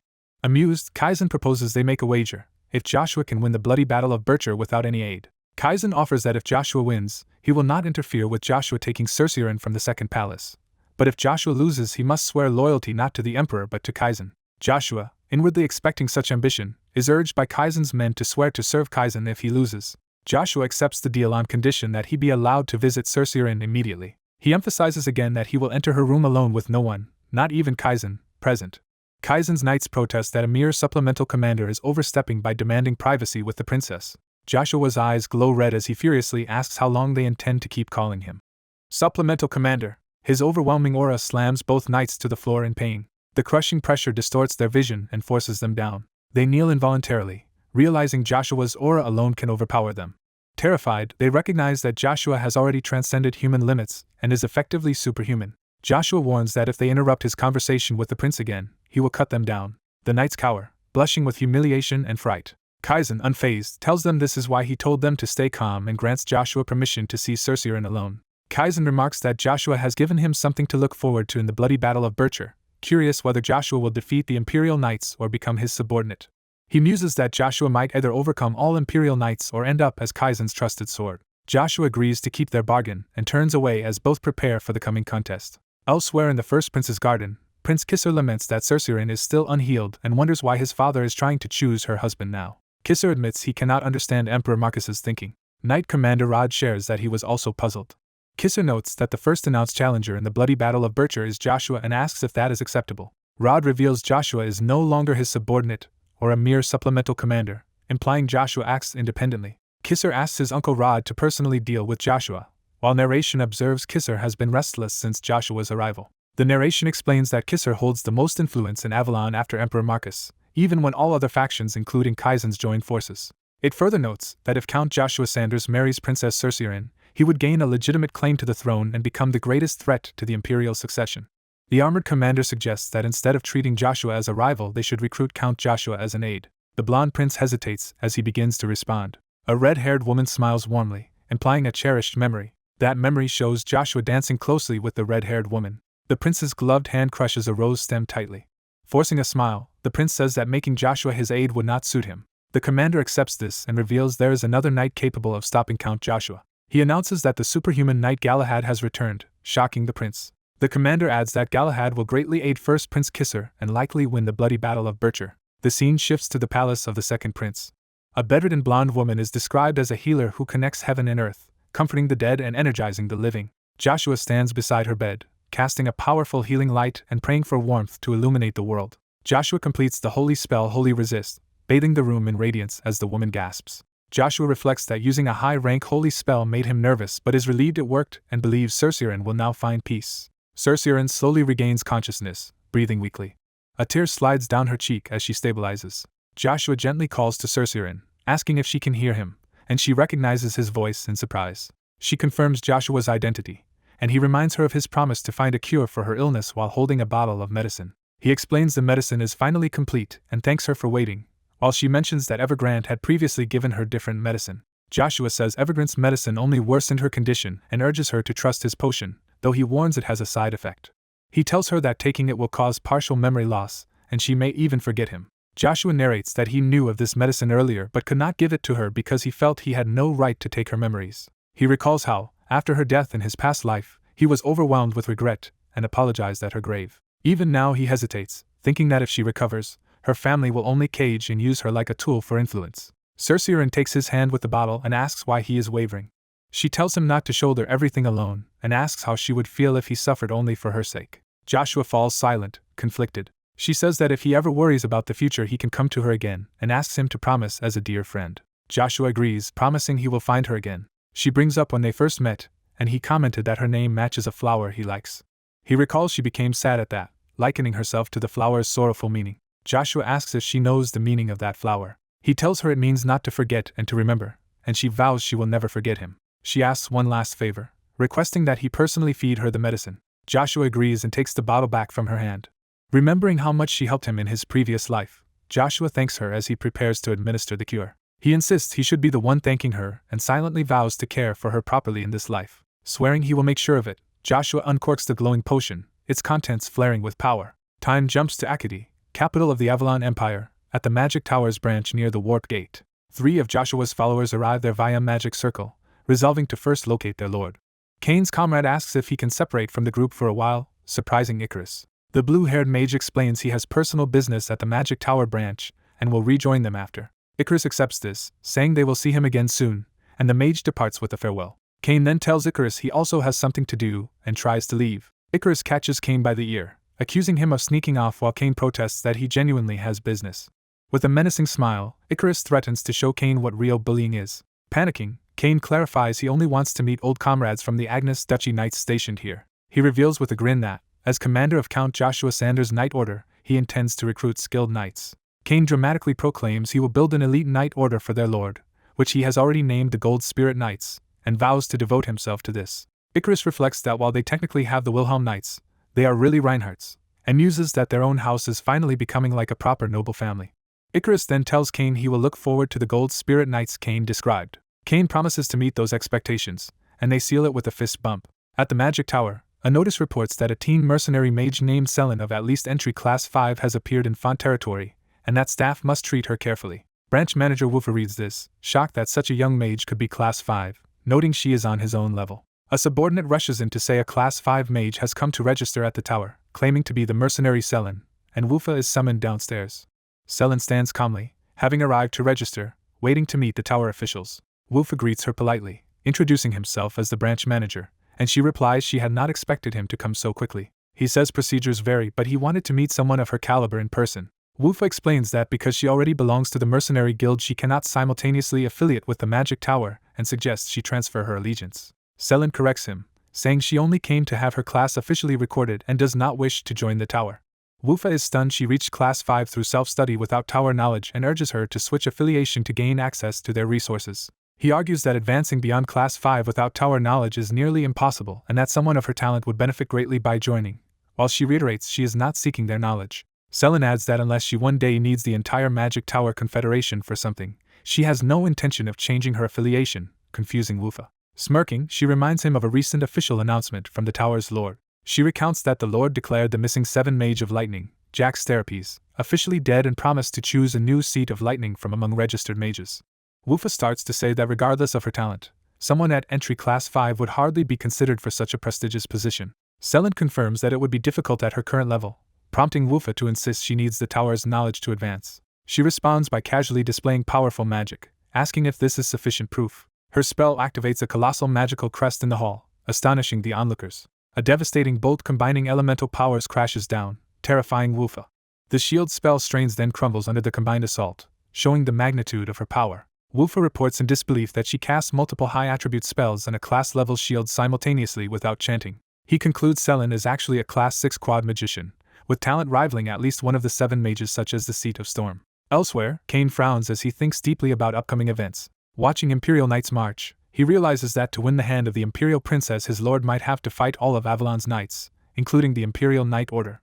Cain panics, fearing Joshua's new noble house could be annihilated right after his promotion and wondering what Joshua planned with his followers to stir up such danger. Nearby knights remark that the off-duty battalion commander will have to face the Empire's strongest unit, the Imperial Knight Order, and that Galahad's return leaves them no chance to challenge Joshua themselves. Galahad himself says he came intending to bring Count Joshua to his knees but did not mean to hog all the glory, offering others the chance to face Joshua first. Cain realizes the off-duty commander they mention is his lord and fumes over their arrogance in planning to humble Joshua. Someone suddenly grabs Cain's shoulder and orders him to stop, startling him. Overwhelmed by killing intent, Cain freezes, realizing how terrifying the newcomer is. He notes he never sensed a man's approach before the hand landed on his shoulder, and concludes this must be one of Avalon's top knights. Cain spins around to find it is Joshua, scolding his lord for sneaking up and nearly giving him a heart attack. Joshua tells Cain to calm down, reminding him where they are, while Cain protests that he cannot ignore those who insulted Joshua. Joshua coolly explains that Cain cannot currently defeat Galahad, who has been chosen as the Imperial Knight Commander's successor. Galahad walks over and says he recognized Joshua at a glance, impressed that the rumors were true. He politely greets Joshua, saying it is an honor, and that he looks forward to crossing sword and spear at the bloody battle of Verche. Joshua dismisses Galahad's attitude as absurd. He pointedly asks why Galahad is here instead of guarding the 3rd Imperial Prince as assigned. Galahad's face tightens, clearly bothered by the question. He remarks that Joshua, who left the Imperial family, is being presumptuous in forming his own independent knight order but is surprised Joshua still knows of him. Saying he has preparations to make, Galahad ends the conversation and states he will await Joshua at the bloody battle of Verche. After he leaves, Cain complains that Galahad acted friendly despite having just insulted Joshua and asks if they know each other. Seeing Joshua's expression change, Cain nervously calls out to him. Joshua's eyes blaze red as he states he knows Galahad very well. He remembers Galahad as one of the trusted followers who betrayed him and led to his death in his previous life. He concludes that meeting Galahad now is perfect timing, identifying him as the third prince's bodyguard and designated successor to the Knight Order's commander. Joshua vows to use this opportunity to rip Galahad apart publicly as his first act of vengeance. A subordinate reminds Joshua the event is about to start and asks if Cain will accompany him. Cain enthusiastically agrees, saying he must ensure no one harms Joshua. Joshua thanks Cain and says his presence will make things easier, then calls for them to get moving. Cain energetically follows Joshua as they head toward the arena. At the Imperial Grand Training Grounds, rows of knights assemble for the coming contest. Emperor Marcus announces to all Avalon knights that he will give them a chance to become the Imperial princess's husband. He explains the rules of the bloody Battle of Verce, a death match that continues until only one man remains standing. He declares that however long it takes, they are to fight relentlessly until one victor remains. As the knights prepare, a noble named Spar steps forward, introducing himself and requesting the first duel with Grand Master Count Joshua. Other nobles immediately claim second, third, and fourth slots to fight Joshua. Joshua smirks and tells them there is no rule against attacking together, urging them to drop their pride and come all at once. Offended, the four decide to oblige and charge Joshua together. In the arena corridor, Joshua launches himself upward as his opponents leap to strike, beginning the clash. Activating Magic Spearmanship Stage 6, Chapter of Earth, Joshua prepares his technique mountain-crushing descent. The four knights realize too late how overwhelming his power is. Joshua's attack smashes them all, sending them screaming through the air. When the dust settles, Joshua stands unscathed at the center, while their bodies lie scattered around him. Fixing his gaze on Galahad, Joshua announces that he is next. Galahad steps onto the field with a confident smile. Thanking Joshua for thinning out the competition, Galahad formally requests a bout. The narrative then shifts to a red-haired man introducing himself as Ba Mung Dun Brown from a renowned swordsman family. He recalls becoming vice-commander of the 9th Battalion before age 20, and wonders if this is when his family's admiration turned into suffocating obsession. Ba Mung remembers being belittled at dinner by a relative comparing him to the prodigy Babel Agnes, who wielded mana by 14. His family pressured him to surpass Babel's feats, and constantly prove he was the best, which deeply burdened him. Living under such expectations, Ba Mung became disillusioned and stopped putting effort into anything. A scene shows him lazily collapsing into a chair. He reflects how being vice-commander lets him slack off without criticism, which he initially enjoyed. The Knight Commander Rod bursts in, catching him loafing and shouting his name. Rod reprimands Ba Mung, saying that without his laziness he could become the best in the world and that wasting such talent is a shame. Ba Mung apologizes nervously, and asks why Rod came personally, assuming it was not merely to scold him. Rod informs him that the Emperor has issued him a direct order. The order tells Ba Mung to go immediately to the Agnes Duchy for a mana identification test, a command that begins to change his life.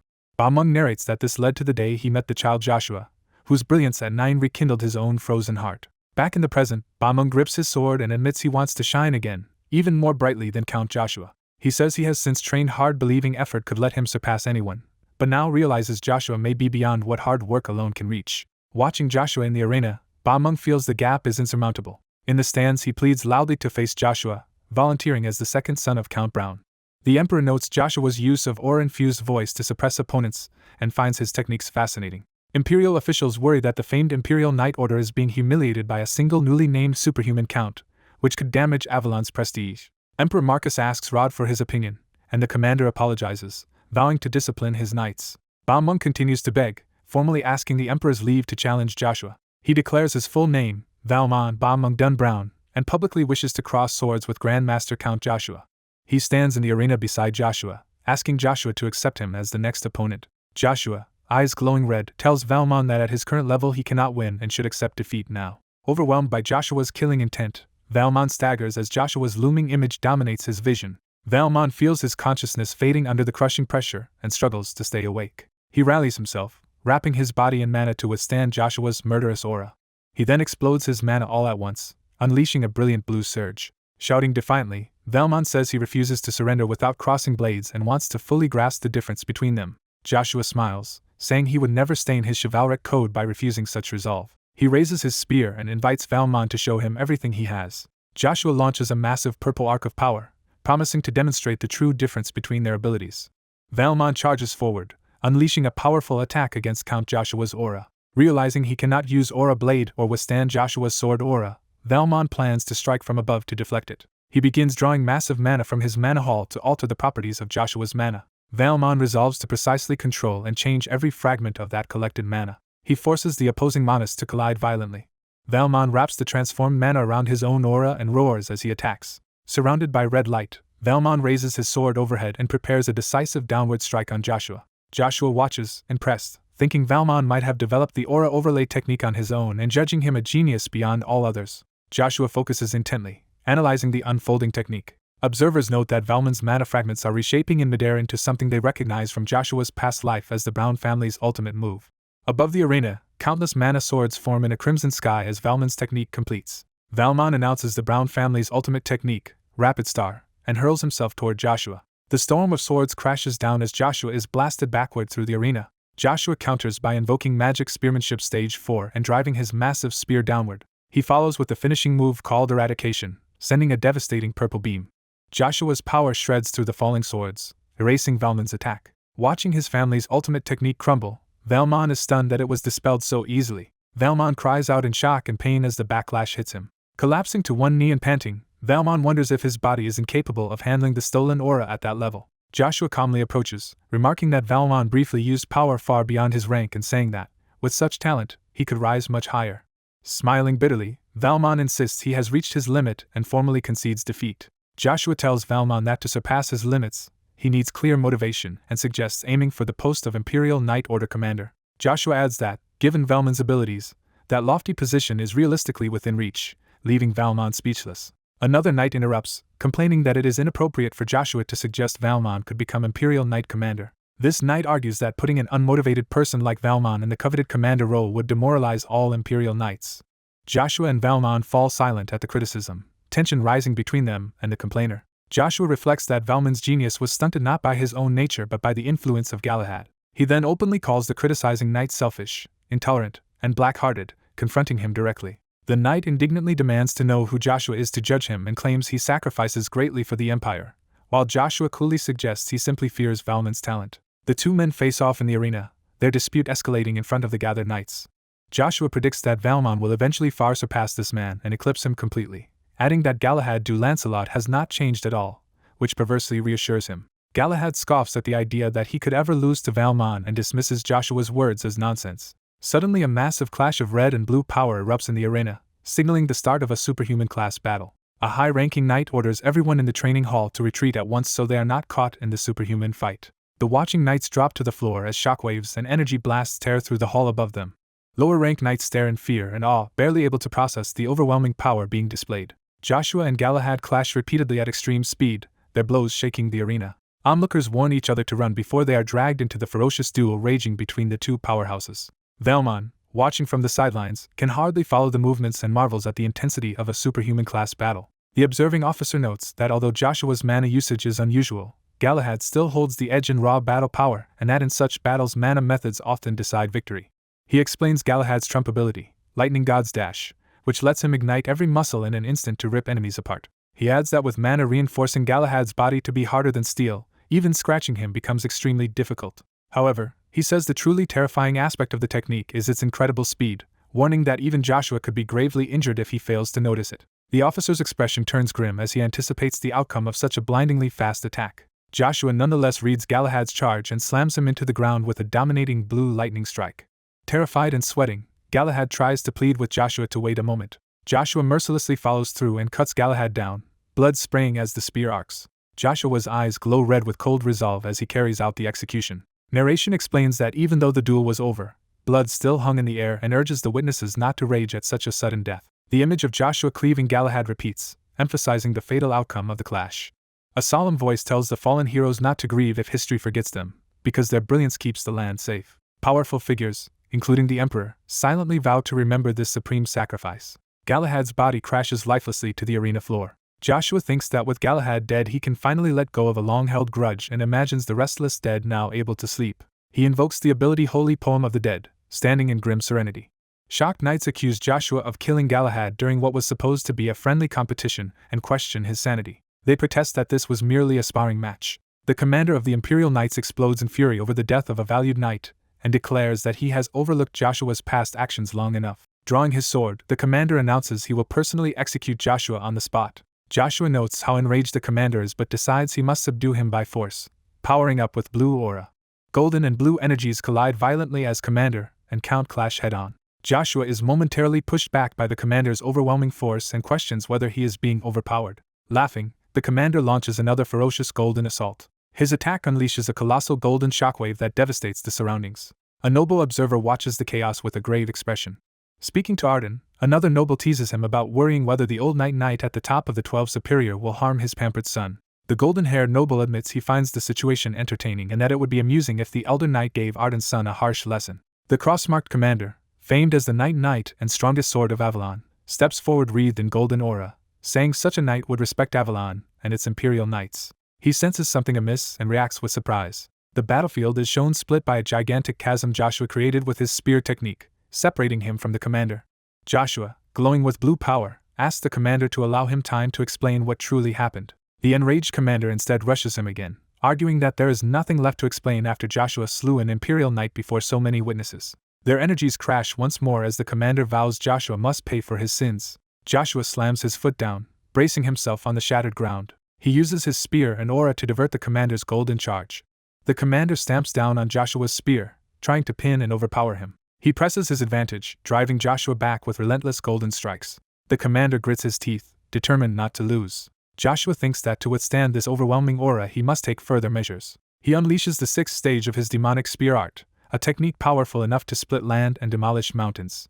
A titanic blue beam spears into the sky and then slams down into the arena. The blast forces the commander on the defensive as blue energy explodes before him. Shaking but impressed, the commander admits Joshua is truly strong. Deciding he has no choice, the commander prepares to use his own hidden secret technique meant for facing one of the 9 stars. Mid-battle, a knight suddenly shouts that Galahad de Lancelot was the one who killed the 3rd prince.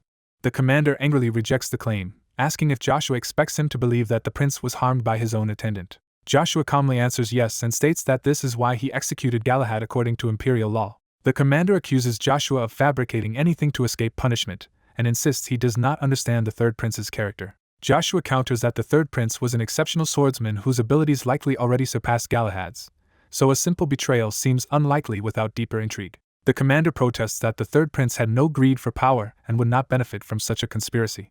Joshua agrees the prince was not power-hungry, then challenges the commander to think carefully. He asks what would have happened if the hugely powerful 3rd prince had reason to join the struggle for the throne, suggesting his combination of might and political backing would make him unstoppable. The commander concedes that if such a prince obtained political power, no one could oppose him, though he insists this is only speculation. Joshua presses further, asking where the 3rd prince is now if he truly returned with Galahad, pointing out that Galahad came back alive while the prince returned as a corpse. The commander demands concrete evidence, and questions how Joshua learned of this ahead of time. Joshua evasively claims he happened to overhear the information. The commander retorts that Joshua therefore caused the knight's death without clear proof. Imperial knights draw their swords all around Joshua, ready to enforce their commander's will. Many knights shout that they refuse to listen any longer, insisting Galahad died for the Avalon Empire and demanding Joshua confess and surrender. As they threaten Joshua, a young man leaps in shouting that no one may threaten his master. Revealing himself with a blazing blue sword, he declares he is one of the Golden Spirit Knights. The newcomer introduces himself proudly as Joshua Sanders' first sword, Cain de Hereda. The surrounding knights react in disbelief that someone under 20 could serve as Joshua's first sword. Joshua thanks Cain for intervening whenever things become dangerous, and Cain happily replies that his mission is to protect his master with all his strength. Other loyalists resolve not to be outdone and call for everyone to protect Sir Joshua. Casey and other armored allies arrive late, apologizing to the commander and charging in to help. They brusquely push past questioning Imperial knights, insisting the knights should recognize who they are and step aside. Cain quietly notes that these newcomers are from the 11th or 12th Battalion, and Joshua confirms but says they now serve as his forces. Joshua proudly presents them as his Knights of Crevas standing behind him. The commander, glowing with aura, calls out Casey, Langa, and Biden by name. He warns that if they do not move aside he will kill them as well and that Imperial authority will not save them. One of Joshua's men tells the commander he is overlooking something important, prompting the commander to ask what. Joshua explains that while they argue, Galahad's accomplices will be destroying evidence and urges the commander to move quickly. He reasons that neither Galahad nor his backers expected him to die today and instructs the commander to search every place Galahad lived, including knight and family residences. Joshua emphasizes that the Lancelot family estate must also be investigated and hints they may need to go even further if necessary. Medics begin thoroughly examining Galahad's corpse as ordered. The commander admits that he may not fully trust Joshua yet, but delaying will only allow more evidence to vanish. Joshua challenges him, asking whether he is truly seeking justice or simply afraid of what the investigation might uncover about those he trusts. Joshua warns that if they find proof that someone really murdered the 3rd prince and committed high treason, the commander must face that truth. The commander agrees that if no evidence is found after the search, Joshua will bear full responsibility for everything that happened today. He then orders the medics to begin searching Galahad's body immediately. Before they can, a cloaked assassin slaughters the medics and lunges at the shrouded corpse. The attacker detonates in a bloody explosion, obliterating Galahad's body and any evidence hidden within it. Knights shout to stop the fleeing cloaked man and give chase as he escapes with incredible speed. From above, another knight yells not to let the assassin leave Akardi as he carries Galahad's remains away. Joshua, Cain, and the commander watch as the cloaked figure rockets across the arena, and the knights race after him. Joshua powers up with blue lightning, saying he knew this enemy would appear as well. A flashback shows a hooded figure who once stood by Galahad's side even on the day Joshua previously died. Back in the arena, the commander orders Joshua to stop, insisting he remain to answer questions while others pursue the fugitive. A higher authority intervenes, telling Captain Rod to let Count Joshua go.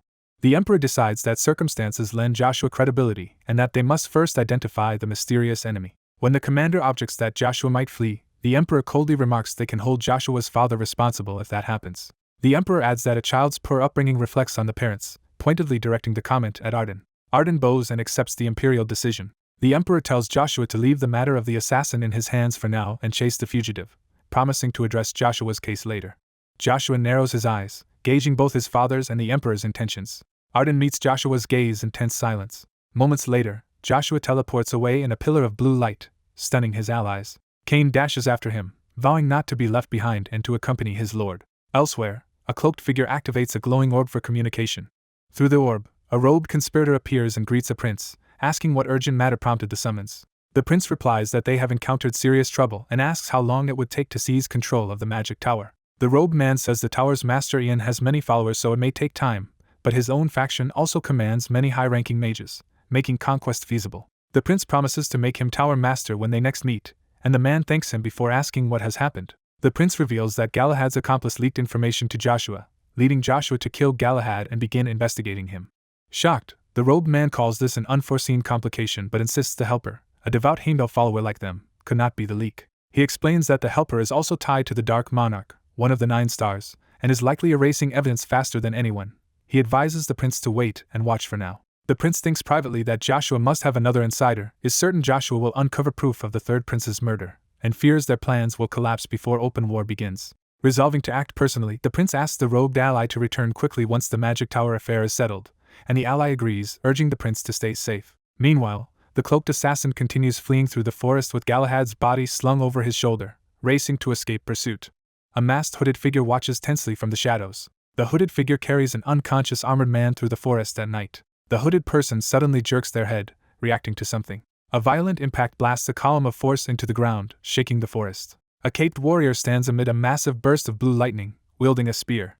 Cain chases after his lord, warning that entering the area is obviously a trap. Joshua replies that he must go because there is something he has to do. Joshua walks away into the misty forest while Cain hesitates behind him. Cain desperately yells for Joshua to wait for him. Cain finally catches up, complaining that Joshua is making things too hard on him. Cain cheerfully says he trained his whole life for a day like this yet rarely gets to use his sword. Joshua asks why Cain devoted himself so much to swordsmanship and whether it was really just for him. Cain explains he first trained to succeed as a knight but changed his mindset after serving Joshua. Cain says Joshua's ideals inspired him to make his own sword style resemble Joshua's, and that he uses it for Joshua alone. Joshua rejects that answer, telling Cain to walk his own path instead of living only as Joshua's sword. Joshua confides that he once felt the same desire to help someone sincerely because he believed his spear made him fearless. He adds that the truly terrifying things in the world turned out to be where he never expected. In a flashback, Emperor Kaiser rewards Joshua's past deeds by granting him the title of Archduke. Kaiser warmly congratulates him, calling him Archduke Joshua Sanders. Joshua vows to honor this title and serve the Emperor faithfully until his death. The captain of the Imperial Knights also congratulates Joshua, praising his great exploits in Terra. The captain then expresses a desire to become Joshua's friend. Joshua replies that after over 20 years together they are already the best of friends. The knight, delighted, tells Joshua to call him Galahad from now on. In another memory, a bloody Joshua screams Kaiser's name in rage. He roars at Kaiser and his co-conspirators not to think this is the end. Galahad cruelly mocks the so-called undefeated spear knight and says goodbye as Joshua dies. A colossal explosion devastates a snowy mountain area. Back in the present, Joshua tells Cain that living for others is not always enjoyable and warns him not to speak of becoming someone else's sword. He urges Cain to live as Cain de Harry rather than as Joshua Sanders' sword if he wants to avoid future regret. Cain insists he will never regret choosing to follow Joshua and calls the day they met the brightest moment of his life. Cain says that even if Joshua does not understand, he only hopes Joshua knows his sincerity just as an arrow suddenly flies toward him. Joshua instantly deflects the surprise arrow with a burst of lightning, protecting the startled Cain. Joshua tells Cain to brace himself, warning that their enemies are no ordinary men and any weakness will mean instant death. Cain answers resolutely while the two stand ready amid streaking attacks. Joshua gauges that about 100 foes surround them and suspects they are stalling for time. Confident, he says he anticipated this strategy, can easily predict their moves, and prepares to kill them even if it angers the Dark Monarch. Declaring he will crush anyone who blocks his revenge, Joshua hurls a powerful lightning spear attack. The beam streaks through the forest as a masked elf leaps aside and another cloaked figure is startled. A hooded enemy declares that this place will be Joshua's grave from atop a tree. The female assassin looks shocked and enraged by Joshua's counterattack. Joshua's blast slams both her and another figure into the trees, drawing a scream. Joshua recognizes the assassin as Evangeline Craypot, Galahad's lover. A blood-red power surges as Joshua commands his dark weapon to awaken and bring him prey. Shadowy energy erupts, raising a corpse and ordering it to slay Joshua's enemies. Joshua summons a monstrous Death Knight, the Lord of Duerhan. The ambushers panic, change plans to secure Galahad's body, and rush toward it. The Death Knight proclaims that none can escape his grasp as his dark aura expands. The fleeing assassins see the encroaching dark energy racing after them. Realizing the exit is blocked, they shout that they must escape before being trapped.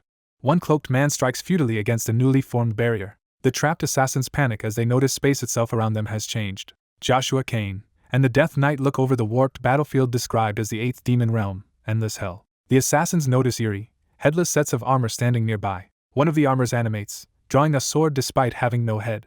An entire unit of headless knights, Duerhans, awakens, stunning the enemies. Joshua notes with a smile that this display shows the power of the Lord of Duerhans. He stands with Cain before ranks of headless knights, regarding his one-man army with satisfaction. Cain, sweating, asks if Joshua really summoned all those undead warriors alone. Joshua says this is why he told Cain to live his own life, since Joshua's path seeks to summon the Demon King and drench the land in blood. The Duerhans charge and brutally cut down the assassins amid blood and screams. Troubled, Cain asks Joshua what he intends to do next. Their commander orders the cultists to unleash the Dark Death formation. Assassins begin the formation's first move, channeling blue energy for a technique called Dark Dragon Spikes. Their energy slams into the ground, making glowing fissures race outward. Spikes of power burst across the battlefield, reshaping the terrain around Joshua's side. The enemies follow up with a poisonous dragon mist that floods the area in green toxin. Joshua warns Cain that poison is rising from the ground and tells him not to inhale it. More assassins use a technique named War Dragon's Claws, lunging at Joshua through the poison. Joshua responds with an aura technique of his own, Aura Greater Claw. The cultists decide to focus on killing the summoner first and rush Joshua and Cain. Joshua channels Magic Spear Arts level 5, even as a blade pierces his chest. He unleashes a fiery attack called Commander of the Sun, creating a sun-like explosion that engulfs the battlefield. The assassins are overwhelmed and scream as the blazing shockwave hits them. The blast incinerates everything in its path, leaving only scorched shadows.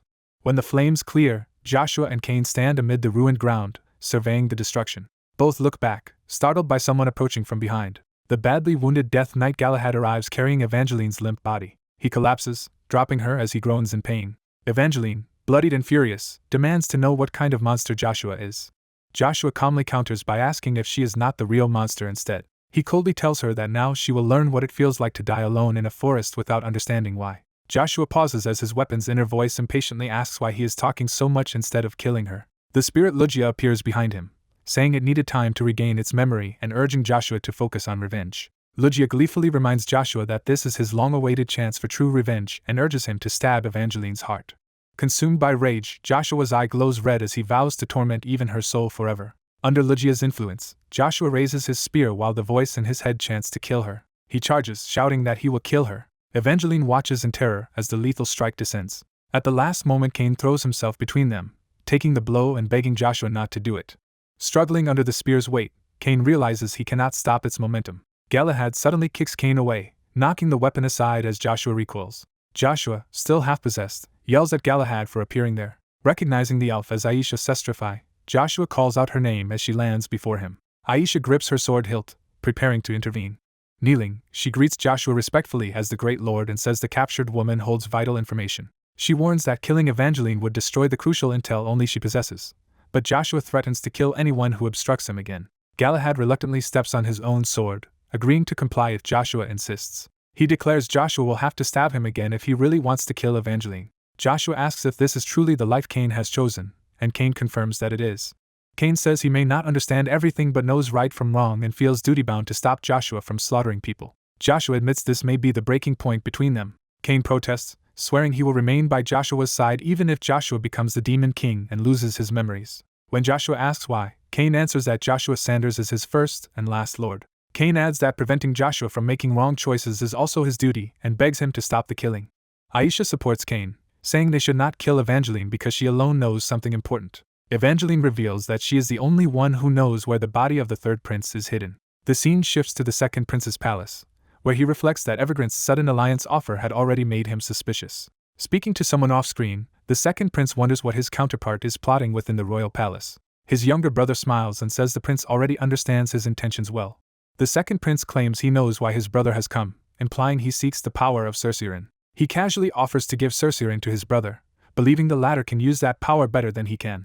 The younger prince thanks him ominously and promises to repay the favor someday. Suddenly a powerful voice publicly summons fourth Prince Caesar to receive punishment for harming the royal family. Shocked, Caesar hears himself declared a traitor plotting against the royal house. In the Great Hall, Joshua's voice calls Caesar the murderer of third Prince Castellan and demands he face the great judgment of the sun. Outside the second prince's palace, guards stand ready at the front door as the judgment is convened. Elsewhere, a worried noblewoman sighs anxiously. A man asks if her sigh is because of Joshua. She greets the visiting duke respectfully as he arrives. The duke sternly warns her not to leave the mansion without permission, saying it is not yet the right time. When she protests, he snaps that she must remember her position. In his thoughts, the duke resolves to protect Lucia inside this fortress-like mansion, while Black Wind watches him and Jackian has mysteriously vanished. A retainer rushes in, shouting that serious trouble has arisen. He announces that the emperor has issued an emergency summons to hold the great judgment of the sun after 2 decades. The duke and Lucia react with alarm to this news. Narration explains that the great judgment of the sun is a rare royal trial for crimes as grave as treason. It notes that only the emperor himself, as the son of the empire, can punish royal family members even for such crimes. The emperor sits in judgment, gazing sternly ahead. Joshua, flanked by Cain and Evangeline, walks the red carpet toward the imperial dais as the trial begins. In the throne room, Joshua stands before the emperor, the princes, and elite knights. Facing a hostile noble, Joshua insists he is not the criminal and questions the man's enmity. The emperor tells Joshua not to fuss over minor issues and to present his case. The first prince restates Joshua's accusation that fourth Prince Caesar plotted third Prince Castellan's murder and asks if Joshua has proof. Joshua answers that he captured one of Galahad's backers, Evangeline, who knows where the third prince's body and evidence are. Joshua presses Evangeline to reveal the third prince's corpse's location, reminding her to think of her child with Galahad, Edwin.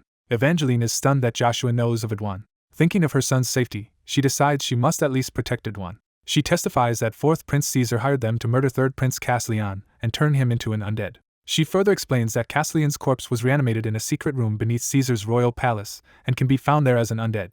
The first prince says such an act would be the worst crime imaginable but admits it is hard to believe Caesar did it. The emperor reasons that Caesar would deny everything, so the only way is to search the palace basement for proof. He also notes that no demonic energy has ever been sensed in the palace, meaning either the tale is false or someone hid it expertly, which would require Hermes cultists to detect. The emperor objects to inviting priests of the Holy Empire Hubalt into his palace, saying he cannot trust a sinner's word or welcome such fanatics. Joshua reassures him that another way exists and says the Imperial archives contain the key to solving the case.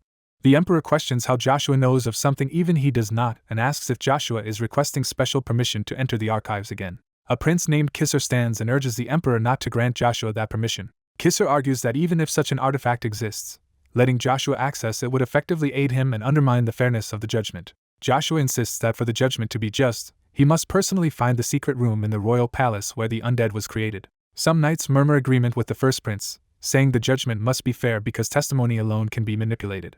A cloaked figure reflects that nobody knows the woman's connection to Sir Galahad, and that only unproven testimony accuses the fourth prince of murdering the third. The emperor tells Count Joshua that everyone opposes him and denies his request to access the Imperial archives, asking what he will do now. Joshua wonders if Prince Kisser supports Prince Caesar out of brotherhood, concludes the odds are against him, and decides to take a risky gamble. An enraged noble demands Joshua answer whether this is his only way to prove his case and threatens to treat him as disrespectful to the royal family. Joshua, summoning Blue Aura, declares he will personally find the secret basement and asks permission to search the fourth prince's palace. A knight rushes at Joshua, ordering him to stop using aura before the emperor and threatening consequences if he continues. The knight looks shocked by Joshua's defiance. Joshua stands ready with aura swirling as his subordinate cries out to him amid the tense courtroom. Joshua calmly explains he can sense demonic energy with his divine power and asserts he can locate the secret room without a Hubulsion priest. Empowered, Joshua warns that if permission is still refused he will simply protect himself and act anyway. The knight accuses Joshua of treason for seemingly raising his blade against the emperor. Joshua acknowledges his conduct is discourteous but steels himself for what he must do. Smirking, Joshua resolves to confront everything directly just as a sword's two edges face forward. Duke Arden silently curses Joshua's recklessness yet worries that without Joshua he will lose his leverage over Arden. Arden decides to abandon his undead army and back Arden instead, inwardly planning to discard Joshua once fortunes reverse. The emperor relents, authorizing Joshua to investigate and clear Caesar's name if he was framed. The emperor appoints Joshua as investigator of the fourth prince's palace, giving him 2 days to find the secret room or face punishment. Prince Kisser smiles slyly, clearly pleased by how events are unfolding. Another prince listens as Kisser proposes an alliance against Joshua and asks if that is why he came. At Kisser's palace, he explains the alliance is only until they eliminate Count Joshua, calling Joshua a growing liability. The other prince admits he never meant to win Joshua over and was waiting for an excuse to oppose him, agreeing they should cooperate.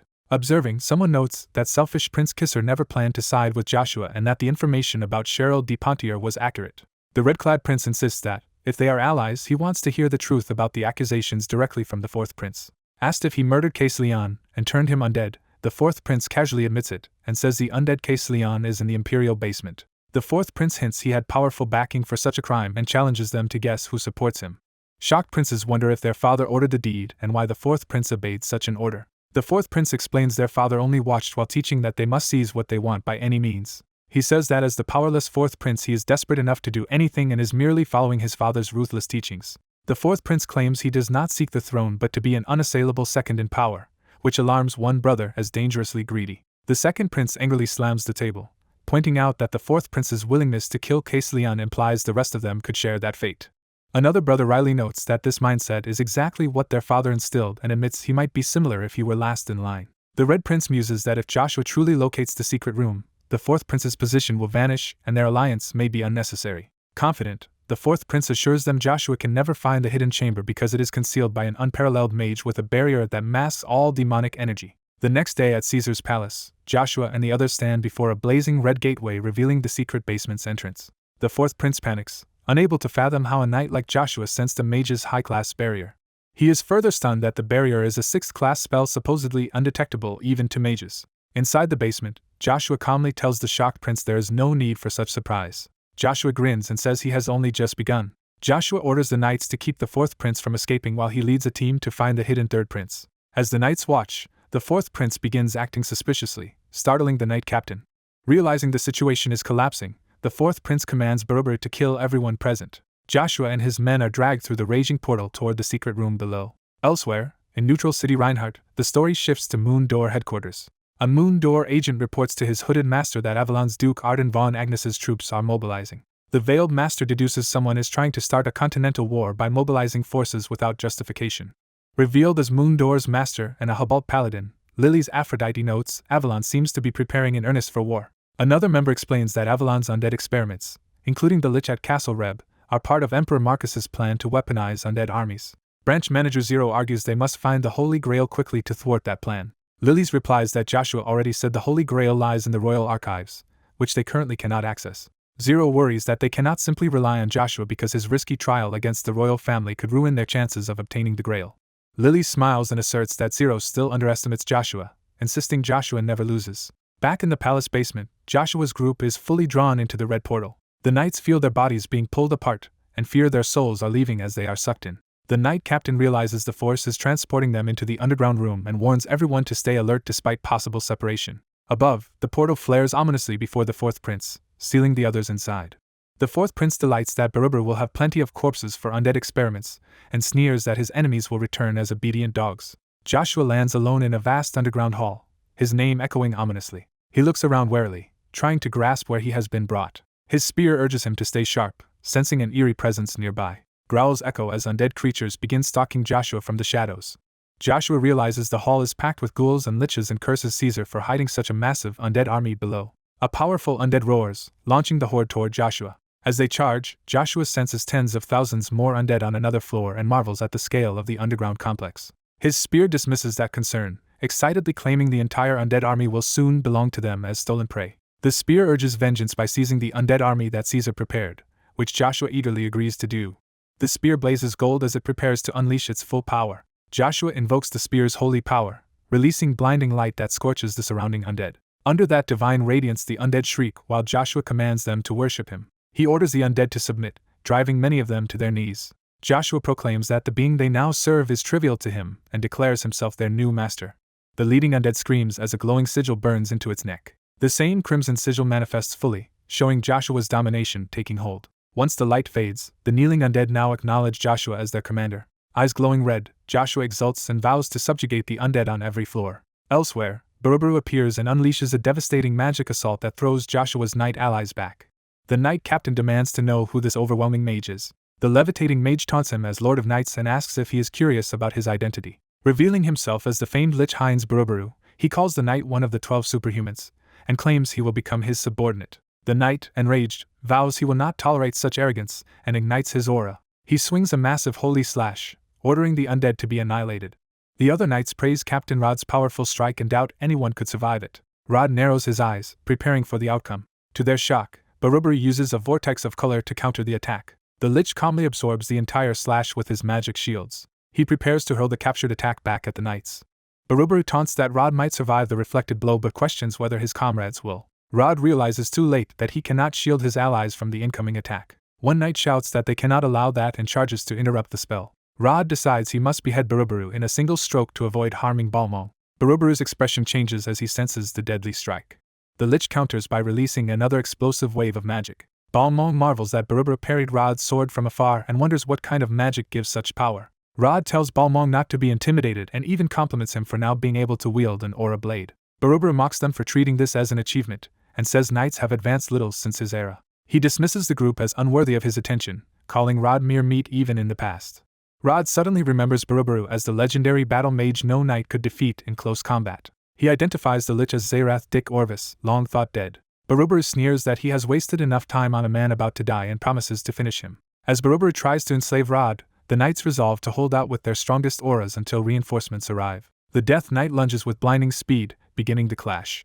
The knights are blinded by a flash as the Death Knight's attack strikes. The armored undead drives forward, trading powerful blows with Rod. Their weapons collide in a blazing exchange of sun-like sword energy. Rod is horrified that their enemy uses the sun sword technique reserved for Avalon's royal bloodline and demands to know what was done to Prince Caecilion. Barubaru ominously replies that Rod will find out soon. A surge of dark energy rips through the knights, wounding and scattering them. Barubaru reaches for Rod with clawed hand, announcing he will take him away. Dark magic binds Rod, suspending him helplessly in the air. Barubaru orders Rod to die while wishing for power so that his rage and hatred can fuel undeath. Purple corruption engulfs half of Rod's body as he screams. The Lich declares Rod's frustrations will chain him even after death. Balmung, battered on the ground, curses his own weakness and refuses to let his captain die. Determination flashes in Balmung's eyes as he witnesses what follows. Joshua suddenly appears from a portal within the hall, interrupting Barubaru's ritual over Rod. The spear's inner voice remarks they might recruit another lesser demonic realm master as a subordinate, impressed that Barubaru can hear it. Barubaru demands to know why Joshua possesses demonic energy, and how he opened the demonic door. Joshua greets Barubaru at last, and proposes taking both his body and his Death Knight. He restates that he intends to seize Barubaru and the Death Knight for himself. Joshua stands amid fallen knights and the ritual circles, exuding dark power as he confronts Barubaru directly. Balmung, stunned, wonders how Joshua suddenly arrived and stole control of the situation. He then realizes Joshua intends to take everything, including the enemies and power present. Barubaru smirks as he comprehends Joshua's true nature. In the 8th demonic realm known as Endless Hell, Barubaru and the Death Knight face Joshua and his companions, noting Joshua's spear seems like a sealed demon weapon. Joshua feigns ignorance about the term but plays along in conversation. Barubaru explains that weakened demons sealed into weapons are called Banma, allowing wielders to use some of the demon's power. He adds that such weapons are trophies of victory, and that Joshua's sealed demon must be humiliated since its existence proves defeat. Barubaru deduces Joshua's demon specializes in spatial manipulation, enabling the opening of this realm yet being suited more for utility than combat, thus predicting Joshua will become a Banma wielder. Joshua corrects him, saying Endless Hell is not the spear's ability, and preparing to give Barubaru a beating. Barubaru laughs that their introductions are over and agrees to fight as Joshua desires. Joshua's scarred ally asks to handle the Death Knight himself, eager to experience the sun sword technique firsthand. Joshua thinks that if the Death Knight indeed uses that royal technique, It must be the undead third prince Cain. The Death Knight's impassive helmet hints at his hidden royal identity. Barubaru angrily calls the Death Knight an ungrateful Night King for rebelling after being resurrected and vows to destroy him again. Power surging, Barubaru promises to demonstrate why he was once hailed as the continent's greatest battle mage. Joshua answers that he will instead show why he is known as the Spear Knight. Battle erupts as Joshua and his ally charge, pitting them directly against Barubaru and the Death Knight. The Death Knight and Barubaru trade ferocious blows, their powers clashing in flashes of light. Barubaru raises twin magic circles, preparing even stronger spells. He summons shadowy spear-wielding wraiths to assault Joshua from both sides. Joshua cuts through the shadow warriors with swift spear strikes. In response, Barubaru binds Joshua's weapon with spectral chains. The chains wrap the demonic spear itself, attempting to neutralize it. Joshua braces himself as his spear is fully shackled by magical restraints. Barubaru unveils his signature black magic spell Dark Hole and hurls a destructive sphere at Joshua. Joshua dives toward him without looking back, confident he understands the spell. He declares that sealing his spear will not be enough to defeat him. Joshua charges straight into the Dark Hole, refusing to give Barubaru any chance. The clash with the Dark Hole explodes in a massive red vortex between them. Barubaru mocks Joshua for trying to block his magic barehanded, and vows to erase his spirit and mana forever. Joshua counters that Barubaru is the one who will vanish forever as their decisive confrontation continues. Joshua activates a high level of his magic spear arts, and dives unarmed into the raging Dark Hole. A sinister red energy erupts as another figure counters the darkness with overwhelming power. The caster of the Dark Hole panics as the spell reverses and begins dragging him in instead of Joshua. Joshua shouts the name of his spell, annihilating Black Sphere, as he prepares to seal his enemy. The Dark Hole implodes violently, sucking in the screaming caster. Joshua watches the stabilized, swirling red sphere in the sky that has trapped his foe. Joshua mocks Barubaru for falling to his own technique, and declares that his spirit will remain sealed forever. A powerful impact shatters weapons as the battle on the ground resumes. An armored knight clashes with the scarred warrior Barubaru in brutal close combat. The knight presses the attack, leaping in with a powerful downward strike. Barubaru blocks the blow, showing he is still ferociously strong despite his wounds. Barubaru criticizes his opponent for using such obvious tactics while stabbing him in the side. Barubaru derides his foe for making the fight too easy as he slashes him away with a crimson arc. Barubaru overpowers the armored opponent, knocking the knight to the ground and pinning him. Barubaru demands to know why the knight is still holding back and not using his full strength. Wounded and standing over his fallen opponent, Barubaru explains he learned martial arts for personal satisfaction and never sought power or armies. He continues, saying he left the royal family, only for his mother to mysteriously disappear, prompting him to search for her. Joshua approaches and confirms that the warrior he fought is indeed the third prince, Cain. Joshua's ally urges him to recruit the fading Cain immediately, dismissing concerns about his royal status. The ally reminds Joshua that the third prince willingly became a Death Knight and should not be pitted. Joshua is told that if he truly cares for Cain, he must not let the prince's spirit vanish like this. Joshua focuses intensely, considering what to do next. Joshua admits he cannot guarantee Cain will get everything he wants, since uncovering the truth is difficult. He offers Cain a contract, promising to do everything in his power to help if they form a pact. Joshua directly asks the dying Death Knight whether he will enter into a contract with him. Cain reflects that words carry different weight depending on who speaks them and feels that Joshua's words are powerful. Trusting in Joshua, Cain says that with him even the impossible may become possible. Joshua accepts, agrees to form a contract, and asks Cain to state his name. Joshua introduces himself as Joshua Sanders and prepares to formalize the contract. Joshua raises his hand and releases a golden light to begin the contract ritual. Cassilian's form is restored in a pillar of light as he kneels before Joshua during the pact. Cain smiles, saying Joshua Sanders is a good name. Now reborn, Cain pledges as the third prince to serve his new master Joshua Sanders forever. Suddenly a furious voice from within the dark sphere complains that Joshua keeps interfering with their plans. The imprisoned being grumbles about being trapped here and wonders why such a powerful heavenly demonic star is stuck in a middle realm. Joshua is shocked that the entity he sealed within the annihilating black sphere is still able to speak. He learns from a voice that the speaker is not Barubaru but the mastermind who contracted with Zerath Dick Orvis to create the Lich. The entity reveals itself as Asmodeus, ranked 32nd among the top demons. Narration explains Asmodeus is currently rank 32 but was once one of the 7 demon kings with terrifying powers. The story recounts how Asmodeus once spread his influence beyond the demonic realm into the middle realms and nearly ruled the world. His ambition then turned toward the heavenly realm as his greed continued to grow. He was ultimately stopped there by one of the 7 archangels, Raphael. Asmodeus laughs madly as that ancient battle is recalled. The clash between Raphael and Asmodeus left them both mortally wounded. Many years later, the narration notes that Asmodeus has now appeared again. As Asmodeus comments that events are getting interesting, Joshua orders the demon to stop hiding and reveal himself. Asmodeus replies that he cannot show himself yet and tells Joshua to be patient. Instead of appearing, Asmodeus causes Barubaru's possessed body to fall from the sky. The demon casually states he worked hard to obtain this body but will now gift it to Joshua in honor of their meeting. As Asmodeus departs, Joshua vows to meet the demon god Armament again and shouts for him to wait. Suddenly divine light tears open the fiery realm, startling Joshua and his allies. Joshua realizes a massive divine force is breaking the barrier of Durahan's endless hell. Barubaru senses that divine power is tearing apart the force binding their bodies together, forcibly ending the summon. The fiery hell dimension shatters, revealing Joshua back in the real world facing two nobles. Duke Gashalt and Count Ari observe that their artifact worked and identify themselves as Avalon nobles. Joshua demands to know why Duke Gashalt and Count Ari are here and what happened to his troops. Count Ari says the medics took Joshua's men and then draws attention to the glowing artifact he holds. He explains that, as Caesar suggested, they sought the key to this incident in the royal archives and found the Holy Grail of Hubalt there. Ari notes that the Holy Grail reacts to demonic energy and ominously comments on how it is turning red near Joshua. Joshua internally acknowledges the Holy Grail's power, realizing it destroyed Endless Hell's barrier and blocked his summon.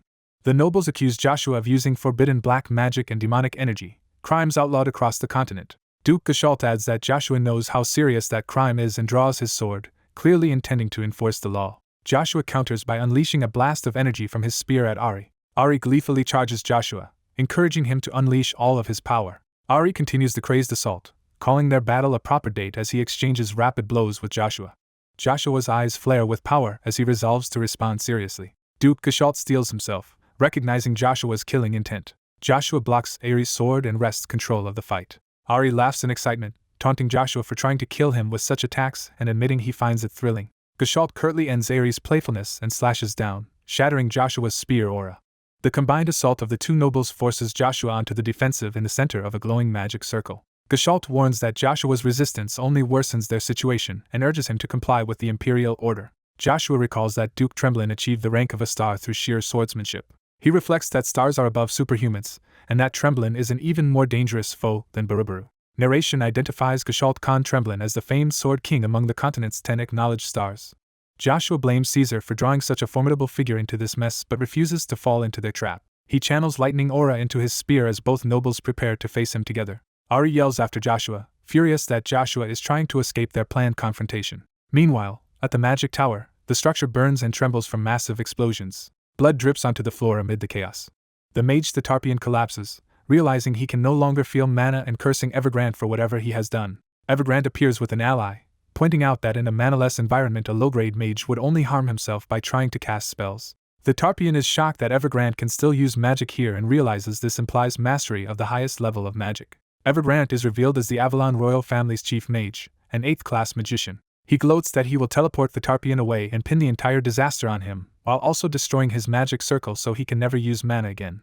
The Tarpeian angrily accuses Evergrande of betraying the trust his grandfather gave him and swears Evergrande will still be branded a traitor. Evergrande scoffs, hinting that the old master of the tower committed his own betrayal to obtain his position. The current tower master, Ian Dunpere, is shown, with Evergrande saying the old man taught him that in this world one must betray or be betrayed. Evergrande says Ian taught him that victors dictate truth and losers become sinners. The Tarpeian shouts that Evergrande will be remembered as a sinner, and prepares to resist. A female mage suddenly appears, casting Limited Return and locking onto Evergrande's magic. The Tarpeian's magic circle reactivates around him as new restraints appear. Evergrande and Ian are startled by the spell's interference, asking who she is and how she arrived. Their teleportation circle is intercepted as a beam of light connects them to the Tarpeian's location. The Tarpeian recognizes the newcomer as a mercenary mage who once sought to join the 7 magicians and asks how she can use magic here. Other magicians loyal to Evergrande order her capture, insisting that Evergrande's revolution must succeed for the tower's sake. The mercenary Iselin urges the Tarpeian to follow her immediately, saying she has arranged an escape route. Elsewhere, Evergrande is unexpectedly teleported away in a purple magic circle, alarming his subordinates. Furious, he vows to return and punish the one who sabotaged his plan. A soldier interrupts Evergrande with a letter from 4th Prince Caesar, forcing him to pause. Hearing that Caesar sent the message, Evergrande's anger gives way to curiosity. A glowing orb activates to project a communication spell. In Caesar's secret basement, the prince contacts a hooded subordinate and asks for a status report on the magic tower. The subordinate confidently reports they will seize the tower within the day and can name a new tower master by tomorrow. Caesar tells him to stay in the tower for now because it will soon be hard to contact him.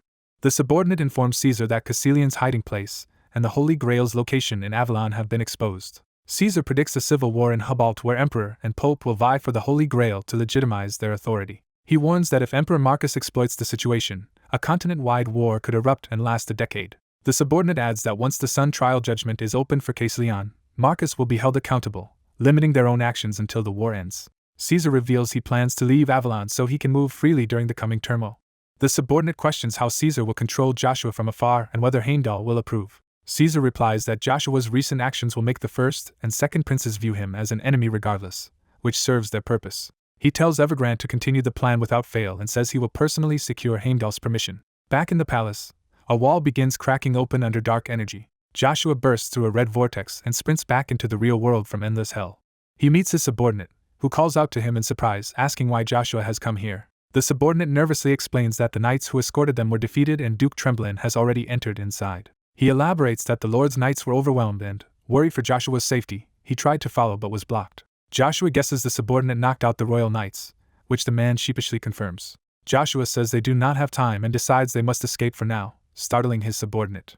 The subordinate asks if Joshua really just fought Duke Tremblin and Viscount Ari, worrying about the consequences of harming nobles. Joshua clarifies that he simply refused to cooperate with their scheme and escaped, implying someone set up this confrontation. He explains that Caesar manipulated the emperor into sending Tremblin and Ari, giving them an excuse to arrest Joshua. Joshua notes that harming Imperial envoys would brand them as traitors instantly, yet surrendering and explaining is also impossible. Joshua recalls Asmodeus's ominous promise that they would meet again someday, and that he looks forward to it.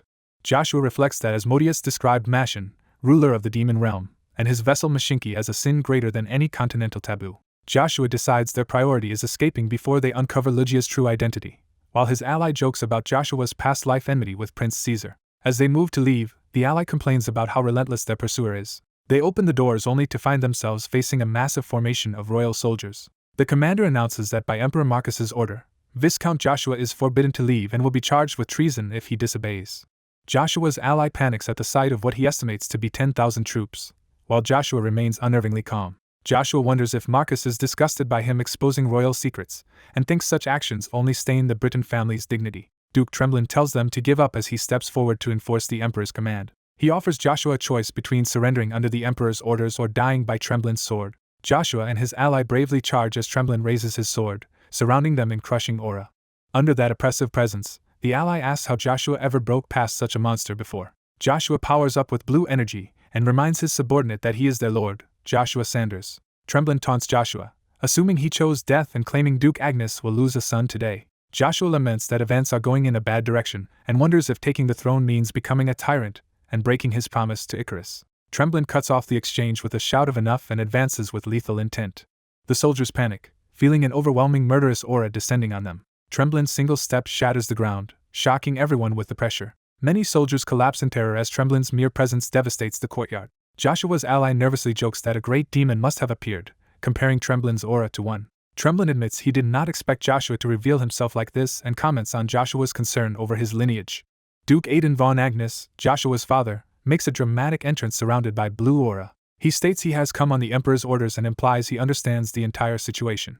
Tremblin asks if Aidan intends to obey the emperor or defy his will. Aidan stands firmly between Joshua and the nobles with his men, clearly choosing to side with his son. Aidan reminds Tremblin that as a father he cannot act before his son in such a matter, asserting his role in what happens next.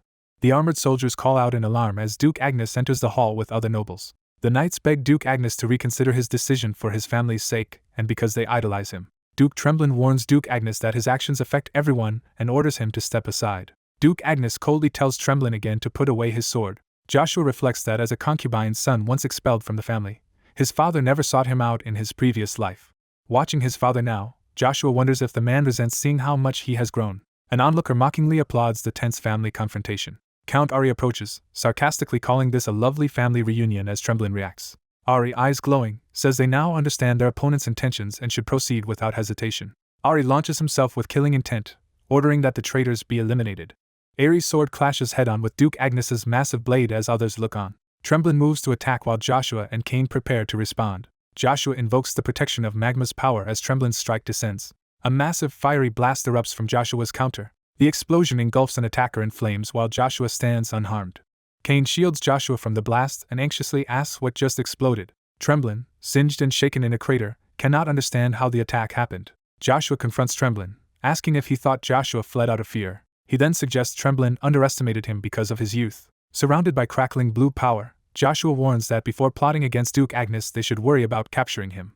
Joshua tells Duke Agnes he does not want to cause further trouble for the Agnes family. Duke Agnes replies that he has lived by his convictions until now and will continue to do so. Joshua orders Cain to open an escape route so they can retreat quickly, and Cain accepts the mission. Tremblin powers up with purple energy, reminding them that to escape they must either surrender under the Emperor's orders. He declares their only choices are surrender or death by his sword. In the ensuing clash, Tremblin drives his blade straight through Duke Agnes's chest. Tremblin, straining with power, tells Aiden that this sacrifice should suffice. He demands to know if Aiden is defying the Emperor, insisting that in Avalon the Emperor's command is supreme. Aiden counters that under the law all should be equal, and that such imbalance keeps the country from progressing. Outside, royal knights are ordered to stop Joshua Sanders. Cain battles the knights as Joshua commands them to move aside. Cain duels fiercely with a royal knight in close combat. Cain notes that the royal knights have grown stronger. He unleashes a powerful sword wave, boasting that he too has become stronger. Grinning, Cain proudly credits his powerful swing with the Agnes great sword. More knights order Joshua to surrender, and for everyone to arrest the criminals. Cain nervously says the royal knights are stronger than before and suggests finding another escape route. Joshua refuses to flee in a way that implies guilt, and asks Cain to step aside. Joshua issues a chilling warning that anyone who blocks them from now on, regardless of status, will be killed. Nearby knights feel their consciousness fading under Joshua's overwhelming aura. Joshua's pressure drops all the pursuing knights to the ground around him, and Cain. As Count Ari rushes toward them, he comments that Joshua's ability or aura is very convenient, and taunts him. Joshua clashes weapons with Ari, forcing the Count to cough blood. Joshua grimaces as he pushes through the fierce exchange. Ari manages to parry Joshua's weapon as Cain is blown away. Ari screams that Joshua knows how to end this situation and taunts him for hesitating, asking if he fears being branded the worst. Cain braces himself, light exploding before him as he prepares to act. Joshua unleashes a towering bolt of blue lightning that forces Ari back. Ari, sweating, wonders why Joshua did not go for a killing blow. Joshua replies that he will not behead everyone, telling Ari to quickly reattach the arm he severed and stop pursuing him. Ari smirks that Joshua is kinder than expected and reluctantly allows them to leave. Supporting an injured Cain, Joshua walks away while Ari notes there is no one left to stop them and reminds Joshua of his earlier words. The scene shifts to night in the Imperial Palace's duty room. Inside, a bedridden First Prince Kaiser receives an apology for such a disgraceful incident occurring under his protection. Kaiser blames himself for failing to notice and stop the event. The visiting prince tells Kaiser not to blame himself, saying no one could have known about the issue involving Kaiser's younger brother, Third Prince Casselian. He urges Kaiser to focus on recovering quickly because Avalon needs him as head of the Lord's Knights. Kaiser listens silently, conflicted. The visitor excuses himself, telling Kaiser to rest and not worry. As he leaves, he politely bids Kaiser to take care. Once alone, the red-haired knight clutches his chest, clearly affected by what he heard. He anxiously asks what will happen to Joshua. The prince answers that Joshua has been declared a traitor for defying the emperor and stripped of his noble title, now a fugitive with a bounty. The red-haired knight somberly acknowledges this news. The prince departs, asking the knight to take good care of the injured leader.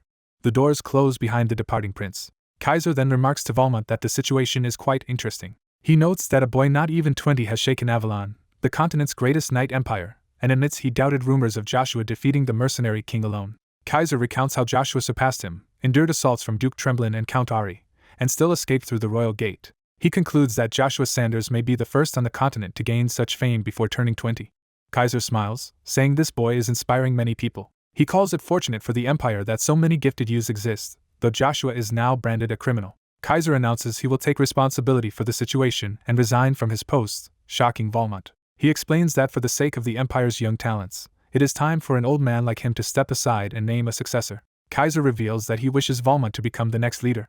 He adds that even if Valmont refuses, he should not blame himself, since Kaiser knows he may not feel ready yet. Valmont stammers, overwhelmed by the offer. He clenches his fist as he wrestles with the decision. He recalls Joshua once advising him that breaking limits requires motivation and that becoming head of the Royal Knights is a worthy goal. With renewed resolve in his eyes, Valmont makes up his mind. Valmont declares that he accepts and will bear all the burdens Kaiser has carried. Elsewhere, Duke Tremblin is shown with a stern, ominous expression. He then appears smirking, as if harboring hidden intentions. Duke Agnes is depicted under magical restraints, surrounded by glowing runes. Before the throne, the Emperor notes that Agnes caused an unusual amount of trouble during his absence and asks why. Agnes replies that the Emperor has gone too far this time. The Emperor retorts that he has overlooked much already and questions Agnes's accusation. Agnes angrily cites the matter of Fourth Prince Kaiser and how the Emperor let Third Prince Casselian become undead. An advisor urges Duke Agnes to mind his manners before the Emperor. Agnes snaps that Tremblin is no better, accusing such men of being demons who ignore the continent's taboos. Tremblant glares back in silence. Agnes lists the Emperor's schemes, using undead to turn the Herbolt Empire into a battlefield, secretly allying with Swallow, and subduing neighbors. He adds that in a time when Herbolt is split between Emperor and Pope, the appearance of the Holy Grail has only fanned the flames. Agnes argues that the Emperor must be wondering whether Joshua, who faced Cromwell and the Sun's judgment, will become a boon or a threat. Agnes accuses the Emperor of deciding to eliminate Joshua as an unpredictable variable. The Emperor, wreathed in red power on his throne, insists his plans are for Avalon's eternal glory, while Agnes calls it selfish ambition. Furious, the Emperor warns that Agnes has crossed the line. He demands to know if Agnes intends to betray the Empire and threatens his family and clan. Agnes meets this threat with a hard, unyielding stare. The Emperor remarks that Agnes is not truly ruthless, and says that as long as his plan succeeds he has no desire to harm Joshua. He claims Joshua shines brightest in crises and promises to personally recall him to Avalon if he performs another great deed abroad. The Emperor counters that Joshua could also become a sword pointed at the Empire. Agnes asks if the Emperor has considered that outcome, highlighting the danger. The story shifts to a carriage traveling through a forest of Avalon by night. Inside, the high elf servant Elrondis grumbles that Joshua threw him out of the palace without instructions after promising he would be the continent's best servant. He vows to scold Joshua when they meet again but suddenly cries for help. As the carriage lurches, the driver and Elrondis panic, shouting for someone to help and asking what is happening. A dark figure appears, and a voice comments that Elrondis looks healthier now. Recognizing him as Lord Krivas, Elrondis gasps in shock and fear. Krivas, revealed as the Black Dragon in human form, says this is no time to idle and notes Joshua is chasing a dangerous person. He tells the trembling elf that Joshua's quarry is the contractor of Asmodeus. Krivas names this contractor as Jairus Dick Orbis, the supposed friend who betrayed the elves and caused their suffering. Elrondis protests that Jairus cannot be a traitor, believing Jairus died sacrificing himself and his clan to protect elven secrets. Krivas dismisses this, calling humans selfish and stating that Jairus betrayed them to steal the root of the world tree. He urges Elrondis, now aware of the truth, to stop pursuing Jairus and instead act to save the dying world tree, since the origin stone can only temporarily substitute its root.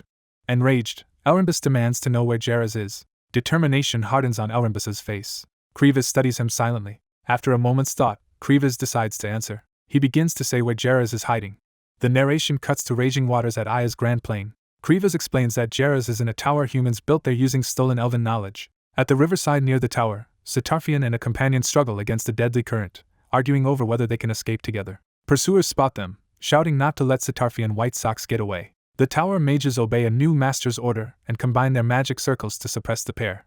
They unleash a devastating stone rain spell that rains boulders down on Sitarfian and his ally. The scene shifts to the Avalon Empire's Floral Palace, where a noblewoman takes tea. Lifting the cup, she admits she still cannot believe recent events. A maid marvels that the princess, once near death, can now move from her bed and has even regained her sight, calling it a divine blessing. The princess, Circeane Ben Britain, agrees it is a miracle but wishes she could remember what happened to her. She tells the maid she still has no memories after age 10. Circeane confides that whenever a certain man's name is mentioned at court, her heart aches. In her mind she sees Joshua Sanders' face. She turns to Ellen with sudden resolve. Circeane asks if the captain of the Royal Knights was named Joshua Sanders. Meanwhile in the capital Akkadi, orders ring out not to delay the search for fugitives.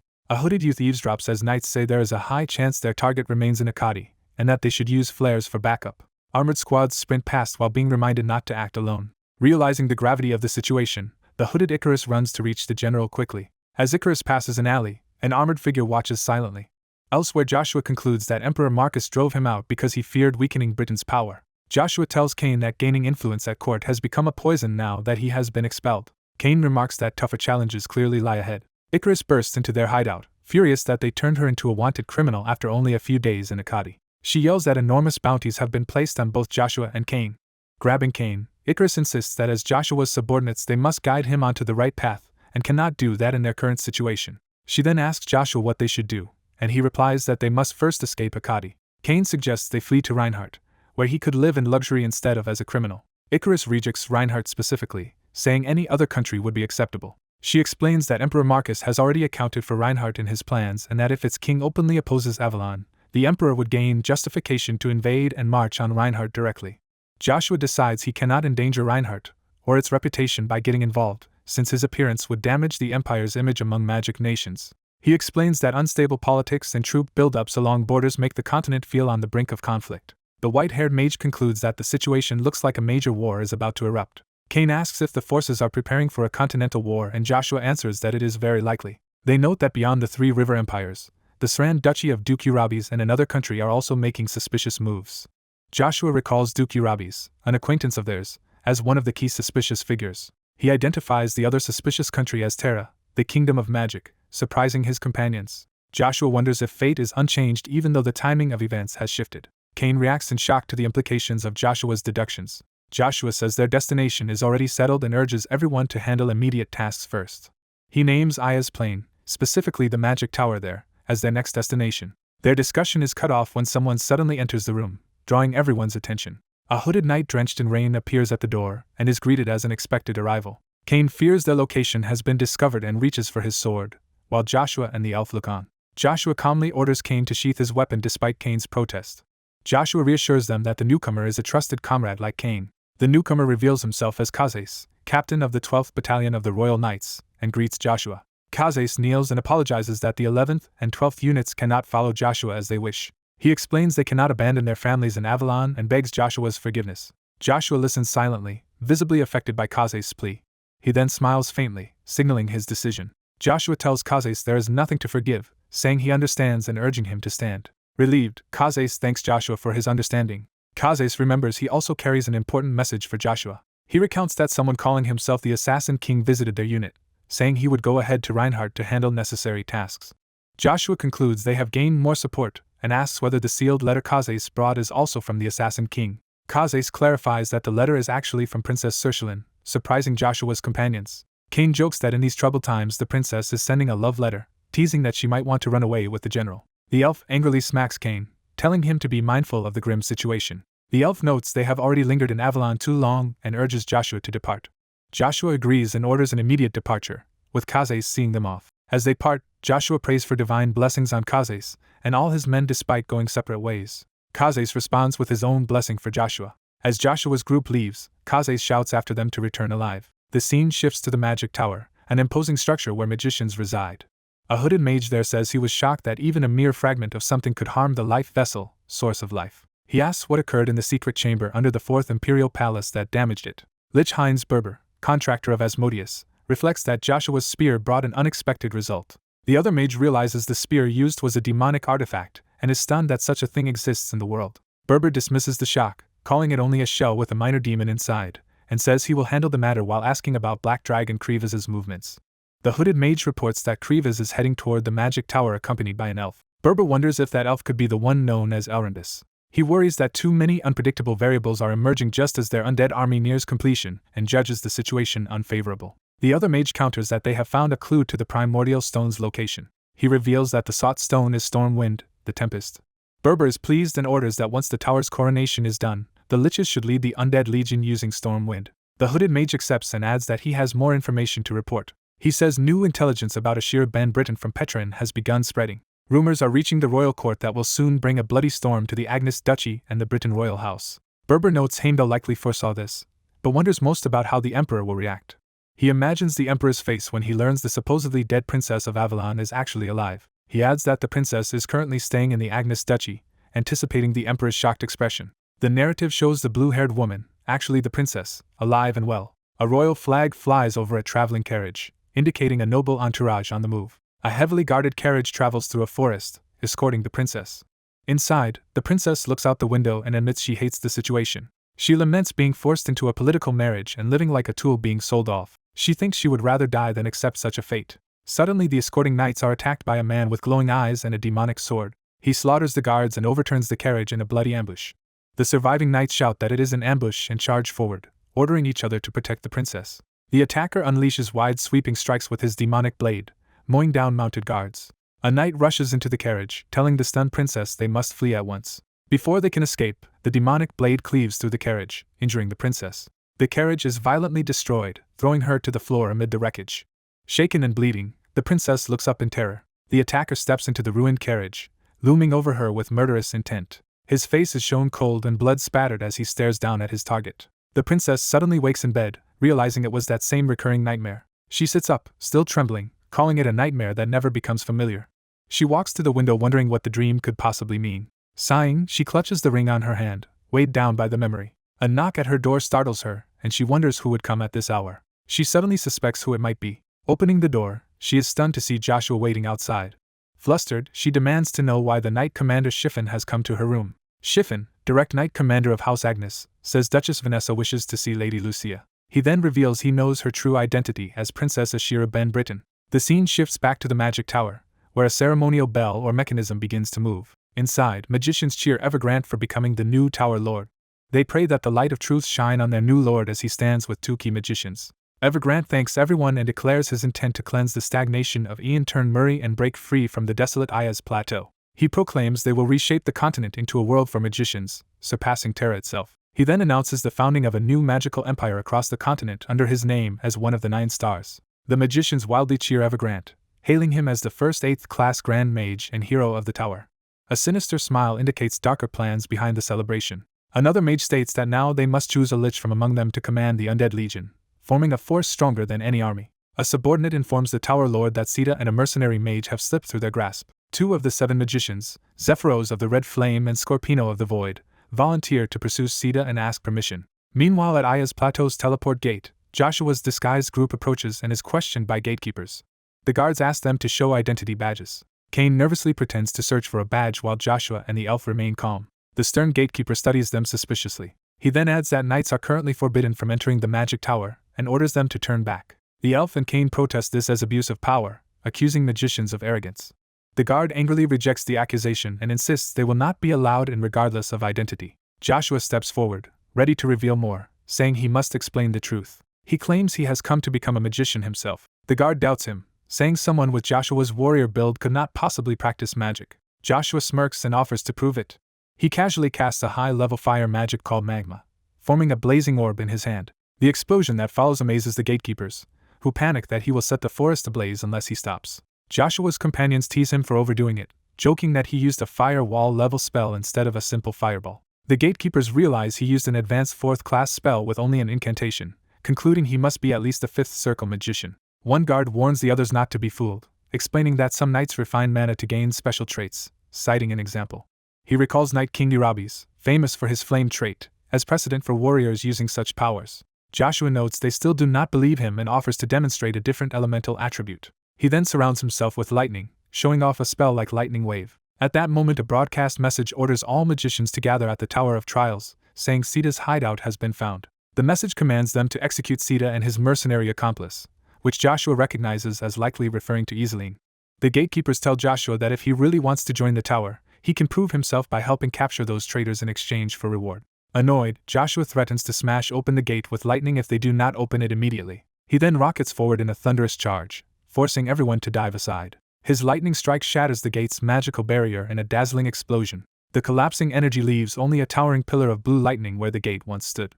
The scene cuts to the isolated Tower of Trials in the Ayaz Plateau forest. Inside, a glowing core activates multiple transport circles, signaling the arrival of enemies. One of the 7 magicians, the red-haired Zephyros, arrives with others via teleport, and orders the annihilation of Sita and his allies. The hostile magicians leap down through the magical sphere, shouting for their new magic empire. They surge out from the portal, racing into the tower interior. One of them gasps in shock at what they find ahead. They see towering many-eyed giants summoned as part of the trials, and someone cries out in alarm. Zephyros urges his companions not to stop, reminding them that the Tower of Trials is for training, and its illusions cannot truly harm them. However, a mage is crushed by an attack and screams that the monsters are not illusions but real. Zephyros realizes Sita has somehow altered the ancient magic circles of the tower but decides it will only delay them. He responds by incinerating one of the giants with an enormous fire wall spell. The giant burns to ashes in a massive fiery blast as its roar echoes. Outside, rain dripping from a leaf transitions the story back to Joshua's party entering the tower environment. A water drop wakes Joshua, who had been unconscious or meditating. Awakening in a strange forested area, he asks where he is. Sita answers that they are on the 17th floor of the Tower of Trials, and the woman demands to know what happened. Sita reminds her they were pursued for 4 nights, exhausted their mana, and had to flee into the tower. She worries about his eye injury, but he says his vision is fine and that the damaged magic circle is the real issue. He adds that a magic interference barrier now blocks teleportation and communication, leaving them effectively trapped. She asks if escape is impossible and concludes they must fight and hold out until reinforcements arrive. Sita reassures her that climbing the Tower of Trials is extremely difficult and that the enemies will struggle to catch up. He explains the tower's origin in lost ancient formations and how each activated floor presents trials for visitors. He further notes that higher floors hold stronger monsters and traps, so they only need to evade them while ascending until the pursuers give up. She recalls hearing the trials were illusions, but Sita reveals he made them tangible and dangerous. Shocked, she asks if he personally modified the ancient formations, and he casually confirms it as the tower's administrator. Sita admits that once activated, the system runs beyond his control, meaning either their pursuers or they themselves will perish. Feeling a sudden tremor, he realizes the enemy magicians have already reached lower floors. He decides they must keep moving upward, saying their only hope is the reinforcements capable of opposing the magic tower. The woman clarifies that the reinforcements are not an army but a single person, which astonishes Sita. She confidently says that if that person is Joshua, one of the continent's strongest, then defeating the tower's magicians is possible. Sita despairs that even this mage seems to be another Joshua fan, fearing he will die here. Meanwhile, monstrous lizard warriors charge with weapons inside the tower's trials. They are obliterated by a colossal fiery explosion. The two pursuing 7 magicians comment that real monsters still cannot stop them and press on toward the traitors. Other tower magicians exult that with the 7 magicians and Lord Evergrande, the dream of a true magic empire is close at hand. The red-haired mage scoffs about Sita's trickery and urges his comrade to hurry to the next floor. Their forces are suddenly devastated by a massive explosion, and survivors realize they have walked into an ambush. Panic spreads as soldiers recognize the attacker as the knight called Avalon's spear and flee for their lives. The red-haired mage reasons that if it is Avalon's spear, then only a single powerful knight should be present. The lightning-clad knight appears before the two commanders and asks if they are leading this force. He warns them to withdraw now, promising their lives if they stop hunting Sita and Iselin. The red-haired mage rejects the warning, shouting that outsiders must not interfere with tower affairs and that he will avenge Jack. He unleashes a gigantic fire cannon spell toward the knight. A blazing fireball rushes forward as the spell fully forms. The knight counters by diving through the flames with his spear, driving a torrent of power downward. The fire mage is shocked as his attack is overpowered and hurled back at him. The redirected blast slams into the enemy ranks, causing massive destruction and screams. The dark-haired mage studies the spear's strange magic, wondering if it is an ancient artifact with unfamiliar fire spells. The enemy mages begin a grand cooperative magic circle designed to immobilize the Avalon Knight. The two commanders, Scorpino and his partner, decide to cast their own powerful spells together to blow the knight away. The red-haired mage starts chanting an incantation that calls upon the dawn's light. Their ritual continues, invoking the moonlit night within a vast geometric magic array. Scorpino explains that the moon's power will now turn into a crimson flame capable of reducing everything to ash. Before they can finish, the knight interrupts their casting, startling both magicians. He remarks that magicians are unsuited for such battles because no sane opponent waits for them to finish chanting. The two casters realize too late that the knight has already closed to melee range, and he taunts them for underestimating a magician's close combat ability. He then releases a devastating whirlwind that sends both mages flying. While grinning, the knight declares he will now use the 6th stage of his spear art, Wind of the War Divine. The resulting hurricane tears through the battlefield, flinging enemies through the air as they scream. One commander is violently swept away by the wind, overwhelmed by its force. Amid the chaos, someone firmly plants a foot, signaling renewed resolve. Elsewhere in the tower, Sita and Iselin feel the structure shake and wonder what kind of battle is causing such tremors. Iselin notes that their pursuers are closing in and worries whether they can endure until Joshua arrives. Sita reassures her, explaining that aside from himself, the enemy magicians only care about expanding their circles and have not yet approached a real trial tower, so they cannot conquer this one easily. He adds that, unlike others, he can decipher ancient magic and clarifies that the tower was not built by humans. Sita reveals that the trial tower was constructed by dragons, astonishing Iselin. He further explains that the dragons also established the tower's rules, including granting rewards each time a floor is cleared. When Iselin points out they have received no rewards, Sita says it is because the tower only recognizes one subject, and she is sharing his cleared record. He has already registered clears up to the 37th floor, so they will not receive any rewards for the lower levels they are currently revisiting. Iselin then asks what reward awaits whoever conquers the final floor, reasoning that it must be extraordinary. Sita admits he does not know for certain, but recalls his grandfather the Tower Lord saying something important about the top floor. He relates the legend that all truths and the tower's secrets are hidden on the highest floor. Iselin repeats the word truth in surprise, realizing the tower may conceal far more than simple tests. Sita states that although he doubts the legend, that is the story handed down, and he warns that the difficulty will spike sharply on the upcoming 30th floor. Together they step through the door and emerge onto a blood-red wasteland that forms the 30th floor.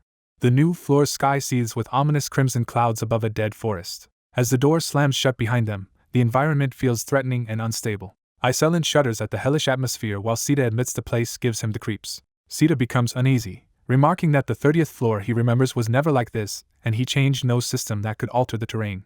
A distant voice calls Sita's name, drawing their attention deeper into the forest. They see an elven youth accusing an older man named Zeras of orchestrating the elves' annihilation. The enraged elf demands that Zeras answer for his actions. Zeros replies that even if he told the truth there is nothing the elf could do, and he threatens to kill him if he does not leave. A narration recalls how humans and elves once lived together peacefully. Over time, humans marginalized elves, leading to persecution and massacres that drove elves to flee to remote lands.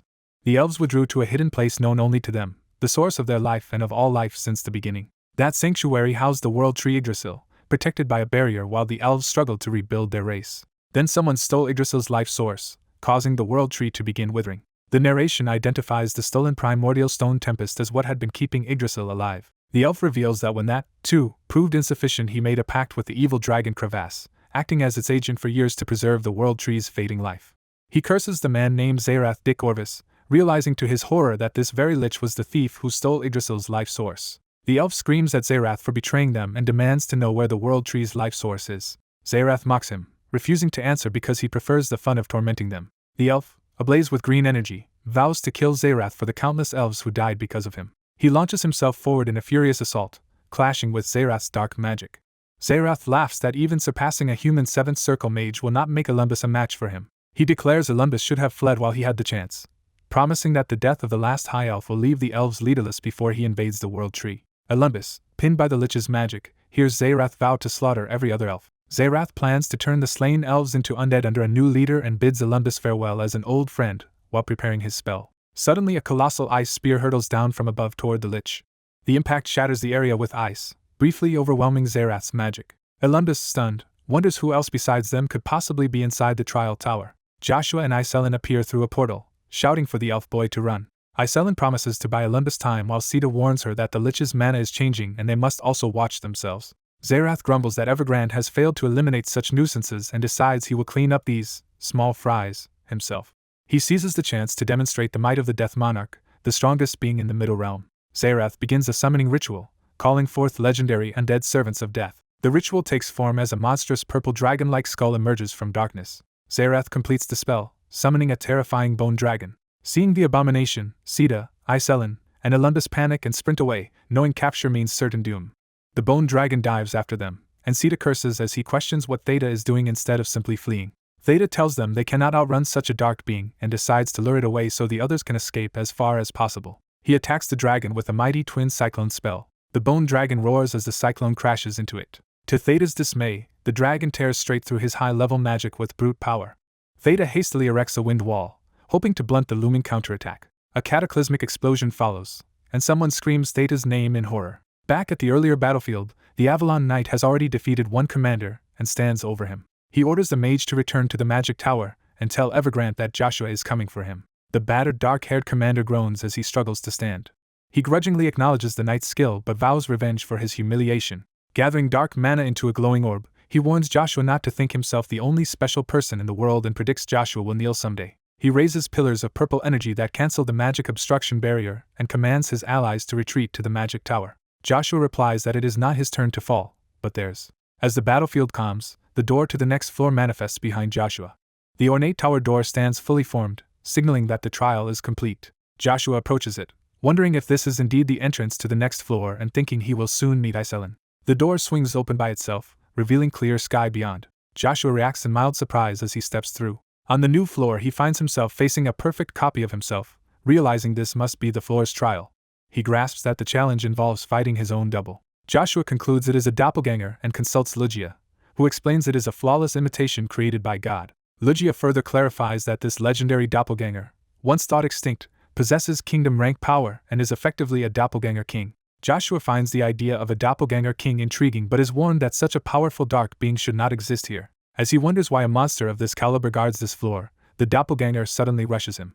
The copy invokes magic spear art's first formation, stunning Joshua as it mirrors his technique. It then strikes with lightning strike, forcing Joshua to defend against his own signature move. The impact unleashes a blinding storm of blue energy across the floor. Joshua exclaims at how perfectly the creature has copied his spear arts, recognizing that its rank is not undeserved. They clash at close range, and Lucia recounts that 2,000 years ago this being even defeated a dragon. Joshua is shocked to learn Lucia means an actual dragon, which demonstrates how terrifyingly strong and tireless a doppelganger can be. The copy escalates to magic spear art's second stage, violent gale, flooding the arena with slicing winds. Lucia explains that the doppelganger king reproduces an opponent's abilities exactly as they were when copied, leaving Joshua to wonder when his own skills were duplicated. Lucia answers that it likely copied him the moment he set foot on this floor. The doppelganger then channels Bronto's lightning authority, unleashing the spell Bronto, Wrath of Shugahak.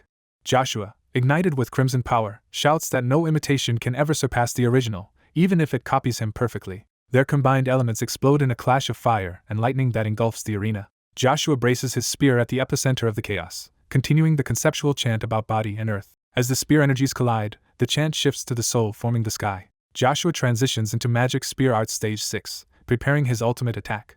He drives that 6th stage straight into the doppelganger in a devastating red burst. Joshua smiles confidently, sensing the tide turning in his favor. The narration focuses on Joshua's spearhead, which is said to point toward heaven. The doppelganger king senses imminent danger and looks alarmed. Joshua's spearhead is then said to descend toward the earth as he activates Magic Spear Arts Stage 7.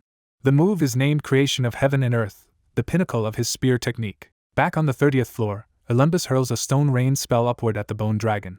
Iselin responds by raising an ice wall to intercept part of the dragon's assault. The bone dragon smashes down through the combined defenses in a terrifying collision of fire and ice above the defenders. Sita throws another powerful fire spell at the dragon, insisting they still have a chance left.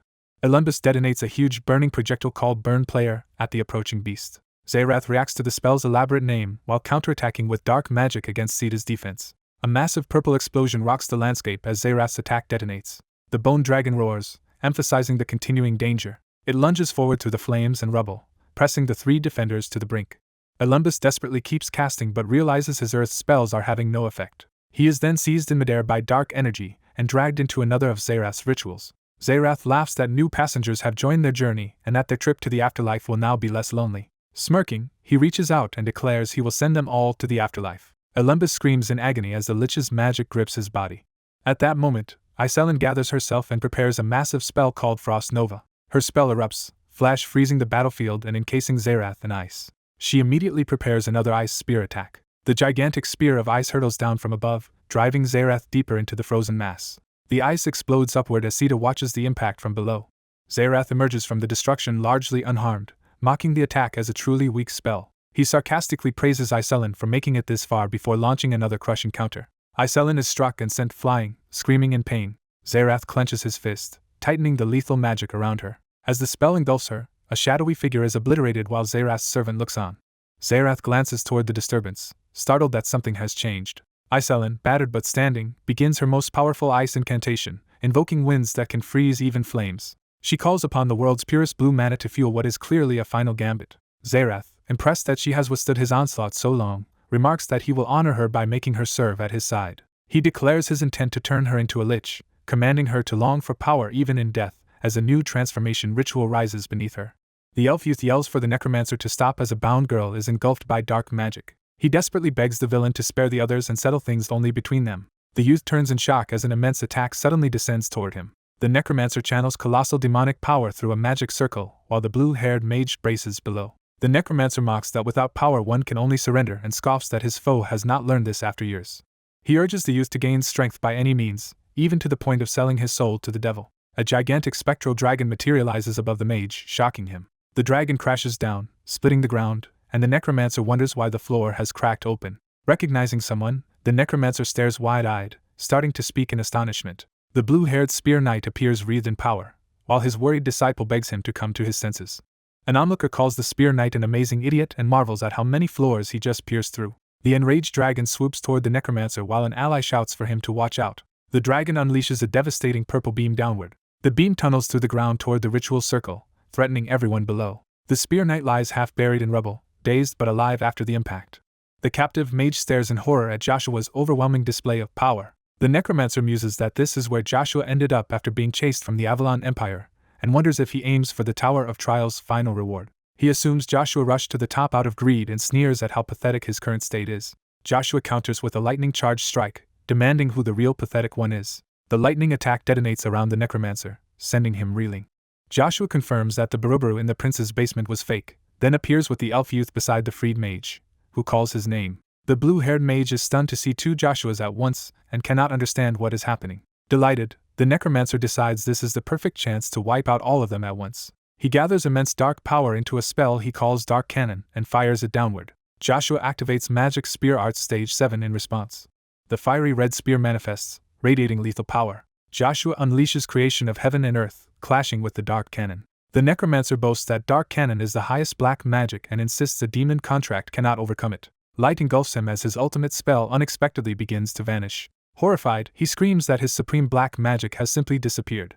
As the ceiling is punched through by the clash, he demands to know how Joshua pulled this off. Joshua's foot lands on green grass as the destroyed interior transforms around them. The battlefield is replaced by a sunny field. Joshua, spear in hand, stands before his astonished allies who realize their bodies have recovered. The necromancer realizes the ceiling was not pierced.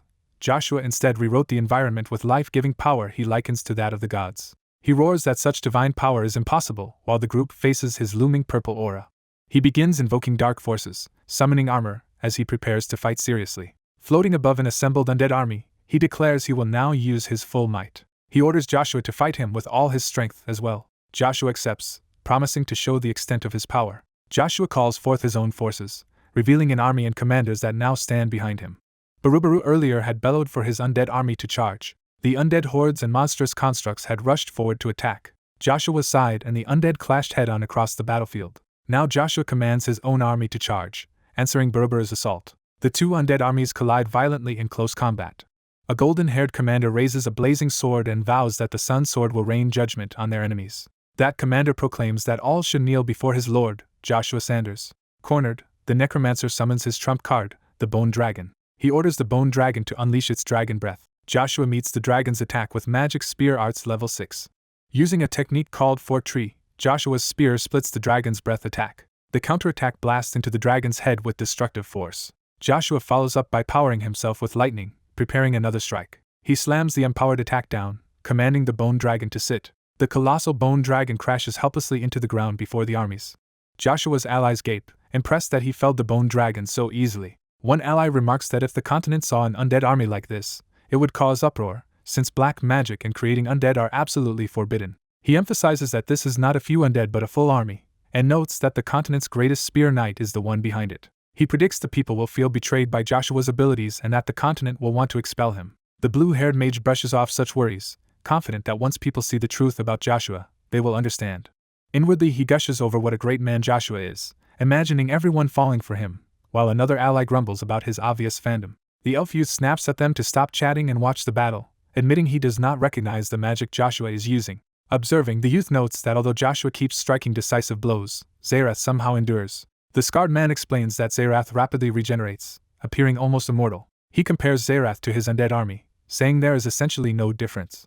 On the front lines, a golden-haired warrior faces yet more undead knights surrounding him. He wonders why their resurrection is even faster than his own, and notes Zerath shows no fatigue at all. One undead knight stands expressionless with shield and sword, awaiting commands. The elf's human ally stares in shock as disciplined undead ranks advance toward him. A massive purple barrier or blade slams down between opposing sides, cutting across the battlefield.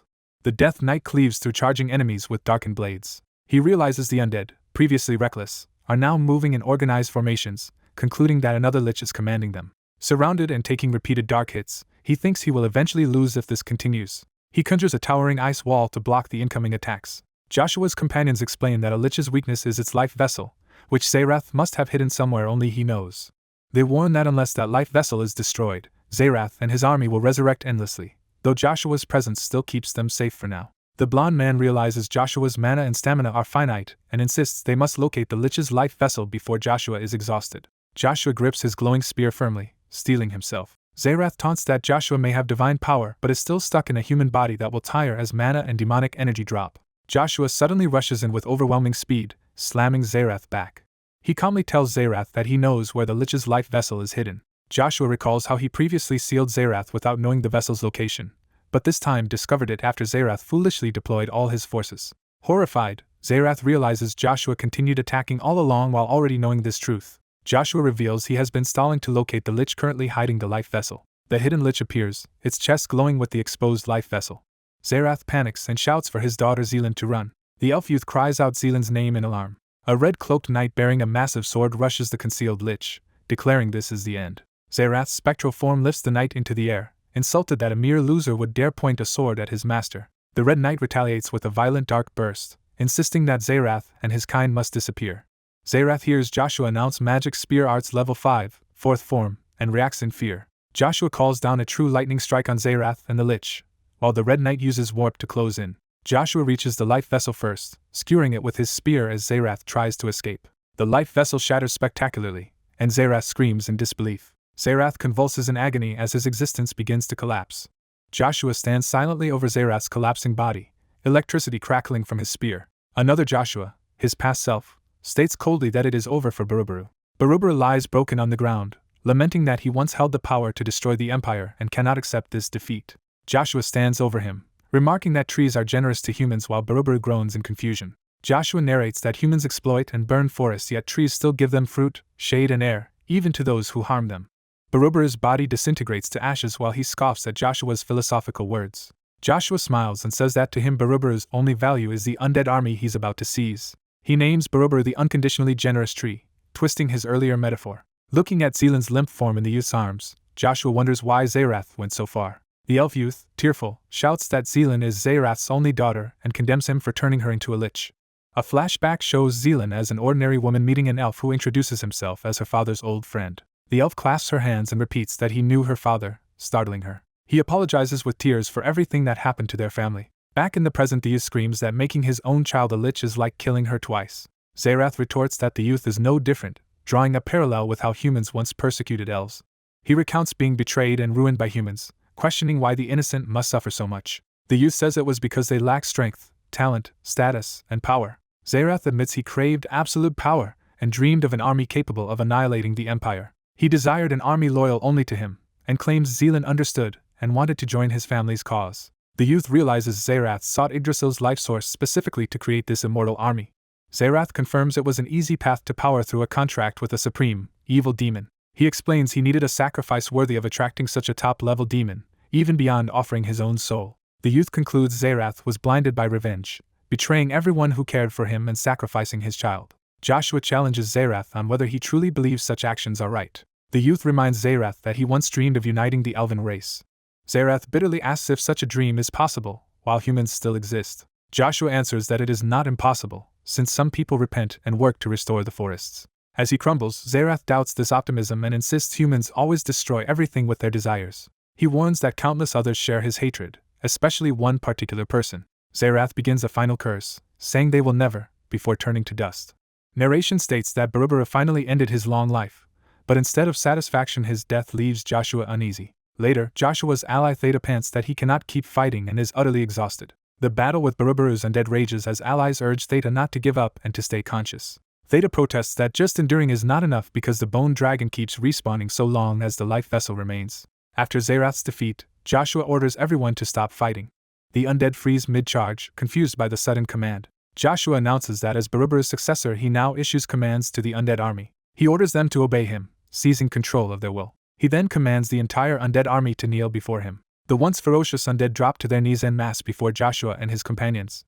Joshua silently observes the result, resolute. He calls the bone dragon to his side, binding it under his control as well. Theta, watching, exclaims in disbelief that Joshua actually subdued the dragon. The towering bone dragon looms protectively over Joshua's group.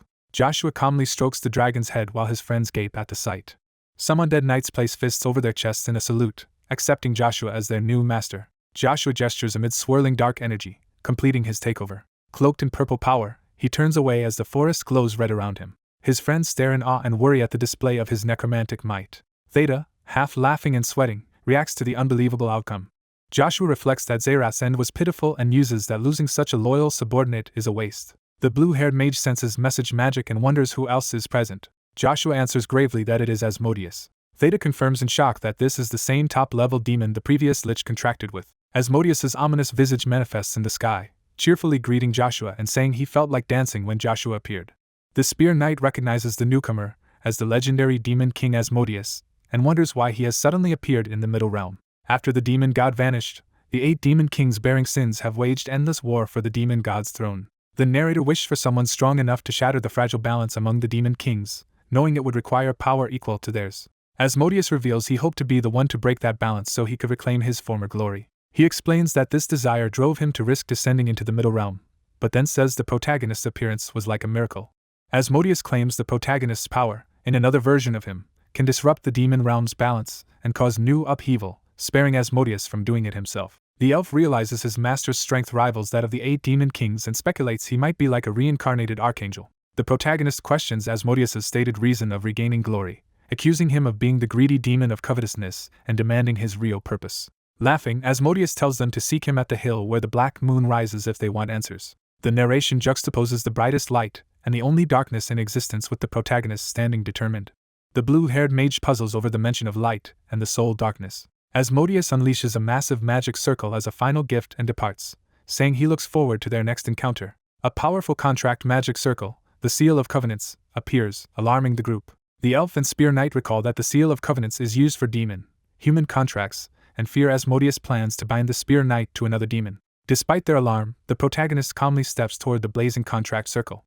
The elf warns that any kind of demon could answer the contract, and begs him not to risk it, calling it too dangerous. The protagonist replies that whoever comes will be his prey and vows to accept the contract even if a demon king appears.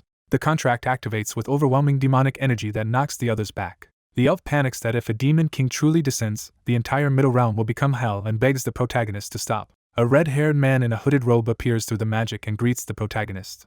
The protagonist faces the blinding contract light as the entity above fully descends. Something small plummets from the energy to the ground amid crackling power. The others sense intense demonic energy everywhere and fear that a true demon king may have come. The elf deems that level of energy comparable to Asmodeus, concluding the new arrival is at least that strong. The summoned being is revealed as a tiny pink bat-winged creature crying out.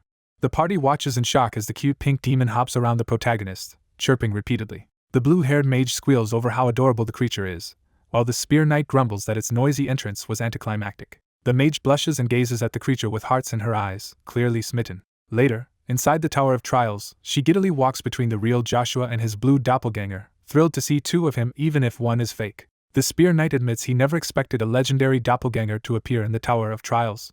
He narrows his eyes, scrutinizing something suspiciously. Irritated, he yells at the elf for clinging to his back in fear and tells him to let go. Holding the pink demon, he asks the others if they do not sense how unusual the creature is and insists it is no ordinary demon. He decides they will eventually uncover the creature's true nature but says they should first focus on their current mission. He silently worries about how to deal with Evergrande. Joshua casually suggests to the spear knight that, having cleared their objective, they could just leave the Tower of Trials now. Joshua objects, saying he still wants the tower's final reward and wonders if this is really the right time to climb leisurely, just as a blue figure bars their path. The stranger with long dark hair introduces himself as the master of the soul darkness and states that nobody has yet been allowed onto the final floor. Startled, the spear knight and elf demand to know how long he has been standing there undetected and scold Joshua to show proper respect. The stranger is identified as the Black Dragon Crevasse, astonishing everyone. The spear knight panics at the idea of meeting both a top-tier demon and a black dragon in the middle realm, and wonders what is happening. Joshua challenges the notion that entry to the last floor is forbidden, asking who decided that rule. Crevasse replies this is not the time to argue since a continent-wide bloodbath is approaching. He warns that even the elf forest and Joshua's hometowns will not be spared. Realizing the man is the sole master of darkness, Joshua says they have much to discuss.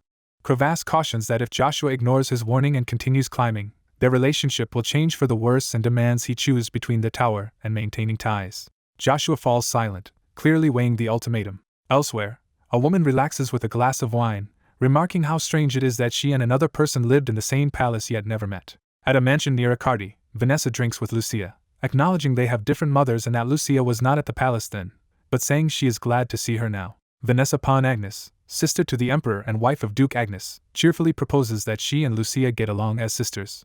Lucia is revealed as Assure Van Britten, sister of Emperor Marcus and Duke Agnes's second wife, and Vanessa deliberately calls her by that true royal name. Lucia feigns ignorance, insisting she is just a maid with no idea what Vanessa means. Vanessa claims to know everything, saying Lucia pretended to have amnesia out of fear for her only child's safety. Vanessa offers to help. Lucia only needs to persuade Duke Agnes to name Babel as his official heir. In return, Vanessa promises to ask Emperor Marcus to pardon Joshua's crimes. Vanessa pressures Lucia, telling her she cannot go on living without seeing her one and only son. Their conversation is interrupted by a knock as someone urgently asks Duchess Vanessa to allow them in due to serious trouble. Vanessa smirks mischievously and tells them to enter. Lucia looks on tensely, bracing herself. Vanessa grants permission for the messenger to come in and asks what has happened. A knight enters, clearly distressed. He announces that Emperor Marcus has decreed the 5 great ducal families will be reduced to 3. Both women are shocked and demand clarification. The knight adds that Duke Agnes is among the houses marked for elimination. Vanessa explodes in rage and disbelief at the news. She frantically asks what Duke Agnes is doing about this, and whether his aide Arden has taken any action. The knight explains he heard that Duke Agnes, devastated by Joshua's banishment from Avalon, has disappeared underground. He starts to say no one knows the Duke's current whereabouts but abruptly senses something. Suddenly assassins crash into the room, forcing the knight to draw his sword and protect the two women. One attacker dismisses the knight as beneath his notice. The hooded leader identifies himself as from Black Wind, the Avalon Emperor's intelligence organization, and states he has come for Princess Asher van Britain. Lucia is ordered to accompany them as a princess. A magical key turns in a glowing lock, triggering runic wards. Chains or restraints imbued with runes fall away from someone's hands. In the present, an older man in a dark uniform walks solemnly with subordinates. Facing Emperor Marcus on the throne, he laments his suffering as a father paying for raising his child poorly. Marcus mocks him, saying his failure stains the reputation of Avalon's pride, the Black God. Duke Agnes darkly remarks that people say like father, like son. Marcus tells him not to worry. The Emperor descends the steps, offering him a chance to beg for forgiveness. Marcus adds that the Duke can earn forgiveness by proving his loyalty. He further tempts him, saying he could even overlook what the Duke did to his sister Asher. Duke Agnes listens in grim silence. Marcus lists the Duke's crimes of kidnapping a royal, forcing her to bear his son, and harming the royal family, punishable by death. He sneers that the Duke surely knows those penalties after working so hard to protect his dukedom. Duke Agnes is ordered to end his rebellion and show loyalty so his house can survive for his parents' sake. Someone calls out Arden's name. The story flashes back 40 years to Marion Pesk Rose, second daughter of Baron Pesseros, introducing herself at a palace gathering. At a ball, Crown Prince Douglas Van Britain approaches Marion and asks what family she belongs to. Douglas, heir of Avalon and future father of Emperor Marcus, notes her obscure Western origins yet marvels at finding such beauty in a remote family. He grips Marion's chin and asks her opinion of his interest. Douglas promises that if she becomes his wife, she will live in a palace and receive whatever she desires. Marion is overwhelmed and speechless. Onlookers gossip that she must love the Crown Prince's attention, note how many wives he already has, and mock a powerless baron's daughter for daring to refuse. Marion thinks that whether she accepts or declines, her future is bleak. She reasons that marrying him would earn other wives' hatred, while refusing would endanger her family. Desperate, she wonders what she should do. Taubin von Agnes steps in, apologizing to the Crown Prince as Marion bows. Taubin announces that Marion is already his fiancée. The Crown Prince turns sharply, surprised to hear she is promised to Taubin. Taubin explains Marion grew up with him, knows him best, and that he proposed first, so he asks the prince to rescind his request. Marion looks at Taubin with grateful affection. Douglas frowns, his eyes darkening ominously. Time passes through seasons until spring warmth returns. Later, in a bedroom, Taubin joyfully thanks Marion for giving birth. Cradling their newborn son, he exclaims over the child's health. Marion admires the baby, saying he resembles Taubin and will charm women when grown, and asks if Taubin has a name in mind. She describes wanting a child whose convictions are unshaken and whose heart transcends human weakness, then suggests a fitting name. She chooses Arden, an ancient word for God, as their son's name. Swords clash violently, signaling a future duel. 13 years later at Avalon Royal Academy, Arden and Crown Prince Marius spar under the watch of royal knights. Marius, eldest son of Emperor Douglas, remarks that he did not expect to cross swords with Arden here. Arden, eldest son of Duke Agnes, respectfully calls it an honor to face Prince Marius. Arden recalls instructions and resolves to treat this battle as a lesson. A flashback shows an instructor telling young Arden to fight moderately, then lose to the prince since victory would be pointless. Arden repeats the advice to himself, conflicted about deliberately losing. Lost in thought, he is berated by Marius for being distracted as the prince attacks aggressively. Arden instinctively counters with a powerful strike that overwhelms Marius. Humiliated, Marius curses Arden as a low-born rascal and accuses him of trickery. Arden snaps, demanding Marius repeat what he just said. Marius cruelly calls him lowbred and insults his mother as a slave who traded her body for her family's benefit. He charges again, ranting that Arden's mother presumptuously refused the emperor's proposal. Arden, enraged, shatters Marius's arm with a devastating blow. Marius screams in agony. Arden, consumed by fury, shouts that he will not let anyone insult his mother. A knight supervisor yells at Arden to stop, questioning his sanity. Arden ignores him and brings his sword down in a lethal strike toward the kneeling Marius. Blades clash as someone intervenes to block the killing blow. Arden stands over the injured prince while other nobles rush in, shocked by his audacity. Young Prince Marcus warns Arden that harming royalty will not end well and asks if he can truly bear the consequences. Aidan, older Arden, stares back defiantly, being told to kneel and beg for forgiveness. Prince Aidan is reminded not to be arrogant. In the throne room, Taubin von Agnes falls to his knees before the emperor, ashamed of his son. Taubin begs the emperor to punish him instead of his ill-raised child and pleads for mercy. Emperor Douglas rebukes Taubin for overestimating himself, saying crippling a prince might be treated as treason since harming a royal harms the emperor. Douglas, father of Marcus, stresses that such an offense could indeed be punished as treason. Taubin is asked if he truly believes surrendering his own life is enough compensation. The Emperor notes that the Agnes Duchy has long been a pillar of Avalon and declares that, in light of its past service, the parent will bear responsibility for the child's crime. Tobin silently steels himself for the verdict. Douglas then cruelly declares that instead of executing Tobin, he will force Marian, now Marian von Agnes, to serve as a palace maid.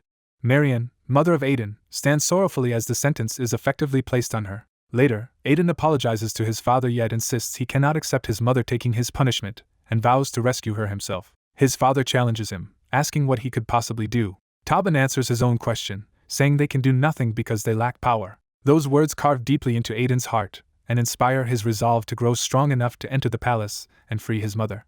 As an adult, Aiden becomes a famed master swordsman, the youngest on the continent, yet, despite his rise, his mother dies before she can leave the royal household and return to him, leaving him grieving at her grave. Standing at her tomb, Aiden hears that Emperor Douglas's failing health has triggered a looming civil war among the princes. Knight Armstrong of House Agnes says this chaotic moment is a golden opportunity for them. Aiden agrees, declaring it is finally time for revenge and vowing to personally destroy the treacherous Britain royal family. Aiden vows revenge at his mother Marian's grave and chooses Princess Ashiru von Britain, the Lucia he knows, as his first target. Princess Ashiru, shocked and terrified, reacts to the sudden attack. She looks up to see Aiden standing before her, wreathed in ominous red power. Aiden's grim, determined face shows his murderous resolve. Later, at a burned carriage site, signs of a precise and powerful assault are visible. An armored investigator arrives at the devastated scene. 2 Avalon knights examine the wreckage, noting the exceptional swordsmanship and that someone else was pursuing the princess. Introduced as A-class and B-class Avalon knights, they declare they must find the princess at any cost. Meanwhile, in a secluded house, Lucia lies recovering, unaware of where she is. She wakes from a nightmare screaming for help. Disoriented, she realizes she cannot remember where she is.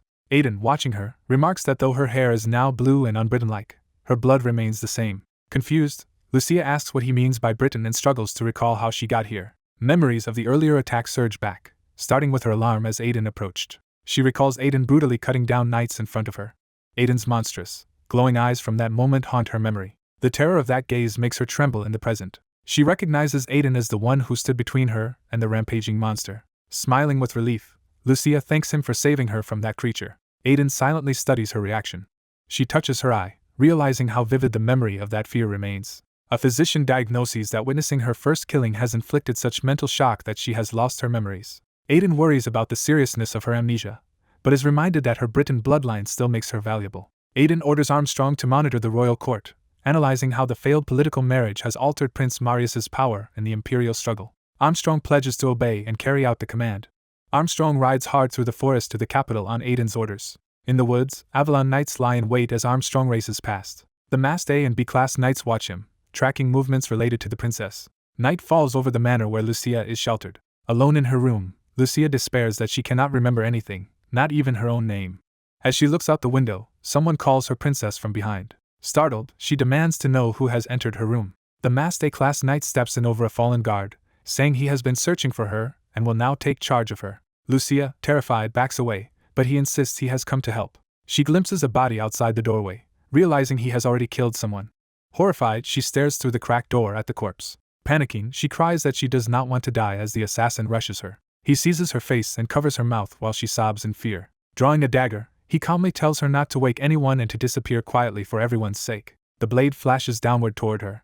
Lucia stares at the approaching dagger in tears, certain she is about to be killed. At the last moment, Aiden intercepts the strike, restraining the assassin and demanding to know which prince sent him and why such a famous knight has involved himself in the prince's feud. As the B-class knight attacks, he shouts that every prince wants the abandoned princess dead and that Aiden has picked the wrong side. An intense battle erupts, Aiden unleashing red power while the older knight counters with blue sword energy. Aiden cuts down the intruders in a bloody exchange, bodies falling around the stunned Lucia. His final blow devastates the surrounding room in a massive red explosion. Aiden stands amid the smoking ruins, bloody greatsword in hand, having annihilated the attackers. Assessing that no further pursuers follow, he concludes the other princes have united to eliminate first Prince Marius. He reasons that if Marius dies, Princess Ashiru, sharing the same imperial mother, will also be targeted, and decides he can no longer keep such a dangerous figure close. Raising his sword over the unconscious Lucia, he coldly considers that with the first princess nearly removed, it may be wiser to shift focus to another prince. As he prepares to strike, something about her stops him short. Hearing Lucia weakly beg not to die and that she wants to live, Aiden hesitates. Her words trigger a surge of emotion in him. He remembers his childhood vow to his mother that he would become a knight who protects the helpless. He recalls her joy and blessing that he become a principled, unshakable knight. That memory sharpens his gaze as he looks back at Lucia. Instead of killing her, he strikes the ground beside her, sparing her life. He bitterly apologizes in his thoughts to his mother, believing he can no longer be the knight she envisioned. Events then move on. First, Prince Marius is murdered as Aiden foresaw, betrayed by his own guard. Marcus seizes power through this fratricide, marking the start of his bloody reign as emperor. Marcus proceeds to exterminate all relatives with Briton blood and eliminates rival claimants until no Briton kinsman remains, then is crowned emperor. In this purge, Princess Assur van Britain vanishes from history, surviving only as the commoner maid Lucia. Years later, Aiden is celebrated as the youngest to attain the title of superhuman, with Lucia quietly among the servants at his ceremony. Returning home, Aiden greets his ailing father respectfully. The sick Duke Agnes expresses his gratitude, saying Aiden's feats have greatly raised their house's reputation. As the Duke praises him, he collapses, prompting Aiden's frantic cry of father. At the deathbed, retainers explain the Duke had lived on only to see Aiden return, and urge Aiden to brace himself. Aiden silently grieves over his father's passing. A servant hands Aiden a sealed letter, explaining it is from the royal family. Aiden's steward clarifies that the letter announces a coronation for the new emperor.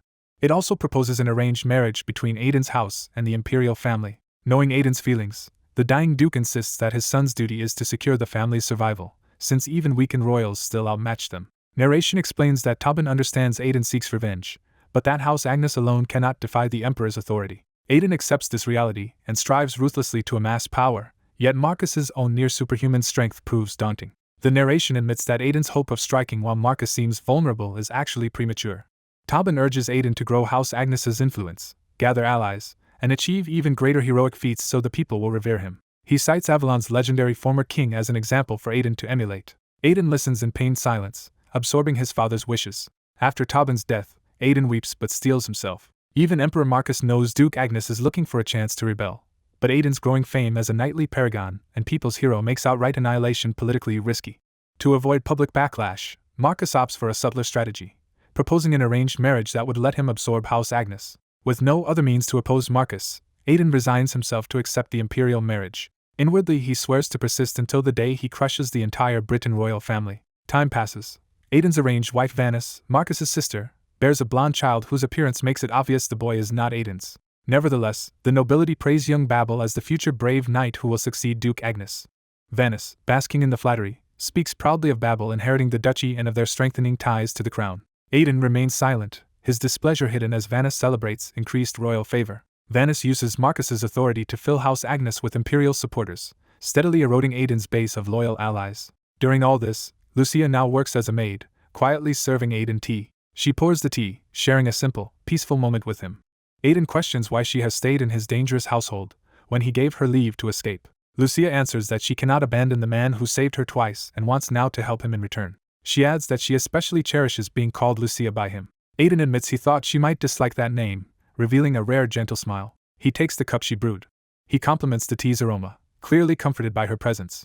Narration notes that although no one suspects her royal blood, this blue-haired Briton has become Aiden's sole emotional support in his struggle against the crown. Even so, Aiden's attachment to Lucia stems more from his loneliness and unease than romantic love. Armstrong bursts in with urgent news that Lucia has become pregnant. Aiden calmly states the child is his, astonishing Armstrong, then immediately redirects the discussion to his negotiations with other noble houses. Armstrong is left dumbfounded by the revelation. Aiden reiterates that Lucia carries his child and asks instead about responses from the allied families. Armstrong reports tentative positive replies but doubts their long-term commitment. Aiden cuts him off, deciding their provisional support is sufficient for now. He asserts that over time their alliance will deepen and help him slip free of Marcus's control as the balance of power shifts. Aiden resolves that if they can endure their current pain, he will avenge his mother and secure his family's future for Lucia and their unborn child. Later, a powerful bearded figure demands Aiden choose between paying for his crimes against Assur van Britain or submitting to him. Aiden kneels and formally declares that he, Arden von Agnes, will obey Emperor Marcus's will. Marcus tells him to prove this loyalty, and promises him command of 200,000 soldiers. The Emperor orders Aiden to lead that army, capture the neutral city of Reinhardt ruled by Aiden's own son, and hand it over. Aiden publicly accepts, pledging to present Reinhardt to Marcus. Inwardly Marcus mocks Aiden, planning only to use him as a commander while pushing forward his own conquests. Marcus reveals that while Aiden marches on Reinhardt, Duke Tremblin will simultaneously attack the Magic Kingdom Terra, coordinating a dual offensive. His goal is to gather all Imperial forces in the Croatan Great Plains once both territories fall. Aiden is told that after seizing Reinhardt he must bring all his troops to those plains. Aiden realizes Marcus is allowing him to live only because Lucia is a hostage and understands he is being maneuvered. He sees Marcus's ploy. If Aiden marches on Reinhardt, he ignites continental war. But if he refuses, Lucia dies, leaving him trapped between duty and love. Armstrong arrives, claiming he tried to aid Aiden but that his knightly order was ambushed en route. Shocked at the palace devastation, he realizes this place too was attacked. Aiden concludes that someone leaked information about Lucia and that she has been kidnapped, but insists they have no time to chase that mystery now. He tells Armstrong it is time to execute the long-prepared plan. Aiden explains that precisely because Marcus wants to concentrate all powers at Croydon, now is the perfect moment to move and alert their allies. A new voice interrupts, advising Aiden to stop there. Princess Cerseraine Van Britten appears and, using prophetic power, declares that Duke Agnes's revolt will fail. Aiden asks how far her mind's eye can see. She replies that although she cannot see everything, her vision shows that if he goes to the Croydon Great Plains he will die. Her warning leaves Aiden grim but resolute as Armstrong anxiously reacts. Cerseraine then makes a request, that until her memories fully return, Aiden and Armstrong continue protecting Joshua. She insists that for Joshua's sake it would be better if Aiden abandoned the revolt altogether. Aiden responds that she does not truly understand Marcus's nature. He states there is no turning back now for either himself or the Emperor, believing revolt is the only path left for their survival. Elsewhere, Marcus orders Tremblin to visit the Magic Tower before attacking Terra and execute the traitor Evergrande who defected there. He rails that Evergrande abused his trust, killed Jackian, and must be made an example of what happens to traitors. Tremblin cautions that Evergrande is already the continent's first 8th class mage and that attacking the tower might jeopardize their timetable for meeting Aiden at Croydon. Marcus dismisses the concern, saying the planes are only bait to force Aiden's hand and that he has merely given Aiden the chance to stop wavering. He hints that once Aiden gathers his forces on the plains, a major trap will spring, though Tremblin does not yet grasp the full plan. Marcus explains that Arden is attempting to replicate the legendary strategy known as Rigveda's retreat. The story shifts to history, recounting that before Avalon, the mighty Asgard kingdom once dominated the continent. Asgard's last king was Kunar. His closest friend was Rigveda, famed as the greatest swordsman of that era. Rigveda, revered by allies and feared by enemies like Aiden, is now, suddenly withdrew from his campaigns. In truth, he used that retreat to execute a coup, slaying King Kunar and founding the Avalon Empire. Marcus notes that Aiden's long-nurtured desire for maternal revenge makes him equally frightening, as he has hidden his true intentions for decades. If Aiden turns that vengeance into a revolutionary war, he could be celebrated as a hero and might even seize the Imperial throne like Rigveda. Marcus sneers that history will not repeat itself and vows to prove that the name Agnes can never surpass Britain. Meanwhile, the narrative shifts to the towering magic tower under the moonlit sky. Inside, Evergrande exults before his followers that a new world ruled by the magic tower is dawning and that they will seize victory in the coming continental war. One of his lieutenants rushes forward, urgently asking the tower master to wait. The subordinate, Scorpino of the Seven Magicians' Void Seat, reports they failed to eliminate Theta because of the sudden intervention of a spear knight from Avalon. Shocked, Evergrande demands confirmation that Joshua himself has appeared at the magic tower. The tower master dismisses the subordinate's request to fight again, saying the enemy once defeated one of the 7 magicians at age 10 and is far beyond their level. He says a reliable contact in the Tower of Trials will handle that threat, and they must focus on other tasks. The 2 mages open a massive magical gate showing distant mountains. The Tower Master announces he has located the Forest of Elves and will take the 3,000 gathered mages there. He outlines the plan to seize the primordial stone Stormwind, which sustains the world tree Yggdrasil, while his companion remains behind to heal the wounded. The healer accepts but privately realizes the elves, Tempest, must actually be the primordial stone. Before a cheering army, the Tower Master declares the gate to Yggdrasil open and calls on the mages to seize the world tree in a new era of magic. A devastating barrage of magical energy erupts from the gate. Far away, the peaceful Forest of Elves and the world tree Yggdrasil are shown. Close to Yggdrasil, the green primordial stone Tempest begins to crackle violently. Elven guardians panic as Tempest jolts erratically, and they wonder what is provoking it. Another elf rushes in, reporting to Freya that an unknown gate has appeared in the sky. Freya, Olympus's proxy, urgently orders every elf capable of fighting to arm themselves against a possible invasion. High above, a blazing sphere of destructive magic forms. Countless beams of that energy rain down over the mountains near the forest. The bombardment slams into the barrier around the forest. The barrier shatters as the attack crashes to the ground. The broken shield lets the destructive light and debris pour into the forest's interior. Elven sentries see the protective barrier fail and rush to protect the village. In the elven village, people run in terror as enemy mages descend like falling stars. The invading Tower Master commands his mages to completely eradicate the forest ahead. Meanwhile, Joshua excitedly marvels that he is riding a black dragon. The group is shown atop the dragon, and Joshua feels like part of a legendary Dragon Knight order. His companions banter about better titles such as Dragon Mage, agreeing that meaning matters more than being first. Another comrade teases that they sound disappointed. They remark Joshua hardly fits the image of a knight. A different ally notes Joshua uses black magic effortlessly, and wonders what title would suit him. Joshua receives and begins reading a letter, reacting thoughtfully. His doppelganger spirit comments that the letter must be from the princess with the mind eye, amused by how much she knows about Joshua's birth. Joshua recalls Count Ares' warning that his own father, the Black God of Avalon, is more dangerous than the Emperor, noting similar tensions occurred between his father and Emperor Marcus. The doppelganger presses that at this rate Joshua's father may be the one in danger and asks if he will just watch. Joshua thinks the inevitable conflict will happen anyway, only sooner now. A companion notices Joshua's serious mood and asks what he is thinking. Joshua brings up the earlier offer from this man to stop Evergrande in exchange for help becoming emperor. The man proposes changing the deal and asks Joshua to leave Evergrande to him, sensing Joshua has his own grudge. Joshua replies that he wants to finish Evergrande personally, and the other man readily agrees. Joshua adds his own condition, asking him to join the knight order his subordinates formed, with pay. The veteran mage is momentarily taken aback. He then smiles, saying the proposal is unexpected but acceptable. He muses that Evergrande's fall might not restore the magic tower anyway, so having another job as backup is fine and confirms their agreement. Joshua calls to Cain to act in light of the agreement, and Cain answers.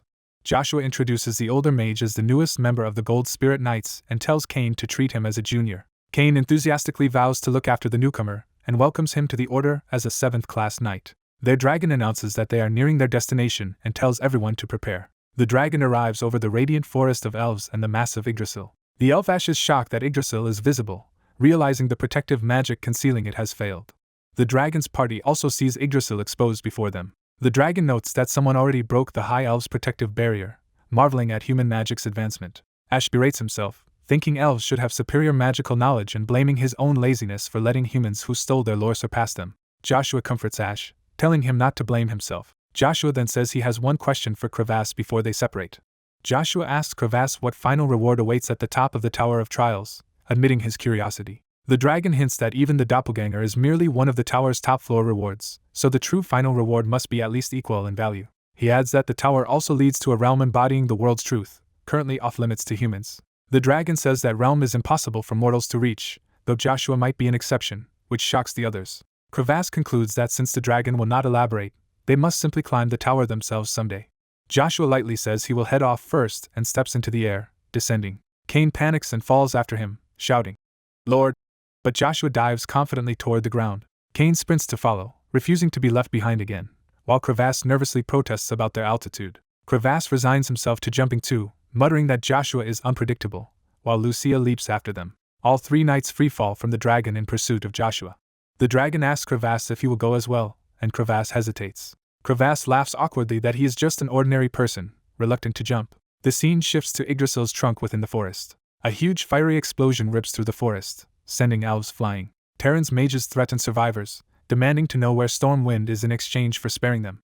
They unleash a gigantic burning sun-like spell over the battlefield, warning they are losing patience. A lone elf charges them, vowing not to stand by while they attack Yggdrasil. The mages mock what one elf can do and prepare to burn everything to ash with their solar magic. They activate Sun Player, intensifying the sun's destructive power. A swift elven warrior charges through the inferno toward the mages. The elf's determined face is shown as they commit to the assault. The elf uses an explosive blue strike amid the flames to smash into the enemy. The elf continues the relentless attack, leaping into melee with the mages. A barrage of green arrows pierces several enemy spellcasters from behind. The resulting explosion devastates the mage's line, leaving survivors stunned. A panicked mage urges his comrades to keep channeling the sun's power and not lose focus. They counter with another flaming assault, shouting, "Burn player!" The elven commander invokes a spell and orders elves to combine magic with their counterattack. A towering pillar of fire spirals upward from the elf's bowshot. That condensed firepower forms into a blazing orb of energy. The elf fires a concentrated beam that obliterates the ground where it lands. After the blast, the elves rally, urging each other to keep pressing the invaders. The blonde elf acknowledges the human opponent's strength. Observing how easily this foe defeated 4th and 5th class mages, the elf concludes he is above master rank by human standards. The human leader concedes that but insists it is still not enough to expel them, offering the elves a last chance to hand over Stormwind peacefully. The elf scoffs at human ranking systems, saying they only serve to judge and demoralize, yet admits they can have that effect. She declares that by their standards her power is superhuman and warns all invaders to leave or be annihilated. The human leader notes not all elves are gentle as he had assumed. He reveals he is the one who breached the high elf's blessing protecting the forest. His subordinate mages begin a large-scale ritual with glowing red magic circles. The elf lunges at him, but he nimbly evades and evaluates her movements. Boasting of his superior body-strengthening magic, he powers up for close combat. He batters the elf with magically enhanced blows. He slams her hard into the ground with a finishing strike. The elf tries another spell attack from above while he readies a counter. Her piercing energy beam streaks toward him and seemingly hits. He realizes the arrow has been deflected away from him. He studies the elven rune-based magic, finding it intriguing as he shatters it. The magical barrier breaks apart under his power. Standing amidst the shattered spell, he admits her simple shield was proof she really is superhuman rank. The elf, now glowing green with rage and power, declares his carefree attitude is over. She unleashes a rapid multi-stage attack, striking him repeatedly. Her afterimages surround him as she slams him into the ground several times. He responds by summoning a storm of green magical projectiles around himself. He then charges them with purple lightning energy. Protected by a purple aura, he detonates or deflects the incoming attacks, leaving himself unharmed. The elf stares in disbelief at his resilience. He exults that 8th class magic transcends normal reality. He says this gap is also what separates a mere superhuman from one of the 9 stars. He drives her down with another crushing red spell, overwhelming her. She crashes to the ground, helpless under his magic. He tells her to cooperate, and reveals Stormwind's location. Hovering, she refuses and tells him to kill her instead, which he coldly agrees to do. He activates mind control magic, planning to ransack her thoughts so she cannot resist. The elf is seized in the spell's grip, eyes wide with alarm. The primordial stone tempest reacts again, glowing.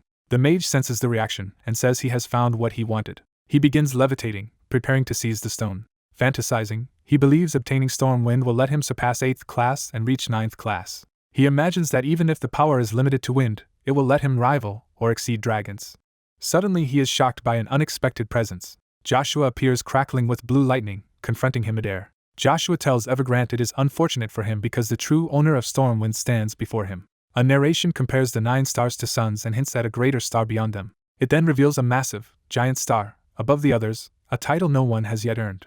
Evergrande concludes that with Stormwind he could become that giant star. Enraged, he demands to know why Joshua keeps obstructing him. Joshua counters Evergrande's fiery assault with his own power. Their clash explodes, and Joshua's attack swings through the flames. Joshua admits he enjoys seeing Evergrande so agitated. Evergrande shouts that Joshua must be doing this for more than wealth or glory. Joshua agrees, that is not his goal. In a flashback, someone explains that certain individuals' mere existence threatens the world. The hooded sage identifies Joshua as one such person. Joshua now tells Evergrande there is something he wants to teach him about those who are innate threats. Smiling, Joshua declares that he is one of those world-threatening people. Evergrande is stunned by this claim. Joshua explains that if he had wanted wealth or fame he could have taken them long ago, but he only treasured one thing. He recalls his former comrades, the ones he once trusted. He bitterly specifies they were actually traitorous scum he only thought were comrades. Joshua grips his spear and says he will now show Evergrande something. He declares that with this undefeated spear that has slain all the Empire's enemies, he will kill Evergrande. Evergrande dismisses Joshua's words as nonsense, and regrets not killing him when they first met. Evergrande orders all tower mages to activate their memorized spells, intending to seal all mana within Yggdrasil. His distant mages answer and begin a colossal mana-sealing ritual. Blue light pours through the forest as Yggdrasil's mana starts being suppressed. Confident, the mages believe the Spear Knight will be powerless in a manaless zone and think the fight is over. However, a huge impact shakes the area and something crashes down near their obelisk. Others correct them, revealing Joshua's first knight has arrived on the scene. Cain plummets in, shouting at the enemy minions to stay out of his lord's fight. Evergrande panics when he realizes the mana is not being sealed.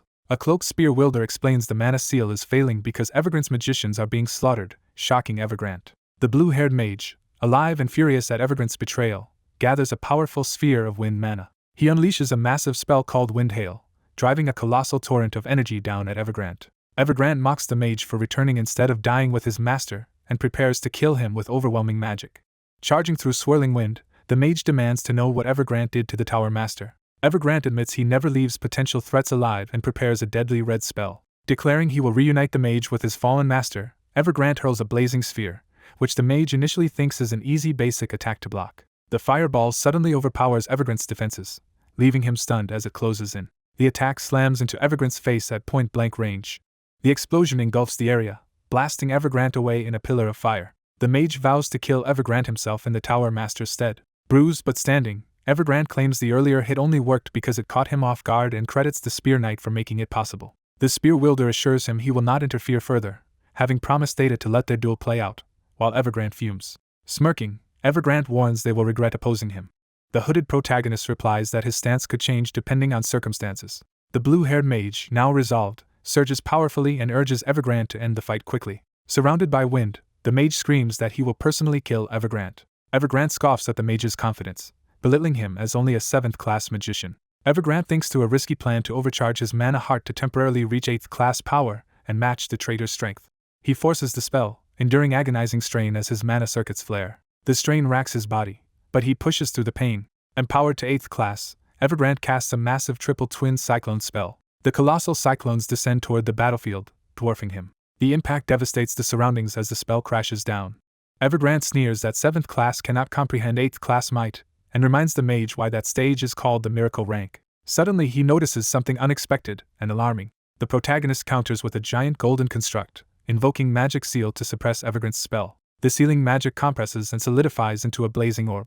Evergrande, partly undressed and bloody, admits the magic hurt him but now intends to return the favor with the sealed orb in hand. He hurls the orb toward his enemy. Evergrande catches the sealed spell himself, realizing what has happened. He prepares to send the stolen spell back, promising to repay the protagonist's magic. The redirected power explodes skyward, shaking the ruined forest and shocking the distant onlookers. Elves stare in horror, realizing something catastrophic has happened to Yggdrasil. Elsewhere, a green primordial stone cracks amid swirling light. Elven sentries around the stone fret over losing contact with Freya and the lower levels as their forces dwindle. A powerful intruder smashes into the sentries, scattering them. The attacker seizes the green stone. Evergrande exults that he has finally obtained the stone and now holds godly power. The spear wielder criticizes him for destroying another's homeland, while Evergrande cackles at Joshua's calmness. Holding the primordial stone, Evergrande boasts that not even a monster like Joshua can stand against a god's power, and urges him to feel it in his weak human body. Joshua calmly reveals he possesses 2 primordial stones embedded in his chest. Evergrande refuses to believe this, arguing that a single stone is enough to drain any human's life and claiming Joshua would not be here if he had 2. Joshua challenges him to test that claim and charges with his spear. Evergrande derides Joshua's arrogance but grudgingly admits his boldness is noteworthy. Joshua ridicules Evergrande's enormous ego as he descends like a lightning bolt.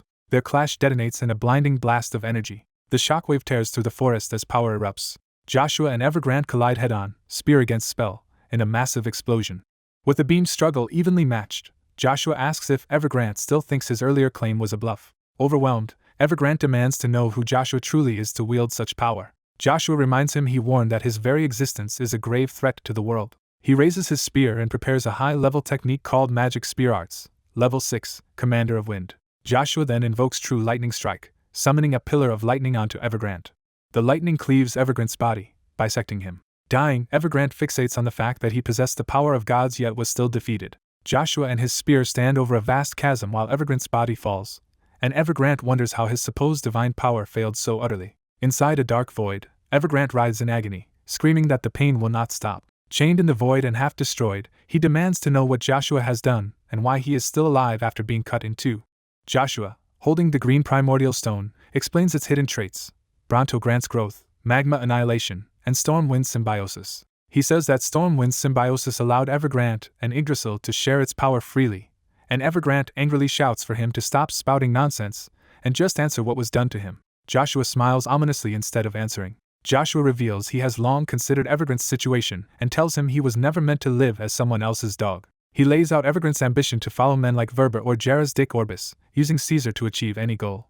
Joshua recounts that Evergrande believed Caesar could become emperor and grant his dream of uniting the continent under a new magical empire. Joshua notes that if Evergrande's dream had succeeded, Caesar would eventually have been killed by Evergrande anyway. He explains that Emperor Marcus understood Evergrande's true intentions and let him plot, knowing Evergrande was only using Caesar. The Emperor did not care because Evergrande was never a real threat and planned to discard him once he had served his purpose. Joshua concludes that Emperor and Mage merely tried to use each other for a time. Both Marcus and Evergrande thought they could fully control the other, but Marcus's plan ultimately failed. Joshua narrates that Marcus would soon die and Caesar was expected to succeed him. Joshua then reveals that all these schemes depended on neither he nor Marcus knowing the identity of a third controlling force capable of treating an 8th-class mage like a pawn. He clarifies that this third force is not an organization but an individual named Heimdall. A shadowy figure identified as Heimdall is shown, bathed in golden light. Joshua says Heimdall's identity will eventually be exposed, collapsing Evergrande's grand plans, which perplexes the captive mage. Evergrande starts to laugh ominously in response. Joshua watches him warily, confused by the reaction. Evergrande lunges despite his condition, mocking Joshua for only learning Heimdall's name and insisting Joshua is just another human. He rants that regardless of Joshua's superiority, he is only a spare part in the world's wheel of destiny. Joshua counters by asking if Evergrande thinks royal blood makes him special, acknowledging that Evergrande knows quite a lot. Joshua admits that without a warning letter from Ser Cain he himself would not have uncovered all this. Evergrande insists the royal family's politics are far more complex than Joshua realizes and claims Joshua cannot change Avalon's destiny. Joshua stares sharply as Evergrande asserts Joshua will never reach Caesar's level. Evergrande, still defiant, says if Joshua is done talking they should finish things because he will not divulge any more information. He demands Joshua kill him outright to end his suffering. Joshua remarks on how easily Evergrande is discarding his life and asks why he does not beg Asmodeus for help like Jairus did.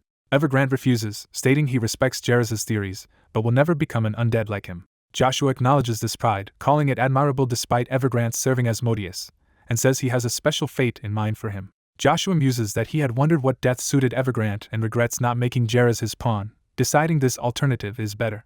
He explains he avoided using Jairus because Asmodeus's mark corrupted him too deeply and jokes that consuming such a soul would upset his stomach. Evergrande, startled by a sound from the spear, asks what it was. The spear's own voice praises Evergrande for hearing it and boasts about Joshua's good eye for talent. Joshua declares Evergrande's soul alone will suffice, while Evergrande protests that Joshua should simply kill him if he truly sought his life. Suddenly Evergrande notices armored death knights appearing behind him. The undead knight sees him, and he struggles furiously, demanding to know Joshua's intentions. Joshua explains that Evergrande's body will vanish, but his soul will remain trapped in this void as an undying sacrifice. He references Asmodeus's forced contract power, recall of soul, which Evergrande knows well. Joshua recalls how that power allowed the creation of unwilling death knights and liches in the past. He reveals he possesses a similar power himself. Realizing what is coming, Evergrande panics and begs Joshua to stop and simply kill him. Joshua coldly bids Evergrande farewell. Joshua pierces Evergrande's chest with dark energy while the death knights restrain him. Evergrande screams as black tendrils devour him, his soul being torn from his body. In his last conscious thought he curses his fate. Evergrande's soul is completely engulfed in purple energy, becoming a new undead entity. Joshua comments that sacrificing an 8th class mage's soul produces an exceptional summon. The ritual completes and Joshua is congratulated, gaining command of a powerful Lich King. The crowned undead Lich King is presented as Joshua's new subordinate. Outside, the scarred remains of Yggdrasil and the opened abyss show the aftermath of the battle. On the surface, someone retrieves a glowing purple orb from a fallen body. Theta receives the orb, realizing its significance. Olympus looks up in horror, again lamenting that Yggdrasil is gone. Collapsing in despair, Olympus cries that everything is over. Theta and Hera look on sadly while Olympus kneels, pounding the ground in frustration. A group of elf warriors, including Olympus's comrades, return injured, confirming they have survived. They tell Olympus they long awaited his return and thank him for enduring decades of humiliation for their sake. Olympus's comrades say the magicians have explained everything and that Olympus brought reinforcements to repel the invaders. They urge Olympus to help rebuild their homeland now that he is back. Olympus, thinking of Freya, struggles with grief and anger. Cain the tree spirit speaks through light, saying he too mourns Yggdrasil's fall. Cain tells Olympus that despite the loss, it is a chance to step out from the world tree's shadow into the sun. Cain's great eye urges Olympus to make the right choice. Olympus questions whether any right choice exists when their people relied on Yggdrasil for protection. A portal of light opens and the spirits of Cain and another ally depart as Olympus watches. One elf clutches his chest, moved by what is happening. The assembled elves kneel and formally greet the black dragon Crevasse, acknowledging him as the great owner of mana. Crevasse argues that though Yggdrasil's loss makes protection difficult, this is the only chance for elves to leave and pursue freedom after ages of confinement. Emboldened, Olympus declares it is time to leave their place of suffering and establish the united elf races he always dreamed of. Crevasse urges Olympus not to waste the opportunity given by the human who saved their race. Joshua appears and tells Olympus that his chains are broken, while the elves volunteer to become the first members of Olympus's new organization. Joshua warns any power not to touch the elves or he will intervene, then tells Olympus he is free to go anywhere now. Tearful, Olympus calls out to his lord in gratitude. The other elves realize Joshua is the one who saved them from the hurricane spell and defeated the invading magicians. Hera praises Joshua as an unbeatable hero while Kaizen notes that regaining the magic tower means things are finally stabilizing, though he notices Iseline looks troubled. Iseline, holding the purple orb, suddenly cries that something major has just happened. She announces that a continental war has erupted as we see armies colliding. A powerful armored man surrounded by icy aura appears, signaling a new threat. Narration explains that everyone expected war, like a chess move being played. It is stated that Emperor Marcus was expected to ignite the Continental War. Contrary to expectations, the spark actually comes from a civil war within the Holy Hubalt Empire. The scene shifts to the Hubalt Empire's great Temple of Hermes, where opposing forces face off. A formidable woman, Lily Aphrodite, silver-eyed sword demon and Moon Door's master, is introduced on the pro-pope's side. A cardinal reassures her that everything will be fine. Another high priest orders General Jactor to hold back his troops or risk immediate bloodshed. God's Knight Chrysler Jean Sebastian, a pro-Pope champion, insists that the Pope desires peace. Jactor scoffs at the idea of peace, accusing the Pope of hiding. Jactor condemns the church leadership for preserving the status quo while foreign powers stole their holy treasures and vows to go retrieve the Holy Grail himself. He warns that such an action will inevitably start a war and cause countless deaths. Jactor argues that Avalon has already crossed the line by turning people into undead and accuses the church of knowing about Sir Christian's atrocities. Christian is named, drawing the purple-haired man's concerned attention. He recalls that his disciple was nearly killed by a lich in Avalon's castle Reb and is still barely clinging to life. Christian reasons that starting an inter-empire war over this would cause unimaginable casualties. In the past, he demanded that Jactor stand his army down, while Jactor only smirked. Jactor instead ordered his troops to draw swords. Christian mobilized his own forces and told them to ready for combat. The two sides charged toward each other, beginning a large-scale clash. The battle lines collided violently, knights and armored soldiers exchanging powerful blows. Soldiers on Christian's side were cut down, screaming in pain. Priests activated a large-scale healing spell to restore their allies. The wounded knights rose again, healed by the divine magic. Jactor mocked divine power in direct combat, surrounding himself with a new blue aura and accusing them of trying to drag things into a war of attrition. He boasted that his newly awakened aura would overpower them regardless. Jactor unleashed that aura in a devastating attack. The resulting blast tore through Christian's lines, flinging knights away. The shockwave then smashed into the healers and clergy as well, sending them flying. The leading priest panicked at the overwhelming power and feared total annihilation. Christian stepped forward through the light, telling his people to keep advancing. He proclaimed that he would share Hermes' blessing with everyone present. Golden divine light poured over the clergy and knights, strengthening them. Christian's allies all shone with that golden blessing as they regrouped. Someone quietly smiled in response to receiving this power. Christian and the other knights now glowed in radiant armor, fully empowered. Jactor sneered that their method of revival resembled the undead. He then ordered his soldiers to charge again against the blessed knights.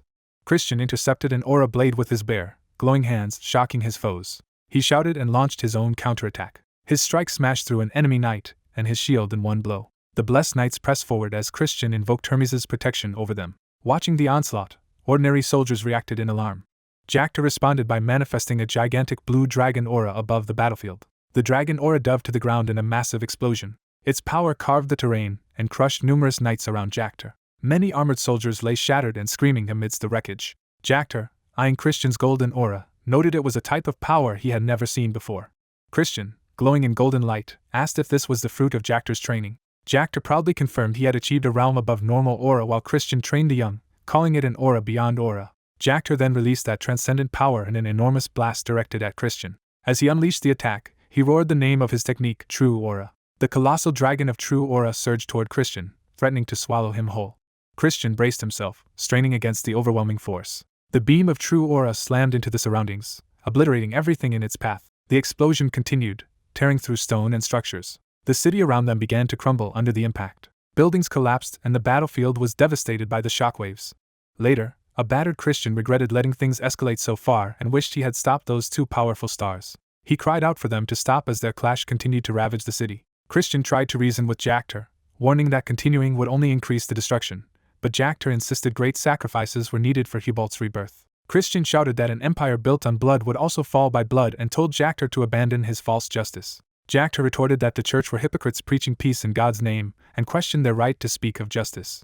Their duel's shockwaves battered nearby priests, who screamed in pain. Seeing the devastation, Christian realized that if he did not stop the two, the city would be erased. His allies concluded the duel would only end when one fell, and a priest urged the lilies to retreat to Reinhardt. One of the lilies protested at being told to run away alone. Her father explained that someone had to survive to set things right and that she must secure support from kingdoms outside the empire. He insisted this duty fell only to her as head of the Moon Door, leaving her emotional. As enemies recognized her as the silver-eyed sword demon and rushed to capture her, the priest shielded her. He urged her to flee while he stayed behind, but she begged him to come too. He refused, saying he lacked the stamina, would hold the pursuers off with his remaining power, and warned that her capture would mean the end of the Pope and Moon Door. With tears and determination, she obeyed and ordered a retreat. She led her people out of the burning city, fleeing while the priest stayed behind. Elsewhere, Emperor Marcus of Avalon received ominous news against the red sky. A messenger reported that Hubalt's emperor had won its civil war and seemed poised to invade Avalon. Marcus mused that he had misjudged the length of Hubalt's civil war between the God's Knight and Martial Battle King, noting that the Pope faction and Moon Door had lost. Seeing the chance, Marcus ordered their secret information released, announcing that Avalon's forces led by the Black God were gathering on the Croton Plains. Far away, A soaring eagle in the high sky symbolized the height of events being watched from above. Lucifer, emperor of the Swallow Empire, wondered if beings in the celestial realm could see them from so high. At the Swallow Strand border, Lucifer casually asked Duke Ima for his opinion. Duke Ima replied philosophically about sin under divine eyes, introduced as a master of the Swallow Empire. Lucifer concluded that the heavens still had no interest in them. He ordered Ima to remain with the army while he departed, prompting the Duke to ask his destination. Grinning, Lucifer said he was off to enjoy his freedom. Soon soldiers in Strand's burned castle saw someone running urgently toward the city. A mounted messenger arrived shouting of an emergency, reporting that the Swallow Empire's army was massing at the border. Castle guards prepared to open the gates to the rider, though one sensed something ominous behind him. A blazing projectile from the sky struck and killed the messenger before he could arrive. A surprise attack then massacred the castle's defenders in a bloody instant. The attackers strode forward, boots splashing through their blood. Lucifer himself stood over the corpses, smiling amid the carnage. Back in Strand's war room, a messenger burst in to inform the Duke and King that 300,000 Swallow troops had invaded their territory. The Duke of Strand Duchy, Urabis, grimly heard that the enemy was advancing toward them. A narration recounted that in year 725 the Pope's loyalists won Hubalt's civil war. Soon after, secret intel that Avalon was preparing for a continental war reached Lucifer. Lucifer took advantage of this by raiding the rival Strand Duchy as an opportunity. 1 month later, Urabis and Strand were defeated in brutal battle. Months after that, Duke Agnes of the Black Divine moved with Avalon's army. Agnes led the Avalon forces to invade and occupy Reinhardt. Controlling central Reinhardt gave Avalon a crucial geographic advantage in the coming continental war. In response, Swallow and Hubalt secretly formed an alliance after learning Avalon's plans. When Agnes seized Reinhardt, the two allied empires marched their armies toward the Croton Plains.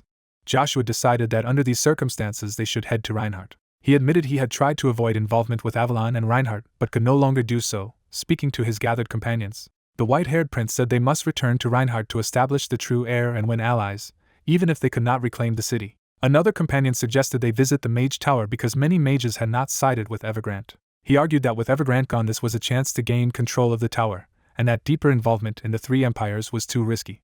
Joshua warned that even among the 9 stars, there were more than 5 enemies of master and superhuman level and asked who besides his ally would survive facing them. He muttered that even if Duke Agnes somehow favored them, that would not solve everything. A flashback showed Duke Agnes asking if it was strange for a father to intervene for his child. In that memory, Agnes handed over the dun ring, a successor symbol, to Joshua. Young Joshua happily put on the ring, honored to receive it. In the present, Agnes asked Joshua if he still held resentment toward him. The two had once faced each other formally, father and son standing apart. Joshua silently stared ahead, thinking of all that had happened. He then told his group he was going to Reinhardt, and that following him would be a life or death choice they need not accept. His loyal friends immediately vowed to go with him regardless of the danger. An ally wished them luck and asked whether the Black Dragon would join them. The Black Dragon replied that he could not interfere in Middle Realm affairs but invited Joshua to seek his counsel at the Tower of Trials if needed. Joshua agreed, smiling slightly beneath his hood. Narration declared that Emperor Marcus finally got the continental war he wanted as the 3 empires clashed on the Croton Plains with massive casualties. In that decisive battle, Duke Agnes fought ferociously on the front lines. Agnes prepared himself grimly amid the chaos. Narration stated that he faced a combined assault from 3 of the 9 stars. The aftermath left his massive sword embedded in the ground, symbolizing continental shock. The Black Divine of Avalon was officially reported as having fallen in battle, fulfilling Marcus's strategy and supposedly wiping out Agnes's close allies. News that Avalon's Sword Divine had lost spread panic among the troops, who began to flee.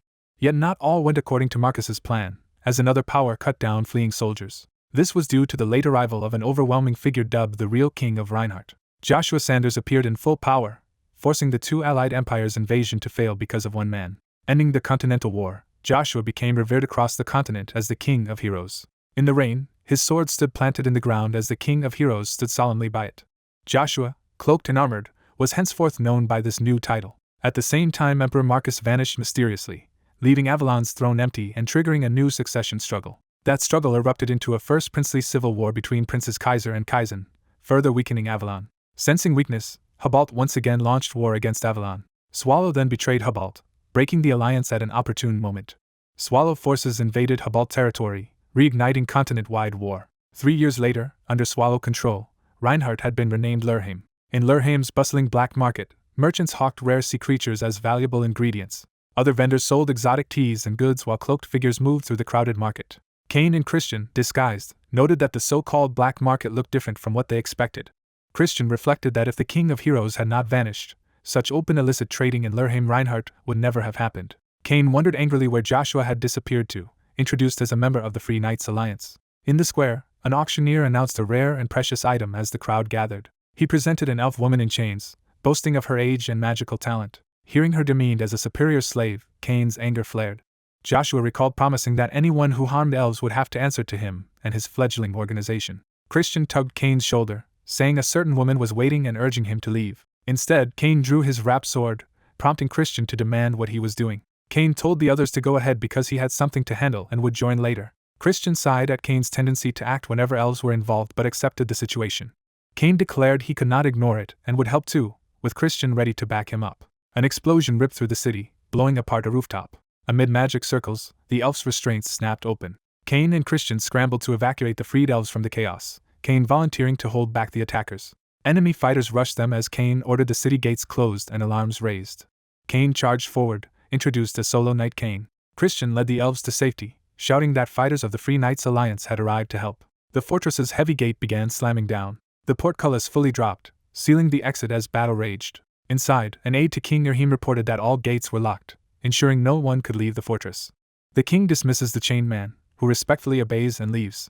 The prisoner in shackles walks past the armored king as he departs. In a throne room, a noble suggests that the recent appearance of the solo knight and bless of Knight Nirhim is linked to a certain powerful man. The armored ruler Aymar, Duke of the Swallow Empire and King of Nirhim, asks who this mysterious man is. Emperor Lucifer of the Swallow Empire reveals he means the hero King Joshua Sanders and asks if Aymar saw Joshua's feats.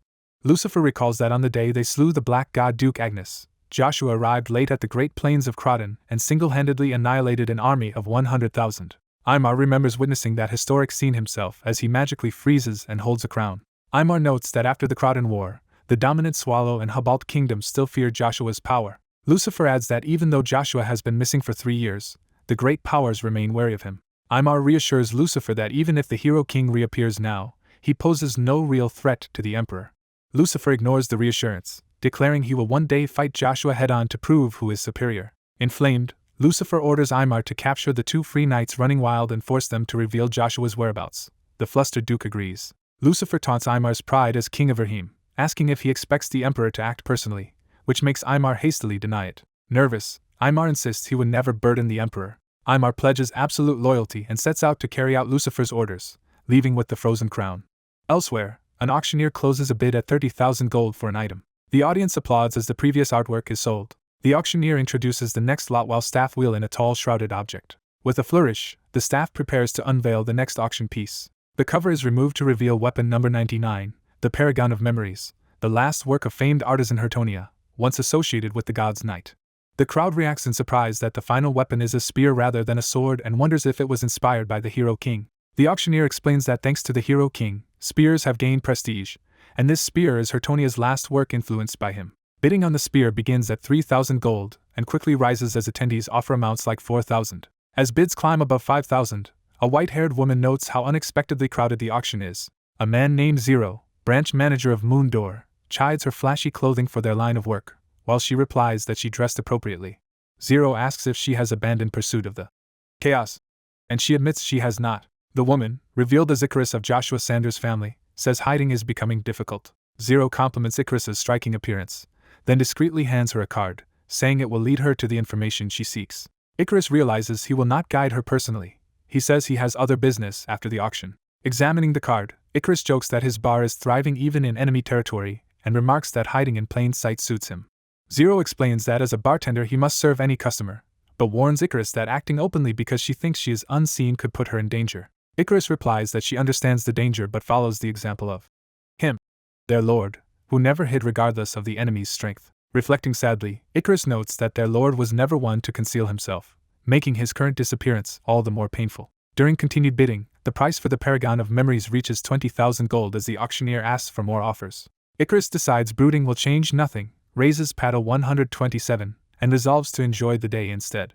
She shocks everyone by suddenly bidding 100,000 gold for the spear. The astonished crowd comments that she quintupled the current price, leaving no one else willing to bid on Hertonia's last work. The auctioneer joyfully hammers down the sale, declaring the Paragon of Memory sold for 100,000 gold. Guests congratulate Icarus as the successful bidder while applause fills the hall. Icarus thinks of the approaching birthday of her absent lord and vows, as a loyal soldier of his family, to prepare a worthy gift. In another part of Nirhim, Soldiers warn each other to keep their distance and hold off intruders until master rank reinforcements arrive. Cloaked fighters race across rooftops while guards attempt to block their escape from the city. One hooded man concludes that an ally has likely already left with the elves and decides prolonging the skirmish is pointless. He unleashes a powerful attack that blasts away the knights blocking his path. As he forces his way through the city, pursuers shout not to let him slip into the crowd. Amid a lively festival, vendors call out and families enjoy the monthly event. The fleeing man barrels into the festivities, shoving civilians aside as guards chase and demand he stop. A guard seizes the wrong cloaked person, leading to confusion in the crowd. Hidden nearby, the real fugitive Cain complains about the relentless pursuit and worries visiting Icarus will only cause more trouble. Turning into an alley, Cain suddenly runs into Icarus, who casually acknowledges how problems keep piling up. Shocked to meet her here, Cain freezes. Icarus abruptly tells the flustered Cain to hug her despite the chaotic circumstances. As the searchers grumble about the complications and look for Cain, he clings to Icarus, blending into the crowd behind them. The guards look elsewhere while continuing their frantic search, completely missing the disguised pair. Once the danger passes, Cain nervously says the pursuers seem gone, and that she can release him. Remaining in his arms, Icarus happily remarks that it has been many years since they last met, and notes how much he has changed, then asks how he has been. Cain replies that he is glad to see her and that she has grown, but hints that he is currently in a precarious situation. As they embrace, Cain activates a massive ice spell, surrounding them and the nearby building in crystal. Ice spikes erupt outward, tearing through the structure. Panicked people scream and flee as the frozen building begins to collapse. Icarus lies injured amid rubble, groaning as she struggles to rise.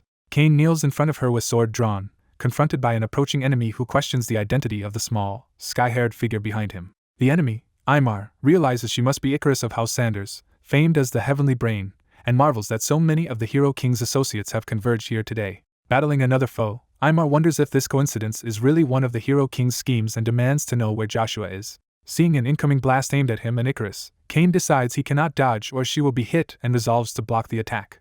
He intercepts the destructive energy head-on in a burst of ice and light. The clash shatters a massive ice barrier. Cain is struck and impaled by ice shards, his expression one of shock. Blood sprays as Cain's body is violently pierced, and Icarus screams his name. A narration recalls that 3 years earlier the Continental War forged many heroes and elevated the Swallow and Hubalt empires, highlighting figures like Lucifer the Blood Monarch and Jactor the Martial Combat King. Another heroic figure is shown, one of those notable champions from the war. The narration credits a mysterious leader known only as the King with uniting fallen kingdoms into an alliance. Joshua Sanders, the Hero King and greatest of the heroes, is introduced, with his past victories praised despite his inglorious end. The narration states that countless died in the war, but several heroes became renowned. Back in the present battle, Imar, now recognized as one of the new 9 stars, frantically demands to know where the Hero King is.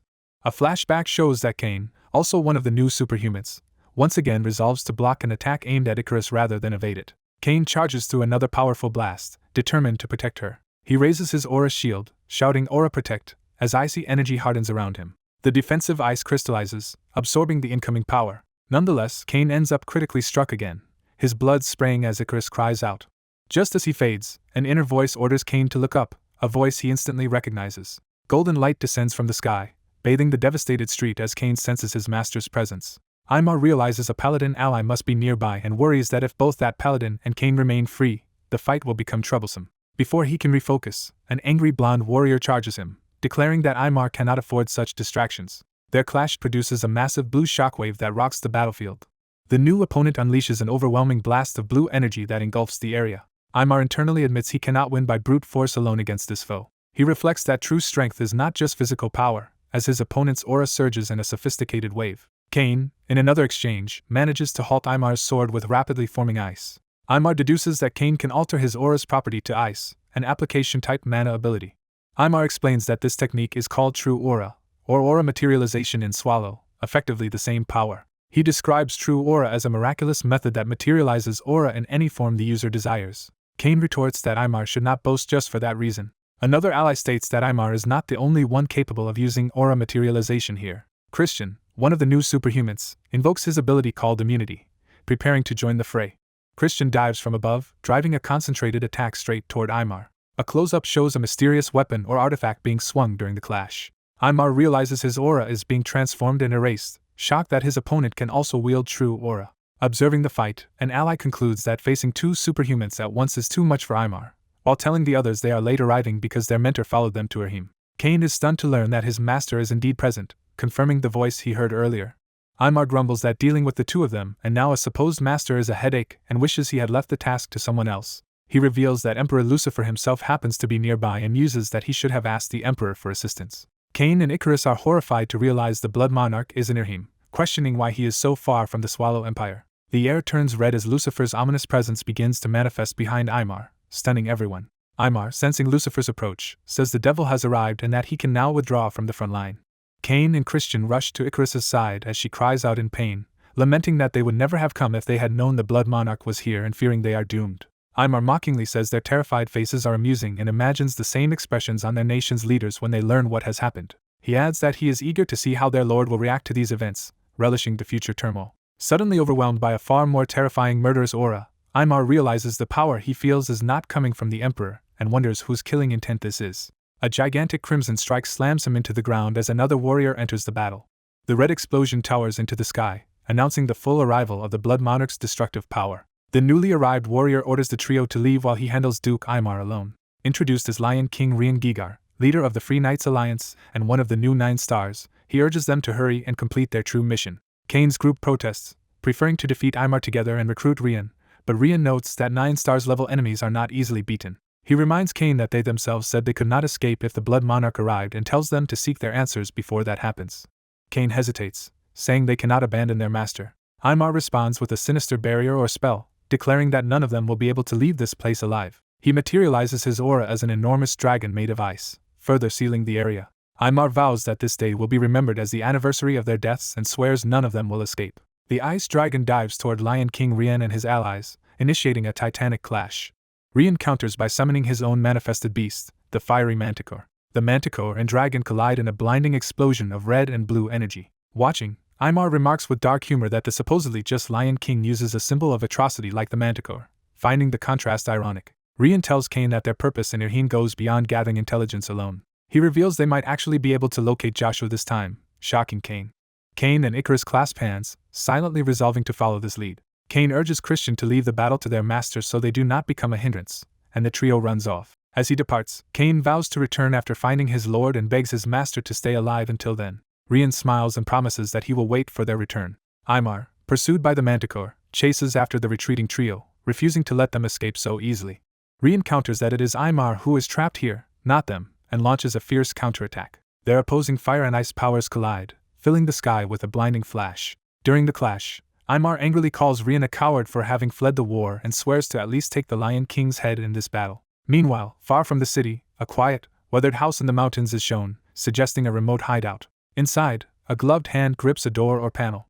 Cain's group discovers and opens a hidden trapdoor in the house, confirming the existence of a secret passage revealed by Moon Door's map. They traverse an underground maze, grateful for the magical memo pad guiding them, and concluding that the information broker Moon Door is still active. Christian asks Icarus exactly what instructions she received from Moon Door, and she answers that they were merely told to assemble here. Icarus explains she could not receive detailed intel due to the risk of interception but is certain of one crucial fact. She reveals that Moon Door claims to have located the last traces of Lord Joshua's movements. Christian exclaims that the risk of coming to Irhim is now justified and eagerly asks where Joshua was last seen.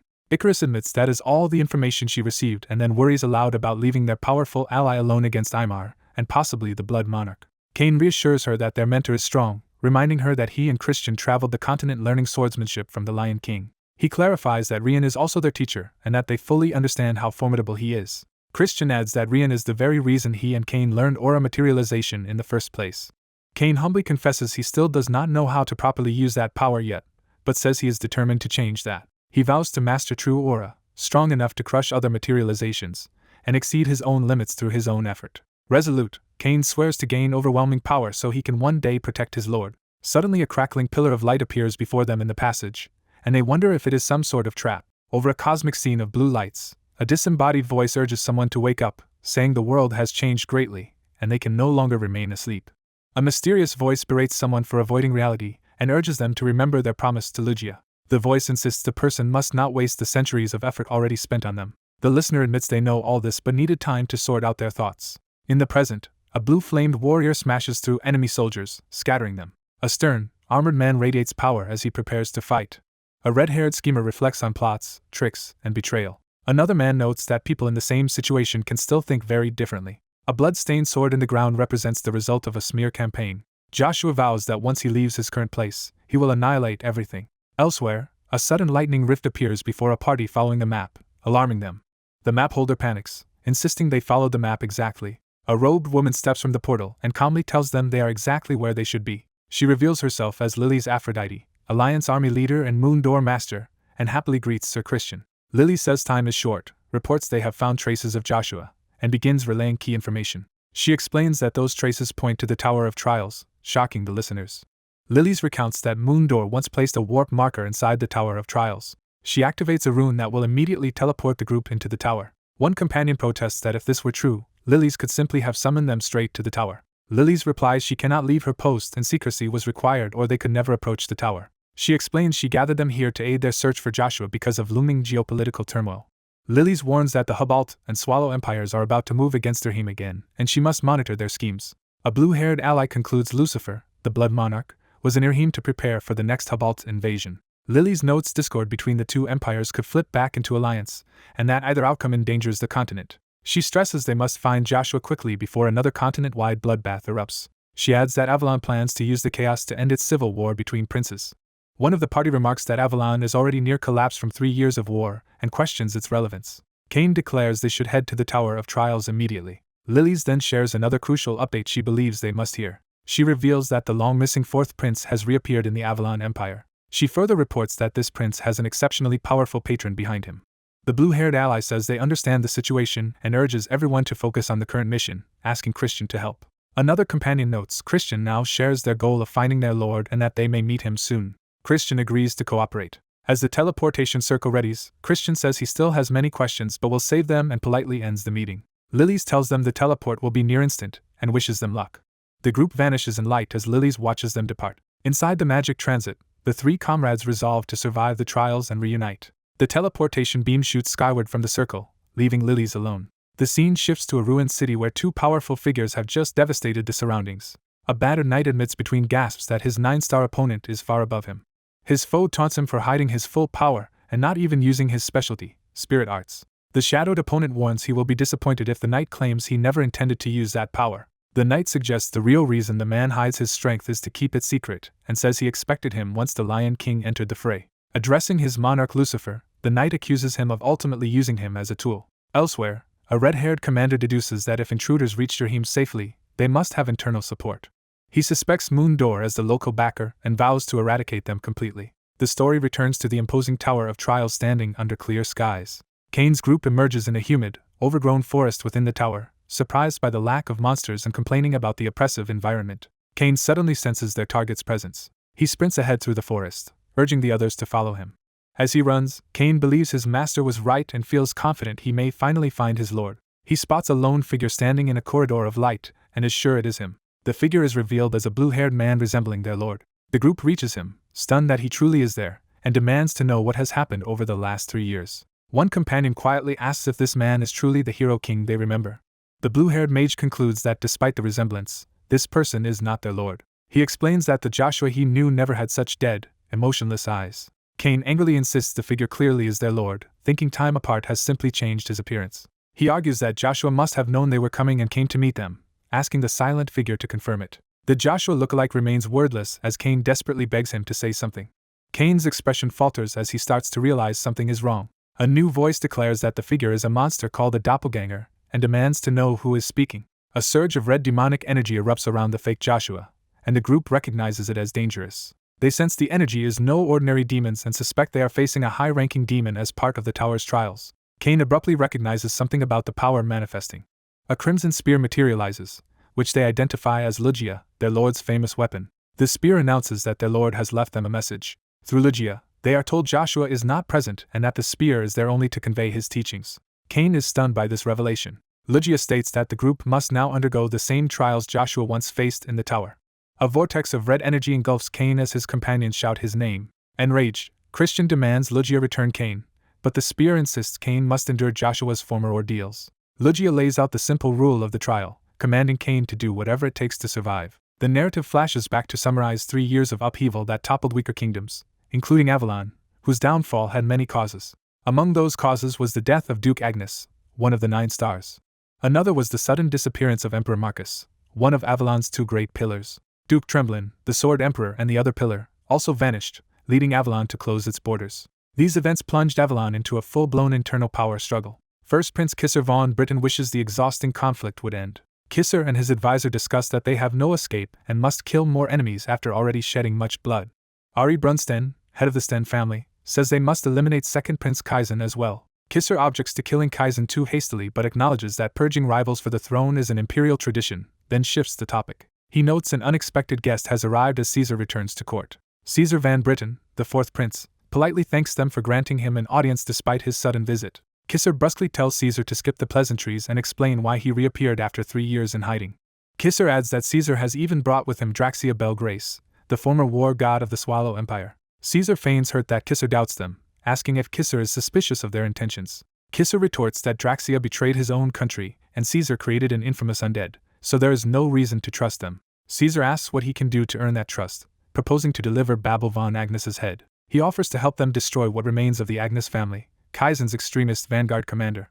Kisser counters that the Agnes name is all that remains and accuses Caesar of simply seeking credit. Caesar responds that it would look pathetic for a prince to personally crush a ducal family, implying Kisser should let Caesar handle it. He notes that Kaizen is currently focused on Kisser, making it easy and advantageous to secretly use Caesar against him. Caesar confidently asserts that no one would suspect him of betraying Kaizen. Kisser insists Caesar still cannot be trusted despite sounding reasonable. Caesar shrugs that he trusts no one either and simply reacts move by move. He then proposes an alternative scheme that would catch Kaizen completely off guard.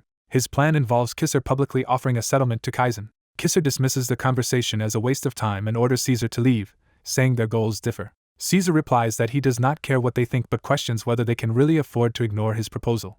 He reveals intelligence that the Hubalt and Swallow empires intend to renew their alliance. Kisser doubts that possibility, given Swallow's previous betrayal of Hubalt. Caesar clarifies it is less a formal alliance, and more a secret agreement between the Blood Monarch and the Martial Combat King. He predicts they will pretend to fight over Rahim while actually suppressing rebellious neighboring states. He adds that this joint campaign could subdue the entire continent, including all remaining free kingdoms. Caesar points out Avalon might be regarded as one of those troublesome neighbors or simply ignored because it has grown too weak. Sten reflects that Avalon really is too weak to matter on the continental stage. He admits Avalon has fallen so far that the great powers barely even regard it as a threat. Kisser broods over this humiliating reality. Caesar claims that situation can change soon and mentions he has brought someone crucial to help them. He introduces Duke Tremblin, who appears alive despite being thought missing. Tremblin greets the prince, revealing himself as the Sword Emperor and former 9-star. Kisser, shocked, asks what happened to Tremblin during the 3 years he vanished with Emperor Marcus. Tremblin shamefully says he went searching for the missing emperor but failed to find him. Caesar advises that since 3 years have passed, they should accept Marcus's death. He urges the royal family to officially recognize Marcus's death and summon all nobles, including Kaizen, to a grand gathering. Kisser reasons that if they do that, they can justify holding a royal funeral even in the midst of civil war. Caesar says that was impossible before Tremblin's return but that the political balance has now shifted. He argues that ending the princely civil war quickly will let Avalon prepare for the coming continental war and insists Kisser must claim the throne. Kisser internally thinks Caesar is shamelessly angling for power himself but decides he cannot confront him without knowing his full hand.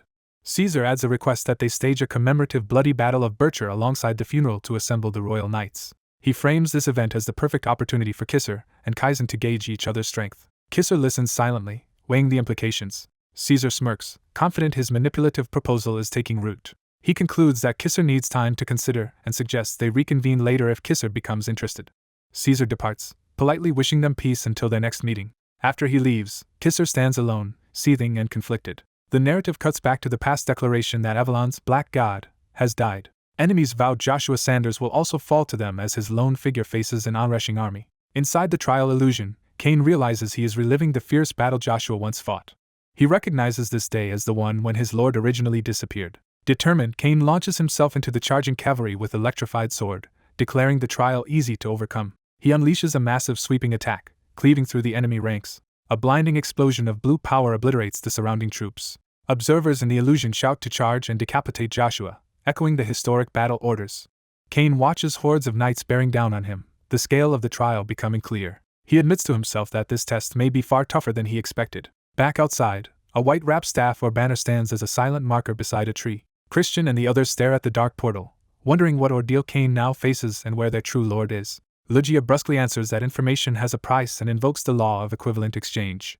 The blue-haired mage pleads to give anything in return and begs Lucia to return their lord. Lucia scoffs at his naivety, denying that Joshua has been sold or abandoned. When he insists he will pay any price, Lucia agrees to make a deal and reminds him of that promise.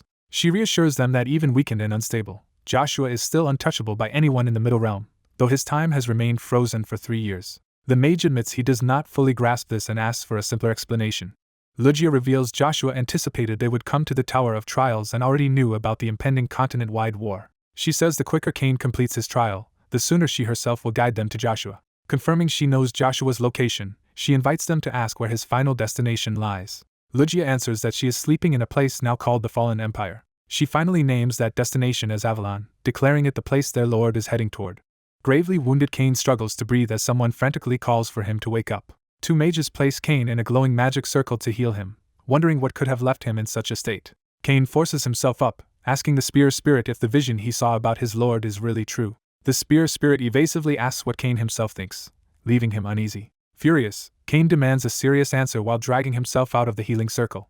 The spear spirit laments lacking full power to show everything from that day but says Cain should be glad to be alive. Cain silently steels himself, sweating as he processes what he has learned. Icarus urges Cain to explain what happened to their lord despite how hard it is for him. Cain recalls 3 years ago before reaching Reinhardt, when their lord abruptly left them. In flashback, their cloak lord said he was leaving to prevent a future he had foreseen. Icarus remembers that he had acted as if he knew all past events, so she did not stop his seemingly reckless departure. Cain explains that the Lord failed to stop anything, including the coming death of the monstrous Duke Agnes. Icarus reasons that Emperor Marcus of Avalon secretly plotted Duke Agnes's death, details their foresight could not include and that the Lord could not have stopped alone. Cain agrees that is the common view but says his own experience was completely different. He reveals that Duke Agnes was not the one who repelled the united Hubalt and Swallow forces. He adds that even the Dark Monarch hired for that battle was not targeting Duke Agnes. The true target of the 3 top powers in that battle was their lord Joshua. Cain concludes the Lord earned the nickname Hero King from the soldiers of those united nations he fought. Someone deduces that Joshua must have taken a deadly blow fighting 3 of the 9 stars and has been hiding ever since. The spear remarks that Icarus still needs demonic energy removed, while she protests about the suffering that energy already caused her. The spear insists it knows Joshua's strength, saying he had already surpassed humanity 3 years ago, and the 3 strongest warriors could not kill him. It clarifies that instead the humans who attacked Joshua were the ones annihilated. Icarus asks why such a person would then go into hiding if he was so invincible. Cain reveals Joshua was actually in the demonic realm during those years, shocking everyone. The spear explains that 3 years in the middle realm equals more than a century in the demonic realm. It adds that time flows utterly differently there. Icarus confirms that Joshua stayed away because he was trapped in the demonic realm all that time. The spear says unavoidable variables drove Joshua to climb the Tower of Trials to understand them. It explains the tower grants special rewards on each floor, including a doppelganger, and that Joshua aimed for one particular prize. They discuss that the greatest reward, earned by clearing the highest floor, is called the world's absolute truths. The spear clarifies that this so-called truth is actually a mirror that shows any past, present, or future the user desires.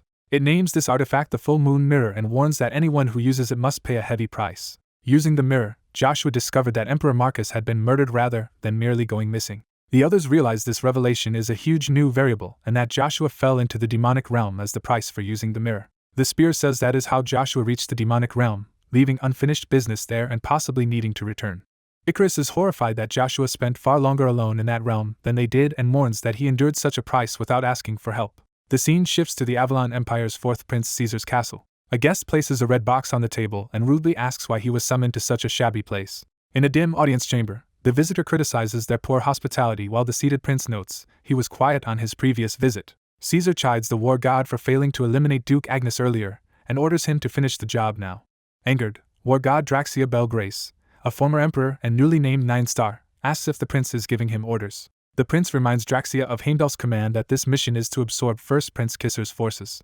Draxia is told not to defy Heimdall's will and reluctantly agrees to destroy the duke's family. Duke Tremblin privately wonders who Heimdall is to make even the war god tense at his name.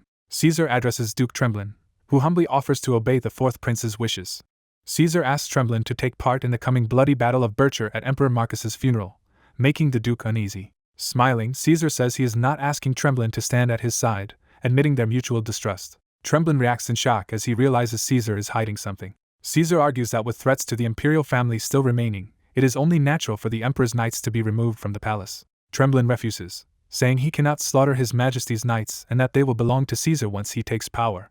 Caesar notes that rumors of Joshua's death, the knights' captain, are spreading across the continent. He challenges Tremblin, asking whether he personally witnessed Joshua die. Caesar senses the Duke is concealing thoughts and says he will reveal one thing that Tremblin should know. He states that neither Kisser nor Kaizen is the rightful heir, because Marcus decided on his successor before he vanished. Caesar reveals that the chosen heir was himself, the fourth Prince Caesar van Britain, and shows the Imperial token ring Marcus gave him as proof.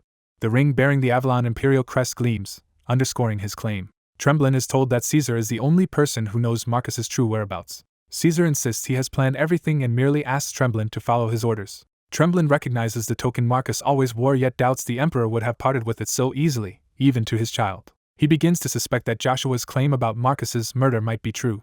At House Tremblin that night, someone senses a stealthy intruder and yells for them to reveal themselves. Tremblin confronts the shadowy visitor in a corridor and is shocked when he recognizes the man. Joshua Sanders appears, saying he has come with information that will benefit them both. Joshua proposes that while Tremblin pretends to aid Caesar, he should secretly investigate one specific matter, after which Joshua will share vital information. Tremblin rejects him as a traitor to Avalon and draws his sword, ordering Joshua to surrender. Joshua calmly replies he has no time to waste on this confrontation. Tremblin attacks, but Joshua's power halts him mid-strike. Tremblin finds himself frozen in place by Joshua's strange energy, and is overwhelmed by its force. He panics because he can no longer sense Joshua's presence, as if Joshua does not exist in the same plane. Joshua stands in a warp time-space field, making Tremblin feel as though they occupy different flows of time.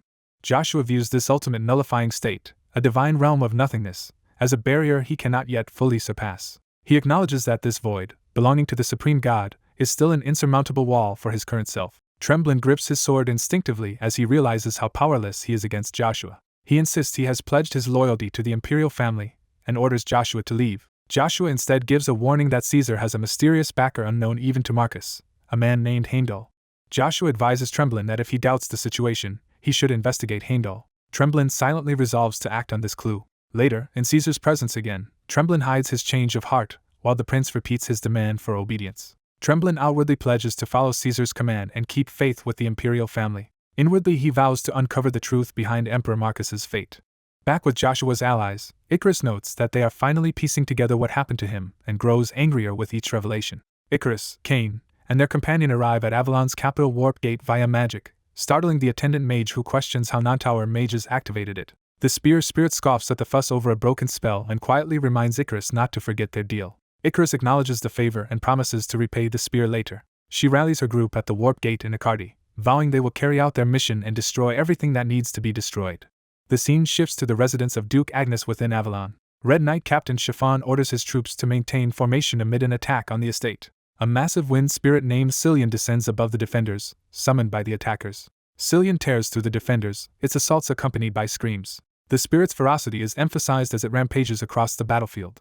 It continues its devastating charge, impaling more knights with blasts of wind. Chiffon finally intercepts Cillian with his sword, shouting for it to stop. He unleashes a powerful sword strike wreathed in energy against the spirit. Cillian counters his attempt, keeping him on the defensive. The spirit flings Chiffon violently to the ground, injuring him severely. Bleeding and battered, Chiffon calls Cillian a monster. A woman and a man arrive with Cillian, and she remarks that it has been a long time since someone addressed her by an old nickname. She introduces herself as Annabelle Grace, one of the 12 new superhumans, and daughter of war god Draxia. Chiffon recognizes her as Anna, whom he thought had gone missing with Viscount Beeg, and cannot believe she is attacking them with the war god. Anna explains she once had to hide her identity while living here and is ironically sad to now be destroying the place she called home. Draxia curtly tells his daughter to stop wasting words, and she apologizes. Chiffon realizes in shock that Anna truly is Draxia's daughter. Draxia shifts focus, asking what has become of Princess Ashur. Anna says an expert was hired to deal with the princess, and notes the job is kidnapping, not assassination. She reveals that the mercenary working for them is the money-obsessed assassin King and tells Draxia not to worry about Ashur, now called Lucia. Anna boasts that she paid a high price to hire him, but considers it worthwhile since they are assaulting one of the greatest ducal houses. Draxia uses magic to bind the injured Chiffon, causing him to choke and cry out. Chiffon gasps that he cannot breathe as the magic tightens around him. Looking manic, Anna suggests they can recoup their costs by looting everything of value in the estate. Draxia orders their forces to charge. Chiffon rallies what remains of his troops, commanding them to punish the invaders. Babel Pawn Agnes arrives and declares as family head of Duke Agnes that he will wipe out the attackers. Draxia notes Babel arrived later than expected and offers to handle him again. Meanwhile at the Black Wind secret mansion, events unfold simultaneously. The assassin King Aisha Sestrafi, a dark elf, studies a document detailing his target. The client's instructions tell him to kidnap Princess Ashur and move her to a specified location. One of his cloaked subordinates comments on Avalon's heavy security and misidentifies the guards as the main obstacle. Aisha crushes the letter, rejecting that view. He states that his mission is not kidnapping but rescuing Lucia from her current environment. He adds that his client is none other than the Hero King. The other assassins denounce him as a traitor for turning against their group. Aisha swiftly cuts them down with deadly speed. The survivors attempt to retreat through portals to report his betrayal to the Dark Monarch. Several assassins escape while others lie dead or wounded as Aisha watches. Aisha scoffs that they cannot possibly escape from him. He unleashes a violent purple attack that sends one fleeing assassin tumbling. The destructive power of his strike tears through the area in a blazing arc. Elsewhere, Lucia lets out a weary sigh. In her room, Princess Ashur, now Lucia, reflects on how many years have passed while clutching a ring. A memory shows masked intruders bursting into her chamber during a past incident. The Black Wind leader mocked her Knight Protector as a low-ranking nobody unworthy of attention. Declaring his objective, he announced he had come specifically for Princess Ashur Van Britten. The rescuers then urged the shaken princess to come with them. Back in the present, Lucia startles as she senses danger. Guards outside shout about detecting an assassin's energy and scramble to locate the intruder. Lucia steels herself, orders her escort knights to their positions, and silently wonders if Joshua is safe. Outside, a bloody explosion erupts from a portal-like rift. The same tearing energy slams multiple cloaked figures to the ground, killing or maiming them. A surviving assassin warns that the Dark Monarch will pursue their attacker and insists running is pointless. Aisha replies that he is not the prey in this situation and that the two conspirators will be. Back at the Duke's burning estate, civilians panic as the collapsing building threatens to crush them. A massive explosion further engulfs the area in flames. Babel struggles to rise amid the inferno, clearly battered. A figure approaches, telling him to surrender. Anna strides forward alongside her armored beast, proclaiming that today is the end of House Agnes. Bleeding but defiant, Babel shouts that this crisis is nothing and that Avalon and House Agnes will be revived. Draxia responds that Babel is ignorant of world affairs and mentions the looming alliance of the Swallow and Hubalt empires. He asserts that this alliance will consume all of Avalon and that people like Babel cannot stop the coming tide. Babel grips his flaming weapon and screams for Draxia to shut up. He roars that the proud name of Agnes will never bow to villains like them as he prepares to fight. Draxia mocks the wounded Duke for not having Agnes' blood and orders Anna to finish him. A massive lion spirit roars and lunges at the Duke. The Duke is violently slashed by the attack. Bleeding, the Duke recalls always suspecting he was not truly of the Agnes family, and also unable to bear the Britain name. He remembers striving for recognition from both of his fathers, who are now gone, and laments failing before reaching his goal. As his vision dims, he wonders if Joshua could have handled this situation better. A glowing hand reaches toward him, beginning a healing. Light surrounds the Duke as his wounds are miraculously healed. Anna and Draxia are shocked by the sudden light. Joshua appears with a glowing hand, apologizing for arriving late, and is recognized with surprise. Joshua steps between the Duke and the enemy, repeating his apology for being late as the Duke stammers his name. Draxia notes Joshua is alive and questions if he has come to die as well. Joshua calmly walks forward with the healed Duke behind him, addressing Draxia by full name. Joshua declares he has come to take Draxia's head. Draxia sneers that Joshua must have suffered a head injury to speak so boldly. Anna and Draxia casually approach, Anna flattering his looks and suggesting they take on the famed Hero King. Anna excitedly proposes sampling the strength of the Hero King herself. Draxia stops her, insisting on fighting Joshua personally to show how the world and its power system have changed in 3 years. He unveils a new aura power that surpassed the old 9-star system. Draxia summons a gigantic aura giant towering above everyone. The Duke senses Draxia's terrifying aura and realizes it belongs to a realm far beyond him. Draxia boasts about the legendary warrior whose power he wields. He reveals this manifestation is the god of war and conquest, Herodios. Draxia orders Joshua to feel the might of the new world as the Colossus looms, while the Duke urges retreat. Joshua tells the Duke healing is done and orders him to evacuate the Agnes people. Herodios' avatar smashes down with devastating force. Anna admires that it has been a long time since her father showed his true form and regrets perhaps not getting to join in. She suddenly notices something alarming near Draxia. Joshua stands unharmed, having avoided the annihilating blow. Draxia is surprised Joshua dodged such an attack. Cillian warns Anna that Joshua is not human. Cillian urges her to flee because their contract time is not yet up. Draxia prepares another swing, vowing Joshua cannot dodge again and should die with Duke Agnes. Herodios' enormous axe hurtles toward Joshua as Draxia screams for his death. The god's weapon strikes with earth-shattering power. Shockwaves obliterate the surroundings as the blow lands. Herodios continues to hammer down with overwhelming strikes. The ground is pulverized by repeated explosions of aura. Draxia, breathing hard, is shaken that Joshua survived. Joshua calmly walks through the dust toward him. Draxia cannot fathom how Joshua avoided both the direct hit and its shockwaves. Cillian and Anna realize Joshua may truly be beyond human. Cillian yells that fighting Joshua is suicide and calls Anna inside his aura barrier. Joshua lectures Draxia that war creates new phenomena like true aura and that manifested aura is just one such product. He notes that true aura has only existed for about the 3 years he was gone. Joshua conjures a massive spear of his own, saying his centuries-honed true aura far surpasses this new form. Draxia fumes that Joshua should not act superior just for forming a spear of aura and dismisses older aura concepts. He launches another frenzied assault, hurling Herodios at Joshua. Joshua meets the charge with his spear, compressing the enemy aura. His spear surges with focused power as he prepares a counter. Herodios' avatar braces its weapon against Joshua's attack. Draxia believes he finally has Joshua trapped and prepares another decisive strike. Joshua redirects the gathered power upward, shocking everyone. He explains that a spear is more than a long weapon and that empowering different parts changes the force an enemy faces. He demonstrates that altering the spear's power distribution allows a small effort to neutralize a vast force. Draxia snarls that it does not matter. He charges Joshua, screaming at the monster before him. Joshua notes that if an enemy closes in, a slight hand movement shifts the spear for a faster counterattack. He proves this by striking quicker than Draxia can react. Draxia coughs blood as Joshua's spear pierces him. Joshua tells him that any aura's power depends on its wielder, just like the spear Draxia had belittled. Reeling, Draxia realizes Joshua deliberately disrupted his mana core. His aura and Herodios' form begin to destabilize, and he wonders if this is his end. Joshua remarks that even after borrowing foreign power to reclaim the throne from Lucifer, Draxia is still fated to die as a forgotten emperor in exile. Draxia glares, his name spoken as Joshua's target of judgment.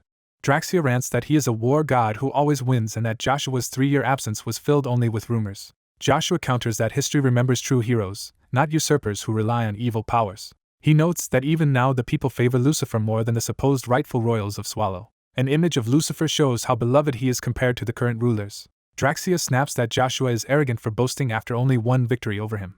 He insists Joshua does not even understand what evil power he speaks of and claims Joshua will one day beg for it too. Joshua shows he already knows about Heimdall, the evil being behind that power. Draxia realizes Joshua has some idea of Heimdall yet still chooses to oppose them. He vows Joshua will one day regret interfering and that Heimdall alone can stop Lucifer. Draxia screams that Heimdall is the sole one capable of halting Lucifer as he readies another charge. Joshua solemnly bids Draxia farewell. He executes the traitor who once helped drive him to death in his past life. A flashback shows the conspirators who betrayed him long ago. Among them, the dark mage Baruburu watches with sinister red eyes. The cabal stands together, Baruburu lurking in the shadows. In that past scene, Joshua was struck down.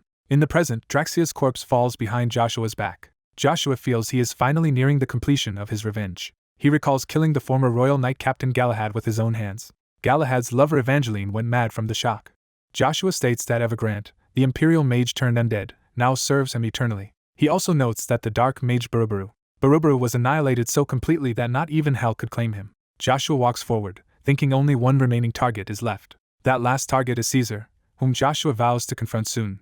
In Avalon's capital, nobles gather to settle the succession among the 3 imperial princes. The 3 princes are introduced as they sit in judgment, each watching the proceedings. Caesar smirks subtly as the meeting begins. One lord says they should skip formalities and ask Duke Tremblin's opinion since his support will determine the new emperor. Tremblin silently considers, holding his influence in check.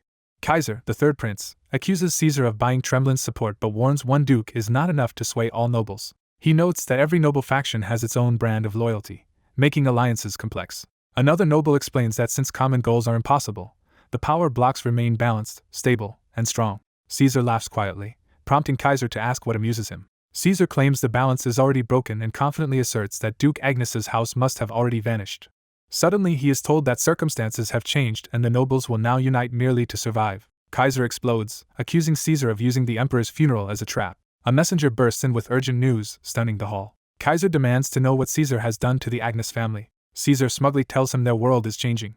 The 2nd prince, likely Babel, asks the messenger to explain the urgent situation. The knight announces he bears a message from his lord, Joshua Sanders. Joshua's allies declare that he will meet the princes at the bloody Battle of Bircher in a week and ask that the emperor's selection be delayed until then. Kaiser and Caesar react tensely to this bold proclamation. Caesar's expression darkens with sinister intent.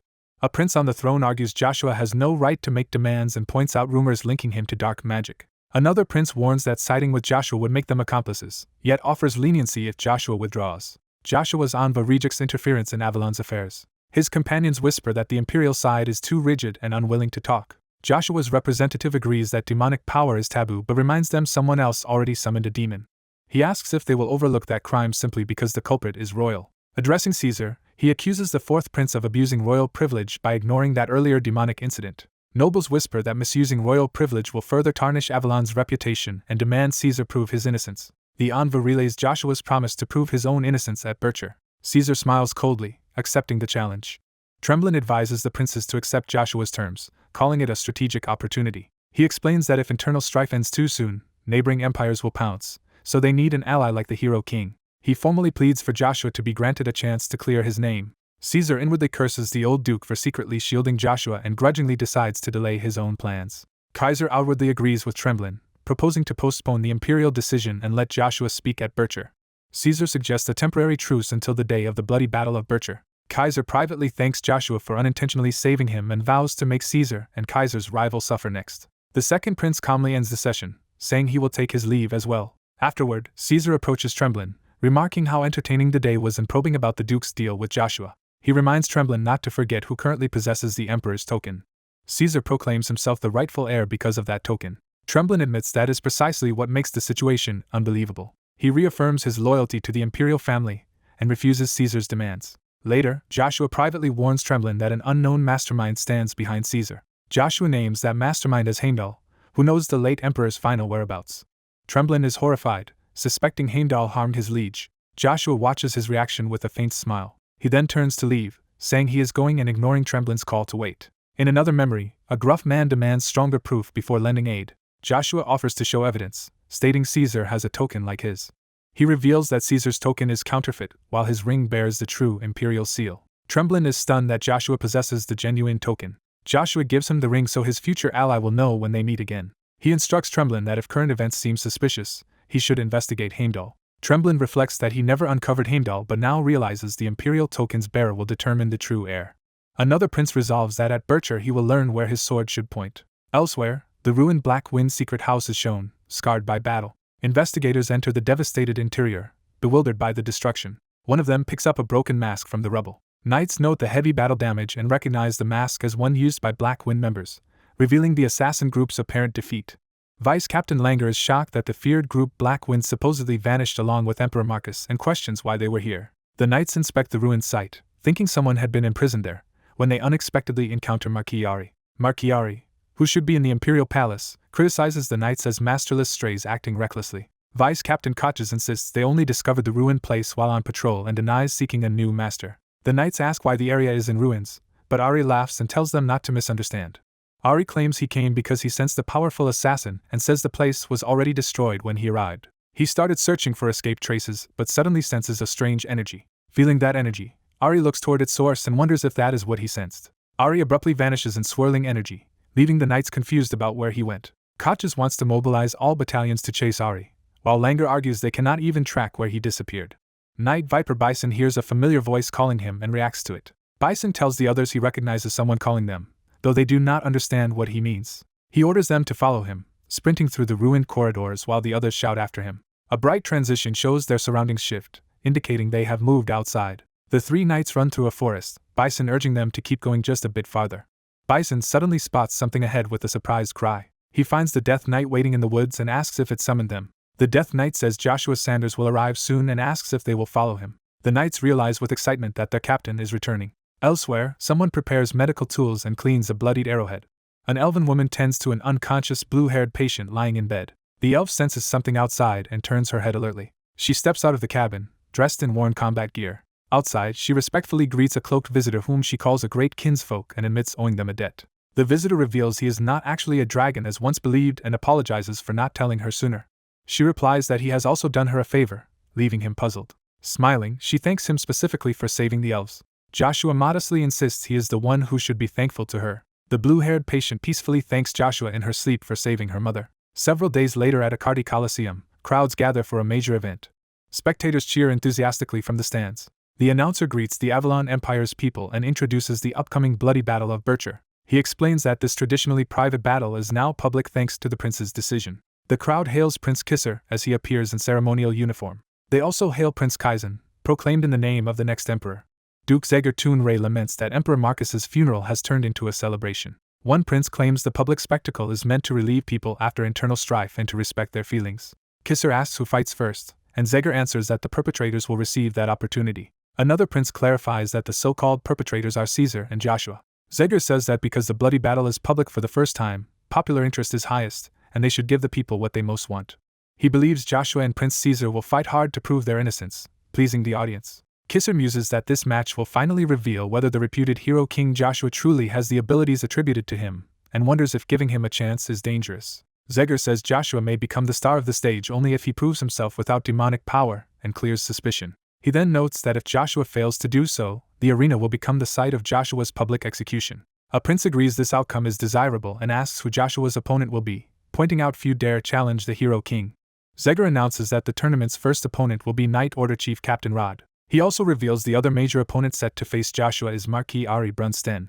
A prince reacts tensely to this revelation. Another prince declares that if those champions lose, he plans to fight Joshua personally. An older general stares sternly, prepared for the coming conflict. The announcer proclaims that the bloody battle is officially beginning. Outside the arena, Joshua's followers worry if the hero king will really come, saying their prophecy pointed to this day and fearing disaster. Icarus complains that the demon god armament Lucia vanished on its own and even rejected the gift they prepared for their lord, leaving him in trouble. His comrades panic upon learning Lucia disappeared and wonder what they should do now. Icarus decides their only option is to run away, shuffling off nervously. Inside, the announcer introduces the first match featuring the continent's greatest hero everyone has awaited. Cain grabs the disguised Lucia spear from Icarus, insisting they have no time and implying he will go out as the hero king. Lucia transforms into its demonic spear form while Cain says someone must stall for time until their lord arrives. Cain tries to hand the spear to their tall comrade, claiming he resembles their lord in build, though the man protests. The reluctant stand-in protests he cannot wield a spear or impersonate the hero king, but Lucia's power begins enveloping him. Overwhelmed by the spear's quality and how it resonates with their master's weapon, he realizes it is an extraordinary artifact. Cain praises Joshua as the youngest master on the continent, and orders the stand-in to get ready because the hero king is here. The three followers shout Hero King repeatedly, calling out to Joshua. On the arena floor, Joshua steps out to face Captain Rod under the noble's gaze as the crowd chants Hero King. Joshua stands tall in the arena, making his dramatic entrance. Prince Kaizen, expecting Joshua to flee, is surprised he appeared and notes the crowd's wild reaction. Another prince remarks that victory requires a hero and hints that Avalon desperately needs one now. Kaizen says the roaring reaction is natural because the era's hero has appeared. He thinks to himself that the stage Joshua wanted is finally prepared and he is eager to see Joshua's plans. Joshua looks calmly determined as he faces everyone. Captain Rod admits he still finds Joshua's return hard to believe even while looking at him. Rod comments that Joshua has changed so much he is barely recognizable. Joshua notes he had heard Rod retired and passed his position to Balmong, only to learn Balmong delayed taking over until Joshua returned. Rod recalls how Balmong rigorously trained for this day and finally grew serious. Marquis Ari interrupts the reunion, saying greetings are enough because he has many scores to settle with Joshua. Ari, brandishing his rapier, reminds Joshua of the arm he lost to him and says he is thrilled to face him again. Surging with purple power, Ari charges Joshua, eager for another fight despite acknowledging Joshua is no match for him. Captain Rod cuts between them with a golden slash, telling Ari to wait his turn. The clash of their powers explodes, shaking the arena. Ari snarls at Rod not to obstruct him unless Rod wants this to become his retirement ceremony. The two unleash massive opposing auras, Ari's purple force colliding violently with Rod's golden energy. Rod shouts for Ari to restrain himself, and says he will not overlook his excesses any longer. Ari contemptuously calls Rod a guard dog who will be whipped if he barks and attacks again. Ari suddenly realizes something is wrong as Rod responds with a powerful technique. Rod activates True Aura, striking Ari with overwhelming golden power. Ari, surprised that Rod also wields True Aura, finds it extremely irritating. Rod floods the arena with blazing aura, demonstrating the new power he has mastered. He proudly shows Joshua this new strength, and says the gap from their first duel is now like heaven and earth. Rod declares that this time he intends to defeat Joshua. Before the clash, Joshua's comrades call out to their lord and prepare to assist from the entrance. Cain hurls Lucia through the air, shouting that he is returning Joshua's spear. Joshua catches the incoming weapon with a smile. Infusing Lucia with energy, Joshua launches himself forward in a tremendous blue assault toward Rod. Teasing Cain for throwing too hard, Joshua thanks him while easily handling the spear. Cain jokes that Joshua should have treated him nicer and says he missed his lord very much. Joshua warmly answers that he missed Cain and Icarus as well and thanks them for waiting. Ari, still eager, calls to Joshua saying he has waited the most and wants to experience Joshua's new power. Ari then says this situation is not what he came for, clearly shifting focus to a different objective. Joshua replies that he is here to fulfill the vow he made with his comrades. The princes react in shock as Joshua prepares to address all of them. Joshua announces loudly that there is only one reason he has come to this arena. He declares his true aim is to become Emperor of Avalon. The narration reiterates that Joshua came here solely to become the Emperor of Avalon. The princes watch tensely as his declaration sinks in. Duke Tremblin listens with a grave expression, pondering Joshua's words. The nobles in the stands realize Joshua is essentially announcing a coup instead of clearing up the accusations about demonic energy. Rod and Ari find Joshua's boldness amusing and thrilling. Ari admits Joshua could never have been stopped by anyone in Avalon, then decides his role here is over. He announces he is leaving, saying it was nice to meet Joshua again, which confuses Rod. Rod angrily insists Joshua's words were treason and questions how Ari can overlook them. Ari sarcastically tells Rod to arrest Joshua himself, mocking his limited defensive power. Rod is left frustrated and conflicted. Joshua assures Ari he has not forgotten their unresolved matter. Remembering Ari's earlier advice, Joshua recalls being told to keep one crucial thing in mind. Ari silently smirks to himself, watching how events unfold. He departs, saying he only hopes Joshua's choice will turn out to be the correct one. Joshua's followers joyfully affirm that their lord has truly returned. Icarus, moved to tears, says Joshua is exactly the same terrifying yet ingenious leader he remembers. Kaizen shouts to the royal knights, demanding they arrest the traitor who dared declare treason before thousands. He orders Joshua's immediate arrest. A commanding voice from above shouts that Kaizen is wrong. Joshua states that this arena is where Emperor Marcus's death will be acknowledged and where the next emperor must be chosen for Avalon's stability. Kaizen protests that this succession struggle has nothing to do with Joshua, whom he calls a mere criminal outside the royal bloodline. He accuses Joshua, as a dark magic user, of being a public enemy and of daring to commit treason instead of begging forgiveness. Another prince is stunned as Joshua rises in crackling blue power.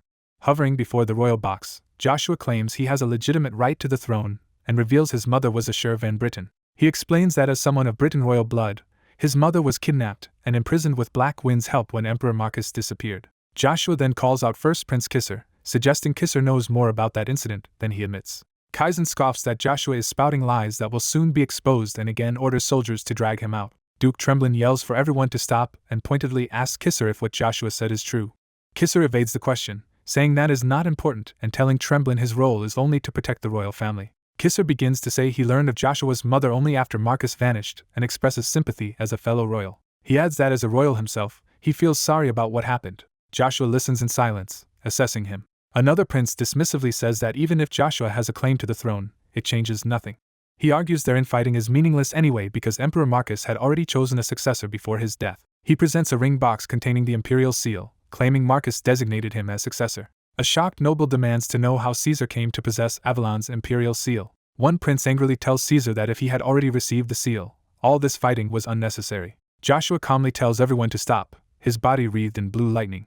The princes shift uneasily as his power intensifies around them. Caesar loudly shows the ring to the crowd, claiming Marcus's will named him the rightful new emperor. Many citizens rejoice, believing the civil war has ended and accepting Caesar as the new emperor. People in the stands discuss Marcus's presumed death and conclude that any emperor is acceptable as long as the war ends. The crowd celebrates that the civil war is finally over and blesses the new emperor of Avalon. Joshua watches the cheering masses with a hard expression. Caesar points out that people do not actually want a hero but someone who gives them what they desire. He declares that this power to grant their wishes now lies in his own hand. Joshua, unfazed, wonders aloud what they should do now. Smiling, Joshua reveals that he also has an Imperial seal of Avalon, showing a second ring to the stunned audience. Caesar is shocked by what he is witnessing. Joshua explains that people want someone who fulfills their desires and asks what if that someone is a hero. A narration reveals Emperor Marcus's will names the true successor, as Joshua dramatically presents an imperial ring. The will specifies Joshua Sanders as heir, while the crowd panics over the appearance of two imperial seals. Spectators cheer that the true hero and savior of Avalon has appeared and hailed the hero king. Caesar anxiously wonders how Joshua also has an imperial seal and whether Joshua foresaw his actions. Another prince mocks Caesar, saying his supposed trump card only played into Joshua's plan. A judge states that with two seals neither claim is credible, and they cannot simply choose an emperor by popular vote. One prince taunts Joshua, asking if he intends to kill everyone present to seize the throne quickly. Joshua replies that mass slaughter is one option but not the only way. Joshua proposes asking the magic tower that crafted Avalon's seal to determine which imperial ring is genuine. Joshua notes the investigation will take days and carry risks, but another voice cuts him off. A prince comments that whoever becomes emperor must bear all consequences and confirms the inquiry would take 3 days. Joshua ends the confrontation by suggesting they meet again after those 3 days. Caesar internally approves of the delay, thinking it is wise to buy time and pleased that Kyss fair retreated. Another prince warns that regardless of outcome someone is bound to fall and orders everyone to prepare for the 3 days. Caesar, seething, threatens that Joshua and his ally might vanish again as they did 3 years prior. Caesar doubts Heimdall, who gave him the ring, wondering if his ally betrayed him or had been lying all along. A clenched hand grips a red case, signaling a crucial decision. 3 years earlier, Caesar declares that this time frame is sufficient for his plans. Heimdall visits and Caesar says he has made a decision. Heimdall orders Caesar to spread a message commanding the annihilation of House Agnes, shocking Caesar. Heimdall explains they must crush Agnes, pillar of the prince's faction, before it becomes a problem. Another advisor explains that destroying Agnes will shake the nobles and instructs Caesar to use this to win the first prince's trust. She presents a ring, telling Caesar to use it as the decisive blow. Caesar is stunned to see that the ring is Avalon's imperial seal and asks how Heimdall obtained it. Heimdall replies that a dead man's belongings passed to their killer, implying he slew the emperor. Heimdall calmly confesses that he killed the Emperor Marcus. Elsewhere, commoners excitedly celebrate an intense noble duel. 2 armored fighters clash in a lightning-charged sword battle. Their duel rages fiercely across the arena floor. A commentator notes that despite the succession crisis, the brutal Butcher tournament continues as usual. In a preparation room, allies recap that the princes agreed to continue the afternoon night tournament barring new incidents. The veteran knight explains that the next emperor was originally to be decided solely by the tournament, excluding Caesar who backed Caesar, making it a contest between Caesar and Cain. He adds that Joshua and the fourth prince's sudden involvement has disrupted those simple plans. Joshua's allies decide they must also enter the bloody battle, noting their lord was stripped of rank and needs his status restored. One ally advises Joshua to regain his honor before the Butcher battle ends. Joshua agrees. The elder knight demands Joshua explain how he obtained another imperial seal and about Emperor Marcus's death. A hot-headed ally defends Joshua, but the elder admits he cannot entirely dismiss the suspicion. Joshua agrees to explain everything, starting with the emperor's death. Joshua says he will recount all that happened 3 years earlier. Duke Zegger arrives, calling for Joshua Sanders. He announces he has come under imperial command to escort Joshua. Joshua's companions question the legitimacy of any imperial order while the throne is vacant. In another scene, princes argue with their siblings about summoning Joshua, asserting he has the right as their blood brother. One prince refuses to recognize Joshua as imperial kin and insists the nobles can still expel him if they unite. Cain counters that even if Joshua is a genius hero king, simply denying him changes nothing. He argues that if they cannot handle a newly adult Joshua, they are unfit to remain emperor. The other prince is left speechless and frustrated. He angrily rejects Cain's reasoning and demands to know why they cannot just expel Joshua now. Cain says new information has worsened their situation. He reports that the Swallow Empire ceded Erheim to Hubalt, which is now massing troops near Avalon's borders. Cain adds that a 200,000-strong force led by Swallow's blood monarch Lucifer is moving, confirming their worst fears. He warns Caesar that losing the realm while clinging to the throne would render any coronation meaningless. Joshua enters and bluntly asks if they summoned him to stop the blood monarch. Cain admits that is indeed their request. Caesar awkwardly appeals to Joshua to help for the sake of the empire. Cain humbly bows and formally asks Joshua to stop the blood monarch for Avalon. Joshua smiles, mulling over their plea. He teases that the younger brother seems wiser than the elder for asking his aid. Cain rebukes Caesar, emphasizing that Avalon's fall would doom them all. Caesar trembles, realizing their own fates are tied to the empire's survival. He forces himself to concede, fist shaking. Caesar mutters that he is also relying on Joshua, while Joshua jokingly pretends not to hear him. Joshua continues to mock that the noisy Colosseum must be drowning out Caesar's voice. Caesar curses Joshua inwardly, furious at being toyed with. Finally, both princes bow deeply, jointly begging Joshua Sanders to stop the blood monarch. Joshua agrees to go to the border on one condition. The princes, desperate, shout that they will grant any request. Joshua demands to inspect Emperor Marcus's bedroom and, if he returns victorious, wants Caesar to publicly recognize him. Specifically, he wants to be officially accepted as a member of the Britain imperial family. Caesar vehemently objects, saying legitimizing Joshua is tantamount to granting him claim to the throne. Joshua reminds him that without a surviving country there will be no emperor at all. Cain stresses that recognition hinges on Joshua actually stopping the blood monarch and the 200,000-strong army. Joshua replies that if he thought it impossible he would have declined, showing confidence. Cain accepts Joshua's conditions despite the risks. He vows that if Joshua succeeds he will formally proclaim him royalty. Joshua seals the agreement with a calm acceptance. He prepares to depart, saying they will meet again after his mission. Joshua clarifies he will first gather his comrades and settle the matter they most care about before leaving. The princes wonder what pressing issue he means. Meanwhile, 2 mages arrive through the warp gate in Avalon's capital. The robed pair look around cautiously after teleporting in. Caesar and his retinue greet the Magic Tower researchers and welcome them to Avalon. Caesar introduces himself as Caesar Van Britain, the Empire's 4th prince. The visitors are surprised that a prince personally came to greet them. The man reveals he is Tower Master the Tarpeion Witsix, one of the continent's 9 stars. Caesar flatters the famous Tower Master and offers to personally escort them to a reception room. Iselin asks to first examine the imperial seals they were summoned to appraise, noting she heard there were multiple. Caesar politely inquires who she is. The Tar Pion explains that Iselin is the expert appraiser, the best in her field. Iselin introduces herself as Iselin Jean Rubrica, the Ice Seat among the 7 magicians. Onlookers react, recognizing her as the last survivor of a fallen count's family, and now a famed magician. Caesar calls it fortunate that Avalon's revered talent will be handling the National Seal's appraisal and expresses trust. Iselin firmly states she acts only as a magic tower mage, not as Avalon's ally, and will judge the seals impartially. She pointedly asks Caesar how he came to possess his Imperial seal. Caesar stammers that, to his knowledge, the genuine seal has always been with a close friend of hers, implying Joshua's ring is false. Outraged, Iselin encases the ground in ice and demands a full explanation before she lets him move. Imperial knights protest her insolence and order Caesar to be escorted away, demanding she withdraw her magic. The Tar Pion scolds Iselin, telling her she is being far too rude to a prince who met them personally. Caesar insists he is the one who should be suspicious, accusing the mages of hypocrisy for claiming neutrality while keeping the seal with a friend. He challenges whether they truly came only for an appraisal, questioning why a seal reserved for Avalon's emperor is with her friend. Iselin answers that the real seal has indeed been with her friend and offers to swear a mana oath if needed. Caesar smirks and asks what if that friend's seal is also fake, pressing her to reveal this trusted friend's identity. A new voice from the crowd answers that he is that friend. Joshua steps forward, calmly identifying himself as the friend who holds the true seal. Somewhere else, a powerful punch slams into an opponent, signaling ongoing battles. Later, Joshua reunites with his old battalion, whose knights salute and celebrate their captain's safe return. His men confess they thought he had abandoned them and lament how they were scattered between units after he vanished. Joshua apologizes sincerely, saying he never once forgot any of them.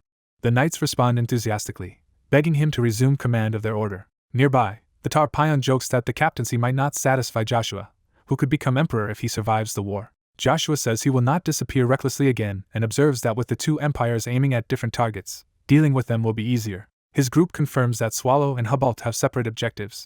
They deduce Swallow's forces are marching on Avalon while Hubalt likely plans to strike the allied coalition. Another strategist warns that if the loosely united allies are ambushed, their kingdoms will collapse like dominoes. The Tar Pion notes that at least the allies have recruited the Lord of Flames, which should bolster them. He explains this Lord of Flames is Uravis, last king of the destroyed Duchy of Thran and a famed knight. Joshua is surprised Uravis survived Thran's fall and agrees that recruiting him will greatly aid the allies. Joshua's party decides they must also move quickly before Hubalt or Swallow launches a preemptive strike. Icarus excuses himself to visit the Pontier Trading Company. Joshua guesses he is going to see Cheryl and says he relies on Icarus's military preparations. Joshua then orders Cain to head to the border immediately, prompting Cain to complain about being left behind again. The Tar Pion urges Joshua to depart as well and let Iselin handle the seal, but Joshua says his delay is for another reason. Joshua states he still has unfinished business to resolve.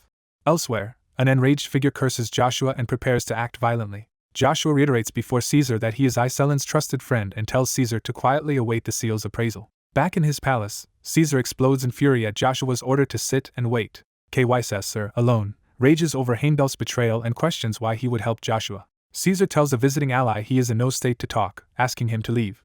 The ally insists he has an offer to propose. He explains that war is imminent, Joshua will attempt to stop it at the border, and hints at a contingency if Joshua fails. He warns that if they cannot halt the enemy's advance they themselves have no future. He muses that if Caesar names Joshua crown prince after a glorious victory, no one will be able to oppose Joshua. Caesar admits their risks are great regardless and asks what his companion is suggesting. The ally proposes exchanging Caesar's ancient 8th-class magic book for his support in the coming struggle. Caesar demands to know how his brother learned of that secret grimoire. Caesar reveals his own information network and notes, such a high-class magic book is a treasure any mage would sell their soul for. He plans to use the book to win over the current tower master, making the genuineness of Caesar's seal irrelevant. Caesar concludes Caesar does not trust him, but since Caesar claims the plan will work, is grudgingly willing to consider it. He coldly agrees to show Caesar the book if that is what he wants. Later, Joshua remarks that a promise is a promise as he heads to fulfill his request, even if the timing seems inconvenient. He enters Marcus's bedroom with trusted allies, saying he has already dispatched others to the border and now needs answers. Joshua clarifies that his questions concern Emperor Marcus's current whereabouts, startling the princes. He explains that upon reaching the top of the Tower of Trials he received a reward that revealed a glimpse of Marcus's location. That vision showed this very bedroom, prompting Joshua now to search it magically for clues. Joshua says they will soon see why their previous searches failed, and reveals he gained another reward from the tower. He displays the glowing primordial stone Gaia, an artifact that records the Earth's memories. Using Gaia, Joshua projects an image that makes his companions cry out and urges the crown prince to look. The projected vision solidifies into the stern figure of Emperor Marcus, confirming he yet exists in some form. The Emperor angrily demands to know the identity of the blue-haired intruder. The blonde prince nervously claims to be the Emperor's eldest son and begs him to recognize him. A retainer informs the first prince that the Emperor is not addressing them and tells him to look elsewhere. The blue-haired man creates a vast dark subspace that engulfs the Emperor and others. A different nobleman appears within the strange space and wonders if it is a subspace. The Emperor boasts that he has mastered the mind's sword and channels power into his blade. He unleashes a massive red sword aura attack. His crimson sword aura strikes the swirling dark barrier. The barrier remains intact despite the Emperor's powerful blow. Observers are shocked that even the Emperor's sword aura cannot damage it, and suspect only a top demon or one specific person could do this. The bearded noble mocks the Emperor for his deteriorated skills as two figures emerge behind him. A masked man, introduced as the killing sword Dark Monarch, criticizes the Emperor for growing complacent in peace. The Emperor grimly accepts that events have come to this confrontation. Outside, the first prince and his ally react with alarm to the sudden appearance of Duke Agnes and the Dark Monarch. Duke Arden von Agnes, one of the 9 stars, says the outcome was already foreseen. An officer recalls in disbelief that Agnes was thought killed 3 years ago by 3 other great powers on the Croton Plains. Joshua reveals that Agnes faked his death by making some secret deal. A flashback begins from the perspective of the Dark Monarch. The flashback shows the Dark Monarch forming an alliance with the Blood Monarch and the Martial Combat King. Duke Agnes explains he does not know the exact terms of the deal they struck. He recounts how that alliance drew most of Avalon's troops to the Croton Plains while another duke invaded abroad. Agnes then exploited the Empire's weakened defenses to target Emperor Marcus himself. Joshua concludes that Agnes outwitted Emperor Marcus rather than being outmaneuvered by him. In the subspace, the Emperor asks if Agnes's revolt is truly for his mother's vengeance, but Agnes says that word is too small for his motives. Agnes charges, declaring he and the Britain family were fated never to coexist. Their clash erupts into a cataclysmic explosion of purple and black power. Agnes accuses Marcus of knowing well the infamous march where troops turned on their own nation to found Avalon. He frames it as repeating the retreat of the first Briton emperor, Rigveda. Marcus angrily dismisses this history lesson in the middle of their battle. Agnes's dark power smashes into Marcus's blazing aura. The Dark Monarch binds Marcus's legs with a spell called Shackles of Darkness. Marcus realizes in panic that his feet cannot move. Agnes invokes the legacy of the last king of Asgard, slain by Rigveda, as he prepares a titanic black sword strike. He declares that Kunar, that fallen king, is the ancestor of the Agnes family. A vision shows Kunar himself, reinforcing Agnes's lineage. Agnes brings his colossal dark blade down in a world-shattering stroke. The devastating blow blasts outward, obliterating the surroundings. Observers marvel as Agnes's sword aura blankets the sky and wonder if this is the true might of the Black God. One notes that Emperor Marcus had already surpassed the limits of sun swordsmanship and doubts Agnes could exceed him by skill alone. Marcus roars that his ancestors' deeds now culminate in him as he counters with overwhelming sun-like power. Their clashing forces create a gigantic, fiery shockwave, but Marcus insists that ancient history changes nothing. Marcus declares that no one remembers or cares about Agnes's mother, and that Avalon exists solely for the Briton family. He vows not to justify Agnes and unleashes a colossal sun vortex against him. Marcus revels in his supremacy, claiming everyone is beneath him as flames engulf his body. Agnes counters that under such a sun only ash remains and that this is why Marcus must disappear. Marcus stands at the center of a blazing solar maelstrom, poised to incinerate everything. Charging through the inferno, Marcus taunts Agnes for thinking that killing him would make Agnes emperor. He surges forward on a pillar of flame toward his immobilized foe. His attack crashes down like a fiery meteor while Agnes braces himself below. The impact creates an enormous explosion of light and heat as Agnes resists. Agnes grimly wonders if Marcus is ultimately too strong for him. Marcus emerges unharmed within his sun vortex, towering over his opponent. The Dark Monarch proclaims he will devour Marcus's sun. He begins a deadly spell, calling upon darkness to pierce his enemy's heart. Projectiles form, heralding a counterattack to Marcus's solar power. Blazing lances of light rain down around Marcus as he advances. One of the radiant spears slams into the ground, further intensifying the battlefield. Marcus demands to know why the Dark Monarch aids Agnes and what reward he seeks. Marcus guesses that Agnes may have promised the Dark Monarch a lofty position once he takes the throne. Marcus keeps unleashing sweeping arcs of solar energy against the combined darkness. In voiceover from the flashback, Agnes says he never wanted the Emperor's crown. The blast flings Agnes upward amid the storm of light. The Dark Monarch tells Agnes to finish Marcus now. Agnes's massive sword clashes again with Marcus's burning blade. Agnes dives down with another gigantic strike while Marcus prepares to receive him. Marcus sneers that Agnes was never fit to be emperor. Their blades collide at close range in a shower of sparks. Agnes says one can rule a country without the crown, just as Marcus used Babel from the shadows. He admits he had planned to rule through Marcus's son as a puppet, but now finds that unnecessary. Joshua narrates that he never expected to know the joy of raising a child, hinting at his connection to that son. Marcus taunts Agnes about possibly developing fatherly affection. Marcus says such sentimental words do not suit the notorious Black God. Marcus overpowers Agnes in another explosive clash. A massive explosion marks the apparent end of their duel. Marcus looks ahead warily as the light fades. A voice proclaims that the black god is gone and that true light has been regained. The same voice wonders whether there is any need to keep living as a shadow. It reveals itself as Heimdall, the white god. Heimdall appears in a radiant new form behind Agnes. Marcus, shaken, demands to know what form and power Heimdall has acquired.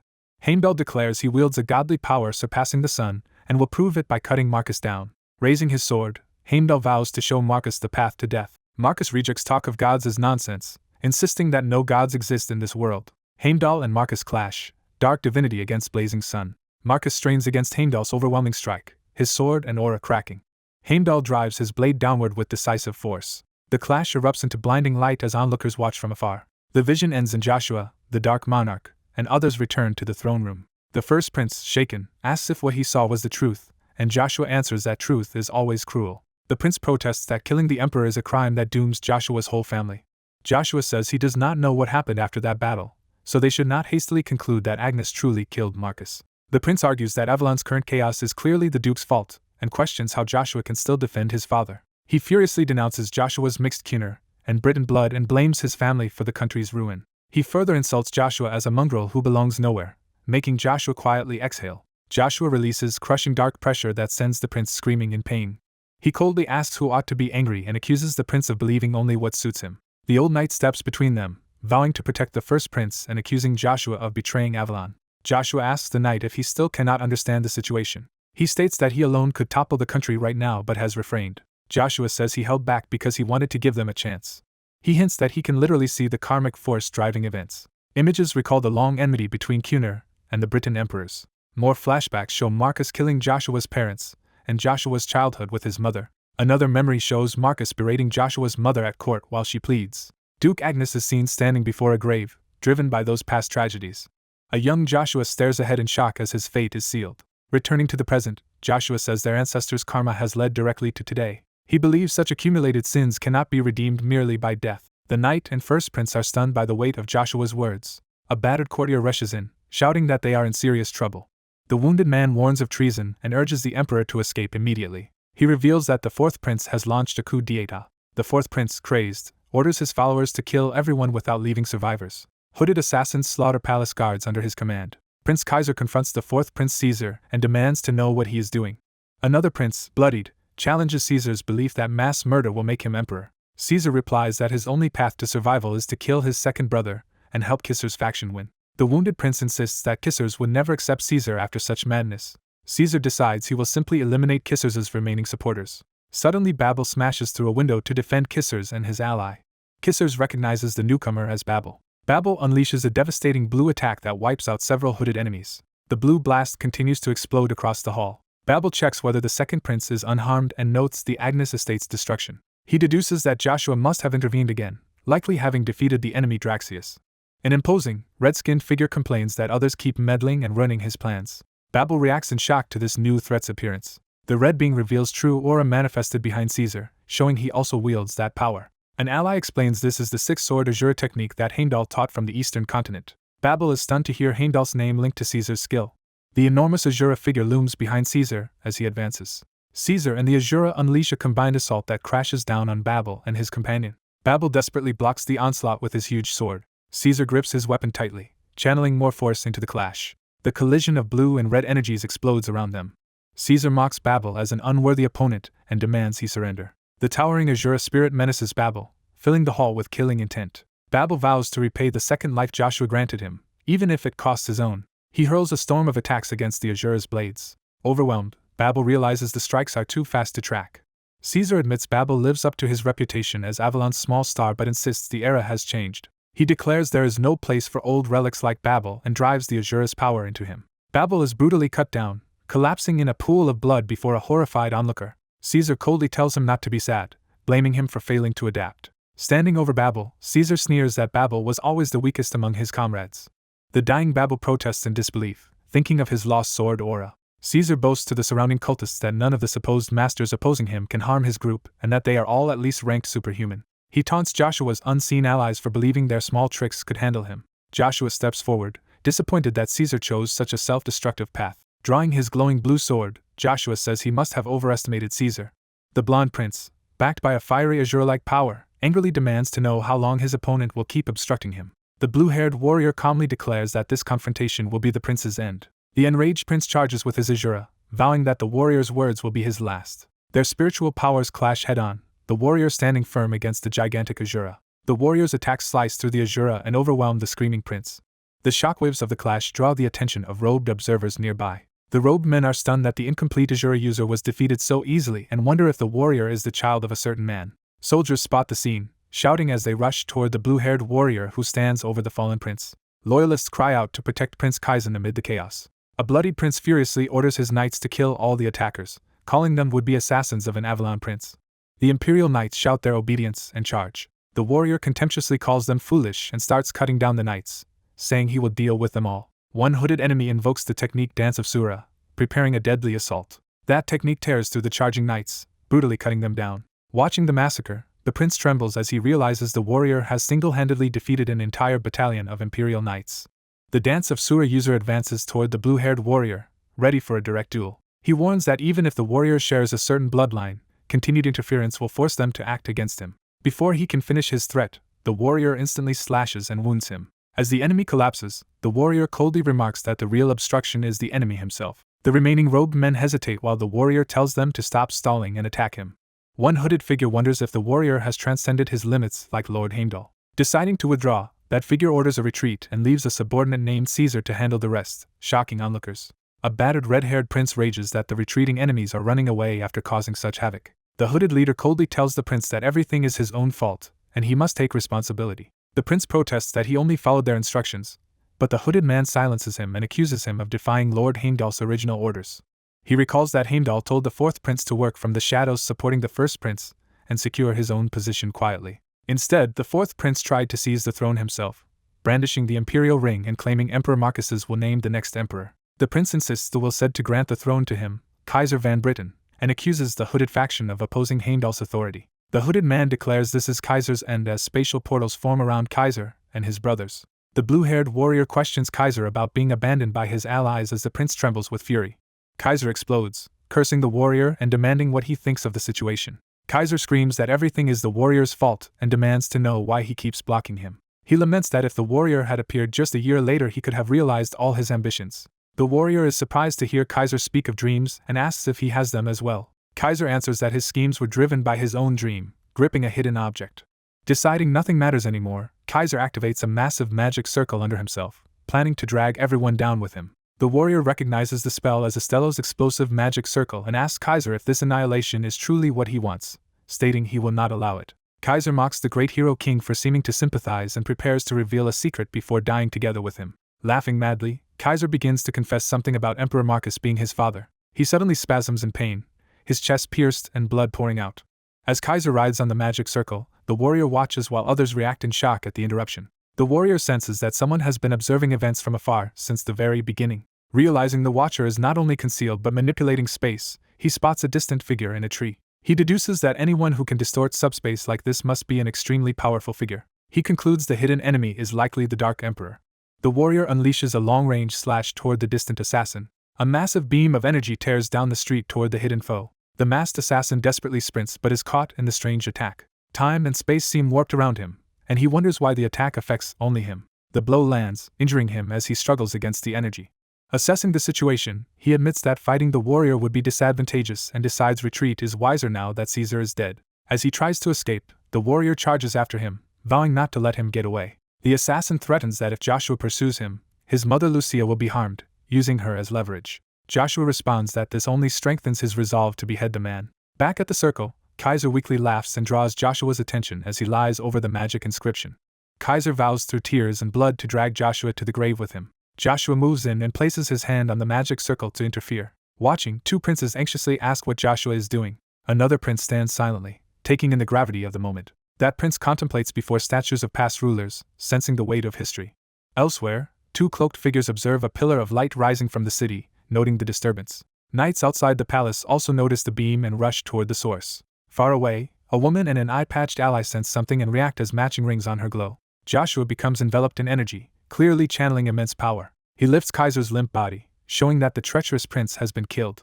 An image emphasizes Kaiser's lifeless, inverted face, confirming his death. Joshua quietly questions whether Caesar is truly dead. A prince scornfully remarks that Caesar's coup ended pathetically, while Joshua wonders if it is really over. Joshua thinks to himself that with Caesar's death the future will diverge drastically from what he knows. He reaches out his hand towards something, initiating another action.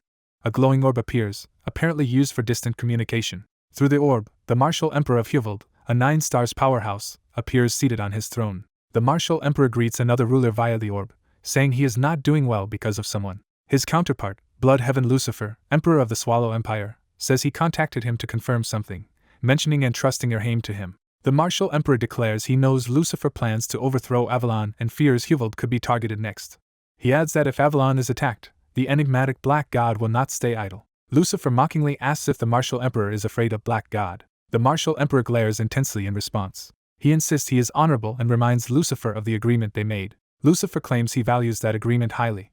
The martial emperor reflects that he has complied so far with their schemes. Another figure notes that the Dark Emperor now wants his forces to emerge from the shadows. Lucifer recounts that their shared goal has been to shatter the balance among Avalon, Swallow, and Huveld so those two empires could dominate the continent. However, he says the rise of the Sword Emperor and Hero King in Avalon threatens that plan, so if Black God's aims match theirs, the situation changes. Lucifer concludes that with ambitions of continental unification in play, this is the perfect moment to act, and they must bolster their alliance to check Black God.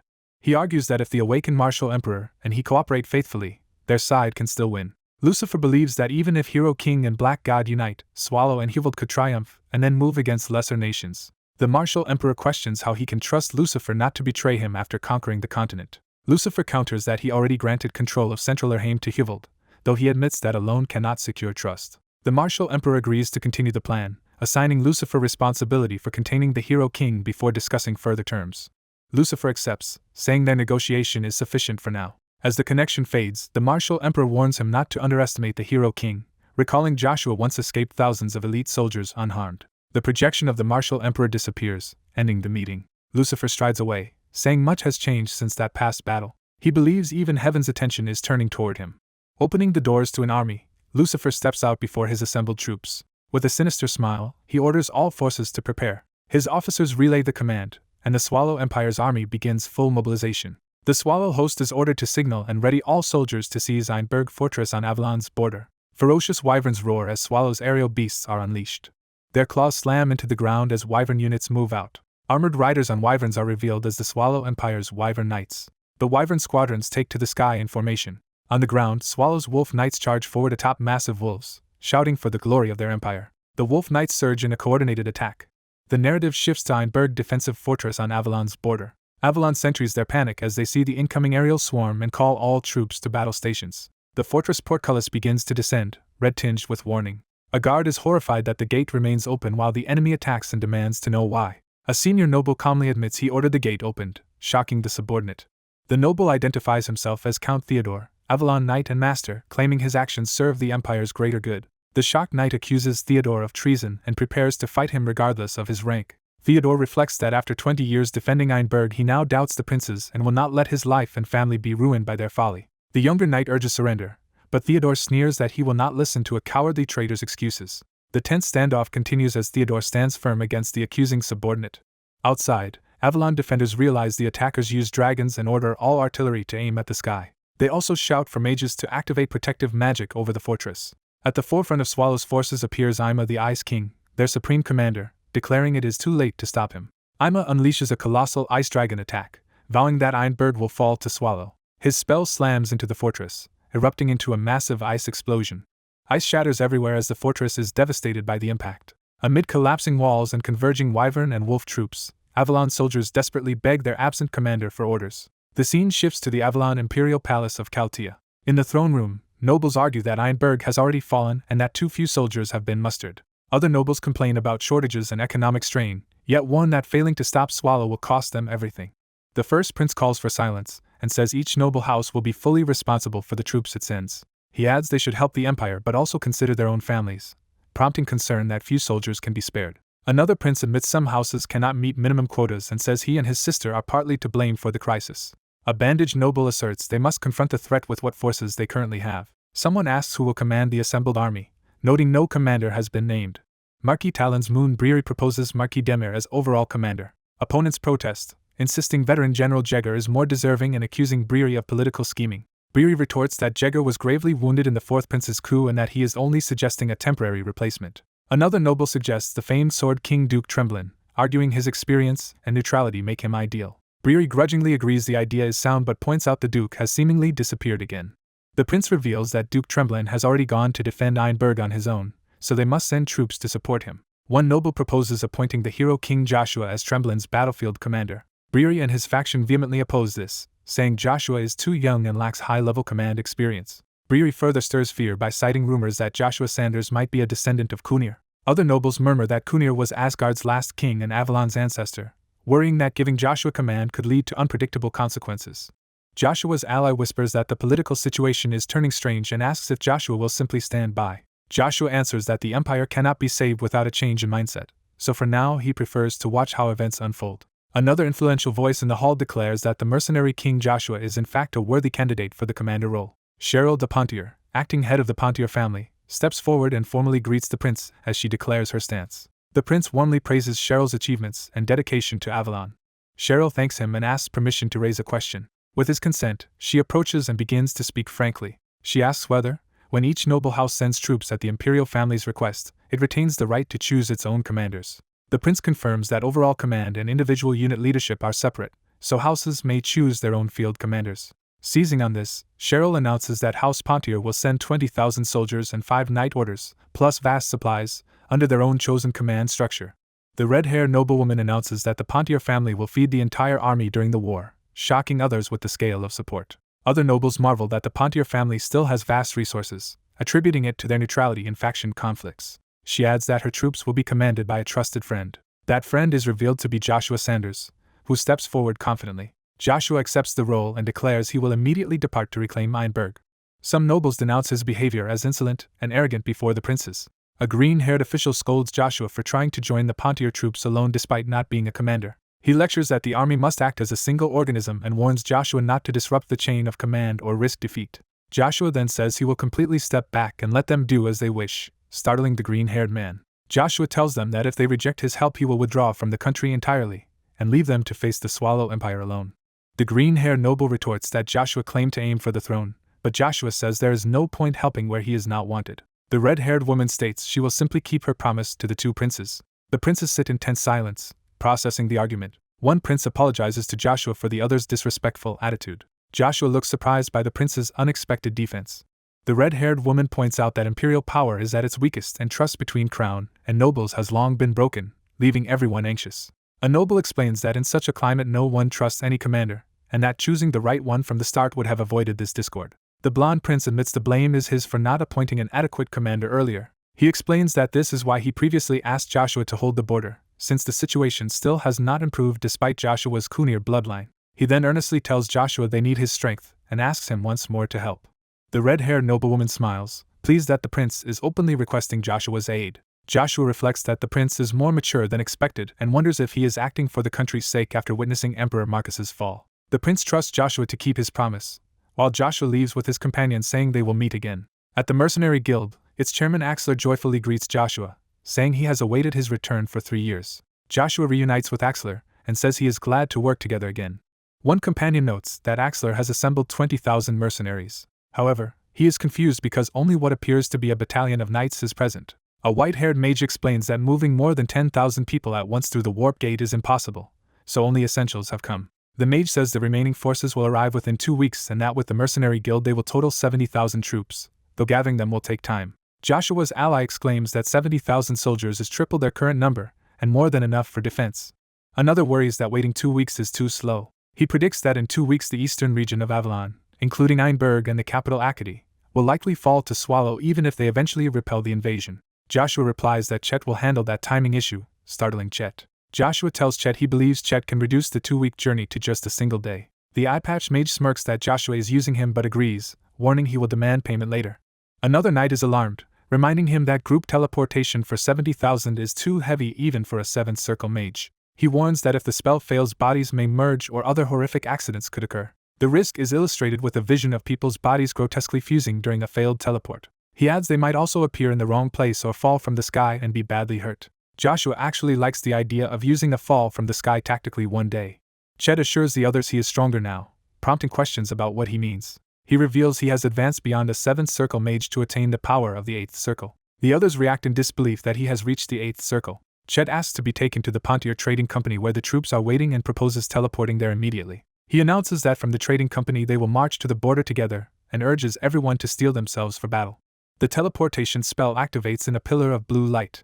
They arrive at the devastated borders of the Avalon Empire, where a ruined gate and tents mark the war camp. At Ironbird Castle, ice magic has frozen parts of the terrain into grotesque sculptures. Inside the Swallow troops' camp, Commander Ima orders his soldiers to release Avalon prisoners. Ima worries about the released prisoners attacking again, despite being introduced as Swallow's famed ice sword commander. His subordinates obey the ambiguous order and hurry to free the prisoners. Count Theodore notes that with the release both sides have kept their promises, and thanks Ima. Ima admits he is interested in Theodore's talent, and invites him to join Swallow since Theodore has left Avalon. Theodore seems tempted, beginning to respond favorably. Just then a messenger rushes in with a report from the scout troops, drawing their attention. Ima wonders if Avalon reinforcements have started moving and asks the messenger how large the enemy force is. To his shock he is told that only a single enemy has appeared. Meanwhile at Einberg's back gate the scouts are warned to stay alert because that lone intruder is not ordinary. The mysterious attacker slaughters the scouts with dazzling sword strikes. A frightened soldier orders his comrades to retreat. The order to retreat spreads as troops flee toward the castle under heavy attack. The gray-bearded sword emperor charges among them with blinding speed. Brilliant sword lights cut down enemies as screams ring out. Watching through an eye scope, Ima confirms there is only one man yet sees him wiping out 2 knight units alone. He marvels that someone this strong exists in Avalon, and wonders if the foe might be the legendary hero King. One knight suggests summoning special forces to counter such guerrilla tactics. Another officer decides instead to consult Count Theodore, who knows the man better, and use this chance to gauge how far Theodore will support them. They then see the sword emperor leaping high into the sky, astonishing everyone. From above, he dives like a meteor straight toward the castle. Ima wrongly assumes the man is foolishly charging at him head-on or trying to provoke him. The sword emperor uses the crumbling walls to run upward, advancing into the fortress. Recognizing his skill, Ima guesses correctly that the attacker is the surviving sword emperor of Avalon. The sword emperor shouts once for Swallow to leave Avalon as he slashes. His sword beam explodes through the fortress, causing massive destruction. A blinding blast tears through the structures, shocking everyone. Ima glares grimly, realizing his foe's power. Ima declares they will not retreat and summons a giant ice dragon to counterattack, telling the old swordsman to surrender instead. Boasting that the whole continent will soon belong to Swallow, he prepares a devastating spell. The ice dragon unleashes a massive freezing blast toward the sword emperor. Instead of panicking, the sword emperor laughs that the fight is amusing. He confirms Ima is indeed Swallow's ice-wielding commander and vows to cut off his head to end the war quickly. He launches forward in a high-speed assault. He cleaves through the ice blast with powerful sword energy. The ice dragon looms huge as the battle intensifies. Ima surges in with his sword, shouting a farewell to the sword emperor. He rides his dragon, sending another colossal stream of ice power. 2 warriors clash around the giant ice torrent as their blades meet above it. Ima stands defiantly amid the ice projectiles raining all around. He is suddenly startled by a new attack. The sword emperor breaks through the ice barrier and presses the assault. The ice dragon shudders as the tide begins to turn. Ima is wounded and notes bitterly how fast the old swordsman still is. He drops to one knee, clearly heavily injured. Smiling coldly, Ima compares his opponent to a toothless old tiger but claims the swordsman has recklessly leapt onto his ice dragon. The sword emperor indeed stands on icy spires, caught by Ima's terrain. Ima declares this will be the end as he launches another overwhelming attack. A huge blast engulfs the sword emperor and shatters the icy beast. The Swallow soldiers cheer that Commander Ima has defeated the sword emperor and proclaim him the true sword emperor. Celebrating, they say Swallow has secured the Avalon border and will soon advance further when a strange phenomenon appears in the sky. Soldiers panic as a massive concentration of mana-tears open the sky like it is splitting. On the ground nervous Swallow troops watch and remark that something is finally arriving. Emperor Lucifer of Swallow appears, ordering his forces to ready for battle against the approaching Avalon army. His troops shout readiness and brace to destroy whoever appears as beams of light descend. Joshua, his allies, and their forces arrive via Chet's teleportation spell and pillars of purple light. The Avalon commanders and allies assemble before the castle, taking their positions. Their army stands in formation facing the ruined Ironbird castle and the entrenched Swallow forces. Joshua addresses everyone, preparing them for what comes next. Some of his comrades, especially Christian, feel sick from the teleportation, while Joshua remains fine. Many of the troops vomit rainbows from teleport sickness, amusingly leaving Joshua and a few mages unaffected. Chet asks Joshua if it was his first time teleporting so many at once, teasing him about the side effects. Knights protest that he promised they would be fine even though their bodies feel shaken. Christian yells that Chet teleported them directly in front of the enemy base, thinking they are doomed, while Chet dryly calls being slaughtered the perfect word. From within the castle, Ima sneers that Joshua's group looks like volunteers lined up to die and says it must be his lucky day. The Sword Emperor's former foe rushes forward again, taunting that Ima talks too much and asking who will die today. A powerful strike crashes down on Ima, but he survives the initial exchange. One of Joshua's young knights wonders how Ima is still alive and suspects that even Master Gigar might have lost to him before. A flashback shows Lion King Ryan Gigar urging his disciple to complete his mission quickly so they might finally find Joshua. In the present, Gigar confronts Duke Ima directly, telling his men to go on while he takes Ima himself. Joshua's ally regrets not finishing Ima with his master earlier. Joshua coolly commands his ally to advance. He explains that now is the moment to prove his training, telling him there is a worthy opponent waiting and warning him not to die. The knight answers with determination that he understands. Drawing his sword, he vows to show everyone what he has achieved. Above, Swallow's wyvern knights launch to protect the castle. The riders proclaim that a great victory for Emperor Lucifer awaits them. Squadrons of wyverns sweep over the city preparing to attack. Iceland notes that despite Swallow's advantage, they are choosing to hold defense in the castle rather than charge. The Avalon forces watch the enemy flying in formation over the battered fortress. Chet offers that he and Iceland can control the skies but questions whether their numbers are enough to breach the castle. Christian tells him not to worry about using his power since Joshua has already given him a better idea. Joshua reveals that idea by using necromancy, saying he will make enemies fall from the sky instead of people this time. High above the battlefield, a blood-red warp gate opens, confusing Swallow soldiers who wonder what new arrivals are coming. Horrific undead soldiers appear, grinning as they descend. The undead rain down from the portal, crackling with dark energy. Swallow's wyvern troops realize in horror that enemy forces and monsters are literally falling from the sky. Some riders are smashed from the air and crashed to the ground in agony. Their bodies slam into the earth with deadly force, killing friend and foe alike. Observers are baffled why the enemy would drop its own troops this way, unaware they are undead weapons. Iceland quietly suggests to Joshua that they halt the undead assault before it ruins public opinion of them. Joshua confidently replies that everything is proceeding according to his plan. Joshua and Chet watch as a massive bone dragon and many undead plummet from the red portal. The towering bone dragon manifests in purple energy, catching falling undead in its maw. It then hurtles like a meteor towards Swallow's lines in a devastating dive. Terrified Swallow soldiers scream and try to run. The monstrous dragon bears down on them with a huge energy blast, obliterating everything in its path. Joshua orders everyone near the castle walls to move away before the attack hits. Chet remarks that the chaos will be enormous and asks Joshua if he can handle the consequences. Joshua smiles and tells him to relax, showing full confidence. Christian, overwhelmed, shouts in disbelief at the surreal battlefield. From their vantage point, Avalon soldiers see the bone dragon and undead troops massacring the Swallow army. The blonde commander tells his allies to ignore the other fronts and concentrate on a single enemy. A blue wyvern rider dives down from the sky toward the battlefield. Someone warns others to stay clear of the dark dragon as the wyvern knight begins an aerial assault. A gray-haired warrior angrily reminds his opponent they are still fighting as the opponent charges up blue energy. The old warrior launches himself downward, shouting as he strikes. He unleashes a massive blue energy blast, screaming in frustration for his enemy to die. The colossal energy beam expands, overwhelming the area as he continues the attack. An older swordsman sprints through the blast's aftermath toward his foe. The younger mage belittles the old man's efforts while spawning multiple ice projectiles. The mage mocks the predictability of the old man's attacks while bombarding him with icy explosions. Surprised, the old warrior realizes the ice projectiles have exploded into deadly shards around him. Razor-sharp shards pierce the old man's body, wounding him. Bleeding and chastising himself for falling for a simple trick, he thinks he must close the distance, or he will die. Determined to finish the duel quickly, he steels himself for a decisive move. His opponent notes, with cruel satisfaction, that the old man's stamina is failing and believes he is trying to end the fight. The old warrior observes that his foe is suppressing his sword aura up close, clearly confident in close combat. He concludes the enemy will definitely attempt to narrow the gap between them.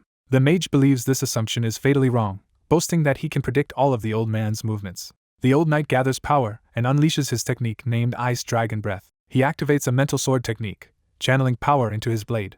He overlays aura onto the sword, dramatically amplifying its power. With aura blazing, he swings both blades, sending a devastating shockwave forward. The shockwave collides head-on with the incoming Ice Dragon Breath. The mage is stunned that his Ice Dragon Breath has been overpowered. The resulting explosion of ice and energy sends him flying, crying out in pain. The old warrior descends with a finishing strike, declaring this to be Ima's end. Ima frantically summons the ice spirit Promise for aid. The summoning completes in a blinding surge of icy magic that knocks the old man back. The old warrior stares in shock at what has appeared. He recognizes that his opponent has called forth an ice spirit named Promise. Facing Promise and Ima encased in an immense ice formation, the old man hears Ima boast that he was not the only one with hidden strength. Standing atop an ice dragon, Ima proclaims Promise to be a high spirit even stronger than the ice dragon and vows to show its power. Promise begins to gather its full strength, preparing to defeat the old knight. Ima warns that even the old man's nimble movements will be futile against the raging storm Promise unleashes. The old warrior's arm is encased in ice, and he realizes it has completely frozen. He feels his power, strength, and even his aura ebbing away as the ice spreads. Ima readies an ice lance, declaring he will pierce the old man's heart. A comrade on a wyvern shouts for him to stop. Another young knight, furious, demands to know what was done to Master Gigar and charges with his weapon raised. The enraged youth clashes swords with Ima in a furious exchange. Ima's old wound from Tremblin's earlier attack suddenly flares open. Groaning that he lacks time to fight the youngster, Ima resolves to freeze this new opponent as quickly as possible. The young knight's arm begins to freeze, shocking him. Ima brushes off the attempt as a mere trick and forcefully counters the attack, startling his foe. Observing the youth's technique, Ima deduces that he is a holy knight of Hermes, capable of neutralizing true aura. The scene flashes back to another swordsman unleashing a devastating downward strike. That strike, from a past battle, is shown cleaving through an opponent. Back in the present, the golden-armored knight wonders how his enemy is floating and laments that he cannot manage all three foes at once, wishing to escape. Before he can flee, spectral chains suddenly bind Ima, leaving him shocked. A blonde ally wields the chains and begins a binding technique, declaring its use. He yanks the chains, pulling Ima, the ice spirit, and the ice dragon violently toward himself. Ima screams in refusal as he is dragged away. The chained Ima is slammed into the ground amid a burst of purple energy. Cursing, he vows not to allow this situation to continue. Enraged and partially shackled, Ima swears vengeance on those who dared restrain him. The ice dragon rears up menacingly over the defiant long-haired knight below. That knight calls to Sir Cain, urging him to lend assistance. Ima shouts for his opponents to try stopping his next attack. The ice dragon unleashes an immense breath weapon toward the lone knight. The knight invokes Hermes, erecting an aura barrier to shield himself from the icy torrent. The ice dragon's breath slams into the barrier with overwhelming force. Struggling, the knight realizes the breath is too powerful and his aura barrier is about to break. Ima's own icy restraints start to shatter as the pressure on him lessens. Smirking, Ima senses that the paladin's true aura is weakening and thinks finishing him will make the other two easy prey. The young swordsman leaps back into the fray, declaring himself Ima's opponent. The long-haired knight slashes the ice dragon apart with a powerful blow. The dragon's head explodes as a column of energy tears through it and the battlefield. The blonde ally, barely saved from freezing by Cain's efforts, thanks him shakily. The paladin clashes blades with Ima, defiantly insisting there is no reason he cannot defeat him. Ima taunts him by admitting he killed his master Rian Gigar, and questions what the disciple can possibly do. The revelation leaves the blonde knight horrified. Ima sprints toward him, mocking his chances against a member of the 9 stars. Cain warns Ima not to be consumed by arrogance. Gigar, in a flashback, says that even stars meet their end as he readies a mighty strike. Ima is smashed into a massive ice formation, crying out in agony. Gigar proclaims that new stars replace the old as he launches another overwhelming attack. In the present, Ima's foe declares that Tremblin is the one who will be replaced and orders Promise to stop him. Promise forges a towering crystalline construct to defend against the coming strike. The old Gigar marvels that such an advanced spirit can easily block him, lamenting that age has dulled his power. Ima commands Promise to finish Gigar, sending multiple ice projectiles at him. Gigar counters with a sweeping attack that cleaves through the storm. He suddenly senses something and reacts. Promise dives like a spear of ice toward him. Gigar blocks the spirit's charge with his sword, the impact reverberating. Ima proudly explains that he invented a method to coat his spirits with true aura, greatly boosting their power. He boasts that with this enhancement, Promise becomes a high-level spirit suited for both offense and defense.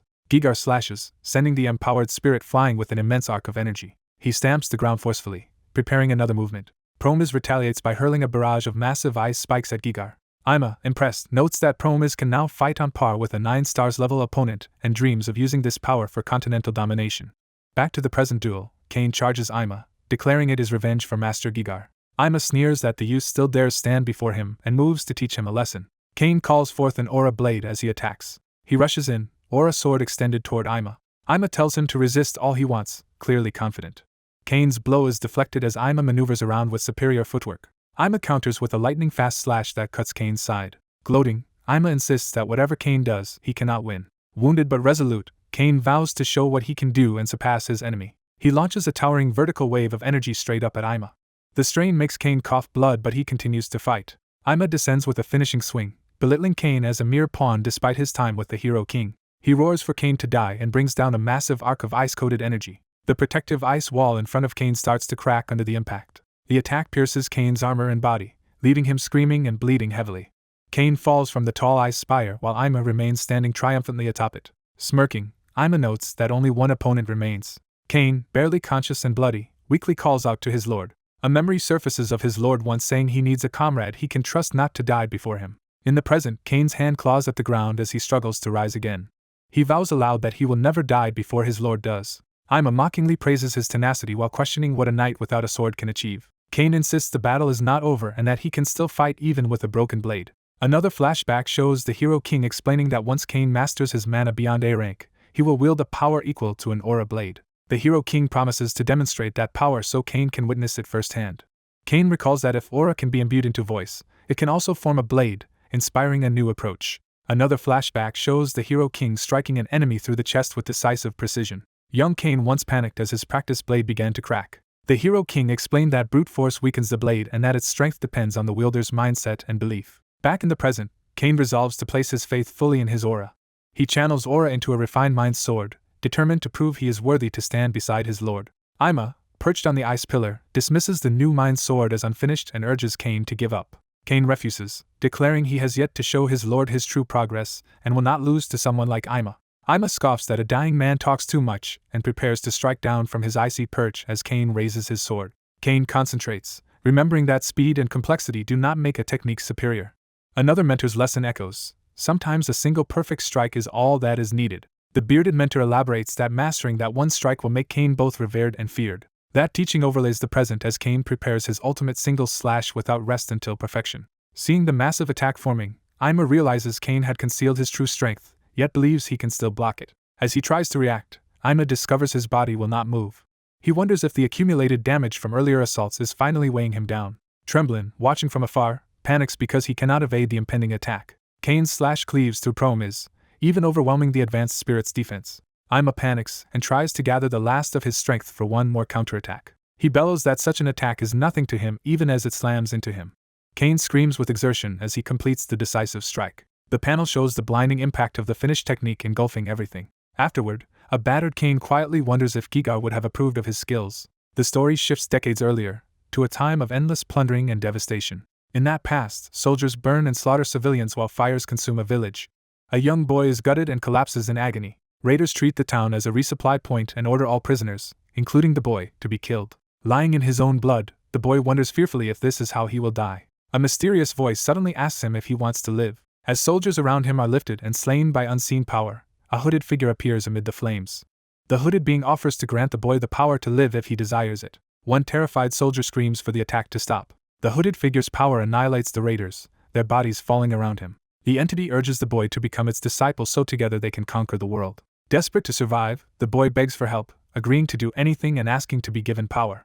A mysterious figure promises to grant someone a new body and name as a symbol of their rebirth. The red-haired man opens his eyes in his new form. Amid a siege on Einberg Castle, knights panic as a bone dragon attacks and a duke falls. Joshua's companions marvel that his bone dragon can defeat huge armies, predicting a flawless victory. Commanders order all forces to concentrate their attacks on the bone dragon.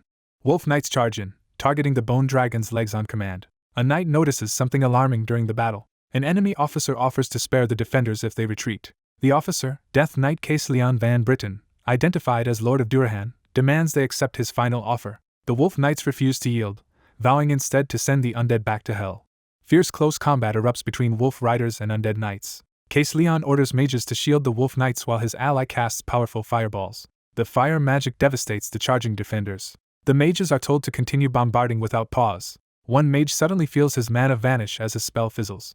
He panics, realizing he can no longer gather mana at all. A cloaked newcomer appears and calmly reveals he is the one who sealed their magic. The figure is introduced as the Lich King of Roravan Ice Valley, and the enemies demand to know his identity. The Lich King dismisses them as lower beings and tells them they will understand through experience. Floating above them, he announces they will witness the vast difference between his power and theirs. A devastating energy attack slams the robed enemies into the ground. Observers accuse Joshua of breaking taboos and allying with demons by summoning such beings. The accuser demands to know what demonic contract Joshua made and how long he has hidden it. He presses Joshua for an answer, insisting such power should be impossible without a terrible price. Joshua's small pink demon companion retorts that they are helping of their own free will. The accuser refuses to believe this and tries to bargain, offering to outbid Joshua for the demon's loyalty. The demon rebuffs him, saying words will not sway it and challenging him to fight. The creature angrily insists it is not a low-level demon. The demon's true form begins to manifest as a horned woman. Her transformation completes, revealing a voluptuous succubus with a glowing core. She introduces herself as Cuva, succubus queen and demonic dragon of lust, boasting that even weakened she can handle him easily. Cuva dives down and smashes the accuser into the ground with overwhelming force. Pinning him, she tells him to wait if he wants the truth, promising that Joshua's larger plan will soon be revealed. Elsewhere, the bone dragon menaces a rider, jaws wide as it attacks. Wolf knights coordinate attacks that slice through undead foes with purple energy. A wolf knight stands over a fallen enemy who groans in pain. Another defender is cut down by an undead warrior's blade. The knights despair that the undead resurrect after defeat and begin ordering a retreat from the castle. A commander instead threatens to personally punish any soldier who tries to flee. Soldiers buckle under an oppressive, murderous aura and wonder who is generating it. The source steps forward, mocking the so-called hero king's foolishness. The red-haired enemy, radiating crimson power, says mere corpses could never defeat him and declares playtime over. He releases a blinding aura that stuns nearby soldiers. Undead surge forward to strike at panicked defenders. The undead warriors are then bisected by a sweeping purple slash. Coordinated strikes continue, mowing down the undead ranks. Case Leon stands at the center, directing their attacks. He steps forward, clearly intending to confront the main enemy himself. Case Leon vows to eliminate the red-haired foe first. He joins a battered ally in bracing their weapon against the charging enemy. The red-haired man marvels that Case Leon can keep up with his speed as their weapons clash. The scarred Duke mutters that he remembers the man only vaguely. He lunges, declaring he will take the enemy's head. The red-haired foe realizes the Duke allied with the hero king out of desperation and mocks him as unworthy of the title King of the Wild. Duke Ultima, now a Death Knight himself, angrily blames the foe for their current plight and vows to end it. The red-haired man sneers that Ultima is just a walking corpse who has never been able to stand against him. The Lich King cautions the foe not to let pride consume him, pointing out he cannot defeat any of them alone. He offers to personally teach the arrogant enemy humility. The red-haired man powers up further, slamming into the ground with explosive force. Mocking the lesson, he asks if they cannot see the source of his power. Cuva shouts that whoever empowered him must be weaker than their master anyway. She leaps, stomping the red-haired man's head and telling him to shut up and hold still. She's shocked as her leg is suddenly injured mid-attack. The red-haired man grins, saying it has been a while since he displayed his true strength. Cuva clutches her leg, demanding to know where he gained such power. He raves that his might was bestowed directly by the Absolute. Flashback begins with a hooded being promising to give a ruined figure a new body and name. The being describes his subject as an archangel exiled from heaven, lying within a summoning circle. The narration explains that this exiled archangel earned the demon god's trust and favor. The man, called Lucifer in the Middle Realms, screams as he is reshaped. The benefactor grants him the right to use the name Lucifer. The hooded figure proclaims that from now on he will live as Lucifer. Back in the present, Cuva realizes the red-haired man's contract is supposedly with Lucifer, which should be impossible. The narration continues that Lucifer actually returned from death and entrusted this man with his powers, transforming him into a terrifying armored form. He slams a foot down, shaking the battlefield. Joshua's side braces, weapons glowing, ready to face this new stage of power. Even the massive bone dragon seems overshadowed as both armies prepare beneath its looming form. The red-haired foe unleashes a technique called instant death in a storm of slashes. The resulting shock wave engulfs Cuva, Ultima, and the others. Joshua's ally is stunned that the bone dragon, supposedly immune to high-level magic, has been slain. The bone dragon's body explodes apart high above the battlefield. Joshua orders Theta and Iselin to protect their forces as lightning gathers around him. He rises into the air, channeling immense lightning through his spear. Seeing the display, the red-haired man realizes Joshua is wielding Lucifer's powers. The enemy is shocked Joshua even knows of Lucifer's existence, and charges the hero king. Joshua and the foe collide in a titanic clash of red and blue energy. Joshua calmly states he knows Lucifer well as a being despised by both heavenly and demonic realms. The red-haired man dismisses Lucifer as a reckless fool who only charges ahead. Joshua counters that the story Lucifer told is a lie and continues pressing the attack. The foe insists the truth is that the hypocritical heavenly realm betrayed Lucifer first. Scenes show Lucifer recalling his betrayal by Michael, the strongest warrior in heaven. Michael is depicted looming with wings spread, facing the fallen Lucifer. The heavenly palace is shown as Lucifer's former home. Lucifer narrates that Michael severed his wings for his impure blood and cast him into the demonic realm. He recalls wandering the fiery demon realm in despair after his fall. The one who reached out to the fallen angel in that moment was a mysterious hooded figure. Lucifer explains that this savior was the demon god, ruler of the demonic realm. To win his trust, the demon god promised to restore Lucifer's powers and give him a crucial role in the coming war between heaven and hell. Lucifer's wings regrew and his demonic blood fully awakened, granting him greater power. This fusion of angelic and demonic natures transformed him profoundly. He became a unique transcendent being bearing angel wings and demon horns. Soon the war between heavenly and demonic realms erupted. Angels and demons clashed in massive aerial battles. Lucifer relishes that he could finally confront and terrify Michael again. A dramatic standoff shows Lucifer opposing host after host of angels. Lucifer boasts that he cut off Michael's wings, achieving revenge. Yet Lucifer's terrifying power also came to frighten the demon god himself. Ultimately, the demon god betrayed him too, spearing Lucifer through the chest with his weapon Lucia. Lucifer barely escaped that battle and drifted into the middle realms, where he now plots to rule and raise an army against both heaven and hell. He declares he will burn both realms to the ground and ruthlessly cut down any obstacle. In the present, he orders Joshua, the hero king, to disappear. Joshua's allies watch in terror as the duel's power escalates. Lucifer exults that his powers have awakened fully and he will move faster than light itself. He dives at Joshua, believing no one can withstand a light-speed blade. Joshua responds with the 6th stage of his magic spear arts, treachery. The shock waves from their collision send allied warriors flying. Theta yells for Iselin to raise a barrier, protecting their forces from the blast. Iselin's magic shield contains the explosion around the troops. Theta is awed that the clash alone generated such devastating shock waves beyond human capability. The two combatants crash together again, either yielding ground. Lucifer is baffled that Joshua's human body can withstand his unpredictable blade. Joshua explains Lucifer is mistaken about the nature of the power he is using. Lucifer angrily demands who Joshua is to say that while Joshua and an ally press their attack. Joshua's relentless spear strikes shatter Lucifer's defenses. Joshua judges that Lucifer is strong enough to kill him if he relaxes, so he must stay in control. He resolves to keep up the pressure until Lucifer drops his guard and the fight can end. Joshua channels another devastating strike with an afterimage trailing his movement. Lucifer realizes Joshua's spear can both block his dragon-slaying sword and constantly push him onto the defensive, as if ripping space apart. Overwhelmed by the assault, Lucifer wonders what terrifying power Joshua truly wields. Joshua states that Lucifer made a fatal mistake because the real Lucifer hates everything associated with Michael. Joshua then impales the red-armored foe, proving even Michael's sword cannot protect him.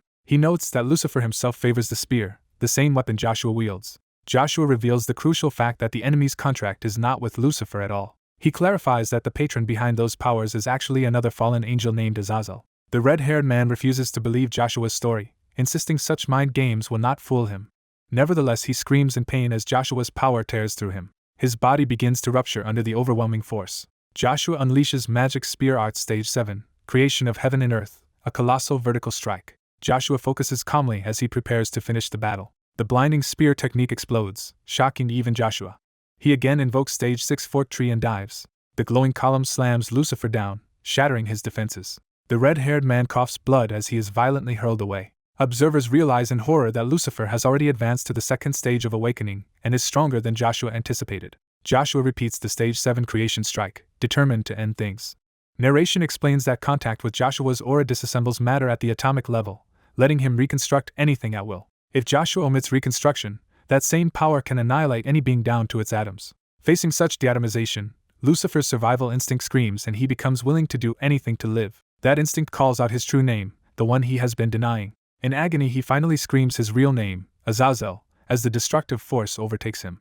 Narration explains that demon contractors can awaken upon certain conditions, and Lucifer triggers his by desperately calling Azazel's true name to gain power and avoid death. Azazel reacts in agony as Lucifer's desperate call resonates with him. The narration states Lucifer has acknowledged Azazel as his true contractor, cementing their bond. Another narration notes that Joshua is unaware of this hidden factor involving Azazel. It clarifies that Joshua's prior knowledge only covered Azazel before his regression. Joshua steadies himself, grimly resolved despite the overwhelming situation. Allies order all forces to attack and protect Joshua, the hero king. Joshua warns his allies to stay out as Lucifer, now demonified, unleashes a massive attack. Joshua raises a wind wall to block Lucifer's devastating slash. A supporting mage strains to reinforce the barrier against Lucifer's overwhelming red energy. The clash tears up the battlefield, sending soldiers flying from the impact. One ally tackles another to shield them from the shockwave, crying out in pain. The eye-patched commander realizes a single strike from Lucifer could annihilate their army, and wonders why they are being allowed to retreat. Lucifer sneers and promises to kill Joshua first, then go after the others. Joshua appears, saying Lucifer's plans will not proceed as expected despite their power gap. Joshua calmly states Lucifer cannot win this battle and that such an outcome is natural. Lucifer mocks Joshua's confidence, claiming Joshua is already nearing his limit. Joshua admits Lucifer has sensed that his century-old demon realm injuries have not fully healed. Another demon commander, exhausted from leading troops and summoning a dragon, feels her body reaching its limit. Joshua decides his only path to victory is stalling Lucifer and betting everything on awakening Azazel. He resolves to wake Azazel using his spear empowered by the creation of heaven and earth's skill to withstand Lucifer's might. Joshua challenges Lucifer to test whether he is bluffing as he charges with the glowing spear. Lucifer, excited, dives in with his sword, insisting Joshua not disappoint him. The two clash in midair, their weapons and wings colliding with explosive force. Joshua notes Lucifer's speed has not increased much and finds he can keep up. Joshua unleashes a fierce downward spear strike wreathed in lightning. They trade brutal blows. Joshua is wounded as Lucifer's attack crashes through his guard. Joshua is shocked that even his creation of heaven and earth, enhanced spear is cracking and realizes he cannot last much longer. Lucifer derides Joshua as all talk and vows to claim the title of Hero King from his corpse. Joshua counters by catching and redirecting Lucifer's sword strike in close combat. Joshua strains, gripping his spear tightly as he blocks Lucifer's assault. He then sidesteps and swings, creating an opening against Lucifer. Lucifer, enraged, curses Joshua after being forced back. He screams in frustration, demanding to know why Joshua remains so resilient. Declaring playtime over, Lucifer prepares a finishing blow, pouring more power into his attack. Lucifer dives with a massive slash while Joshua readies another counter. Joshua's lightning-imbued swing smashes into Lucifer's dark armor, cracking it further. Joshua smoothly adjusts his grip on the spear, preparing his next technique. Lucifer crashes down in another exchange, but Joshua meets him head-on despite the impact. Joshua uses the recoil to vault up and slash Lucifer from above, staggering him.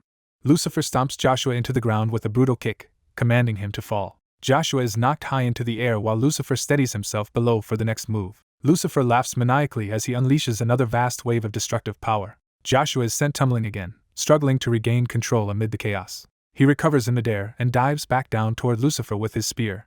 Their powers clash once more, red and white energies colliding violently. Joshua focuses, channeling even more lightning into his weapon for a decisive attempt. Lucifer sees Joshua trying to disarm him again and angrily grips his sword tighter, vowing not to let it happen. Joshua surges upward, driving a vertical lightning column straight through Lucifer's guard. Lucifer, bewildered, cannot understand how Joshua continues to inflict damage despite Lucifer's superior strength. Joshua asks if Lucifer wants to know why he is losing, pointing out Lucifer assumed he was stronger. Joshua explains that real strength comes from effort and experience, and that Lucifer's inexperience with his new power makes losing natural. Lucifer retorts that overwhelming power can crush mere experience, and erupts in fury. He promises to demonstrate overwhelming power, concentrating all his energy for a final attack. Lucifer attempts a world-ending strike, telling the Hero King to die along with the world. Joshua answers by activating combined elemental powers such as magma and storm wind through the wound on his chest. Those combined forces erupt onto the battlefield, engulfing Lucifer's position. Joshua steels himself, convinced he will get a decisive opportunity in the chaos. Realizing his own power is still insufficient, Joshua desperately wishes for the strength to finish Lucifer in a single blow. Lucifer, likewise, begs Azazel to grant him all his power so he can strike down the Hero King with one slash. Joshua seizes the moment, and calls out for Azazel to awaken now as he dives at Lucifer. Lucifer, threatened, roars at Joshua asking if he has a death wish. Joshua accuses Lucifer of being blinded by power, while Lucifer reels in pain from Joshua's latest assault. Joshua declares it is time for Azazel to wake up as he brings a storm of lightning down. Lucifer responds with a desperate full-power scream, drawing out everything he has. Joshua's lightning strike hits first, and he shouts that Lucifer is too late. Lucifer screams in agony as the attack tears through him. The impact blasts a massive crater into the battlefield, dazzling everyone present. Allies look on in awe and ask if the battle is finally over. The eye-patched commander suddenly senses something amiss and reacts in shock. A scene from the past shows Lucifer advancing through a burning, lava-filled city. In that memory, Lucifer kneels and addresses Azazel as a godlike being of the demon realm. He bows before Joshua, then still known as Archduke Lucifer's superior, showing fealty. The present Joshua remarks that Azazel has lost his angelic side but says he is glad to see him like this. Another flashback shows Lucifer being overwhelmed by Joshua's lightning, deemed too slow. The same overwhelming light pillar from earlier repeats, emphasizing the scale of Joshua's power. Lucifer jolts awake with a start, exclaiming in pain and confusion. He finds himself whole and human again, wondering where he is and remembering fighting the Hero King. A disembodied voice tells him he has failed. Realizing it is Azazel, Lucifer is excited that his contractor is finally speaking directly to him. He demands to know where he is and what Azazel has done, and is told this is their shared consciousness. Azazel declares their relationship is ending, while Lucifer angrily insists he can still handle the Hero King if released. Azazel calmly says that is impossible, unnerving Lucifer. Lucifer, panicked, asks why, and Azazel reveals the Hero King is actually the Archangel Lucifer, his true king. Azazel adds that, by fate, he must obey that Archangel's every command. Lucifer protests that this has nothing to do with him, but Azazel's judgment stands. Azazel remarks that Lucifer still does not grasp the situation, and Lucifer realizes his body is starting to disintegrate. Azazel pronounces that Lucifer will slowly vanish forever, while Lucifer begs to be allowed to keep fighting. Azazel explains this erasure is an unwritten cosmic law and cannot be avoided, as Lucifer pleads for a reprieve. Returning to the present, Joshua repeats that Azazel has lost his angelic nature yet says it is good to see him like this. In the demon realm memory, Joshua notes Azazel has contacted Asmodeus and comments on how strange an archduke's life must be. Joshua reflects that even reincarnated into the middle realms, Azazel has been betrayed again, showing the demon god's curse is cruel. Azazel pledges to protect Joshua from now on and asks if they should head to the demon realm together. Joshua recalls the day 3 years ago when Azazel chose to disappear from the middle realms. Onlookers at the current battlefield are baffled to see the demon bowing to Joshua and wonder about their connection. One close ally tearfully addresses Joshua as her lord, moved by what she is witnessing. Joshua tells Azazel he cannot return to the demon realm yet, prompting Azazel to ask why. Joshua explains remnants of the demon gods still exist throughout the middle realms and must be dealt with. Azazel urgently asks if Joshua knows where those remnants are right now. Joshua narrates that in the demon realm he learned one fragment was possessed by Lucia, and that Icarus and Cain departed after fulfilling their part. A different ally deduces that Lucia's presence at the Agnes estate was no coincidence, and suspects Heimdall is linked to everything. Joshua decides they must understand the situation more fully before moving, focusing on these connections. Joshua tells Azazel he has a task for him, and Azazel kneels, pledging absolute obedience. Joshua says he needs Azazel to play the role of the perfect demon enemy for everyone present. Azazel, surprised, repeats the word them, trying to clarify whom Joshua means. Swallow soldiers, shocked, question why their emperor Lucifer appears in demon form and is bowing to the hero king. Narration summarizes that Commander Aimer has been defeated at the heart of the cratered battlefield. It continues that countless demons remain on the field, overwhelming the exhausted forces. Some soldiers despair, fearing they will all die here and this is their end. Azazel realizes Joshua wants him to play the villain for the Swallow Empire soldiers, since demonic power is forbidden there. Though he dislikes being used, Azazel accepts Joshua's request because it comes from his king. Joshua thinks that unless everyone here dies, rumors will spread that he is a dark magician commanding undead. He lifts his spear in golden light, deciding he must become the hero who defeats the undead army to deflect such suspicions. Azazel roars that he will carry out Joshua's orders. He theatrically commands his followers to protect him and stop the hero king, selling the illusion that he leads the undead. Confused Swallow soldiers wonder if they are the followers he means, then realize the undead army is moving at his call. The undead charge, and bewildered human troops question how their emperor could be ordering the undead. Joshua's allies puzzle over why undead previously controlled by Joshua now obey the demon. One ally realizes this chaos is exactly what Joshua had planned from the start. She rallies everyone to protect the hero king from the undead, while others shout for an explanation of the plan. Opposing soldiers discuss that if Swallow summoned the undead, it makes no sense they are attacking Swallow, then observe the undead turning toward them. On the other flank, commanders demand to know what is happening as their men panic at the sight. A Swallow officer shouts that their orders are to charge, trying to restore discipline. The rank and file hesitantly obey, joining the battle despite their fear. They then fully commit, charging forward to protect the hero king. A fierce melee erupts between undead and human troops in front of Joshua. Joshua raises his voice over the chaos, ordering his forces to defeat the demon on this land and then dismissing the undead army. Bathed in divine light, Joshua recalls all undead while human soldiers rally around him. Onlookers exclaim that the hero king is indeed destroying the undead. Seizing the moment, Swallow Knights cry that this is their chance and rush to attack Azazel, the stage demon. Azazel, in character, demands to know what they think they are doing by attacking him. He berates them for failing their emperor and thickens his miasma, freezing them in place. He then cruelly reveals he intended to turn them into his undead army anyway, horrifying the soldiers. Proclaiming that the will-less should join his undying army, Azazel vows to convert all humans on the continent and invade the heavenly realms. He laments that his grand plan would have succeeded if not for the hero king thwarting it. Joshua smashes him into the ground with another lightning-charged blow, devastating his body. Azazel, now battered in the mental space, mutters that Joshua could have hit a bit more gently. Joshua publicly reveals that Emperor Lucifer is actually a demon and urges Swallow soldiers to raise their swords against him, explaining they were to be used as an undead army. He assures them he is on their side and implores them to fight the undead rather than each other. The soldiers grapple with the revelation that their emperor is a demon and wonder if this is some hero king's scheme. One soldier speaks up that he believes the hero king and senses this is not a war between Swallow and Avalon. Another, secretly a demon named Cuva in disguise, declares the conflict is truly between humankind and demonkind. The soldiers decide they refuse to become undead and wish to live proudly as humans. Two powerful undead knights disguised among them resolve to drive out demonic influence to protect the land for their descendants. More soldiers conclude that if the hero king loses they will all become undead anyway, so they must fight. United, they raise their swords and charge to slay the demons. Q and Joshua briefly confer. She reports they successfully provoked the enemy, and Joshua praises her and tells her to rest. Elsewhere, in Heimdall's secret meeting hall, news arrives that Emperor Lucifer has been defeated. The messenger explains that the demon bound to Lucifer was destroyed by Joshua Sanders and 200,000 Swallow troops. Heimdall, revealed as Arden von Agnes, coldly asks what has become of the Swallow Empire after this upheaval.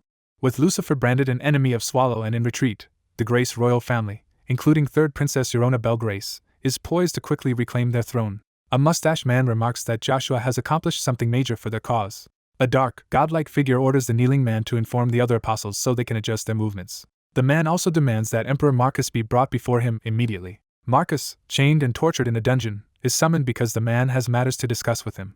The captive is revealed as Marcus Van Britten, Emperor of the Avalon Empire. The scene shifts to an orphanage, marked by a wooden sign.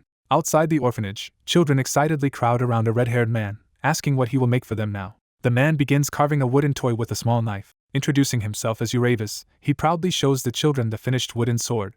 The children are amazed and beg him to make them a spear as well. Two boys immediately argue over who gets the spear first, each claiming it for himself. Uravis calmly tells them there will be enough wooden weapons for everyone and urges them to stop fighting and just have fun.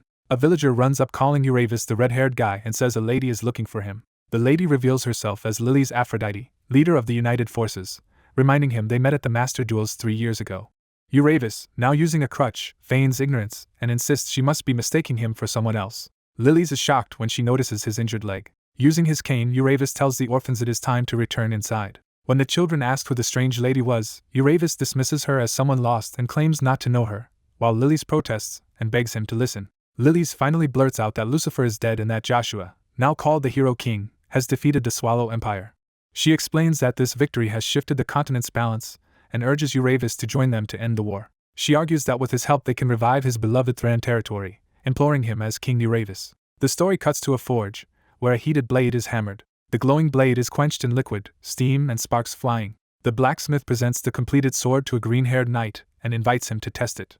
Inspecting the weapon, the knight notes its sharpness as he sees his reflection on the blade. Introducing himself as Leograns, Valheim Knight Chief and aide to the old King of Reinhardt, he praises the sword's balance and quality. The blacksmith nervously asks whether rumors are true that the leader who beat the Swallow Empire is the old King of Reinhardt, the Hero King. Leograns smirks as the blacksmith suggests the Hero King is the very same old King of Reinhardt. Leograns confirms that their true king, Joshua Sanders, has achieved this feat and declares they will soon return Reinhardt to his control.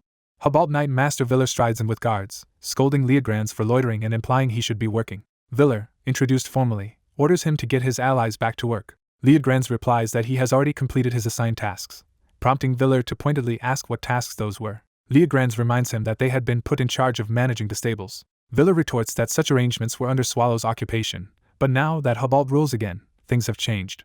He says Leograns is being given a new role suitable for Hubalt rule and offers to lead him to his companions. Surrounded by armored guards and shackles, Leograns is warned to obey Viller's orders. Viller shows heavy iron cuffs and announces that the Valheim Knights now have a new assignment. He reveals that their new duty will be to fight in the arena as gladiators. Viller coldly reminds Leograns that he knows what defying these orders would cost him. Elsewhere, amid ruins, someone asks if Lily's movements have been traced. Martial Combat King Jactor, one of Hubalt's 9 stars, says she is skilled at slipping away and asks for royal family news. A robed subordinate reports that the Emperor will arrive in half a day and that no other emergency messages have come. The subordinate then adds that scouts report the Hero King's army is camping near Erheim, shocking Jactor. Jactor wonders how Joshua's forces could come from Avalon to Erheim in mere days and already establish a camp. An eye-patched mage and another robed figure infer that the magic towers and 7 magicians must be assisting the Hero King, making such rapid movement possible. The robed advisor timidly suggests delaying arena training until they understand what the Hero King intends to do next. Jactor refuses, insisting the arena must open soon to display Hubalt's regained control over Erheim. He argues that reopening the arena will wipe away the city's past and raise his troops' morale. Jactor orders continued pressure on the Hero King's army and more sentries, saying he will handle the Valheim Knights as planned. He walks off, telling the subordinate to inform him immediately if anything changes, and is respectfully addressed as Sir Jactor. A triumphant announcement opens the Erheim battle arena, proclaiming Erheim's return to Hubalt and calling the people to celebrate their achievements. The announcer declares that Martial Combat King Jactor will preside over the games, which will soon feature battles against the famed Valheim Knights, as cheering soldiers erupt. Meanwhile, old, damaged armor and rusty weapons are dumped before the Valheim Knights, who wonder what use such decrepit gear could have. Outraged, the knights protest that this is nonsense and insist the brutal matches they face cannot be called simple competition. Archaon Dimitri, a Valheim knight of Old Reinhardt, yells that this arrangement is not a contest but an execution. Another knight despairs that they will all be slaughtered under these conditions. Viller appears at the cell door to watch them, mocking their defiance and suggesting they only dare speak now because they stand on death's doorstep. He sneers that they should have chosen the winning side and calls faith and loyalty meaningless, blaming them for choosing their own fate. A new voice interrupts, agreeing that the knight's original choices were not wrong and startling the Hubalt guards. As a guard insists one must have permission to enter this secure area, crackling blue lightning blasts through the hallway, incapacitating the soldiers. The knights inside see blue lightning flash outside their door, surprising them. The heavy door suddenly swings open, signaling an unexpected rescue. Recognizing the newcomer, Liudgrans cries out in astonishment and calls him his king. Joshua, the hero king, steps in apologizing for being late. The Valheim knights kneel before him in mass apology, while Joshua asks in confusion what they are talking about. Liudgrans, nearly in tears, explains they failed to protect Nagason's will and the Reinhardt name, losing everything despite their efforts. Joshua reassures him that it is not too late, saying he has opened a path for them. He instructs the knights that if they can escape the arena, his subordinates will meet them so they can seize the castle gates. Liudgrans nervously asks where Joshua himself will be going. The narrative cuts back to the arena, where Jakter is announced as entering to fight as Hubalt's champion. Jakter strides into the arena to roaring cheers. The announcer then introduces the Valheim knights as Jakter's opponents, though only one figure appears. Alone, Shadow Joshua walks out from the other gate. Jakter is shocked to recognize who stands before him. Spectators whisper in confusion about why only one supposed Valheim knight has appeared and note that Joshua does not even look like a knight. Joshua steps fully into view, prompting onlookers to ask who this mysterious man is. Joshua and Jakter face each other at the arena's center, tension thick between them. Jakter remarks that meeting Joshua like this is unexpected but convenient, since he had wanted to find him anyway. Joshua replies that he should be thanking Jakter for conveniently gathering the Hubalt forces in one place.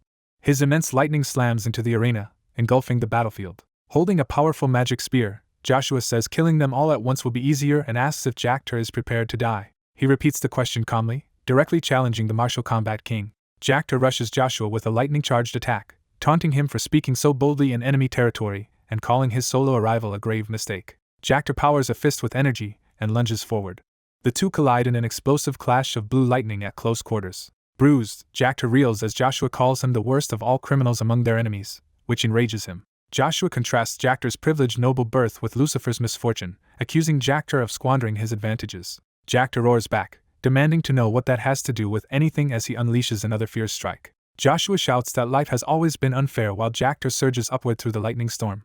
Joshua invokes Bronto, summoning even greater lightning power. He then uses magic spear arts, fourth form, true lightning strike, unleashing a devastating spear attack from the sky. Jakter notes Joshua's willingness to fight in close range and assumes his opponent must be confident in hand-to-hand combat. Joshua accepts the challenge, meeting Jakter's rush with another massive, explosive clash. Their exchange detonates into a tremendous explosion of lightning and energy. The protective barrier surrounding the arena begins to shatter, and nearby soldiers fear being caught in the aftermath if they stay. Some guards hesitate to help Jakter, realizing his opponent is the actual hero king whose power is legendary. Watching Joshua stand toe-to-toe with Jakter using only a spear, they conclude only the hero king could do such a thing. The spectators insist that the man fighting is undeniably the true hero king. Another titanic lightning blast tears through the arena floor, flinging both combatants amid shattered stone. Jakter, bloodied yet grinning, prepares for another strike. Joshua counters by driving his glowing spear downward in a powerful attack. A gush of blood signals a serious hit. Jakter clutches a fresh wound, astonished that Joshua's spear pierced his true aura, and grudgingly wonders if this is really the man who beat Lucifer. Joshua clarifies that he was not speaking of equality, but of how Jakter squandered his privileged beginnings. He accuses Jakter of abusing his power, crushing dissenters, and ruining others' opportunities. Joshua condemns him further for allying with the emperor to murder his own father, the Pope, just to win imperial favor. A flashback shows the emperor on Reinhardt's throne, while narration reveals Jakter's ambition to become king over the old Reinhardt. Jakter calls Joshua a fool, baring his teeth in anger. He shouts that power rules the world and that the strong naturally crush the weak. Jakter argues that Joshua stands here only because of his own power, and that without strength no one would listen to either of them. Joshua answers that such thinking will never lead to true strength. Jakter insists the emperor likely considers Joshua a nuisance, and claims he himself is better off in their eyes. Joshua replies that nobility and titles are meaningless on the battlefield. He adds that Jakter must already sense his subordinates suspicious, judging stares. The Hubalt soldiers watching finally accept that this is really the hero king who beat Swallow in a single day and now appears in Irheim, wondering at his intentions. A flashback recounts the rumor that Joshua slew Emperor Lucifer and reminds viewers how previous battles involving Jakter and God's knights devastated half a city. The devastation from such legendary clashes is shown visually as a swirling wasteland. Observers warn that staying to watch this duel could mean dying with the city when the two fighters unleash their full power. Some knights nervously look at each other, fully grasping the danger. One by one they hurriedly invent excuses to leave the stands and volunteer for safer duties instead of staying near the arena. Jactor notices the exodus and angrily shouts at them to stop blocking his way as he tries to leave first himself. He bitterly calls them traitors who dare to call themselves knights. Joshua tells him not to blame them, saying Jactor is only reaping what he sowed. He asks who would risk their lives for Jactor and points out that this is why the Emperor never truly trusted him with supreme command. Jactor snarls that Joshua is infuriating but claims that even demoralized troops can still fight, so Joshua remains alone. He then bellows that Joshua could never defeat him and all the Hubalt troops by himself, vowing Joshua will not even get past him. Joshua counters with a smile that he is not alone. He internally contrasts himself, who has the loyal Valheim knights waiting outside, with Jactor's isolation, believing his knights will open the castle gates for him. Jactor mocks the Valheim knights as mere peasant stable hands unworthy of the title. Joshua hurls more lightning and accuses Jactor of abandoning the only allies he had. Jactor retorts that, despite his long absence, his knights still rush back to stand behind him. Joshua insists his Valheim knights will obey his orders even to death, calling that the essence of true trust. He declares that leaders who have lost their people's trust, like Jactor, have no future. Joshua then gathers a gigantic sphere of lightning and launches it down toward Jactor. The massive bolt crashes into Jactor, who desperately tries to block it. Overwhelmed, Jactor cries that he is being pushed back by the sheer force. The lightning engulfs him completely in a blinding column. The explosion shakes the entire arena and city as the attack detonates. Amid falling rubble, terrified soldiers realize the martial combat king has been defeated and fear they will all die next. One panicked knight screams that the hero king will kill them all. Another knight yells for everyone to calm down. Jactor, still alive and furious, orders that anything in his way be removed and demands the heads of the Valheim knights at the castle gate. He vows to settle things with the hero king personally. Joshua, unfazed by the huge aura Jactor is releasing, admits the last blow was impressive yet still prepares to continue. Jactor, eyes wild, reveals he had hoped to save his hidden power for future battles against Lucifer and the Dark God, but now will awaken it here. Joshua scoffs at this so-called true aura awakening, dismissing it as a useless trick. A city alarm bell rings out as someone shouts that they are under attack. Outside, Valheim knights charge to seize the castle doors while defenders scream to stop the intruders. In the chaos at the gate, Leodgrans and his knights cut down Hubalt soldiers as they fight their way in. A red-haired knight charges a green-haired commander, accusing him of betraying them to the hero king. Introducing Hubaltian Knight Master Viller, he rages at the green-haired man and declares he and his men will be executed for siding with the hero king. A brown-haired knight tells his ally they lack time for fools, asks him to watch his back, and volunteers to face Viller himself. The green-haired knight, aura flaring, insists on fighting Viller personally because of a private grudge. Empowered by mana, the green-haired knight savagely cuts down Viller's subordinate, mocking his past years of menial labor and ordering him to know his place. The blow smashes into the fortress, sending debris and shockwaves across the battlements. Viller is stunned that his powered strike has been blocked and demands to know how. Locked blades with the green-haired knight, Viller refuses to believe his attack could be stopped. A blonde knight smirks, suggesting they settle who will be reduced to shoveling horse dung. The green-haired knight explains that, unlike Viller, he can permanently store mana in his mana hull. He further explains that as long as he does not expend the stored mana, he can keep accumulating more within his body. Narration shows mana swirling around the torso, explaining the storage is limited by the body but that methods exist to expand that limit. The explanation continues that self-imposed restraints work best, and the green-haired knight boasts he has been stockpiling mana for 3 years, putting him on a different level. While trading blows, he shouts that he will never betray his lord. He declares his unwavering loyalty has always been to the one who will restore glory to the Reinhardt kingdom. Viller, panicked, yells in defiance not to be dismissed so easily. The green-haired knight unleashes an immense mana slash that tears through the ground as another ally calls out to Lord Joshua Sanders. The attack explodes, obliterating stone and scattering rubble. Ordinary knights gape in fear, shocked that someone they thought only a knight in name has just destroyed part of the castle wall. Watching the devastation, allied soldiers remark that both fighters are supposed to be masters yet the strength gap is enormous, and worry they cannot stop the enemy advance.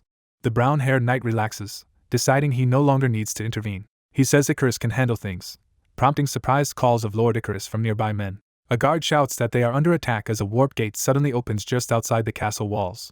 Magic pulses over the shattered rampart, while officers order archers to hold their positions and defend the breached walls. A hand thrust from the gate as a voice, in Joshua Sanders' name, calls everyone to action. A silver-haired commander steps from the warp gate, ordering his forces to retake control of Reinhardt and to charge. He leads armored troops surging out of the portal, advancing in the name of Hero King Joshua Sanders. The assault force rushes along the wall, vowing to seize Reinhardt. Somewhere else, an orb of power gathers while its wielder muses he had wanted to keep this trump card secret until facing Lucifer and the Dark God. The blue-haired Hero King releases that power, proclaiming the awakening of his true aura.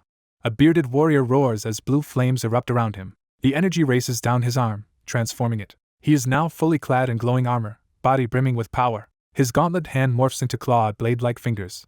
Encased in the new armor, he steadies himself, ready to confront Joshua.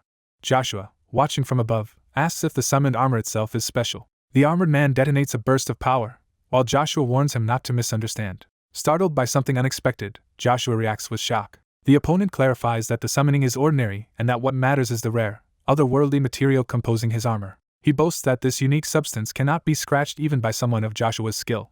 They clash at close range, the armored knight striking Joshua. Joshua grimaces, clearly injured from the exchange. Realizing the impact, Joshua notes internally that his arm has just been broken. The armored foe taunts the confused hero king, saying the real battle is only beginning as he presses the attack. Joshua retaliates with a spinning spear technique that drills through the arena. The armored warrior rides a torrent of energy, shouting that rumors about Joshua's invincibility were exaggerated. He continues pummeling Joshua, insisting he always knew the legend was overstated. Joshua uses healing magic to quickly mend his shattered bones. Even so, he resolves that he cannot afford to let any further blows land. The armored man charges again, but Joshua counters with a concentrated energy ball. Joshua meets the kick head-on, channeling power through his spear into the armored leg. His grip tightens on the weapon as he unleashes power. A massive shockwave erupts from the collision, blasting the surrounding arena. The force sends the armored warrior flying as Joshua's blow lands solidly. Joshua follows up with another sweeping, high-speed attack. Seeing his opponent overextended, Joshua warns that leaving his back open will be his undoing and declares this will decide the fight. The armored man laughs that the battle with the hero king has been enjoyable. Both combatants hurl their ultimate attacks toward each other. The enemy unleashes a technique called Dragon Breath, a colossal beam of blue energy surging forward. The Dragon Breath manifests as a vast, roaring energy dragon bearing down on Joshua. Joshua braces himself, electricity crackling around him. The armored foe screams for Joshua to be obliterated into dust. Joshua answers by invoking Magic Spear Art's sixth form, firing a lightning spear into the heart of the dragon attack. The opposing energies collide, shattering the dragon breath like glass in a fiery explosion. Joshua transitions into Dance of Heavenly Destruction, driving a devastating strike straight at his foe. The armored man is horrified that his supposedly world-shattering breath is being broken apart so easily. Overwhelmed by the red-tinged counterattack, he screams in disbelief that such a thing is impossible. Joshua coolly observes the situation, planning his next move. The armored man, armor cracked and spear embedded in his chest, grits out that Joshua's advance ends here. He asserts that Joshua's spear cannot possibly pierce his armor and throws a punch. He roars at Joshua to give up as he launches another massive shockwave attack. The attack carves a towering column of energy skyward, tearing up the battlefield. Joshua, hovering above wreathed in blue lightning, is called tenacious by his panting opponent, who cannot believe he still stands. Joshua vows to shred the vaunted armor and calls upon Magic Spear Art's eighth form. He activates Spear of Lightning Extreme Speed, first strike, streaking toward the knight like a bolt. The lightning spear slices through the armor, visibly fracturing it. The stunned knight realizes the blow was so fast he never saw it coming and compares its speed to Lucifer's legendary movements. Watching Joshua deliberately avoid lethal spots, he wonders in terror if Joshua has merely been toying with him all along. Joshua escalates the same technique to a 10th strike, compressing even more speed and power. The successive lightning thrusts rain down relentlessly on the armored man. Joshua continues, announcing a 100th strike as a storm of bolts batters the same point. The onslaught culminates in a 1000th strike that engulfs the arena in blinding lightning. The once invincible armor is now covered in cracks as the knight writhes. His body finally shatters apart, disintegrating in midair. Joshua descends through the fading light, spear in hand, over the falling remains of his foe. As his finishing blow lands, Joshua pronounces judgment as punishment. The scene shifts to a ruined, cross-top city at sunset, signaling the grim aftermath of the battle. Joshua walks into a devastated cathedral and informs the kneeling priest that he has defeated the god's knights, urging him to publicly announce that the emperor now speaks for the true god Hermes. Joshua adds that the emperor's word should be treated as divine and promises to spare the priest's life if he complies. The priest prays anxiously, addressing God as Father. Rising, he asks his son what he truly wants and whether he failed to understand what was just demanded of him. Joshua replies that he will simply explain everything, intent on persuading or coercing his father. The priest angrily rejects ceding papal authority to the emperor, insisting Joshua's intentions are obvious and warning he will easily betray the emperor later. He predicts that once Joshua succeeds he will try to conquer the continent, asking how much blood his son is willing to spill to realize his ambitions. As both father and pope, he begs Joshua to give up, vowing to oppose him with all his strength if necessary. Joshua violently grabs his father by the throat, lifting him while the old man chokes. Glaring, Joshua says that if his father chooses this path, he is effectively asking to be killed. The priest desperately warns that it is still not too late to stop, promising that divine retribution will eventually reach Joshua. The next image shows the priest's limp body hanging, implying Joshua carried out the execution. Joshua coldly declares that punishment by God is impossible because, in his view, no God exists. Back at the arena, Viller screams in agony as the battle concludes. Joshua, wreathed in lightning, dives down toward the battlefield where his enemy lies destroyed. Icarus rallies the troops again, ordering them to charge and reclaim Reinhardt. Inspired forces clash with the defenders, the battle spilling through the streets. A blue-haired knight complains they cannot break through the stubborn Hubultian soldiers blocking their advance. A burly mercenary leader leaps eagerly into the fray, glad to finally move after 2 days of motion sickness. He introduces himself as mercenary King Axelar, a new superhuman, and prepares to warm up on the enemy. Axelar smashes into the Hubultian ranks with overwhelming physical force, sending armored foes flying. The shocked soldiers recognize him as a superhuman and scramble to form up and raise a defensive barrier. Shield bearers lock into formation behind a glowing hexagonal barrier while commanders shout not to let Axelar pass. A magical chain appears at a soldier's foot, linking him to others in the barrier formation. As they move, the linked chains bind the formation, surprising the knights with the technique. When the chains snap and falter, they realize their formation is broken and the barrier has collapsed. With the barrier shattered, more of Axelar's allies break through, flinging the linked knights aside. A voice orders all Hubultian troops to surrender. Christian steps forward amid the clash, arguing that Erhim will inevitably fall and urging them to end the futile resistance to avoid needless deaths. Identified as Paladin Christian, a new superhuman, he promises on his master's name that surrendering enemies will be spared and says they do not wish to kill former allies. Hearing Christian's plea, the opposing knights hesitantly address him and are urged once more to drop their swords. The magic chains on a knight's arm shatter as he loosens his grip on his weapon. Many of the armored soldiers comply, lowering their blades in surrender. Christian, exhausted but impressed, compares the ability sustaining this aura to Joshua's own and admits he underestimated the Knight of Hermes.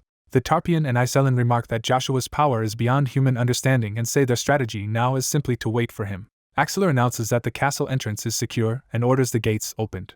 Inside the now opened gate, Reinhardt knights, including the green-haired commander and his comrades, prepare to receive their allies. Icarus enters as newly promoted lieutenant of Joshua, accompanied by Cheryl de Pontier, while congratulations are shouted from the walls. The Tarpeian notes the soaring morale and suggests Icarus give further encouragement, but Icarus cautiously replies that opening the gates does not yet mean victory. Cheryl volunteers to handle the prisoners while Icarus heads for the central plaza to secure the throne, and Axelar reacts with a surprised exclamation. The ground outside begins to tremble ominously. Axelar, senses sharpened, lies with his ear to the earth, and realizes something massive is approaching. When Iselin asks what is wrong, he excitedly says he hears an incredible, seemingly endless cavalry force. Estimating the noise, Axelar concludes that at least 200,000 enemy soldiers are advancing toward them.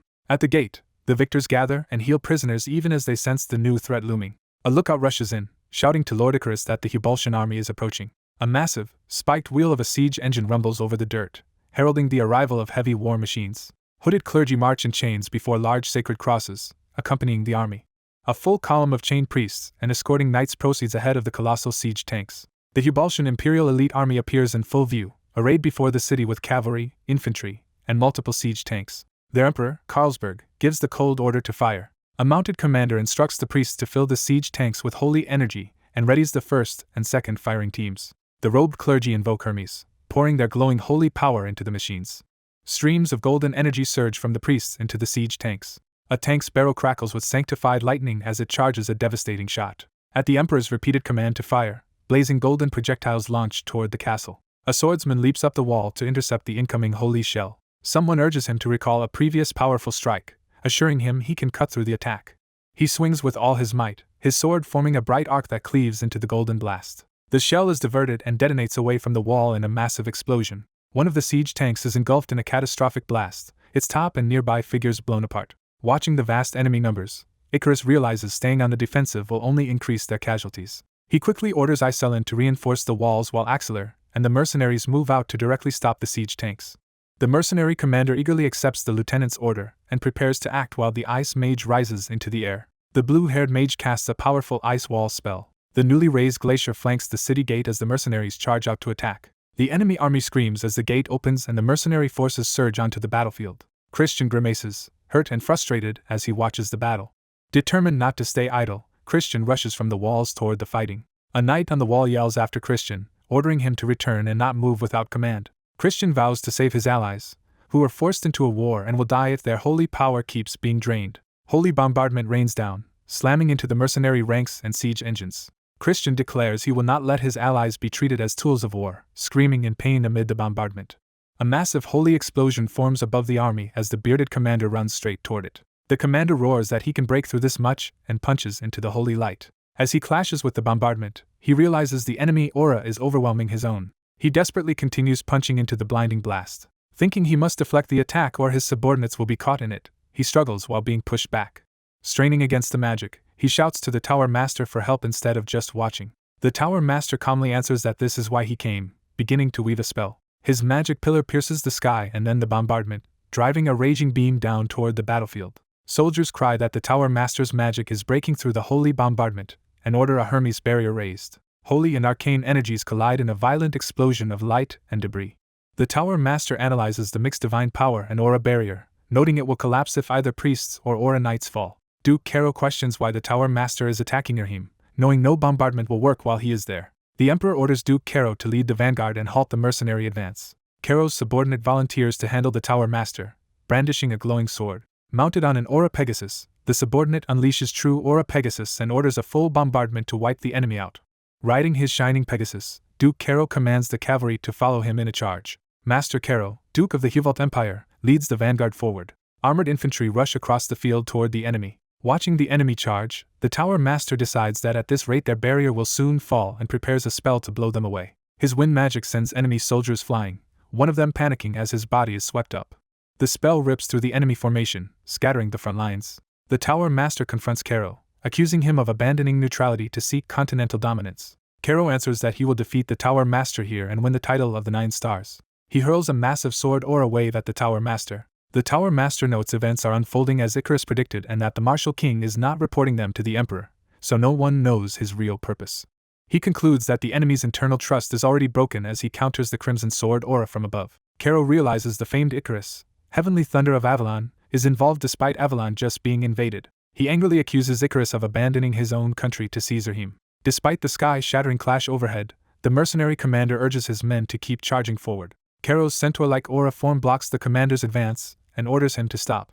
Master Caro unleashes true aura form 1 and releases form 2, transforming himself and his mount. Shouting fusion, he merges fully with his centaur aura. In his true aura centaurus form, Caro dives at the mercenary commander with a powerful sword strike. The commander meets the blow with a devastating punch, creating a huge shockwave. The Tower Master marvels that such a transformation is possible with true aura as the commander is blasted upward by Caro. Caro in centaur form tears through soldiers and cavalry, cutting down enemies in sweeping arcs. The mercenary foot soldiers despair, knowing they are helpless against cavalry in open terrain and cannot even retreat. One mercenary suddenly feels divine power healing his body as a voice urges him not to hesitate. A killer, bathed in golden light, commands the troops to move forward under Hermes' blessing. The healed soldiers feel not only restored but energized as a killer urges them to rise and keep advancing. An enemy cavalryman mocks their resolve, charging in to cut them down. The healed mercenary refuses to give in, vowing through the pain to escape this hell. The charging knight declares death is the only escape as he slashes the mercenary. His blade and the holy armor crack, revealing the new aura armor strength. Christian explains he has replicated his master's divine armor with true aura, though on a smaller scale. He notes that this aura armor can prevent fatal blows and open chances for counterattacks as a knight is cut down. Christian calculates he can currently armor about 10 people and, if he keeps healing them, might even take on the siege tanks. The Tower Master clenches his teeth, reacting to the intensifying battle. Caro orders the siege tanks to fire and blow away the mercenaries, while the commander punches him in the chest. Exhausted priests, still channeling power into the tanks, are commanded to load more shells despite their screams. Icarus orders the artillery aim shifted to the rear left, telling them to split and pin the cavalry while Iseline raises the ice barrier higher. The order to fire is given and a golden shell launches from a siege tank. Iseline once again casts ice wall to counter the incoming bombardment. As shells arc toward the rear troops, soldiers shout that the bombardment targets them and race to shelter inside Lady Iseline's rising glacier. The wall of ice fully forms, blocking the barrage. The troops praise Iseline for stopping what even the mercenary king could not. Allied soldiers watch in amazement as the enemy cavalry is swept away along with the moving glacier. Caro, still in centaur form, screams not to stop the bombardment and to keep firing. An ice spike erupts, catapulting Caro and his aura horse high into the air. The mercenary commander happily declares they owe the tower a great debt today and thanks Lady Iseline. Iseline admits she is exhausted from spending too much mana and entrusts the rest of the battle to Acular and Christian. From atop her monumental glacier, Iseline surveys the battlefield, where enemy cavalry lie scattered. On the enemy side, a commander viciously whips depleted priests, demanding they infuse the siege tanks with more divine power or die. Acular intervenes, binding the whip with chains and ordering the abuse to stop. He berates the enemy for going too far as he attacks the abusive commander. Acular smashes the knight and his horse into the ground with a chain-assisted blow. He commands that the priests be freed from their shackles, slicing their chains apart. Acular asks the freed priests if they can stand, urging them to follow him to safety while the mercenaries hold the line. Caro's centaur subordinate charges Christian furiously, shouting that he should have killed him long ago. Christian accuses Duke Caro of orchestrating this bloodshed by sacrificing his own people for continental domination. Christian and Caro's centaur form clash again in a fierce sword and aura exchange. Caro argues that national prosperity justifies present sacrifices, hurling another massive slash that slams Christian back. Caro counters that the church itself forces sacrifices in the name of God. He shouts that the church hindered the empire's progress as he strikes at Christian's shield. Caro calls on Hermes to bless his brother, shocked that the priests appear to be aiding the enemy and suspecting treason. Acular seizes the moment and orders Lord Acular himself to overturn the siege tanks, channeling power into his arm.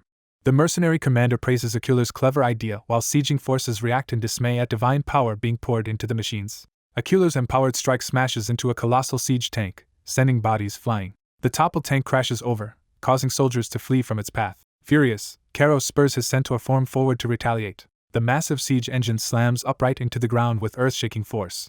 All siege tanks explode in a chain reaction, nearly annihilating Huvalt's elite Imperial army. Duke Caro stares in horror, realizing his forces are devastated. As the battlefield burns, Caro's men cry that all siege engines are destroyed and frantically ask where the priests are. A hand presses against the glowing barrier, stabilizing the wrecked tank. The commander checks on Christian, who replies he likely cracked a rib but will survive.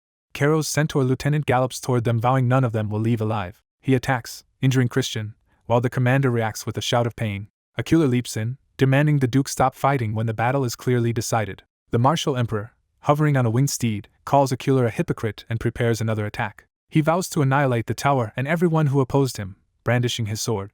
A gigantic beam of purple energy shoots toward Christian and the commander, too fast to dodge. Acular raises a divine barrier to block the strike and protect those beneath it. The martial emperor demands to know whom Caro is fighting for, accusing him of allying with Jactor. The Tower Master coolly answers that Jactor is just another enemy he intends to wipe out while raising complex magic circles. His spell opens a roaring vortex of energy that engulfs the martial emperor and his mount. The Hero King's counterattack cleaves straight through the martial emperor's sword aura. Caro gasps, recognizing that only one of the 9 stars could break his aura so easily. Shocked, he asks what this terrifying sword aura is as the Pegasus rider bears down on him. The martial emperor scoffs that this level is nothing and continues the clash. Overwhelmed by the opposing aura, he realizes he is being pushed back. The sky explodes with light as the martial emperor is blasted upward and away from the glacier. Sita, on the walls, smirks that his long-range strike hit thanks to the opening created. Caro's centaur aide spots the falling emperor and orders troops to protect him. Bound by chains, he shouts that he cannot go to his liege's aid. Caro believes killing these few will end the war, straining to break the chains as he charges. The commander intercepts him for just a moment, declaring that is all they need to finish it. Caro counters and slams the commander violently into the ground, injuring him badly. Caro is left battered and stunned on the ground, his aura cracked. Soldiers exclaim that Duke Caro has been defeated and now nothing can stop the superhuman and the 9 stars. They plead for the martial emperor. Caro laments that his elite troops were beaten by mere mercenaries. Icarus approaches calmly, telling Caro not to worry because they trained for a day like this, revealing his identity. Icarus introduces himself formally and politely urges Caro to surrender to avoid further casualties. Caro defiantly refuses, shouting he would rather die fighting and will not let their plot succeed. Joshua explains they are simply reclaiming what was taken from them, including Reinhardt and the Huvalt Empire itself. Enraged, Caro calls him scum and threatens to rip out his tongue. Joshua replies that silencing him will not change what is already happening, revealing that the Allied king has arrived and is marching on Huvalt. Lilith Aphrodite, queen and leader of the Allied forces, is introduced as she commands the assault. The Allied army charges Erhim's walls with siege towers as narration notes the king and elite forces advancing. Eurabes, another powerful ally, appears amid flames, implying that without the martial emperor the enemy cannot resist. Eurabes unleashes a tidal wave of fire, stating the enemy cannot withstand the full might of the Allied forces. The firestorm tears through defenders along the wall. As explosions roar, narration declares the recapture of the Huvalt Empire will soon be complete. Caro demands to know if all of this had been planned and insists that without his coming to Erhim their strategy would have failed. Joshua answers that everything worked because cracks already existed in Huvalt's leadership, including defying orders during the Pope's assassination. A flashback shows secret negotiations with the Swallow Empire shattering trust in the martial emperor and sowing doubt. Caro realizes they brought the elite troops to Erhim partly to warn the martial emperor. Joshua replies that even if his guess about Erhim had been wrong, it was only a matter of time before their strongest forces judged the rogue nations. Carol looks up in alarm as Joshua hints at even stronger allies gathering. Lightning crashes down as a surprise allied strike hits near the Emperor, prompting cries to protect him. The hero King Joshua appears wreathed in blue power, assuring them he does not wish for more bloodshed if they obey. He notes he spared Carol's life but says the Duke will never walk or use aura again. Jactor lies unconscious and broken on the ground. Enemy knights despair that Sir Jactor has fallen and declare the Huvalt Empire doomed. Joshua bluntly orders unconditional surrender, promising to send everyone home if they comply. He adds that only the Emperor and Martial Emperor will be held as prisoners, though he will treat them with basic courtesy. Carol recognizes Joshua as the rumored hero king and muses he would rather die than surrender, yet knows even that choice now depends on Joshua. Carol bitterly reflects on how the Black God used its followers, asking Joshua if he can kill his own father as the Martial Emperor did. Joshua silently considers this challenge with a hard expression. Carol notes Joshua's hesitation and agrees to surrender, demanding only that Joshua keep his promise. The mercenary commander joyfully announces that the enemy emperor has admitted defeat and calls for everyone to cheer. The armies celebrate loudly, ringing bells and proclaiming victory, and the reclamation of Reinhardt for the hero king. Cain remarks that the victory celebration seems too modest given their hard work. Joshua and his companions stand before the shattered bloodstained throne, observing the ruin. The green-haired knight angrily insists that even if the throne is destroyed, the sacred will of Nagashon and Reinhardt endures. Cain awkwardly apologizes, saying he did not mean to disrespect that belief. Joshua apologizes to his followers, startling them with his sudden seriousness. Holding a glowing blue stone, Joshua regrets his disappearance and resolves to restore what was broken. Joshua activates the primordial stone Gaia, projecting an image of the intact throne over the ruins. He declares he will rewind the throne to how it was before the collapse, and the broken parts begin to reform. The suspended fragments of stone fly back into place as the throne is reconstructed. His men marvel as the shattered throne completely restores itself, praising Joshua's power. Joshua places his hand on the restored throne, feeling that everything is finally returning to its proper order. Sitting casually on the throne, Joshua reminds his companions of what he once declared after the Cromwell, Pontiac War. His subordinates excitedly affirm they remember all his words and say the awaited time has come. A flashback shows Joshua meeting the three of them by lamplight, hinting at the promise he made. In that memory, Joshua says he will reveal the destiny he chose. Back in the present, he repeats that the time has come for his chosen destiny, the unification of the continent. The scene shifts to a carriage convoy drawn by horses traveling through peaceful woods. Joshua and his entourage journey by road, escorted by mounted knights around the carriage. Cain worries about leaving Reinhardt unguarded, but Christian tells him no one would dare attack the hero king's lands now. Christian says this era of peace is Joshua's achievement, and they should enjoy the calm. Cain smiles faintly at that reassurance. From horseback, Christian teases Cain to confess his feelings soon because he might lose his chance. Inside the carriage, Princess Lilith frowns thoughtfully as she watches. She asks Iselin why she is sitting there instead of staying close to the Tower Master, Joshua. Embarrassed, Iselin blushes and stammers in response. She claims she wants to stay beside Joshua as his closest friend and help him. Their hands touch on the seat between them, creating a tense moment. Lilith and Icarus both notice the contact, reacting sharply. Lilith stands and pointedly asks how Iselin actually intends to help Joshua, especially with magic no longer needed. Lilith says Joshua can handle magic himself and that since the war is over, such help is unnecessary. Iselin snaps back, demanding to know why the princess is there and how she plans to help. Lilith proudly answers that she can contribute immense wealth. She also entwines her fingers with Joshua's, emphasizing her status as an Avalon lord who knows politics in detail. Icarus looks stunned as he watches Lilith boldly hold Joshua's hand. Iselin's eyes glow angrily as she witnesses this. Joshua dryly remarks that Lilith is actually helping him more than Iselin at the moment. Icarus suddenly slaps their hands apart, declaring that is enough. He says he understands both women's opinions and tells them not to worry because he can handle protecting Joshua alone. Icarus explains that any concerns for Joshua should be directed to him, the sole retainer of the Joshua Sanders family. Lilith jokes that Icarus has been hiding his true nature, but he insists he has always tried to protect his lord. When Lilith presses what Joshua needs protection from, Icarus answers vaguely that there are many threats, while Joshua complains their bickering is uncomfortable. Joshua sighs as the women argue about who should leave if they are uncomfortable. He stands and thanks everyone for caring about him. Sitting back down, Joshua says that he is not the one who most needs protection. He resolves that from now on it is his turn to protect his comrades instead. Icarus, Lilith, and Iselin stare at him, blushing and shocked by this declaration. Outside, an escort knight calls to Joshua. Cain informs him that they have arrived at the city of Huvalt. The convoy approaches the fortified Huvalt Empire city as the guards announce the hero king's arrival and open the barricades. Cain is alarmed by the devastation at the city gate and wonders what happened. He sees the walls melted as if by intense fire and suspects flame Emperor Urabi's magic. Christian tells Cain to look ahead. Cain turns and is struck speechless by what he sees. Crowds line the streets, chanting Hero King and celebrating the man who ended the war. Cain is moved, realizing how great Joshua's achievements must be to earn such a welcome. Joshua rides through Huvalt with his companions, receiving thanks for restoring peace and cries of "Long live the hero king." The convoy also passes a prison wagon, hinting at captured leaders within. Inside that carriage, a mustached man taunts someone named Jactor, asking if he hears the cheers. He notes bitterly that the people cheer the captors of their own emperor, showing how low they now stand.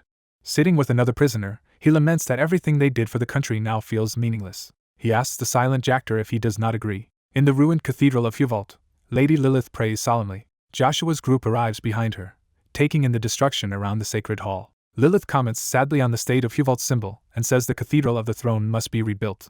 She warmly thanks Joshua for making this rebuilding and current peace possible. Joshua modestly says it was only possible because of allies and asks her to pray for those who died. Christian asks whether Lilith is alone here, mentioning he heard of a figure called the King. Icarus reveals that Lilith herself is that mysterious king. Christian and Cain are stunned, having thought she was merely some secret agent. Lilith explains she kept her royal identity hidden to fulfill her father's dying wish. A flashback shows her father instructing her to rally foreign kingdoms against the Empire if it ever went astray. He tells her that as head of the Lunar Gate, only she can carry out this mission. Back in the present, Joshua asks what she plans to do now that the Pope is dead and order is hard to restore. He warns that dethroning Emperor Carlsberg will not end the threat as long as the Imperial faction remains powerful. Lilith agrees but says they cannot employ massacres like the Martial Emperor once did. She explains that such bloodshed would empower the far-right Imperial faction and intensify civil war. Christian notes that doing so would give surviving Imperial generals more opportunities. Joshua reassures him, saying religion's power is immense and will help them. Lilith says she has found a way to unify Huvalt through faith by elevating a central symbolic figure. At that moment a familiar knight, Crystal Jean Sebastian, enters with Flame Emperor Eurabes, greeting Christian after their separation. Christian is overwhelmed with emotion, barely able to speak. Crystal steps forward, smiling that Christian looks thinner, while Eurabes stands beside him. Crystal tells Christian he has worked hard and urges him to rest while he takes over. Christian kneels and formally greets Crystal as Knight of God. In tears, Christian apologizes to his master for his shortcomings and the trouble he caused. Crystal gently tells him to forget the past and stand up. Lilith explains to Joshua that after the Martial Emperor killed the Pope, public opinion turned and Emperor Carlsberg spared Crystal instead of executing him. She says that decision allowed Crystal to be used as leverage against the priests. The priests were controlled through threats to Crystal's life. Eurabes remarks that even in the Holy Empire, religion is ultimately political. He adds that ironically this same political nature will now bring down the Imperial faction and unify Huvalt around Crystal. Lilith concludes that once her puppet emperor is installed, the Imperial faction will be powerless. Joshua notes she has prepared many strategies and says he looks forward to the outcome. Lilith then reminds him of the personal promise he made and demands he keep it. Cain and Icarus watch in shock as she steps very close to Joshua. She clarifies that the promise was to marry her, leaning in affectionately. Later Joshua and Eurabes talk on a balcony, with Eurabes teasing that leaving Lilith without a clear answer was cruel. Joshua asks whether Eurabes will remain in Huvalt, wondering about his future plans. Eurabes replies that though his principality has fallen, he must still provide a home for his remaining people. Joshua points out that Avalon is not truly their homeland and hints Eurabes should reclaim territory from the Swallow Empire instead. He advises Eurabes to try negotiating rather than relying solely on violence. Eurabes contemplates the idea of solving matters through discussion. Cain interrupts to say preparations for their departure are complete. Eurabes notes that next time they meet Joshua will likely be Avalon's emperor, as Joshua plans. Joshua answers that the throne is only a means to a greater personal goal. He explains that his people suffered while he was gone, and he now intends to build a world where that never happens again. Eurabes guesses Joshua will not return straight to Avalon, giving the princes time and opportunity. The scene shifts to the Arcady Coliseum in Avalon's capital, prepared as an execution ground. A figure steps onto the wooden platform. Count Theodore, bound with magical shackles, is led below a hanging noose by soldiers and Prince Kaiser. Kaiser, the first prince, asks Theodore for any last words. Theodore, master of the knights, says anything a homeland traitor says is just an excuse and urges them to finish it. Kaiser silently steels himself for what he must do. He gives the order to proceed, and the executioner acknowledges. The executioner grips the rope tightly. He then seizes the lever controlling the trapdoor. Theodore's body drops through the open platform. Watching from above, Kaiser coughs and comments that at least Theodore was captured alive. Side by side, Kaiser and Talon remark that this execution ends the remaining rebel forces, though Joshua's eventual return still worries them. Talon Moon Broly, a marquis, says they are lucky Joshua is not using the warp gate so they have time. The second Prince Kaiser Ben Britton jokes that Joshua would rather travel slowly than take an easy road, so there must be a purpose. In the stands, Duke Tremblin notes Joshua leaves nothing behind wherever he passes, bewildering Talon and Kaiser. Tremblin explains that the continent now hails Joshua as a god of war whose victories and conquests are symbolized even by palm leaves. He then laughs off the title, saying it is nonsense to act as if Joshua single-handedly united the continent. Kaiser ends that discussion for now, saying they will address it formally in the meeting. He departs the Colosseum floor, asking the nobles not to be late for the council. At Altica Palace, a grand joint declaration between the Swallow and Huvalt empires is about to be announced. The statement pledges that both empires will focus on post-war recovery and refrain from any foreign invasions for 50 years. Grand Marshal Jegerton Rea reads that Huvalt permanently relinquishes control over Reinhardt, granting it to Joshua Sanders forever as reward for ending the war.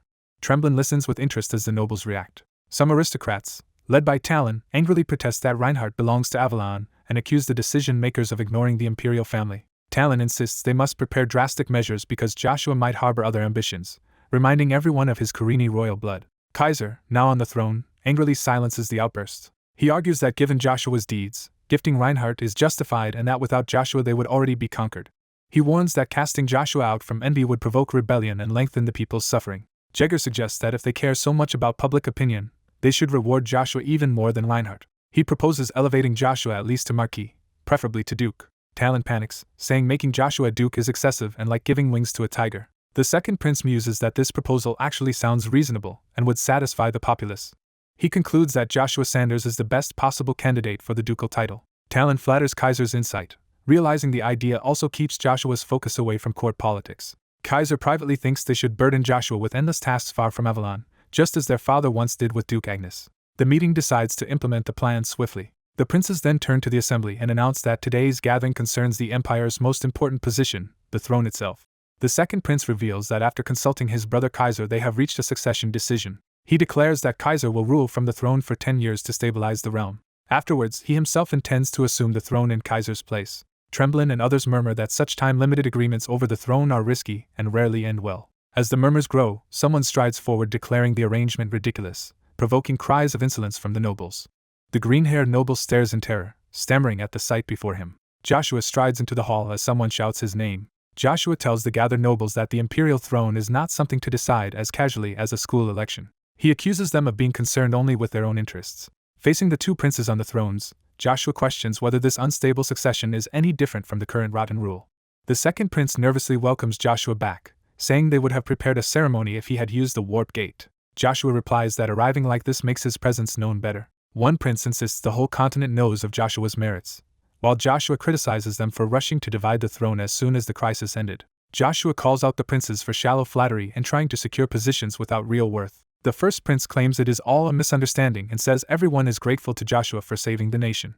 The second prince echoes that gratitude and offers Joshua the title of Duke as a reward. Joshua dismisses the offer as absurd, asking if they think their elevated seats actually give them worth. He condemns them as incompetent princes who almost destroyed the Avalon Empire, and says they are in no position to reward him. The second prince angrily declares that no matter Joshua's achievements, he cannot speak so freely in the emperor's domain. Proclaiming the hall to be the emperor's territory, the first prince charges toward Joshua.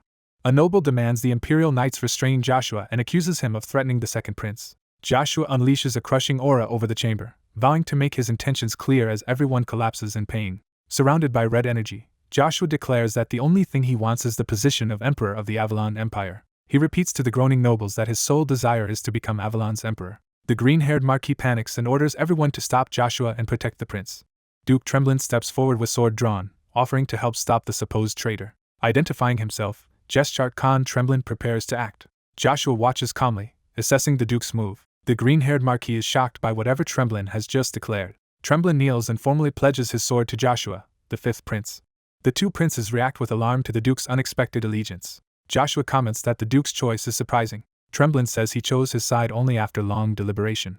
As Imperial knights rush in to protect the princes, someone yells at them to stop Joshua at once. Tremblin quietly draws his blade, evaluating the situation. He warns the knights to step back or be cut down. The knights' commander is stunned that Duke Tremblin is opposing them. Joshua asks if Tremblin's oath hides any ulterior motive, and the Duke answers that he decided after gathering information himself. Tremblin recalls events from Marcus's disappearance to the Agnes family's actions, lamenting that a hero must prove everything alone. Joshua thinks that even one moment of a hero's journey can be enough to gain true support. Tremblin states that Joshua has proven enough for him to entrust his sword to the prince. The green-haired Marquis accuses Tremblin of treason and of throwing away a lifetime reputation for the royal family. Tremblin answers that his loyalty is to the Avalon Empire itself, not merely the royal line. Because of that vow to the nation, he says he cannot watch it fall under the wrong ruler, enraging the princes. The second prince brands Tremblin's reasoning treasonous, revokes his title, and orders the royal knights to expel him and his allies. Outside, the princes hear that the people are storming the palace to reclaim peace and order the intruders stopped. One prince accuses Joshua of bringing an army for a coup, but Joshua says the people are acting on their own. At the palace entrance, soldiers block protesting citizens who demand the incompetent prince's Kaiser and Kaizen step down. The crowd cries for an end to hardship, the restoration of the empire's glory, and for Prince Joshua to take the throne, while authorities order them suppressed. Inside, Joshua tells the nobles that Avalon's entire regime and foundations will be rebuilt and demands they choose their stand. The second prince sweats anxiously, realizing how cornered he is. Joshua, eyes glowing red, tells him he must either die here or obey Joshua's words. The prince trembles, unable to answer immediately. A noble protests that Joshua's threats leave them with no real choice. Other nobles fear Joshua might purge them all and warn they will not cooperate if he rules through terror. Someone argues Joshua cannot kill them all without causing another civil war. The green-haired marquis offers to cooperate if Joshua guarantees the existing nobility's survival rights. The second prince is appalled that Marquis Brory appears ready to side with Joshua. Brory insists this is only negotiation and urges the so-called hero king to accept his terms unless he wants to rebuild the nation alone. Joshua ponders briefly while the second prince groans in frustration. Then Joshua smiles coldly and says that if they cannot accept his conditions, they will simply have to die here. Brory is stunned by Joshua's ruthless response. Acting on Joshua's will, Tremblin instantly cuts Brory down, shocking the hall. The princes react in horror as the marquis falls. The other nobles stare at the corpse, terrified by Joshua's camp's resolve. Observers note Tremblin truly committed himself by killing Brory merely on Joshua's word. Joshua adds that uprisings are not confined to Arcady, implying unrest exists across the empire. He explains he crossed the continent because everywhere, voices are now raised in his favor. The princes silently acknowledge that Joshua, the hero who brought peace, has won the people's hearts. Tremblin remarks that the streets have grown quiet and wonders if the citizens dispersed. Joshua says there was no need for harsh measures because he already guided the people's anger. He explains he simply presented Avalonians with the future they want so that they themselves can choose it. The second prince suspects another scheme, but Joshua says he is just giving them a final chance. Joshua announces that in 1 week the citizens, not he, will choose the new emperor among the three princes. He tells the hesitant second prince it is his turn to answer whether he accepts this plan. Joshua mentally berates the prince for wavering even now, calling him hopeless. The first prince agrees to Joshua's proposal and says he will accept the people's verdict. He then asks his younger brother if he will agree as well. The second prince agonizes over the decision. Not wanting to end up like Brory, the second prince reluctantly accepts the arrangement. Joshua smiles, satisfied with the outcome. He tells the princes to protect the nobles who follow them so those men do not later die by Joshua's hand, and suggests they meet again in a week. In the city plaza, citizens gather before a new proclamation and wonder what is being announced. A literate man reads the notice aloud, explaining that as peace returns, the Imperial family will end the civil war. The crowd erupts with joy that the civil war is ending and quiets to hear more. The notice states that to restore national power and inaugurate a new emperor, all Avalonians are granted the right to vote. It continues that starting today citizens will have 1 week to choose which of the three princes will become emperor. People are shocked there are 3 candidates when one prince is already dead and wonder whom the third is. They speculate that the mysterious royal among them, the hero King Joshua, must be included on the ballot. Realizing Joshua Sanders is counted as a prince, the onlookers confirm the rumor of his royal blood. The crowd vows en masse to vote for Joshua, hailing him as future emperor and pride of the empire. Some instead shout that Joshua should be revered as a god of war, while his knights look on proudly. Joshua's subordinates remark that their captain has once again shaken the entire nation. The knights joke about becoming the emperor's guards and argue over the meaning of Joshua's behavior. One vice-captain celebrates wildly, convinced their fortunes have skyrocketed. That same night orders everyone to make way because their captain, whom he now calls emperor, is arriving. Joshua walks through the city flanked by his 3 armored guards, who vow to protect him from anyone approaching without permission. Joshua laughs that his men are being overly protective when it is only them present. The excitable knight insists that even lesser leaders have multiple guards and says it is only fitting for the future emperor. Joshua pats his shoulder, acknowledging his concern. He then tells the knight he will go on alone from here and orders him to stop following. The knight reacts with playful surprise to being dismissed. Joshua and the knights arrive at the Flower Palace gate, where his men tease that he came because he is worried about the princess. The others drag the loud knight away, bidding Joshua farewell. The talkative knight grows uncharacteristically quiet as he is taken off. He calls out that he has one last thing to say, prompting Joshua to listen. The knight confesses that even if Joshua had seized the throne by force, he would have risked his life to follow him. Joshua replies that all of the 11th and 12th battalions would have chosen the same path. He admits he rarely shows it but is deeply grateful that they always stay by his side whenever he leaves and returns. Joshua smiles sincerely and says he is truly thankful. His knights stare at him, moved by the rare display of emotion. Overwhelmed, they shiver dramatically and joke that such words give them goosebumps. Joshua tells them to go on ahead since he still has things to do. They respectfully take their leave while he heads toward the palace alone. A candle burns steadily, marking the quiet, solemn atmosphere ahead. The candle flame flickers as time passes. Joshua enters a richly decorated room where a blonde woman in a wheelchair and her maid await him. Seeing the princess still crippled, Joshua wonders if the healing medicine truly failed. The princess, Ursula von Britain, tells him not to blame himself, accepting her condition as destiny. Joshua mutters bitterly about that cursed fate. She explains that because of her curse she could watch him from afar, seeing both past and future. She prepares to reveal something further. Joshua looks at her expectantly, surprised. She says that his twisted destiny and the pain he must endure are now unavoidable. Joshua asks if she can still see such visions even now. Her eyes glimmer as she considers his question. She gently insists he should leave and not worry about her, noting he is in a hurry. Joshua tells the maid it is fine and says he is satisfied just to confirm the princess is alive and safe. He adds that he also wanted to deliver something to her and mentions organizing a banquet, apologizing for summoning her despite her injured legs. Joshua places a sealed envelope on the table before her. He then says farewell and turns to leave the room. After he departs, the maid laments that it feels wrong to send him away so soon when they must have much to say. The princess silently reacts to something, eyes widening. She foresees that the next time she and Joshua meet will probably be in sorrow, tears running down her cheeks. As Joshua disappears through the doorway, she silently admits to herself that she once liked him. Elsewhere, Kaiser and his advisor walk through the palace gardens, planning how to counter Joshua by rallying ducal families. The advisor predicts that with northern and southern support Kaiser can still win, even without Tremblin's eastern duchy. He is confident they will collect many votes, especially with backing from the Pontier family. They note that nobles connected to the Pontier Merchant Guild should support Kaiser as well. They encounter Charles Pontier and are pleased by the chance to speak with her. Charles formally greets Kaiser as acting head of the Pontier family. Kaiser asks his advisor to leave them alone so he can speak privately with her. The advisor excuses himself, leaving Kaiser and Charles together. Charles remarks that it has been a long time since she stood this close to Kaiser. Kaiser thanks her for supporting the military during the war. She modestly replies that she only did her duty. Kaiser repeats her words thoughtfully, weighing what duty means. He then asks if she will support him now just as she did during the Civil War. Charles steels herself, her feet shifting as she prepares to respond. She tells him firmly that she can no longer support Prince Kaiser. The prince freezes mid-step at her rejection. He concludes she has chosen Joshua and admits he would have done the same since the world now belongs to Joshua. Kaiser broods that Joshua is taking everything away from him. Charles looks conflicted but resolute. She explains that while she is grateful for Kaiser's regard, she owes her loyalty to Joshua, who saved her when she was at her lowest. Charles coldly tells Kaiser she would always choose Joshua and asks him to stop having feelings for her. Kaiser looks downcast and hurt by her rejection. Charles excuses herself and walks away, leaving Kaiser behind. In the fourth Prince Caesar's palace, someone furiously throws books while cursing. The enraged man searches the library, desperately wondering where Caesar hid Evergrande's rare 8th class magic book. Convinced that book holds a way to change his fate, he vows not to be expelled from the palace because of Joshua. As he rants, eerie laughter echoes around the room.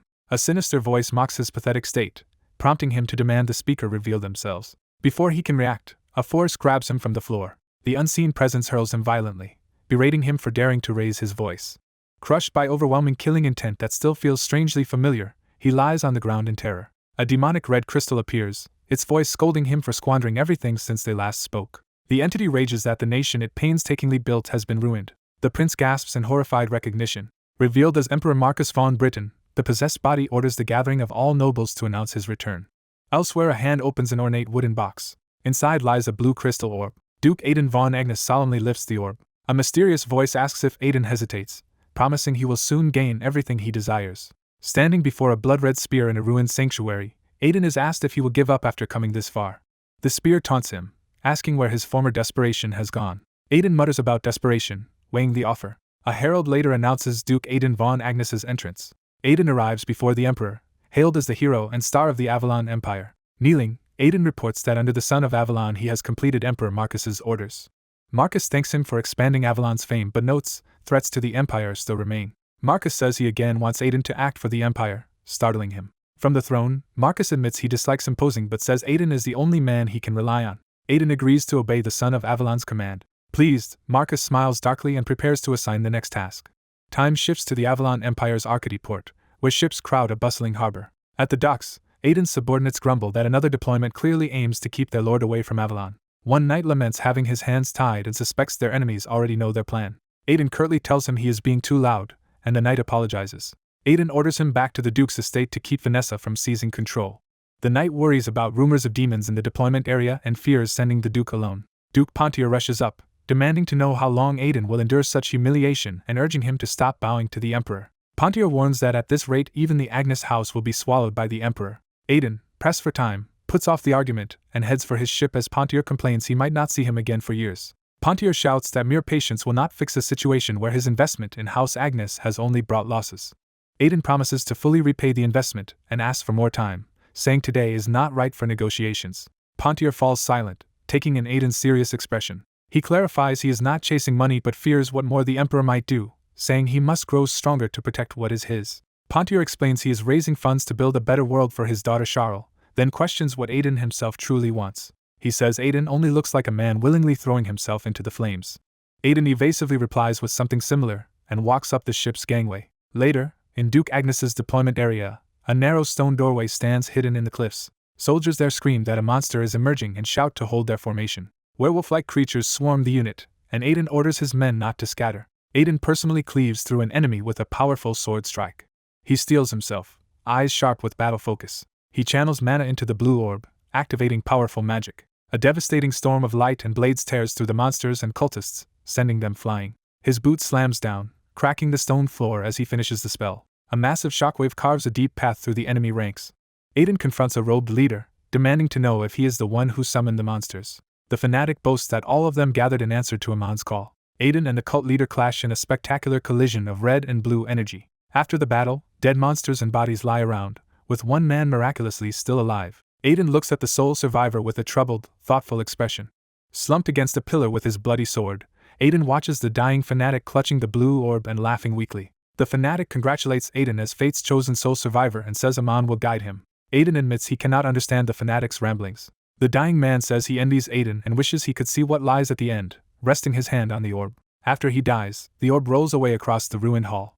The orb suddenly lights up with power, drawing Aiden's alarm. It rises and shoots a beam of energy skyward before Aiden, who wonders what spell the wizard triggered. The light explodes, engulfing Aiden as he braces himself. He then finds himself in a strange blank space, staring around in confusion. A disembodied voice identifies him as Aiden von Agnes, the one who began Amon's trial. A colossal red spear manifests before him, addressing the human who desires power, while Aiden wonders why a spear knows him. Aiden demands to know where he is. The spear explains this is its void and tells Aiden to choose between continued servitude or another path. It tempts him further, asking if he will take its power and claim the world. Aiden realizes the ritual is meant to forge a pact with demons. He hesitates, weighing the implications in silence. He recalls Pontier's earlier words questioning what he truly wants and warning he looks like a man rushing into a fire. After brooding, Aiden makes up his mind. Standing tall before the spear, he declares he will accept its power. He then asks what price he must pay for such strength. The spear answers that Aiden must bind it to his lance, in return for a portion of its power. In the present, Aiden presses his hand on the altar box to complete this binding ritual. The spear says Aiden is still desperate for power to escape his current hell. It declares that the final stage has begun and promises even greater power if he fully anchors it to this world. The spear notes Aiden lost Caesar but now has a new pawn, offering its help. It descends above a chained man, preparing to bestow power on him. Shackles dig into the captive's ankle, holding him in place amid the red glow. The prisoner, Marcus Ben Britton, laughs that seeing the god of swords serving a spear against Aiden is quite a spectacle. He jeers that Aiden kept him alive just to witness this sight. Marcus, half-mad, says that if so, the plan is a great success because he is delighted even on the brink of death. Aiden promises to show him something even more entertaining by destroying everything Marcus once protected. He orders Marcus to bark like a dog for him, savoring his torment. Marcus defiantly asks if Aiden really thinks he will obey. Aiden reminds him he still holds Marcus's leash through the demonic contract. The spear calls Marcus a noble soul, almost mockingly. It comments that even after losing everything, Marcus's beast-like eyes have not changed. The spear offers Marcus a way to escape Aiden's control by putting a sword in his hand so he can cut down whatever he wishes. Marcus's lips curl into a savage grin at the offer. He laughs wildly, accusing the spear of openly betraying Aiden and saying demons cannot be trusted. The spear admits that may be true but insists it can restore and even increase Marcus's lost power. Marcus asks why, with such power, it specifically chose him, and what its true goal in the middle world is. The spear dismisses the question, focusing only on the deal as Marcus reacts in shock. Marcus breaks his chains in a burst of red power, standing free. The spear argues that making a pact with it is better than dying miserably at Aiden's hands. Marcus acknowledges that the demon understands human desire and thinks even an untrustworthy demon offers a better fate than his current state. Driven by hatred, he declares he would even give up his soul if it lets him cut off Aiden's head. The spear proclaims revenge is pure and happily accepts his resolve. Empowered, Marcus roars about bringing the end of the world and reclaiming the power stolen from him. The spear promises that after that is done, it will give Marcus Aiden's head. Back in Avalon, Emperor Marcus sits on his throne, his expression grim and resolute. In court he complains that so few have gathered and says one reckless fool has thrown the whole nation into chaos. One prince vows never to forgive what has been done. Another prince, Kaiser, listens in tense silence. Marcus issues an imperial order declaring Joshua Sanders the great traitor of Avalon and commands his capture. Meanwhile, preparations race ahead at Joshua Sanders' residence for an upcoming banquet. Servants arrange cutlery as part of the lavish table setting. Charles oversees the hall, urging the maids to finish quickly, and they affirm her authority. In the kitchen, an impressive cut of meat sizzles in a pan. Lady Lucia insists on helping the staff cook because her son Joshua will eat the meal. Smiling nervously but warmly, Lucia explains she simply wants to do something for Joshua herself. Elsewhere, Icarus worries aloud that their political situation is uncertain even with the support of Dukes Tremblin and Pontier. At a strategy meeting, it is revealed that only half of the nobles currently support Joshua's faction. One ally argues that half plus popular support from citizens should be enough to put Joshua on the throne. Another counters that the real problem is the nobles' continuing influence and resistance even after Joshua's coronation. He illustrates how noble opposition would keep shouting for Joshua to step down, undermining stable rule. Someone hot-headedly suggests wiping out the opposing nobles just as Marquis Braule was eliminated. Another rebukes him, saying they cannot cause a civil war or become tyrants like Emperor Marcus. Tempers flare as one man protests at comparing their lord to the Mad Emperor, while the other insists that comparison shows how dire things are. Joshua calms them, urging moderation and asking them to hear Icarus's full plan. Icarus states there is indeed a solution. Explaining further, Icarus says the key is winning over the princes rather than the nobles, though it will be tricky. Using a humorous example, Icarus says the terrified second prince would probably side with them if they extended a hand. The implication is a handshake, symbolizing a quick alliance with the frightened prince. However, Icarus warns that same prince could just as easily turn on them. Icarus concludes the best option is to win the support of the first prince, Kaiser, ideally by finding leverage that attracts his interest. The knights mull over needing something that both interests Kaiser and exposes a weakness. One suddenly thinks of Lady Charles as the perfect leverage. Icarus reveals that Prince Kaiser harbors feelings for Charles, making her their key. Back at the mansion, Charles energetically directs kitchen staff on how to adjust heat and seasonings. Seeing Lucia's dedication, Charles decides this is her chance to help, earn favor, and get closer to Joshua before Icarus or Iseline. She reaches for the kitchen door, thinking that love is all about timing. A magical backlash slams her away from the door as if she has struck an invisible wall. Nursing her hands, she realizes some kind of barrier magic has been placed on the door. A shadowy assassin's arm appears, warning that anyone approaching with murderous intent should turn back. The masked elf declares that harming Lady Lucia will mean execution in the hero king's name, leaving Charles shocked and asking who he is. The assassin senses that the killing intent comes not from Charles but from another presence. He identifies himself as Witta just as Charles's ally recognizes and calls his name. Simultaneously, an enemy officer plummets from the sky toward Joshua's estate. Explosions rip through the residence as guards shout about intruders and rush to protect Prince Joshua. Joshua's allies form a defensive ring around the smoking crater, sealing all exits while remarking in surprise that the princes have chosen to strike first. A wounded Duke realizes the attacker is not the princes and desperately looks for Joshua to warn him. Struggling up, Duke Babel shouts that the fathers have returned, shocking the others. Joshua and his companions approach Babel and ask what happened as he calls out Joshua's name. Babel, still shaken, insists he clearly saw his father Duke Agnes as the assailant. Joshua listens in grim silence. Babel relays Duke Agnes's message that Emperor Marcus is returning to reclaim the throne. Joshua's allies react with disbelief at the announcement. Some of the knights protest that Marcus is supposed to be dead and wonder how he could return. Babel adds that the situation also involves the princess. Joshua remembers the ultimatum that if he wants to save Princess Cercirin, he must go to Duke Agnes's estate. Ignoring calls to wait, Joshua strides out as his followers chase after him asking where he is going. Joshua states he is heading to Duke Agnes's estate and entrusts Icarus with handling matters if anything happens. A comrade complains that Joshua is leaving abruptly again as they watch him go. Joshua's mother asks him to return safely. Surrounded by crackling power, Joshua reassures his mother and promises to come back. Joshua teleports away in a pillar of lightning before everyone's eyes. Icarus decides their group must head to the Imperial Palace at once, recalling Joshua's order to be ready for anything. Determined to prevent a massacre, the three young knights run off to act in Joshua's stead. Imperial troops are ordered into formation outside the palace. An Imperial officer proclaims the Emperor's order to crush anti-national forces by raiding Joshua's meeting with the nobles. The soldiers are commanded to execute any resistance on sight as they advance in Emperor Marcus's name. One prince rushes to stop Kaiser from marching, but Kaiser replies there is no time to talk. The brother warns Kaiser that attacking Joshua will ignite a nationwide uprising and says Kaiser need not debase himself. Kaiser retorts that an imperial order cannot be disobeyed without dire consequences. His brother argues that precisely because of that, he is trying to stop Kaiser, asking how much more blood must be spilled. Kaiser, torn between loyalty to his father and fear of Joshua, lashes out, saying he must side with whoever can secure his own survival. He vents his resentment that as the eldest, his brother has always enjoyed their father's favor and never had to struggle like the others. Kaiser explains that he and his younger siblings have fought ruthlessly just to survive, unlike his privileged brother. The elder prince replies that they are all victims of their father, who raised them to compete and tear one another down. He urges that the only way to live now is to escape the emperor's game and leave this place. Kaiser hesitates in anguished silence. Kaiser rejects fleeing, saying life outside the palace would be even worse for him and telling his brother to escape alone if he wants. The imperial ranks march in columns as Kaiser leads them forward. Joshua's allies observe from a rooftop, seeing the courtyard filled with knights. Icarus assesses that the situation is worse than expected and concludes Marcus must truly have returned.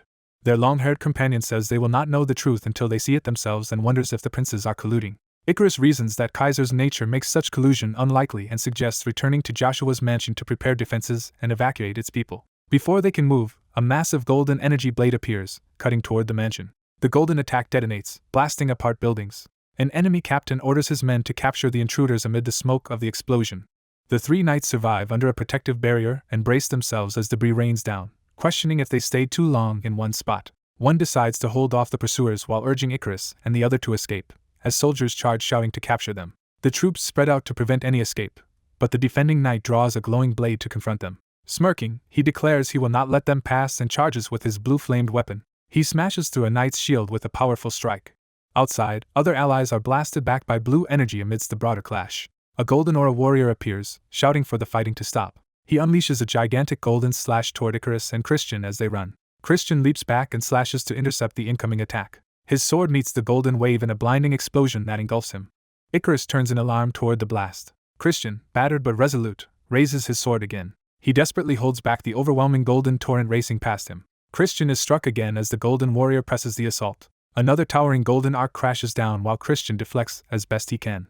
Chains of radiant energy suddenly shoot forth like an X. The chains wrap around the golden warrior's arm and weapon. More chains bind his legs and body. Bound by icy chains conjured by Christian, the armored captain exclaims in disbelief. Still chained, he struggles and curses as a new blue aura attacker rushes in.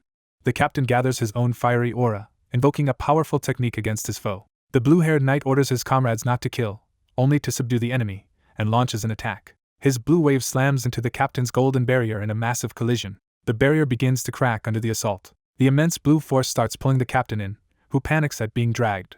The impact drives him violently across the ground, smashing him into the pavement. Gasping and chained, the captain is stunned that he is being so completely overpowered. His superior appears, calling him pathetic for failing as captain of the Imperial Knights. The superior calmly tells the emperor to punish him later and promises to tidy things up after the battle. Declaring he has no use for weaklings, the superior unleashes a massive fiery slash.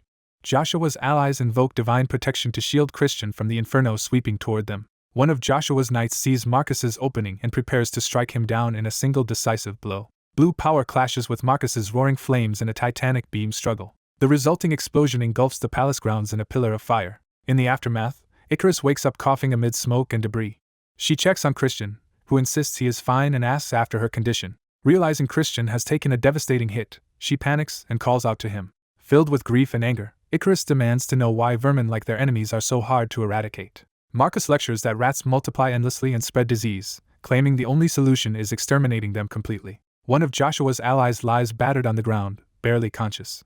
Marcus calmly concludes that the way to deal with such pests is to burn the entire city, just as he intends to burn all of Joshua's followers. Elsewhere, a masked man holding a dark orb mocks Joshua for appearing powerless despite his reputation as a hero king. Joshua staggers and coughs blood from the orb's effects. The masked man notes the orb's power exceeds expectations and credits the Duke Agnes family for providing such an incredible tool. Revealed as the Dark Emperor among the 9 stars, he says he would like to kill Joshua for past grievances, but has orders from Aiden to take him alive.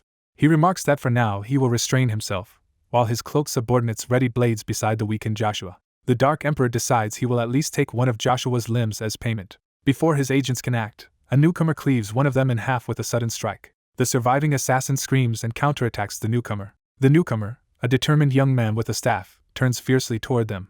Energy surges as he swings, warping the air. He slams his weapon down, crushing the attacker into the ground in a spray of blood. Splattered with gore, he coldly tells the foes to stop barking. He challenges the Dark Emperor to come claim his promised arms and legs himself. A blood-red inner voice taunts this young man, asking why he hesitates, and if he is afraid. In another place, cultists discuss that Heimdall has said their ritual will begin soon. The masked leader declares he will now command them and prepares to issue orders. He invokes the title of First Irregular as a candle burns with eerie blue flame. Some robed followers scoff, asking why they should obey him and telling him to lead his sycophants instead. The Irregular replies that anyone with a problem should fight him, since apostolic rank is decided solely by strength. Addressing the gathered cult, he says only the strong survive and invites anyone who dislikes his rule to defeat him. Another apostle stands and says that is the best thing he has heard all day, interested in the challenge. A comrade tells Jabal to stop, reminding him that Heimdall is conducting the ritual. Jabal is warned not to do anything that would interfere with that ritual. Another member agrees and suggests they first hear what the Irregular plans before acting. The Irregular explains that they will lure Joshua to Duke Agnes's estate to isolate him from the Imperial palace, and orders them to capture Joshua. One robed man points out Joshua has already defeated Blood Heaven and the Martial Emperor alone, and worries holding him here will jeopardize the ritual. The Irregular says they have a magic tool that can suppress Joshua's powers and that Heimdall also wants Joshua seized. The cautious apostle argues that none of them truly knows Joshua's strength, so focusing everything on him is unwise. He proposes splitting their forces, sending one group to help Marcus secure the Imperial palace. The Irregular listens in tense silence. Then he erupts with killing intent, vowing to assert his rank over anyone who doubts him. His crimson aura flares so violently that nearby ritual candles flicker. Another apostle tells him to withdraw his murderous intent unless he wants to fight all of them, and urges an end to this pointless power struggle. The purple-robed one commands them instead to find a compromise. The Irregular snaps that he issued an order, not a request, and says anyone who refuses to follow him is worthless. He promises that after the current operation he will personally punish everyone who disobeyed. One apostle calmly answers that the Irregular can do as he likes. Back at the estate, the Dark Emperor clashes weapons with Joshua as their duel truly begins. He kicks Joshua back and prepares his next move with the orb in hand. He casts a spell called Shadowbind, invoking a red magic circle. He stomps to trigger the shadow magic beneath him. The spell erupts outward from his foot, but Joshua moves faster than expected, lunging toward him as the spell activates. Joshua's assault sends the Dark Emperor flying. The Dark Emperor realizes Joshua acted before Shadowbind could take hold, as if he already knew its timing. Shocked, he wonders how Joshua could know his technique so well. Deciding he needs more information, he resolves not to rush in again until he understands Joshua better. Meanwhile, hidden cultists observe their clash from high in the surrounding forest. Some mock the Dark Emperor as a boastful old man who would already be dead without Amon's orb. One apostle, charging green energy into his weapon, says he cannot just watch and implies he is not doing this to help the Dark Emperor. He reveals his real aim is to use the chaos to eliminate Joshua now, believing it is safer to extinguish Heimdall's child before he grows stronger. He completes the charging of his massive green weapon. The weapon fires a spiraling green projectile toward Joshua and the Dark Emperor. The green blast detonates in a colossal explosion that engulfs Joshua. Enraged, the Dark Emperor blames Joshua for making others look down on him and vows this will cost more than a limb. Joshua spins through the air, using his spear to right himself amid the red aura. His weapon slams into the ground, anchoring him. He counters the oncoming red power by spinning his spear in a defensive whirlwind. Spiked projectiles or fragments rattle ominously as part of the attack. Joshua braces himself and begins his own counteroffensive. He unleashes a storm of blue light projectiles in all directions. The barrage drives the Dark Emperor back as Joshua presses his advantage. A red blade grazes Joshua's cheek, drawing a small line of blood. The Dark Emperor gleefully notes that a single drop of Joshua's blood is enough to trigger a killing spell that opens a subspace inside his body and prepares to end things. Suddenly a towering red multi-armed avatar appears above, and a voice orders the Irregular to back off. A different figure declares he will take over the fight from here. That new opponent swings the avatar's power in a devastating arc toward Joshua. Joshua responds by summoning an enormous blue wave with his spear. His blue torrent rises into the sky and then crashes down, overwhelming the enemy's power as he stands resolute below. Jabal is shocked that Joshua can use aura despite Amon's orb and wonders if Joshua deflected his sword energy with pure strength. Staring at Joshua's overwhelming physical prowess, Jabal questions whether such power is even humanly possible. A hidden ally urges Jabal not to hesitate as a massive green projectile is launched toward Joshua. The green energy blast detonates violently, forcing Joshua and his foe to leap away from the explosion. The masked mastermind realizes the attackers have turned on him and bitterly regrets not eliminating everyone except his own followers. A gigantic red spirit warrior warns Joshua to stay out of the coming attack, saying he will not be blamed if Joshua dies in it. The giant's red slash races toward the portal user on the ground as Joshua looks on. The slash collides with the black portal the man created. The red spirit continues its massive downward strike as the portal hangs nearby and Joshua charges in. Joshua rides the giant's weapon, closing the distance to the towering spirit.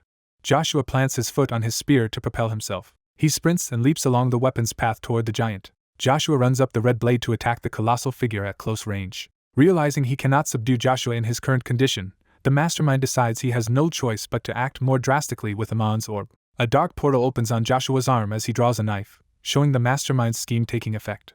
Controlled by the orb, Joshua is compelled to stab himself, with the mastermind concluding that killing Joshua is the only remaining option. A sudden pink beam slams into Joshua, interrupting the forced self-stab. Joshua is hurled upward, blood flying as he clings to his spear under the impact of the unknown attack. The unseen attacker is decapitated, his head blown off in the chaos. Joshua counterattacks by unleashing a huge blue blast that clashes with the red spirit's strike.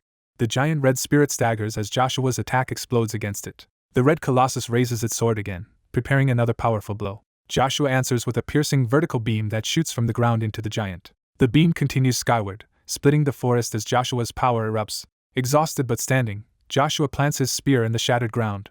A robed sniper orders Jabal to keep attacking and insists they must finish the weakened Joshua now. Jabal, already aware, unleashes towering red pillars of energy toward Joshua. Countless red columns crash down around Joshua as he braces himself with his spear. Joshua channels power into his spear, preparing a counter. He launches forward in a blue streak between the red pillars.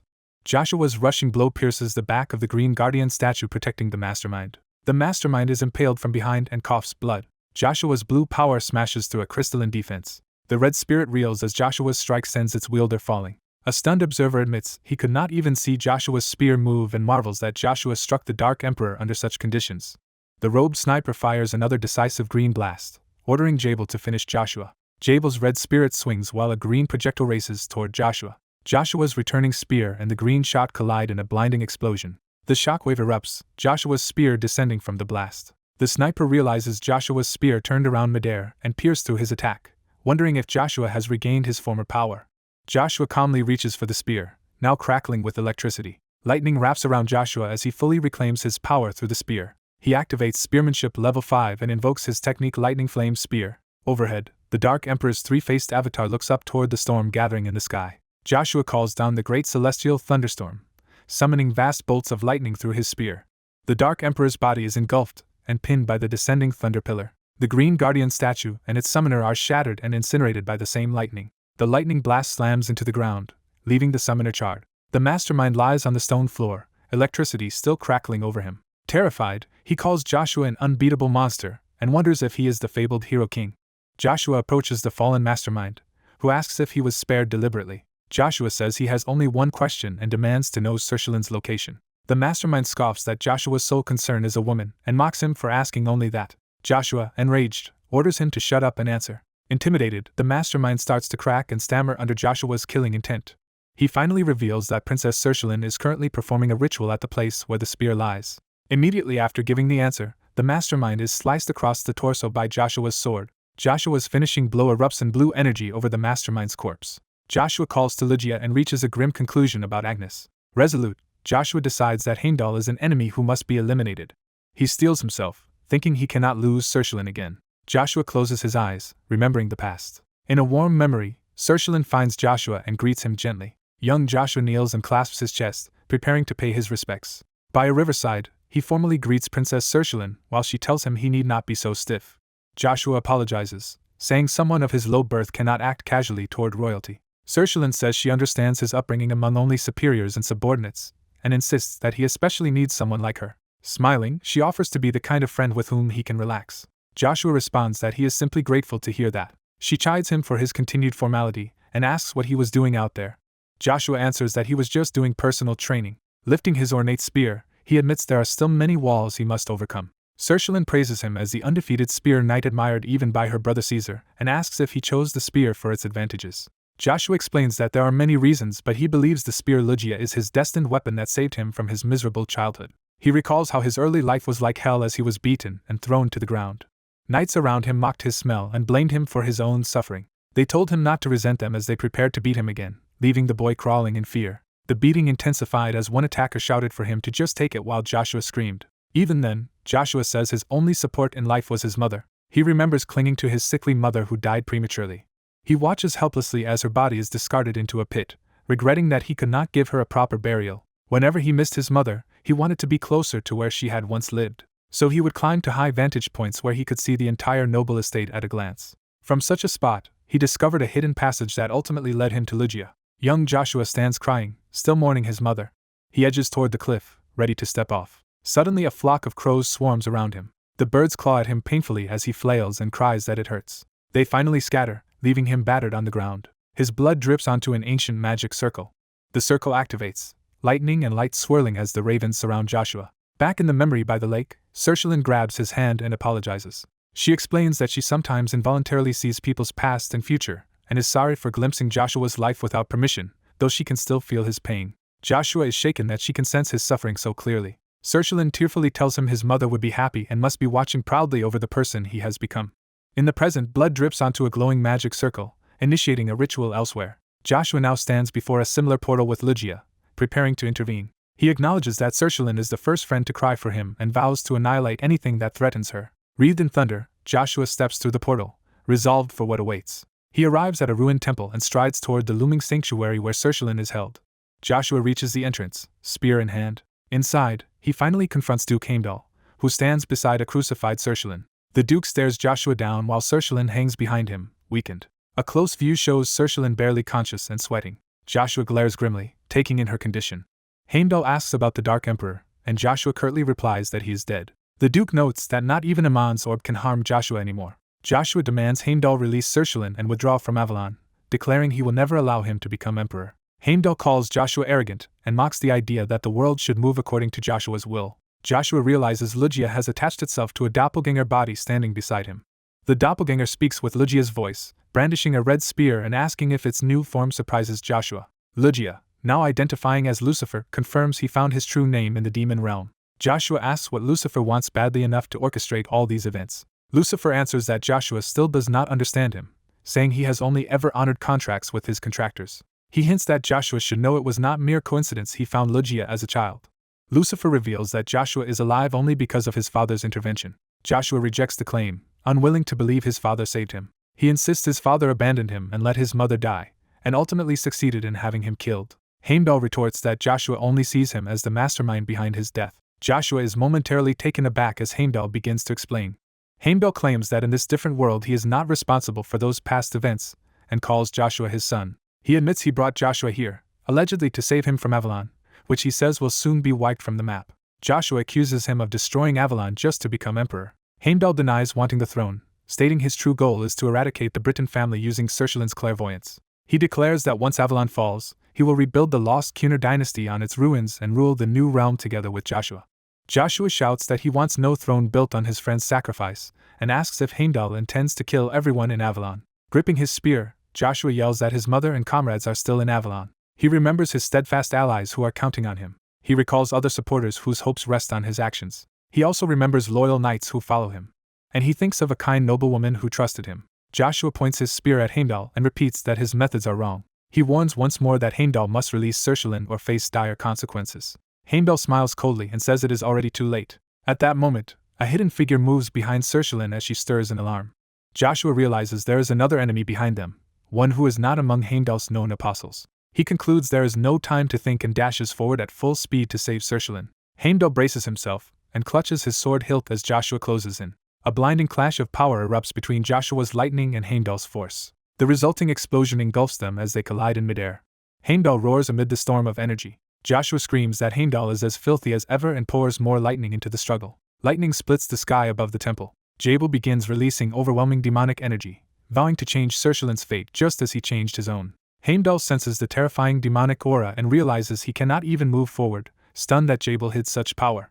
Joshua notes that no one mentioned this power when they fought Azazel and realizes Heimdall crafted his heroic image by hiding his demonic side. He understands that Heimdall earned his reputation by pretending to defeat demons while refusing to reveal his own demonic energy. Now cut off from the human world, Heimdall's doppelganger freely releases Lucia's true demonic form. Lucifer's power, obtained in the demon realm 3 years earlier, surges in Heimdall's chest. Lucifer begins to assume the form of a primordial being that belongs to neither human nor demon world. Lucifer fully awakens his power called the Shining Darkness. He appears in demonic armor, introduced simply as Lucifer. The Hero King faces him with grim determination. Lucifer dives down and lands a crushing blow on the Hero King. The Hero King thinks that even awakened, he can barely block Lucifer's power. Their clash explodes through the cathedral, blasting Lucian's ally away. Lucifer races toward Cershalin, vowing to save her, A doppelganger in Lucian's body eagerly rushes in, saying this is the perfect chance to test his new body. The doppelganger wonders if he can surpass the original Lucifer. Lucifer shouts at his copy not to interfere. The two Lucifers clash in midair with overwhelming light and dark power. Their spears lock as blue and red energy tear through the hall. Lucifer is shocked by the doppelganger's strength. The doppelganger mocks his surprise, noting that only a few demons could ever parry Lucifer's spear. He reveals this body is a perfect copy of Lucifer created by a doppelganger. He adds that his own power, containing a fragment of a demon god's divinity, has been layered onto Lucifer's abilities. Enraged, Lucifer charges again, telling the copy to shut up. Their next clash rocks the battlefield with another massive explosion. The doppelganger snarls that Lucifer will never surpass or break through him. Elsewhere, Asmodeus decides to seize the power of clairvoyance. She resolves to awaken clairvoyance fused with angelic power using a dark crystal. High-ranking demon Asmodeus approaches the battling Lucifers, preparing her ritual. Lucifer screams at her to stop. Asmodeus brutally stabs the crystal into Cershillin's head. She then announces she will also take the power called the Mind's Eye. Lucifer, pinned by his copy, can only shout for the ritual to stop. The Hero King intervenes with a huge attack, telling Lucifer to calm down. His strike knocks Lucifer back through the air. The two Lucifers collide again, their powers bursting in blue and red. Asmodeus absorbs radiant light from Cershillin's head. She finishes drawing Cershillin's power into a glowing crystal. Watching, Asmodeus remarks that Cershillin is absorbing the Mind's Eye faster than expected. She bids farewell to the Hero King after their long separation. Lucifer realizes in shock that Asmodeus is behind this. He and his copy see Cershillin's body impaled at the altar. The doppelganger calmly tells Lucifer their struggle is over. Lucifer refuses and unleashes another spear assault. He breaks free, racing to Cershillin's crucified body. Standing over her, Lucifer falls silent, grief-stricken. Cershillin's head hangs lifelessly forward. Lucifer tenderly takes her limp hand. An angel ally tells him to leave the Hero King's corpse, saying he is already dead. Lucifer demands to know why. With his own power and Cershillin's, the Hero King still seeks to destroy Avalon. Cershillin's forehead begins to glow and crack open. Her entire body radiates golden light as power stirs within her. Lucifer questions why, despite such strength, the Hero King did not destroy Avalon earlier and asks what changed. He then turns to Duke Agnes to question his motives as well. Agnes challenges whether he really believes he can satisfy the demons and asks why he came so far. The Hero King apologizes to Lucifer for what happened to the princess. Lucifer, standing over Cershillin's body, reacts furiously to that apology. He demands to know what contract Agnes made with Lucia and if he understands the price of this. Agnes replies that the price will be paid soon when the true form of the Weapon Lord is summoned. Lucifer, recalling his knowledge, insists the demon god's only remaining fragment is inside Lucia. He narrates that 3 years ago he obtained the primordial stone Gaia. Using Gaia and the full moon mirror, he learned a hidden truth. Afterwards, he fell into the demon realm. There, suppressed demonic energy abruptly erupted from within him. That alien demonic force fully awakened in the demon realm. He realized the overwhelming presence he had glimpsed in Lucia's memories. It was actually his own previous life power as Lucifer, and those memories were his, not Lucia's. Lucifer's influence shook the demon realm, attracting the faction of 8 demon lords who wielded the powers of sin. Those demon lords targeted him, seeking to steal Lucifer's dominion. In response, Lucifer massacred countless demons. He personally slew 3 of the 8 demon lords. After battles numbering in the millions, that war finally ended. He stands over a fallen giant demon, victorious. A dying demon lord accuses Lucifer of ruining the demon realm's balance and bringing only destruction to both heaven and hell. The demon tells him he is a being that belongs nowhere and that the demon god bound him to the wheel of fate for that reason. Lucifer demands to know what the demon means. The demon asks how many regressions Lucifer has undergone.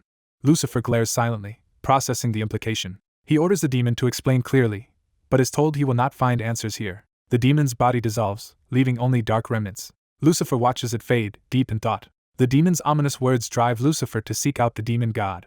Using Gaia to search ancient memories across the demon realm, he finds only traces of his own past life as Lucifer. He repeatedly confronts visions of himself as both cloaked wanderer and armored Lucifer. He laments that Gaia cannot show anything further back in time, nor can it provide any concrete clue about the demon god's whereabouts. Back in the present, Lucifer tells Agnes it is impossible to summon something that does not exist. He asks how the Hero King plans to summon a demon god he believes no longer exists. The doppelganger scoffs at Lucifer's ignorance. Lucifer presses him, asking what key fact he has missed. The copy then reveals that Lucifer himself once led the demon god into the celestial realm. Lucifer is stunned by that revelation. The copy states that the demon god currently resides in the celestial realm and that their side finally succeeded. He narrates that together they even brought down the celestial realm. A vision shows the celestial palace shattered above a demonic throne. The demon god Lucian boasts that they killed the celestial god and now rules as god of the demon realm. Narration recounts that long ago an angel Spearman existed. That angel was named Lucifer. Born angelic but cursed by demonic energy, he was exiled from the celestial realm. His banishment was carried out by the 4 great archangels he once called his brothers. In the past, Lucia remarks that the rumors about a fallen archangel are true. She greets Lucifer in the demon realm, calling it a pleasure to finally meet a fallen archangel. Lucifer, cloaked, curtly tells her to stop talking and fight if that is her aim. Lucia smirks and asks if he even understands who she is. She deduces from his energy that he is either a demon king or a god of the demon realm, and wonders why he would still want to fight her. Lucifer replies that he has already lost everything and fears nothing, preparing to attack first. Lucia hastily stops him, saying she came not to fight but to become friends. She offers him a gift suitable for a spearman, a weapon named Lucia. The living spear Lucia appears, radiating demonic power. Lucia tells Lucifer to take the spear. He accepts it, asking why she is doing this. Smiling, she repeats that she simply wants to be his friend and will help whenever he calls. Parting, she cheerfully bids him farewell as he stands holding Lucia. In another scene, fallen angel Azabel charges into battle shouting. A demon king easily swats Azabel aside, mocking his slow attack. Azabel crashes violently into the ground, wings splayed. Bruised, he realizes in awe that the demon king truly is overwhelmingly powerful. Lucifer scolds Azabel for joining the fight, while Azabel insists he cannot back down with the Grand Duke watching. Lucifer warns Azabel that he is overexerting himself simply because he trusts Lucifer's protection and that this cannot last. The demon king snarls that one less weakling will not change anything. He unleashes a devastating spear-shaped blast while Lucifer counters with spearmanship level 5 4th form. Lucifer finishes the demon king with a single technique, True Thunderstrike. Azabel is amazed that Lucifer felled such a powerful demon king in one blow, and vows to become as strong as him someday. He watches Lucifer float amid the aftermath, awestruck. Later, Azabel is confused to see Lucifer using spearmanship and asks how he knows that technique. Alarmed, Azabel accuses a newly arrived figure of possibly conspiring with the demon king. Lucifer explains that spearmanship is a style he himself created to maximize the spear's power and asks if Azabel has seen it elsewhere. Lucia concludes she was mistaken and notes that Lucifer has now mastered Lucia. Lucifer thanks her, saying her gift helped him adapt to the demon realm. Lucia is pleased and shares good news. She has discovered a path to the celestial realm. Azabel is shocked by this revelation. He protests that traveling between realms should require the heavenly god's power, which should not exist in the demon realm. Lucia explains she too doubted it but found a portal connected to the celestial realm, though as a pure-blooded demon she cannot use it herself. Lucifer demands to know the portal's location, while Azabel asks if Lucifer really trusts her. Lucifer insists Lucia is not the type to lie but notes that even if he returns, the 4 archangels will oppose him, and he has no reason to go back. He then says he does have a reason. There is something in the celestial realm he must confirm. Azabel realizes Lucifer may be seeking revenge against the 4 archangels. Lucia encourages this, saying revenge is a rightful law and that in his current state even the 4 archangels cannot defeat him. Using the portal, Lucifer opens a radiant gateway. He steps through it toward the celestial realm. His foot passes the threshold as light engulfs him. On the other side, he emerges onto celestial soil. Young angels in a peaceful orchard stare as the cloaked, horned figure with wings walks past. The angel children panic about a demon with wings, remarking that he resembles the exiled archangel Lucifer. Lucifer smirks faintly at their reaction. He declares that nothing has changed as he walks with tattered cloak and glorious wings. Then he shoots skyward in a burst of light, leaving the startled children behind. Narration shifts to the temple of the 4 great archangels, where officials report all examinations are complete. They confirm that no newborn angels with demonic energy have been found. Raphael asks the others how long they intend to keep this policy. Michael insists their purging must continue. Gabriel explains that Raphael is questioning whether their decision is truly correct, while reminding everyone that all 7 archangels once agreed to it. Raphael laments losing a brother tainted by demonic energy, and wonders if they should condemn another child in the same way. Michael coldly says they must, since the celestial realm must remain free of imperfections. Suddenly an angel rushes in declaring an emergency. The news shocks them all that Archangel Lucifer has returned. Michael orders the angels to block Lucifer from entering the heavenly god's temple, as the celestial host mobilizes in front of the divine palace. The horned man with golden wings dives between towering buildings as armored angels scream and fall around him. The horned man declares he does not wish to fight the angels and orders them to move aside. The surrounding angels find their bodies suddenly paralyzed as the horned man advances toward them. A radiant angel in the sky commands him not to unleash his corrupt power in the celestial realm. The furious radiant angel accuses him of trying to defile their heavenly domain. Resigned, the horned man activates his power, saying matters have gone too far. The horned man and the radiant angel clash midair in a violent explosion of light and shadow. The radiant angel berates him as an ungrateful wretch who was spared once and now returns looking monstrous. The horned man counters that they shattered his wings and cast him down, questioning their so-called justice. Another angelic leader appears and coldly asks what they should have done with him instead. The red-haired archangel explains that demonic energy is lethal to celestials and that his return from the demon realm is unacceptable. Surrounded by archangels, the leader vows to erase this threat completely and orders him to surrender his demonic power and weapons for judgment. The horned man protests that he is not defiling heaven or its people and insists that this judgment is not theirs to make. Michael rejects his right to judge, claiming his very existence is an affront to their divine mother, as they clash again. The purple-haired archangel laments that they must fight, then charges the horned man.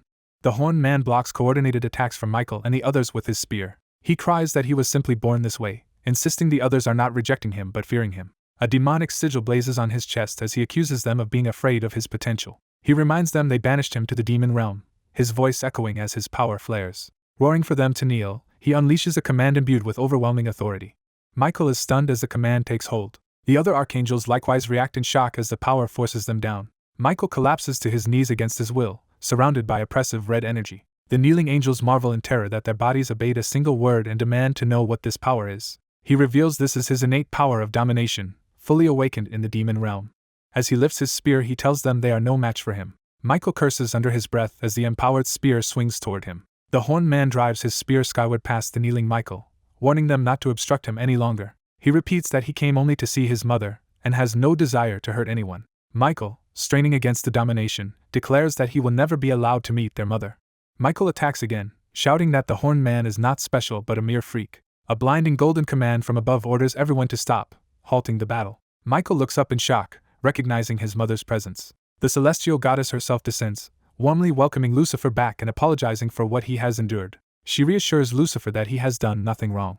Appearing before all, she asks Lucifer if he can forgive her for the cruelty he suffered. Michael panics and begs her not to seek forgiveness from Lucifer, insisting their actions were right. A sinister voice agrees with Michael, saying he was not wrong, which leaves Michael aghast. That voice, emerging from the demonic spear, urges Michael to wield it in the name of his idea of justice. The influence goads Michael into believing the celestial realm must become a fortress and that Lucifer will doom the world.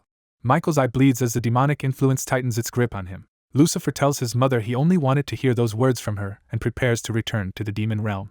Enraged and consumed, Michael suddenly stabs Lucifer from behind, vowing to erase him. The impact unleashes a massive red explosion as Michael drives the spear through him. The goddess interposes herself, taking the spear's power into her own body.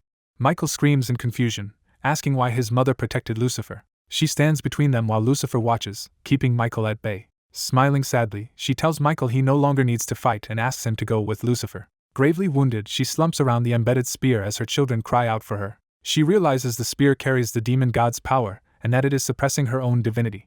The others panic as they discover her wounds are not regenerating and rush to heal her. Michael collapses in horror, realizing he has harmed his mother and defiled their supposedly perfect realm.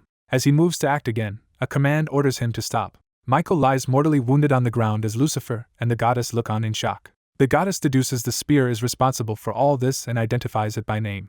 She reveals the demon god Rebirth gave Michael the spear specifically so he could use Michael to infiltrate heaven. Lucifer is stunned, knowing such an entrance should have required power equal to the 7 archangels. The demon god's voice answers that there are many methods, speaking through the spear. Rebirth thanks Michael for exceeding expectations, explaining he intended only to gain 1 archangel. He boasts that he accomplished even more by brainwashing Michael and turning him into a convenient pawn. The red-haired archangel realizes the demon god is using Michael as a sacrificial host and urges them to stop the summoning. Angels rush toward the summoning site where red energy now erupts violently. The demon god's shadowy hand breaks through, declaring it is already too late. The emerging demon god's power annihilates angels and archangels with ease. The red-haired archangel watches in terror as their strongest forces are wiped out. Lucifer, battered, shouts for the carnage to stop. He charges the emerging demon god, asking if this slaughter is why he was brought here. Rebirth mocks that he only needed an obedient dog like Michael. The demon god then declares Michael useless and unleashes a lethal blast. A golden divine construct collides with the red energy, trying to contain it. The host's body is violently torn apart as the demonic energy pierces through. Lucifer coughs blood from the shock of the clash. The fully incarnated demon god appears, reminding Lucifer that he now faces a god and intends to take Lucifer's power as well. Lucifer screams as that power is ripped from him. Divine light suddenly engulfs Lucifer and yanks him away from the demon god. The celestial goddess uses the last of her power to pull her son away, apologizing to him. She explains that using his dual demonic and divine nature may be the only way to stop the demon god. She tells him his mixed power is not coincidence but fate. She urges him to complete the magic spear arts even if his path is filled only with despair, while Lucifer calls out to her. Rebirth demands to know where she is sending Lucifer and refuses to let him go unnoticed. He casts a curse, promising that no matter where Lucifer runs it will follow him and that he will find him again. Lucifer's eye opens amid darkness as the curse takes hold. His gaze hardens, suffused with the memory of that vow. A lantern's light flickers, marking the beginning of a new life. A newborn with dark blue hair cries, identified as Duke Agnes's child. Servants remark that the Duke always wanted a son but doubt he will be fully pleased. The goddess's narration repeats that this seems the only way to stop the demon god as Lucifer is reborn. Rubchurn's echo insists he will not simply watch, and that his curse will always pursue Lucifer. Lucifer's reincarnated eye opens again, haunted by these memories. A future Lucifer summarizes that the demon god entered heaven, while the celestial god reincarnated as him.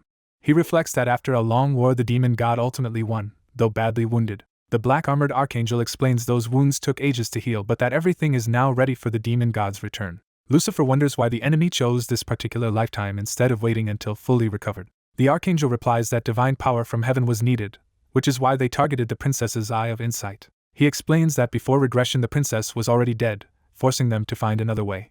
The most advantageous solution, he says with a grin, was to regress Lucifer so the princess could survive to the present. He reveals that Lucifer's soul was already cursed with regression, making the time reversal relatively easy. Scenes of collapsing stone show how the regression was triggered with little effort. The archangel taunts that by saving the princess, Lucifer unwittingly delivered her to the demon god. Lucifer bitterly realizes this explains Kaiser's betrayal and apologizes inwardly to Cerciorn for being used again. The archangel tells Lucifer to choose now whether he will join them, or, the chained older man says coldly, Lucifer can refuse and die here after having enough chances. Lucifer's expression hardens as he makes his decision. He grips his weapon and lets demonic power surge through it. A memory resurfaces of someone asking what he can see in a candle flame. Cerciorn appears in that memory, saying she can see his tangled fate and inevitable pain. Back in the present, Lucifer accepts that this is the future she foresaw and resolves not to back down even against despair. He charges the black-armored archangel, arguing that a nation is pointless if humanity itself is wiped out. The archangel welcomes his choice to die, exactly as he desired. Their opposing powers collide in a blinding explosion between them. Lucifer vows that this kingdom will be humanity's last refuge as he continues attacking. The chained king bellows his own vision of a paradise free of pain as he prepares a massive strike. His attack detonates with overwhelming force. In the present Arcady Plaza, Emperor Marcus calls his people to witness the punishment of those who defied imperial authority. Before the gathered crowd, Marcus announces the execution of traitors associated with Joshua Sanders. He warns that anyone aiding Joshua will face the same fate and encourages informants to report such people. The crowd murmurs that the hero king is now branded a traitor and that the imperial vote has become meaningless. As the condemned stand on the gallows, one calls to Balmong, who brusquely orders silence. Balmong gently rebukes him, saying they watched Joshua grow together, and that he is being too harsh. Reflecting on Joshua's path to strength, Balmong is introduced as captain of the new Avalon Empire Knights. Marcus orders the execution to begin, and the knights obey. Joshua, bound on the scaffold, comments wryly that the weather is far too pleasant for dying. He suddenly notices something in the sky and reacts in surprise. A horned demon appears above the plaza, addressing Emperor Marcus and mocking the grand celebration. The demoness remarks that Marcus seems to be enjoying the power he gained. Marcus demands to know who she is. She cryptically calls herself an enforcer while gripping a glowing golden crystal. She reminds Marcus of his contract with the demon god and announces she has come to collect the price. When Marcus attacks, she scoffs that she does not care about their contract and tells him not to obstruct her. Her crashing descent forces spectators to flee as debris rains down. She smashes into the plaza, sending shockwaves through the crowd. As people realize she is a horned demon, she casually notes Marcus's surprising strength. Joshua shouts to the citizens that Marcus secretly allied with demons, exposing the Emperor's pact. He explains that Marcus spent 3 years in hiding while spreading demonic energy across the continent with Swallow Empire. Joshua continues that he, the hero king, discovered this and fought Marcus and the demons, successfully defeating them. The crowd recoils, asking if this means the undead experiments on Prince Kaiser were ordered by Marcus. Marcus tries to rally them, insisting Joshua is lying and ordering the Imperial Knights to kill the demon. The knights charge at the demoness in obedience to his command. The demoness smirks that she underestimated them and gathers more power. Her dark energy rips through the charging knights, cutting them down. She stands amid a swirling maelstrom of red power, fully unleashing her demonic might. Marcus, sword blazing, curses her as filthy demon scum and vows to put her in her place. She retorts that his plans will not succeed as she thrusts out her hand. Marcus suddenly finds his body frozen by her power, unable to move. She appears behind him, mockingly asking if he has calmed down and telling him to revel in the glory he sought. Raising the crystal dagger, she declares Marcus will become part of the sacrifice to the demon god. The crystal flares with blinding golden light as she strikes. Marcus is engulfed in a vast crimson magic circle as the demoness completes the sacrificial spell. Horrified citizens flee the plaza, shouting that the demon is attacking the emperor and fearing they will be caught in the blast. Balmong yells that they must protect his majesty, even as chaos erupts around them. A terrified knight insists they cannot face the demon alone and begs Balmong to see this as their chance to escape. The red-haired knight promises to help fight the demon if they are freed. A crazed cultist laughs that their god from the celestial realm is descending into the middle world. Surrounded by red energy, the cultist commands everyone to tremble in fear and despair. The cultist proclaims that in the coming chaos everyone will witness true power. They announce the advent of a god who will overturn destinies. A massive demon god named Rubchurn appears and demands worship. The horned summoner reaches out reverently, saying they have long awaited the chance to meet their god. The demon god praises Asmodeus for their work. With a wicked grin, the demon god declares that the real plan is about to begin. Raising power into the sky, the demon god announces the unification of worlds. He orders the gates of the demon realm open to create a world ruled by demons. The sky splits as a gigantic red rift expands overhead. A horrified onlooker cries out that the sky itself is tearing open. As the rift widens, an ally urges Christian to grab their equipment and flee immediately. The demon god boasts that across the demon, celestial, and middle realms he alone is the one true god and holds all worlds in his grasp. He calls for his demonic followers to emerge from the rift and join him. Demonic beasts pour out, ready to invade the human world. The demon god invites his followers into a new paradise where they must bring all their hatred, rage, fear, and pain. He commands them to spread themselves and their corruption across the new world. Some time earlier, a prince gives an imperial order to arrest all rebels and not let a single one escape. Loyal soldiers respond that they will hold off the pursuers so the second prince can escape. Guards escort Lady Lucia and another woman away while one soldier laments that his life had just been improving before this chaos. The rebel knights resolve they have no choice but to fight and die honorably as their forces clash with Imperial troops. While fleeing, Lucia apologizes to Joshua as they race forward. A mustached swordsman apologetically attacks, saying he cannot disobey Imperial orders.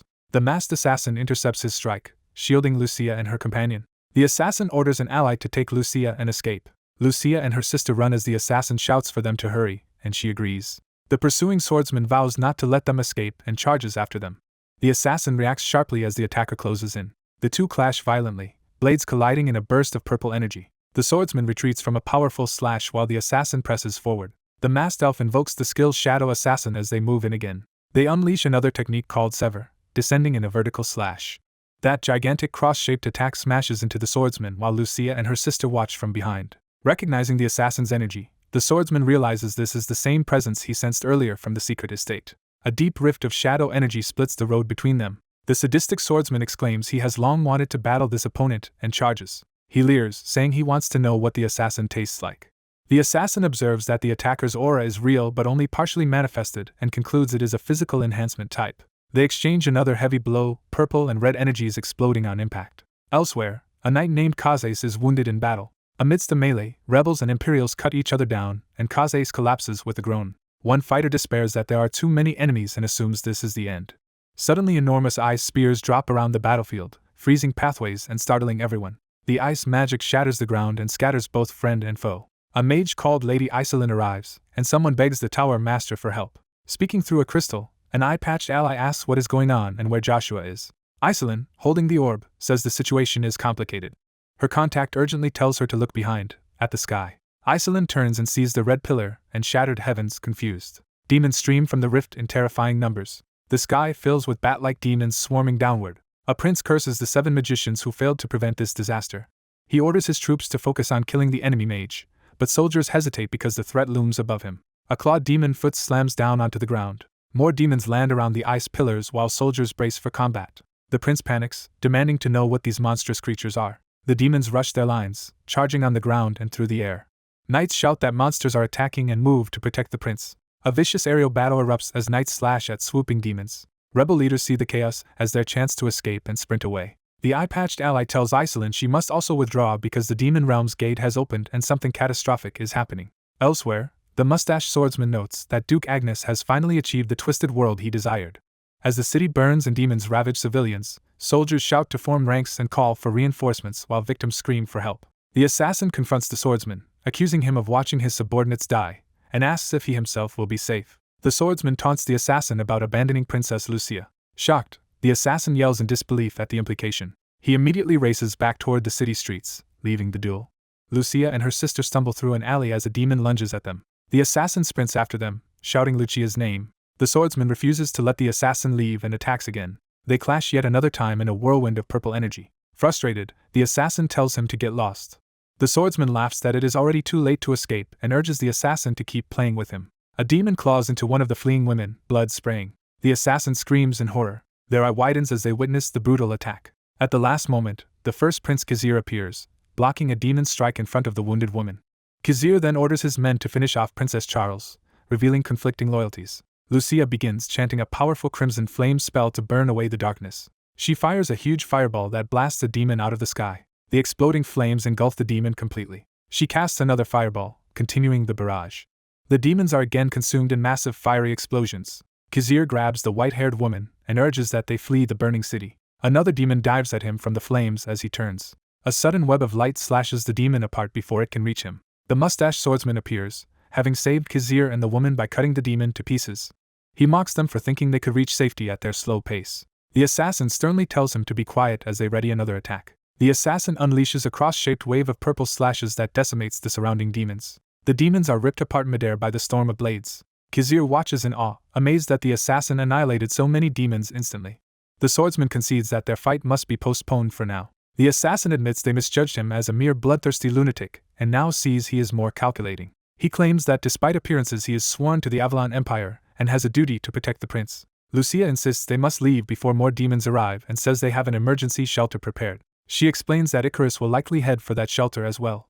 Lucia takes charge of the group and leads them through the burning streets towards safety. Elsewhere, a priest calls down divine blessing to protect his companions. Empowered by that blessing, a knight charges forward vowing to punish all evil. Bat demons are shredded as the knight carves through them with his glowing blue sword. Another knight invokes a technique called Rapid Star and raises his spear.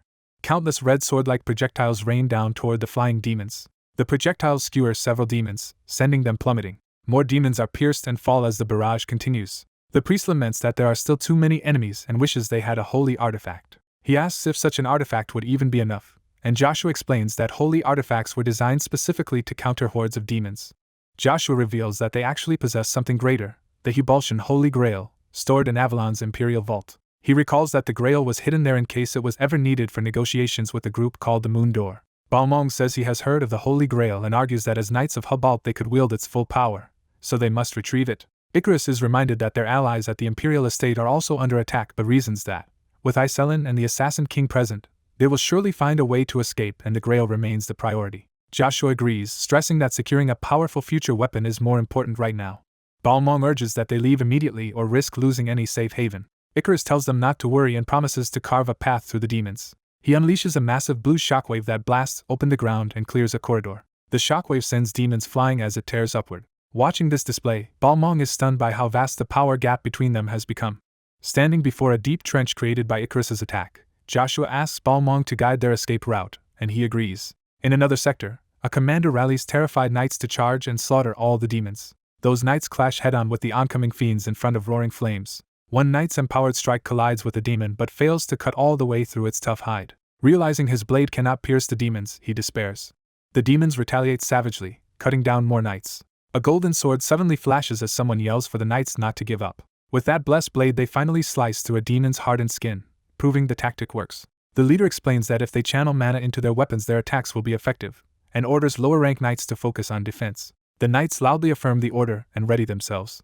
The commander calls for all B-rank and higher knights who can use mana to follow him in an assault on the demons. He then commands everyone to hold formation and maintain focus as they form a tight circle of glowing blades. Demons try to break through, but knights fight back while officers shout to stop the enemies. Another squad launches a coordinated counterattack, their blue-infused swords cutting into the monsters. Observing from above, a demon notes that such teamwork would never exist in the demon realm and urges his troops to keep pressing as the knights' tight formation begins to work. A high-ranked demon named Mazzoli comments on the humans' cooperation and decides to test how strong they really are. A knight warns his comrades to watch for incoming projectiles as a red orb arcs toward them. Another warrior answers by activating an aura blade and telling everyone to face the attack head-on. His slash meets the incoming power, creating a clash of blue and red energy near the prince and Lucia's group. Mazzoli herself dives into battle with a gleeful greeting, attacking in a blur of motion. Icarus braces and intercepts her strike while Joshua stands behind him. Impressed by Icarus's strength, Mazzoli powers up a condensed red attack and challenges him further. She unleashes a devastating wave that explodes across the battlefield, tearing soldiers apart. Emerging from the smoke unfazed, Mazzoli mocks the humans and asks if that is all they can do. A battered officer lies on the ground astonished that a single blow defeated him and tries to order his battalion back into formation. A demon mauls another knight while the prince watches in terror. More knights scream for help as they are overwhelmed and torn down by demons. The frightened prince shrieks that he does not want to die. Panicking, he decides he cannot die here and begins to run away from the slaughter. His attempted escape fails as a demon grabs and impales him mid-flight, leaving him only able to gasp in pain.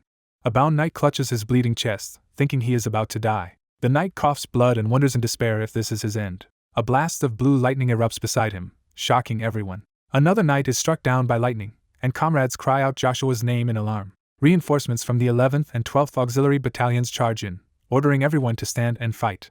The saved knight, confused, asks why these comrades who were hunting Joshua came back to rescue them. A lightning-wreathed mage explains that even enemies' cries for help cannot be ignored, revealing that 7 magicians have come. The blue-haired magician says that above all, Joshua would prioritize saving the people. She rains lightning around the battlefield, declaring that Joshua would have rescued civilians first. She repeats that Joshua would save the people before anything else, reaffirming her resolve.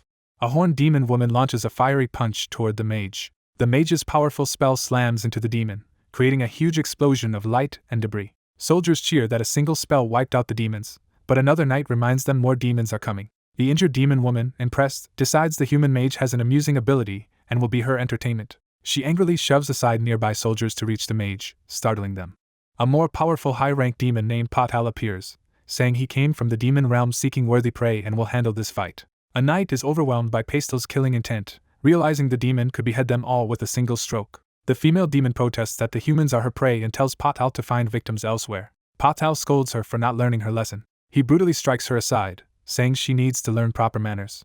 The knights marvel that Patal fell the demon who could deflect a 7th-class spell, and they decide their only hope is to work together. A telepathic message orders the knights to retreat while one mage stays to stall Patal, but the knights initially want to remain and fight. The blue-haired mage reminds them their mission is rescue and warns that her spell's crossfire could harm them. She unleashes a massive fiery attack at Patal, saying only someone superhuman could assist her in this battle. The rescued knight yells at her for casting huge spells without warning but orders everyone to leave the fight to the 7th magician and run to survive.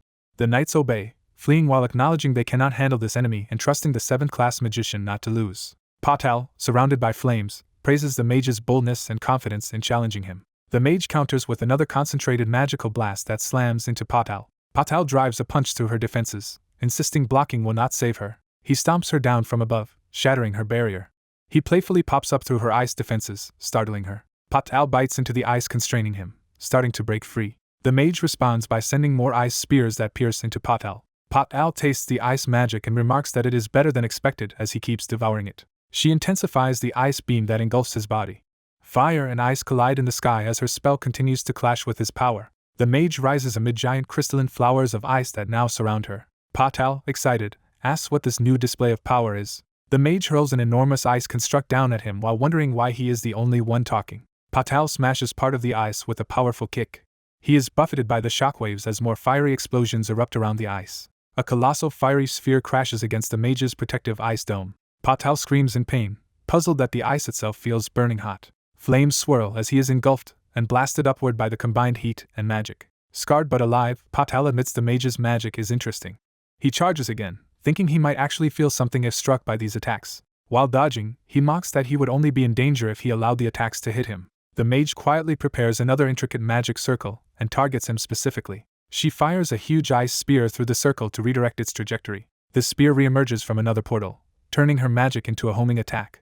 Patal is shocked as the redirected ice spear appears above him. It descends and slams into him with overwhelming force. He looks up in fear at the massive crystal looming overhead. Multiple portals send further ice lances that drive him through the air. A rain of crisscrossing beams and blades batters him continuously. Realizing her spells are faster and stronger than expected, Patal says he must end the fight quickly and activates a body-enhancing technique. Demonic energy floods his body, massively boosting his strength and speed for a brief time so he can finish the battle instantly. Empowered, he smashes through advancing ice constructs, vowing to defeat her before they can hit. He darts around, destroying the ice one after another in a blur of purple power. Explosions light the sky as his attacks collide midair with her remaining spells.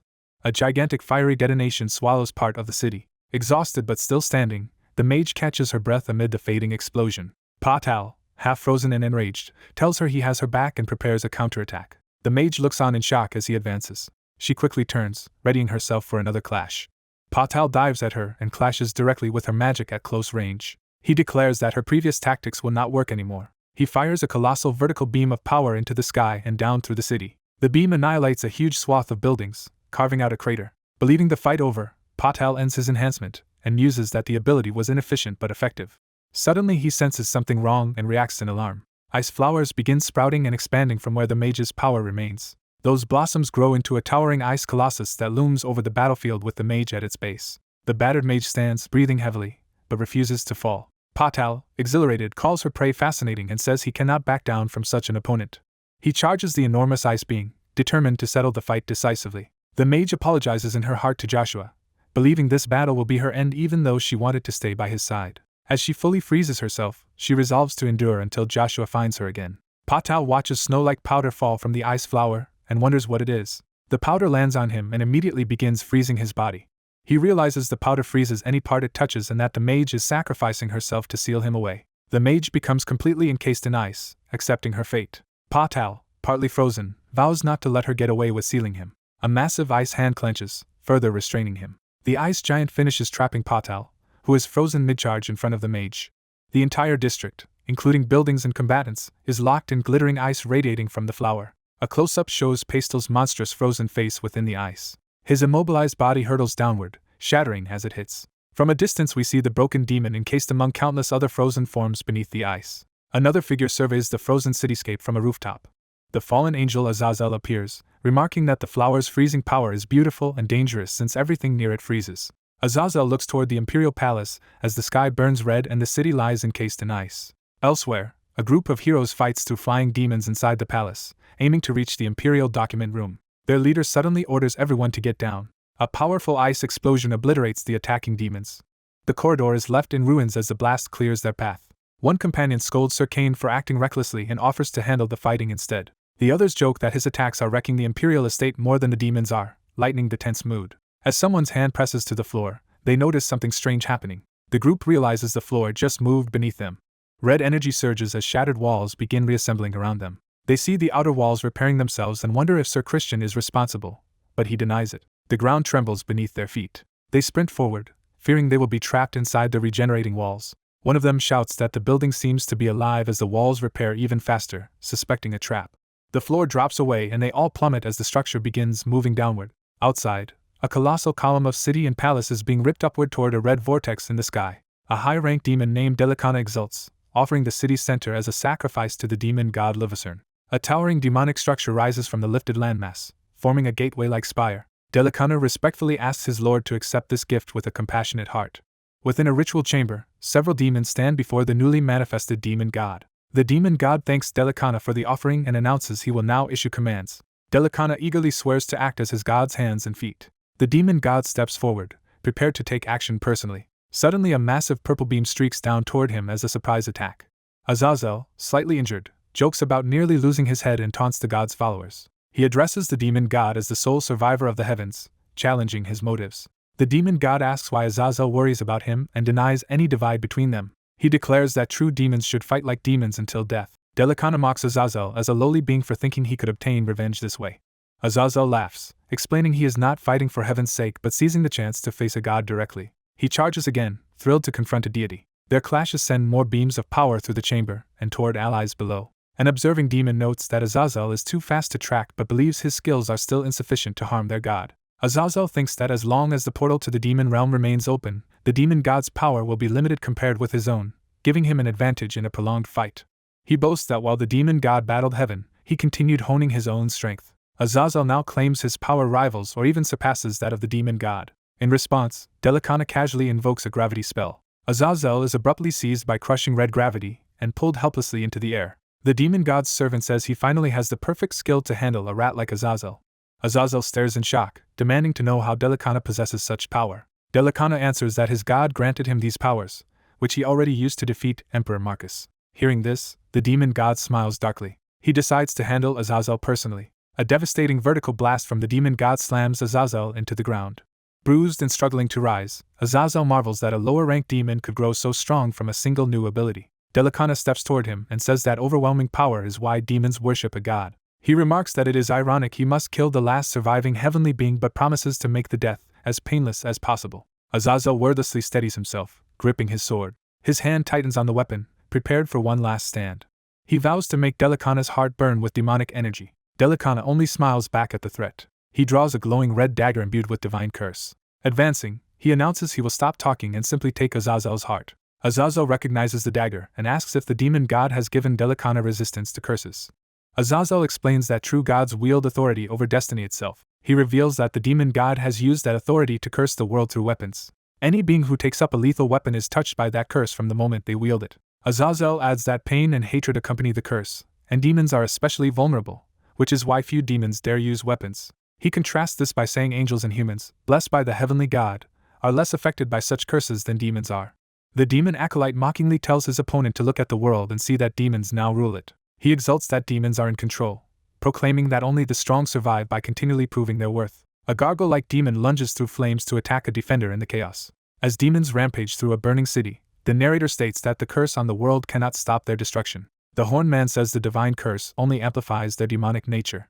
The spear-wielding warrior retorts that the demon god's curse was not meant to restrain demons. He explains that, like a butterfly effect, the curse created a specific weakness foretold in prophecy. Only one being with a certain weapon can slay the demon god. A powerful white-haired demon lord appears, radiating overwhelming demonic energy. The horned woman realizes the entire curse was to prevent the birth of a spear knight. Another demon asks if this prophesied spear knight refers to Lucifer. A blue-haired warrior appears wielding a glowing spear, embodying the spear knight. The spearman clarifies that the demon god's curse was meant to stop the one who could kill a god, the spear knight.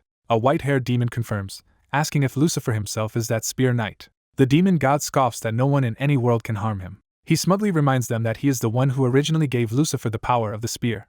The demon god unleashes a colossal red beam downward at the spearman. The spearman cries out and prepares to counter the incoming divine blast. He channels his power through the spear, firing his own massive beam to clash with the god's attack. The priest marvels that a former angel now wields enough demonic energy to repel divine power, noting it as the cost of abandoning divinity. The overwhelming red blast continues to descend with devastating force.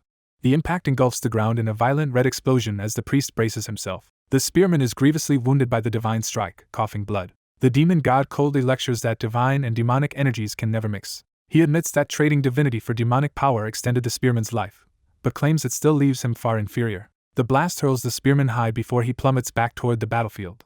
As he falls, he compares his helpless descent to the past fall of Grand Duke Lucifer, feeling everything slip away. A close-up shows his eye narrowing with renewed determination despite his fall. The demon god senses a new blue portal opening nearby and reacts in surprise. Multiple blue portals open in the sky as the priest below wonders what they are. Holy energy surges from the portals, signaling a large-scale teleportation spell.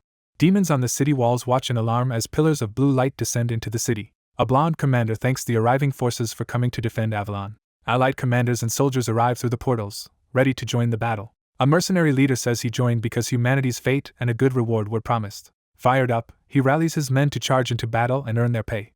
A pack of shrieking demons rushes forward to meet the charging mercenaries. The mercenary leader smashes a demon's head with a powerful punch. Human soldiers and mercenaries clash with demons in brutal melee across the ruined streets. Watching the growing human resistance, the winged demon asks the demon god for permission to exterminate the intruders. With permission granted, the winged demon zealot thanks his god for the chance to unleash carnage.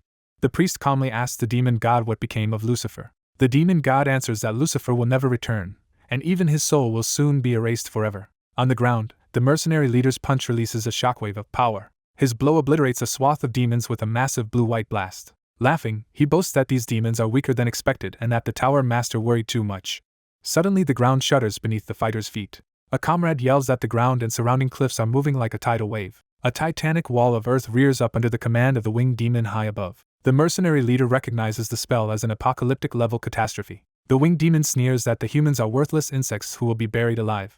The roaring avalanche of earth surges forward, engulfing the battlefield and city. The tower master hastily erects powerful magic circles to counter the oncoming wave. His magic forms a blue barrier that pushes back against the crimson landslide. The protective dome holds, diverting the flood of earth away from the city center. A red-haired swordswoman, pinned under debris, silently struggles amid the dust. Surveying the aftermath, a soldier realizes many allies have been completely buried. A familiar voice from a portal urges them not to lose hope. The red-haired swordswoman channels blue magic upward, reopening the teleportation arrays. A holy knight from Hubalt's empire appears, vowing that his empire will stand against evil. He calls down Hermes' blessing, bathing the army in golden healing light that restores their bodies. The red-haired woman marvels that divine armor now covers and protects everyone. Irritated, the winged demon begins levitating chunks of rock, planning to crush the whole army with a single blow. He lifts a colossal mass of earth overhead, declaring that none of them will survive this attack. He hurls the enormous rock down toward the assembled human army, intent on obliterating them. A commander urgently orders the deployment of a defensive barrier. Priests pray to Hermes to grant them power and miracles to strengthen the shield. The falling rock collides with the glowing barrier in a blinding explosion. The Golden Knight praises Hubalt's unmatched defense and tells his allies to keep the enemy pinned. He unleashes a mighty triple twin cyclone spell, generating massive golden tornadoes. The tornadoes smash into the winged demon, blowing apart the falling rock around him. Battered but alive, the demon snarls that the humans are still struggling like worms. Marcus senses survivors trapped underground beneath the collapsed earth. He prepares earth magic to raise the buried soldiers so Sebastian can heal them. The buried ground begins to bulge upward as his spell takes effect. Warriors burst out of the soil, coughing but alive, saved from their premature graves. A blonde knight realizes people are emerging everywhere as the spell frees them. Rescued knights rejoice that they survived when they had believed themselves dead. Marcus's subordinate complains that if his teleporting senior had arrived earlier, they would not have been buried. The senior mage retorts that transporting Hubalt's entire army takes many mages and time, and urges him to look behind. The one-eyed tower master turns to see something approaching in the red sky behind them. Staring upward, he is shocked by the sight of the newcomers. The mage reveals that their lateness was due to recruiting reinforcements from dragons, the strongest race of the Middle Realm. A colossal dragon charges a devastating purple breath attack. The dragon fires a titanic beam of purple energy at the demon tower. The blast slams into the tower's side, forcing the demon god's servant to retreat from the impact. The explosion blossoms into a massive storm of red and purple energy around the tower. Watching the escalating clash, the priest declares that the true final chapter of this long conflict is beginning. He then hurls a dense mass of purple power toward the demon god, further expanding the chaotic battlefield. The collision of energies rages on, engulfing the area in red and purple shockwaves. From below, the demon god observes as the priest's attack surges up toward him.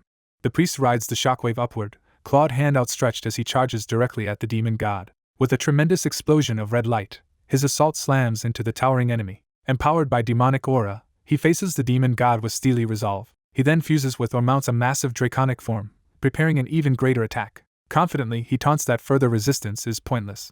Yet moments later he reacts in alarm as an unexpected counterattack streaks toward him. A red dragon claws him violently, sending him flying with another explosive impact. The dragon continues its relentless assault, blasting the area below with destructive energy. Another explosion tears through the tower's structure, further destabilizing it. A dragon blasts a purple beam into the tower's heart, widening the damage.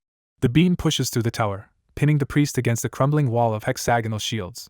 Smirking despite the onslaught, he admits the attack is excessive as he gathers more power. He then unleashes a concentrated counterblast of red energy toward the beam's source. The resulting collision rocks the entire tower and sends debris and bats scattering. As swarms of lesser demons pour out, human soldiers on the ground rally and charge to meet them. The winged demon commander orders his forces to block the humans and protect their sacred ground. A Hubalt knight charges forward wreathed in golden power, startling nearby demons. He dives and drives a golden spear of light into the enemy ranks, annihilating them. The winged demon attempts a petrifying spell to freeze his opponent. The golden knight shrugs off the attack as clumps of corrupted matter burst from his glowing armor. A mage tells him to stand still so he can blast the residue away, though it looks even more dangerous. The mage then releases a colossal blue beam downward toward the besieged demons. The beam detonates in a huge blue vortex that sweeps up enemies by the dozens. Watching the distant explosion, Sebastian and Marcus realize the fight will be far from easy. They brace themselves as more red energy streaks toward them, acknowledging the battle's difficulty. Overwhelmed, the winged demon orders his minions to deal with the troublesome human gnats first. Demons swarm the two leaders, who respond with holy swordplay and magic circles. The golden knight slashes through enemies inside a lattice of golden light. Marcus fires multiple blue beams from his magic circles, cutting down airborne demons. Even so, he recoils at the sight of endless demon bats, wondering why there are so many. Marcus shouts to Sita that they must seal the demon gate, or the invasion will never end. Sita agrees in principle but points out they first need a method to close it. Sebastian says they must defeat the demon atop the tower to shut the gate, prompting Marcus to ask how he knows. Sebastian explains he can feel that the demon's energy atop the tower matches the force tearing open the sky. They look up to see that overwhelming demonic power pouring from the tower, majestic yet terrifying. Sebastian concludes that this presence is likely a being greater even than the Demon King. Marcus despairs, wondering how such a monster could appear in the Middle Realm. A prince suggests the catastrophe may be tied to his missing father, Emperor Marcus, who did not simply disappear. The prince believes his ambitious father, long thought dead in Duke Agnes's plot, must have done anything necessary to reclaim the throne. A flashback shows a young prince dropping his sword during training. His stern father calls him pathetic for failing. The father berates him in front of his brothers, ordering him to pick up his sword. Determined, the boy forces himself back to his feet and grips the weapon despite his fear. The father glares coldly, silently judging his son's performance. He mocks that the first prince cannot even hold a sword, asking if he feels no shame before his younger brothers. The other princes are introduced, highlighting the second, third, and fourth who stand watching. The father adjusts the boy's stance, telling him to plant his heels, steady his legs, and grip the sword firmly. He states that holding a sword without trembling is the most basic skill of a swordsman. The boy, in pain, protests that his hand hurts. The father orders him to endure, warning that any show of weakness will cost him his place to his brothers. He further commands that to keep his position the prince must grow stronger by any means, pursuing power at all costs. Back in the present, the grown prince grips his sword tightly, recalling that harsh lesson. He reflects that following his father's ruthless path caused his father to lose everything. Looking up at the ruined tower, he questions what the throne is worth if his father chose total ruin for it. Another young man says now it is his own turn to carve out a different path. Inside the tower, a red-haired prince nervously yields leadership of the expedition to this ally. One companion worries how they can find the Holy Grail with the royal family in disarray. The blonde swordsman explains that the Grail is forged from the same rare metal as his holy sword Duralinda, and such weapons resonate with each other. He says that by using his sword as a guide, locating the Holy Grail should be simple. Suddenly he cries out in pain as something reacts violently to the sword, shocking him. Someone's eye reflects the image of an armored warrior clashing with a dark foe, sensing the distant battle. The hero king fiercely duels a demonic knight in a shattered hall while soldiers look on. Christian collapses in agony as his comrade panics and calls out to him. They realize demonic energy has flowed from the hero king's spear into Christian's holy sword because both weapons share the same material. A flashback shows Christian receiving the hero king's glowing sword while imprisoned. The scene recalls the hero king being entrusted with a radiant spear. Christian feels the hero king's demonic energy rapidly pouring into his sword. Gasping, he warns that the hero king himself is now in grave danger. Despite disbelief from others, Christian insists he saw their liege trapped in darkness among demons when the energy transferred. His vision shows the hero king locked in a desperate struggle, clashing weapons amid a demonic explosion. In that memory, the hero king strikes down at the demonized Joshua while another dark warrior attacks from below. The hero king declares this will be Joshua's end as they glare at each other, both empowered by demonic forces. Christian repeats that the hero king is in peril, fighting demons in pitch darkness, trying desperately to resist. The memory shifts to a brutal blow where the hero king's sword smashes into Joshua with overwhelming force. Joshua withstands the strike and counters the hero king, blades colliding in a flash of blue light. Back in the present, Christian's ally urges that they must stop talking and find a way to help their lord immediately. Another companion suggests the Holy Grail might save the hero king and says he senses it near a ship, prompting the group to head there. Meanwhile, in the dark dimension, a colossal purple blast erupts, hurling Joshua and dragons through the void. A demon woman shouts at a stunned observer, who realizes in horror that Lucifer may still be alive. She explains smugly that the cursed spear is linked to the demon god, sharing its power even from a mere fragment. In the void battle, the demonized Joshua drives his spear at the hero king and his angelic ally with a surge of blue energy. Joshua retaliates, impaling the armored foe and unleashing black demonic lightning. Lucifer and the masked foe mock Joshua, saying his resistance is pointless, and he is only stalling for time. Joshua, now glowing gold, defiantly asks if they are sure about that. Empowered by divine light, Joshua charges the masked enemy head-on, wings spread. The masked foe briefly basks in raining golden birds as Joshua's divine aura intensifies. The masked enemy, Gaia, realizes Joshua is drawing power from a primeval stone he had kept separate. Gaia notes Joshua had separated the stone to prevent its power from being copied. Gaia then channels its copied lightning through his blade and rushes Joshua. Gaia boasts that, because of this, he easily obtained the primeval stone of the Middle Realm, joining it with the other elemental stones encircling the world. He taunts that one should never place all important things in a single basket while hurling lightning at Joshua. Joshua blocks and counters with golden power as Gaia's spear clashes with his. Their weapons collide again in a sweeping blue arc against a radiant golden slash. Lucifer, speaking through the other warrior, says Joshua's wish only matters if he can first defeat him. In the void memory, the hero king combines forces with his ally to carve into their demonic opponent. Gaia admits Joshua's attack was sharp but says it still is not enough as he swings again. Joshua grits his teeth, straining as his golden power flares. Demonic purple and holy gold energies collide in a massive shockwave between Joshua and his foe. Gaia laughs that divine power alone cannot stop him. Only a stronger demonic force could oppose him. Gaia's attack detonates, blasting Joshua backward in an explosion of blue and yellow. Joshua is sliced and hurled away by the overwhelming blue beam. Wounded and gasping, Joshua struggles to stay conscious. He hears the name Lucifer echo in his mind and his eye widens in realization. Joshua braces himself with his demonic spear while flashes of the hero king move behind him. The hero king narrows his eyes, resolving to act.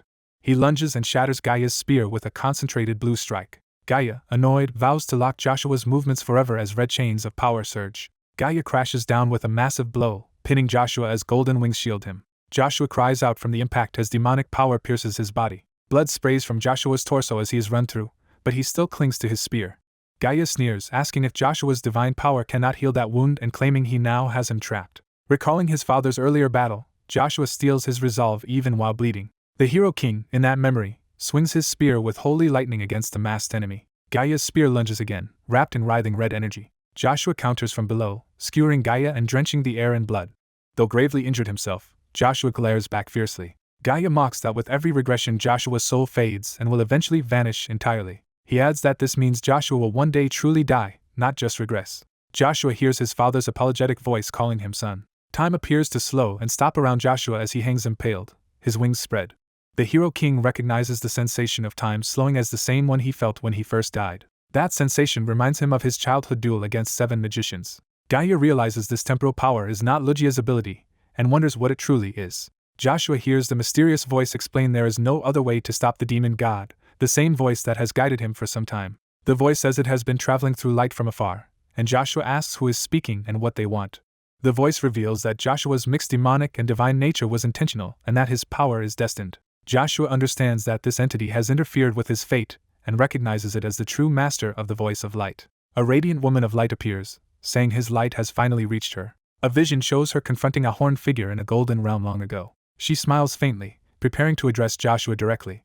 She tells him he has grown enough to hear her voice and urges him to complete the magic spear arts. She commands him to display the ultimate spear technique capable of slaying a god, saying the time has come to surpass the gods. Joshua resolves to combine his demonic energy and divine power as one. Power erupts from his spear in a blinding golden explosion. Transformed and glowing, Joshua hovers as the hero king's image rises behind him, shocking Gaia. Gaia is stunned, sensing that what struck him was not mere divine power but something entirely alien. Joshua reasons that if this were the heavenly god, the curse of regression could have been stopped, but instead that god reincarnated him. Gaia, enraged, dives in again, saying regression was only a way to separate Joshua from him. Joshua grips his spear and calmly tells Gaia he is wrong. He unleashes a sweeping golden strike that smashes through Gaia's bloody attacks. Gaia feels the unfamiliar energy canceling his demonic power and panics. Joshua realizes the hero king wanted him to see that everything in existence is interconnected chance. He reflects that the matter forming gods and people is fundamentally linked, so calling it coincidence is wrong. A memory shows a smiling comrade among the noble chosen by gods. Joshua contrasts this with those cursed by gods, like himself. He remembers children born to unwanted fates, including his own younger self, and says they all belong to this world too. The vision expands to a glowing planet, as he concludes that all things are one. Back in the hall, red, blue, and gold energies orbit around Joshua while he stands with golden wings and a calm expression. The blue energy core spins faster, compressing power. Joshua states that at once all things are separate yet everything, as the 3 colors form a ring around the blue core. Red and yellow energies crash together, igniting a white flash. With the completed technique Trinity, Joshua summons a vast ring of light overhead. Gaia rages that even gods cannot merge demonic and divine power into one, insisting no mortal could do it. He plunges down, declaring that no one can surpass a god, while purple energy erupts. Joshua recites that everything comes from and returns to nothing, and that his spear must carry only pure intent. He unleashes his ultimate move Void Annihilation, sending a colossal violet wave forward. The attack engulfs Gaia, shredding his energy and form. Gaia's silhouette is obliterated in a blinding burst. The demon god howls in pain as the annihilating energy tears him apart. His face contorts in agony as the light overwhelms him. Elsewhere, one of Lucifer's manifestations is impaled and explodes in blood before a horrified observer. That observer screams to the god as the avatar's body disintegrates. She looks up and sees the crimson sky of the demon realm beginning to close in on itself. Lucifer clutches a new wound, shocked that Joshua managed to injure his true body across dimensions. He roars that such damage should be impossible for a human and manifests a monstrous dragon in response. Lucifer's beast breathes an enormous beam, but a scarlet barrier deflects the attack. He dismisses the injury as only a scratch despite his irritation.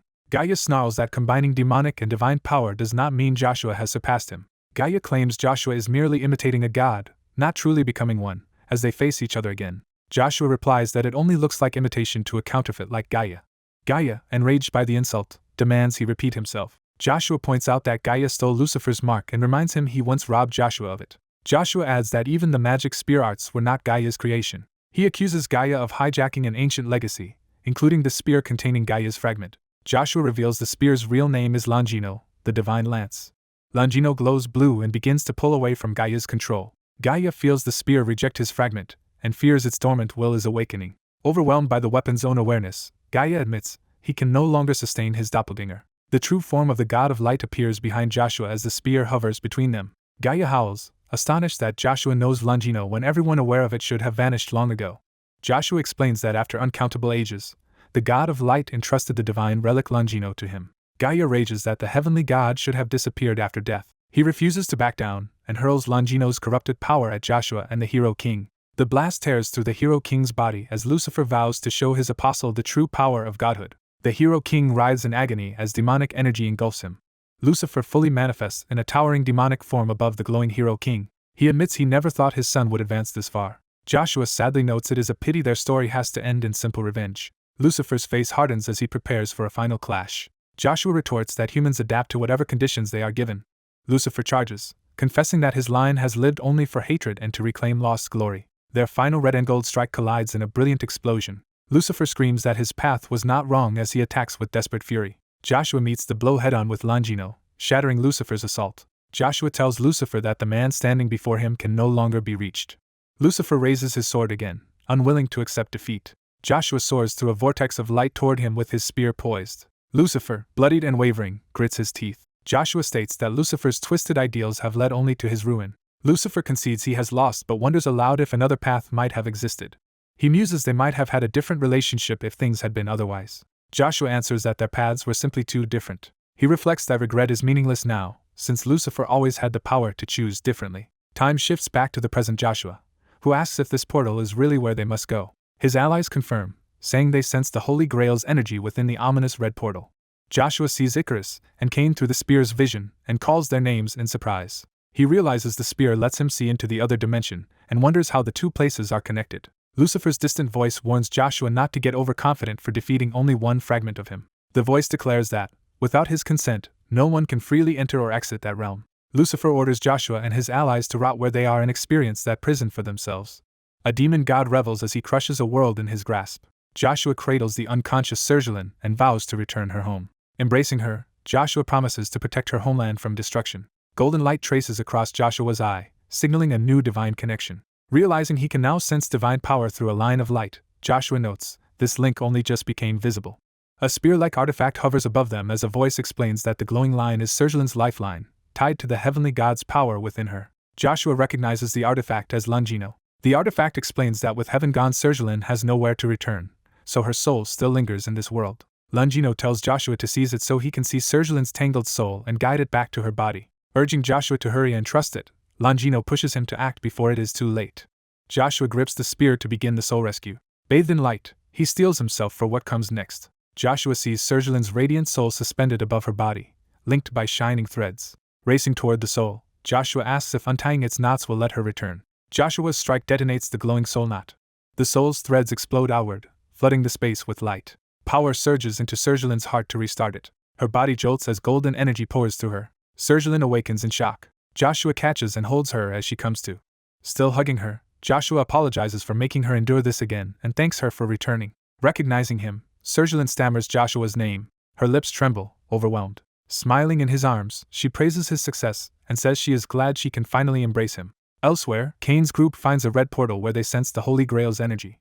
Cain insists they rush to their lord through the portal, while a comrade warns of unknown dangers and Cain recalls visiting this place with Joshua 3 years ago. Another squad arrives at the reopened gate, puzzled about who activated it. One knight doubts anything inside can be more dangerous than what they faced 3 years prior. A sharp gaze takes in the situation warily. The group steps through the portal into a devastated hall strewn with bodies and rubble. Seeing the carnage, they conclude a recent battle occurred that was not present during their last visit. A discarded mask and a fallen cultist's hand hint at the defeated assassins. The knights are startled when a voice greets them, noting they all fled there in the end. Duke Trampolin appears with a book and glowing goblet, remarking that Joshua seems to have failed. The knights demand to know why the Duke is there and what happened to the place. Trampolin claims he tried to handle the palace incident, followed the assassins through the portal, and pursued them here. He recalls watching the hooded assassins enter the Red Gate before following after them. He explains he stopped their ritual, took the Holy Grail and Evergrance's high-class magic tome from them, and this ruined chamber is the result. The knights realize the cup he carries is the Holy Grail. Astonished, they ask if all its power is really contained in that vessel, when suddenly Joshua's distant voice calls their names. Recognizing their lord's voice, Cain frantically asks where Joshua is and whether he is safe. Speaking from the demon god's dimension, Joshua says he has finished things there but needs a way out. Trampolin deduces the assassin's dimension spell was meant to trap Joshua and asks if anyone knows how to free him. He passes Evergrance's spellbook over, saying it describes using the grail to pull a trapped person out, and suggests they search it for that method. The silver-haired strategist takes the book, says he can read magic from past experience teaching Princess Charles, and begins studying.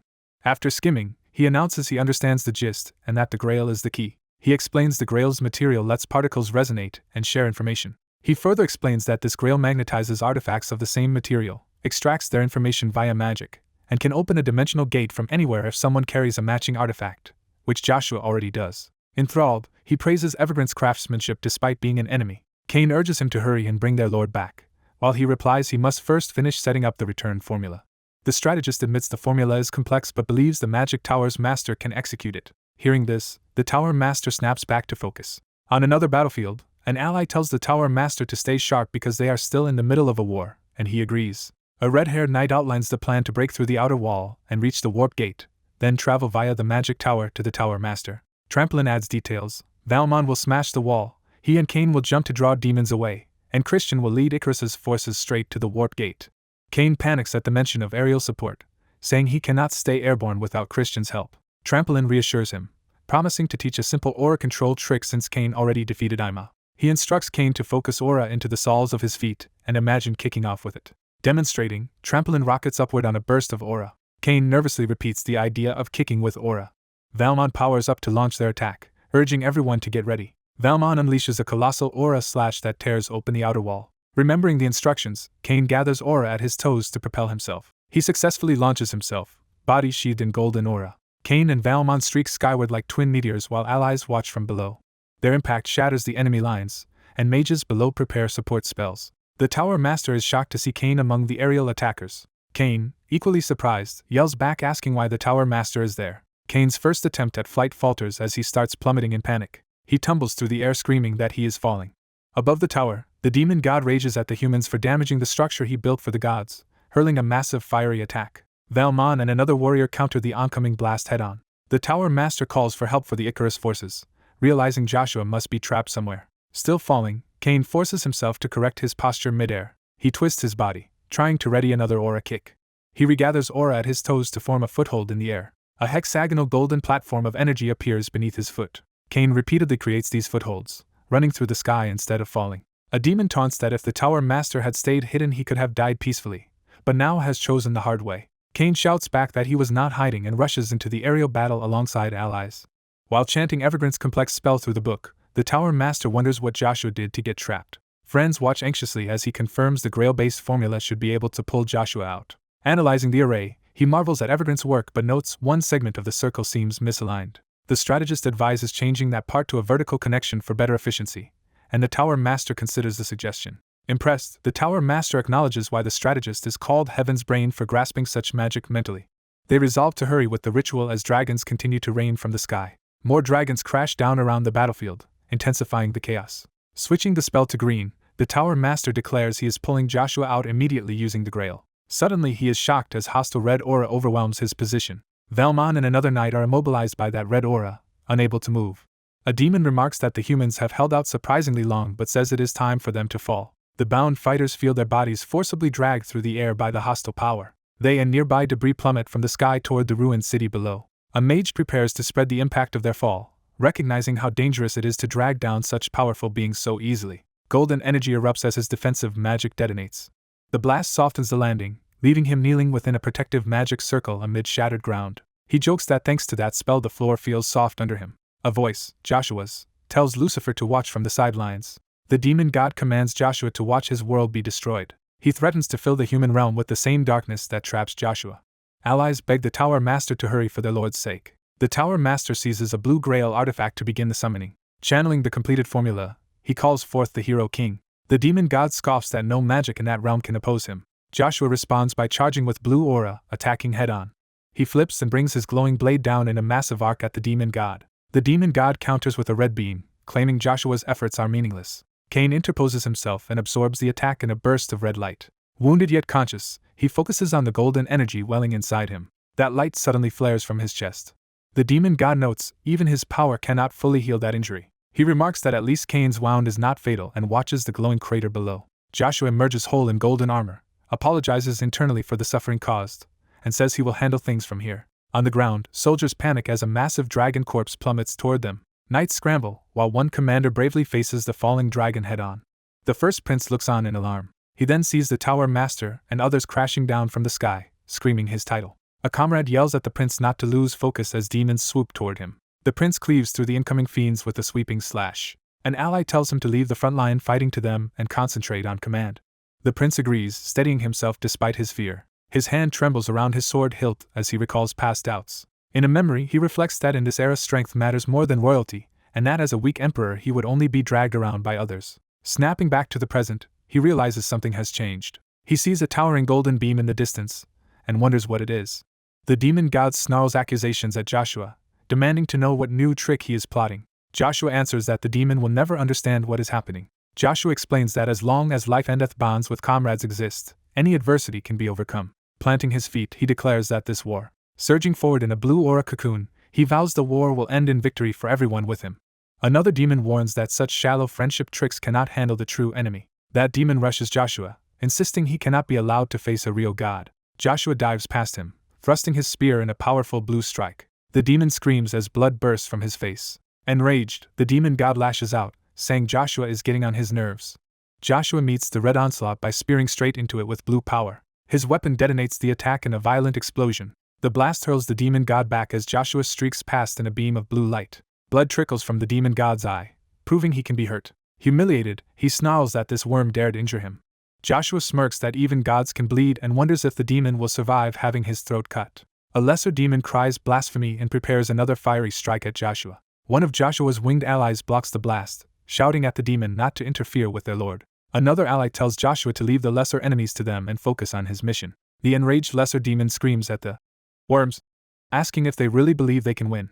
A complex blue magic circle flares to life, signaling a new spell. The tower master, now empowered by that circle, declares that the battle's tide has turned. Blue lightning pillars imprison the winged demon in midair. Struggling within the electric cage, the demon insists such magic cannot hold him. Cain charges in gleefully, shouting that once the demon is locked down, beating him senseless will be the easy part. The silver-haired warrior hurls himself forward wreathed in golden power. His foe answers with a colossal red energy slash that tears through the battlefield. Their multicolored attacks collide in a devastating explosion. Joshua and the demon god clash weapons head-on, wings and spears crossing. The horned demon god mocks Joshua for thinking he has surpassed godhood. Joshua smirks and points out that even now the demon cannot harm him. The demon god swells with power, proclaiming that as long as life exists on the continent he can never vanish. He declares himself the embodiment of every living being's desire. He insists that even priests who preach justice harbor such hidden desires. He recalls how Joshua and others once sought his power for revenge and says humans always return to him. He explains that humans dream of an ideal world. Yet, he says, they always crave power over others. He accuses the powerful of stealing the talents of those beneath them. He concludes that humanity uses others for gain, trying to shine by exploiting them. The demon asserts that this contradiction within ideals fuels endless greed and desire. He declares that unless all life is erased he will exist forever. Joshua blocks the raining red projectiles with a golden shield. Across the field, allies fight but are overwhelmed by the crimson bombardment. One knight panics, asking what this uncontrollable force is. Another realizes even divine power cannot block the influence, making him lose control of his body. Soldiers and demons alike stare upward as a massive red bombardment forms, and someone yells for everyone to take cover. Joshua's comrades are struck and wounded by the falling attacks. The red-haired princess feels her body failing while her knight tries to support her. Her knight suddenly senses something alarming. A sword falls and embeds itself in the ground, signaling someone's collapse. Silhouetted soldiers begin to move like puppets under the demon's control. A shadowed face hints at eyes opening in the darkness. A sinister smile appears, showing the demons was spreading. The demon god taunts Lucifer, gloating that all others are becoming one with him and challenging him to kill all humanity to erase him. He boasts that whether Lucifer dies by his hand or slaughters everyone, the world cannot stop him. He mocks Lucifer, asking what one person can do in such a world. Joshua gathers himself, surrounded by divine energy and crackling power. He dives through a dark rift toward the demon god with spear extended. The demon scoffs that even Joshua is powerless before this instinct-born divine authority. He unleashes another massive red blast at Joshua. Joshua resists within a shroud of darkness and light while charging the demon. Their hands grip the same weapon as they struggle for control. The demon slams Joshua, saying his resistance is meaningless. Rupturn raves that he seeks only void and chaos and believes he will be the true victor of the war. In the present, chained demon Rupturn repeats that he desires only void and chaos and will win the war. Joshua counters that repeating the same words changes nothing and vows to seal Rupturn here forever. The demon laughs that Joshua cannot destroy him with just the authority of dominion and mocks him for needing help to cross dimensions. Joshua launches another attack, shouting back that the demon is wrong. He proclaims that as one who surpassed the gods, he will grant Rebirth eternal death. The demon's influence tries to engulf people, turning them into monstrous forms. Terrifying demonic shapes roar as the corruption spreads. Joshua opens his arms and commands the demonic power to come to him. The black waves surge toward him, while his allies scramble to avoid them. Rebirth enrages that nothing can surpass divinity, and gathers a lethal sphere of power. He calls Joshua a flawed being unworthy of harming a god and fires a giant beam. The beam tears across the land toward Joshua, shaking the tower. The demon god is suddenly confused by some new phenomenon. Joshua appears transformed and calm, and the demon realizes his power has left no trace. Joshua wields a new weapon in one hand as his angelic wings flare behind him. Rebirth clutches his chest, feeling a strange pain. Realizing something is wrong, he tries to flee as Joshua advances. The demon unleashes Soul Devourer, a soul absorption technique. Joshua's strike splits the demon's form, revealing a human body inside. The demonic shell is ripped away as Marcus, the former emperor, is dragged out of it. Marcus's son gasps in shock, recognizing his father. Joshua's haloed crown begins to dissolve as he drains the last of the divine power. He strains to contain the weapon as dark energy swirls around him. Exhausted, he whispers that it is finally over. He begins to lose consciousness. Joshua and Marcus fall from the crumbling tower toward the ground. A rift of red light closes above, signaling the end of the cataclysm. Icarus crawls through the ruins begging Lord Marcus to help their lord. Marcus lies paralyzed, admitting his body will not move. Icarus screams for his lord as rocks collapse into a vast crater. Soldiers reveal Joshua and Kaiser shielding each other from the debris, assuring Icarus their lord is safe.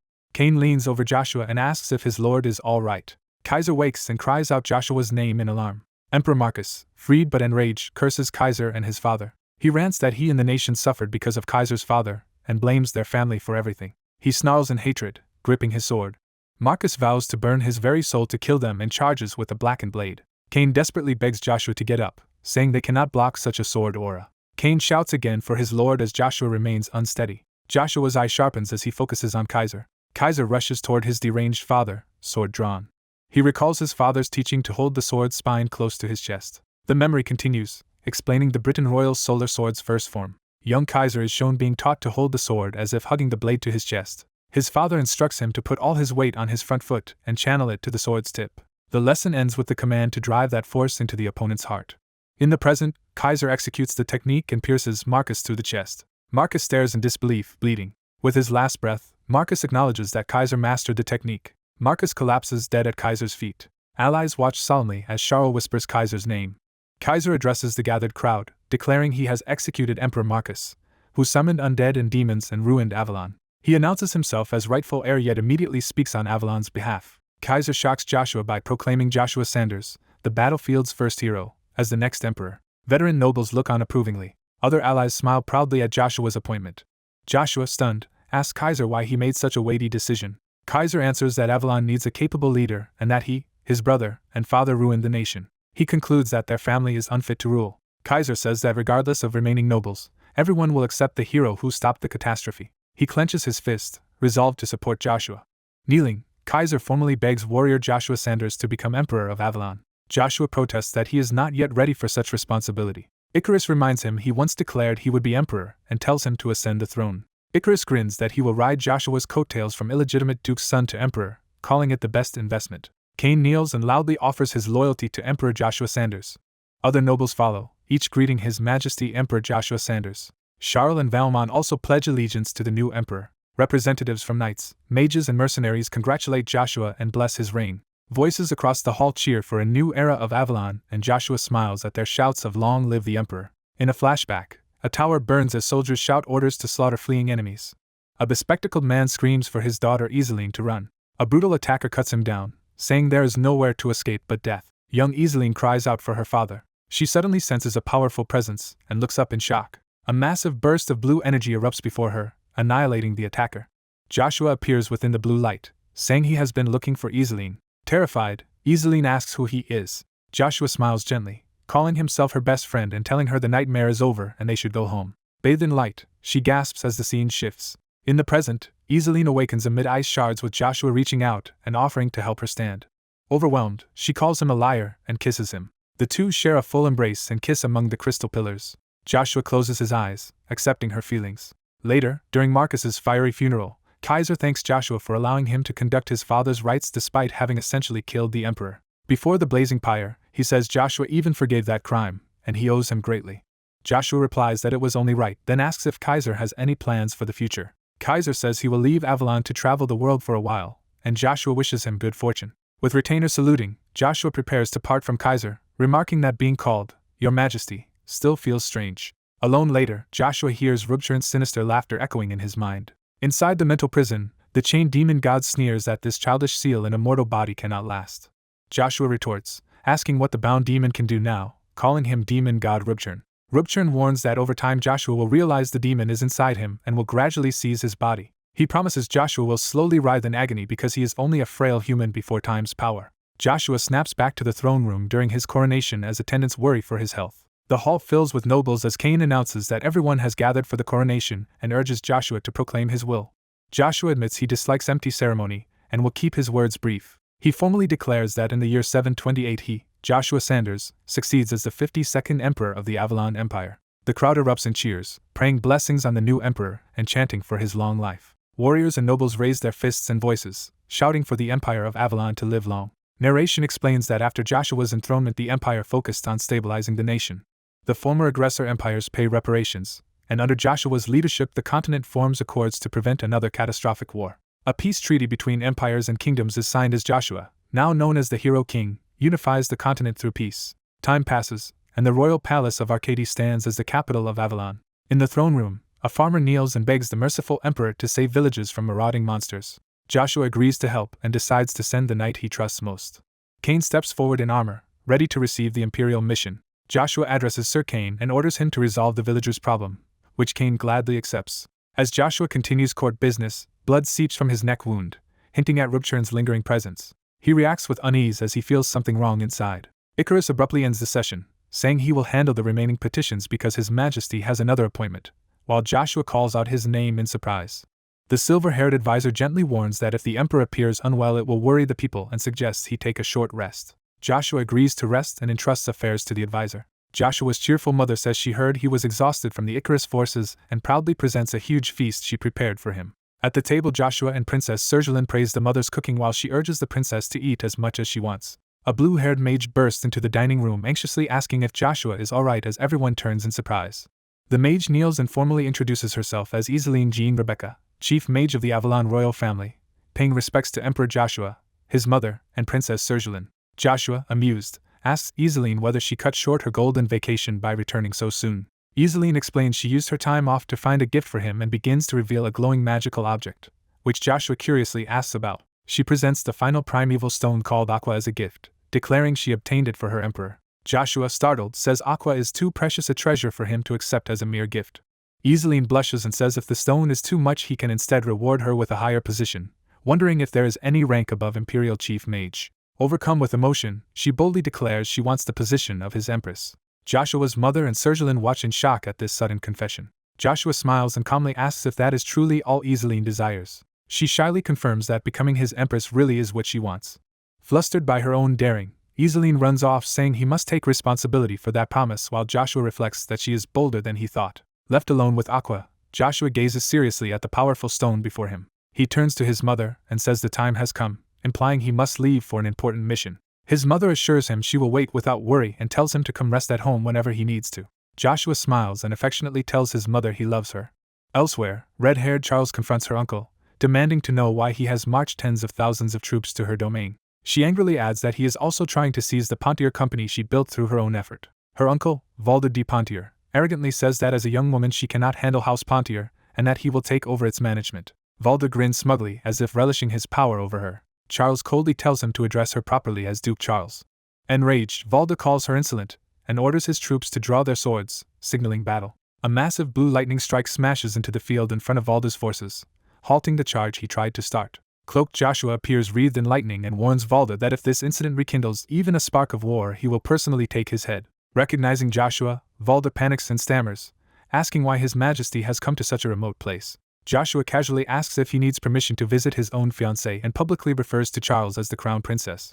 Valda, stunned, repeats in disbelief that Charles is the Crown Princess and engaged to Duke Charles. Charles fumes at Joshua for calling her his fiancée again after having dumped her, while Joshua inwardly notes that this lie will stop them from acting recklessly. Joshua tells Charles he trusts her to handle the situation herself, saying he only came to check on everyone before departing again. As he flies away in a beam of lightning, Charles shouts after him, questioning if he really came only out of curiosity. Watching him go, Charles mutters that she still cannot understand him. She shakes off her frustration, orders everyone back to work, and resumes command of the situation. Now cowed, Valda awkwardly asks Duke Charles for permission to revise his plans and withdraw. Time passes as a candle burns quietly, marking a calm before the next storm. Later, Joshua and his silver-haired advisor sit by candlelight. Joshua confirms the situation is serious but says he will entrust the matter to the advisor for now. The advisor insists that the throne belongs to the emperor, not to himself, resisting any idea of ruling in Joshua's stead. Joshua observes that Avalon has grown stable, but warns that if the demon god returns there will be no way to stop him. He says that to prevent the demon god's re-emergence, they must take drastic action. The advisor leans close, begs Joshua to promise he will survive and come back no matter what. He adds that if Joshua gives that promise, he will protect everything Joshua built until the day he returns. Joshua gently agrees and gives his solemn promise. As the candle burns and their silhouettes kiss in the background, the advisor urges him to keep that promise. Far away on a snowy mountain, the narration notes this remote location as the stage for what comes next. At the mountain's heart, the aqua primeval stone releases powerful energy in preparation for Joshua's plan. Cloaked Joshua stands in a cavern surrounded by all the different primeval stones arranged in a circle. He wonders what will happen by placing the primordial aqua stone into this icy construct before him. In his inner world, a monstrous crimson presence mocks him, saying there is no point resisting since his inner realm is already drenched in blood. The demon voice laughs that Joshua's growing strength only helps it regain power, and that the body Joshua has cultivated will ultimately belong to it. Joshua coolly calls the demon a parasite feeding off him and declares he has finally found a way to erase it. He explains his method is to use aqua to freeze his own body and sever all internal life energy. He reasons that if his body's life force is cut off, the demon will no longer be able to absorb power and will wither and die. He vows to make the demon vanish miserably and painfully. The frightened demon protests that the plan might fail and leave only Joshua dead, claiming Joshua is actually setting it free by attempting this. Joshua activates the combined power of all the primordial stones, causing Aqua's energy to surge violently. He states that by this method he can cut off his life energy yet continue to exist, turning the struggle into a race against time just as the demon desired. As ice rapidly encases his body, the panicking demon begs him to stop, insisting they need each other and can coexist. While the demon raves that they are gods meant to rule all things and that Joshua need not endure this suffering alone, he continues freezing himself without hesitation. Bleeding from his eyes but smiling, Joshua ignores the demon's question about why he is going so far and prepares to give his reason. Memories surface of allies and friends, including the silver-haired advisor and a loyal knight, who once supported and trusted him. More faces flash by, such as Iseline and Charles, reminding him of those whose futures depend on his choice. He remembers powerful mages and Princess Sergelin, comrades who fought beside him. Images of veteran commanders and soldiers who followed him in countless battles fill his thoughts. He recalls the laughing ordinary troops whose lives he vowed to protect. He thinks of intimate moments, and the comrades who welcomed and believed in him even at difficult times. More trusted companions, from agile warriors to steadfast lords, appear in his mind's eye. He also remembers allies from other races, including solemn and fiery young elves who fight for the same cause. Above all, the image of his gentle mother waiting for him with hands clasped on her chest fills his heart. Declaring that he is doing this for everyone's happiness, Joshua completes the spell and seals himself within an enormous tower of ice. Entombed in crystal yet smiling peacefully, Joshua enters frozen stasis, having sacrificed himself to imprison the demon and safeguard those he loves.